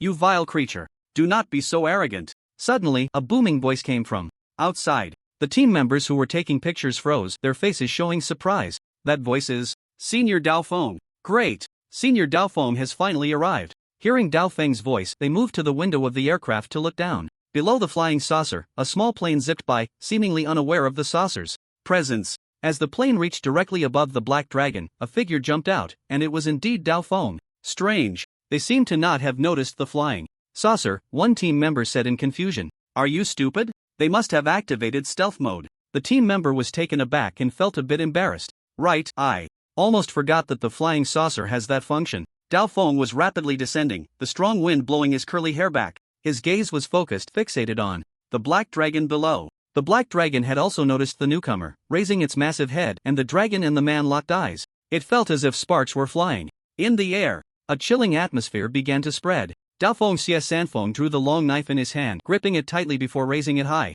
He silently chanted in his heart for Symbol's knife technique. As the knife technique was activated, a bolt of lightning suddenly descended from the dark clouds above, connecting with the knife in Sanfeng's hand. The dim space was illuminated by the lightning, and the roar of thunder echoed throughout the clouds. At that moment, Sanfeng appeared. As if he were a deity wielding the thunder, the lightning illuminating his resolute face. A confident smile crept onto his lips. Then he shouted loudly, "The thunder god descends." Boom! At the critical moment, the black dragon emitted a wave of energy. Bang! The thunder knife collided with the semi-transparent energy wave, producing a deafening sound. In the next moment, the energy wave exploded, and the figure of the knife madman only paused for an instant before plummeting down. Die! The black dragon's pupils suddenly constricted, disbelief evident on its face. In its soccer ball-sized pupils reflected a flash of lightning in the knife madman's tall figure.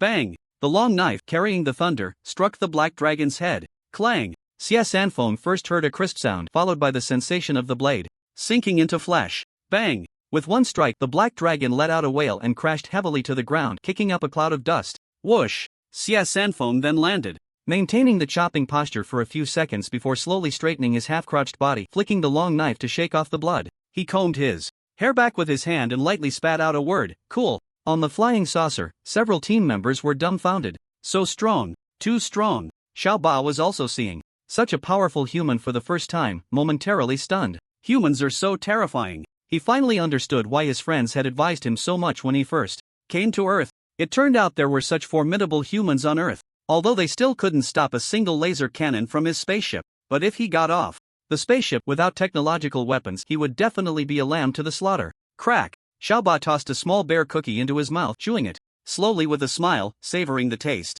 Delicious, delicious. He really didn't know where that guy Leon got such delicacies. He had never eaten such tasty snacks. When he disguised himself as a human before, it was simply amazing. Regarding how Xiaoba got to know the alien, Ling Chen stated that he directly altered reality. The two had not known each other at all before. It was just that Xiaoba had memories related to Ling Chen in his mind. Xiaoba was merely a part of Ling Chen's play. The perspective shifted back to the bottom of the cliff. Sanfeng poked at the black dragon's head with his knife, seeing its breath weak and no further reaction, still looking as if it was about to die. Is this it? So weak. How pathetic. He spat disdainfully, feeling a bit disappointed. He had originally thought it would be a thrilling battle. But this was it? Hey, get up, you are a dragon. Sanfeng jumped onto the black dragon's head, continuously stepping on it. Ling Chen in the flying saucer could see that although the black dragon was injured, its vitality was actually still quite abundant. This dying appearance was completely feigned. It had used a method to contract its breath, easily deceiving the knife madman. Clap, clap, clap. In the silent and dark surroundings, a crisp sound of applause suddenly rang out. The knife madman's ears twitched, his expression changed, and he immediately looked in the direction of the sound. Who is it? He questioned. Tap, tap, tap. What responded to him was a series of slow and heavy footsteps. Under the moonlight, a man wrapped in a black robe slowly emerged from the darkness. The man wore a conspicuous white, evil ghost mask on his face. Good, good, good. As expected of the S-Class combat power of the Anomaly Management Bureau, my little pet has indeed been well taken care of. The voice sounded deep and hoarse, as if it were a demon from hell, just like his mask. Pet, this dragon is yours. Sanfeng was taken aback, his eyes wide with surprise. Whoosh! Just as he finished speaking, the black dragon, which had been feigning weakness, suddenly erupted. Sanfeng reacted quickly, performing a backflip to jump back and then slashed with his long knife. A blaze of flames appeared out of nowhere, wrapping around his blade. With one slash, a massive fiery strike formed in midair, aimed directly at the black dragon that had risen again. The black dragon, caught off guard, was about to suffer another heavy blow. In an instant, the masked man appeared as if he had flashed, blocking in front of the black dragon. Bang! With a crisp sound, Sanfeng felt as if he had struck an indestructible barrier, causing his hands to tingle. How is this possible? His eyes widened in disbelief as he looked at the scene before him. This masked man had actually blocked his Knife with just one hand. He knew that although this strike was not as powerful as the one he had charged from high above, it was still enough to cleave half a mountain. At this moment, the knife he took pride in was actually caught barehanded by someone, leaving him utterly shocked.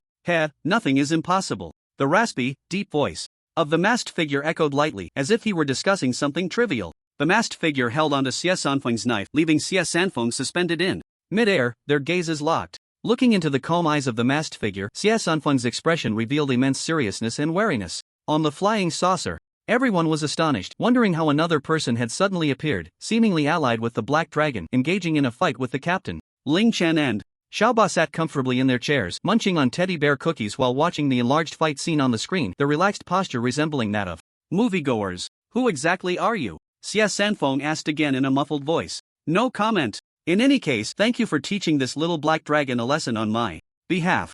With that, he forcefully swung the hand holding the knife, sending Xie Sanfeng flying dozens of meters away. The black dragon crouched behind the masked figure, appearing exceptionally obedient and understanding. After flinging Xie Sanfeng away, the masked figure raised his black robe. Like spreading darkness, the robe quickly expanded, covering both the black dragon and the masked figure. Seeing this, Xie Sanfeng made no move, only gazing seriously and silently. We will meet again. The black robe abruptly vanished, and the figures of the black dragon and the masked figure disappeared as well, leaving only this sentence echoing in the empty surroundings. Clang! Xie Sanfeng sheathed his knife. He stared blankly at the empty space ahead. Beep. Xie Sanfeng took out his phone and dialed. Hello Director Zhou. The mission failed. A man wearing a strange mask appeared. He said this is his pet dragon and took that beast away. I don't think I'm a match for him. Team members? What team members? I didn't see anyone. Hearing from the other end that there were still 14 members on site, he immediately looked around, but there wasn't even a ghostly shadow. They must be hiding. Don't worry, I didn't see their bodies on site. He had arrived just in time to see the black dragon going berserk, clearly provoked by those few people, but since the black dragon couldn't find anyone, it was randomly shooting energy blasts everywhere. Once the show was over, the team members on the flying saucer finally realized they seemed to have forgotten to report the situation to the director. Zhang Qiqing quickly sent a report message to Director Zhou, informing him of his and the situation on site. Zhou Chongsheng was utterly bewildered. What the heck? Aliens? In a flying saucer? Seemingly fearing that Zhou Chongsheng wouldn't believe him, Zhang Qiqing sent several internal photos of the flying saucer. Of course, he had to send the group photo with the aliens. Zhou Chongsheng stared at the images popping up in the chat box, rubbed his eyes, and took a long time to regain his senses. Wow, it was actually real. This was the first close encounter with living aliens in history. He immediately became excited and instructed Zhang Qiqing to find ways to establish long-term contact with the aliens. Understood. Zhang Qiqing replied eagerly, then began talking to Xiaoba, during which he proposed the condition of unlimited supplies of teddy bear cookies. After hearing Zhang Qiqing's words, Xiaoba shook his tentacles repeatedly. No. Our home planet has regulations against interfering with the development of other civilizations. Moreover, the teddy bear cookies given by Liang are completely different from those on Earth. You can't produce them. This. Zhang Qiqing was taken aback. What was different? Aren't they all cookies? However, did aliens really have such regulations? Do all alien civilizations have this rule? Zhang Qiqing asked again. Xiaoba shook his head. Not all of them. There are some warlike civilizations in the universe that enjoy invading and enslaving other civilizations. Hearing this, a sense of crisis suddenly rose in Zhang Qiqing's heart. However, you can rest assured that the position of Earth in the universe is quite desolate, and generally, not many people come here. Moreover, suddenly, Xiaoba changed his tone and continued. Moreover, there is a mysterious legend about Earth on my home planet. Do you want to know? What? Liziren Ling Chen asked curiously. Zhang Qiqing's curiosity was also piqued. I would like to hear more. Only the other three exchanged glances, looking puzzled. There was no way to understand what this alien was babbling about. Upon hearing this, Xiaoba smiled mysteriously, appearing quite composed. Legend has it that a long time ago, our home planet, the planet Zatanna, sent out a large fleet for cosmic navigation and communication. At that time, Earth had a very powerful civilization. I don't know what it was called, but I heard my parents say when I was young that everyone in that civilization was incredibly strong. Just like that person down there who could use magical powers. As he said this, he extended a tentacle and pointed to the knife-crazy figure below. Upon hearing this, Zhang Qiqing instinctively thought of the ancient myths of Huaxia. Could it be the cultivators of ancient times? The earliest records of cultivation can be traced back to the time of the Yellow Emperor, known for his famous inquiry to Guang Chengzi. By that time, Guang Chengzi had already lived for a long time, indicating that the cultivation system appeared even earlier. In the Huangdi Neijing, the theory of ancient innocence, it is recorded that the Yellow Emperor once said, I have heard that the people of ancient times To be referred to as the people of ancient times by the ancestor of Huaxia, the Yellow Emperor, shows how ancient they were. Various signs indicate that there existed an even older era before the time of the Yellow Emperor. Another important piece of information, Zhang Qiqing nodded to himself, feeling that today's gains were truly abundant. There was even a warlike tribe that came to invade in a mothership, but in an instant they were shattered into pieces by a mysterious great power who leaped into space with a single sword. However, I don't know what happened later, but when my people visited Earth again, it was already desolate. After saying this, Xiaoba shook his head, revealing a look of regret. The other few displayed expressions of longing. A single sword shattering a starship. How enticing that is. After finishing the story, the black dragon was gone, and Xiaoba simply let everyone down from the flying device. As Xia Sanfeng turned around to leave, he saw the group gracefully descending from the flying saucer. He blinked, feeling a bit dazed. Zhou Chongsheng hadn't informed him about this, only telling him that the team members were safe and that he could withdraw. What was going on now? The latest flying device developed by the Bureau? Or aliens? Xiaoba did not come down. After everyone had landed, he flew off in the saucer. Senior knife crazy. The members of the Anomaly Management Bureau saw Xia Sanfeng excitedly waving his hands. While waving, they ran towards him. What's going on with you guys? Why did you come down from the flying saucer? Xia Sanfeng asked in confusion. It's a long story. In short, it's like this. Like that. Zhang Qiqing recounted the events to him, and only then did Xia Sanfeng clear the doubts in his mind. I see, so you really encountered aliens. Xia Sanfeng glanced at the blue slippers on Zhang Qiqing's feet, stroking his chin. Everyone nodded. Then, what about that mental case? Isn't Brotherly right next to us?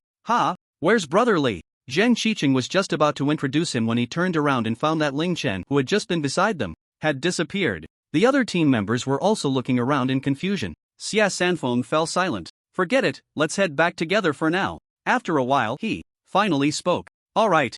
Zhang Qiqing nodded in agreement. The amount of information gained today was quite large, and it was necessary to hold a meeting to discuss. It's just a pity that he hadn't brought Brotherly in or left any contact information. A sliver of moonlight spilled into the dim forest, illuminating a pitiful figure, stumbling forward as if he might collapse at any moment. From his silhouette, it was clear he was a man. His face was deathly pale, devoid of any color, and the blood at the corner of his mouth had yet to dry. With each step he took, a few drops of blood fell from him, staining the ground. Yet his gaze revealed a firm conviction, burning as fiercely as the midday sun. Gur, wait for me, you will be saved. The man whispered, and when he mentioned that name, a smile unconsciously crept onto his lips. What does it matter if I sacrifice half my body? As long as I can save Gur, I would do anything. Tap tap tap, he trudged forward step by step, showing no sign of stopping despite his severe injuries. Almost there, just a bit further, Gur. Exiting the forest, a small courtyard made up of 3 tiled houses came into view. A few scattered houses were visible nearby. Clearly, this was a small village, but it appeared lifeless. Only 1 or 2 families had lit lanterns hanging at their doors. Indeed, there was no electricity here. The man stopped near the courtyard, took a deep breath, wiped the blood from the corner of his mouth, and straightened his posture. After holding his breath for a moment, his complexion became much rosier. He took another breath of vital energy to clean the bloodstains from his body before continuing toward the courtyard. Upon entering the small yard, he walked to the door of one of the tiled houses and gently knocked. Knock, knock, knock. Creak. After a short while, the wooden door was pushed open from the inside. An elderly woman with graying hair appeared before him. Her eyes were somewhat cloudy, and she looked extremely weary. The candlelight in the room illuminated her profile, revealing the marks of time etched on her face. Auntie. The man forced a smile. It's Yi Feng. Upon seeing the man, the elderly woman showed no surprise. Rather, it seemed she had long since grown accustomed to it. She stepped aside to let him in. After Yi Feng entered the house, the woman gently closed the door behind him. The room was very simply furnished, with a wooden table, a few stools, and a bed. Feng Ge. A young and beautiful woman lay quietly on the bed, though her complexion did not look well. Even in this hot weather, she was covered with a blanket.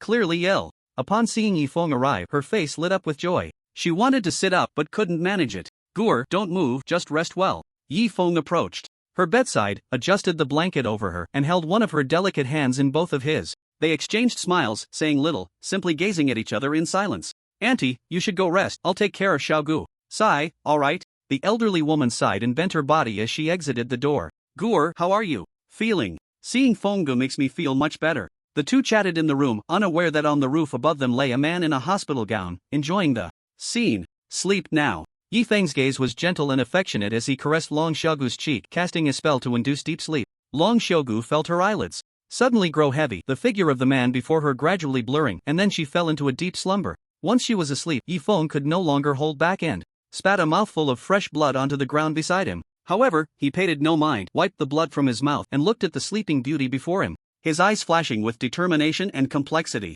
"Let's begin," he murmured to himself, forming a hand seal and placing it over his chest. Then, something in his dantian suddenly emitted a brilliant light. The radiance was so strong that even through his abdomen, one could see it was a round pearl. "Dragon Pearl, oh Dragon Pearl, reveal your great power." Yifeng opened his mouth wide as a small bead glowing with golden light slowly flew out. The bead flew directly above Long Shogu and suddenly grew larger. This was indeed the Dragon Pearl of the Black Serpent, and Yifeng's identity was self-evident. The Dragon Pearl emitted a radiant glow, and under Yifeng's control, strands of golden energy began to surge into Long Shogu's body.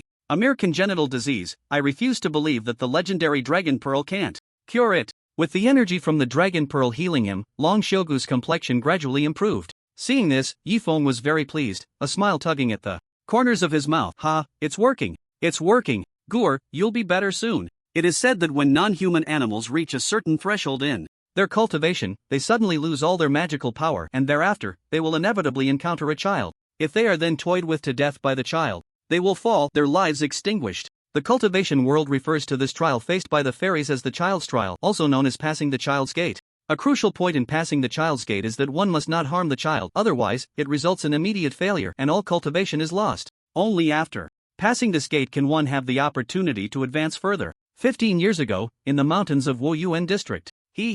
Another good herb. The young Long Xiaogu bent down to carefully pick a medicinal herb in front of her and placed it in the bamboo basket on her back. Not far away, there were two other little boys, also carrying bamboo baskets. Their attire suggested they were also searching for herbs in the mountains. "Wow, a centipede." One of the boys tugged at his companion's sleeve. His voice was very soft, as if he was afraid of scaring the centipede away. The other boy followed his finger and indeed spotted a centipede about 20 centimeters long. "Hey, it's quite long." Most children are fearless and especially love to play with bugs. Whether they are poisonous or not, they dare to handle them directly, especially those who have lived in the mountains since childhood. "Watch me." The boy looked around and then picked up a stone. With the stone in hand, he cautiously approached the centipede. When he was close enough, he boldly pressed the stone down on the centipede's body. Due to the centipede's long body, the stone only managed to pin down its lower half. But that was enough. As long as it couldn't escape, it would be manageable. The centipede struggled violently, twisting its upper body, but it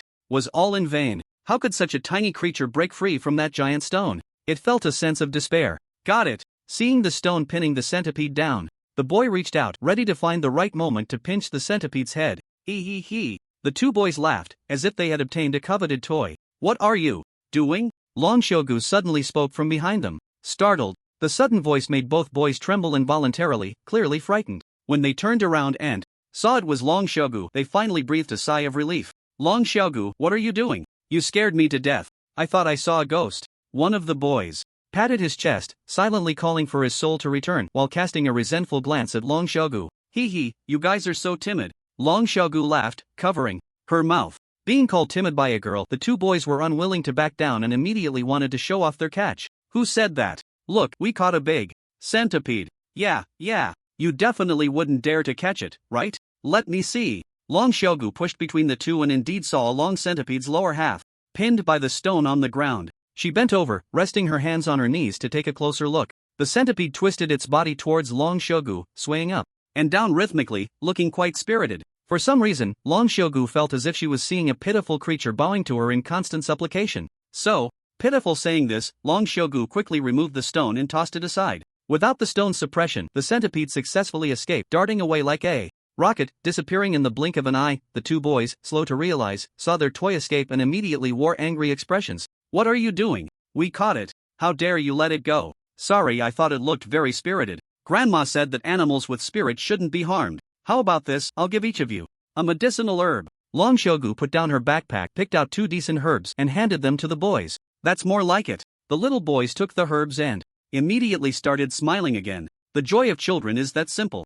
After this little episode, the 3 continued on their way, searching for other herbs. They would keep a little of the herbs they collected at home, while most would be taken by their parents to sell in town. Every time their parents returned from selling, they would bring back delicious treats from the town. Therefore, in the eyes of these children, each of these herbs was not just grass but rather white, fluffy snacks. The three gradually walked further away, and behind a large rock, the centipede that had escaped earlier peeked its head out, looking spiritedly at Long Shogu's back among the three. After this day, strange things began to happen at Long Shogu's home. Almost every morning, as soon as they got up and opened the door, they would find a fresh, vibrant herb quietly lying at the doorstep. Although this was peculiar, Long Shogu and her grandmother did not make a fuss, fearing it would attract trouble. Long Shogu's parents had passed away when she was 6, leaving only her grandmother at home. Fortunately, her parents had left some money, which allowed Long Shogu and her grandmother to afford food. This also enabled Long Shogu to continue her studies. One day, her grandmother returned from selling herbs in town and bought Long Shogu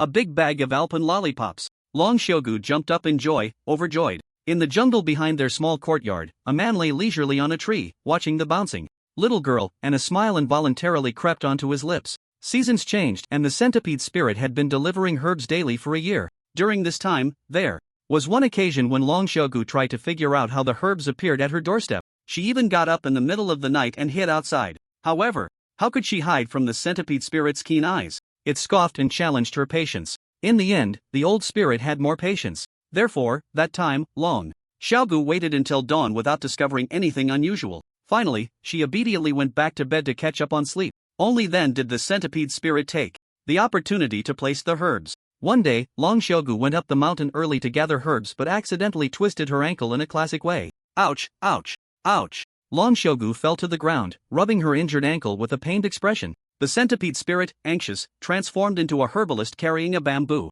basket and pretended to pass by. Little girl, what's wrong? A gentle voice sounded behind Long Shogu. She turned her head and found a handsome older brother. Big brother, I twisted my ankle, she said sadly. Let me take a look. The man transformed from the centipede spirit put down his bamboo basket and hurriedly squatted down. After checking Long Shogu's injury, he found it was already red and swollen. It hurts. As soon as the swollen area was touched, a sharp pain shot through her ankle. Hang in there. The man instructed her and then suddenly twisted her ankle. With a crack. Along with a soft grunt from Long Shogu, the man had completed the adjustment.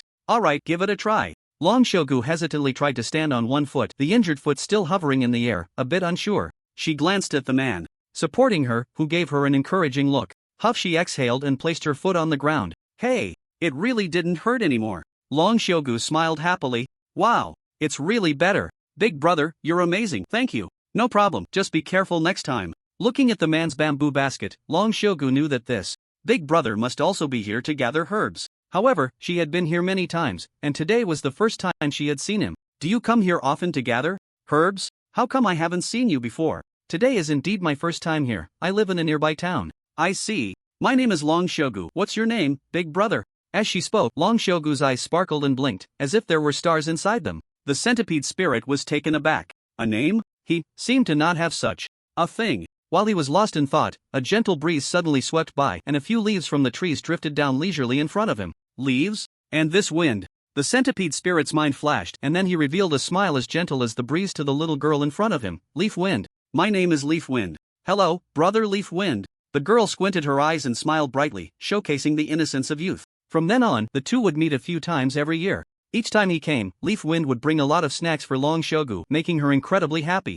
Therefore, every year she looked forward to meeting Leaf Wind. Just when Leaf Wind thought he could protect Long Shogu's happiness for a lifetime, a sudden change occurred. When Long Shogu was 15, she suddenly fell ill and fainted at school. The hospital couldn't find out what was wrong, and she grew weaker by the day. Unable to do anything, her grandmother had no choice but to let her drop out of school to recuperate. After returning home, Leaf Wind came to visit Long Shogu and discovered that her condition was due to congenital deficiencies. Her organs were gradually failing. Originally, Long Shogu was not expected to live for more than a year. It was all thanks to Leaf Wind using precious herbs and the energy from his own inner Dan to keep her alive. Leaf Wind resented the unfairness of heaven. Why should such a kind little girl endure such a tragic fate? Meanwhile, those heartless people who did all sorts of bad things lived comfortably. Is there any justice? He really wanted to curse this blind old heaven for closing its eyes. To cure Long Shogu's illness, he had been searching for doctors and medicines all these years. However, it was all in vain, and seeing that Long Shogu had only a few days left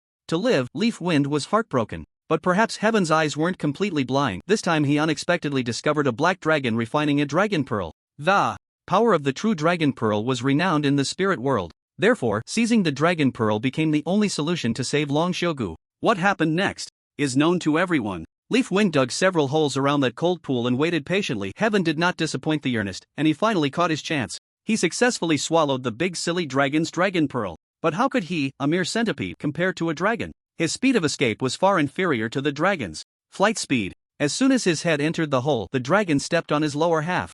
Leaf Wind was ruthless enough to directly sever his lower half to escape. Fortunately, after paying such a heavy price, he successfully fled with the dragon pearl. The timeline returned to normal. Leaf Wind was now focused on using the power of the dragon pearl to cleanse Long Shogu's body. After a while, he stopped his actions and the dragon pearl ceased to transmit power. As soon as the power stopped, Long Shogu's face immediately turned pale again. Leaf Wind frowned, thought for a moment, and then changed his hand gesture. He watched as the dragon pearl in midair slowly shrank and he gently opened Long Shogu's pale lips. Then, the shrinking dragon pearl flew into her mouth, slowly making its way to her lower dantian. Soon, her complexion improved again. It worked. With the continuous nourishment of the dragon pearl, there should be no problem now. In fact, Leaf Wind had considered giving his inner Dan to Long Shogu before. Unfortunately, he was a poisonous insect, and Long Shogu would definitely not be able to bear it. With the spell successfully cast, seeing Long Shogu's improving complexion, the tension in Leaf Wind's heart finally relaxed. His forehead was covered in beads of sweat, but at that moment he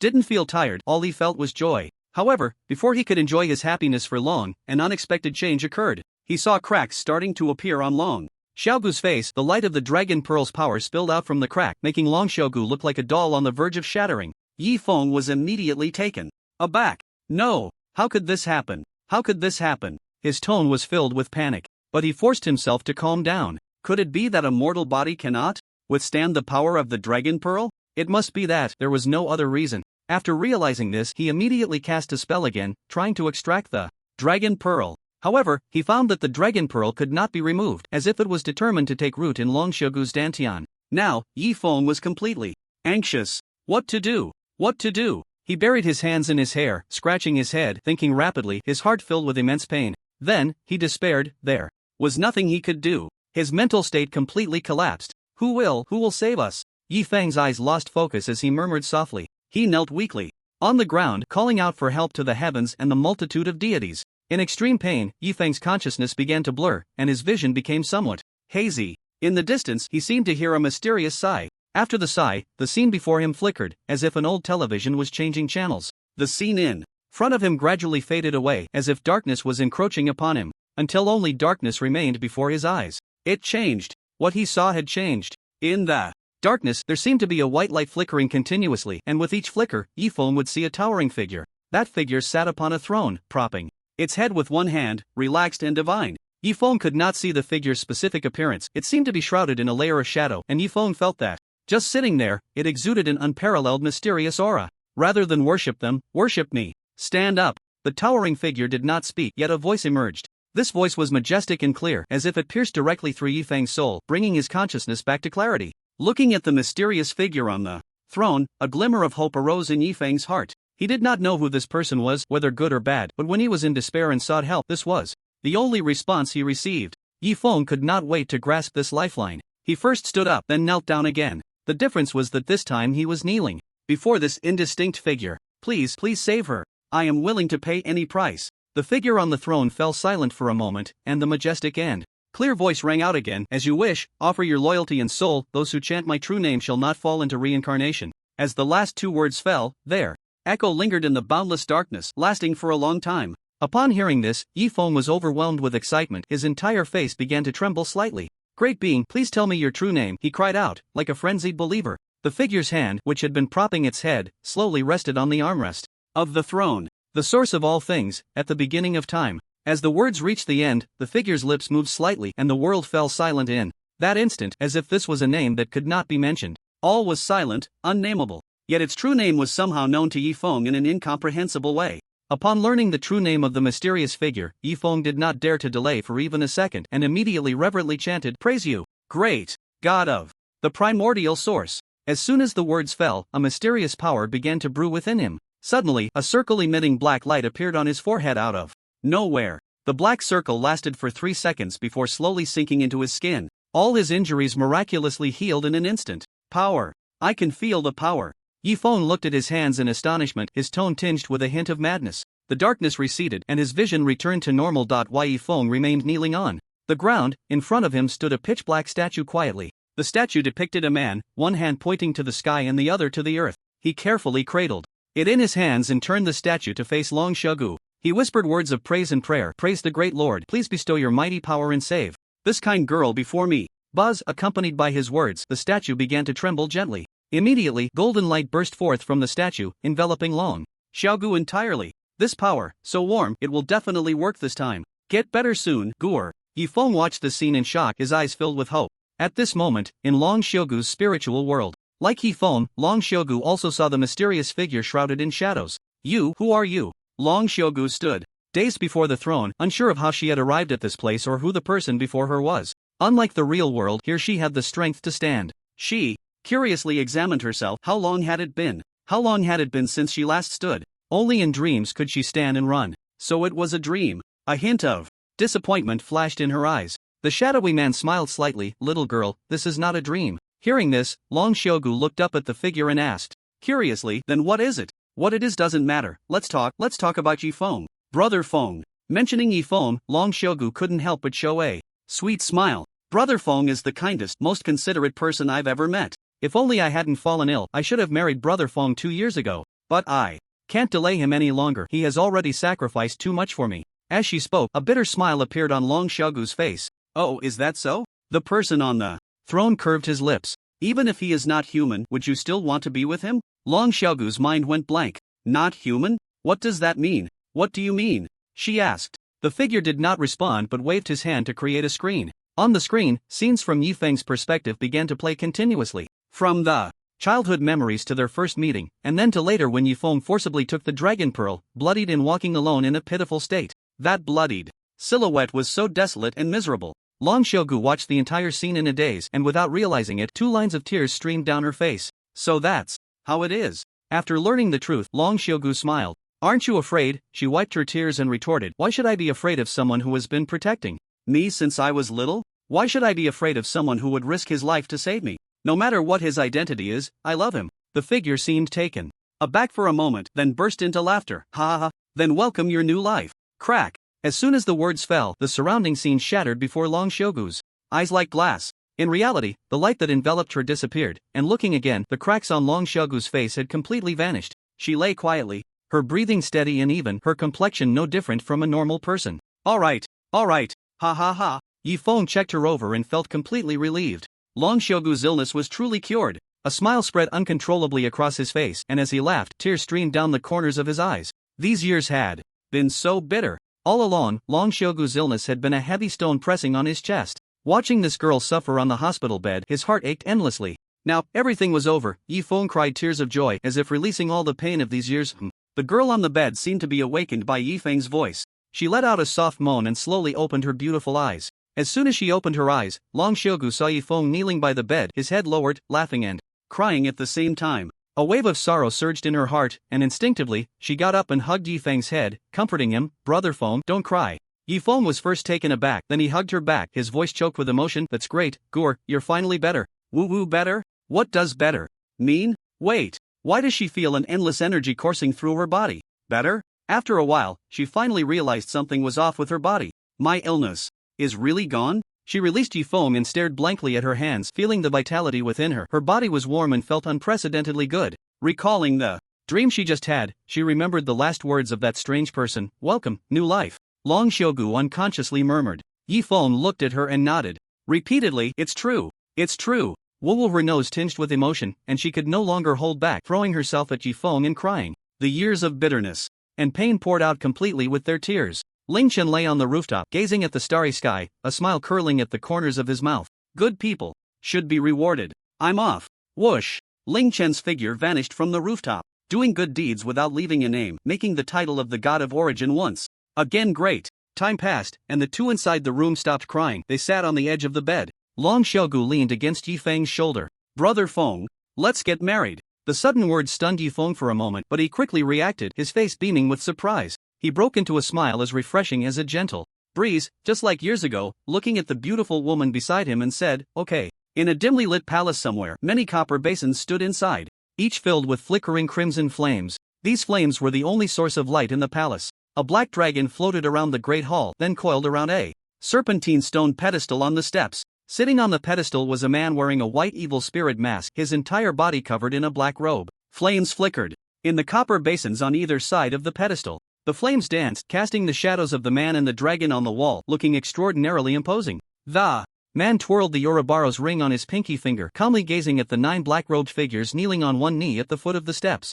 Have I found what I want? The man on the pedestal changed his posture and spoke lightly. Reporting to the Lord, for now, we only have these clues. One of the black-robed figures stepped forward with a small notebook, then knelt down respectfully again, holding the notebook with both hands. The man behind the mask frowned slightly, clearly dissatisfied with this result. Just as he was about to lose his temper, he thought better of it. After all, they had found some clues, which was somewhat useful. Relaxing his brow, he picked up the notebook handed to him by his subordinate and began to read. As he read, his brow furrowed again. This is a bit troublesome. He rubbed his finger over a page where a goat-shaped pendant was drawn in black ink. Looking at the image of the goat pendant, a glimmer of greed and fervor appeared in the masked man's eyes. Closing the notebook, the masked man regained his composure. Snake 2 and Snake 3, go with me to the United States in a while. Understood. X2. The masked man waved his hand, signaling everyone to leave. Once the others had dispersed, the masked man stroked the black dragon's head and said lightly, "Silly dragon, let's see if you dare to sneak out next time. Hee, if I hadn't arrived in time, you would have become someone else's material." Roar, the black dragon let out a low growl. Burying its head low, looking as if it knew it was wrong, the black dragon was raised by the ghost-faced man from a snake, taking over a decade to transform into a dragon.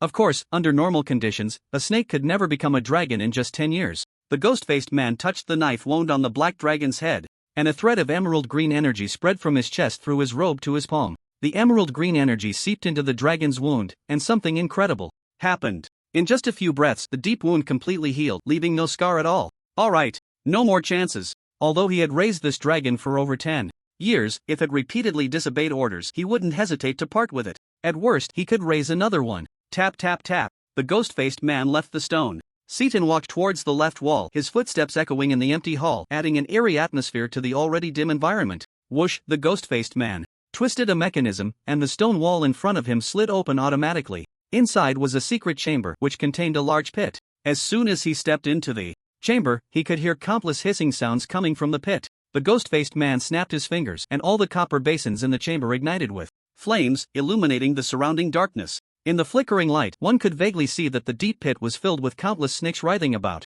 The hissing sound was produced by the snake group flicking their tongues. Upon closer inspection, there were quite a few massive pythons among them. The ghost-faced man stood at the edge of the pit, looking down at the snake group, his right hand slowly extending out, and the emerald green energy reappeared. The energy floated from his palm, transforming into countless green light spots that flew downwards. As soon as the light spots entered the snakes' bodies, they became excited. Little babies grow up quickly. Ha ha ha, ha ha ha. The ghost-faced man covered his face with his left hand, laughing maniacally, his shadow cast on the wall appearing utterly insane. Meanwhile, the Zheng City branch of the Anomaly Management Bureau was holding a late-night meeting. In front of the conference table was a large screen, displaying Zhou Chongshang speaking. Xia Sanfeng sat in his seat, looking somewhat impatient, his legs constantly shaking. Bald Zhang Qiqing, however, wore a serious expression, occasionally chiming in, as the meeting's content was related to his task. Black Dragon, aliens, mysterious mental illness, and that ghost-faced man. These were the key points of discussion for this meeting. Generally speaking, Zhang Qiqing was just a small team leader and wouldn't qualify to attend a meeting full of big shots. He was only there because he was an experiencer of the incident. We'll discuss whether rubber slippers can really contact aliens next time. Today's meeting is concluded, everyone can leave. Now, meeting adjourned. WC, finally over. I couldn't hold it in anymore. As the screen went dark, Xia Sanfeng couldn't help but start complaining. After the meeting ended, everyone still didn't leave. Instead, they gathered around Zhang Qiqing. The branch director Fang Yuan kept sizing up the rubber slippers on either side of Zhang Qiqing's bald head, finding them utterly ridiculous. Captain Zhang, are you sure you weren't fooled? He felt that Zhang Qiqing had definitely been tricked by that lunatic, and perhaps the alien was playing him too. Listening to his account during the meeting felt absurd. He would believe that there were ancient deities in Huaxia, but if you said you could contact aliens with rubber slippers, he would definitely think that person was out of their mind. Comrade Director, I'm very sure. That's how I understood the alien's language. Zhang Qiqing nodded with a determined and confident expression. The onlookers exchanged glances. At this moment, the leg-crossing Daofeng spoke up. Whether it works or not depends on whether you can contact that octopus alien again. Everyone agreed with Daofeng's statement, nodding in unison. Goodbye everyone. I'm leaving first, going home to sleep. Xie Sanfeng stood up to leave, casually bidding farewell to the others. These meetings are what he hates the most. He'd rather play with knives at home. Forget it, Zhang Qiqing, do as you please. The rest of you, start investigating the ghost-faced man and the mysterious mental illness. After pondering for a moment, Fang Yuan issued the command. Let Zhang Qiqing wear his slippers. It doesn't matter as long as they don't wear them. Is there a hospital called Qingshan Psychiatric Hospital in our city? Fang Yuan turned to a person on his left and asked. Yes, the person replied. Good. Send someone to investigate. Yes. The number of people in the conference room gradually decreased. Watching everyone leave, Zhang Qiqing felt a bit bitter. It seemed that not many believed that rubber could communicate with aliens without barriers. He let out a long sigh and took out a dagger to cut the tape binding his head. He picked up his slippers in his hand. Let's go home. After turning off the lights in the conference room and locking the door, Zhang Qiqing left with a pair of slippers in hand. The next day, Ling Chen and a few friends went to attend the Jade bidding conference as promised. According to Wang Donghui, the mastermind behind the kidnapping of Yuan Jing, Xiaowendong, had not been detained at first. He somehow managed to change the testimonies of the kidnappers. However, later on, for some unknown reason, those kidnappers revealed the truth, and a twist left Xiaowendong completely bewildered. Thus, Xiaowendong was thrown into prison, and a generation of heroes came to an end. There was nothing much to say about the bidding conference. With Ling Chen present, everyone made a hefty profit. Lin Ziwen and the others' savings directly broke 10 million. As the saying goes, it's better to have a good brother lend a hand than to rely solely on one's own efforts. Another day passed, and Ling Chen found someone calling for him. Upon checking, he discovered it was Yi Feng and Long Xiaogu. The two held a wedding, placing their statue on the altar as one of their witnesses. The other was Long Xiaogu's grandmother. When Grandma learned that Long Xiaogu had recovered, she nearly fainted from joy.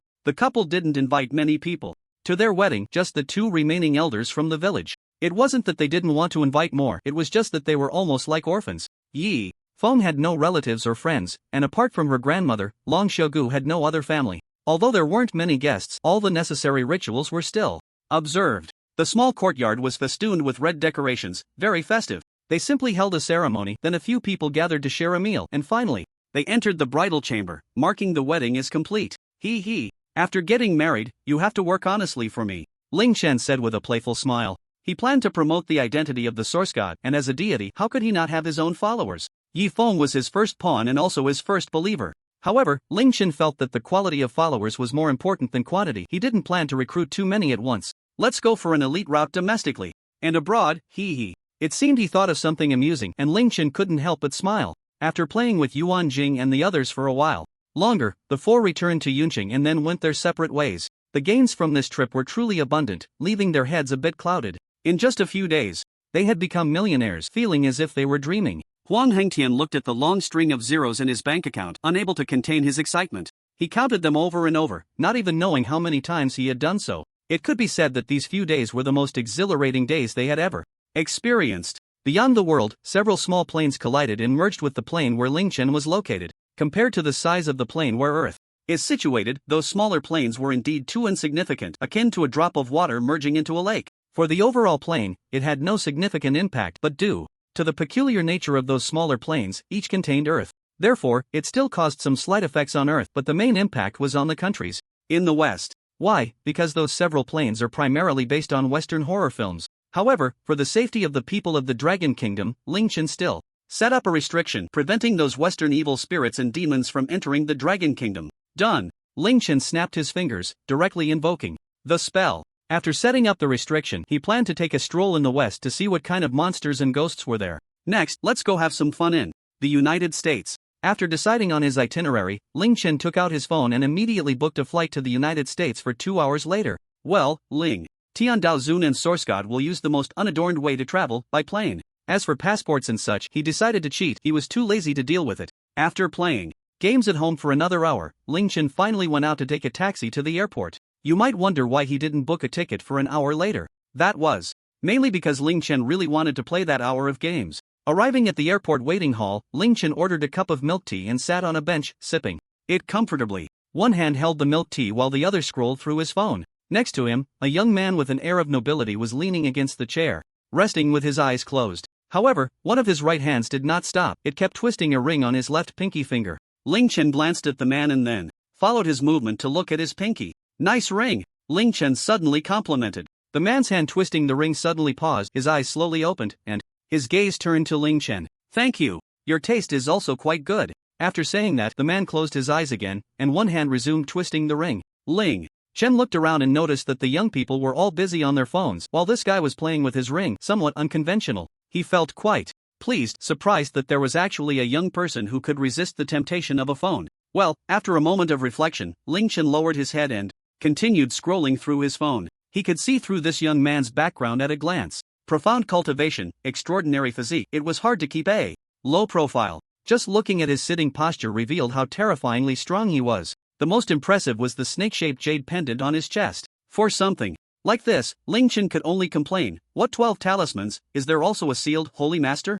However, this thing was much more impressive than that holy master. It's just a pity that this young man couldn't unleash all of its power. With such an impressive item, according to the script, this young man should at least be a male supporting character, right? Ling Chen thought silently. Well, he looked forward to his future performance. Not long after, the flight Ling Chen was on began boarding. But he was too lazy to line up, so he remained seated. He decided to wait until everyone else boarded. Even when boarding, Ling Chen wanted to make a grand entrance like the main character. Let's go, the man next to Ling Chen spoke. As his words fell, two other mature-looking men also stood up, following behind him, looking like bodyguard sidekicks. The three walked at the end of the line, apparently on the same flight as Ling Chen. What a coincidence! Could it be that strong people attract each other? Ling Chen murmured but didn't think too much about it. After all, none of them were as strong as him. Opening the DAY1 app, Ling Chen's last video about Kunlun Mountain had received a good response, gaining 2,000 followers for his account. Now, he planned to upload a new video. Which one to upload? Ling Chen's fingers kept sliding across the screen, sifting through the videos in his album. He definitely couldn't upload something too outrageous all at once. He had to take it slow. After thinking for a while, Ling Chen decided to upload a video about the dragon corpse. It was the one that his disciple Wukong had killed. The video content was minimal, just a close-up shot of the dead dragon's overall appearance. He added a piece of music and clicked upload. Okay, done. Putting away his phone and adjusting his backpack, it was time to check in and board. Ling Chen looked towards the check-in area. The last person had already completed the check-in, running forward. The process was quite smooth. After passing through a narrow passage, Ling Chen successfully entered the plane. Once he found his seat and looked at the few people next to him, his brow couldn't help but raise. Goodness! It was that young man and his bodyguard from earlier.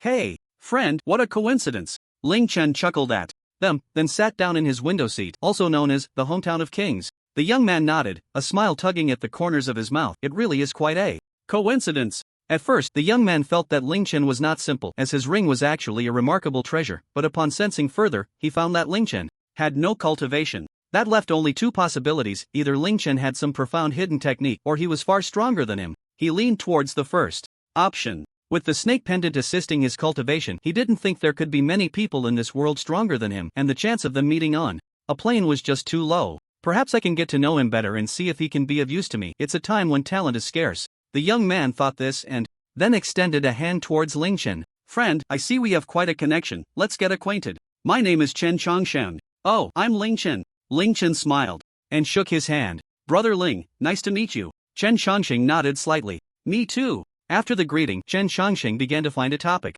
Brother Ling, are you in the US for business or tourism? Ling Chen placed his backpack on his lap and rummaged through it for snacks. While searching, he answered Chen Chongqing's question. I guess it's tourism. I just finished my college entrance exams and plan to wander around a bit. After saying that, Ling Chen even showed his student ID. Chen Chongqing raised an eyebrow, a bit surprised to find out he was still a student. This made him even more certain that Ling Chen had some profound hidden technique. A student couldn't possibly be stronger than him, right? After all, he had the jade pendant assisting him. With its power, he had cultivated an ordinary snake into a dragon in just over a decade, not to mention his own strength. Although he heard Ling Chen say he was a student, Chen Chongqing did not underestimate him. After all, someone who could use such a profound hidden technique was beyond his perception. Such a person couldn't be judged by worldly standards. I didn't expect Brother Ling to dare to travel abroad alone at such a young age, especially to the US. Let me tell you, some areas in the US are quite chaotic, so you need to be careful. Ling Chen took out a box of Oreos and a can of Wangzai milk from his bag.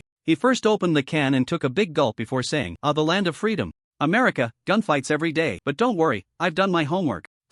That's good. Here's my business card. If you run into any trouble, you can call me. Chun Changqing took out a black and gold business card from his jacket pocket and handed it to him. Ling Chen accepted it without hesitation, pinching it between his thumb and index finger. All right, Thanks a lot, I'll definitely look for you if I run into trouble. That's what I hope for. Chen Shangxing's tone was strong and hearty, exuding a sense of generosity and demeanor. Ling Chen glanced at the card, which stated that Chen Shangxing was the CEO of Manhwa Biotechnology Group. Ah, how could a CEO be sitting in economy class like him? No, he wasn't short on money either, as he was also in economy class. It seemed that heroes think alike. Thinking of this, Ling Chen looked at him with admiration. I didn't expect Brother Chen to be the CEO of a major group at such a young age. You're truly a role model for our generation. I assume this trip to the US is for business? Ha ha ha ha ha. Indeed, it is for business. Chen Shangxing seemed to appreciate Ling Chen's words, laughing heartily. Throughout the journey, Chen Shangxing kept chatting with Ling Chen, who engaged with him in a light-hearted manner. Ling Chen had even thought of several fun scripts related to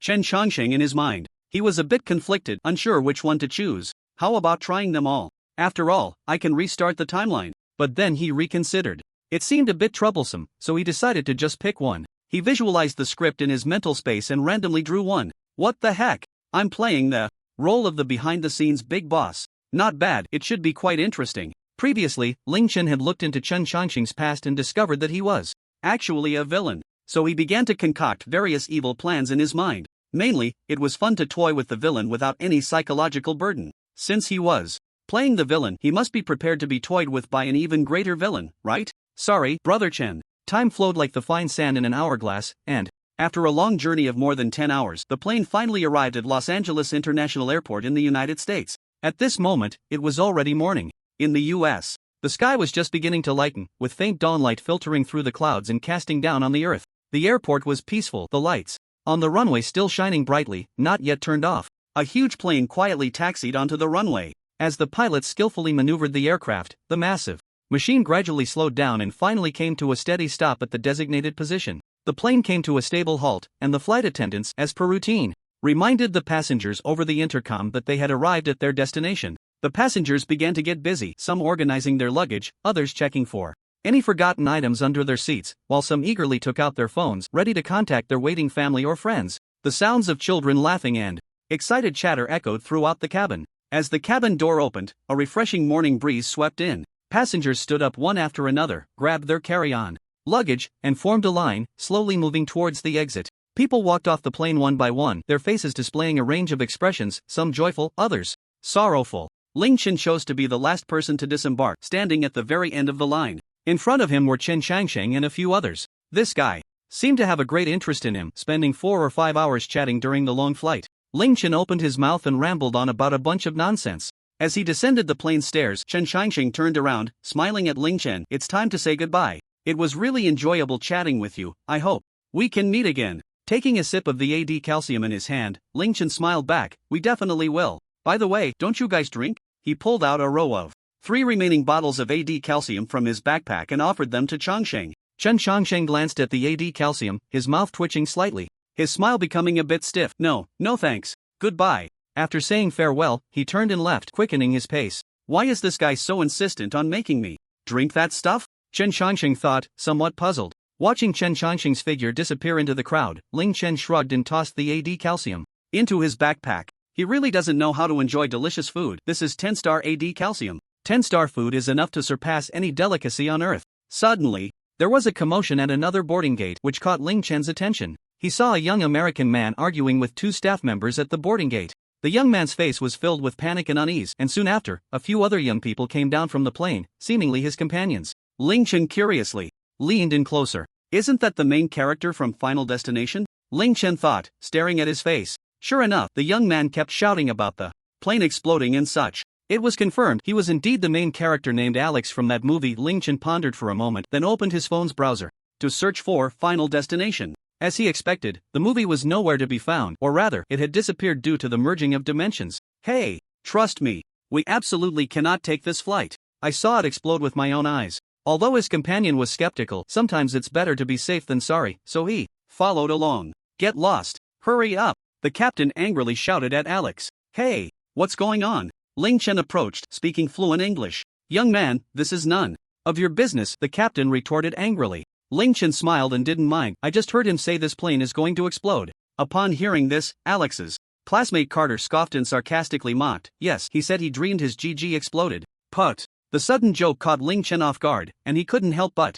laugh. Seeing Ling Chen like this, Carter was also infected and started laughing alone. Their teacher, Lu Dun, shot a glare at Carter. Kid, this is not funny. Hey, bro, who are you? Noticing the serious expressions of the others, Ling Chen stopped. Oh, sorry, I couldn't hold it in. Let me introduce myself. I'm a cultivator from the Dragon Country. You can also understand it as a wizard. Wizard? Seemingly reacting to Ling Chen's identity, Alex immediately excitedly stepped forward, placing both hands on Ling Chen's shoulders. You're a wizard? Then you should understand me, right? Listen, ever since I arrived at the airport, strange things have been happening around me. First, the flight departure time was the same as my birthday, then the flight display kept changing, and then I heard a song sung by someone who died in a plane accident. After boarding, I dreamed that the screws on the table in my seat were broken, and shortly after takeoff, there was an explosion. I woke up to find the screws on the table were indeed broken just like in my dream. In short, he spoke a lot in one breath, looking at Ling Chen with some expectation, hoping Ling Chen could understand him. Calm down, my friend.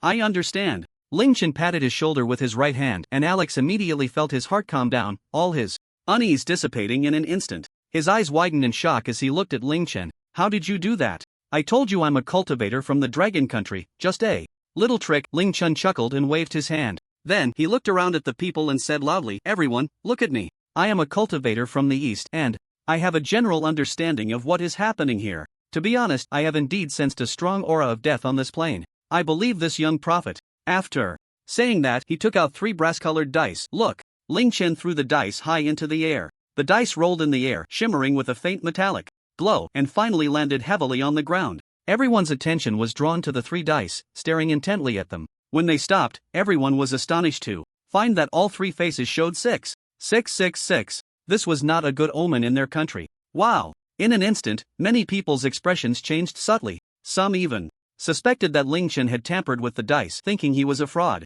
This is my sacred artifact. It can predict fortune and misfortune. Just watch. Ling Chen took out 3 incense sticks and a yellow talisman, on which the spell was written in cinnabar. The American seemed to have a natural fear of this mysterious talisman, and as soon as it appeared, everyone couldn't help but take a step back. Ling Chen held the incense in his left hand and pinched the yellow talisman with his right hand. Suddenly, he turned his right hand sharply, and the talisman ignited spontaneously without fire. Wow! Oh my god! This miraculous scene made these foreigners exclaim, oh my god! Hee hee! Seeing their astonished expressions, Ling Chen felt secretly pleased. He loved watching their naive faces. Lighting 3 incense sticks in his left hand with talisman fire, Ling Chen took out a small bowl from his bag. He walked up to Alex and handed him the bowl. Hold this. Upon seeing the wizard's abilities, Alex didn't hesitate to take it with both hands, holding it respectfully. Does anyone have bottled water? Ling Chen asked the others. Claire weakly raised her hand. I have. Give me a bottle. Okay. Claire, a bit trembling, approached Ling Chen and handed him the bottle of water.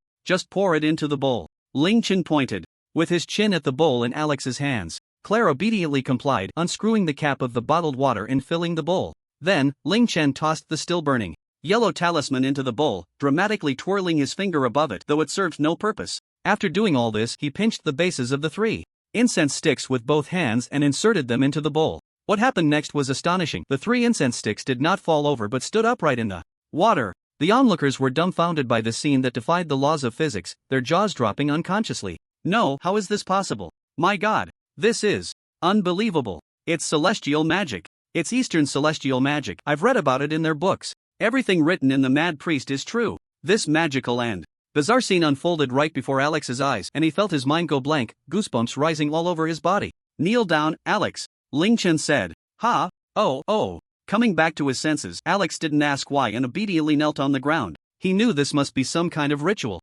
Everyone, pay attention to the incense smoke. Ling Chen reminded those around him. Hearing this, they instantly focused their minds on the rising smoke, eagerly anticipating what miraculous event would happen. Next, some pale purple smoke slowly drifted up from the top of the incense, intertwining in midair, gradually forming the English word death. This. The captain was completely stunned. Oh my! The plane is really going to explode. The onlookers felt their scalps tingle, unable to suppress a gasp. One miracle after another shattered their materialistic worldview. Alex stood up excitedly, turning to his classmates. Did you see that? Now you believe, right? Carter, who had originally mocked him, felt a bit embarrassed, avoiding eye contact. The others nodded in a daze. Who wouldn't believe this? Seeing that he was finally believed by them, Alex felt a huge sense of relief. The captain snapped back to reality. There were still passengers on the plane, and he needed to get them down quickly. The captain, along with 2 staff members, rushed into the plane. After casually concocting a reason for the flight to be grounded, he sent all the passengers off the plane. One by one, the passengers disembarked, their faces filled with confusion and dissatisfaction. Although these people avoided death from the plane explosion, they were now all targeted by the Grim Reaper. Just as Alex and his classmates were celebrating their survival, Ling Chen poured a bucket of cold water on them. Friends, don't celebrate too early, the matter is not over yet. Hearing this, everyone was taken aback. What do you mean? Alex asked in confusion. Alex, think carefully about what you've encountered today. Do you really think the plane explosion was just an accident? Alex stood frozen in place. Indeed, if it was just an ordinary accident, why had so many revelations appeared around him, and why had he even predicted the occurrence of the accident? Everything was too abnormal. But he was just an ordinary high school student. And no matter how hard he thought, he couldn't figure out what was going on. Why could he foresee the future? Respected Great Wizard, can you tell us what this is all about? Lu Dun, their teacher, stepped forward anxiously to ask. It's simple. Because the people on the plane are all marked by death, they are all destined to die. Although you have escaped death for now, you will soon face various dangers again. Death? The name alone startled them all. If we are marked by death, does that mean we are destined to die, and no one can escape? The teacher and students exchanged glances, fear once again etched on their faces. What a joke! I'm still so young. How could I possibly be dying? Carter exclaimed angrily. Do you have a solution? Lu Dun's eyes were fixed on Ling Chen, looking at him with hope. At this moment, she desperately wished Ling Chen would say yes. Having experienced what happened before, she had completely come to believe in this mysterious cultivator from the east.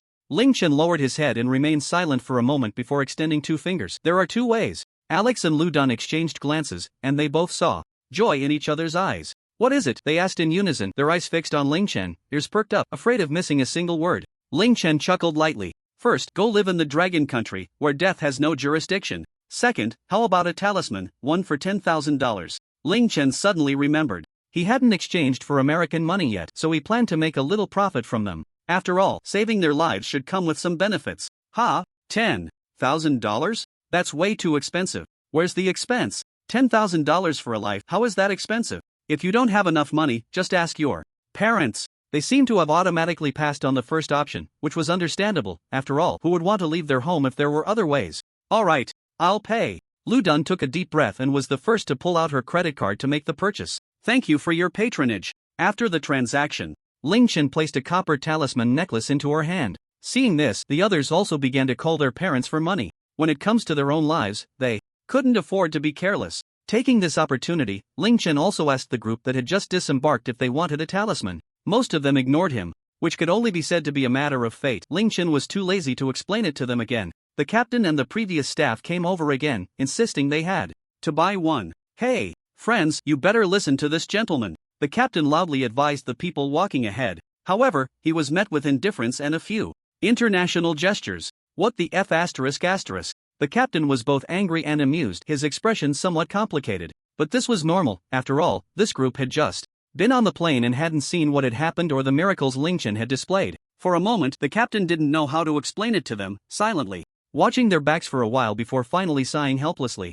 Forget it, better take care of his own life first. Respected sir, please give me one too. He turned to Ling Chen, his face showing respect as he handed over his card. Me too. Several staff members also took out their cards. Ling Chen took their credit cards and swiped them on the POS machine, successfully completing the payment, and the foreign exchange was in hand. Alright, Captain, here's yours. The captain carefully took the copper talisman, curiously examining it in his hand. And yours too. Just keep it on you, you must never take it off, no matter when. Ling Chen instructed those who had already received their talismans. Understood, sir. They nodded repeatedly, indicating their agreement. As he spoke, he put the necklace around his neck, and an inexplicable sense of security descended, calming their previously restless hearts in an instant. This is truly amazing. It's way more powerful than any cross. The captain couldn't help but exclaim as he felt this magical sensation. A few students who had credit cards quickly came to buy one from Ling Chen. The blonde beauty Claire could also sense a strange feeling of danger around them, but after putting on the amulet given by Ling Chen, that sense of danger disappeared.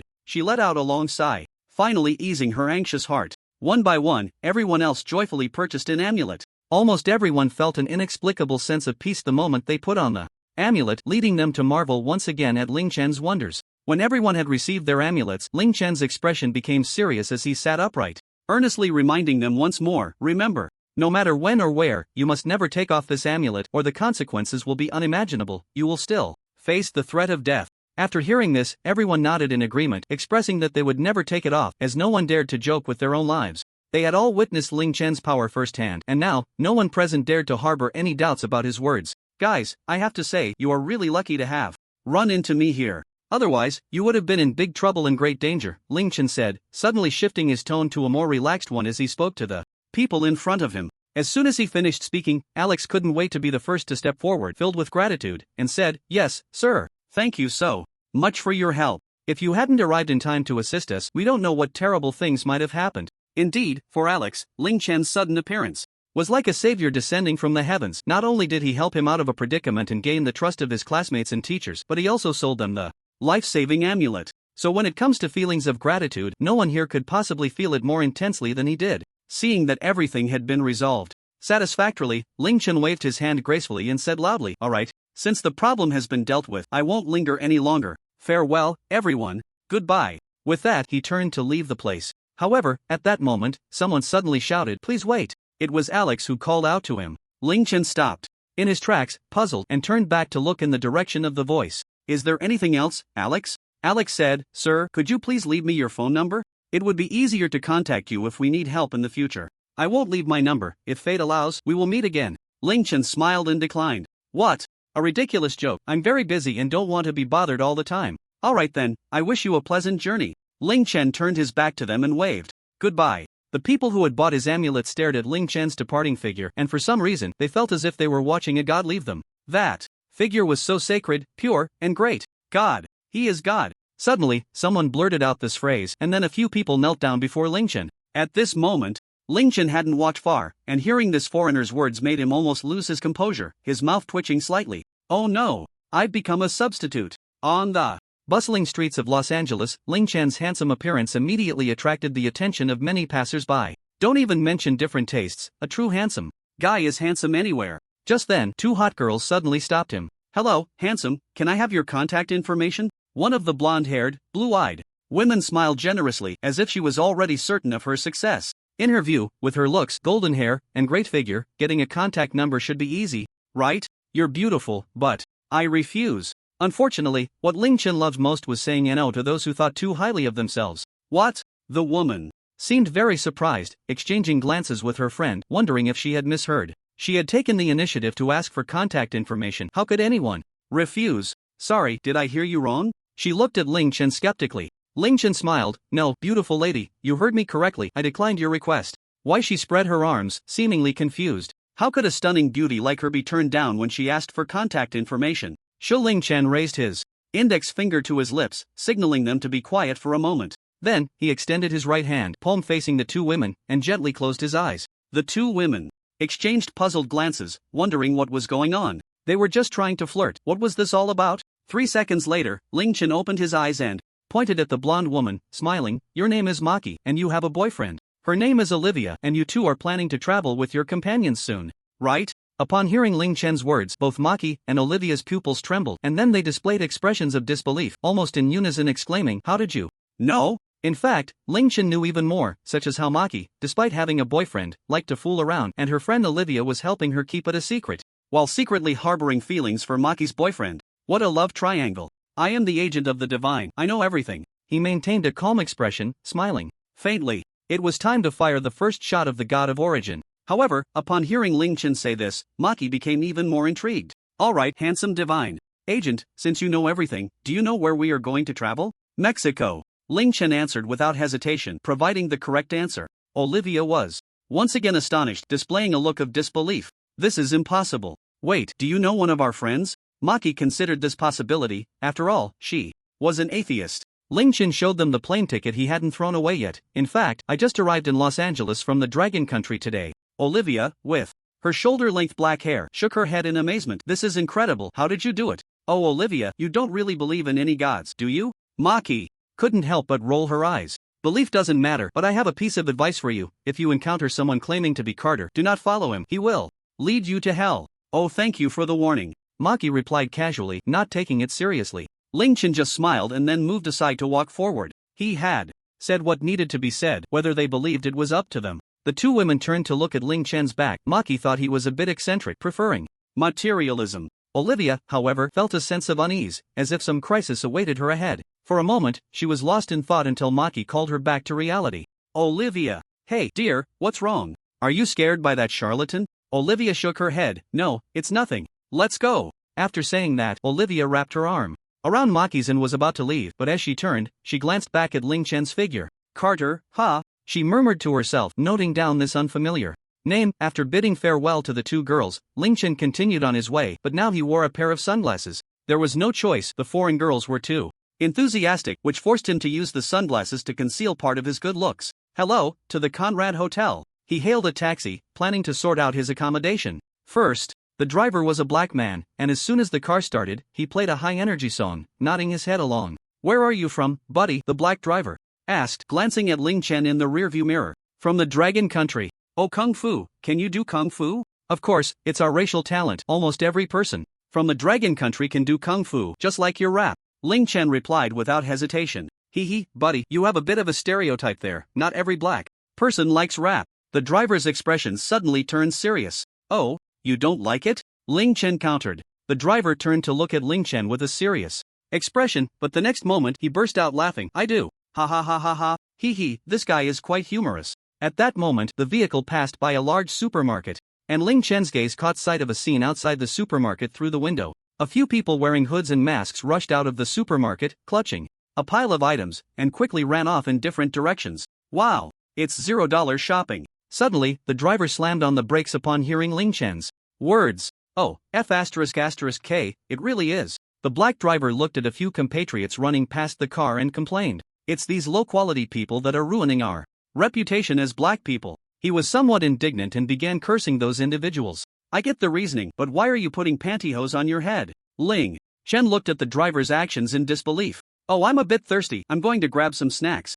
Buddy, do you want a bottle of Coke? He grinned, showing his big white teeth. This guy is pretty nice. He even asked if I wanted a Coke. Ling Chen sighed. Truly a free America. The vibe is indeed free. Family, who understands? Halfway through the ride, the driver suddenly gets out to do $0 shopping and even asks if I want a Coke. The scene fell silent for 2 seconds. I want Sprite. Thank you. I've had enough Coke. Time for a change of flavor. Ah, bro, you're really lucky today. It's on me. After saying that, the black driver opened the door and got out of the car. So $0 shopping is treating me, huh? Ling Chen slapped his forehead, feeling a mix of laughter and tears. Not long after, the driver returned triumphantly, quickly sitting back in the driver's seat, placing a large bag of snacks on the passenger seat and then handing a bottle of Sprite to Ling Chen. Cheers, buddy. He opened a bottle of Coke and gulped it down in one go. After finishing the Coke, he stepped on the gas and started the car again. Woohoo, refreshing. He let out a long shout and the explosive music played again, his head bobbing along with the beat. With the music pumping, he drove quite fast, the windows down, the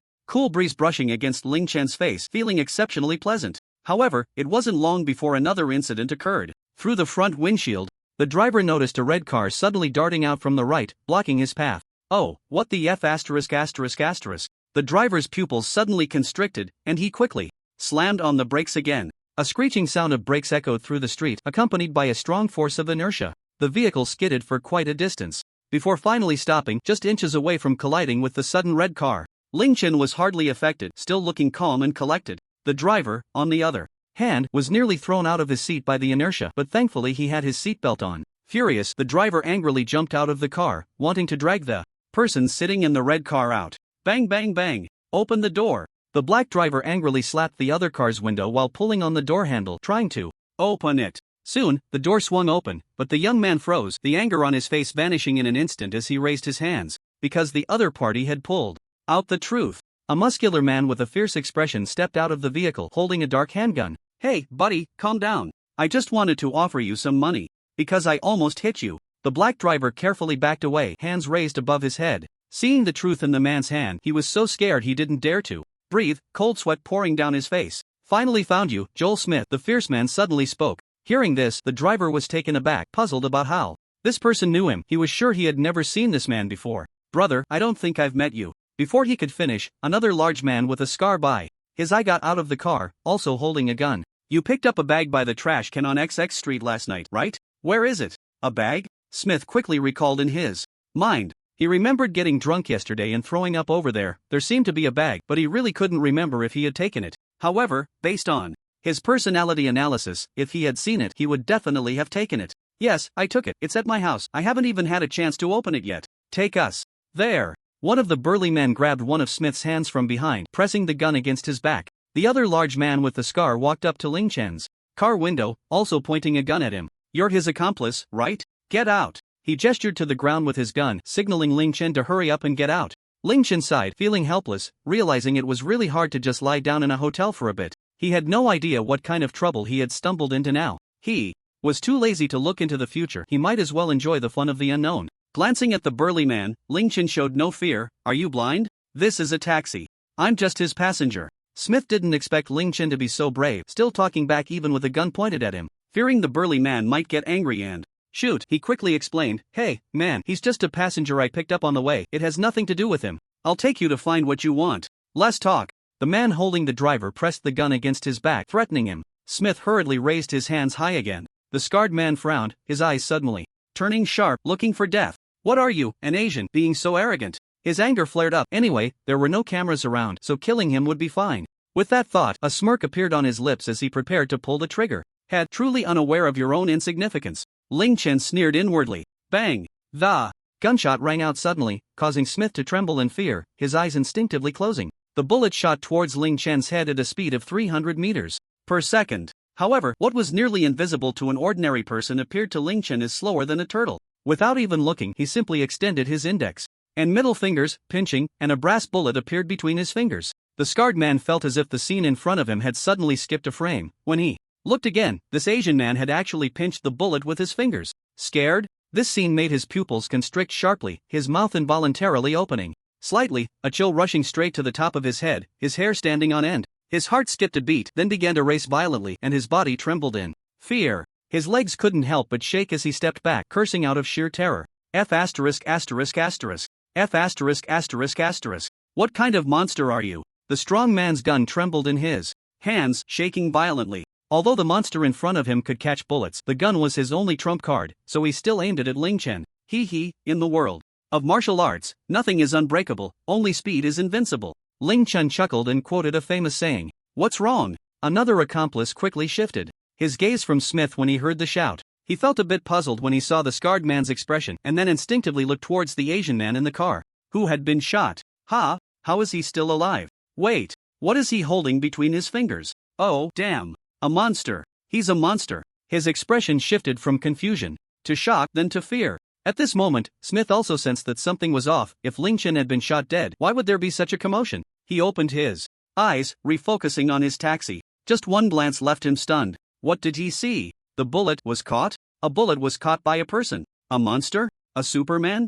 An inexplicable fear of the unknown surged within him. Ling Chen pinched the bullet, glaring at the shooter, and in an instant, an invisible force surged into that man's mind. The scarred strong man's eyes instantly became vacant, as if he had lost his soul. Then, he slowly turned the gun towards his own head. The other accomplice was horrified at the sight. Disregarding Smith, he rushed to the scarred strong man's side, gripping the hand holding the gun tightly, inserting a finger into the trigger to prevent it from firing. At the same time, his gaze turned to Ling Chen, who was sitting calmly in the car. He knew this had to be related to the man in the car. What did you do? He freed one hand to point his gun at Ling Chen, knowing it might be futile, but he had to admit the gun gave him a sense of security. Hearing this, Ling Chen was somewhat speechless. What had he done? He was just taking a taxi, and now this guy was pointing a gun at him and had even fired it. Since he had chosen the path of murder, he should have been prepared to be killed one day, right? Not wanting to waste more words, Ling Chen struck first. Goodbye.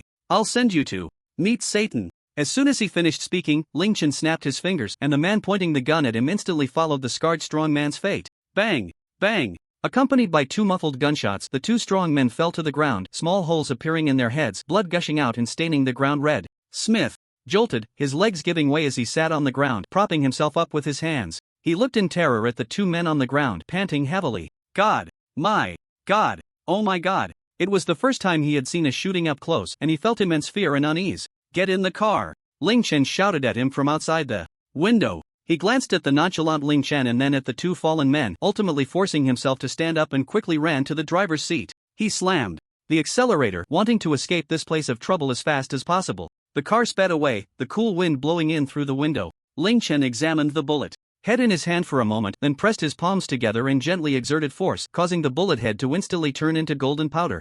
The metallic powder lay in the palm of Ling Chen's hand, which he brought close to the window and blew gently. Whoosh! The metallic powder scattered into the wind, drifting outside, and forming sparkling golden specks in the sunlight. Behind the vehicle, the bodies of the two strong men and their gear suddenly turned to golden ashes and slowly disappeared. With a gust of wind, all traces vanished, the blood completely disappearing as if nothing had ever happened. Smith happened to see the scene of Ling Chen crushing the bullet in the rearview mirror. Though terrified, he thought about how he hadn't provoked him, and boldly yet cautiously asked, "How did you do that?" Ling Chen looked out at the scenery and replied lightly, "Dragon Country Kung Fu." What kind of Kung Fu can catch bullets with bare hands? He silently complained in his heart. The Kung Fu he remembered was just some fighting techniques, but he had never seen anything like this. "Aren't you afraid I'll spill the beans about you?" Smith said tentatively. Ling Chen smiled slightly. "Just think back to my appearance in your mind, and you'll know." "Ha?" Smith was a bit puzzled but did as he was told, trying to sketch Ling Chen's image in his mind. Logically speaking, with Ling Chen's outstanding looks, it should be hard to forget, but the result was that he couldn't recall anything at all. I can't do it. How is this possible?" he exclaimed in surprise upon realizing this.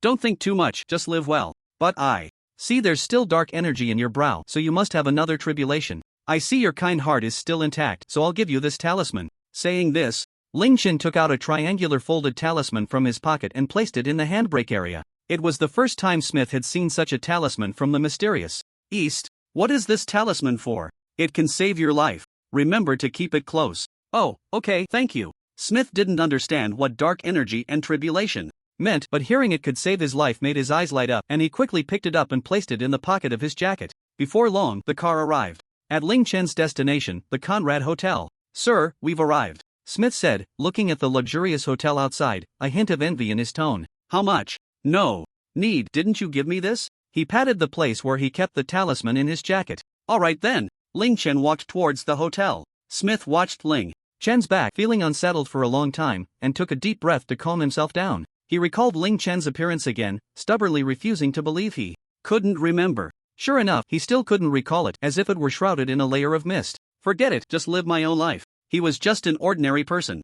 It was better not to get involved in such matters. Muttering to himself, he started the car, planning to go home and see what was in the bag he picked up last night. That made the other parties so agitated. If it was a bag full of cash, he would just take it and run. If it was something illegal, he would hand it over to the police. After thinking about it, he felt something was off. After all, the other party had even found out his identity, so they couldn't possibly not know where he lived. If he were one of those people, he would undoubtedly wait at his home, searching the place after he left, and if they couldn't find anything, they would come to catch him. Wait, he had a bad premonition. Thinking of that possibility, he hurriedly stepped on the gas. Soon, under Smith's rapid driving, his car stopped in front of an apartment building. This apartment was indeed his residence. He hurriedly opened the door to his floor, and as expected, the door lock had been pried open, and it was no longer locked. The scene inside was chaotic, with things turned upside down everywhere. Shit! He shook his head in disbelief, cursing under his breath. So arrogant, this building has surveillance, how dare they? They rummaged through his home and then came out to block him, indicating they hadn't found the bag.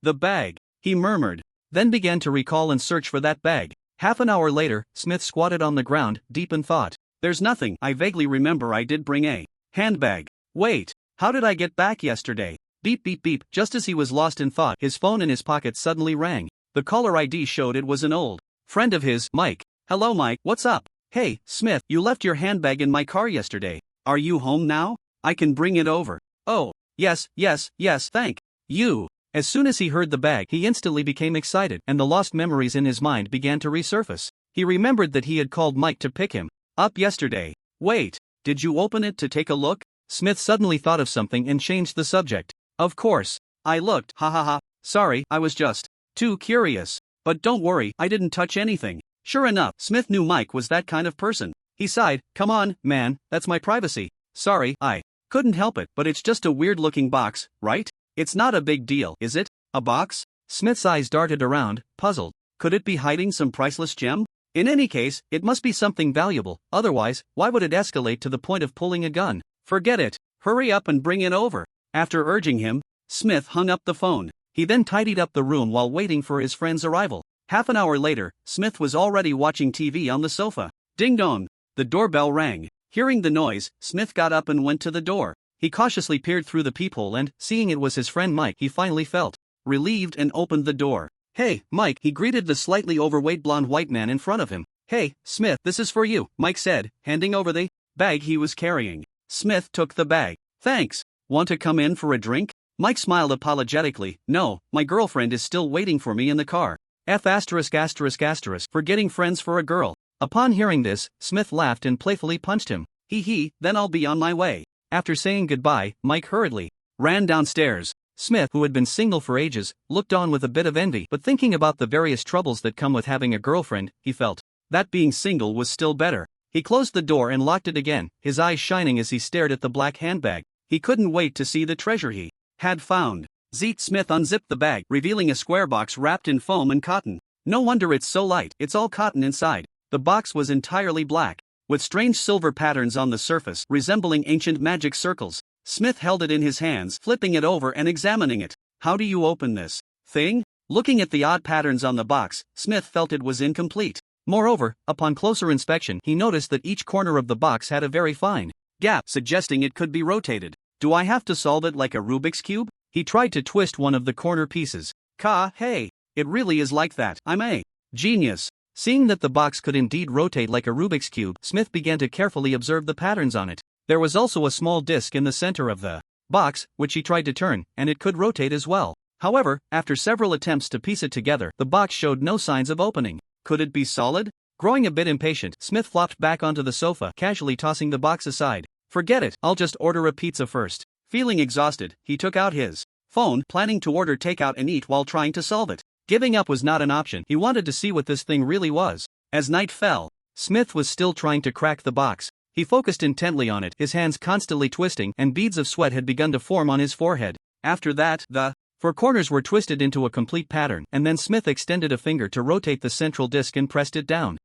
In an instant, the four corners of the box suddenly sprang open. Seeing this, Smith's face lit up with joy. "Finally succeeded," he muttered, wiping the sweat from his forehead. The position of the disc transformed into an opening, which indeed was hollow. Smith tipped the box over onto the sofa. However, the priceless gems he had imagined did not appear. "What the hell? Why is there nothing?" He was skeptical and brought the box closer to his eyes, simultaneously turning on the flashlight on his phone to shine light into the dark hole. Yet, the hole seemed to swallow the light like a black hole, rendering the flashlight useless. "Still can't see anything." After a moment's thought, he extended a finger into the opening. His finger groped around inside for a while, and he vaguely felt something that seemed like a button. However, he did not recklessly press it. If the opening closed after he pressed it, his finger would be in trouble. After searching around the room for a bit, Smith found a pen in his hand. He inserted the pen into the hole of the box, quickly locating the button's position by the sensation from the pen tip, and then pressed it directly. Click! Another sound of a mechanism turning echoed, and the four corner blocks of the box suddenly retracted.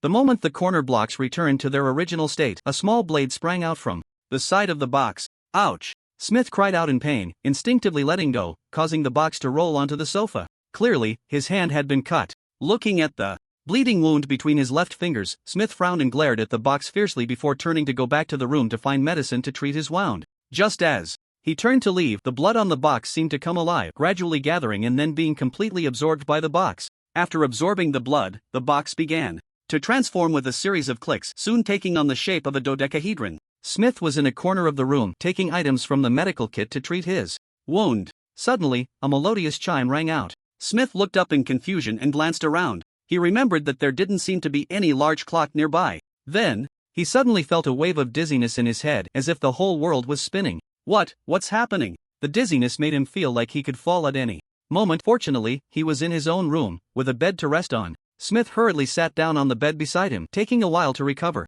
Shit! Could the blade on the box be poisoned? He thought in astonishment. Just as he was about to get up and head to the living room, an unexpected change occurred. He saw the wall in front of him slowly begin to crack open from the middle, splitting apart to the sides. From the crack, a white mist began to hiss out. Smith's eyes widened as he stared at this bizarre scene. The crack grew larger, revealing a dimly lit space inside, exuding an incredibly eerie aura, as if a door to hell had opened. Eventually, the wall almost completely disappeared, the transition from crack to vanishing wall happening in just 3 breaths. At that moment, his entire room darkened, becoming a ghostly blue. The crack widened, forming a rectangular opening, like a gate to hell. In the next moment, a chilling wind surged forth from within, rustling the books and paper products in the room. Smith stared blankly at the strange passage before him. What the hell is this? The next moment, a figure suddenly appeared at the mouth of the crack.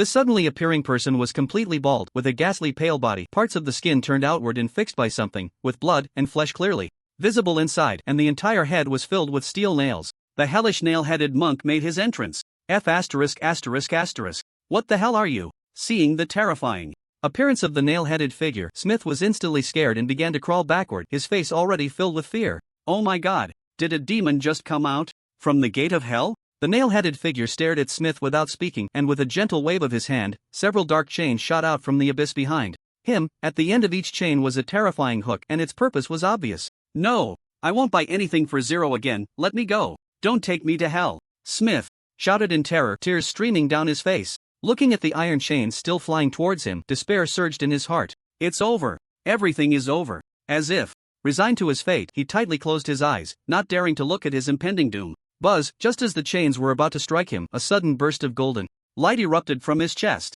As the golden light appeared, the chains instantly dissolved, and the nail-headed figure's expression changed drastically as he hurriedly turned and jumped into the crack. However, the speed of light was simply too fast, and his back was still affected by the golden light. The flesh on his back instantly vanished by more than half. Ah! A piercing scream echoed, and the crack disappeared in an instant, restoring the light in the room to normal. After waiting for a while, without feeling any pain, Smith cautiously opened his eyes. To his surprise, everything had returned to normal. His gaze became somewhat dazed. What's going on? Is this an illusion? But as he looked around the room and saw the books and papers in disarray, he dared to confirm that what had just happened was not an illusion. What on earth was going on? Today had been strange, encountering bizarre events twice in a row. First, it was the assassin and the mysterious person from the Dragon Kingdom, and now it was a demon. Each encounter was more dangerous than the last. He took a few deep breaths to calm himself, and when he finally settled down, he felt a warm sensation in his chest. This spot, could it be? He seemed to recall something, reaching into the pocket of his chest, but only pulled out a talisman that had turned to black ash.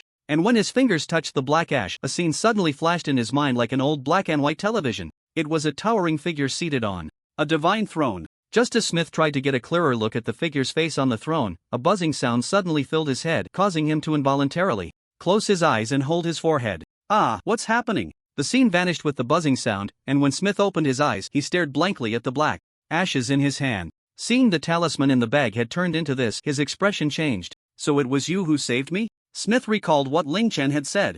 I can save your life, remember to keep it close. It seemed that this talisman had repelled the demon. He had even heard a scream from the demon just now. But what was that scene he had just seen? Everything that had happened today was too bizarre, shattering his long-held worldview. He walked to the window, lost in thought, not knowing what he was contemplating. Just like that, starting today, the world had one less atheist. Smith returned to the living room, his gaze falling on the box, only to find that its shape had changed. After a moment of thought, he guessed that the problem must be with this box. He had felt that the patterns on this box were very strange, and it had even popped out a blade. This thing might very well be used to seal that demon. With that thought, he quickly placed it back into the handbag and rushed out, slamming the door behind him. Regardless of whether his guess was true or not, he had no intention of keeping it. He just remembered the address of that extraordinary person, Ling Chen. Perhaps he could shed some light on this thing. The address is, wait, where was it? Smith, gripping the steering wheel and preparing to set off, suddenly froze. He couldn't even remember where the address was.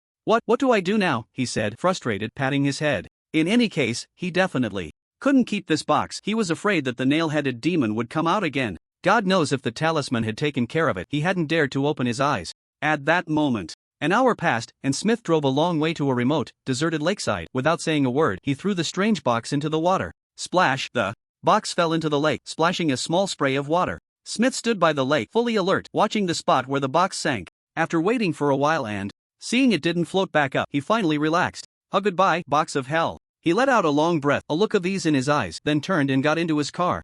After a roar of the engine, Smith left the place. But the next moment, on a road across the lake, 5 figures carrying large and small bags suddenly appeared. They were 5 young people laughing and chatting, 2 girls and 3 boys. This lake is so beautiful. What's it called? It's called Crystal Lake, in the Conrad Hotel. Ling Chen was currently wearing headphones and dominating at his computer. Are you guys serious? The European and American region is just pathetic. Watching his teammates die again, Ling Chen couldn't help but voice his frustration. Suddenly, he seemed to sense something, and his hands stopped moving. Oh, interesting. I have to check this out. After throwing one last jab at his teammates, Ling Chen directly teleported away. Forget this broken game, he was off to find some fun. Without Ling Chen's firepower, his teammates were immediately slaughtered, resulting in a wave of 4 kills. In the end, the opposing team mocked on the public screen, "Hey, the strongest player on the other side is AFK, you guys are no challenge at all." Swish! Ling Chen's figure reappeared near Crystal Lake. He was seen carrying a large bag,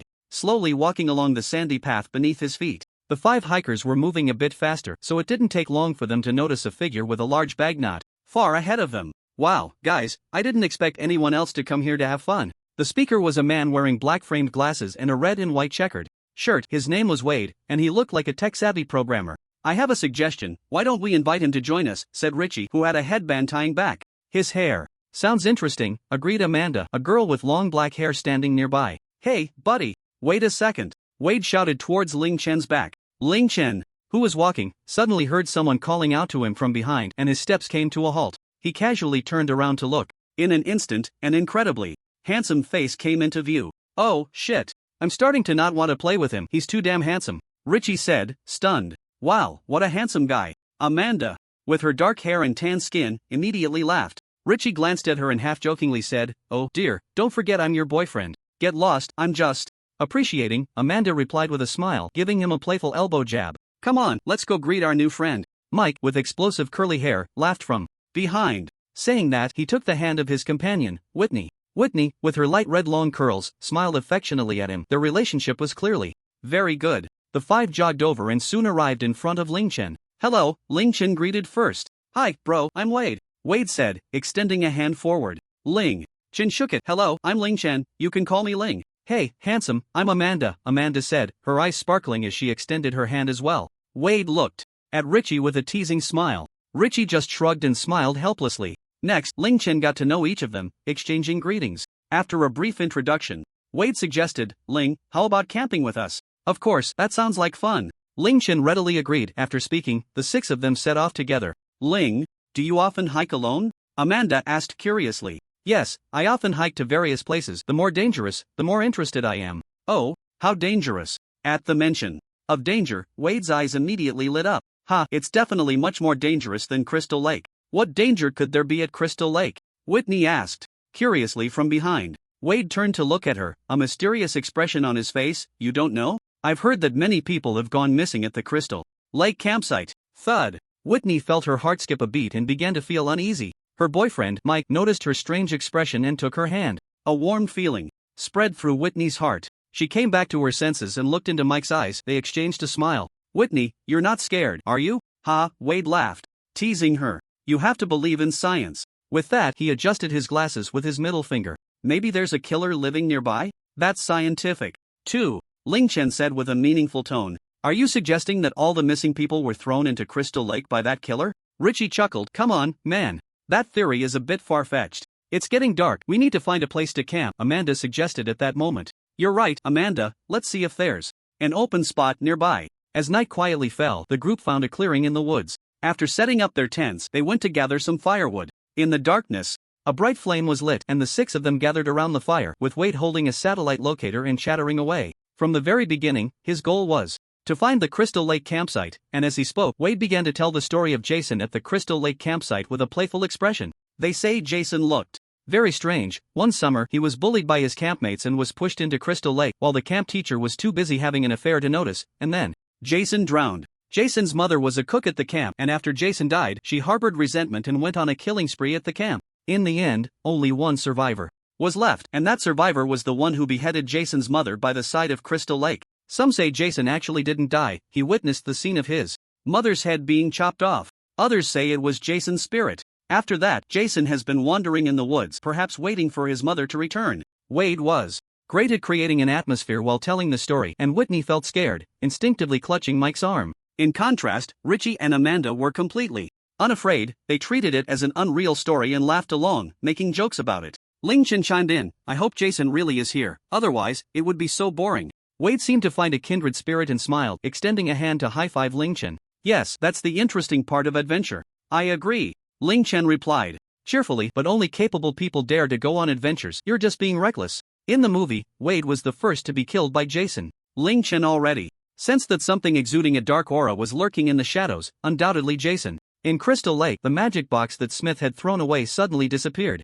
and appeared in Ling Chen's backpack. He had seen a movie before called Freddy vs. Jason, and soon, he would witness the epic showdown between Jason and the Nailhead. What the movie didn't show, he would see for himself. The magic box had a rule: any creature cut by the blade ejected from the box must die. Therefore, all he needed to do was stab Jason with the blade from the magic box. At that moment, the magic box was in its first form, already resealed, so there was no need to worry about Nailhead causing trouble. Would you like some drinks, a specialty from the Dragon Country? Ling Chen took out a can of Wanzai milk from his backpack. Oh, Jean, I have to try this, Wade said without hesitation, grabbing the can, pulling the tab, and tilting his head back to take a sip. As the milk entered his mouth, an unimaginable sweetness and creaminess exploded on his tongue. Wade couldn't help but widen his eyes, placing the can of Wanzai milk in front of him for a closer inspection. Wow, I swear, this is the best milk I've ever had. Hey, guys, you have to try this. He turned to strongly recommend it to the others. Really? Ling, please get me a can. Oh, I want one too. Ling Chen handed each of them a can, and they all raised their drinks together. This drink was incredible, instantly conquering their taste buds. And they couldn't help but praise it, then gulped it down in one go. Ling Chen wasn't surprised. After all, this was 5-star quality. The foreigners, in a culinary desert, were easily conquered. After finishing a can, everyone still felt a bit unsatisfied and shyly asked Ling Chen if he had more, offering to pay. Ling Chen replied, "No need for money, I'm not short on that. Since we have a connection, let me give each of you another row of AD calcium." With that, he pulled out 5 rows of AD calcium from his large backpack. My goodness. Ling, are you sure you're here for hiking? Amanda looked at Ling Chen in disbelief as he pulled out row after row of AD calcium. It wasn't just her, the others were also stunned. Why did it feel like Ling Chen was the one who came for camping? Here, let me give you a pack of spicy strips. Thank you, you're so generous, Ling. They looked at him with grateful eyes. Oh, it's just some snacks. Ling Chen waved his hand. Soon, they couldn't wait to tear open the packaging of the spicy strips and opened a bottle of AD calcium. Oh my gosh, this is so delicious. This thing called spicy strips. This AD calcium is also really good. Is this the food of the Dragon Country? No wonder it's a culinary powerhouse. Compared to this, I feel like I've been eating pig food every day. I have to take a few bottles back to let my parents try. Good idea. After eating and drinking their fill, Whitney and Mike walked hand in hand towards the small woods, saying they were going for a stroll. Only 4 remained by the campfire chatting. Ling Chen and Wade sat in a row. Amanda laid a blanket under the tree behind them, and Richie sat opposite them. As they chatted, Richie's thoughts drifted to Amanda, his eyes glancing in her direction, revealing an ambiguous meaning. Ling Chen certainly knew what he was looking at. Sure enough, the next moment, a piece of clothing suddenly flew out from behind and hit Richie's face. One must say, foreigners are bold. Wow! Ling Chen and Wade immediately exchanged knowing smiles. Wade even turned around, pretending not to see, but Amanda, being experienced, quickly covered herself with a checkered jacket and shot Wade a provocative glance. Ling Chen secretly cursed, "When the anti-drug ambassador Jason arrives, you all will behave." Richie burst out laughing, nonchalantly walking past Ling Chen and Wade, heading straight for Amanda. Then, a playful shout was heard as Amanda was picked up by him and carried towards the tent. Wade shrugged helplessly. "Alright, buddy, looks like it's just the 2 of us single dogs left. Should we go look for some wild leaves? There must be some around. Here, we could make a fortune." Ling Chen rolled his eyes. "Dude, have some ambition. Aren't you still looking for the Crystal Lake campsite? Our goal is to search for Jason." Wade paused, remembering, feeling a bit embarrassed. "You're right, how could I forget my original intention? Let's go, Ling. Let's go on an adventure together." Saying this, he took out 2 flashlights, tossing one to Ling Chen, and they nodded at each other. "Let's go." 2 minutes later, the 2 of them lay motionless in a patch of grass, not far from Richie's and Amanda's tent. Wade stared blankly at the shadows rising and falling in the tent, feeling a surge of excitement. He scratched his head. "Why are we lying here? Aren't we supposed to be looking for Jason?" Ling Chen looked at him and revealed a mysterious smile. "You don't understand. According to my investigation, when Jason was drowned, his teachers were either having an affair or flying kites. Therefore, Jason must hate both types of people. If I were Jason, I would definitely kill those 2 scoundrels over there." Wade's eyelids twitched at this, hissing, "That makes so much sense." He looked at Ling Chen deeply, not expecting this person to notice such details. Adjusting his glasses, Wade didn't ask further but continued to focus on the tent across from them. If Ling Chen's deduction was correct, and Jason really existed, all they had to do was wait for the rabbit to come to them. Time passed slowly, and soon a tall man with his face wrapped in bandages approached the tent, wielding a machete from the far right front of Ling Chen's line of sight. Seeing that terrifying figure, Wade couldn't help but feel his pupils tremble, his eyes widening. "Is that Jason?" he silently shouted in his heart while looking at Ling Chen, his gaze filled with inquiry. Ling Chen nodded, confirming it was indeed Jason. "What do we do? He has a machete. Rich and Amanda will be killed," Wade whispered anxiously. Don't panic, just watch me, Ling Chen said with a casual smile, pulling out a silver revolver from his lower back and waving it in front of Wade. Although Jason was a monster, physical attacks were still effective against him, but he could resurrect every time he was killed.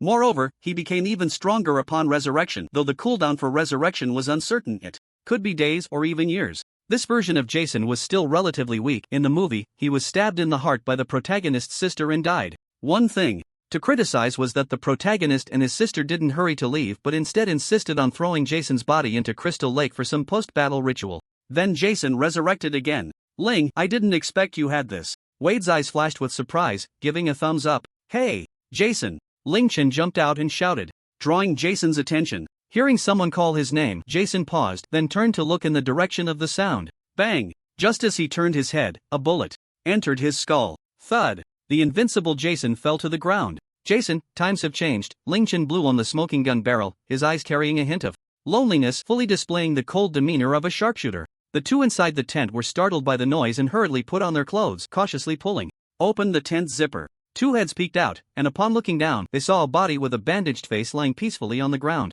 Blood was still oozing from the forehead. Given the gunshot they just heard, what had happened was self-evident.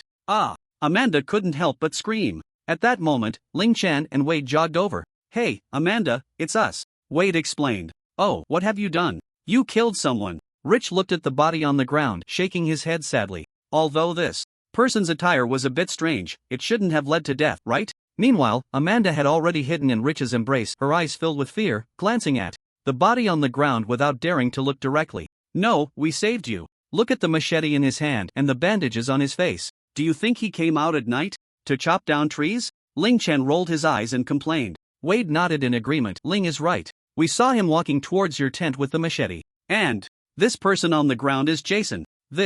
Rich finally noticed that Jason indeed had a machete in his hand. He hadn't paid attention earlier, as it was too dark and he had been startled by the body, momentarily neglecting it. Realizing that Ling Chen and the others were right, Rich and Amanda exchanged glances, suddenly feeling a wave of fear wash over them. Then, the two of them, with apologetic eyes, solemnly apologized to Ling Chen and expressed their gratitude for saving their lives. Is this person really Jason? Rich asked curiously. Just then, Whitney and Mike ran back. Hey, guys, we found the Crystal Lake campsite. As the two approached, they noticed something was off. Why was there an extra person on the ground?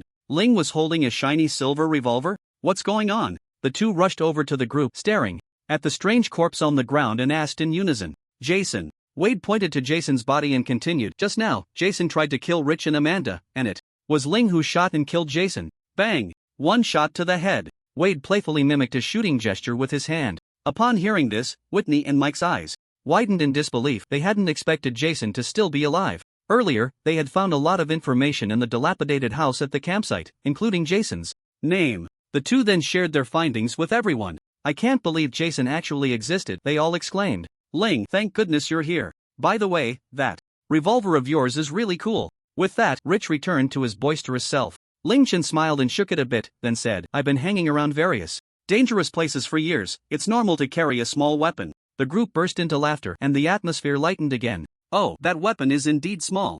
Just as they were laughing, the invincible Jason resurrected again. While everyone was joking, the invincible Jason suddenly did a sit-up and a large machete flew towards Rich's head. Watch out! Ling Chen shouted, quickly moving his body, and with the silver revolver aimed at the flying machete, he swung it fiercely. Bang! A metallic clash echoed through the night, even creating sparks. Seeing Jason sit up, the girl screamed again. The machete was knocked down by the silver revolver. And Rich, quick on his feet, picked it up without hesitation, his gaze fixed on Jason. Amanda, looking terrified, was shielded behind him. How did he come back to life again? Wade exclaimed. He was dead long ago, he's a vengeful spirit. Ling Chen explained calmly. At the same time, he took out a magic box with one hand, quickly twisted it a few times, and a small blade sprang out from the box. Go, Nailhead, it's you. Ling Chen aimed the blade from the magic box at Jason and threw it at him with force. The magic box spun rapidly through the air. Poochie! The blade predictably pierced Jason's abdomen. Bright red blood flowed out, and the box hung on him. Jason didn't even look, simply pulled off the magic box and casually tossed it behind him, then walked towards the group with heavy steps. Ling, shoot quickly! Wade shouted anxiously. Let the bullet fly a little longer. Ling Chen was in no hurry, while the others couldn't help but start to back away. For them, the towering Jason was incredibly intimidating. I feel like something's missing. Right, the mask. Ling Chen murmured, recalling Jason's classic image in his mind. Taking advantage of Nailhead not having made an appearance yet, Ling Chen dashed forward and executed the Foshan Shadowless kick, knocking Jason down again. This move left the others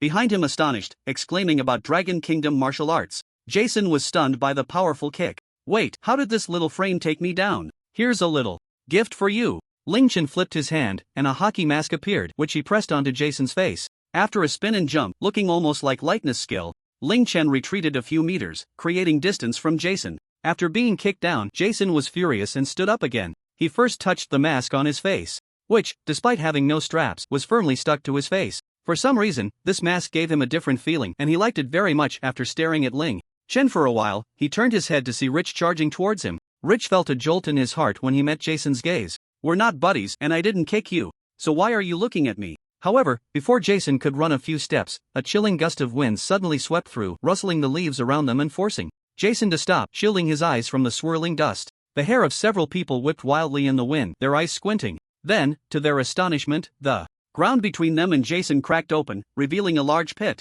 A ghostly blue light flowed slowly within the pit, staining the ground, with stone steps rising from it. From the bottom of the steps, a bizarre humanoid figure with a head full of steel nails strolled out, exuding an overwhelming sense of oppression, as if it were a demon from hell. The image of the nail-headed figure was far more terrifying and eerie than Jason, leaving Rich and the others too scared to breathe, their eyes wide, their legs trembling. At that moment, Amanda couldn't even scream, feeling as if something was stuck in her throat. Demon? Wade stuttered. The nail-headed figure stepped onto the ground, standing directly in front of Jason, and with a casual gesture, several iron chains flew out of thin air, fast and powerful, shooting towards Jason like serpents. Seeing this, Jason quickly dove to the side to avoid them, but the chains turned mid-air, and Jason, still on the ground, couldn't escape in time. Thud!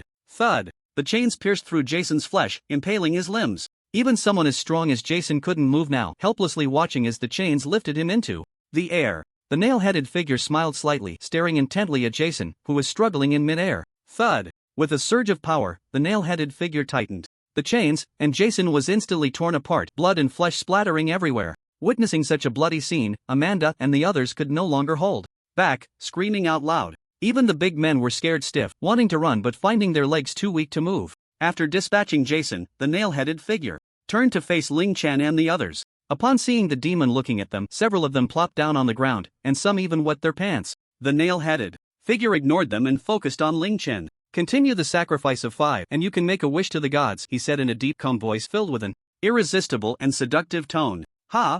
Ling Chen dug at his ear, looking rather nonchalant. Are you teaching me how to do things? Just a reminder, that guy behind you is up again. He pointed towards the direction behind the nail-headed figure. The nail-headed figure turned around, and sure enough, Jason had stood up again, restored to his former self. Seizing the moment while the nail-headed figure was distracted, Jason sprinted forward and leaped high towards him. The nail-headed figure sneered, and, with a thought, 2 iron chains shot out once more. Go on. Ling Chen picked up the large machete that Rich had dropped and threw it towards Jason in midair. This move left the others dumbfounded. How did it turn into an assist? Let's run, this is a good opportunity, Wade said, trembling, receiving nods from the others. Whoosh! While they were talking, Jason caught the flying machete steadily, making a powerful horizontal slash that first broke the iron chains, then raised the knife high, aiming for the nail-filled head. Clang! The blade struck the head, producing a sound like metal clashing, and Jason froze, staring in disbelief at the still smiling nail-headed figure. You all go ahead, I'll watch a bit longer, Ling Chen said, stroking his chin. Ling, you really are crazy. Wade shook his head, somewhat incredulous that Ling Chen had such courage, but recalling how he had just beaten Jason without any resistance, he felt it was somewhat understandable. Just be careful, we can't fight, we're leaving first. Wade took a deep breath, casting a complex glance at Ling Chen. Ling Chen nodded, smiling lightly. Don't worry, I've seen scenes far more dangerous than this. After saying that, the few of them stumbled and ran away in a panic, leaving Ling Chen still watching the show. Jason, not believing in evil, kept chopping at the nail head with his knife, producing a series of metallic clashing sounds. The nail head did not dodge, allowing him to attack continuously. Can you do it, Jason? Ling Chen mocked him. Jason lowered his head in shame. It seemed he really couldn't. Whoosh! Whoosh! Chains shot in from both sides, trapping Jason once again. Then, a chilling flame ignited from the chains and quickly surged toward Jason's body. In an instant, the flames engulfed Jason.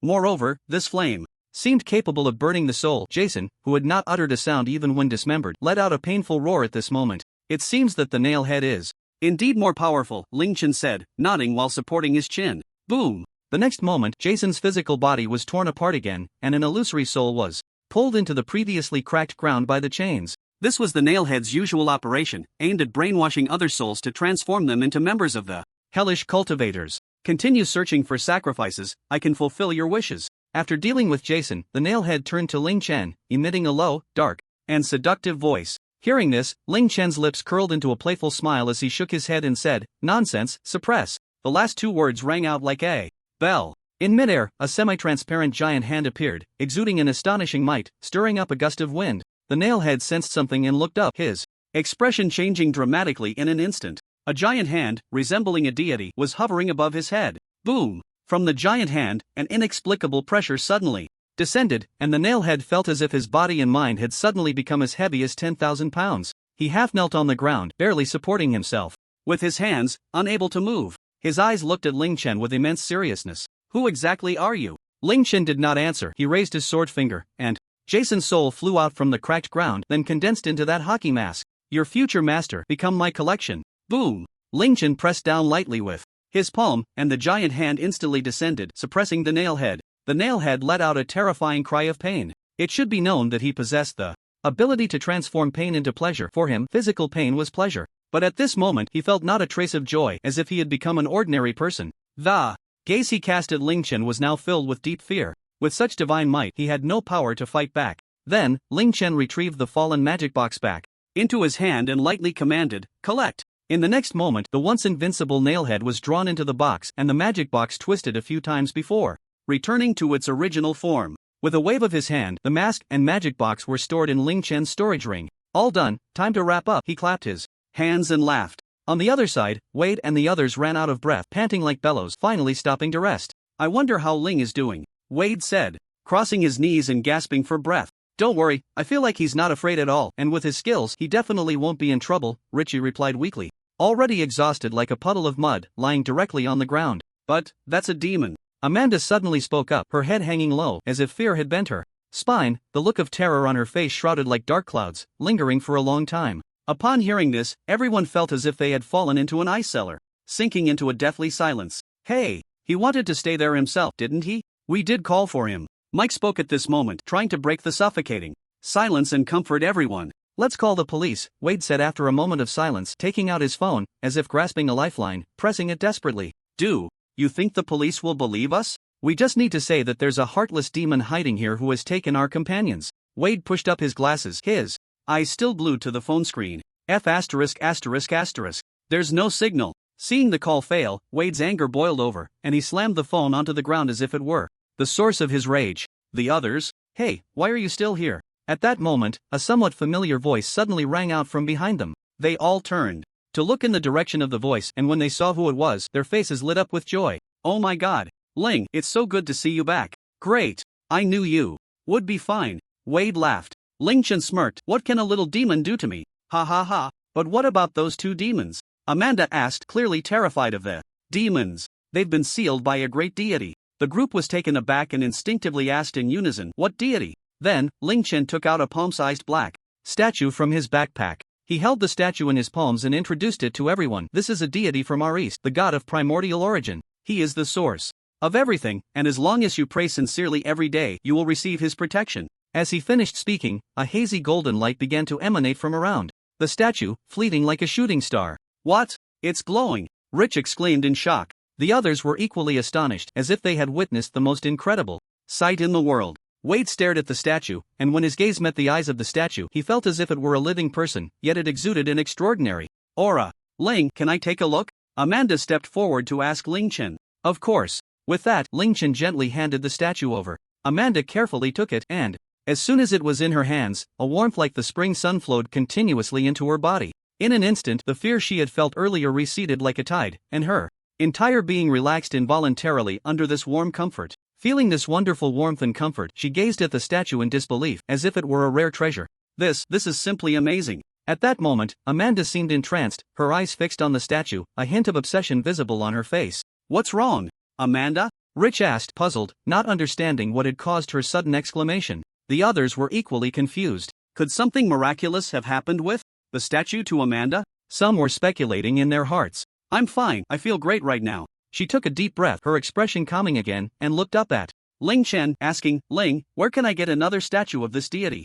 If you want, I have a spare one here, Ling Chen said, pulling out another identical statue from a pile in his backpack and handing it to her. Amanda's eyes lit up and she excitedly took it. Thank you. However, as soon as she held it, this statue did not bring the same warmth as the first, causing her previously excited expression to falter. She looked at Ling Chen with some confusion and asked, Ling, why does this one feel different? This one hasn't been worshipped much, you'll have to rely on your own daily prayers. It should change a bit in about 7 days. I see. Hearing his words, Amanda nodded thoughtfully. After experiencing today's events, she resolved to sincerely pray to the god of primordial origin. She never expected that there were indeed demons and deities in this world. Did God also exist? Whitney happened to have the same thought and, knowing that Ling Chen was in the circle, she asked, Ling, since there are demons and deities, does that mean God exists too? After saying that, she felt it was a bit presumptuous and quickly added, if you think my question is a bit forward, then forget it. Ling Chen didn't mind these things, he respected everyone's freedom of choice. After all, he didn't really care about any power of belief, he was just looking for some fun. I found the fun, and you all can avoid the harm of demons, it's simply a win-win situation. Ling Chen felt like he was quite the good person. Existence. But it's not the same as what you've heard since childhood, he is not omniscient and omnipotent, and right now he can't even cast his gaze upon the human world. So even if you pray sincerely, it won't be of much use. Ling Chen remembered that once, the nail-headed one directly blew up the church, and next door there was a ghost nun who hung upside down on the cross as soon as she appeared. In these dimensions, God's exorcism effect was not very good. Not to mention that their dimension had long been cut off from the outside world. Is that so? Thank you, Ling. She first lowered her head and thought for a moment, then solemnly expressed her gratitude. The others, hearing their conversation, couldn't help but fall into contemplation. Now that they knew the dangers of the real world, a strong sense of unease arose within them. They couldn't help but wonder, what should they do if they encounter such situations again? Not every time would there be someone like Ling Chen appearing. Unfortunately, this miraculous statue was the only one, otherwise they would have wanted to shamelessly ask for another one. Let's go back and get your things, Ling Chen said. Alright, I don't want to stay in this ghostly place any longer. Let's walk back at night, Wade suggested, receiving unanimous agreement from everyone. In the Grand Hall of Western style, the interior decoration was extremely luxurious, astonishingly reminiscent of a royal palace. The entire space was filled with a solemn and dignified atmosphere, with exquisite murals and gorgeous tapestries hanging on the walls, and the floor covered with thick velvet carpets, as if walking on clouds. The light in the hall appeared particularly mysterious and enchanting, intertwining light and shadow, forming areas of overlapping illumination. In this environment of light and dark, a solitary figure sat quietly, casually leaning on the throne that symbolized supreme power, her posture upright yet revealing a hint of laziness. She slightly lowered her head, golden hair cascading down her shoulders, a beam of light penetrating the window and shining upon her, giving her an extraordinary aura. Soul, how is the exploration of the demon ruins going? Sophia's gaze turned to her subordinate kneeling below, her lazy yet melodious voice gently resonating. My lord, we have already explored the main hall, I believe it won't be long now. Sophia fell silent for a moment, seemingly in thought before continuing, you may leave. Yes. After saying this, Soul respectfully bowed and slowly retreated. For a long time, the hall was left with only Sophia. Once I find that item, let's see how those guardians can stop me from opening the gates of heaven. In a continuous mountain range, there was a mysterious cave hidden between the cliffs. At this moment, 3 figures slowly appeared at the entrance of this cave. These 3 people had an extraordinary aura, clearly not ordinary individuals. Master, this is it. Chen Changxing nodded slightly, then he noticed some faint footprints nearby. He smiled and said, it seems someone arrived before us. Let's go meet them. After saying that, he led his 2 subordinates into the cave. The entrance was initially extremely narrow, just enough for a person to pass through, but after walking a few dozen steps, it opened up and the space became larger, yet 3 forks appeared. The 2 subordinates stepped forward to check the footprints, discovering that all 3 forks had been traversed by someone. It seems there are quite a few of them. However, judging by Chen Changxing's calm expression, it was clear he didn't take the other party seriously. Then, one of the subordinates released 3 black snakes from his sleeve. His 3 black snakes twisted their bodies and quickly darted towards 3 forks in the road, disappearing in the blink of an eye. The person who released the snakes formed a hand seal in front of his chest and then fell into a quiet daze. This was a secret technique of their snake god temple, allowing them to share the vision of the spirit snakes. The snakes were incredibly fast, and before long, they returned, swiftly burrowing into his sleeve. Palace master, go left. The others on the other 2 paths are dead. Chen Changsheng replied with a faint nod, then took the lead into the left path.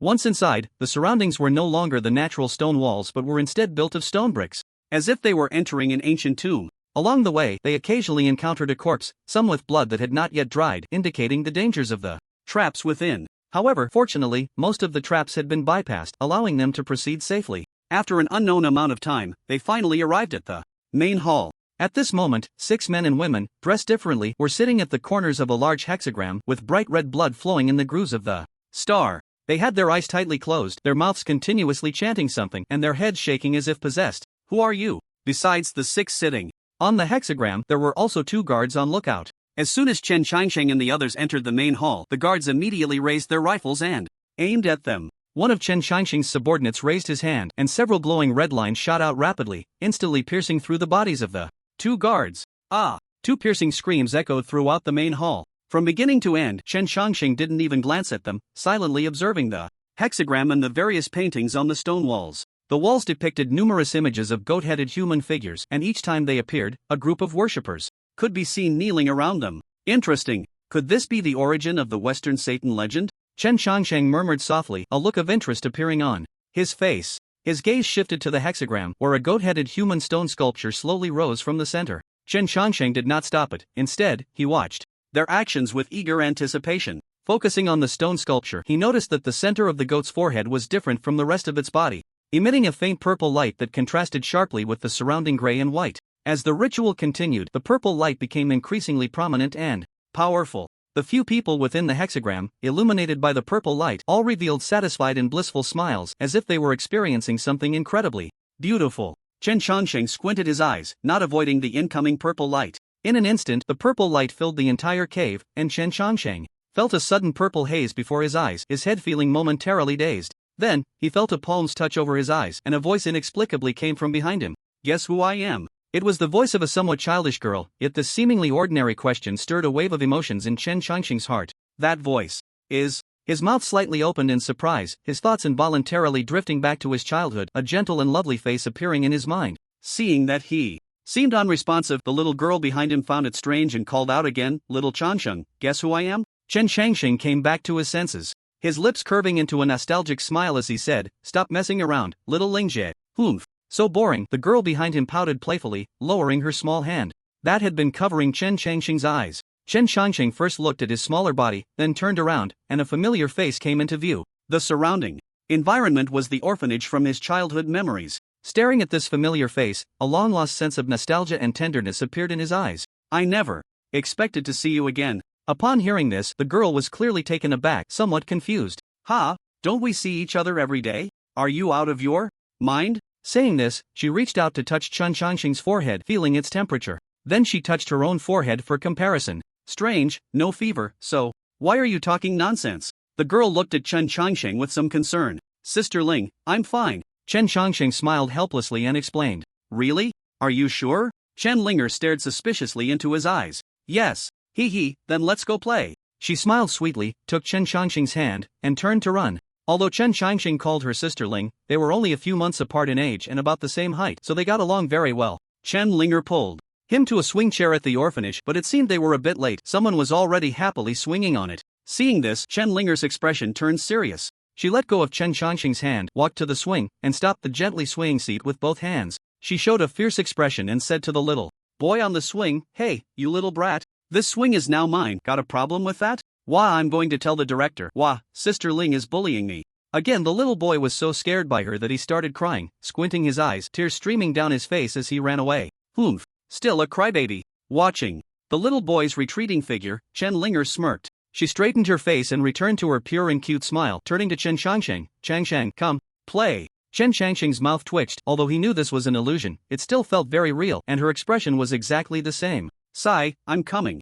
I'm coming." The two of them sat on the swing bench together, occasionally pushing off the ground with their feet to swing it. "Woohoo, higher! Higher!" Chen Linger shouted, joyfully like a crazy girl, contrasting sharply with her seemingly obedient face. "We're already at the highest point," Chen Changsheng replied. The swing swayed violently, the thrilling sensation of weightlessness mixed with the roaring wind, creating a strong sense of fun that made their childhood memories linger. Chen Changsheng looked at the little girl beside him and couldn't help but start reminiscing. This scene truly made him feel like he was back in his childhood. So nice. The happiness of childhood was so simple, just a few friends playing together was enough to be satisfied. But alas, illusions are never real. Chen Changsheng shook his head inside. Chen Linger suddenly stopped laughing, her feet came to a halt on the ground, and after a few times, the swing slowly came to a stop. Chen Linger lowered her head in silence while Chen Changsheng stood up and walked forward. Are you leaving? Behind him, Chen Linger's clear voice rang out again. Chen.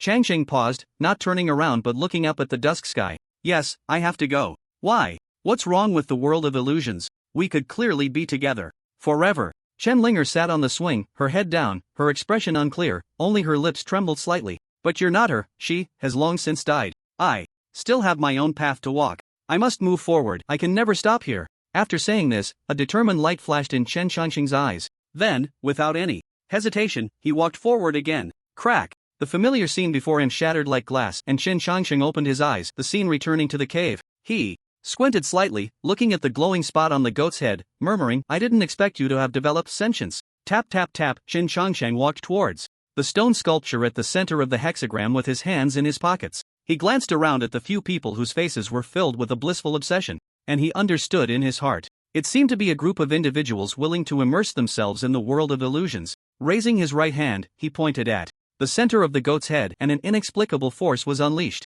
Bang! Accompanied by a faint sound of shattering, a small round hole appeared in the center of the goat's forehead, revealing a goat head-shaped jade pendant. The source of the purple light was indeed it. Looking at the dazzling jade pendant, Chen Changsheng's eyes sparkled with joy. Got it! Whoosh! With a swift motion, he drew the pendant into his hand, and the purple light instantly vanished. The people who had been lost in the illusion all collapsed, making thudding sounds. The goat pendant finally in hand. Ha ha ha! Unable to contain his joy, Chen Changsheng laughed heartily, his boisterous laughter echoing through the cave. After a long while, he finally stopped, looked around, and with a wave of his hand, several streams of true energy shot out, piercing the hearts of the people at the hexagram formation. After a few muffled groans, all the individuals on the formation fell. Chen Changsheng raised his hand again, and several flames descended upon them, completely incinerating their bodies. Hee, I really have to thank you all, you've been a great help. Turning to the two unconscious subordinates beside him, he shook his head. What a couple of useless fools. Casually conjuring two balls of water, he splashed them onto the faces of the two.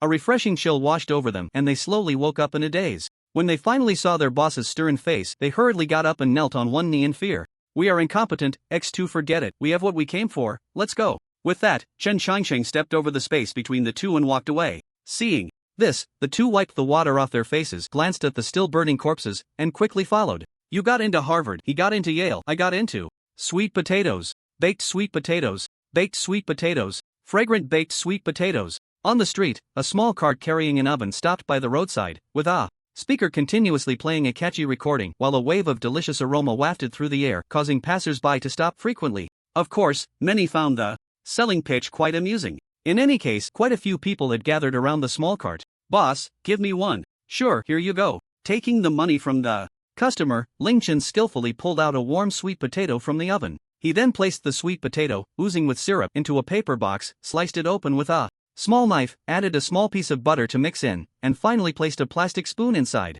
A serving of butter-baked sweet potato was thus completed. Hey, boss, I see there's cheese over there, can you add a slice for me? Ling Chen glanced at him and smiled, of course, but it will cost extra. No problem, the customer replied cheerfully. Ling Chen added a slice of cheese, and thanks to the sweet potato's natural warmth, the cheese melted quickly. Here you go. Oh, thank you. It looks amazing. Taking the colorful and fragrant baked sweet potato, the customer couldn't help but swallow hard, then immediately scooped a chunk with the spoon and took a bite. In an instant, an incredibly rich and sweet flavor burst on his tongue, and he widened his eyes, shouting to the heavens, "Oh my god, this is so delicious."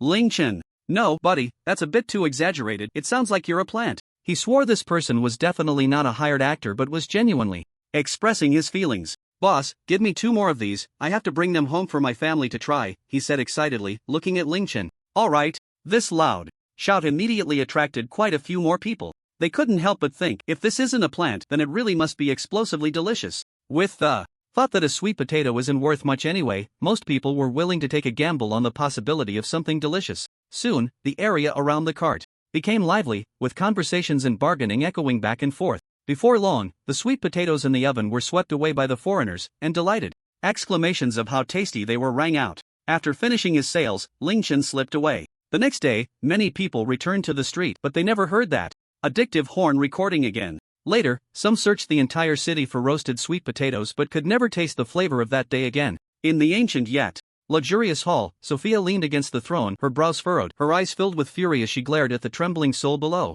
A bunch of useless fools. With so many of you, is this how you handle things? In the empty hall, Sophia's scolding was particularly piercing. Each word seemed to strike Soul's heart, leaving him in utter panic. Soul's face turned red with shame, unsure of what to say. The scene fell into silence. After a moment, Sophia spoke. Send the third apostle Hyland, the fourth apostle Osiris to investigate. I want to see who dares to steal from our heavenly society. Yes. Soul breathed a sigh of relief, rising to leave, but he was already drenched in cold sweat. Truly, serving a monarch is like serving a tiger, he thought to himself. The Heavenly Society, a mysterious organization, active in Western society, only admits elites and supernatural beings from all walks of life, controlling vast amounts of capital and power across Western countries, a colossal entity. In the Anomaly Management Bureau, Zhou Chongsheng stood in front of a large screen projection, speaking to a group of supernatural beings and practitioners, all elites within the bureau. The entire conference room was dim, with only the projection screen glowing. Everyone focused intently on the PPT displayed on the screen.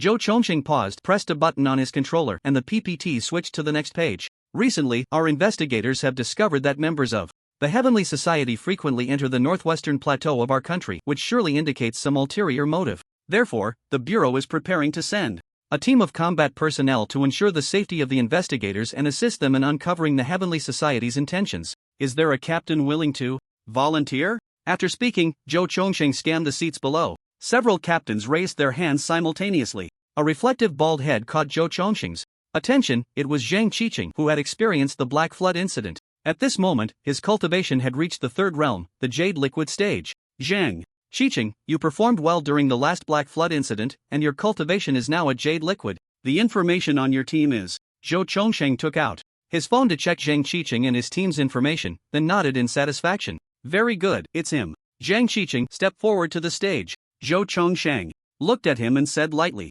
Hearing his name, Zhang Qiqing was momentarily stunned, then quickly reacted, becoming excited. Yes, he said, a bit agitated, and stood up, walking slowly to the podium under everyone's gaze. Once he was on stage, Zhou Chongsheng began to introduce him. Although they were in the same bureau, due to the large number of people in Zhang Qiqing's previous average strength, not many actually knew him. Standing on the stage, Zhang Qiqing held his head high, exuding confidence, while in his heart he couldn't help but think of Liang. He felt that this brother Liang was definitely his lucky star. Ever since he met him, good things had been happening one after another. After a brief introduction, Zhang Qiqing stepped down from the stage to the sound of applause, and just as he sat down, Zhou Chongsheng continued, alright, the first item of the meeting is concluded. Next, let's proceed to our second agenda item. Below, Xie Sanfeng, who had just heard about the Heavenly Society, was already reaching his limit, one leg impatiently shaking, his face showing signs of distress. He was quite annoyed by the long and tedious meeting content. Nothing could compare to the thrill of a good fight. Whenever he felt he couldn't endure it any longer, the words of his master echoed in his mind. When you feel like you can't hold on anymore, remember, that is precisely when you are cultivating. Hiss. I endure. Xie Sanfeng took a deep breath and gritted his teeth. In the night of Mexico, at an open-air bar, people were dancing wildly to the pulsating music, each holding a bottle of drink. Some couples began kissing passionately. As the atmosphere heated up, at a booth, only Olivia, with her shoulder-length hair, and her best friend Marcy's boyfriend, Lucas, were present. Behind Lucas, Marcy was dancing with a curly-haired man while holding a bottle, and the two were even embracing each other. Olivia, sitting across from Lucas, couldn't bear to watch any longer. After excusing herself, she quickly walked over to Marcy and pulled her away. Marcy, what are you doing? Didn't you decide to be with Lucas all the time? She said, looking at Marcy with a somewhat exasperated expression. This statement struck Marcy like a heavy blow, awakening her from her daze. She awkwardly replied, oh, sorry, I got a bit drunk. Thank you so much, Olivia, you truly are my best friend. Marcy hugged her and then glanced nervously at Lucas's back. Alright, let's go back to Lucas, Olivia said with a smile. When they returned to the booth, Lucas was very happy to see Marcy back, and the two immediately shared a passionate kiss. Olivia forced a bitter smile as she watched the embracing couple. Her expression was somewhat unnatural, and she felt a twinge of jealousy, but she quickly reminded herself that this was her best friend's boyfriend. Shaking off that thought, she walked over to the bar not far away, found a seat, and lowered her head, lost in thought. Wow! Isn't that our gorgeous Olivia? A casual male voice called out from about 7 steps away on her left. Olivia turned to look in the direction of the voice and found it was her classmate, a nuisance she couldn't stand. However, out of politeness, she prepared to greet him. Ronnie? What are you doing here? I'm here for a spring outing. Then, Ronnie began to verbally harass her, looking like a drunken fool. Olivia frowned. Hey, I think you should go find your friends and keep drinking. Ha ha. What's the big deal? Come play with me, bring Marcy along too. He reached out to grab Olivia's hand. At that moment, another young man by the bar couldn't stand it any longer. Stop. Can't you see she doesn't want to go? The tone of this statement was a bit high and the tone was quite aggressive. Both turned to look at the source of the voice, seeing a young and handsome guy glaring at Ronnie. After a few drinks, Ronnie felt like he was the boss and was immediately displeased. He strode up to the young man, eyes flashing with menace, while the young man stood his ground, meeting his gaze. Ronnie sneered, "Who the hell are you, buddy? What's it to you? Just a gentleman who can't stand to see a lady being harassed by a drunk." Upon hearing this, Ronnie stepped forward again. "I see you're just looking for a punching bag." As the atmosphere grew increasingly tense, Olivia quickly jogged between the two, pulling Ronnie away. "Alright, Ronnie, calm down. I saw some guys from the Delta Brotherhood behind, they said they wanted to find you for a drink." Ronnie glanced at her, then at the young man, and dropped a harsh remark. "Listen, I'm not afraid of you. I just prefer to drink." He pointed a threatening finger at him before finally turning to leave. Olivia smiled at the young man in front of her. "Thank you." The young man smiled back. "No problem. But you are really kind. If I were you, I would have punched him already." Olivia had always felt that she was indeed kind, and hearing a stranger say so at that moment filled her with an inexplicable sense of satisfaction. Coupled with the fact that this man had just helped her out of a predicament, she instantly developed a fondness for him. Her smile grew wider. "Kind? Maybe." The man chuckled. "Then, kind lady, may I invite you for a drink?" As he spoke, he pulled out a chair beside him, looking at Olivia with anticipation. Olivia brushed her hair back and moved to sit down, of course. Upon hearing this, the man happily extended his hand. "Hello, I'm Carter." "Carter?" The moment that name entered Olivia's ears, her pupils jolted. Her thoughts immediately flashed back to the time she had flirted with Ling Chen, and a single phrase jumped into her mind. "Carter, this person will lead them to hell." "What's wrong?" Carter noticed Olivia suddenly lost in thought and looked puzzled. Olivia quickly regained her composure, her eyes darting, and awkwardly laughed. Ha, it's nothing, just suddenly remembered some past events. Sorry." With that, she extended her hand to shake Carter's. "I'm Olivia." At that moment, the successful prophecy of the mysterious Eastern man made her wary of this person named Carter. Lead them to hell? She wasn't sure if this hell was a metaphor or something else, but it certainly didn't sound good. Could it be kidnapping and imprisonment? In an instant, various terrifying speculations flashed through her mind, but she suppressed them for now. "Hello, let's get this lady a margarita." Carter ordered a drink for Olivia. Then, the two continued their conversation. Carter was very talkative, witty, and had high emotional intelligence, making Olivia laugh from time to time. Throughout their chat, Olivia didn't show any signs of abnormality. It was as if they had known each other for ages, with endless topics to discuss. Time passed without her noticing, and soon the bar was about to close when Maki and her group of 5 finally found Olivia. Maki, seeing a strange man sitting next to Olivia, immediately wore a teasing smile and said, "Wow, who is this handsome guy that can keep our Olivia chatting all night?" "Hello, I'm Maki, Olivia's best friend." "Hello, I'm Carter." Maki's heart skipped a beat. Carter? Why does that name sound so familiar, like she had heard it somewhere? Wait, she remembered. It was the prophecy spoken by that Eastern handsome man. But how could this be possible? It must be a coincidence, definitely a coincidence. She was a staunch materialist, Maki thought to herself. Subconsciously glancing at Olivia, she saw Olivia give her a look and then nod slightly. Maki understood her meaning and instantly reined in her surprised expression, her face breaking into a smile again. "Carter? Ha, what a nice name. Hey, we need to go," Lucas chimed in. "Come on, this is our last night in Mexico, and I don't want to stay in the hotel," said a darker-skinned woman named Penelope. "Maybe we can go to a bar that's open all night?" Maki suggested. "Oh, forget it, I've had enough to drink today." Listening to their conversation, Carter felt it was time to chime in. "Hey, I know a place, not far from here, definitely worth going. As soon." As he said this, Olivia's pupils suddenly constricted, the phrase "lead to hell" echoing in her mind, and she quickly refused. "Sorry, guys. I'm a bit tired today." Then she walked over to Maki and pulled her aside for a private conversation. "What's wrong, Olivia?" "You know why, because of Carter. Maybe it's just a coincidence. But he just happens to want to take us to some place, just like what that person's prophecy said. It can't be that coincidental, and we should rather believe it exists than not."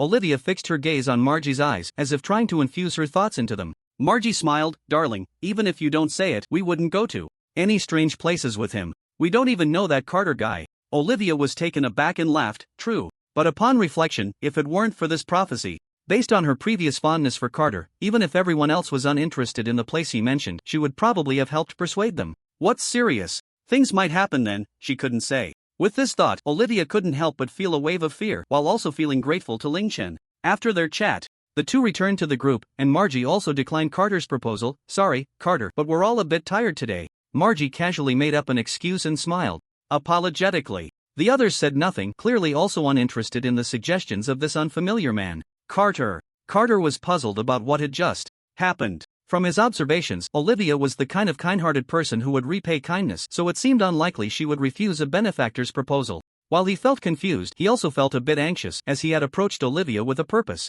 Not long ago, he had fallen under a curse, and to prolong his life, he needed to take a group of people to the nearby abandoned church to play a game called Truth or Dare, and everyone who played this game would be cursed. The cursed group had to forcibly play Truth or Dare every so often. If they chose Truth, they had to tell the truth, or they would die, and if they chose Dare, they had to complete the dare, or they would also die. Once this game started, it would continue until all participants were dead. As the game progressed, the requirements for Truth and Dare became increasingly twisted, and Carter felt he couldn't hold on much longer. His friends who had played this game with him were nearly all dead, so he thought of a way to survive longer, to bring in a new batch of players. Although it was highly unethical, it was the only solution he could think of to save his life. However, he didn't expect that his recruitment plan didn't seem to be going well. Undeterred, he looked sincerely into Olivia's eyes and said, "Trust me, it's not far from here, we can really go take a look." "Sorry, we really have to go back." Olivia still refused. After saying that, the group turned to leave, leaving Carter standing there in a daze. "This is bad," Carter lamented, grabbing his hair in frustration. The next moment, an unexpected change occurred. From Carter's perspective, one person beside him suddenly had glowing red eyes, and their mouth split into an exaggerated grin, looking incredibly horrifying. The person looked at him and asked, "Truth or Dare?" in a strange, deep tone, like a whisper from a demon. Seeing this, Carter knew it was his turn again, and without hesitation, he chose Truth.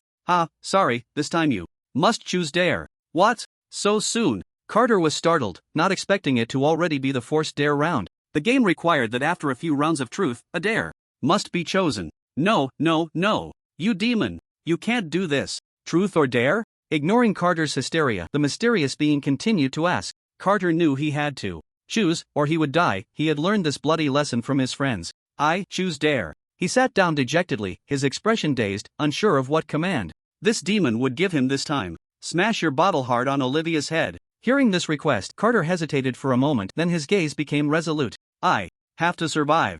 I'm sorry, Olivia." He picked up the bottle from the bar and aggressively rushed in the direction Olivia had left. On the other side, Maggie and her group were chatting and laughing when suddenly, Lucas instinctively turned to look back. In that glance, he caught sight of Carter's strange expression and noticed the bottle he was gripping tightly. Sensing something was off with Carter, Lucas quickly shouted, "Hey, buddy, what do you think you're doing?" At his words, the others stopped their chatter and turned to look. "Carter?" Olivia exclaimed in surprise. Realizing he had been spotted, Carter not only didn't stop but instead accelerated towards them. In just a few steps, he was in front of Olivia, his eyes wide and a fierce expression on his face, the bottle raised high, ready to smash it against Olivia's head. "Watch out." In a moment of crisis, Maggie pushed Olivia aside while also dodging to the side. Carter's strike missed completely, his gaze locked onto Olivia, and he was determined to hit her today, no matter what. However, the three men in the group were not to be trifled with. They quickly stepped forward to restrain Carter, firmly holding his arms. "Let go of me. Let go. I don't want to do this, it's forcing me. If I don't do this, I'll die." "This guy must be furious because we rejected him," one of the blonde men named Tyson mocked. "Who is it?" Olivia asked curiously. "A demon." "It's a demon. Please, Olivia, let me hit her. If I don't complete this task, it will kill me." In an instant, Carter was in tears, hoping to gain sympathy through this display. This guy is really crazy. Don't mind this lunatic, let's go." Almost no one believed his words. They threw Carter harshly to the ground, taking the beer bottle away to prevent him from attacking again. No, Olivia, please save me." Lying on the ground, Carter pleaded desperately, and his pitiful state stirred a hint of compassion in Olivia's heart. Seeing this, Maggie turned her head away. "Silly girl, you don't really want him to hit you, do you?" Of course not." "Then let's hurry and leave." Just as everyone was leaving, Carter's eyes suddenly became vacant, his expression blank as he stood up. Then, he walked straight to the bar, moving like a marionette. "Hey, sir, we're closing," the bartender reminded him. But Carter ignored him, taking a bottle of liquor from the shelf. With a loud bang, Carter smashed the bottle against his own head. The bartender jumped in shock, unsure of what to do. A mixture of alcohol and blood flowed down from Carter's head, his expression still blank, devoid of any emotion. Then, he took the shards of the broken bottle and plunged it into his throat. With a squirt, blood gushed out, and Carter's throat emitted a heh-heh sound before he collapsed. "Sir, my God." Seeing Carter lying in a pool of blood. The bartender snapped back to reality and quickly dialed for an ambulance. Some customers and staff who hadn't left in time came over, drawn by the commotion. Meanwhile, Maggie and her group drove aimlessly in the suburbs, chatting and laughing all the way, with only Olivia looking a bit down. Lucas noticed this and asked, "What's wrong, Olivia? Are you still upset about that guy?" Olivia looked up and forced a smile.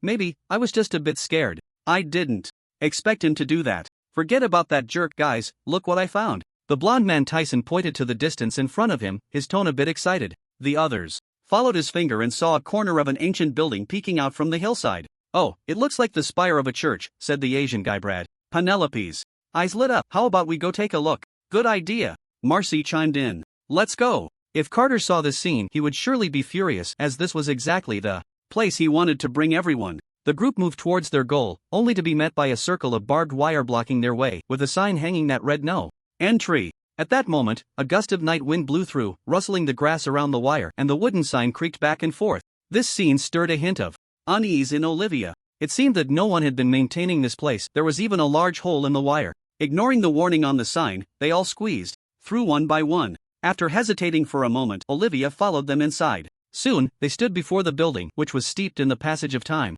They all looked up in unison. Brad exclaimed, "Oh, it really is a church. It looks like it has been abandoned for a long time. Let's go inside and take a look." Lucas was the first to lead the way in. Inside the church, various facilities were in a state of disrepair, with pieces broken here and there. The group began to explore freely, hoping to discover something interesting. Before long, Olivia and Marcy found a room that was pitch black due to the lack of moonlight, so they turned on the flashlight on their phones. The two explored the room, one on the left and one on the right. After a while, Marcy shouted, "Look over here, it's some photos of nuns." This caught Olivia's attention, and she moved over.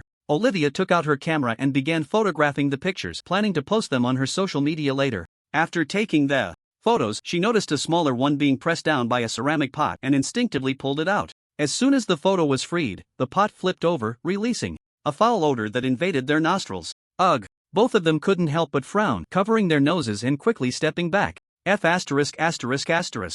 the hell is this? A male voice suddenly came from behind them, startling both of them, and they instinctively turned around. Under the light, Olivia discovered it was that annoying guy, Ronnie, who had flirted with her earlier. "Ronnie, are you following us?" Olivia asked angrily as she recognized him. How else would I find such an interesting place?" Ronnie said without a hint of embarrassment, his skin thicker than a city wall. He walked past them and kicked the stinking pot away. The pot flew out the window and landed in another room. "Ah, the air is much fresher now," Ronnie said, lowering his hand from his nose. Marcy and the others recognized Ronnie too. They all went to the same school, and he was indeed quite an annoying guy. They didn't waste their breath on him and simply left. "Hey, wait for me," Ronnie called out as he hurried to catch up. Back in the main hall, the group was gathered there, and someone had brought lighting equipment with a box of alcohol on the floor. They moved chairs around and sat together, each with a bottle of alcohol. With such a good atmosphere, why not play something? Someone suggested. "As long as there's alcohol, I'm in." Ronnie raised his bottle, his eyes glazed. "How about a game of truth or dare? We can use the bottle to spin." "Agreed. No problem. Let's do it." Lucas then placed the box of alcohol in the center and set an empty bottle on top. "All right, it's about to start. I'll go first," Penelope said. With that, Penelope stepped forward to spin the bottle, drawing everyone's attention as they waited to see where it would point. Soon, the bottle stopped, its neck pointing at the blonde Tyson. "Okay, the first one is Tyson. Do you choose truth or dare?" Tyson scoffed with a smile. "What's there to say? A real man has to choose dare." Penelope replied, "All right, then, tell us a secret you think is true." Tyson took a swig of his drink, his gaze a bit unfocused, then looked at Maki with a playful smirk. "Maki, did you know your best friend Olivia has always been in love with your boyfriend Lucas?" As soon as the words fell, everyone was stunned, and the atmosphere immediately fell into silence. Ronnie straightened up, looking like he was ready for a show. He didn't expect such a big reveal in the first round. At that moment, Olivia's eyes clearly showed a hint of panic, but it was quickly overshadowed by anger. "Hey, what are you talking about?" She shot a fierce glare at Tyson, then turned to Maki, explaining, "Don't listen to his nonsense." Penelope, as Tyson's girlfriend, also had fire in her eyes, glaring at him. "You're drunk." The others remained silent, knowing this was true. Anyone with a keen eye could easily see Olivia's feelings. Maki thought for a moment. Olivia had reminded her earlier at the bar, and she still believed in her best friend. "Oh, I definitely." "No," she said, rolling her eyes at Tyson. Lucas remained silent, watching Olivia and Maki, unsure of what they were thinking. Is that it?" Ronnie looked A bit surprised, he thought he would witness a fierce battle. What a pity. Okay, continue. Who's next? Of course, it's me. Tyson shook his head and walked to the bottle, starting to spin it. The game continued, and everyone seemed to forget that little incident. The atmosphere instantly lively again. They played almost all night and then slept for a few hours before leaving. The next day, everyone drove back from Mexico to Los Angeles, and aside from Carter's matter, everything else seemed to be as calm as water. At a university in Los Angeles, Olivia arrived at the library, which already had quite a few students. At that moment, she spotted a somewhat familiar figure and quietly approached, planning to surprise the person. Hey, Amanda! Olivia tapped Amanda on the shoulder, calling her name. Oh, Amanda jumped, turning to look at the newcomer. Olivia, you're back. Yes, how was the spring trip? Amanda recalled her experiences at Crystal Lake, her expression a bit complicated as she said, not so great. What about you? Olivia shrugged, pretty good. Suddenly, Amanda seemed to sense something, her gaze on Olivia becoming serious. She felt an ominous aura surrounding Olivia. During these days, she had been praying devoutly in front of the statue of the god of origin, and after 7 days, the statue suddenly emitted a faint glow. Since then, she had developed this special sensing ability capable of detecting various auras. Olivia, did you go to any bad places? She asked. Hearing this, Olivia was startled, recalling the dilapidated church while also wondering why Amanda would ask that. Is there a problem? A hint of unease rose in her heart. Yes, I sense an ominous aura around you. Come on, don't joke with me. When did you get this superpower? Olivia laughed. Amanda didn't answer, still staring at her with a serious expression. Seeing her so serious, Olivia couldn't laugh anymore. Straightening her expression, Olivia said, all right, we did go to a somewhat strange place, and I encountered something odd. Wait, let's find a place to talk. Amanda glanced around at the quiet environment, clearly realizing that discussing this in the library wasn't a good idea. Just like that, Olivia, who had just arrived at the library, was pulled out again. The two sat on a long bench, and Olivia recounted her experiences from meeting Ling Chen to the spring trip in Mexico, laying everything bare. After a long while, Amanda showed a look of realization. I couldn't remember the specific appearance of that mysterious young man from the east, so it was him. It seems we encountered the same person. You too. Olivia looked at her in surprise. Amanda nodded solemnly and then shared her own experiences. The stories of the Crystal Lake murderer, the nail-headed demon, and the glowing statue left Olivia stunned, as if she were listening to a fantasy movie plot. This is too outrageous, right? Olivia's mouth twitched slightly, somewhat in disbelief. Then how? Do you explain that I could tell at a glance that you've been to a bad place, and what about the prophecy? Amanda countered. Olivia's mouth opened slightly, speechless. Indeed, how could this be explained? Could there really be demons and deities in this world? After pondering for a moment, Olivia said, all right, you're right. Amanda didn't expect that both of them had received guidance from the divine messenger. It was truly a coincidence. No, this must be divine guidance. Amanda gazed at the sky with a look of reverence. Amanda, then what's the deal with the ominous aura around me? Coming back to her senses, Amanda explained her abilities and speculations. I do have a bit of sensing type superpower now. The ominous aura on you should have come from that abandoned church. Do you feel any discomfort? Hearing this, Olivia recalled carefully and then shook her head. No. All right, if you feel any discomfort, remember to tell me. It should be fine, after all. The prophecy from that divine messenger said that Carter would lead me to hell, and I didn't go with Carter. Hard to say. Anyway, let me know immediately if you notice anything wrong. I will, thank you. Olivia nodded and smiled. After giving her a simple reminder, Amanda left and Olivia sat alone on the bench, lost in thought, perhaps still contemplating the matter. Sigh, if I had known, I wouldn't have gone. If she hadn't gone, she wouldn't have encountered so many strange things. But unfortunately, life has no ifs. At that moment, her phone emitted a familiar notification sound. Upon opening it, she saw a message from Brad. Something big has happened. Following that, there was a video. Olivia frowned and murmured, what happened? Clicking on the video, it was footage from a party. She saw Ronnie, drunk, jumping onto the pool table, shouting, real men choose dares. After shouting, he didn't do anything else, just swayed on the table as if he were doing drunken boxing. After a while, Ronnie suddenly changed his demeanor completely, standing straight as if he had suddenly sobered up, with a bizarre smile on his face like a clown. Snap! Ronnie fell flat off the pool table, his head smashing against the edge of another table, his neck instantly going limp, lying motionless on the ground. The video ended there, and Olivia was already stunned, frozen in place. A familiar person had just died, and the death was somewhat strange. What was with that creepy smile? At that moment, she recalled what Amanda had said about the cursed aura. Could this be the power of the curse? It was easy to think that since they had all gone to the same church, they must have all been tainted by the curse. Now that one of them had died, would there be a second, a third? Thinking of this, she felt a sense of unease and fear. In her heart, I need to tell them about this right away. Murmuring to herself, she got up to find her friends. However, at that moment, her vision blurred, and the eyes of a passerby suddenly glowed red, their mouth twisting into an exaggerated smile. The passerby approached her, their voice deep and resonant as they faced her. Truth or dare? Olivia. Red glowing eyes, a strange smile, it was like a devil. What? Who are you? Truth or dare? Ding ding ding. Amanda, who was reading in her bedroom, answered the phone. Hello, Olivia, what's wrong? The voice on the other end sounded urgent, as if they had just experienced a life and death situation. As she listened, Amanda's expression grew serious. Okay, I'll be there right away. Soon, Amanda arrived at their residence and rang the doorbell. Olivia opened the door, and upon seeing Amanda, her face lit up with joy. Come in quickly. Once inside, Amanda noticed that all 6 of them were present. Hey, guys, Amanda greeted them with a smile. Hey, Amanda, long time no see. They each returned her greeting. The atmosphere was quite good, everyone seemed relaxed, likely not believing in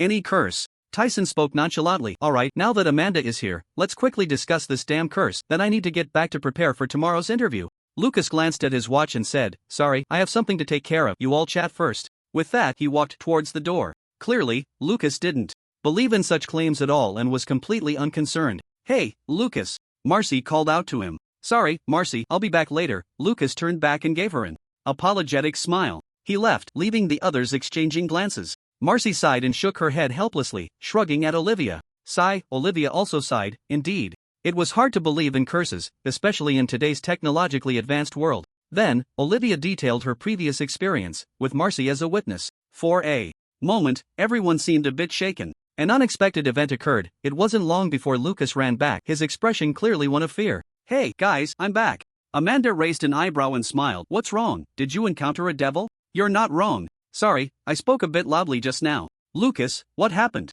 Marcy asked curiously. I just encountered it, and it asked me whether I wanted truth or dare. If I didn't choose, it burned an option scar on my arm. But it's gone now, he said, his voice still trembling. Upon hearing this, everyone fell into a brief silence. It seems you are being targeted by an evil entity, perhaps a demon. And the changes in the passerby should be an illusion, Amanda said after a moment of thought. So it seems that refusing or failing to meet the conditions will lead to death. Remember Ronnie's video? He did nothing after choosing dare, so he died. Olivia analyzed. Then she looked at Amanda. Amanda, do you have any solutions? Well, I should at least be able to ensure your safety, but to completely resolve it, as she mentioned a complete resolution, Amanda hesitated. She didn't have that much power, it depended on the will of the gods. And the so-called guarantee of safety meant using an idol for protection, at the origin of the primordial god, where evil spirits would surely not dare to enter. I need some help to move a few things, she continued. I'll go with you. Olivia volunteered, raising her hand. Okay, we need a guy too. Lucas raised his right hand in response. I'll go with you. Then, the 3 of them went to Amanda's home, leaving the remaining anxious individuals behind. Amanda brought Olivia and Lucas to a black statue. The black statue was hard to discern in detail, placed on a separate table with 2 candles and an incense burner in front of it. Amanda first took 9 sticks of incense from a nearby cabinet and handed them to Olivia and Lucas. Amanda, is this the magical statue you mentioned earlier? Yes, later you will follow me to light the incense. Then we need to move the statue and the offering table together. Lucas asked, is that really okay? If we want to pray, why not go to a church? Amanda glanced at him and said meaningfully, I only believe in the God who saved me. Lucas was at a loss for words and fell silent.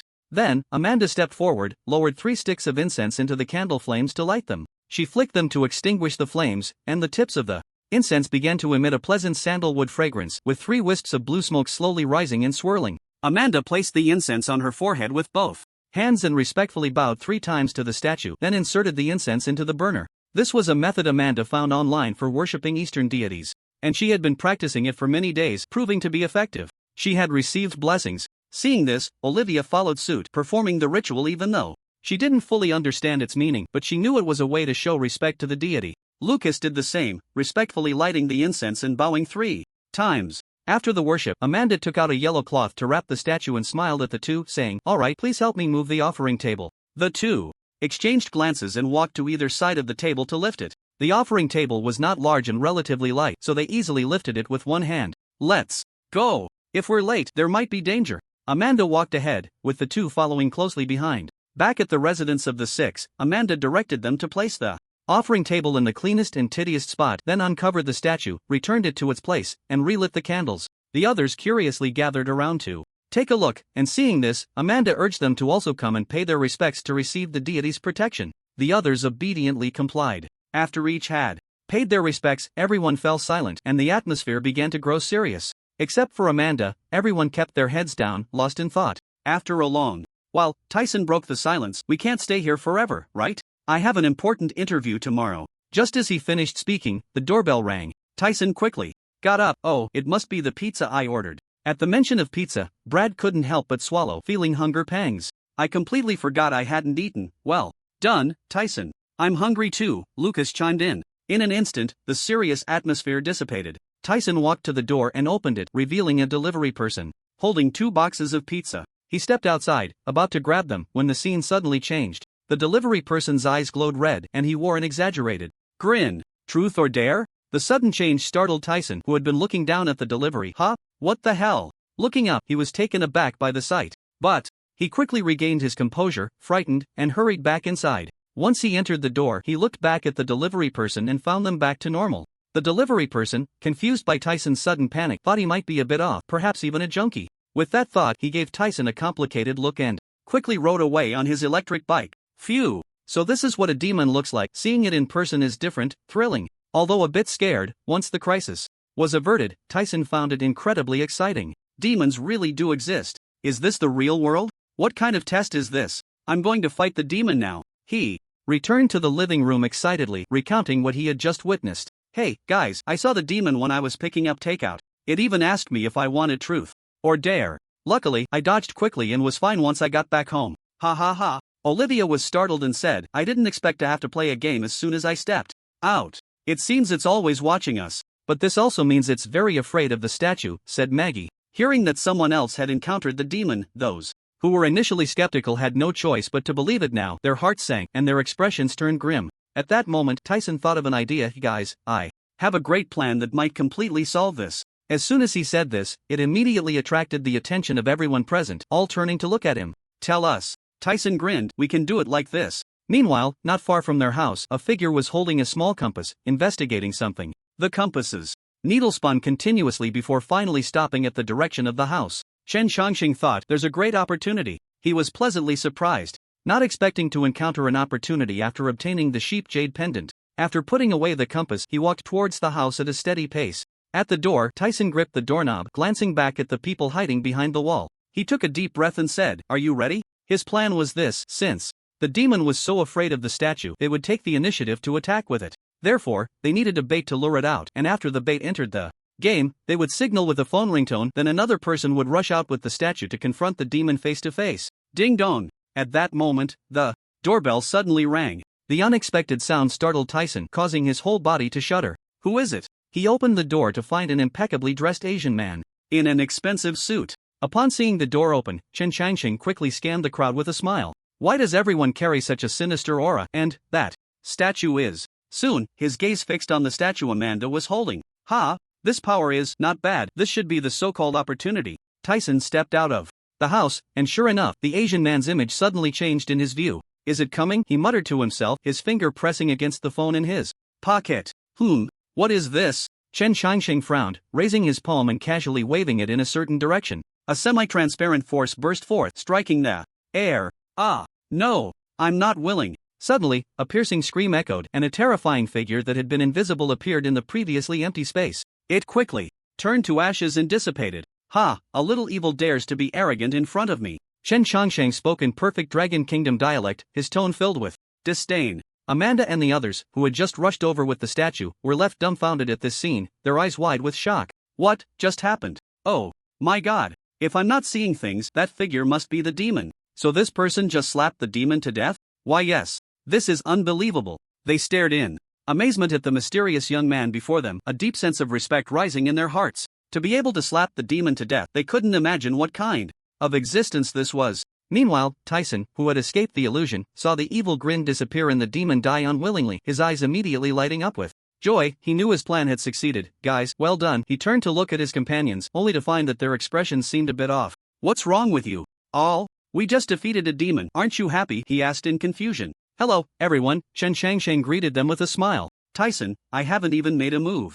It was this gentleman at the door who took down the demon. Amanda explained. Ah, Hearing this, Tyson turned back to Chen Changsheng, his face showing surprise. Sir, thank you for saving us. Olivia stepped forward to express her gratitude. It was just a small effort, but I have a little request that I hope you can agree to. What is it? Olivia asked. Chen Changsheng nodded towards Amanda. I would like to take a look at the statue in that lady's hand. Everyone turned to Amanda, waiting for her response. After a moment of hesitation, Amanda agreed, no problem. Please come in. Maggie welcomed him, ushering Chen Changsheng inside. Then I'll take my leave, Chen Changsheng said as he entered and walked up to Amanda. She extended the statue forward with both hands. Be careful. Chen Changsheng took the statue, and, in an instant, it felt as if his head had been pierced by a needle, his consciousness becoming hazy. With a muffled groan, the scene before him suddenly shifted, as if a movie had abruptly changed its setting. Zzz, the entire world seemed to flicker like a television with a poor signal, snowflakes dancing around. After 2 or 3 such moments, a towering figure leaning against a divine throne suddenly appeared.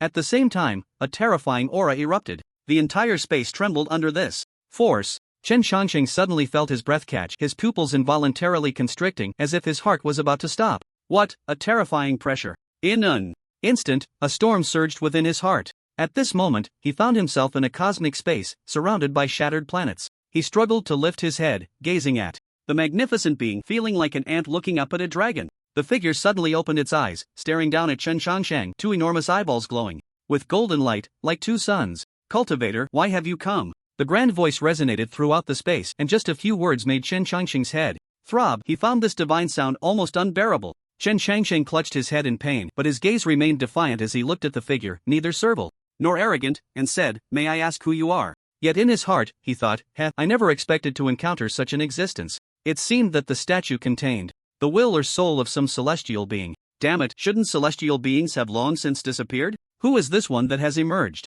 Origin. The mighty voice echoed again, but after this utterance, the entire world shattered like a mirror. Chen Changsheng's vision blurred, and the next moment, he found himself back in the real world. Chen Changsheng woke up on the sofa, several faces coming into view. Oh, sir, you finally woke up. Amanda's voice reached his ears. Chen Changsheng sat up, still tightly holding the statue, the pain in his head not yet fully dissipated. What bad luck! He shook his aching head, muttering to himself, then irritably tossed the statue onto the sofa. Sir, are you alright? Amanda asked again, her gaze shifting to the statue. Cough, I'm fine, thank you all. Saying this, Chen Changsheng straightened his clothes, always maintaining elegance and dignity. Why did you suddenly faint? It's not important, he replied, feeling a bit embarrassed, as this was his first time in such a predicament, so he decided to leave immediately. He then stood up and bid farewell to everyone. Goodbye. After saying that, he walked towards the door. The people present exchanged glances as they watched Chen Changsheng's departing figure, looking somewhat bewildered. This expert is a bit strange, huh? Indeed. But why are Easterners always so mysterious and powerful? I can't imagine that such an impressive demon was actually killed with a single slap. By him, I'd believe you if you said he was the embodiment of a deity. Tyson, hey, guys, I'm planning to visit the mysterious East. Lucas looked at him incredulously. Aren't you supposed to have an interview tomorrow? Forget that damn interview, I want to become a powerful exorcist in the future. As he spoke, a longing light flickered in his eyes. At that moment, Amanda jumped in. Why not join me in worshipping the god of origin? On a night in Yunqing, the moon was bright and the stars sparse, and the air was exceptionally refreshing. On an overpass, Lin Ziwen, Huang Hengtian, and Su Yan were speeding along on their motorcycles. The roar of the engines echoed as Lin Ziwen led the way like a leading sheep. Suddenly, a clean night sky was streaked by a red flash, which then crashed into the distant mountains. It seemed to have landed not far from them. A meteorite or something? Interesting. Lin Ziwen said into his headset. Did you all see that red light? The landing site should be nearby. What do you think? Should we go take a look? Huang Hengtian, I saw it early on. I was just about to tell you. We have to check it out. Su Yan, let's go. Together. Lin Ziwen and the others had always been interested in the unknown, and now, with an unidentified object falling from the sky and landing near them, their curiosity was greatly piqued. After finishing their communication, Lin Ziwen revved the throttle, and the motorcycle sped up again. Huang Hengtian and Su Yan quickly increased their speed to catch up with Lin Ziwen. Ling Chen stood in the air, watching the 3 motorcycles disappear into the distance, a smile that was hard to suppress appearing at the corner of his mouth. Then, he turned his gaze back to the sky and murmured, after thousands of years, the heavenly realm is about to reconnect with Earth. The world was on the verge of a revival of vitality. Although the passage to the heavenly realm was closed, preventing Earth from directly receiving the infusion of heavenly energy, it would still bring a wave of vitality tides to Earth. Not to mention, there were those secretly wanting to reopen the passage to the heavenly realm. The multiverse Huaxia plan should officially start now. In a mountain, Lin Ziwen and the others walked along the mountain path with their phones, illuminating the way, surrounded by darkness and the sounds of insects chirping. Wow, what is that? It's still glowing red, Huang Hengtian exclaimed, looking at the unidentified object that had fallen from the sky. Su Yan expressed some concern. Are we really going to go? There could be massive radiation.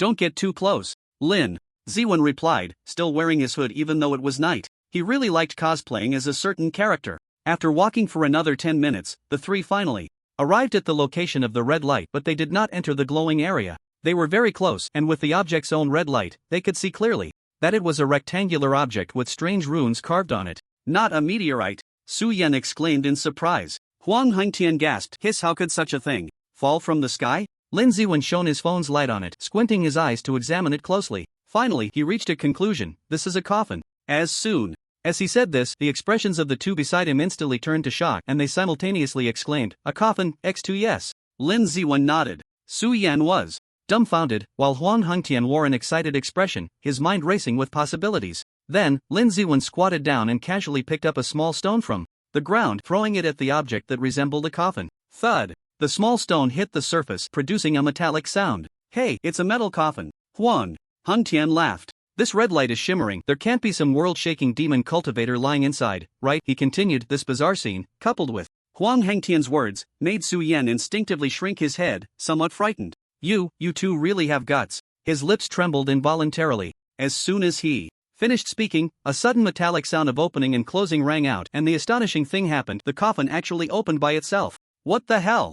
The faces of the three instantly changed. Quick, retreat, Lin Ziwen hurriedly reminded. With a crack, the coffin lid swung wide open, and just as they turned to flee, an inexplicable and powerful suction suddenly pulled them into the coffin. Ah! After 3 screams, the coffin lid closed by itself again, and then with a whoosh, it disappeared. Once the three were sucked into the coffin, their consciousness fell into darkness. It was unclear how long it had been when Lin Ziwen slowly woke up. When he opened his eyes, the ceiling was unfamiliar and the bed was hard. Realizing something was wrong, Lin Ziwen immediately sat up abruptly. He looked around in confusion. This was a room filled with a strong ancient charm, primarily constructed of wood. The wood, deepened by the passage of time, emitted a unique fragrance that made one feel tranquil and at ease. Soft, smooth satin was cleverly used in the curtains, bed drapes, and tablecloths, like the finishing touch. Where is this? He murmured softly. He clearly remembered being sucked into that coffin. How could he wake up here now? I wonder how those two are doing. While worrying about his friends, Lin Ziwen got out of bed.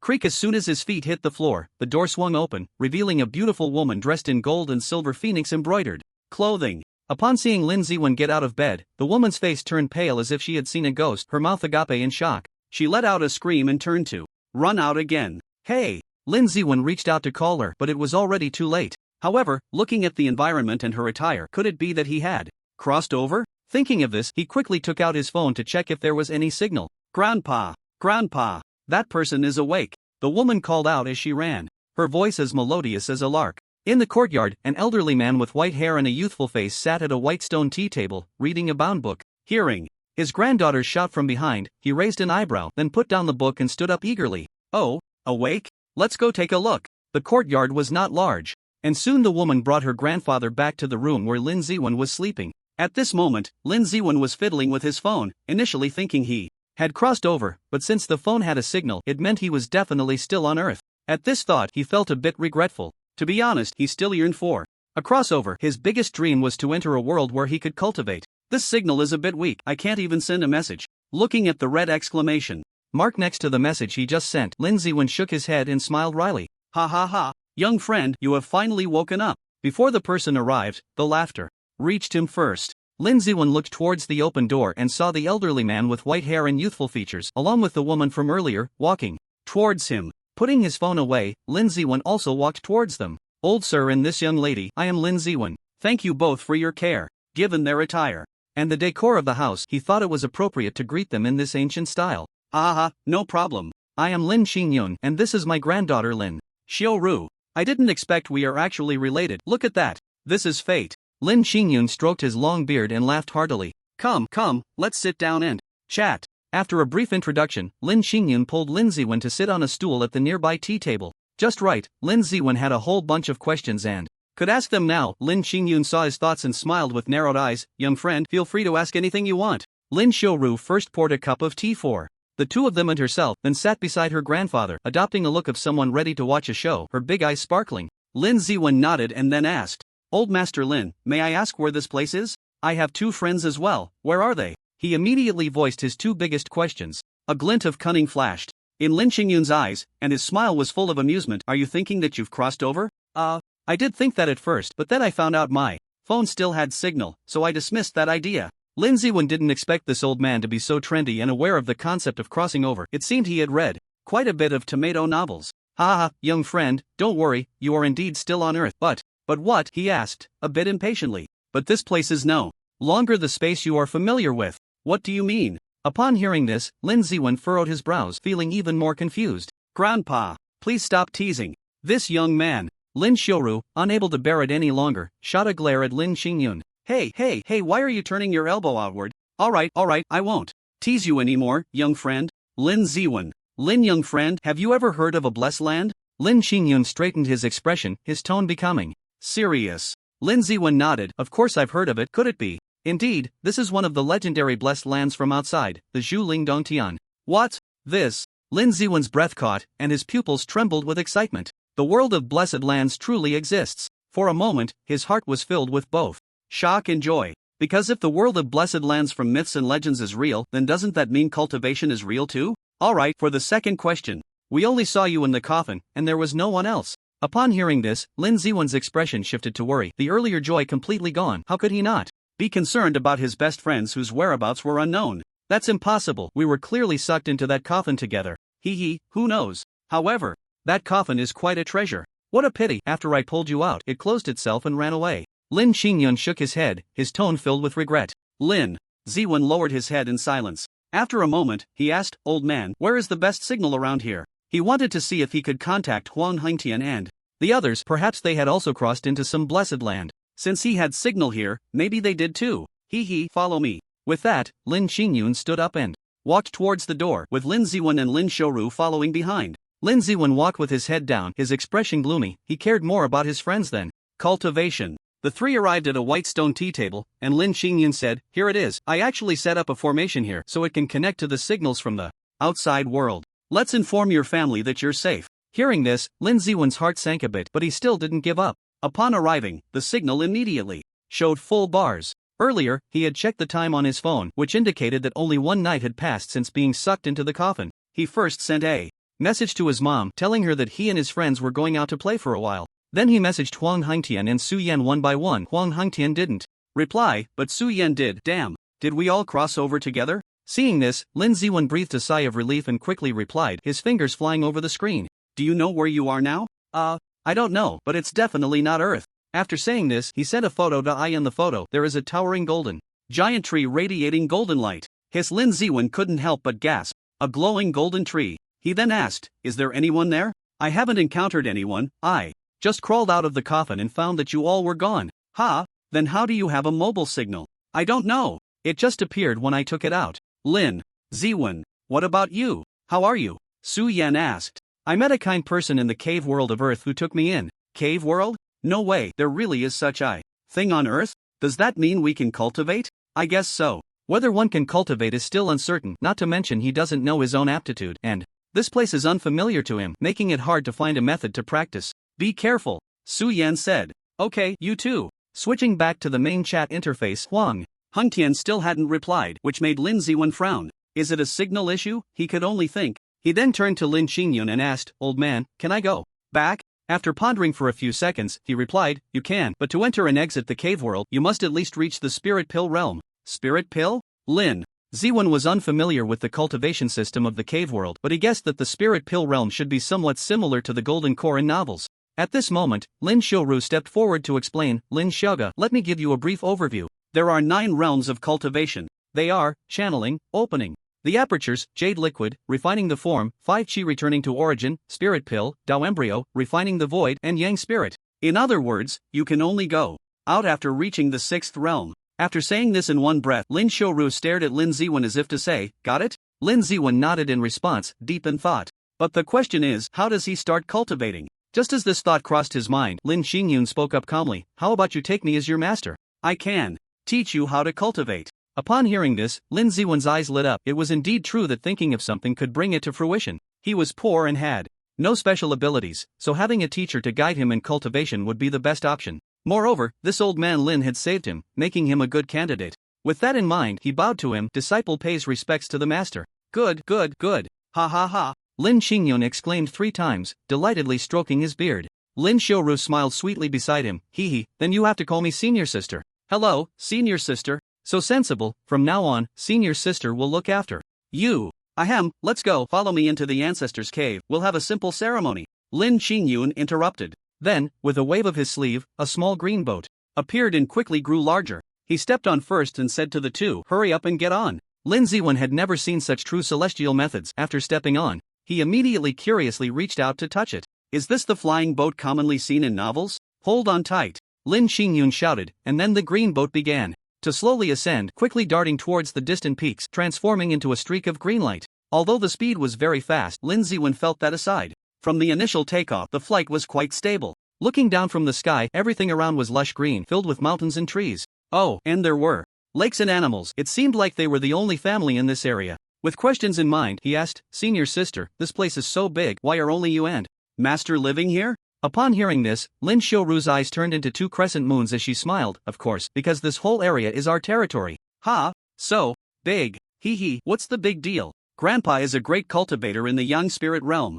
9th realm. Upon learning about his cheap master's realm, Lin Ziwen was directly shocked, but he still maintained a calm expression. After all, he was used to acting aloof. Is this directly encountering a max-level boss? At the bow of the ship, Lin Qingyun felt secretly pleased. Hee hee, now you know my power, right? Impressive. Lin Ziwen praised. What about you, senior sister? He then turned to Lin Xiaoru and asked. Before Lin Xiaoru could respond, Lin Qingyun spoke first. She's been slacking in her cultivation, and she's still only at the spirit pill realm. Cough. Cough, that's still quite impressive, okay? She said weakly. Junior brother, don't you think so? As she spoke, she nudged Lin Ziwen with her body, her gaze fixed on him. Lin Ziwen instantly understood. Yes, this is the 6th realm. The group chatted aimlessly and soon arrived at their target peak. Lin Ziwen looked at the mountain and felt it looked somewhat familiar. This mountain, why does it look so familiar? Because this is the entrance to the cave heaven world, so it looks the same as the mountains in the outer world, Lin Qingyun explained patiently. I see. Lin Qingyun led the two of them through a series of twists and turns, until they finally arrived at a cave. The entrance wasn't wide, but it was enough for 2 people to walk side by side. After walking for a while, they came across a long stone staircase. After walking a bit further up the staircase, they finally reached the inner cave where the ancestral master was enshrined. A colorful humanoid statue sat upright in the middle against the wall, holding a whisk in its hand, with 2 attendants standing on either side. The 3 of them approached the statue, and Lin Qingyun said, this is our lineage's ancestral master, Ling Tian Daozun. That's right, for the sake of his good brother's cultivation path, Ling Chen specifically traveled back in time to pass down a lineage. Upon hearing this, Lin Ziwen raised an eyebrow. Daozun? Such a grand title? It must be a very impressive figure. However, upon closer inspection, why did the statue's appearance seem a bit familiar? It must be an illusion. This was clearly his first time seeing the statue of this great deity. Then, Lin Qingyun led the 2 of them to kneel. Ancestral Master Ling Tian, today disciple Lin Qingyun wishes to take Lin Ziwen as a disciple. After a simple apprenticeship ceremony, Lin Ziwen officially joined their lineage. Lin Qingyun immediately burst into hearty laughter. Ha, great. Today I'm very happy, let's go. We 3 will team up for some gaming. Ha. The sudden excitement left Lin Ziwen a bit dazed. Wait, this old man in the Yang God realm is so trendy. Lin Xiaoru beside him couldn't help but let out a tinkling laugh, patting Lin Ziwen on the shoulder. Isn't it fun? Isn't Grandpa different from what you imagined? It is different, but it's indeed quite interesting, he replied with a smile. Meanwhile, Huang Hengtian had just woken up in the coffin. Why is it so dark? Ziwen, Xiu Yuan, can you hear me? The space inside the coffin was quite large, he could crouch without hitting his head. Just as he finished speaking, the coffin lit above him automatically opened, letting light in. With the light, Huang Hengtian finally realized he was the only one in the coffin. Where is everyone? He stared blankly at the empty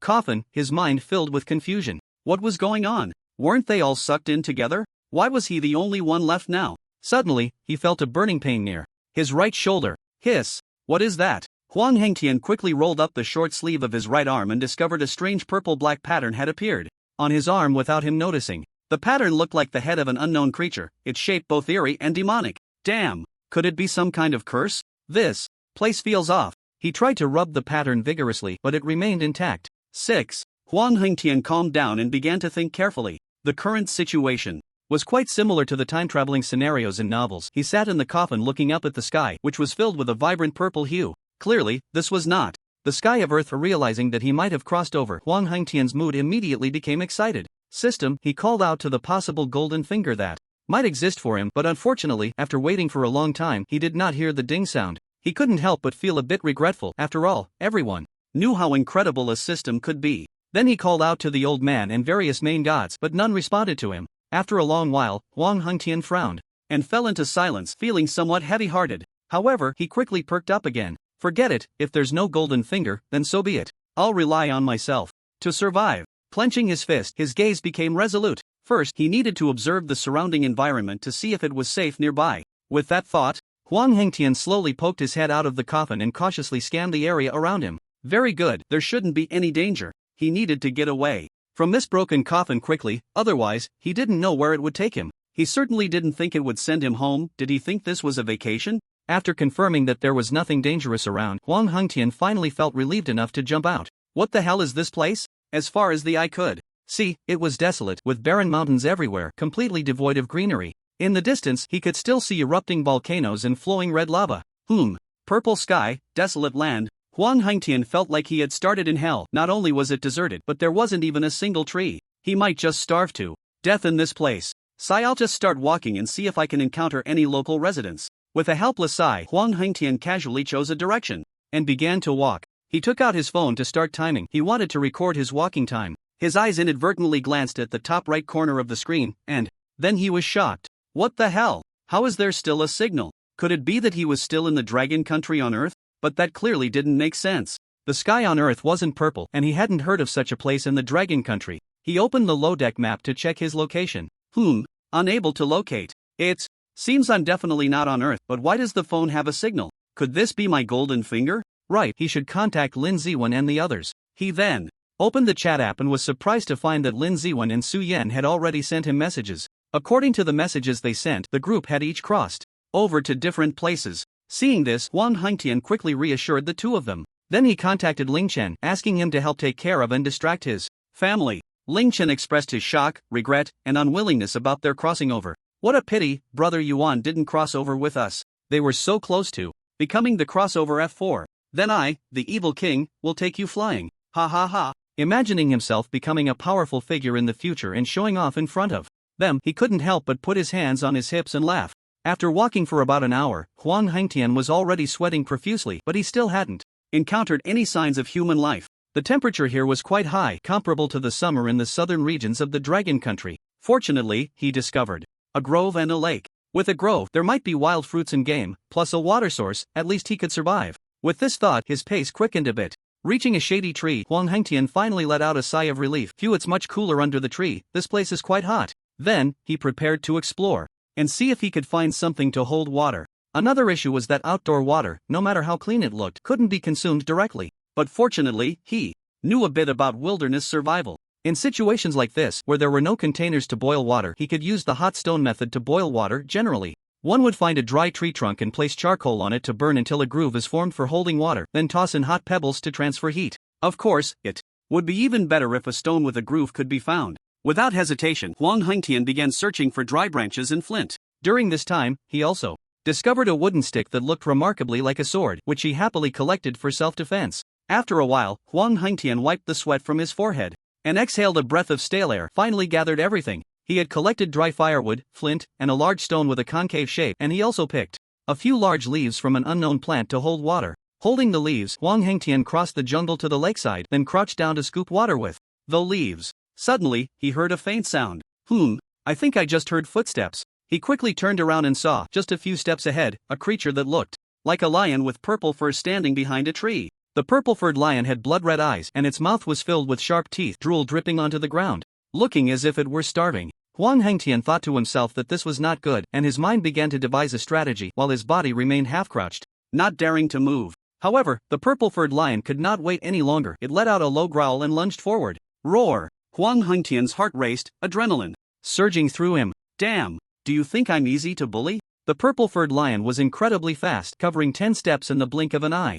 Huang Hengtian seized the moment and suddenly shouted, "A leaf covers the sky." Slap! The large leaf in his hand was thrown over the lion's face, instantly blocking its view. At the same time, Huang Hengtian quickly rolled to the side, grabbing a handful of dry dirt with each hand. "Take this, flying sand and stone." Just as the purple-furred lion shook its head to throw off the leaf, countless grains of sand came rushing in, catching it off guard. Sand got into its eyes, and it let out a painful roar, tightly closing its eyes while shaking its head and darting around. "Goodbye." Huang Hengtian took the opportunity to quickly scoop some water with the large leaf and made a hasty escape. Thrilling. After a quick attack, he left the purple-furred lion flailing around like a headless fly. Roar! The purple-furred lion was filled with immense anger and frustration. In the end, it jumped into the lake with a splash, trying to wash the sand out of its eyes. "I didn't expect there to be ferocious beasts like lions here. It seems I need to think of some self-defense methods," Huang Hengtian pondered as he ran. Upon returning to his temporary base, he immediately decided to relocate. This place should be safe for now. Carefully placing the large leaf filled with water aside, Huang Hengtian piled dry leaves together and placed some dry wood on top. Then, he picked up 2 pieces of flint and began striking them against the dry leaves. Tap, tap, tap. The stones clinked loudly, and sparks began to appear, eventually igniting the dry leaves. A roaring flame burst forth, and Huang Hengtian first tossed a few pebbles into the fire, then placed the end of the sword-like wooden stick over the flames to roast it. He aimed to carbonize both sides of the stick's end and sharpen it. This way, he could create a spear, which was a method to do so without any tools. Before long, he completed the task and a sharp spear emerged.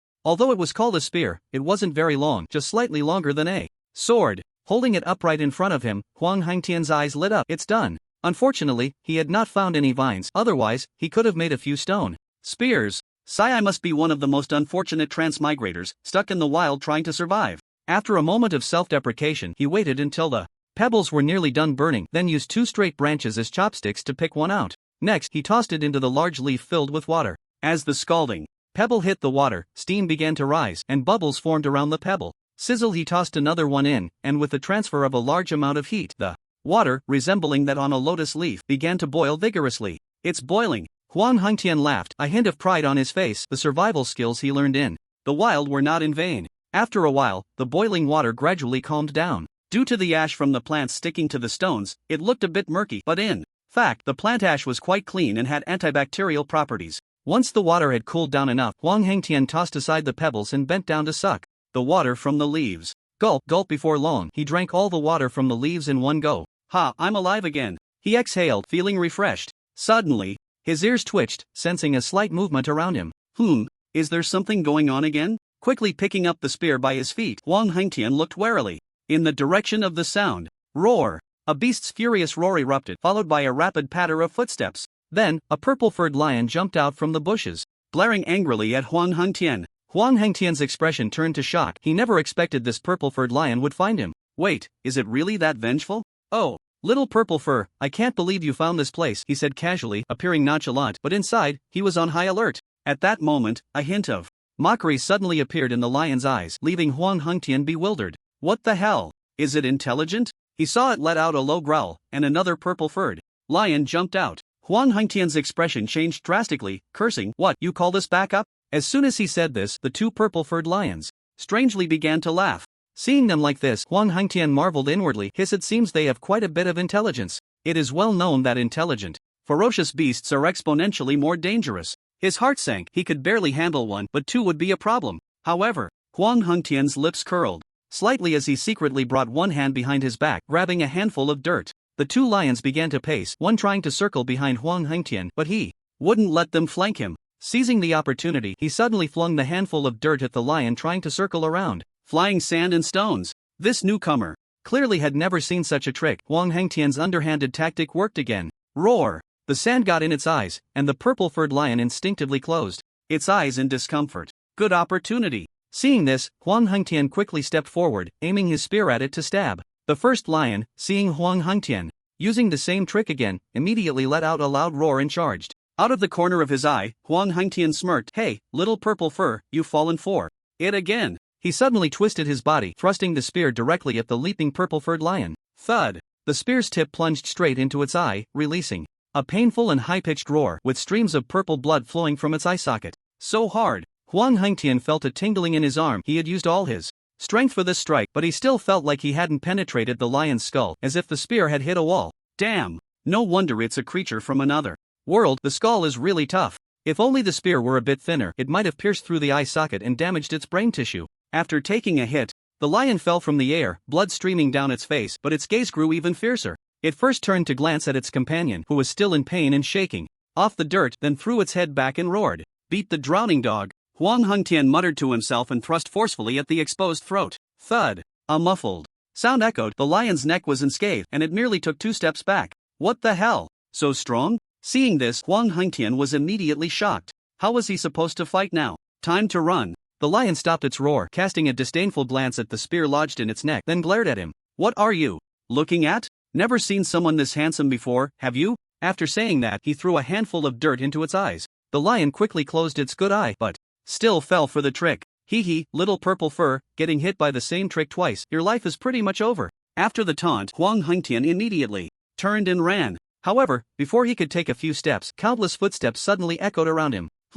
So many footsteps. What's going on? At that moment, the purple-furred lion with one eye blind let out a mocking laugh. Roar! Roar! 699 plus a cacophony of roars erupted, and Huang Hengtian's heart sank. Oh no, I'm surrounded. It was supposed to be a lone beast, but now I have a whole pack? But it seems lions are indeed social animals. Then, one by one, purple-furred lions appeared before him, surrounding him tightly. Looking at this scene, despair welled up in Huang Hengtian's heart. My life is over. He glanced around, tightened his grip on the spear in his hand, and gradually retreated to the fire pit, with the surrounding lions moving with him. Glancing at the pile of clothes, an idea formed in Huang Hengtian's mind to take off his clothes, tie them to the spear, and set them on fire to scare them away. However, he quickly dismissed it, fearing that while he was distracted, undressing, they would pounce on him and tear him apart. Sigh. It seems this time it's really over. I didn't expect my journey through time to end so quickly. Huang Hengtian looked at the scene before him, and a deep sigh rose in his heart. His once resolute face now appeared somewhat desolate and helpless, along with a deep sense of unwillingness. Roar! It was unclear which lion roared, and then the pack suddenly surged forward. Knowing he was doomed, a crazed look flashed in Huang Hengtian's eyes as he roared, "Damn it, bastards, come and fight." If he was to die, he would die gloriously. A true warrior should not die while fleeing but in a direct confrontation. One man with a wooden stick fighting against a pack of lions. He vowed this would be the most passionate moment of his life. Huang Hengtian charged forward, aiming only for their eyes, the only place he could inflict damage. However, there were simply too many enemies. As soon as he stabbed one, a group lunged at him. Huang Hengtian disregarded everything, allowing them to bite him while he continuously stabbed at the lion's eyes with his spear. But in just a few breaths, he was completely overwhelmed by the lion pack. The purple-furred lion that had initially lost one eye let out a low mocking laugh upon seeing this. Flesh was being torn apart, and Huang Hengtian's consciousness began to blur, the light in his eyes flickering like a candle in the wind, ready to extinguish at any moment. Damn it, am I going to die? I seem to have forgotten something. Memories from the past began to flash before him like a revolving lantern. Son, what kind of look is that? Young Huang Hengtian was seen with a bandage wrapped around his right hand, wearing a plastic crown while standing on a chair. The television behind him was playing a cartoon, showing a king being crowned. Dad, as long as I become the king of all things, can't I bring Mom back to life? So, I've decided to become a king. Huang Hengtian's dad glanced at the TV, then at Huang Hengtian, his mouth slightly agape, but in the end he said nothing, only letting out a heavy sigh. Sigh. On the way to school, about to be late, young Huang Hengtian and Ling Chen were running wildly. Bang! Suddenly, Huang Hengtian slipped and fell hard to the ground. A large patch of skin on his knees tore open, blood gushing out, and the intense pain made him sit on the ground, hugging his knees and crying. Are you okay? Ling Chen squatted down to check his injuries. So much blood, boo-hoo. Hey, come on. I'll help you up. Stop crying. Didn't you want to become a king? The road to becoming a king is bound to be filled with thorns and scars. Have you ever seen a king cry after falling? Hearing this, Huang Hengtian felt it made a lot of sense, and he instantly stopped his tears. He grasped Ling Chen's hand tightly, gritting his teeth and trying hard to stand up. You're right, what's a little blood? I want to stand up. In his final moments, Huang Hengtian seemed to see Ling Chen reaching out to him in the void. The voice of an old friend echoed in his ears. Stand up. You are a king. This whisper seemed to penetrate his soul, awakening him from the abyss of despair and darkness once more. Ah, I remember now. I want to become a king. I want to stand up, he shouted. In his heart, at his right arm, the strange head pattern suddenly emitted a burst of purple-black light. Among the lion pack, a hand with half its flesh remaining miraculously reached out, slowly grasping towards the void. Then, Huang Hengtian's originally closed eyes suddenly opened wide, and in an instant, his eye sockets were filled with a ghostly blue light. His expression was cold, as if he were a heartless emperor. Boom! The moment he opened his eyes, an incredible purple-black energy erupted around him. This energy shot up into the sky, instantly killing the lions that were gnawing at him, leaving not a trace behind, as if they had been evaporated. Even the purple clouds in the sky were instantly torn open, creating a large hole. At the same time, a strange wave of energy spread out in circles around him, bending the trees, while the remaining purple-haired lions trembled under this wave, unable to move. Huang Hengtian's injuries were instantly healed by this purple-black energy. He slowly floated into the air, straightened his body, and let out a thunderous roar. His voice changed, becoming deeper and more resonant. Ha! The sound waves of his roar stirred up a fierce wind that blew in all directions. It was like a sudden typhoon, terrifying beyond measure. Then, the purple-black energy enveloped his entire body, forming a set of domineering energy armor. Behind him, an energy cloak billowed in the wind. The wooden stick in his hand was enveloped by energy, transforming into a sword of slaughter. At this moment, the true king was born. Huang Hengtian stood in the air, his cloak billowing behind him, exuding the aura of a powerful being. He clenched his fist, looking at his fist in this energy armor, murmuring, "What a strong power." Not just strong, this power was also incredibly compatible with him. It felt as if it was something he was born with, like his own right hand. Various uses of this power automatically surfaced in his mind. He raised the sword in front of his eyes and sighed. How many times in my childhood did I fantasize that the wooden stick in my hand was a real sword, and now it has truly come true. After expressing his sentiment, he suddenly turned cold. Next, it's my turn, Huang Hengtian said lightly, his tone icy, as he looked down at the trembling group of lions. With a casual wave of his sword, a massive black slash shot out. Bang! A loud noise. The slash instantly killed countless lions, tearing a huge gash in the ground. A large number of trees were cut in half, and dust and corpses were blown away by the shockwave. This attack seemed to have restarted the action key of the lion pack, causing them to flee in despair. The initial one-eyed purple-haired lion looked incredulously at Huang Hengtian standing in the sky, completely stunned. Then, it turned and joined the fleeing ranks. However, unexpectedly, a powerful hand suddenly pressed down on its head, forcing its proud head to make a hard contact with the ground. Thud! The impact of its head against the ground produced a muffled sound. At the same time, an overwhelming force descended upon it. Where do you think you're going? Hearing this chilling voice, it immediately felt a surge of fear, cold sweat pouring down, and its limbs began to tremble uncontrollably. This was a fear that came from the soul, as if in the next moment, it would fall into an invisible abyss from which it could never escape. At this moment, it truly hated that it could not speak, otherwise, it would definitely beg for mercy. None of you are getting away. Crack! With a forceful squeeze, the head of the purple-haired lion was crushed. Then, Huang Hengtian swung his sword in a circle, and the massive purple-black energy transformed into a circle that rapidly expanded outward. Put! In an instant, all the lions were slain, and countless purple blood splattered across the ground. Boom! Then, the sound of countless trees collapsing echoed continuously. After a while, the surroundings fell completely silent. If viewed from above, one would find that this entire area of forest had been severed. The power of the king is truly terrifying. The might of a single strike changed the terrain. As the dust settled, Huang Hengtian waved his hand, dispersing the energy armor on his body, revealing his strong physique. Due to the earlier gnawing by the lion pack, his clothes were now tattered. However, he paid no mind to it, still immersed in the excitement of gaining power. He raised his right hand and turned to look at the strange pattern. I really misjudged you. I didn't expect you weren't a curse. It needed a name to celebrate. After thinking for a second, Huang Hengtian decisively named it the Seal of the Evil King. Then this power shall be called the Power of the Evil King. Finally, he could no longer contain himself, placing his hands on his hips and laughing skyward. Ha ha ha, I have finally awakened the power of the Evil King before going to college. Moreover, he could feel that this power could still be enhanced. Just having awakened it, he could easily change the terrain. He couldn't imagine how powerful he would become in the future. Take a picture of my heroic form after transformation and send it to them. Hee hee. Ha, where's my phone? He instinctively reached into his pants pocket to search for his phone but found nothing. One hand went straight through the pocket. Looking down, he saw that his pants were already in tatters. No wonder it feels so chilly. Huang Hengtian returned to the spot where he had been bitten, and sure enough, the phone was lying there. He bent down to pick it up, then opened the camera to face himself. Evil King Armament. After shouting this in an extremely dramatic manner, the purple-black energy armor once again enveloped his entire body. So cool. Using the phone's camera, Huang Hengtian could clearly see his current appearance. It was simply stunning. Especially the cape behind him, it exuded an overwhelming aura. After taking the picture, he immediately sent it to the group chat. Ling Chen was online, so he quickly replied, 666. What a look, so cool. Seeing Ling Chen's reply, Huang Hengtian felt a wave of satisfaction, the corners of his mouth involuntarily curling up. He then recounted his earlier experience to Ling Chen, narrating the entire process as thrilling and vivid. Ling Chen played along, pretending to know nothing, continuously exclaiming 666. Before long, Lin Ziwen and Su Yan also arrived. Outer. Demon Lord, dude, aren't you even pretending? Just going all out? Transcendent Daoist. I am the true evil king, just tell me if I'm cool or not. Outer Demon Lord, definitely cool. Transcendent Daoist, definitely cool. God of primordial origin plus one outer demon lord, you guys either had a fortuitous encounter or are just cheating. I have nothing. God of primordial origin, hey, don't say that, there's still someone who hasn't crossed over.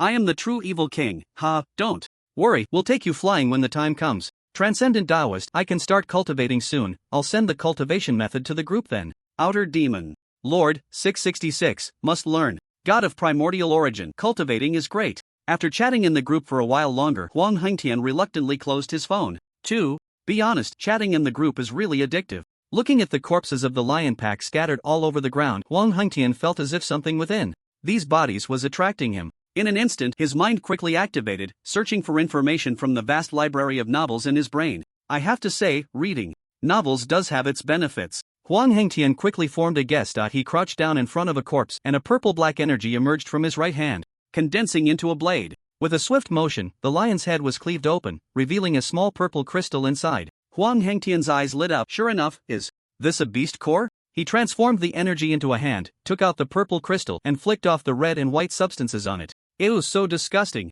Looking closely at the red and white matter inside the lion's head, Huang Hengtian couldn't help but feel a wave of discomfort and nausea. Holding the cleaned purple crystal in his hand, he sensed a faint energy fluctuation. After awakening the power of the evil king, Huang Hengtian's spirit had also been enhanced, giving him considerable sensing ability. The energy seems quite pure. He tried to wrap the purple crystal in evil energy and softly commanded, refine. In an instant, the purple crystal transformed into a small blob of energy liquid which was absorbed by Huang Hengtian's palm. The next moment, he felt pure energy coursing through his body. His so comfortable. What a good thing. He felt as if he had become a little stronger, which excited him even more. Looking at the dead lions scattered around, Huang Hengtian's eyes sparkled. There are so many, it seems I can get even stronger. Without further ado, he immediately set off to collect the crystals from these corpses. On the other side, Su Yan turned off his phone. Although he didn't know why there was a signal, he had to admit it was a good thing. At least he could ask his brothers for help when he encountered problems. At this moment, he found himself at the edge of a somewhat fantastical mountain where many plants emitted strange lights. He quickly took photos to document the scene. Then, his gaze turned to the giant golden tree in the distance, and he murmured, "Let's go check that out." He walked cautiously, always on alert. After all, in a completely unknown world, the dangers were self-evident. However, he had to explore because he lacked food. Without something to eat, a mere mortal like him wouldn't last long. What a ghostly place, not a single animal in sight. Is it a purely plant world? Stopping and starting, Su Yan finally reached the foot of the golden tree. He looked up, and the sight was extremely shocking, not just the spectacular golden tree, but also the vast mountains surrounding it. Hiss! This mountain is quite wide and tall, it could tire a person out. Sigh, I'll take it slow. Fortunately, he had picked a few peaches to eat along the way. I didn't expect there to be peach trees here, what luck! Su Yan murmured as he bit into a juicy peach. As time passed, he got closer to the golden tree at the top. But strangely, he didn't feel the temperature drop. Logically, the higher the altitude, the colder it should be, but since he had crossed over, it was normal. Perhaps it was the magical function of the golden tree.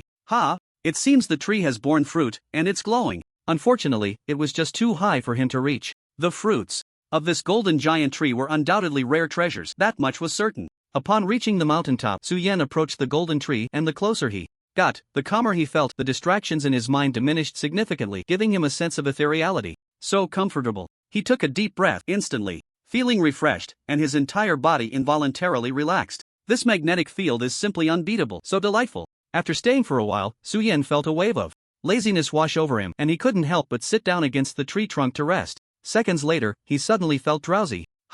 What's going on? Suddenly so sleepy. As soon as he finished speaking, he fell into a dream uncontrollably. In the dream, everything around was pitch black, void of anything, and Su Yan wandered aimlessly. Although he didn't realize he had entered a dream, the scene sparked his curiosity and questions. Where is this? His voice echoed in the silent and dark space. Strangely, even without a hint of light, Su Yan could see his own body. After an unknown amount of time, a point of golden light suddenly appeared ahead. Su Yan, who had already felt somewhat numb, regained his spirit upon seeing it and began to run towards the light. The golden glow started as small as a soybean, but soon began to expand, growing larger and larger. Finally, the golden radiance erupted suddenly, illuminating the pitch-black void in an instant. The sudden burst made Su Yan instinctively raise his hand to shield himself from the blinding light. Who are you? Why do you carry the aura of my master? An ethereal voice suddenly rang out from the light, indistinguishable in gender, yet very pleasant to hear. As the golden light gradually faded, a figure emerged, dressed in platinum robes, with golden eyes and long white hair cascading over his shoulders, his features exquisitely delicate. After revealing his form, he slowly walked towards Su Yan, observing him. As he approached, "Master?" Su Yan asked, puzzled. However, since the stranger had asked, he decided to introduce himself. "Hello, my name is Su Yan, but I shouldn't be your master." Upon hearing this, the mysterious man rolled his eyes. "Of course you are not. I was asking why you carry the aura of my master." "Ah, well, haha. I'm not sure," Su Yan said, awkwardly scratching the back of his head. Meanwhile, he thought to himself, could it be because of that mysterious coffin? Perhaps that is his master's coffin, and he has been tainted by the aura because he spent time in it? Quite possible. Su Yan nodded to himself, feeling like a genius. How could a mortal like you come here? The mysterious man pondered, muttering to himself in confusion. Could it be the master's arrangement? Mentioning the master, he suddenly became spirited. Although it had been countless years since he last saw his master, his admiration and loyalty had never wavered. "May I ask, what is this place?" Su Yan interrupted his thoughts. Coming back to his senses, the mysterious man looked at Su Yan. "Let's talk outside. You are currently in a dream." "A dream?" As soon as he finished speaking, the dream shattered instantly. In reality, Su Yan was half reclining against a tree trunk, his eyes slowly opening. "A dream," he murmured. At that moment, a voice suddenly rang out beside him. "It is a dream, yet it is not a dream." Su Yan was taken aback and instinctively turned to look, and the person was none other than the mysterious man he had seen in his dream. "To answer your previous question, this is the outer divine realm, a realm where the ancient gods lived." Ancient gods. Upon hearing this, Su Yan couldn't help but feel a jolt in his heart. "Then who are you?" he asked the mysterious man. The mysterious man pointed behind him with his thumb. "I am the spirit of this tree." A tree spirit. He was actually the spirit of the golden giant tree, which meant he had lived for countless ages. Thinking of this, Su Yan immediately bowed respectfully, cupping his fists. "I have met the tree spirit, senior." Seeing him like this, the tree spirit nodded in satisfaction. "Since you have a deep connection with the master, I will teach you cultivation. This place is beyond the world, countless distances away from your planet. Whether you can return depends on your own future fortune." Upon hearing this, Su Yan was overjoyed, quickly bowing in thanks. "Thank you, senior." Immediately, the tree spirit took out an ancient-looking book and handed it to Su Yan. "This is the technique I created over endless years, Hunyuan Daogong. This technique can be cultivated without a spiritual root and can absorb all energies to cultivate oneself. You can look at it first, and feel free to ask me if you don't understand anything." Hunyuan Daogong, just the name sounds impressive. Su Yan happily accepted the technique. However, as soon as he opened the first page, the book in his hands immediately began to change. "Senior, why is this technique emitting black gas?" "Oh, that's a normal phenomenon, no need to worry." "Senior, why does it say here to convert external energy into demonic energy? Isn't that Taoist cultivation?" Cough cough, that was a mistake. It should be profound energy. Profound means black, which is very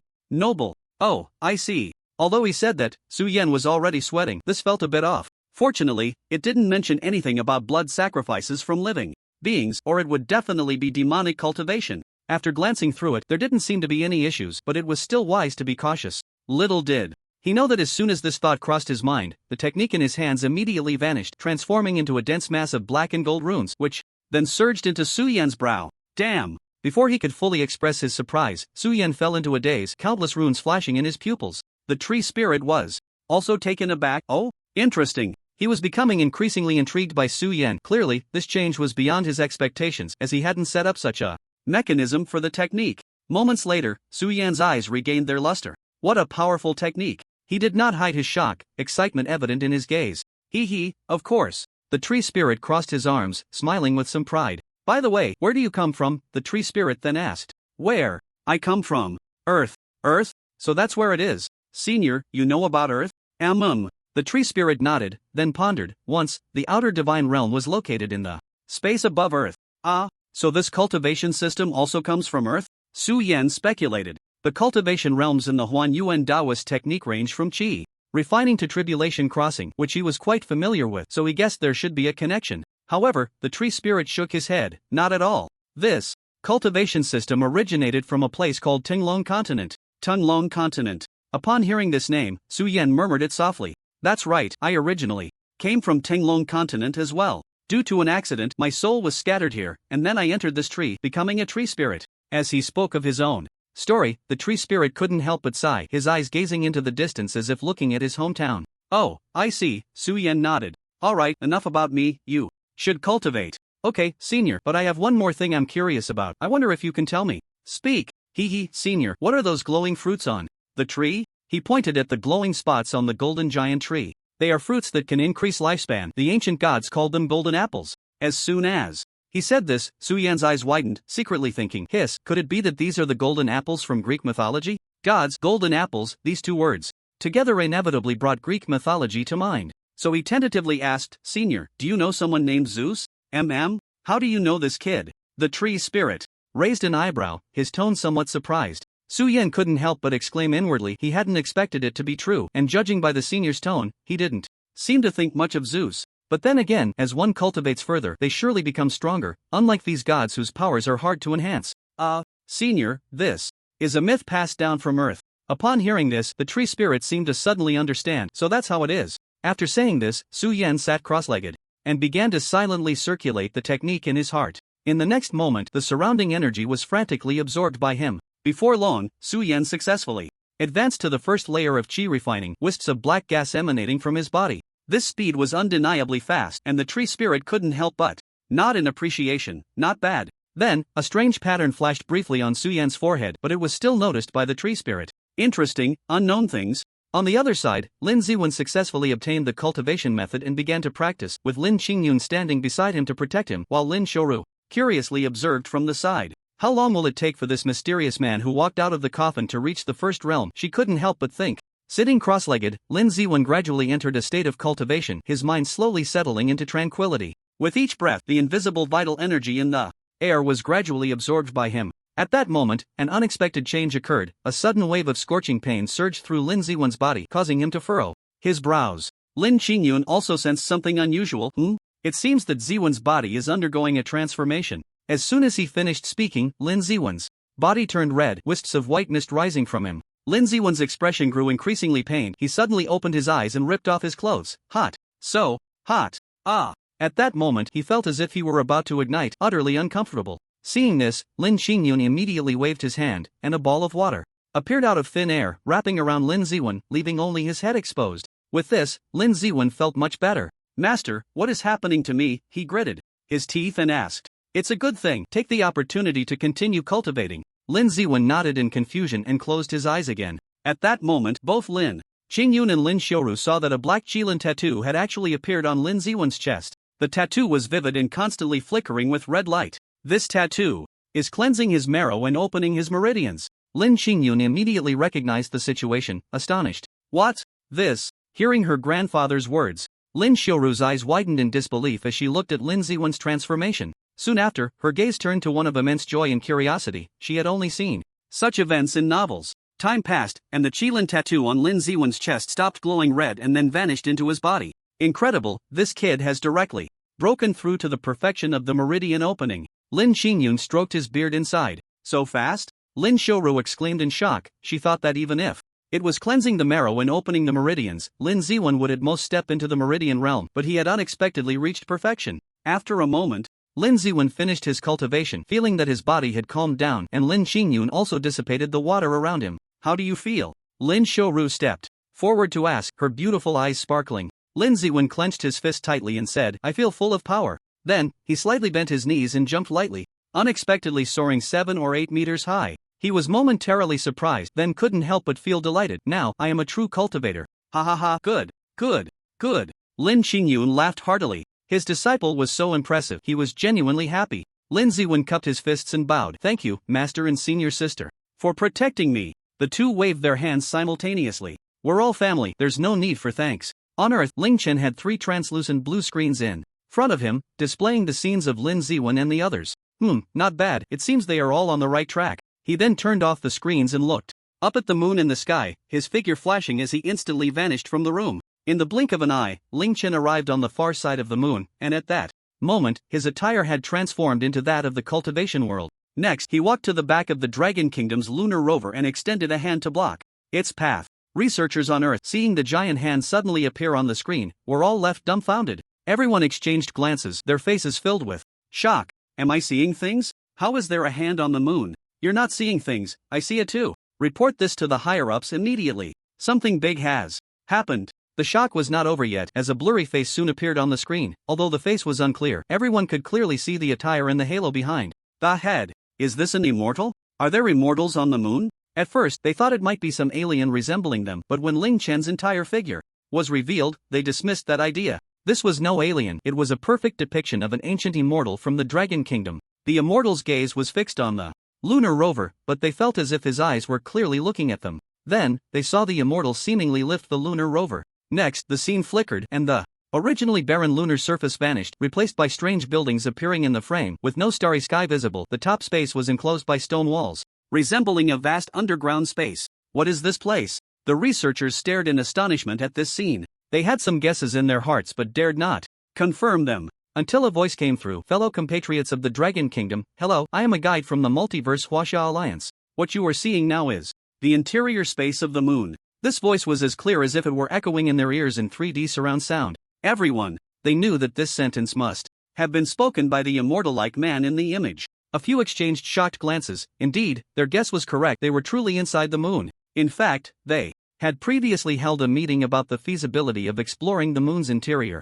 At first, they were a bit dazed. What was it? Were they going to see if there was an alien base inside the moon? And at this moment, they discovered that the moon indeed had hidden wonders. How could they not be astonished? It seemed that the higher-ups must have known something long ago. But there was still one question. What on earth was this Multiverse Huaxia Alliance? The two characters Huaxia in the name gave a slight hint about its nature, but they had no idea what kind of organization it was. Soon, almost all the senior officials from the Aviation Bureau arrived. As soon as they entered, they were stunned by the images on the big screen. One man with graying temples named Lee Chunghua, the director of the Aviation Bureau, was aware of the existence of cultivators and had practiced himself. Although his level was not high, his physical fitness had already greatly surpassed that of ordinary people. To his knowledge, there were currently no cultivators in the Dragon Kingdom capable of leaving Earth. The person in the image was dressed in ancient attire from the Dragon Kingdom, clearly from Huaxia. Could it really be an immortal appearing? The halo behind his head was indeed like that of an immortal.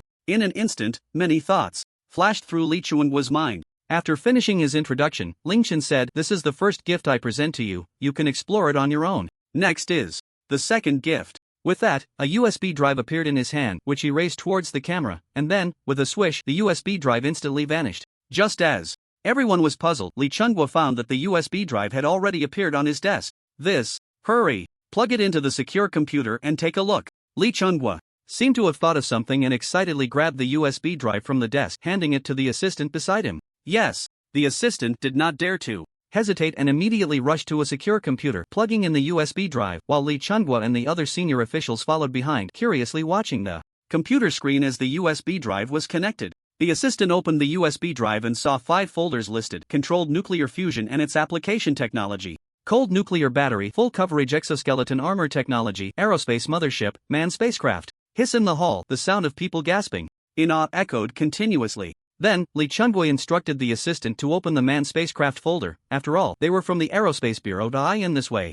In front of a computer in the hall, a group of people stared intently at the screen, the scene reminiscent of childhood days when a bunch of kids would gather at a friend's house with a computer. "So, how is it, everyone?" a voice rang out from behind the crowd. They were incredibly excited and instinctively replied, "Great, awesome." However, they quickly realized something was off. The voice sounded remarkably like that of the immortal from the moon. Everyone froze in surprise and turned to look in the direction of the sound. When they saw Ling Chen, their shock deepened. Indeed, it was that godlike man from the moon. In an instant, he had come from the moon to be with them. Simply unbelievable. Seeing this, Ling Chen smiled slightly and nodded at them. While the others were still lost in confusion, Lee Chunghua had already calmed his astonishment and stepped forward to stand before Ling Chen. At this moment, Ling Chen had long since retracted the halo behind his head. It was just for show, and it was better to keep it hidden now, lest it dazzle others' eyes. Lee Chunghua straightened his expression and extended his right hand in greeting, saying, "Hello, I am Lee Chunghua, the director of the National Space Administration."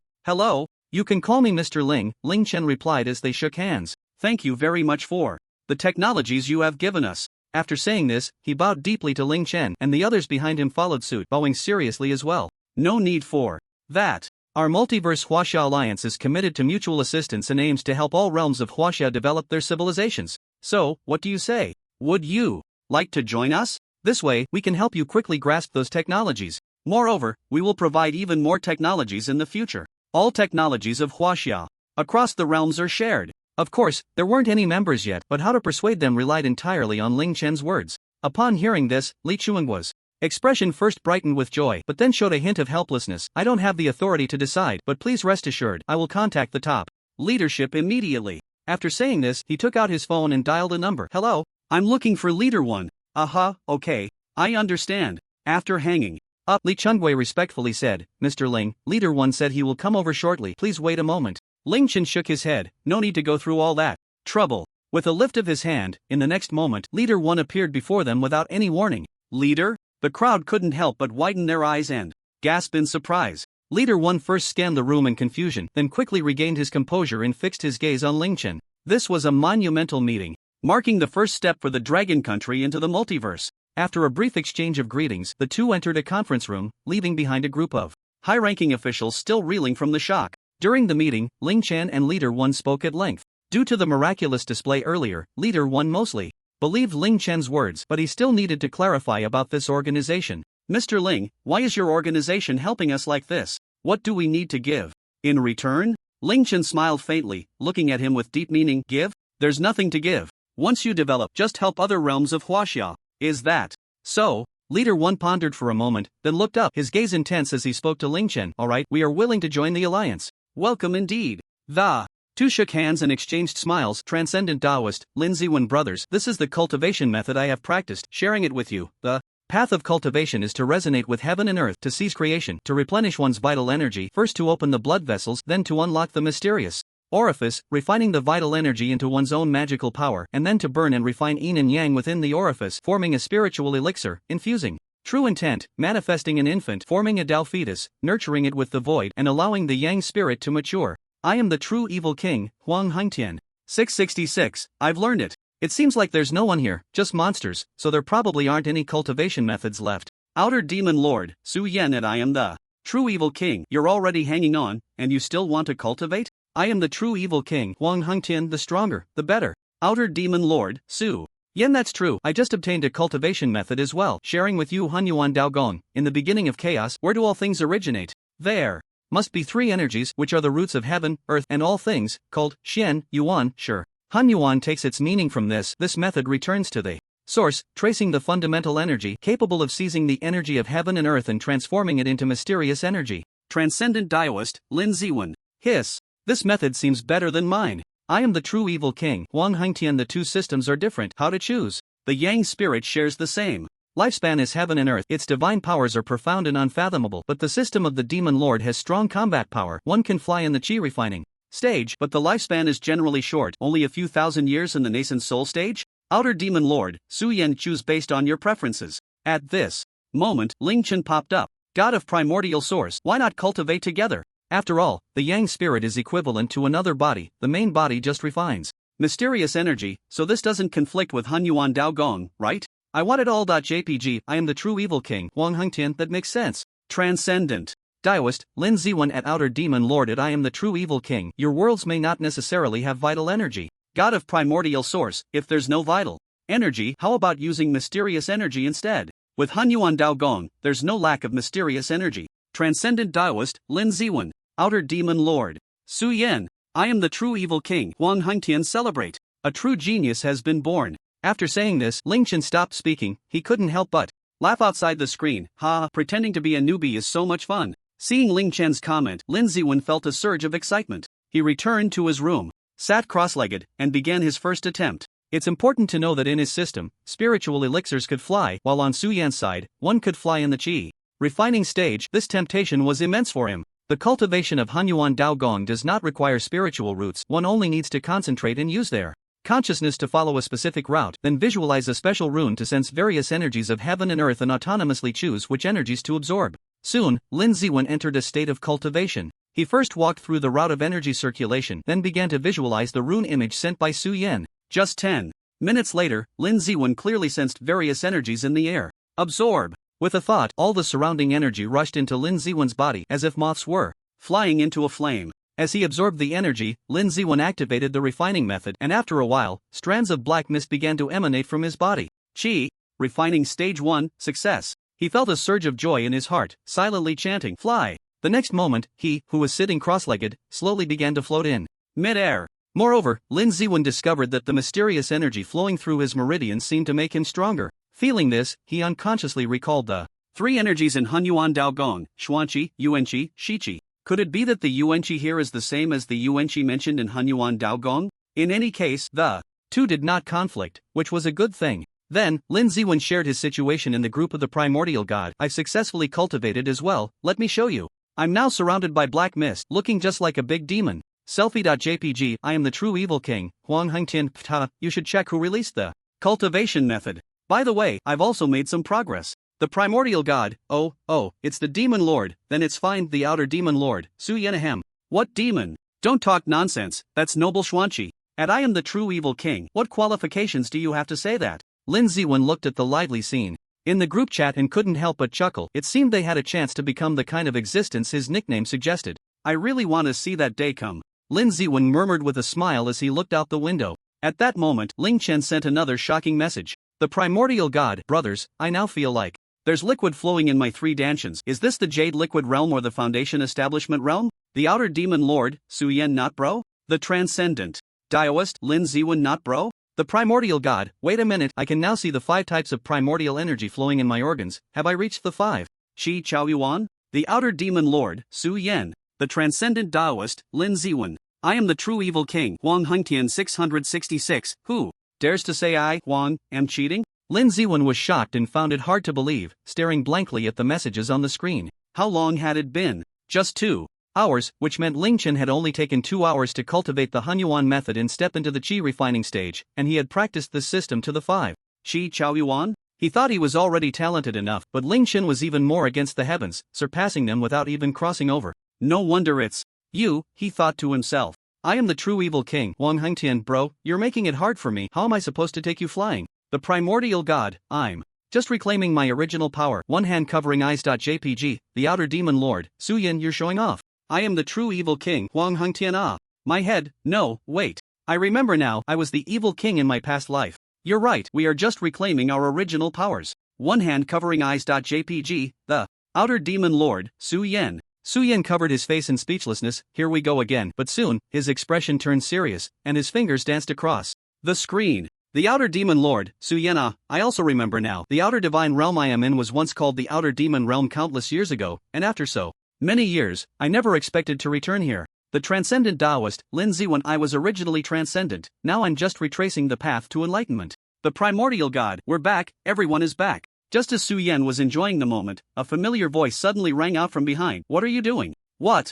Outer demon realm? Hearing this, Su Yan's expression instantly froze, then turned awkward, his cheeks slightly reddening. He quickly turned off the screen and stood up, his tone a bit flustered. It's nothing at all. Why didn't you say hello when you appeared? Su Yen looked at the tree spirit with a hint of grievance in his eyes. In the northwestern plateau region, in front of a guest house in the city, Zhang Qiqing, disguised as an ordinary tourist, was secretly watching the members of the Heavenly Kingdom with one of the investigators. Apostle, when are we setting off? The man referred to as the Apostle lay lazily on the sofa, his golden shoulder-length hair casually draped. Setting off? With those few guardians around, we can't even get through the entrance, we might as well enjoy ourselves here. The 7th Apostle, Odell, said with half-closed eyes. But that's from the master. Odell waved his hand, not even opening his eyes. Then you guys go look again and see if there are any other entrances. Sigh yes. After saying that, the person sighed and led another person out of the room. After a while, Odell opened one eye to glance at the doorway. Finally gone. He immediately took out his phone and called out, log in. Outside the guest house, Zhang Qiqing was stunned by the voice coming from his headphones, exchanging incredulous glances with the investigator. Is this the elite of the Heavenly Kingdom? Why does it sound like a disheartened internet addict? He might have realized we are eavesdropping. This should be his way of confusing us, the investigator whispered. I see. It must be like that. Zhang Qiqing nodded in sudden understanding. Then, he sent a message for 2 team members to follow the other 2 members of the Heavenly Kingdom, who had just left. Damn it, come on, can you even play? If you can't, just let someone else take the damage roll. Odell scolded in a perfectly enunciated Dragon Country accent. The sky gradually darkened and the expressions of Zhang Qiqing and the investigator were very grim as they had been listening to Odell's trash talk for several hours, which was a kind of mental torture. Fortunately, they had also checked into the guest house, allowing them to relax a bit. Otherwise, standing outside listening to trash talk all afternoon would have been quite unbearable. This is the elite of the Heavenly Kingdom?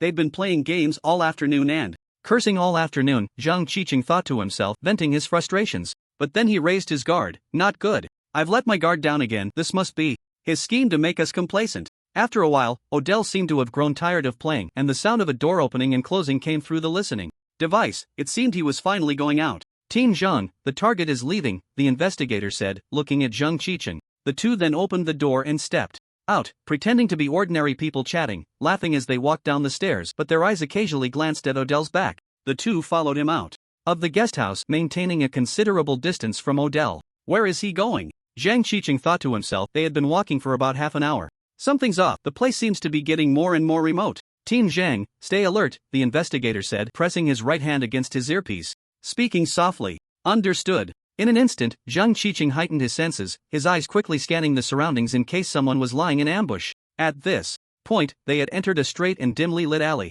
The alley was lined with buildings, and the two felt that someone might jump out from around the corner at any moment. But they were overthinking it. There was no ambush here. Suddenly, Odell stopped in his tracks and turned to face them, and the two had already sensed his turning, and quickly hid behind a building. Odell smiled wickedly and called out loudly, "Come out, little mice. You can't hide from the great apostle. I discovered your presence back at the inn." Upon hearing this, both were startled, and Zhang Qiqing looked at the investigator, his eyes asking, "What should we do?" The investigator made a gesture, indicating to wait and see. What if he was trying to trick them? Seeing no movement, Odell chuckled and stepped toward their position. In the dim and silent alley, the sound of footsteps echoed as Odell continued, "Do you know how I discovered you? Hee, if you were eavesdropping on other apostles, you probably wouldn't have been found out. But unfortunately for you, you encountered me, the seventh apostle Odell. As long as it's within a certain range, I can hear everyone's thoughts." As he spoke, he paused for a moment, then suddenly chuckled and continued, "Are you all laughing at me for being foolish, exposing my abilities?" Zhang Qiqing's mouth twitched at his words. He really was thinking that. Could he truly read minds? The reason I'm explaining this to you is, of course, because I have absolute confidence I'll be keeping you here. As he reached the end of his sentence, Odell's voice suddenly rose, becoming chillingly cold. At this moment, Odell stopped, just 3 steps away from Zhang Qiqing and the others, clearly indicating that they had indeed been exposed. With the situation as it was, both men felt a weight in their hearts. After exchanging a glance, they no longer hid and revealed themselves. Upon seeing Zhang Qiqing and the other man appear, Odell displayed a gentlemanly smile. "Nice to meet you. I am the 7th apostle of the Heavenly Kingdom, Odell. Now, you may begin to escape." The expression on Zhang Qiqing's face shifted from serious to astonished. No way, was he really putting on an act? The playful expression of Odell, who seemed to have everything under control, vanished in an instant, replaced by a few dark lines on his forehead. "You think I'm pretending, huh?" Odell glared, pointing at Zhang Qiqing and shouting angrily, All right, I'll make sure to torment you later." He hated it most when others said he was pretending. However, Zhang Qiqing had just recently broken through to the Jade Liquid realm, so his confidence was high, and he could use this opportunity to test his current strength. As far as he knew, these foreigners had no systematic cultivation methods, mostly relying on their abilities.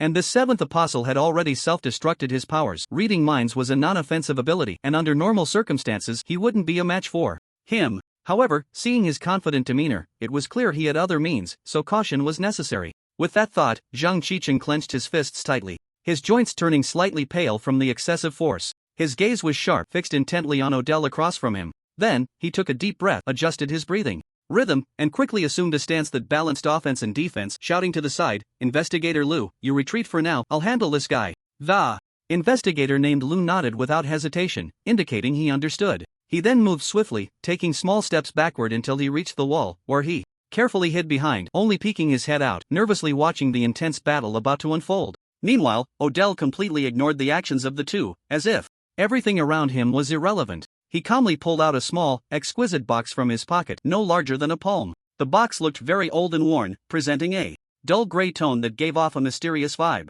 It was engraved with strange, unrecognizable patterns and symbols, looking exceedingly bizarre. Odell gently caressed the small box in his hand, beginning to mutter a cryptic, incomprehensible incantation that sounded extremely peculiar. As his chanting grew louder, an eerie atmosphere gradually spread. Zhang Qiqing, being an experienced cultivator, merely glanced at the small box and immediately sensed the strong evil aura emanating from it. Aren't you called the Heavenly Kingdom? How could you use such an evil thing? Zhang Qiqing mocked. Mockery aside, the box gave him a very bad feeling. Its aura made his heart race, and he needed to take the initiative to prevent the other party from using it. In the next moment, Zhang Qiqing let out a low roar, gathering his true energy in his fist, and aimed a powerful punch at Odell's box. With a loud whoosh of air, a pale blue fist-shaped energy attack shot out. Seeing this, Odell's expression remained calm. He casually sidestepped, easily dodging the attack. The fist-shaped true energy landed on the distant ground, instantly creating a small pit in the originally flat area. Odell chuckled lightly, a hint of disdain in his eyes as he looked at Zhang Qiqing. I can foresee all your moves. How do you expect to win? Humph. Just take this move of mine first. Zhang Qiqing shouted again, his true energy boiling throughout his body. He then swung his fists continuously in the air, producing a series of booming sounds, each punch releasing a wave of true energy, the dense attack shooting towards Odell like a machine gun. With his mind-reading ability, Odell had already anticipated this and dodged behind the corner of a building in a few agile movements. Zhang Qiqing, seizing the opportunity, intended to engage him in close combat, knowing that the physical capabilities of an ability user could not compare to those of cultivators like them. As long as he got close, it would be manageable. Even if he could read minds, Odell's body would surely not keep up with his attacks. In just a second, Zhang Qiqing darted to the corner where Odell was, but upon seeing the playful expression on Odell's face, his heart sank. Odell, game over. He saw that the box in Odell's hand had somehow opened. Zhang Qiqing instantly sensed an exceptionally evil aura emanating from it. A wave of intense unease surged within him, making his heart race. Not good. However, it was already too late. Countless flying insects, exuding black gas, poured out of the box in an endless stream. Among the dense swarm of insects, a skull could be vaguely seen roaring. In an instant, Zhang Qiqing gathered all his true energy for defense. At that moment, something strange happened. An invisible great power descended, and the eerie swarm of insects suddenly froze in place. Then a large red cross appeared above the swarm, followed by a whale, and the insects vanished as if they had never existed. What the hell? Odell's face changed dramatically. He couldn't understand what was happening, nor the dramatic appearance of the red cross. What a joke. No, my A-class evil spirit box. His precious item had vanished without a trace, and his heart was filled with sorrow. In contrast, Zhang Qiqing let out a heavy sigh of relief. Although I don't know what just happened, it seems I've been saved. He slightly twisted his thick neck, producing a series of cracking sounds, as if all his strength was converging at that moment. Then, he suddenly exerted force, and his whole body shot out like a bolt of lightning, reaching behind Odell in the blink of an eye. At that moment, Odell was still completely immersed in the huge blow of losing his treasure, standing there as if his soul had been sucked out, his eyes vacant. Just at that critical moment, he raised his right hand without hesitation, transforming his palm into a knife, and struck fiercely at the back of Odell's neck with lightning speed. A muffled sound echoed, and Odell didn't even have time to react before everything went dark, collapsing straight to the ground. Without his treasure, his physical capabilities were only slightly better than an ordinary person. He might have undergone special training, but a battle-hardened Special Forces soldier could never defeat a cultivator at the Meridian opening stage without a high-caliber gun. Not to mention Zhang Qiqing, who was at the Jade Liquid stage. After taking care of Odell, Zhang Qiqing slowly turned around, his gaze landing on the investigator not far away, a sly smile curling at the corners of his mouth.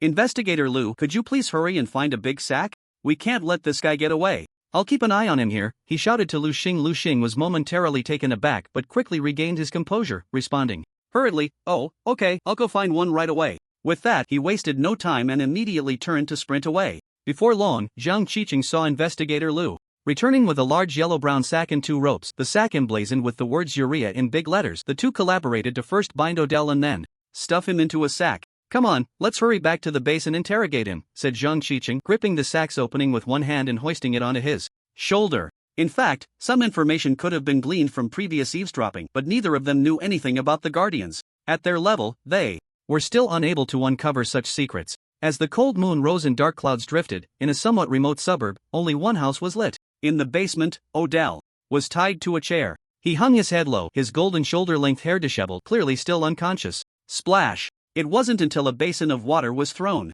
on his face that Odell slowly began to wake up. He first frowned, uncomfortably twisting his neck, and then gradually opened his eyes. Ugh, it hurts so much. As soon as Odell opened his eyes, he saw several faces crowding in front of him, startling him. What the hell, you guys? But soon he remembered that he had seemingly been defeated by that bald man, so now he must be captured. What a terrible situation. Odell thought to himself. Oh, our apostle is awake, Zhang Qiqing said with a mocking tone. What do you want to know? Odell realized that the fact they had spared his life meant they wanted to learn something from him. This could be his chance to survive. Oh, so you're quite aware? Odell's unexpected response surprised them a little. Zhang Qiqing stepped forward and asked, "What is your purpose?" Odell lifted his water-soaked head, his gaze fixed on Zhang Qiqing. He didn't answer immediately but remained silent for a few seconds. Then, he calmly said, "I can tell you, but I need to ensure that you will spare my life." Zhang Qiqing and Investigator Lu exchanged glances and nodded in unison. No problem. Sparing his life didn't mean they would let him go. They could still lock him up later and use him as leverage. After all, he was a high-ranking member of the Heavenly Kingdom. However, Odell shook his head. No, I don't trust your verbal promise." Investigator Lu's eyes widened. "Understand your current situation and don't be greedy." Odell shrugged. I'm just looking out for my life. I have just this one request. If you fulfill it, I'll answer whatever you ask." After pondering for a moment, Investigator Lu asked, "So how can we convince you that we won't harm you?" "I don't know. Convincing me is your job," Odell said somewhat flippantly. "How about this? I swear to the Heavenly Tao. You should know what that means to us cultivators." Upon hearing this, Odell lowered his head and thought for a moment before smiling. "All right, no problem." Then, Zhang Qiqing looked up at the sky, raised 4 fingers, and swore to the Heavenly Tao. "I, Zhang Qiqing, swear to the Heavenly Tao that as long as this person in front of me answers our questions honestly, we will not harm his life." After the oath was made, Zhang Qiqing lowered his hand and looked back at Odell. "So,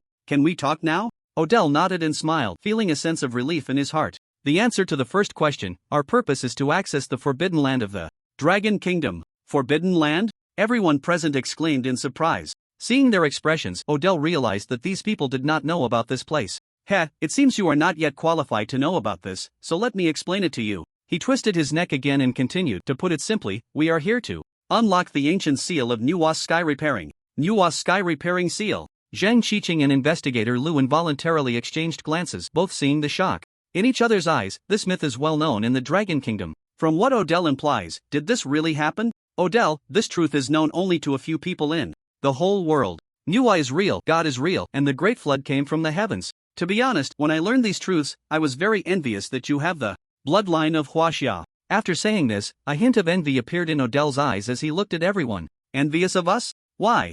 Zhang Qiqing was taken aback and asked. You may find out later. Investigator Lu also inquired, how powerful is your Heavenly Kingdom society? Upon hearing this question, Odell laughed. Ha ha ha, powerful? No, it's beyond what powerful can describe. I don't mind telling you. He built suspense before slowly continuing. Let's put it this way, almost all the top elites of Western society are members of our organization. So, what can you do with this knowledge? We have already grasped the politics and economies of nearly 100 countries. Even if I told you our intelligence, you wouldn't be able to do anything. The crowd was in an uproar, collectively speechless. Nearly 100 countries. That's too exaggerated. Zhang Qiqing couldn't discern whether what Odell said was true or false. The previous internal meeting had only briefly introduced the topic without detailing the specifics of the Heavenly Kingdom Society. So, the guardians you mentioned at the inn are the guardians of this forbidden area? Odell nodded. That's right. They are very powerful, and with them around, it's hard for us to do anything. Then, they asked more questions about the Heavenly Kingdom Society, and Odell answered each one without hesitation. After a moment, Investigator Lu said, in any case, let's inform the director about this first. Zhang Qiqing nodded and began to dial Zhou Chongqing's number. Soon, the call was connected. Zhang Qiqing relayed Odell's words verbatim. Okay, I understand. You will take Odell to the XX branch now. Director, what about the other members of the Heavenly Kingdom Society? Don't worry about them, there are guardians over there.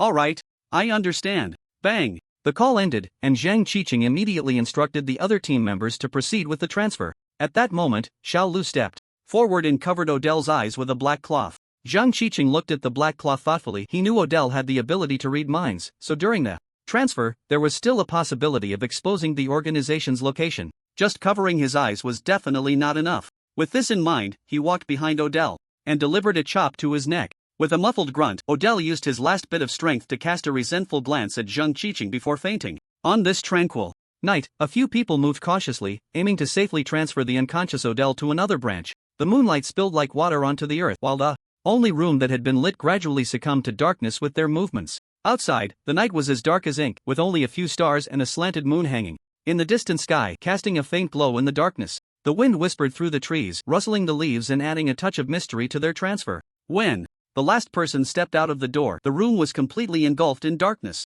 Let's go, get in the car.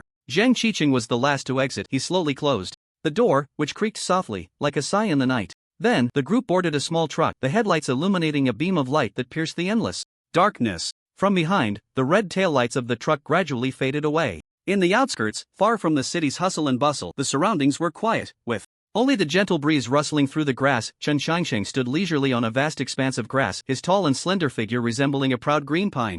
Is that all? He slightly raised his right hand, casually brushing off the dust from his impeccably clean clothes, a smirk full of sarcasm playing at the corners of his mouth. Beneath his feet lay two individuals, a man and a woman, their fates uncertain. They were apostles from the heavenly kingdom, their status immensely noble. Yet at this moment, they lay on the ground like dead dogs, utterly powerless. Chen Shangsheng's gaze slowly shifted to the sheep pendant tightly gripped in his hand, and a wave of joy surged in his eyes, almost overwhelming him. The small sheep pendant shimmered with a gentle glow under the moonlight, as if it contained boundless, mysterious power. No matter how one looked at it, it was simply irresistible. Indeed, it's a fine treasure, Chen Shangsheng murmured to himself, his voice brimming with uncontainable joy and excitement. He gently caressed the smooth surface of the pendant, feeling the coolness it radiated, and secretly pondered, now that I have two zodiac jade pendants in hand, as long as I have time to develop, what could possibly hinder my steps in the future? At that moment, he unconsciously recalled the towering figure on the divine throne, the overwhelming aura and the visage that mortals could not glimpse, giving him the impression of an insurmountable mountain.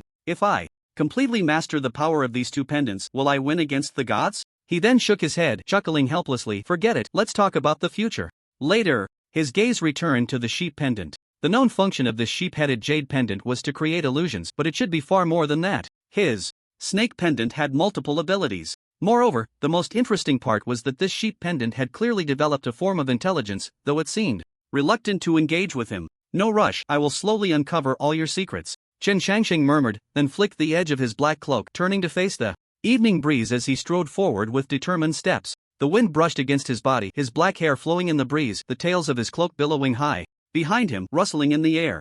In no time, Chen Shangsheng vanished into the night. Time flew by like a fleeting horse, and in the blink of an eye, a month had slipped away. During this brief yet lengthy month, the world continued to operate along its predetermined trajectory, but in some unknown corner, a significant event was quietly brewing. Within mysterious and enigmatic secret laboratories, a crucial research project was being conducted in a tense and orderly manner. The interior of the laboratory was arranged with extreme precision and complexity, various advanced instruments flickering with cold light as if narrating the technological power and unknown mysteries they bore. Tall metal cabinets were neatly lined up, housing countless precious samples and data. The walls were adorned with dense data charts and complex calculations, making one feel the thick academic atmosphere at a glance. Academician Ling, the destruction death ray system has been debugged, said a middle-aged researcher named Yu, his expression filled with excitement as he gazed fervently at the figure in front of him, like a mad devotee. There was no other reason. He had witnessed too many miracles being born over the past month.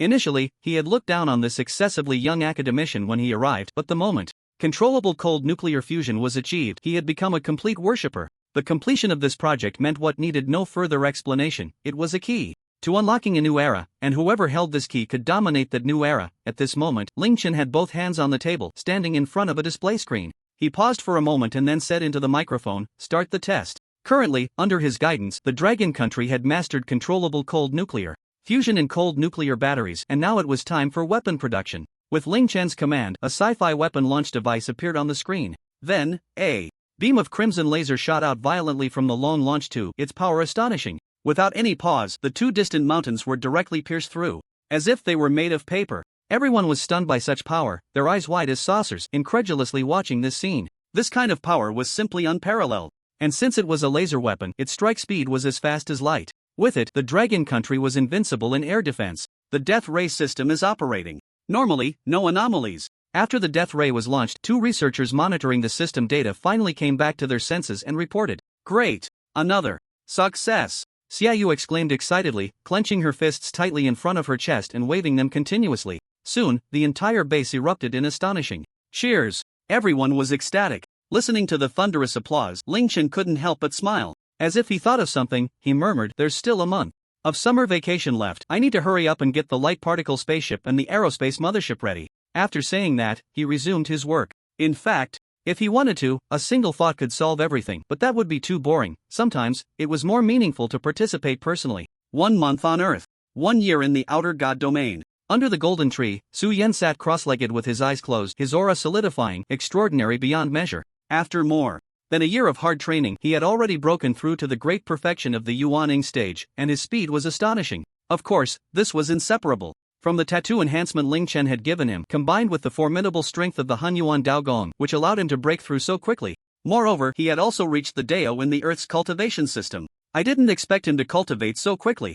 The tree spirit appeared beside Su Yan, a hint of surprise in its eyes. The runes on his forehead are very mysterious. Even with my true immortal cultivation, I can only see a trace of profundity. Could he be the master's heir? It couldn't help but ponder. Besides Su Yan, the progress of the other two was also very fast, especially Huang Hengtian, who could devour countless energy crystals to assist in his cultivation, making him the first to break through to the Yuaning stage. During this time, Su Yan and Lin Ziwen had shared some methods for practicing spells and supernatural powers, but he still preferred to use his own evil king power. At this moment, he had already realized the profundity of his evil king power, which actually possessed the ability to dominate all things. Perhaps this can help me comprehend the rules of domination and then break through to the transformation god realm. On a throne inlaid with purple crystals, Huang Hengtian mused leisurely, with a dense crowd of half-human giants kneeling below the steps. The giants were mostly 2 meters tall, each exuding a strong and domineering aura, but before Huang Hengtian, they could only bow respectfully. Throughout this year, Huang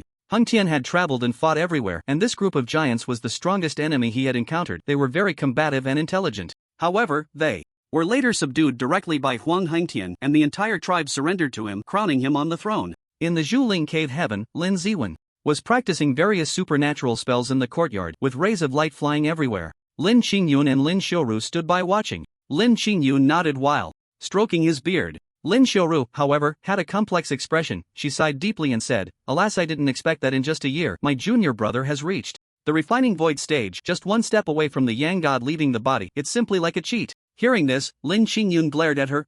Then why aren't you working hard on your cultivation? Still stuck at the spirit pill stage? Sigh grandpa, I just can't seem to break through to my true self and condense the Dao. Lin Qingyun paused for a moment, then spoke again. Let's go out and train together with Ziwen, and find your true self amidst the mundane world. Lin Xiuru nodded, and the two continued to focus their attention on Lin Ziwen. After a long while, Lin Ziwen stopped in front of them. Master, it's time for me to go out. Lin Qingyun nodded.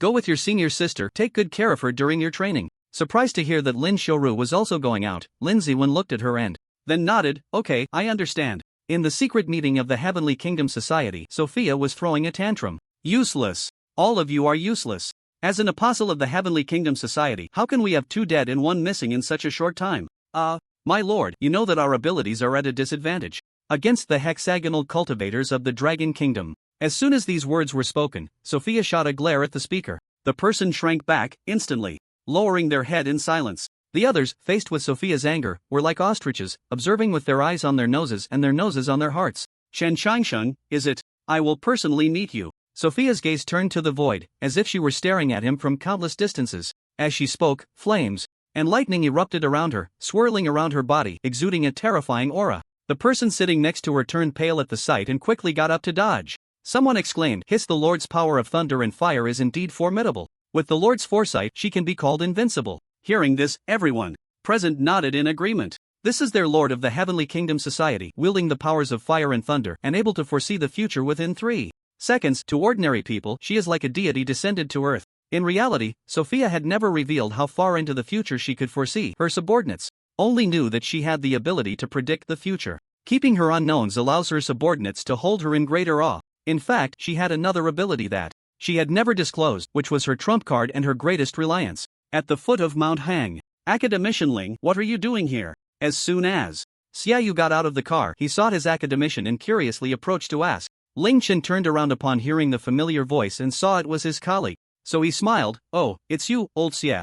I'm here to pick up a friend. What about you? Did the great scientist come here to burn incense?" Xiaoyu smiled wryly and waved his hand. No, I wouldn't dare in front of you." Although he knew Ling Chen was definitely younger than him, he still addressed him with respect. After all, Ling Chen deserved it. "I came here to play with my parents since it's a holiday." He turned sideways and gestured to the 2 elderly people beside him. Ling Chen nodded, and then greeted his parents. "Hello, uncle and aunt. Mom and dad, this is the leader of my research institute," Xiaoyu introduced to the 2 elderly people. Upon hearing this, the 2 elderly people were taken aback and immediately looked at Ling Chen with incredulous eyes. "What? You tell me this young guy is your leader? If you hadn't said anything, I would have thought he was a high school student." Oh, leader, we should thank you for taking care of our son. Xiaoyu's parents quickly regained their composure and stepped forward to shake Ling Chen's hand in unison. Not at all, uncle and aunt, just call me Xiaoling. Just in time, I'm also heading up the mountain, let's go together. Xiaoyu, sure. Xiaoyu's parents, alright.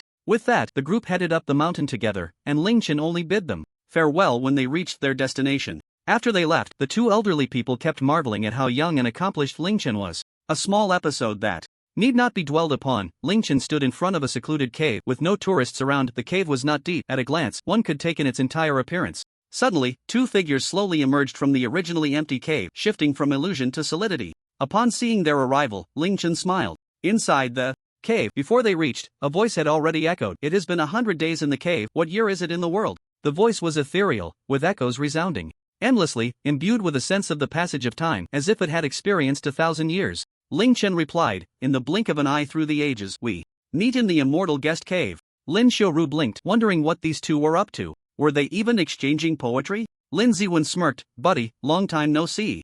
Ling Chen stepped forward and bumped fists with him, saying, "In the long river of time, it is but a blink for us." Lin Ziwen nodded in agreement before introducing Lin Xiaoru beside him. "This is my senior sister, Lin Xiaoru, whom I mentioned in the group." He then turned to Lin Xiaoru and introduced, "This is my good buddy, Ling Chen." Ling Chen looked at her and greeted with a smile, "Hello, I'm Ling Chen." Lin Xiaoru did not respond immediately but stared intently at Ling Chen's face, her eyes filled with contemplation. She thought to herself, "Strange, why does he look so familiar?" After a while, seeing Lin Xiaoru lost in thought without responding, Lin Ziwen waved a hand in front of her. Senior sister, what's wrong with you?" Lin Xiaoru finally came to her senses and stammered, "Oh, hello, don't get me wrong, I just thought your friend looked familiar." Realizing her slip, her face turned slightly awkward, but she quickly regained her composure and explained, "Ha ha, many people say that." Ling Chen laughed heartily. "Let's go, I'll treat you to a meal." "Okay." Before long, the three figures appeared in a specialty restaurant. In the first layer of the heavenly realm, somewhere in the deep sea, 5 massive stone pillars emanating a forbidden aura stood tall in the ocean, each entwined with a giant dragon the size of 100 feet. The 5 dragons were of different colors, collectively guarding this place. "Yushin clan members, leave this place immediately," one of the dragons suddenly roared, its angry voice stirring up waves in the depths of the sea. This was because a man with 6 wings on his back was rapidly approaching this forbidden area. Upon hearing this, the man smirked, and his speed increased even more. His 6 wings shimmered with brilliant colors, and he seemed to transform into a shooting star. The underwater pressure posed no hindrance to him whatsoever. "Impudent!" The 5 divine dragons scolded in unison, shaking the entire seabed, causing fish and shrimp tens of thousands of meters away to scatter in panic. Their mouths slightly opened, and in an instant 5 beams of different colors shot forth, targeting the winged man. The beams were formidable, instantly evaporating countless amounts of seawater and creating endless bubbles. The 6-winged Yushin clan man remained calm upon seeing this. A palm-sized triangular object glowing with light flew out from his waist. A wave of spatial fluctuation enveloped him. Then, his gaze sharpened and his figure accelerated again, weaving through the 5 powerful beams. Upon seeing the spatial fluctuations around him, the 5 dragons immediately recognized what the triangular object was and understood the man's purpose for coming here. "It's a void shuttle. He wants to traverse from the seal to the lower realm. The heavenly realm and the human world could be said to be 2 independent universes, and at this moment, the 2 worlds were at their closest distance. If one utilized a spatial artifact and found a weak point in the space, they could cross the 2 realms. As for breaking the seal, that was out of the question. Even without the 5 dragons guarding it, the ancient god's seal was not so easily broken. Therefore, even if there were no guardians in the sealed areas on Earth, it wouldn't be a big deal. Those from the heavenly kingdom would still be unable to break the seal. "Stop! Don't bring trouble to your clan." While speaking, the attacks from their mouths did not cease. However, this feathered god clan man was not weak either. He was comparable to any of the dragons. Alone, although surrounded by 5 dragons, he could still hold on for quite some time. From the beginning until now, only 3 breaths had passed and the spatial fluctuations around the 6-winged man grew stronger. "There's no time left, goodbye." Keruber Monai smiled and waved at them, abruptly disappearing into the depths of the sea. The scene seemed to have been muted, instantly becoming silent. The 5 giant dragons, each a different color, looked at each other, their enormous and majestic eyes meeting, but no one spoke first. The entire atmosphere seemed to be filled with an air of awkwardness. Finally, one of the dragons, covered in a layer of bluish-green scales, slightly moved its body. It opened its dragon mouth, and a deep, resonant voice slowly emerged. "Forget it, after all, our duty is merely to guard this seal." The words of the blue dragon were like a stone thrown into a calm lake, instantly breaking the long-standing silence. Upon hearing the blue dragon speak first, the other dragons were momentarily stunned, then, as if waking from a dream, they began to respond in agreement. Why, you're right, a red dragon stammered, its fiery red body swaying in response. Ah, it does seem to be true, another white dragon chimed in, elegantly swaying its long tail, its snow-white scales shimmering softly in the sea. Thus, the remaining dragons expressed their agreement, each taking turns to speak. Before long, the noisy chatter gradually subsided. The 5 giant dragons stretched their bodies again, skillfully coiling back around the 5 massive pillars. Almost simultaneously, they closed their eyes, seemingly falling into a deep sleep. In the United States, Los Angeles, the weather was gloomy, with a thick layer of dark clouds covering the sky, and the atmosphere of the entire city seemed to exude an inexplicable oppression. Suddenly, a massive beam of golden light pierced through the clouds, attracting the attention of passers-by, who stopped in their tracks. Heavens! What is that? Could it be a new type of weapon from the government? A wave of heated discussion erupted among the crowd, lasting for quite some time. Many people instinctively took out their phones to start recording videos. As time passed, the golden light gradually faded, but what happened next was even more shocking. After the golden light dissipated, a 6-winged humanoid figure was faintly seen by the crowd on the ground. Someone holding a phone immediately zoomed in on the image, then rubbed their eyes in disbelief, and after confirming that what they saw was not an illusion, their eyes widened like saucers. Kirubermonai in the sky glanced at the scene below, then instantly vanished from everyone's sight. An angel! It's an angel! Someone in the crowd shouted. First, and then an astonishing cheer erupted, the scene instantly boiling over. It's an angel! I saw it too! Lord, have you come to save the world? As they spoke, some people knelt down, continuously praying to the sky. Chen Shangsheng stood quietly among the noisy crowd, then a smile crept across his lips. An angel? Interesting. This video quickly went viral on the internet, causing quite a stir in the Dragon Kingdom as well. In the Anomaly Management Bureau, Zhou Chongsheng was looking at the video titled Angel's Descent with a serious expression.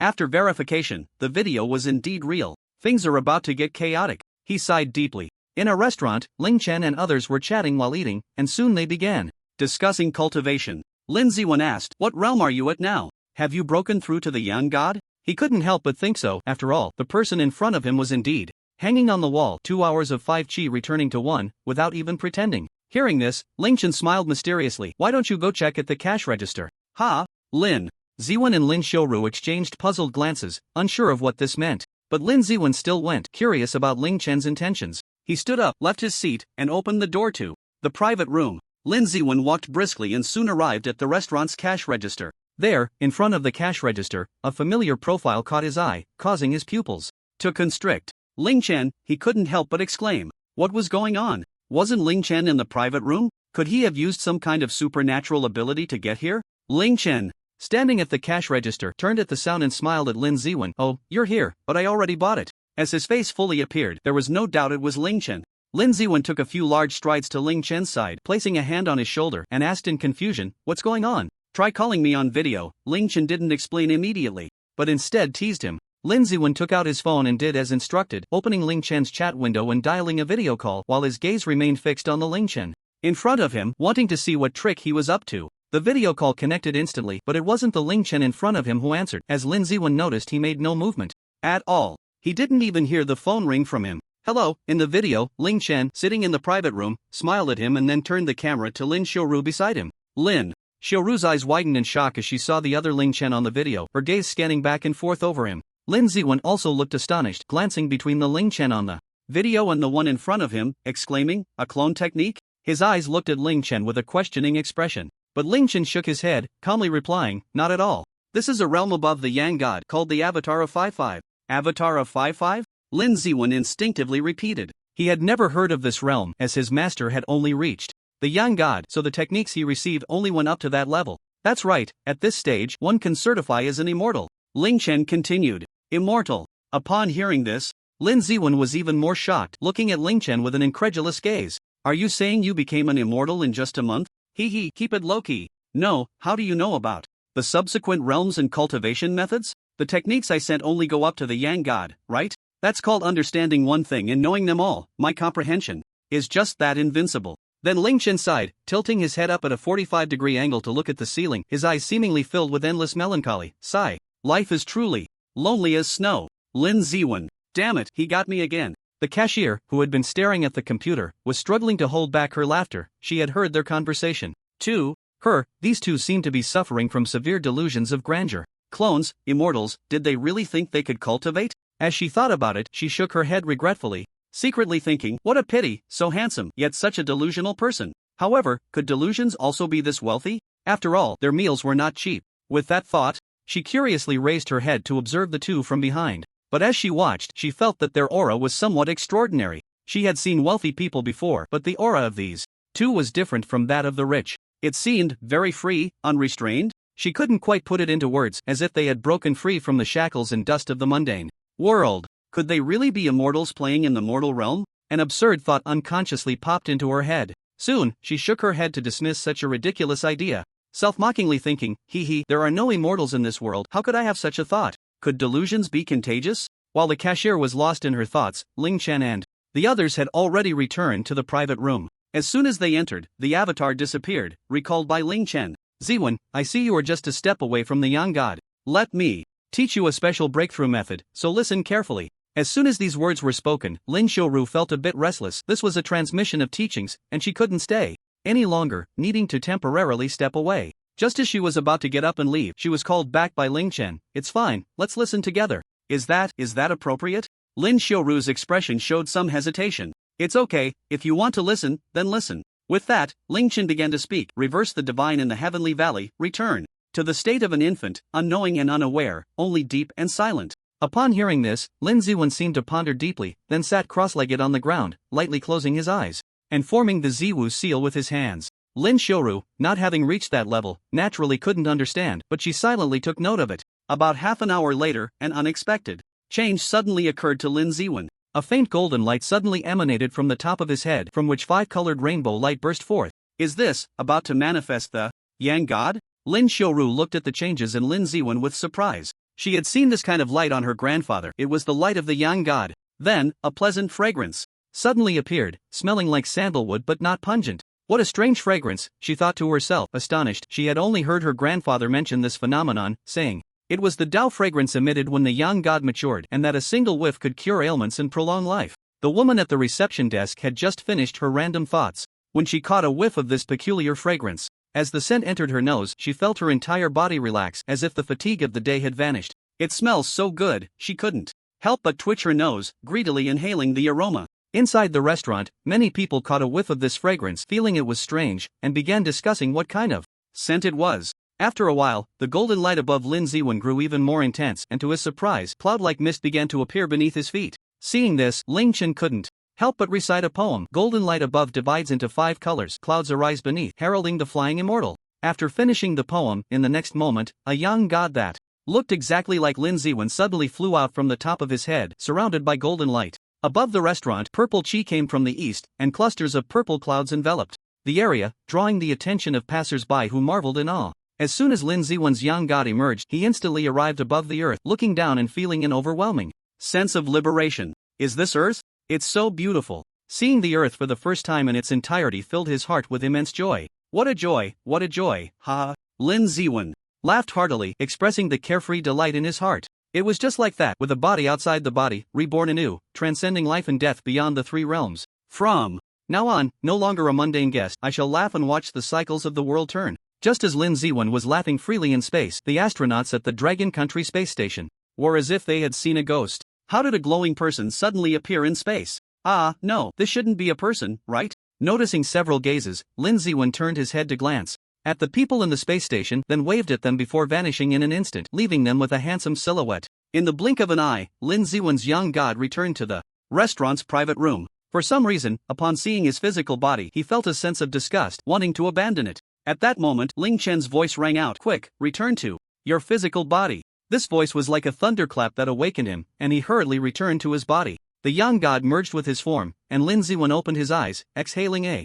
breath. What just happened? Why did I have the thought of abandoning my physical body? He asked Ling Chen. It's normal. The yang god body is so carefree and unrestrained that when it looks back at the physical body, it feels like seeing a stinky sack, utterly disgusting. Many cultivators get stuck at this stage and abandon their physical bodies, but the physical body is the vessel of the Tao. Without the physical body, it will be difficult to advance further in the future. Lin Ziwen nodded thoughtfully. I see. Lin Xiaoru nodded in agreement, silently thinking, so there's such a saying, Grandpa never told me, I'll remember it. In the United States, Los Angeles, The Morning Star bar was unusually lively at night. A handsome, blonde man with a model-like face sat alone in a corner. He slowly swirled the pale yellow drink in his glass, his gaze fixed on the crowd that twisted in turn with the music. After a long while, he slightly tilted his head back, his eyes half closed, revealing a look of enjoyment. He murmured to himself, I love the restless atmosphere of the human world. Then, he gulped down the pale yellow liquid. Hey handsome, can I join you for a drink? A voluptuous woman in a revealing outfit approached Monet with a cocktail in hand, smiling as she asked. Her eyes were fixed on Monet's face, as if she were looking at prey. She was very confident in her looks and figure, believing that this man would not reject her. Monet frowned and bluntly replied, not interested.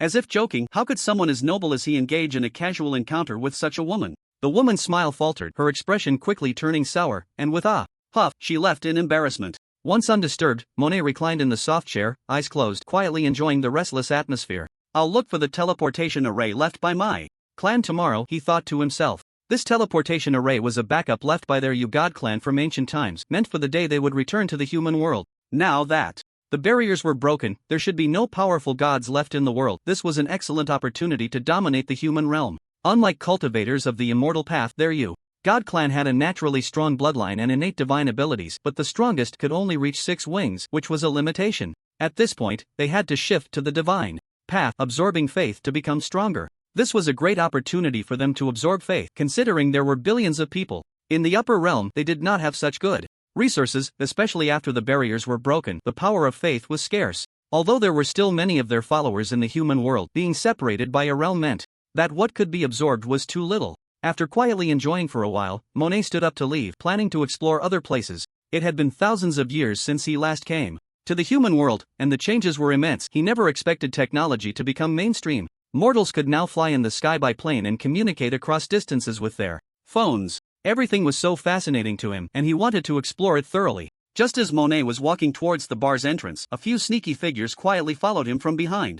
One of them was the sexy woman who had failed to flirt with him earlier. Arriving at a dark alley, Monet suddenly stopped in his tracks. The few black men trailing him exchanged glances, then grinned as they approached Monet. Hey, buddy, you were pretty arrogant in the bar, even daring to reject our Fire Queen's invitation. The sexy woman wore a look of amusement. So, what do you say? I can give you another chance to have a drink with me. 1 second, 2 seconds, 3 seconds. The group waited for Monet's response, but none came. The woman gritted her teeth and said fiercely, TCH, what are you pretending for? Get him. I want him to beg me on his knees later. Hearing this, the 3 black men cracked their necks and popped their knuckles, making a series of cracking sounds, their eyes glaring as they quickly approached Monet. No matter how many years pass, humans are still as ugly as ever.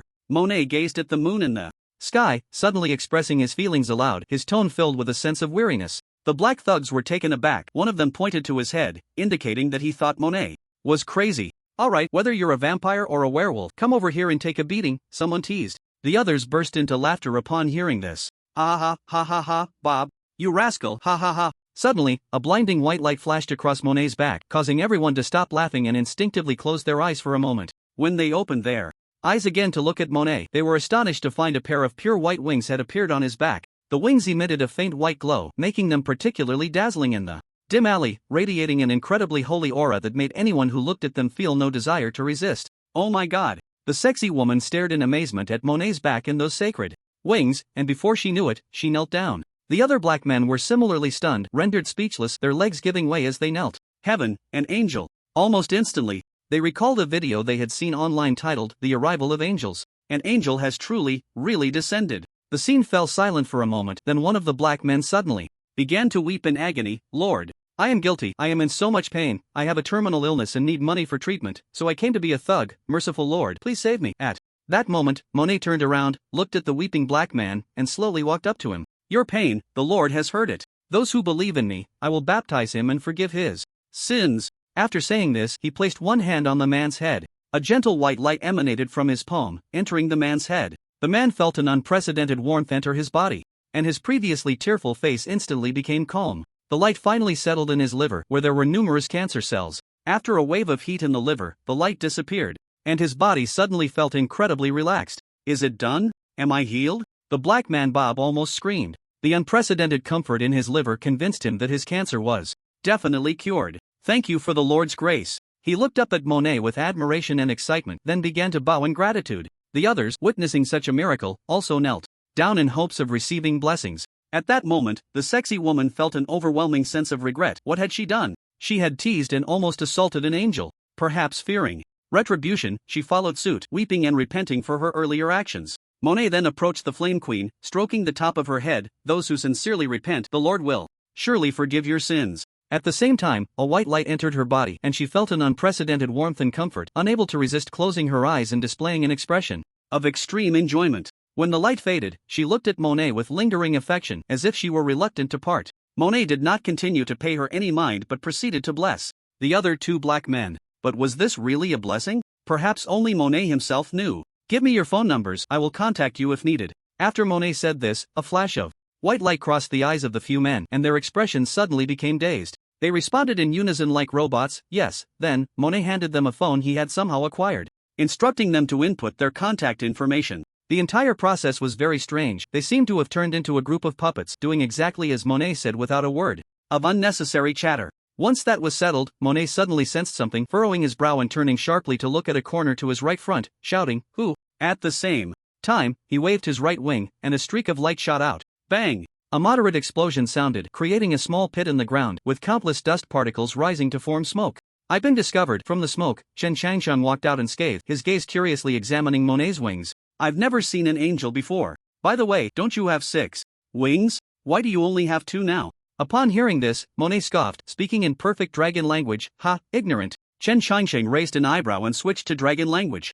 As well. Oh, your dragon language is quite standard. Dragon language? What are you talking about? This is the divine language commonly used in the heavenly realm, he frowned. Suddenly, Monet seemed to realize something, looking at Chen Changsheng with dawning comprehension. I see, you are an ancient remnant. It seems that the only ones in this world who can speak the divine language are the remnants from the ancient heavenly realm. Chen Changsheng's eyes rolled and his expression became somewhat serious. Wow, that's a lot of information. This person actually came from the heavenly realm. Why? Wasn't it already cut off from the world? How could he come down? Who are you, and why are you spying on me? At that moment, Monet suddenly summoned a long sword wrapped in flames, pointing it at Chen Changsheng, and the atmosphere instantly turned deadly. Don't be nervous, I just happened to look a bit longer, Chen Changsheng said.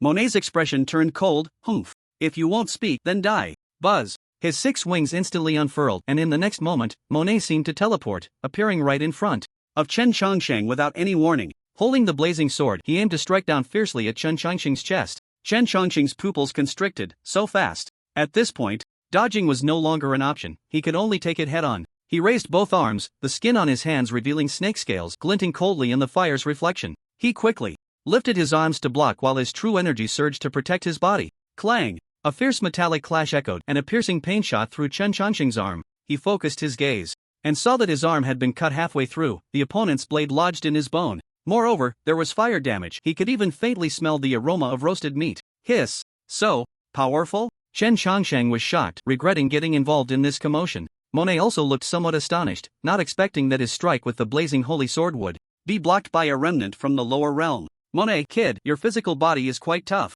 Get lost. Chen Changsheng shouted angrily, his right foot crackling with lightning as he kicked out fiercely. Boom! With a dull thud, Monet was hit by the kick and staggered back several steps. Seizing the opportunity, Chen Changsheng immediately jumped back, creating distance, while keeping a close eye on Monet's next move. Monet looked down at his soiled clothes, brushed them off with one hand, then cracked his neck, producing a series of crisp sounds. Are you trying to tickle me? As he spoke, he flapped his 6 wings simultaneously, generating a massive wind pressure, exuding an extraordinary aura. The scattered debris around them was blown into the air, and the few ordinary people quickly fled the alley. TCH. Really full of yourself. Chen Changsheng swatted away a black plastic bag that flew towards his face, then glanced at his arm injury. Due to the scorching flames, there was even no blood flowing from the wound. However, this injury was nothing to him. With the snake pendant, he would recover quickly. But he didn't plan to reveal the existence of the snake pendant in front of this person. Someone from the heavenly realm would definitely recognize it, and it would be troublesome if he caught wind of it. What about the sheep pendant?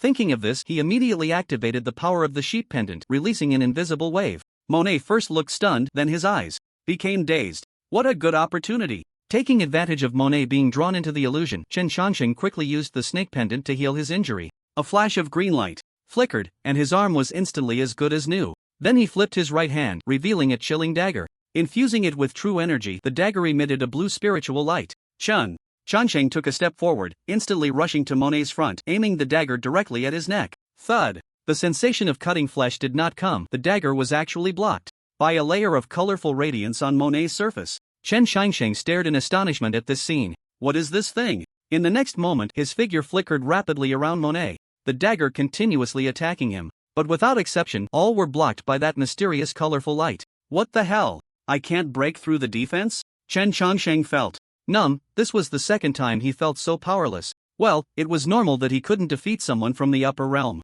He could only comfort himself like this. He's about to break free from the illusion. It seems my grasp of the sheep's fall is still too immature, otherwise, I might have been able to kill his spirit. The grudge of the severed arm, I will remember it. With a fierce glare at Monet, Chen Xiangsheng planned to slip away first. After delivering a cool line, Chen Xiangsheng flicked his trench coat and his figure instantly vanished into the darkness. Soon, Monet broke free from the illusion, the divine light in his eyes restored. He scanned the surroundings, but Chen Xiangsheng's figure was nowhere to be seen. Heh, you run fast. But what kind of power was that to pull me into an illusion? As if recalling something, Monet smiled. He had already guessed why Chen Xiangsheng fled. Perhaps he was scared by his protective holy light? After sensing the surroundings again and confirming that Chen Xiangsheng had truly left, he retracted the flame holy sword. The 6 wings on his back were drawn back into his body, leaving 6 large holes in his clothes. Monet looked back at the holes in his back and felt a headache. Really, I have to change clothes again. The ground was cracked, greenery sparse, and the surroundings were barren, with volcanoes everywhere telling of the harsh environment.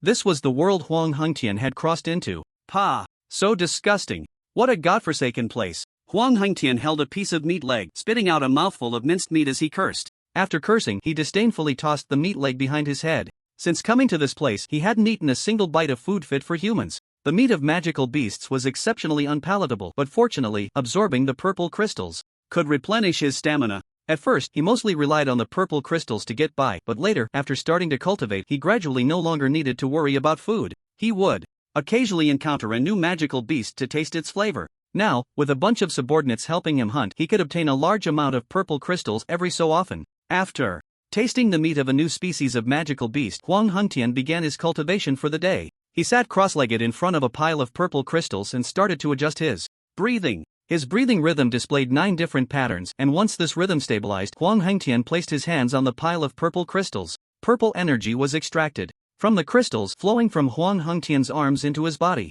Then, through this special breathing method, he used the energy to strengthen his physical body. Combining what he had read in novels, Huang Hengtian named this breathing method the 9 transformations breathing technique. This was something he learned from the giant troll, and the effect was quite good.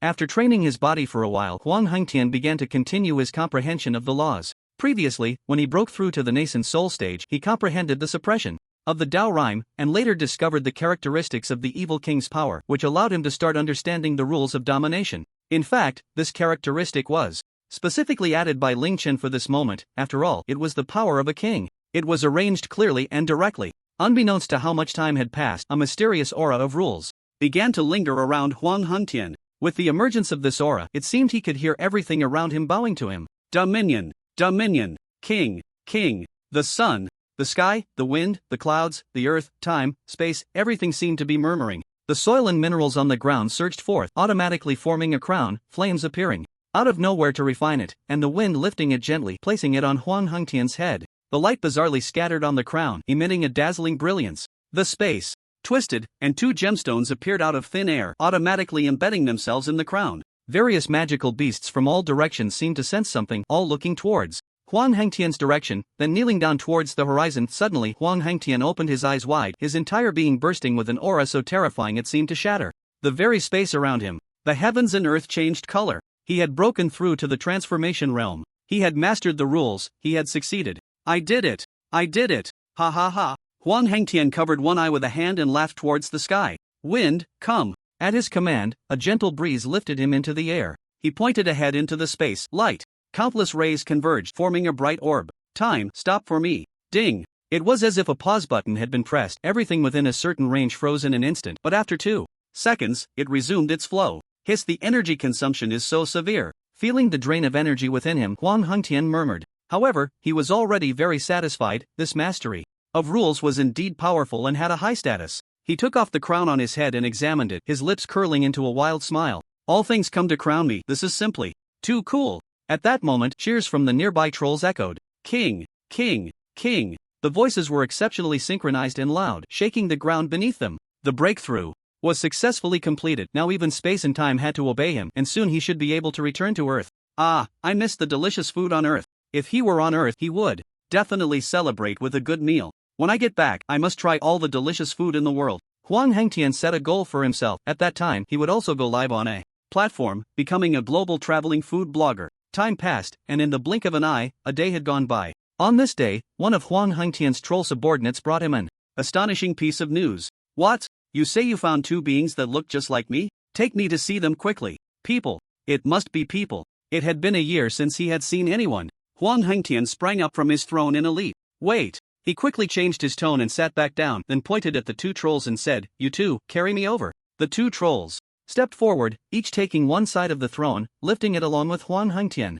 As a king, how can I travel on my own? Move out, everyone. With a command, one troll led the way, while the other two carried Huang Hengtian, looking quite dashing. Brother, what should we do? Yi Tianga asked cautiously from the side. Around them, dozens of trolls surrounded them, but strangely, they did not attack. Don't act rashly, they seem to have no hostility towards us, Yi Wujie replied with a serious expression. Originally, he and his younger brother were out training well, but suddenly they were chased by several experts at the peak of the nascent soul stage. At this moment, Yi Wujie was only at the mid-nascent soul stage. He could handle one, but several was another matter, especially since he had to protect his younger brother who had just formed his core. So they could only flee desperately, eventually discovering a purple teleportation portal in a cave they had encountered before. Without hesitation, he took Yi Tianga and jumped in, planning to return to that hellish place to hide and cultivate temporarily. Unexpectedly, just after coming out of the portal, they ran into this group of trolls. Each adult troll possessed combat power at the nascent soul level. Fortunately, for some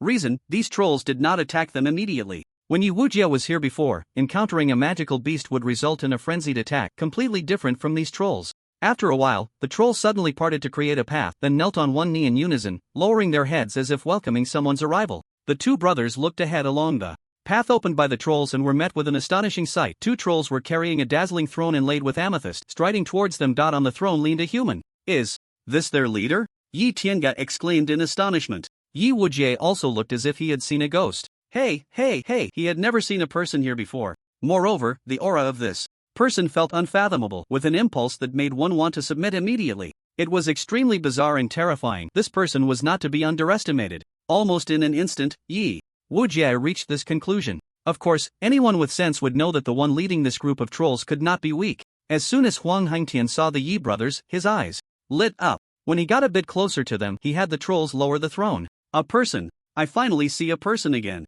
Huang Hengtian stood up excitedly and walked towards them. As soon as he spoke, Yi Wujie and Yi Tianga both breathed a sigh of relief. At least they could communicate verbally, unlike these trolls who spoke in a jumble of sounds. Where are you two from? Huang Hengtian asked curiously, noticing their ancient attire. Yi Wujie stepped forward and respectfully clasped his hands, saying, "My lord, we accidentally trespassed into your territory. Please do not hold it against us, we can leave immediately. As for my background, it's a long story. Oh, no rush, no rush. Come, let me take you to eat and chat."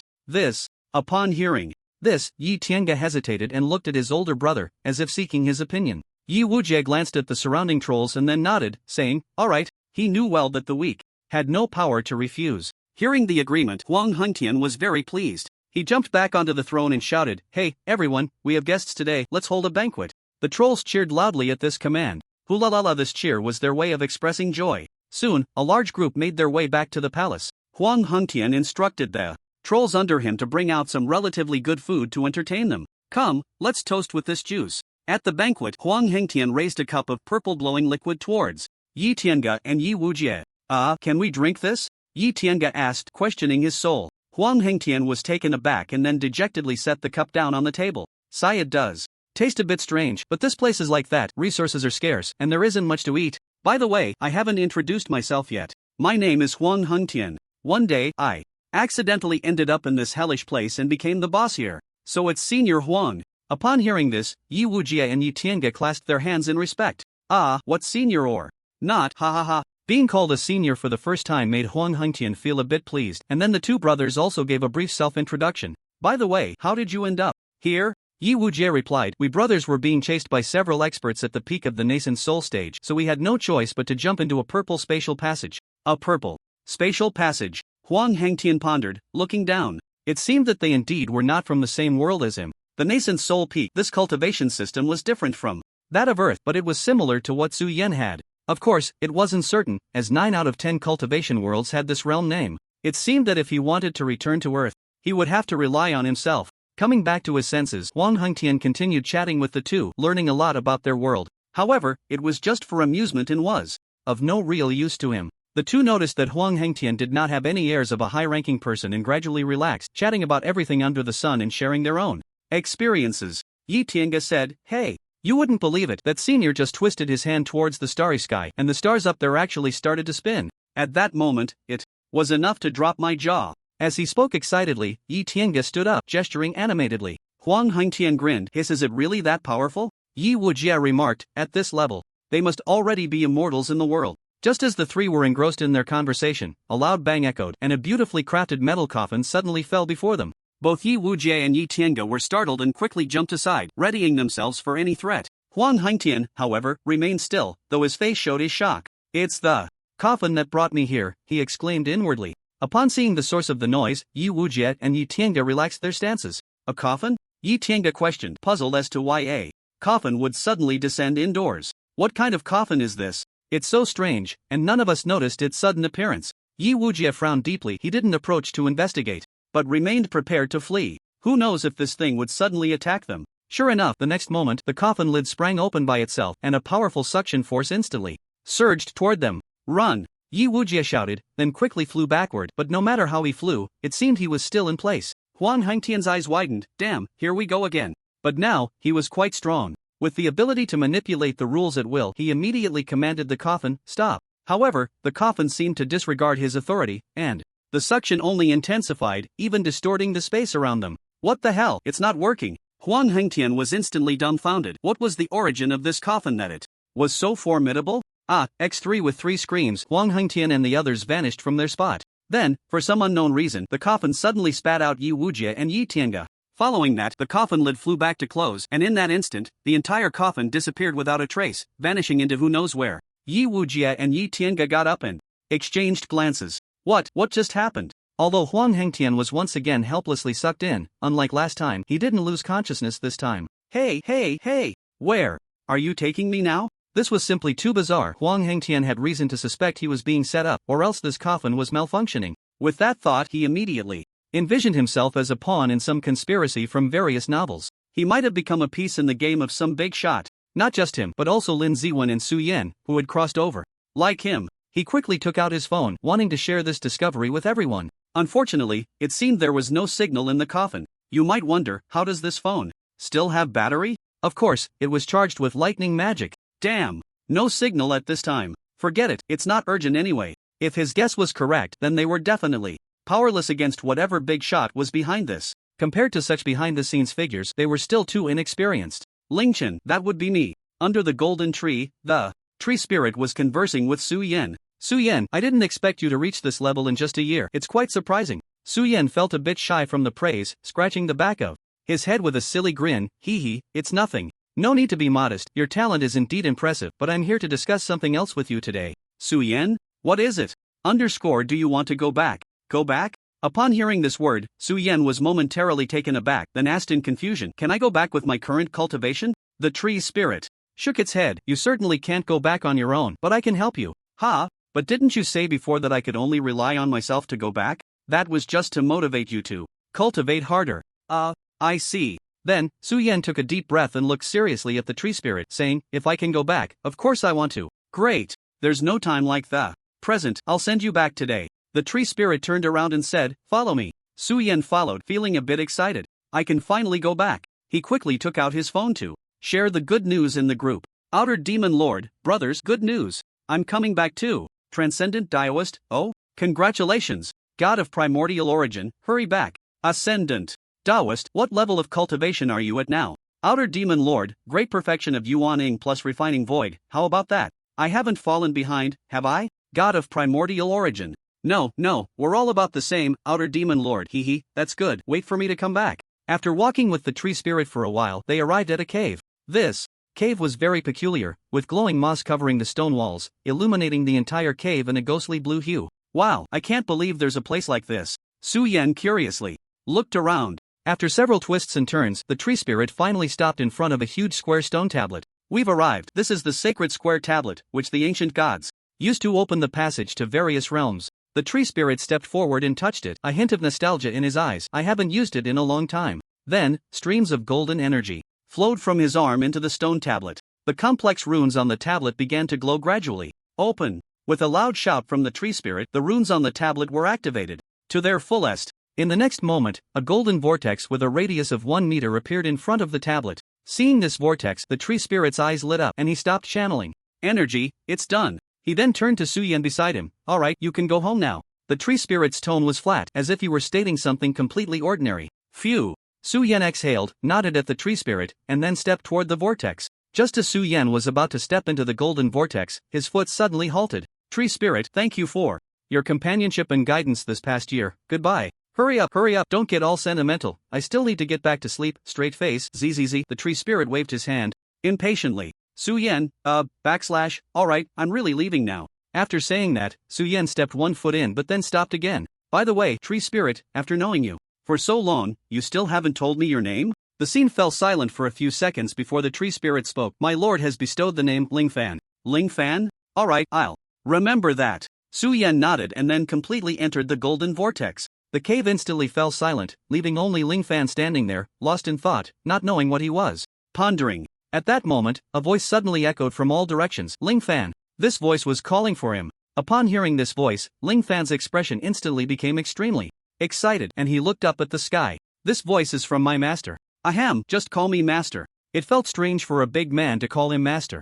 Alright, let's get to business. It's time for you to go home after leaving your soul fragment here for so long. Ling Fan, are you saying to return to Timlong continent? That's right. In that case, thank you, master.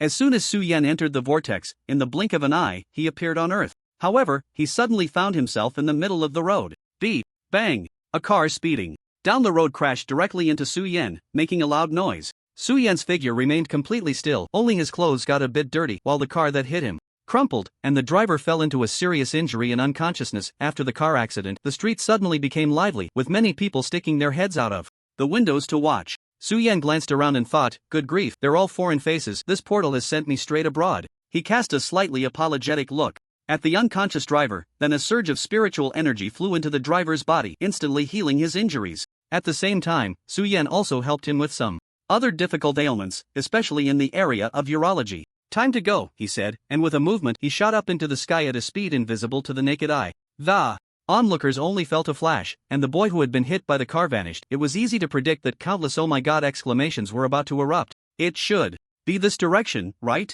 Su-Yen sensed a bit and then sped off towards the Dragon Kingdom. A cultivator at the peak of the nascent soul stage could fly incredibly fast, so it didn't take long for Su-Yen to return home. Of course, he also used some spells to conceal his presence and aura to avoid unnecessary misunderstandings. When he stood at his doorstep, he felt a surge of emotions. A year has passed, and I'm finally back. Fortunately, he heard from Ling Chen that only a month had passed on Earth. Otherwise, after disappearing for a year, he wouldn't know how to explain it to his family. Oh wait, it seems he could explain it. He could just perform a spell on the spot and say he had crossed over to cultivate. Dad, Mom, I'm back. Su-Yen gently knocked on his door. In the sky, Ling Chen and Lin Ziwen watched Su-Yen's every move, but Su-Yen never noticed them. Lin Ziwen said, your concealment skills are really impressive. Su-Yen is at least at the peak of the nascent soul stage, yet he couldn't detect us. Keep it low-key. Lin Ziwen continued, Su-Yen is back now, we just need Huang Hengtian. At that moment, Ling Chen pointed to the sky. Look, isn't that him coming? A fiery red meteor streaked across the sky, just like the coffin they encountered back then. Let's go check it out. Lin Ziwen said, and he was the first to fly towards the direction where the meteor was falling. Ling Chen smiled and followed suit. The landing point of the coffin was still that mountain. The two landed beside it and fixed their gaze on the mysterious coffin glowing with red light. Bang, bang, bang. 3 muffled sounds came from inside the coffin, and then the coffin lid suddenly flew up and crashed heavily onto the ground. Ling Chen and Lin Ziwen felt the entire ground shake, enough to indicate how heavy the coffin lid was. Then, a complaining voice emerged. Seriously, this violent landing, 1-star review. Oh, our evil king has finally returned, but this return method is quite unique, Ling Chen teased as he watched Huang Hengtian crawl out of the coffin. Ha! Huang Hengtian was taken aback, then looked up. 2 familiar smiling faces came into view. Damn, it's you guys. Seeing his good brothers, Huang Hengtian quickly made a graceful leap out of the coffin. Lin Ziwen said, welcome back. Ling Chen added, welcome back. It had been a long time since they last met. Even a simple greeting made Huang Hengtian feel a bit teary-eyed. He nodded at the two. Yeah, I'm back. Ling Chen looked him up and down, then conjured a new set of clothes out of thin air and said, you really need to change this outfit. Huang Hengtian came back to his senses and looked at himself. Well, I've gotten used to it, wearing the same outfit for a year. It's normal for it to get this worn out. But usually, I look like this, check it out. As he spoke, he activated his evil king power to cover himself, forming a set of pure black clothes. How about that? Isn't this ability cool? Huang Hengtian proudly lifted his head. Seeing this, the two clapped in unison. Oh, impressive, impressive. At this moment, Huang Hengtian changed the subject and asked, by the way, where's Su Yan? Isn't he back yet? He just returned. He's at his home now. Ling Chen replied. Let's go. We're going to find him. Then we'll grab something to eat. Huang Hengtian stepped forward and hugged the shoulders of the two, and the three of them walked shoulder to shoulder. Aren't you going home first? Lin Ziwen asked. Ah, my dad is on a business trip. Before long, they arrived at the entrance of Su Yan's building. Huang Hengtian said, I'll call him. Beep beep, a video call was made, and as soon as it was dialed, Su Yan picked up quickly. It's Xiao Tian, what's up? Once the video connected, Su Yan noticed something was off about Huang Hengtian's background. There were buildings and streets behind him. Could it be? I'm back. Come down to play. We're all waiting for you here. Huang Hengtian said, raising the phone high so that Ling Chen and Lin Ziwen also entered the frame. Just as he guessed. Seeing them, Su Yan's eyes widened in surprise. Goodness. I'll be right down. Thud thud thud. A sound of hurried footsteps echoed from the other side. The four show-offs were gathering again today. The four of them went to a nearby food stall and ordered a lot of barbecue and crayfish. After chatting for a while, Huang Hengtian began to share his speculation about the truth behind their collective time travel. This coffin is too strange, it even comes with delivery. There must be someone pulling the strings behind the scenes. Su Yan thought for a moment and agreed. I think so too, and when I first encountered the tree spirit, it actually said I had the aura of its master. I believe this is because of the influence from the coffin. Our time travel is probably related to the master of this tree spirit. Ling Chen started to act, feigning confusion as he said, but why you guys? You were just a bunch of ordinary people. Lin Ziwen replied, maybe it doesn't matter who it is, we just happened to be chosen. As soon as he said this, everyone fell silent. At that moment, Lin Ziwen suddenly looked at Ling Chen, a puzzled expression on his face. Why were you the only one left? Logically, the four of us are so close, yet only three of us were arranged to travel. Why not include you? After Lin Ziwen finished speaking, the other two also turned their gazes toward him. Ling Chen's eyes darted around at the three of them, feeling a bit of a cold sweat. They shouldn't have guessed that I am the true mastermind behind this, right? If Huang Hengtian finds out I threw him into that godforsaken place, he wouldn't come after me, would he? Maybe the other party's plan only requires 3 people? Ling Chen suggested this explanation. Upon hearing this, everyone lowered their heads again in thought. A few seconds later, Huang Hengtian spoke up again. There's another very strange thing, and that is our phones actually have signal. Indeed, it feels like it was intentional to keep us in contact. Su Yan nodded. And they even arranged a golden finger for each of us. That's just too considerate. Ling Chen added to what he hadn't finished saying. After saying that, Ling Chen suddenly stood up. He decided to reveal the truth, otherwise, these guys would be on edge all day, which wasn't good. Moreover, they would eventually find out about his true strength. So, it was better to say everything now. Just right, he could also put on a show. Ling Chen suddenly stood up, and the three instinctively looked up at him. Lin Ziwen asked with a hint of confusion, what's wrong? Ling Chen straightened his expression and said, no need to analyze blindly, I'll tell you the truth. Before the others could react, Ling Chen focused his mind and unleashed his great power. In that instant, the surrounding scene seemed to be abruptly twisted by an invisible giant hand, and the neatly arranged tables, chairs, and food vanished without a trace as if erased. In the blink of an eye, they found themselves in an extremely bizarre place. This place looked like a deep, boundless cosmic space, but unlike the universe known to people, there were no twinkling celestial bodies shining brightly among them. In their place were countless massive purple-black bubbles, each appearing as large as a planet, drifting aimlessly through the air without any pattern. In fact, each bubble was a universe. Faced with such a bizarre sight, the expressions of the three changed dramatically, their fear evident. They stared wide-eyed, unable to believe what lay before them, mouths slightly agape, yet unable to utter a single word. What is this place? After a few seconds of silence, someone finally spoke. How did we suddenly end up here without noticing anything happening? Don't panic, this is the Chaos Void, a place beyond the universe. Ling Chen smiled and explained to them. Did you do this? The three of them simultaneously turned their shocked gazes toward him. Ling Chen smiled and spread his arms. That's right. I'm revealing my cards. I am the Transcendent, no more pretending. Lin Ziwen, Huang Hengtian, Su Yan, Transcendent. Huang Hengtian exclaimed, is it the kind of Transcendent I have in mind? Ling Chen nodded, indicating That he was correct, exactly, the omniscient and omnipotent kind. So, you are the mastermind behind our crossing. Su Yan stepped forward. Ling Chen shrugged, isn't that obvious? Who else would be so considerate besides me? Ugh, what mastermind? Don't say it so harshly. Considerate? At this, Huang Hengtian felt a pang of sadness, and he immediately stepped forward, grabbing Ling Chen's shoulders and shaking him rapidly. A year. Do you know how I spent this year? Ling Chen tried to defend himself. Ahem, well, it was for your path to kingship. You must know, loneliness and kingship go hand in hand. Actually, it wasn't too bad. After all, they could still chat remotely, and Huang Hengtian was already very satisfied and happy to have become so powerful. Goodness, you really arranged everything clearly for us. Su Yan also stepped forward and patted Ling Chen's shoulder. Lin Ziwen looked at Ling Chen with a slightly resentful gaze. I wondered how you cultivated so quickly. Turns out it was all an act. You kept it from us so well. At that moment, Huang Hengtian suddenly realized, so, we were all delusional and you were the only one being serious? No.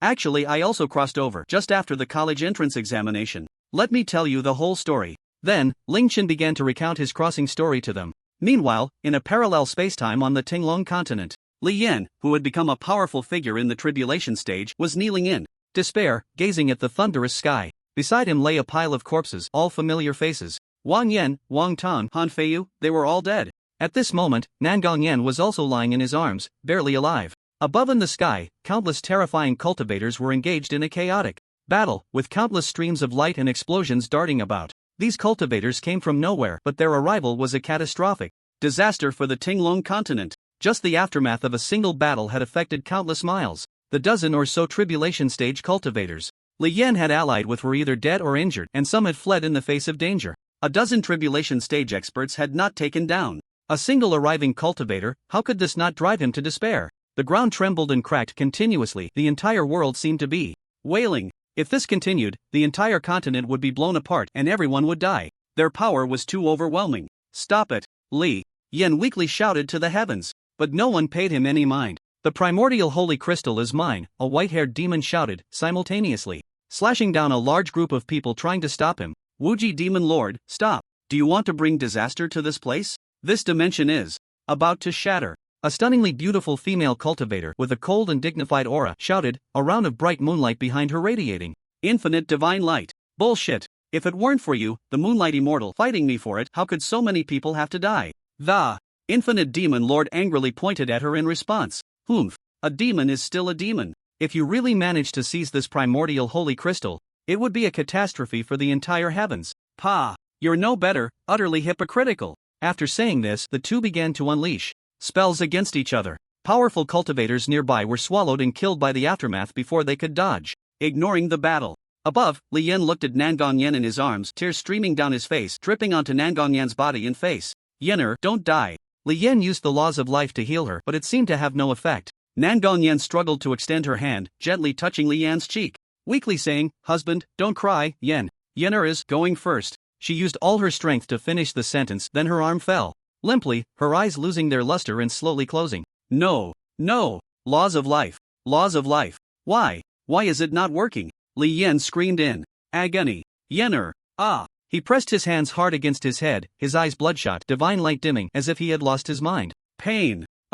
Unbearable pain in his heart. Li Yan was on the verge of madness. Memories of the past kept flashing through his mind, each one piercing his heart. Like needles. Cultivating immortality. Why do I want to cultivate immortality? He repeated the question to himself over and over. If he were just an ordinary person, living freely for decades, why would he have to experience this? In a daze, he recalled the scene of participating in the selection of the Sunset Sect. The young him saw the flying magical ship for the first time, the shock and longing in his heart. Suddenly, a sharp pain shot through his head and the images in his memory changed. He saw himself stunned by the magical ship, then a face he had never seen before appeared, clearly unfamiliar, yet somehow familiar. Who is this? He remembered that this person was not there at that time. Why did they suddenly appear in his memory? Then, that person turned back and called out to his dazed self. The person said, Little Yenzi, let's go. And he smiled back, saying, coming. Ah, pain.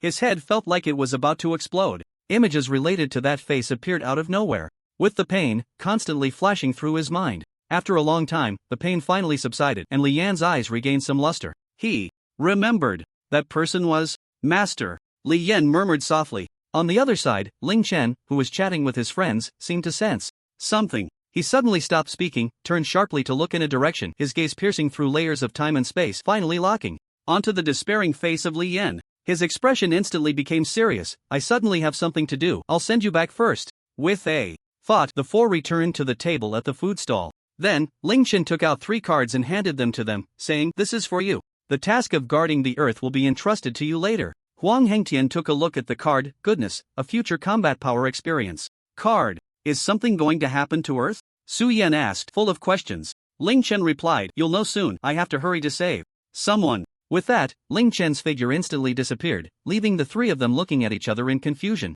A gust of wind blew, breaking the silence. Huang Hengtian looked at the skewers on the table, a bit of saliva dripping from the corner of his mouth. Since it has come to this, let's eat something first. How long had it been since he had eaten normal food? Leave some for me. Ling Chen's voice suddenly echoed again, but his figure was nowhere to be seen. Got it, Huang Hengtian replied. In the blink of an eye, Ling Chen arrived in this future parallel time and space of Leen. As soon as he appeared, Ling Chen's aura erupted, unleashing a presence that made all paths tremble. Who dares to bully my disciple? A voice resounded through heaven and earth. In an instant, the world changed color, and the entire battlefield seemed to hit the pause button, plunging the scene into dead silence. Everyone felt a wave of fear rising from the depths of their souls. What a terrifying aura this was. They uncontrollably halted their actions, all turning in unison to look towards the source of the imposing presence. What kind of figure was that? Dressed in the robes of the great Tao, stepping on the light of the stars, a golden lotus flower lifted him up, and boundless light radiated from behind his head, splitting into 7 colors. Around him, countless containing the aura of the great Tao spun continuously. Everyone who witnessed this scene felt their scalps tingle, including the strongest here, the Haoyue Immortal Sovereign and the Wujimu Sovereign. Disciple? Who is his disciple? Someone questioned in their mind. Master. Leen saw the figure in the sky, and his eyes seemed to rekindle with brilliance. A thing called hope. This person cannot be resisted. Has he already surpassed the Immortal Sovereign? The Haoyue Immortal Sovereign thought, and just sensing that vast and boundless aura made her feel powerless to resist. Ling Chen's face was cold, his eyes filled with killing intent continuously, exuding a terrifying aura that made everyone struggle to breathe, even their bodies difficult to move. Sensing the killing intent in Ling Chen's eyes, the Wujimu Sovereign felt something was wrong and quickly shouted, "Friend, I am willing to give up the competition for the Hunyuan Holy Crystal." The Haoyue Immortal Sovereign followed closely. "Friend, I also give up. Please let me leave." What? Even the strongest in the immortal realm, the Haoyue Immortal Sovereign and the Wujimu Sovereign, surrendered? Everyone was filled with immense fear. Ling Chen ignored their pleas, and instead looked at Leen, asking, "Disciple, how do you want to deal with them?" Upon hearing this, Leen was momentarily stunned, then shouted hysterically, "Die! They all must die. Please, Master, make the decision for me." Hearing this roar, everyone finally turned their gaze to the inconspicuous ant, Leen, below. The cultivator who had previously knocked over Lian's tribulation team was instantly dumbfounded. Isn't this the ant I single-handedly defeated before? He actually has such a background. It's over, all over. The Wujimu Sovereign, seeing this, pleaded with Leen again, "Young friend, I have no enmity with you, spare me." The Haoyue Immortal Sovereign added, "Young friend, this villain is the root cause of all this, do not let him go. I only came to stop him." "Shut your mouth," the Wujimu Sovereign immediately cursed. The once aloof and untouchable Immortal Sovereign, who had never even glanced at Leen, now displayed such a demeanor. However, neither Leen nor Ling Chen paid any attention to their words. "Good," Ling Chen said lightly.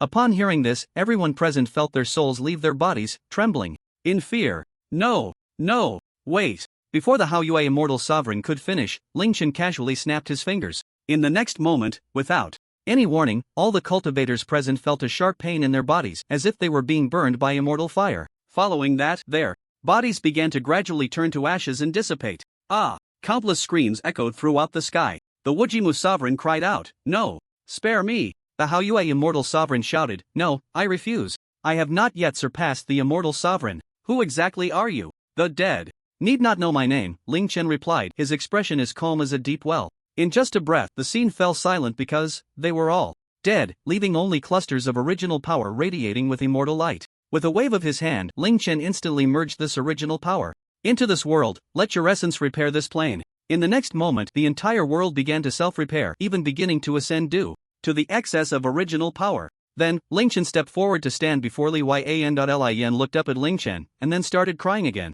"Master, woo. Stop crying, what do you look like? Look, I'm going to revive them." Lian's cry stopped, and surprise appeared in his eyes, but he was still hesitant to believe it. Really, really? Can they really be revived? He asked excitedly, afraid it was just his imagination. Of course it's true. Then, Ling Chen snapped his fingers and the corpses around them instantly came back to life. Li Yan could clearly feel the heartbeat of Nan Gongyan, which had stopped in his arms, starting to beat again, and the once lifeless body began to show signs of life.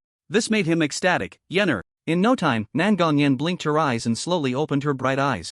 What is this? Seeing this, Li Yan smiled happily. Great, Yenner, you're alive. He then hugged her tightly. Although Nan Gongyan still hadn't figured out the situation, she was also very happy to see Li Yan again. After that, the others who had fallen also gradually woke up, including Wang Tong, Han Feiyu, and Wang Yan. Ling Chen also conveniently revived all the innocent people who had died because of this incident. In this timeline, for some reason, Wang Yan had not yet gotten together with Li Yan, but that didn't stop her from looking at Nan Gongyan with a jealous gaze. The revived people were still a bit confused, wondering how they were alive again. Where did the enemies in the sky go? At this moment, Li Yan, who had just embraced Nan Gongyan, stood up and solemnly bowed to Ling Chen. Master, thank you, Master? Nan Gongyan looked at Ling Chen in confusion. When did her husband have such a master? Those who were familiar with Li Yan were also filled with questions. They had never seen this handsome man before.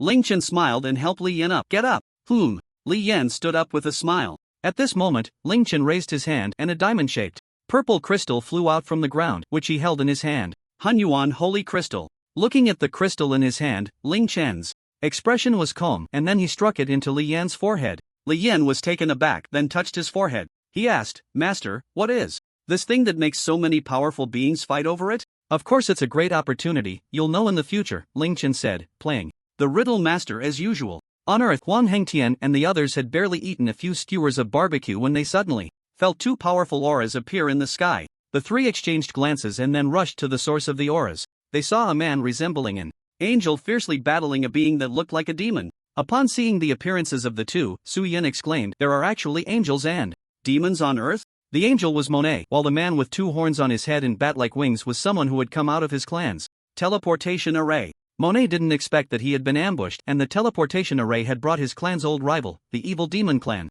As soon as the two met, they began to fight, battling from the skies over the United States to the skies over the Dragon Kingdom. Huang Hengtian said, they are strong, but I feel like I can handle them with my transformation into a god. Then why did Ling Chen give us this card? Lin Ziwen retorted. Never mind, you all stay back, let me handle this. Huang Hengtian stepped forward, confidently placing a hand in front of the two. Then he took a step forward, his figure suddenly appearing in front of them, his aura no longer concealed, bursting forth. The evil king set automatically generated on him, his cloak billowing in the wind, and the kingly aura was unmistakable. In the territory of the Dragon Kingdom, you shall not act recklessly. Huang Hengtian's tone became serious and deep, exuding authority. The two who were in fierce battle immediately stopped, retreated, and looked at the suddenly appearing Huang Hengtian. Good opportunity. At that moment, the demon leaped into the air and pulled out a large bow that exuded an ominous aura. As soon as Monet saw the great bow, his eyes widened in shock. The bow of doom. Are you crazy? He. It doesn't matter, anyway, my clan only needs these billions of souls.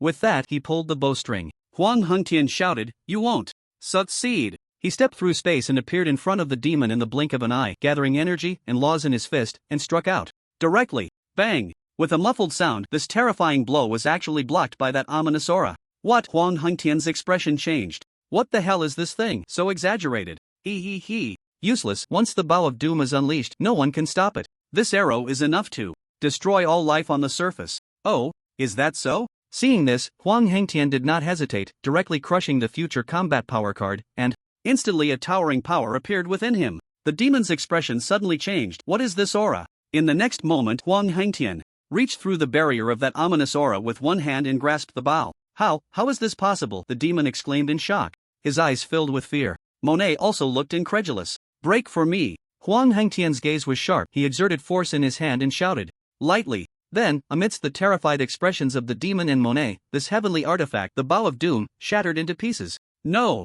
The demon cried out loudly. This was the artifact of his clan, and it just shattered like that. Die! Huang Hengtian did not waste any more words, his eyes glaring, and the demon's body exploded into ashes, scattering with the wind, not even having time to let out a painful wail. He now felt invincible, able to see through the endless universe with a glance, analyzing myriad paths. Turning to look at Monet on the other side, all his thoughts and past were read. And when Monet saw the man who crushed the artifact with his bare hands and glared at the evil demon clan's powerhouse, his body couldn't help but shiver. Still want to dominate the earth? You die too. Huang Hengtian pointed a finger at Monet. In the next instant, Monet followed in the demon's footsteps, turning to ashes. Then, Huang Hengtian waved his hand, erasing the teleportation array of the Feather God clan. It's over. However, his power had not yet dissipated.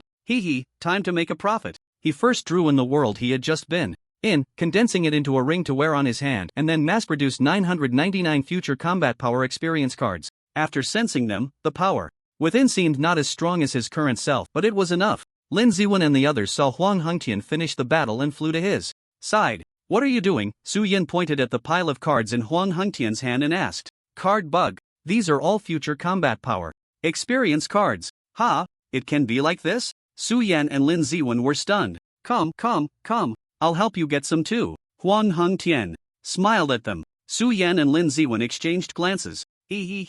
Great. At that moment, Ling Chen also returned. He placed a hand on the shoulders of the three. Curious, what are you guys up to? Sneaking around. And when he saw the pile of future combat power experience cards in their hands, he was immediately shocked. What the hell? Who taught you to play like this? Ha. Accompanied by their laughter, the world temporarily returned to calm. In front of the computer, Li Yan was typing away on the keyboard. After a long time, he stopped his actions and looked at Ling Chen sitting beside him. Master, is this where we stop writing? Ling Chen played with his phone without looking up. Yeah, let's stop here for now. Shouldn't we add some concluding remarks at the end? Let me think, it needs to be a bit more high-end. Got it. Just right. The primordial chaos and the beginning of the Tao come first. A spark of inspiration encompasses thousands. The same body contains the void. The original form is without shape, only within one's own 3 inches. The end, extra, the collection room of all heavens. Time flies, and years pass, truly merciless time. Longwei Yuncheng Da IT was now the time for elementary school students to get out of school in the afternoon. Near Yun City Primary School, as soon as the bell rang, a swarm of students rushed out of the teaching building and then through the school gate. The once quiet school instantly became noisy. A boy, about 8 or 9 years old, walked out of the school gate. Although the boy's face was still youthful, he already showed signs of being handsome. Ling Yu. Behind the boy, a little girl with twin ponytails called out to him. Ling Yu turned around and saw it was his classmate, the class monitor, Lu Xaner. Is there something? Ling Yu asked, feeling a bit impatient. The class monitor always stuck close to him, and he had something important to do when he got home today. Let's take the bus home together, Lu Xaner said with a smile, her eyes curving. No, I have this, Ling Yu replied, raising his right hand to shake a high-tech bracelet on his arm. Then, with a flash of light, a skateboard dropped out and landed smoothly on the ground. This skateboard was not the ordinary wooden type but was entirely metallic, without a single wheel, looking very high-tech. In the next moment, Ling Yu stepped onto it and 2 foot straps automatically popped out to secure his feet firmly. Ling Yu activated the skateboard and then his figure shot into the sky, leaving without looking back. In this era, peculiar cars soaring in mid-air were everywhere. Ling Yu's skateboard was a hoverboard specifically designed for children. Although it flew in the air, it was extremely safe. Wow, so cool! Lu Xaner exclaimed, her eyes sparkling as she watched Ling Yu fly away, her tone filled with excitement. However, soon after, a wave of disappointment washed over her. This was the 9th time she had invited Ling Yu, only to be rejected. Ling Yu, I must become friends with you. Ignoring this little episode, the reason Ling Yu was in such a hurry was that his dad had promised he could visit the collection room today. His parents had always forbidden him from going in before, and he didn't know why.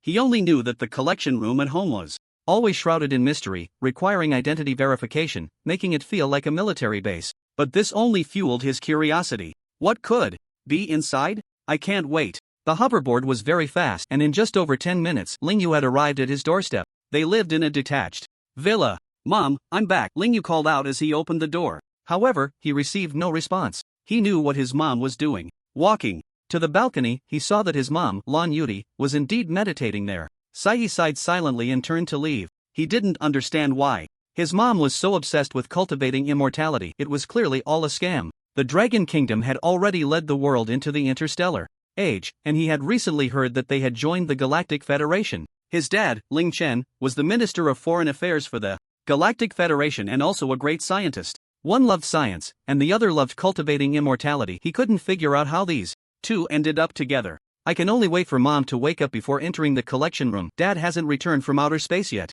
Ling Yu walked into the basement and arrived at the door of the collection room, curiously examining the high-tech door in front of him. What could be inside? The collection room, could it be that Dad had collected all sorts of things from outer space over the years?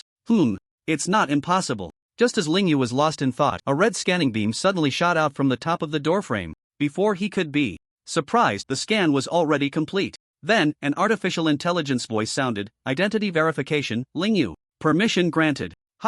What's going on? Just as he was puzzled, the door had already opened. It must be that my parents have already entered my identity information into the access system. Alright, now we can finally go in. Ling Yu rubbed his hands together, excitedly stepping forward. As he entered, he found himself in a narrow secret passage, barely wide enough for a single person to stand. At the end of the passage was a security door, which opened to reveal the true collection room. This collection room was about 100 square meters, filled with all sorts of items, each encased in glass. Wow, so many things. Ling Yu immediately jogged over to a sword, peering through the glass, unable to hide the excitement in his eyes.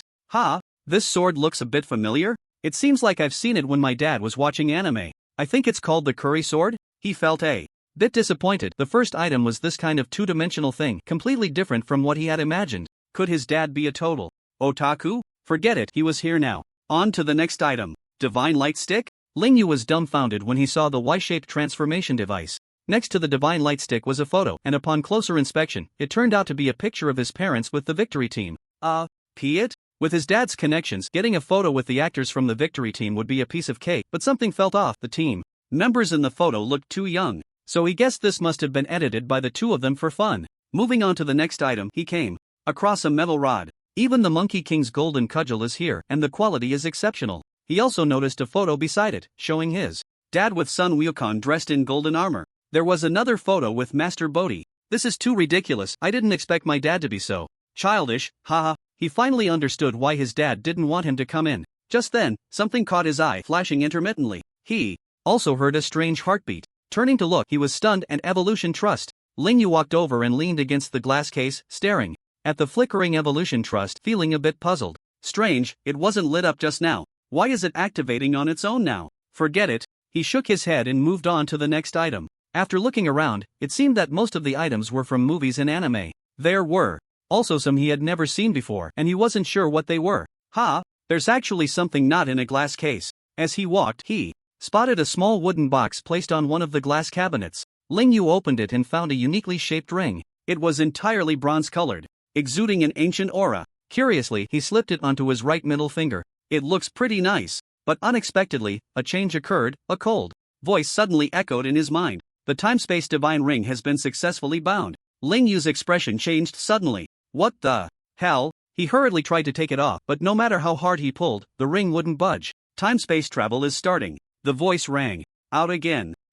Before Ling Yu could figure out what was happening, the space around him twisted and he was swallowed whole. Extra, Ling Yu's rebirth woo-woo in a cozy house, accompanied by the sound of a baby's cry. A new life arrived in this world. Heavens, this child has a ring in his mouth. What? This is unbelievable. And it was such a smooth birth. One second he was lying in bed watching TV, and the next second he was born. Surrounding them were the mother's mother, mother-in-law, and sister, all three astonished. In all their years, they had never seen such a scene. Soon, a handsome man pushed open the door and rushed in. Wife. As soon as he entered the room, the sight of his wife and child safe and sound brought him immense relief. Oh, you finally made it. It's a son, the woman's mother said with a smile. This child was born with a ring in his mouth. How strange, the man's mother said in confusion. This is a good omen. The man smiled, then walked aside to pick up his child. At that moment, the warm scene stretched infinitely upward, passing through the clouds, beyond the earth, beyond the universe. Lan Yudi, looking at the comic on the table in front of him, stopped the pen that was swaying in his hand and then gently snapped his fingers.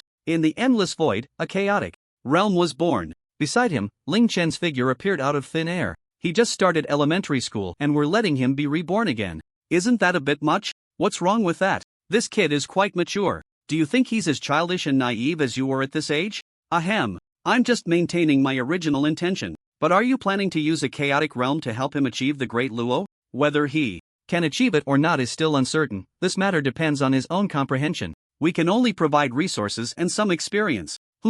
After achieving Great Luo, will he come back to continue elementary school? Ling Chen pondered for a moment and posed a soul-searching question. Lan Yudi was taken aback. She indeed hadn't considered this question. Ahem. What's wrong? Is that not okay? Her pretty face flushed, and her right cheek puffed up like a bun. Seeing her adorable appearance, Ling Chen couldn't help but reach out to rub her cheek, doting, alright.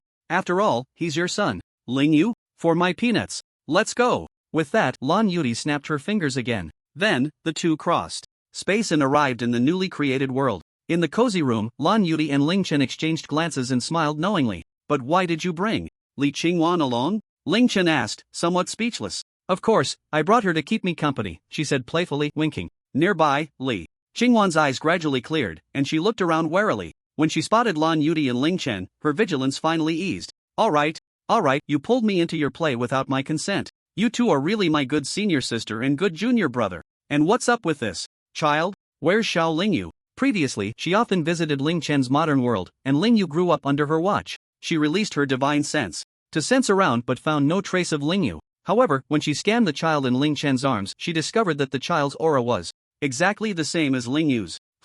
What's going on? Why did you two give birth to Ling Yu again? Unable to comprehend, she truly couldn't understand their actions. What kind of madness are this couple up to? And so, a new world, a new story began, but this time it was about Ling Yu's story. P.S. Ling Yu's book is about to be published. He will inherit his father's childishness. Epilogue, Li Yan's reincarnation and tribulation. One day, Li Yan, using his avatar, entered the cycle of reincarnation in a modern world to comprehend the supreme truth and transcendental mysteries. Having sealed his memories, Li Yan's avatar had completely become an ordinary person, his vast power no longer present, yet he still possessed an extraordinary heart. Since childhood, he had been full of curiosity about this world. What is the world? Who am I? Why can I feel my existence? In the 6th grade of elementary school, he was pondering these questions during a math class. Although his eyes were still fixed on the teacher who was speaking incessantly, his mind had already drifted away. Li Yan, come up and solve this problem. The math teacher suddenly stopped the lesson and looked at the distracted Li Yan. In an instant, all the classmates' gazes turned to Li Yan. Li Yan blinked, quickly regaining his focus. He looked at the problem on the blackboard, then calmly stood up and walked to the podium. His every gesture exuded a unique calmness. As if nothing could stir waves in his heart. He picked up a piece of chalk and, without even thinking, began to write down the steps to solve the problem. A not-so-simple equation was thus casually written out by him. Watching Li Yan's solution steps, the math teacher stood by, nodding repeatedly, his face full of satisfaction. Not bad, he praised first, then his expression and tone changed as he looked angrily at the students in front of him. It seems that only Li Yan is seriously listening to my class. Not a single one of you could solve such a simple problem? Upon hearing this, several students who usually performed well in math lowered their heads in shame. Li Yan stepped down from the podium, and the math teacher was the first to applaud, followed by a thunderous round of applause from the classmates. Just as he returned to his seat, the bell for the end of class rang. After the math teacher called for the end of class, he quickly packed his things and strode out the door. As soon as the teacher left, several students let out wails. Hey, how is that problem simple? Li Yan's deskmate complained to him, old Wang is overestimating us too much. That problem is as difficult as an Olympiad question. Only you could solve it so easily. Li Yan seemed not to hear, his gaze fixed on the void, his eyes somewhat unfocused, lost in thought. His deskmate, however, was not annoyed, as if he had long since gotten used to it. He nudged Li Yan with his elbow and curiously asked, Brother Yan, what cosmic truth are you pondering again? Li Yan turned his head and glanced at him. Smiling, atoms can be divided into nuclei and electrons, and within the nucleus there are protons and neutrons, and within protons and neutrons there are quarks. What would happen if we kept dividing? What is the ultimate nature of matter? His deskmate was left bewildered, his mind filled with question marks. What are these things? What is this and that? Li Yan shook his head helplessly and continued to sink into contemplation. He was far too curious about the unknown mysteries of this world. Almost every day after school, he would run to the Zhenghua bookstore next to the school, which had all kinds of popular science books, his favorite. This helped him better understand the world. However, many things still left him confused. After all, his brain was not fully developed. Damn it, isn't my brain developed enough? I can't understand some of this. One day after school, Li Yan put down the book on relativity in the bookstore, frowning as he rubbed his head. Time flew by, and he was now in middle school, where smartphones had already become popular, and many classmates brought their smartphones to class to play. Li Yan had one too, but he usually used it to search for information online. The various materials available online were exhilarating to him. The speed of information absorption was much faster than in the bookstore. Then he despairingly discovered that modern science had not yet provided answers about the ultimate nature of matter and the truth of the world's composition. Damn it! Is this where it ends? Li Yan stared blankly at the blackboard in class, murmuring softly. The lively antics of his classmates formed a stark contrast to his current state, as if they were not on the same plane. After that, Li Yen fell into a period of depression. With so many people on Earth unable to find the principles of the world's composition, could he, a mere middle school student, do it? Rationality told him it was completely impossible. So he began to blend into the life of an ordinary student, playing and fooling around with his classmates. Eat when it's time to eat, play when it's time to play. One day in class, because Li Yen had stayed up too late playing games the night before, he found himself dozing off during the lesson. His eyelids were heavy and his consciousness was hazy, drifting in and out. Just as he was in this daze, when Li Yen closed his eyes, he clearly sensed that the darkness in front of him seemed to be turning white. His faint consciousness was a bit curiously detached, allowing it to develop gradually. The dark perspective was filled with white light, and then, as the white light faded, the scene of the teacher and classmates in the classroom became clear before his eyes. Li Yen. At this moment, Li Yen clearly felt that he seemed to be observing everything around him from a 360-degree God's perspective.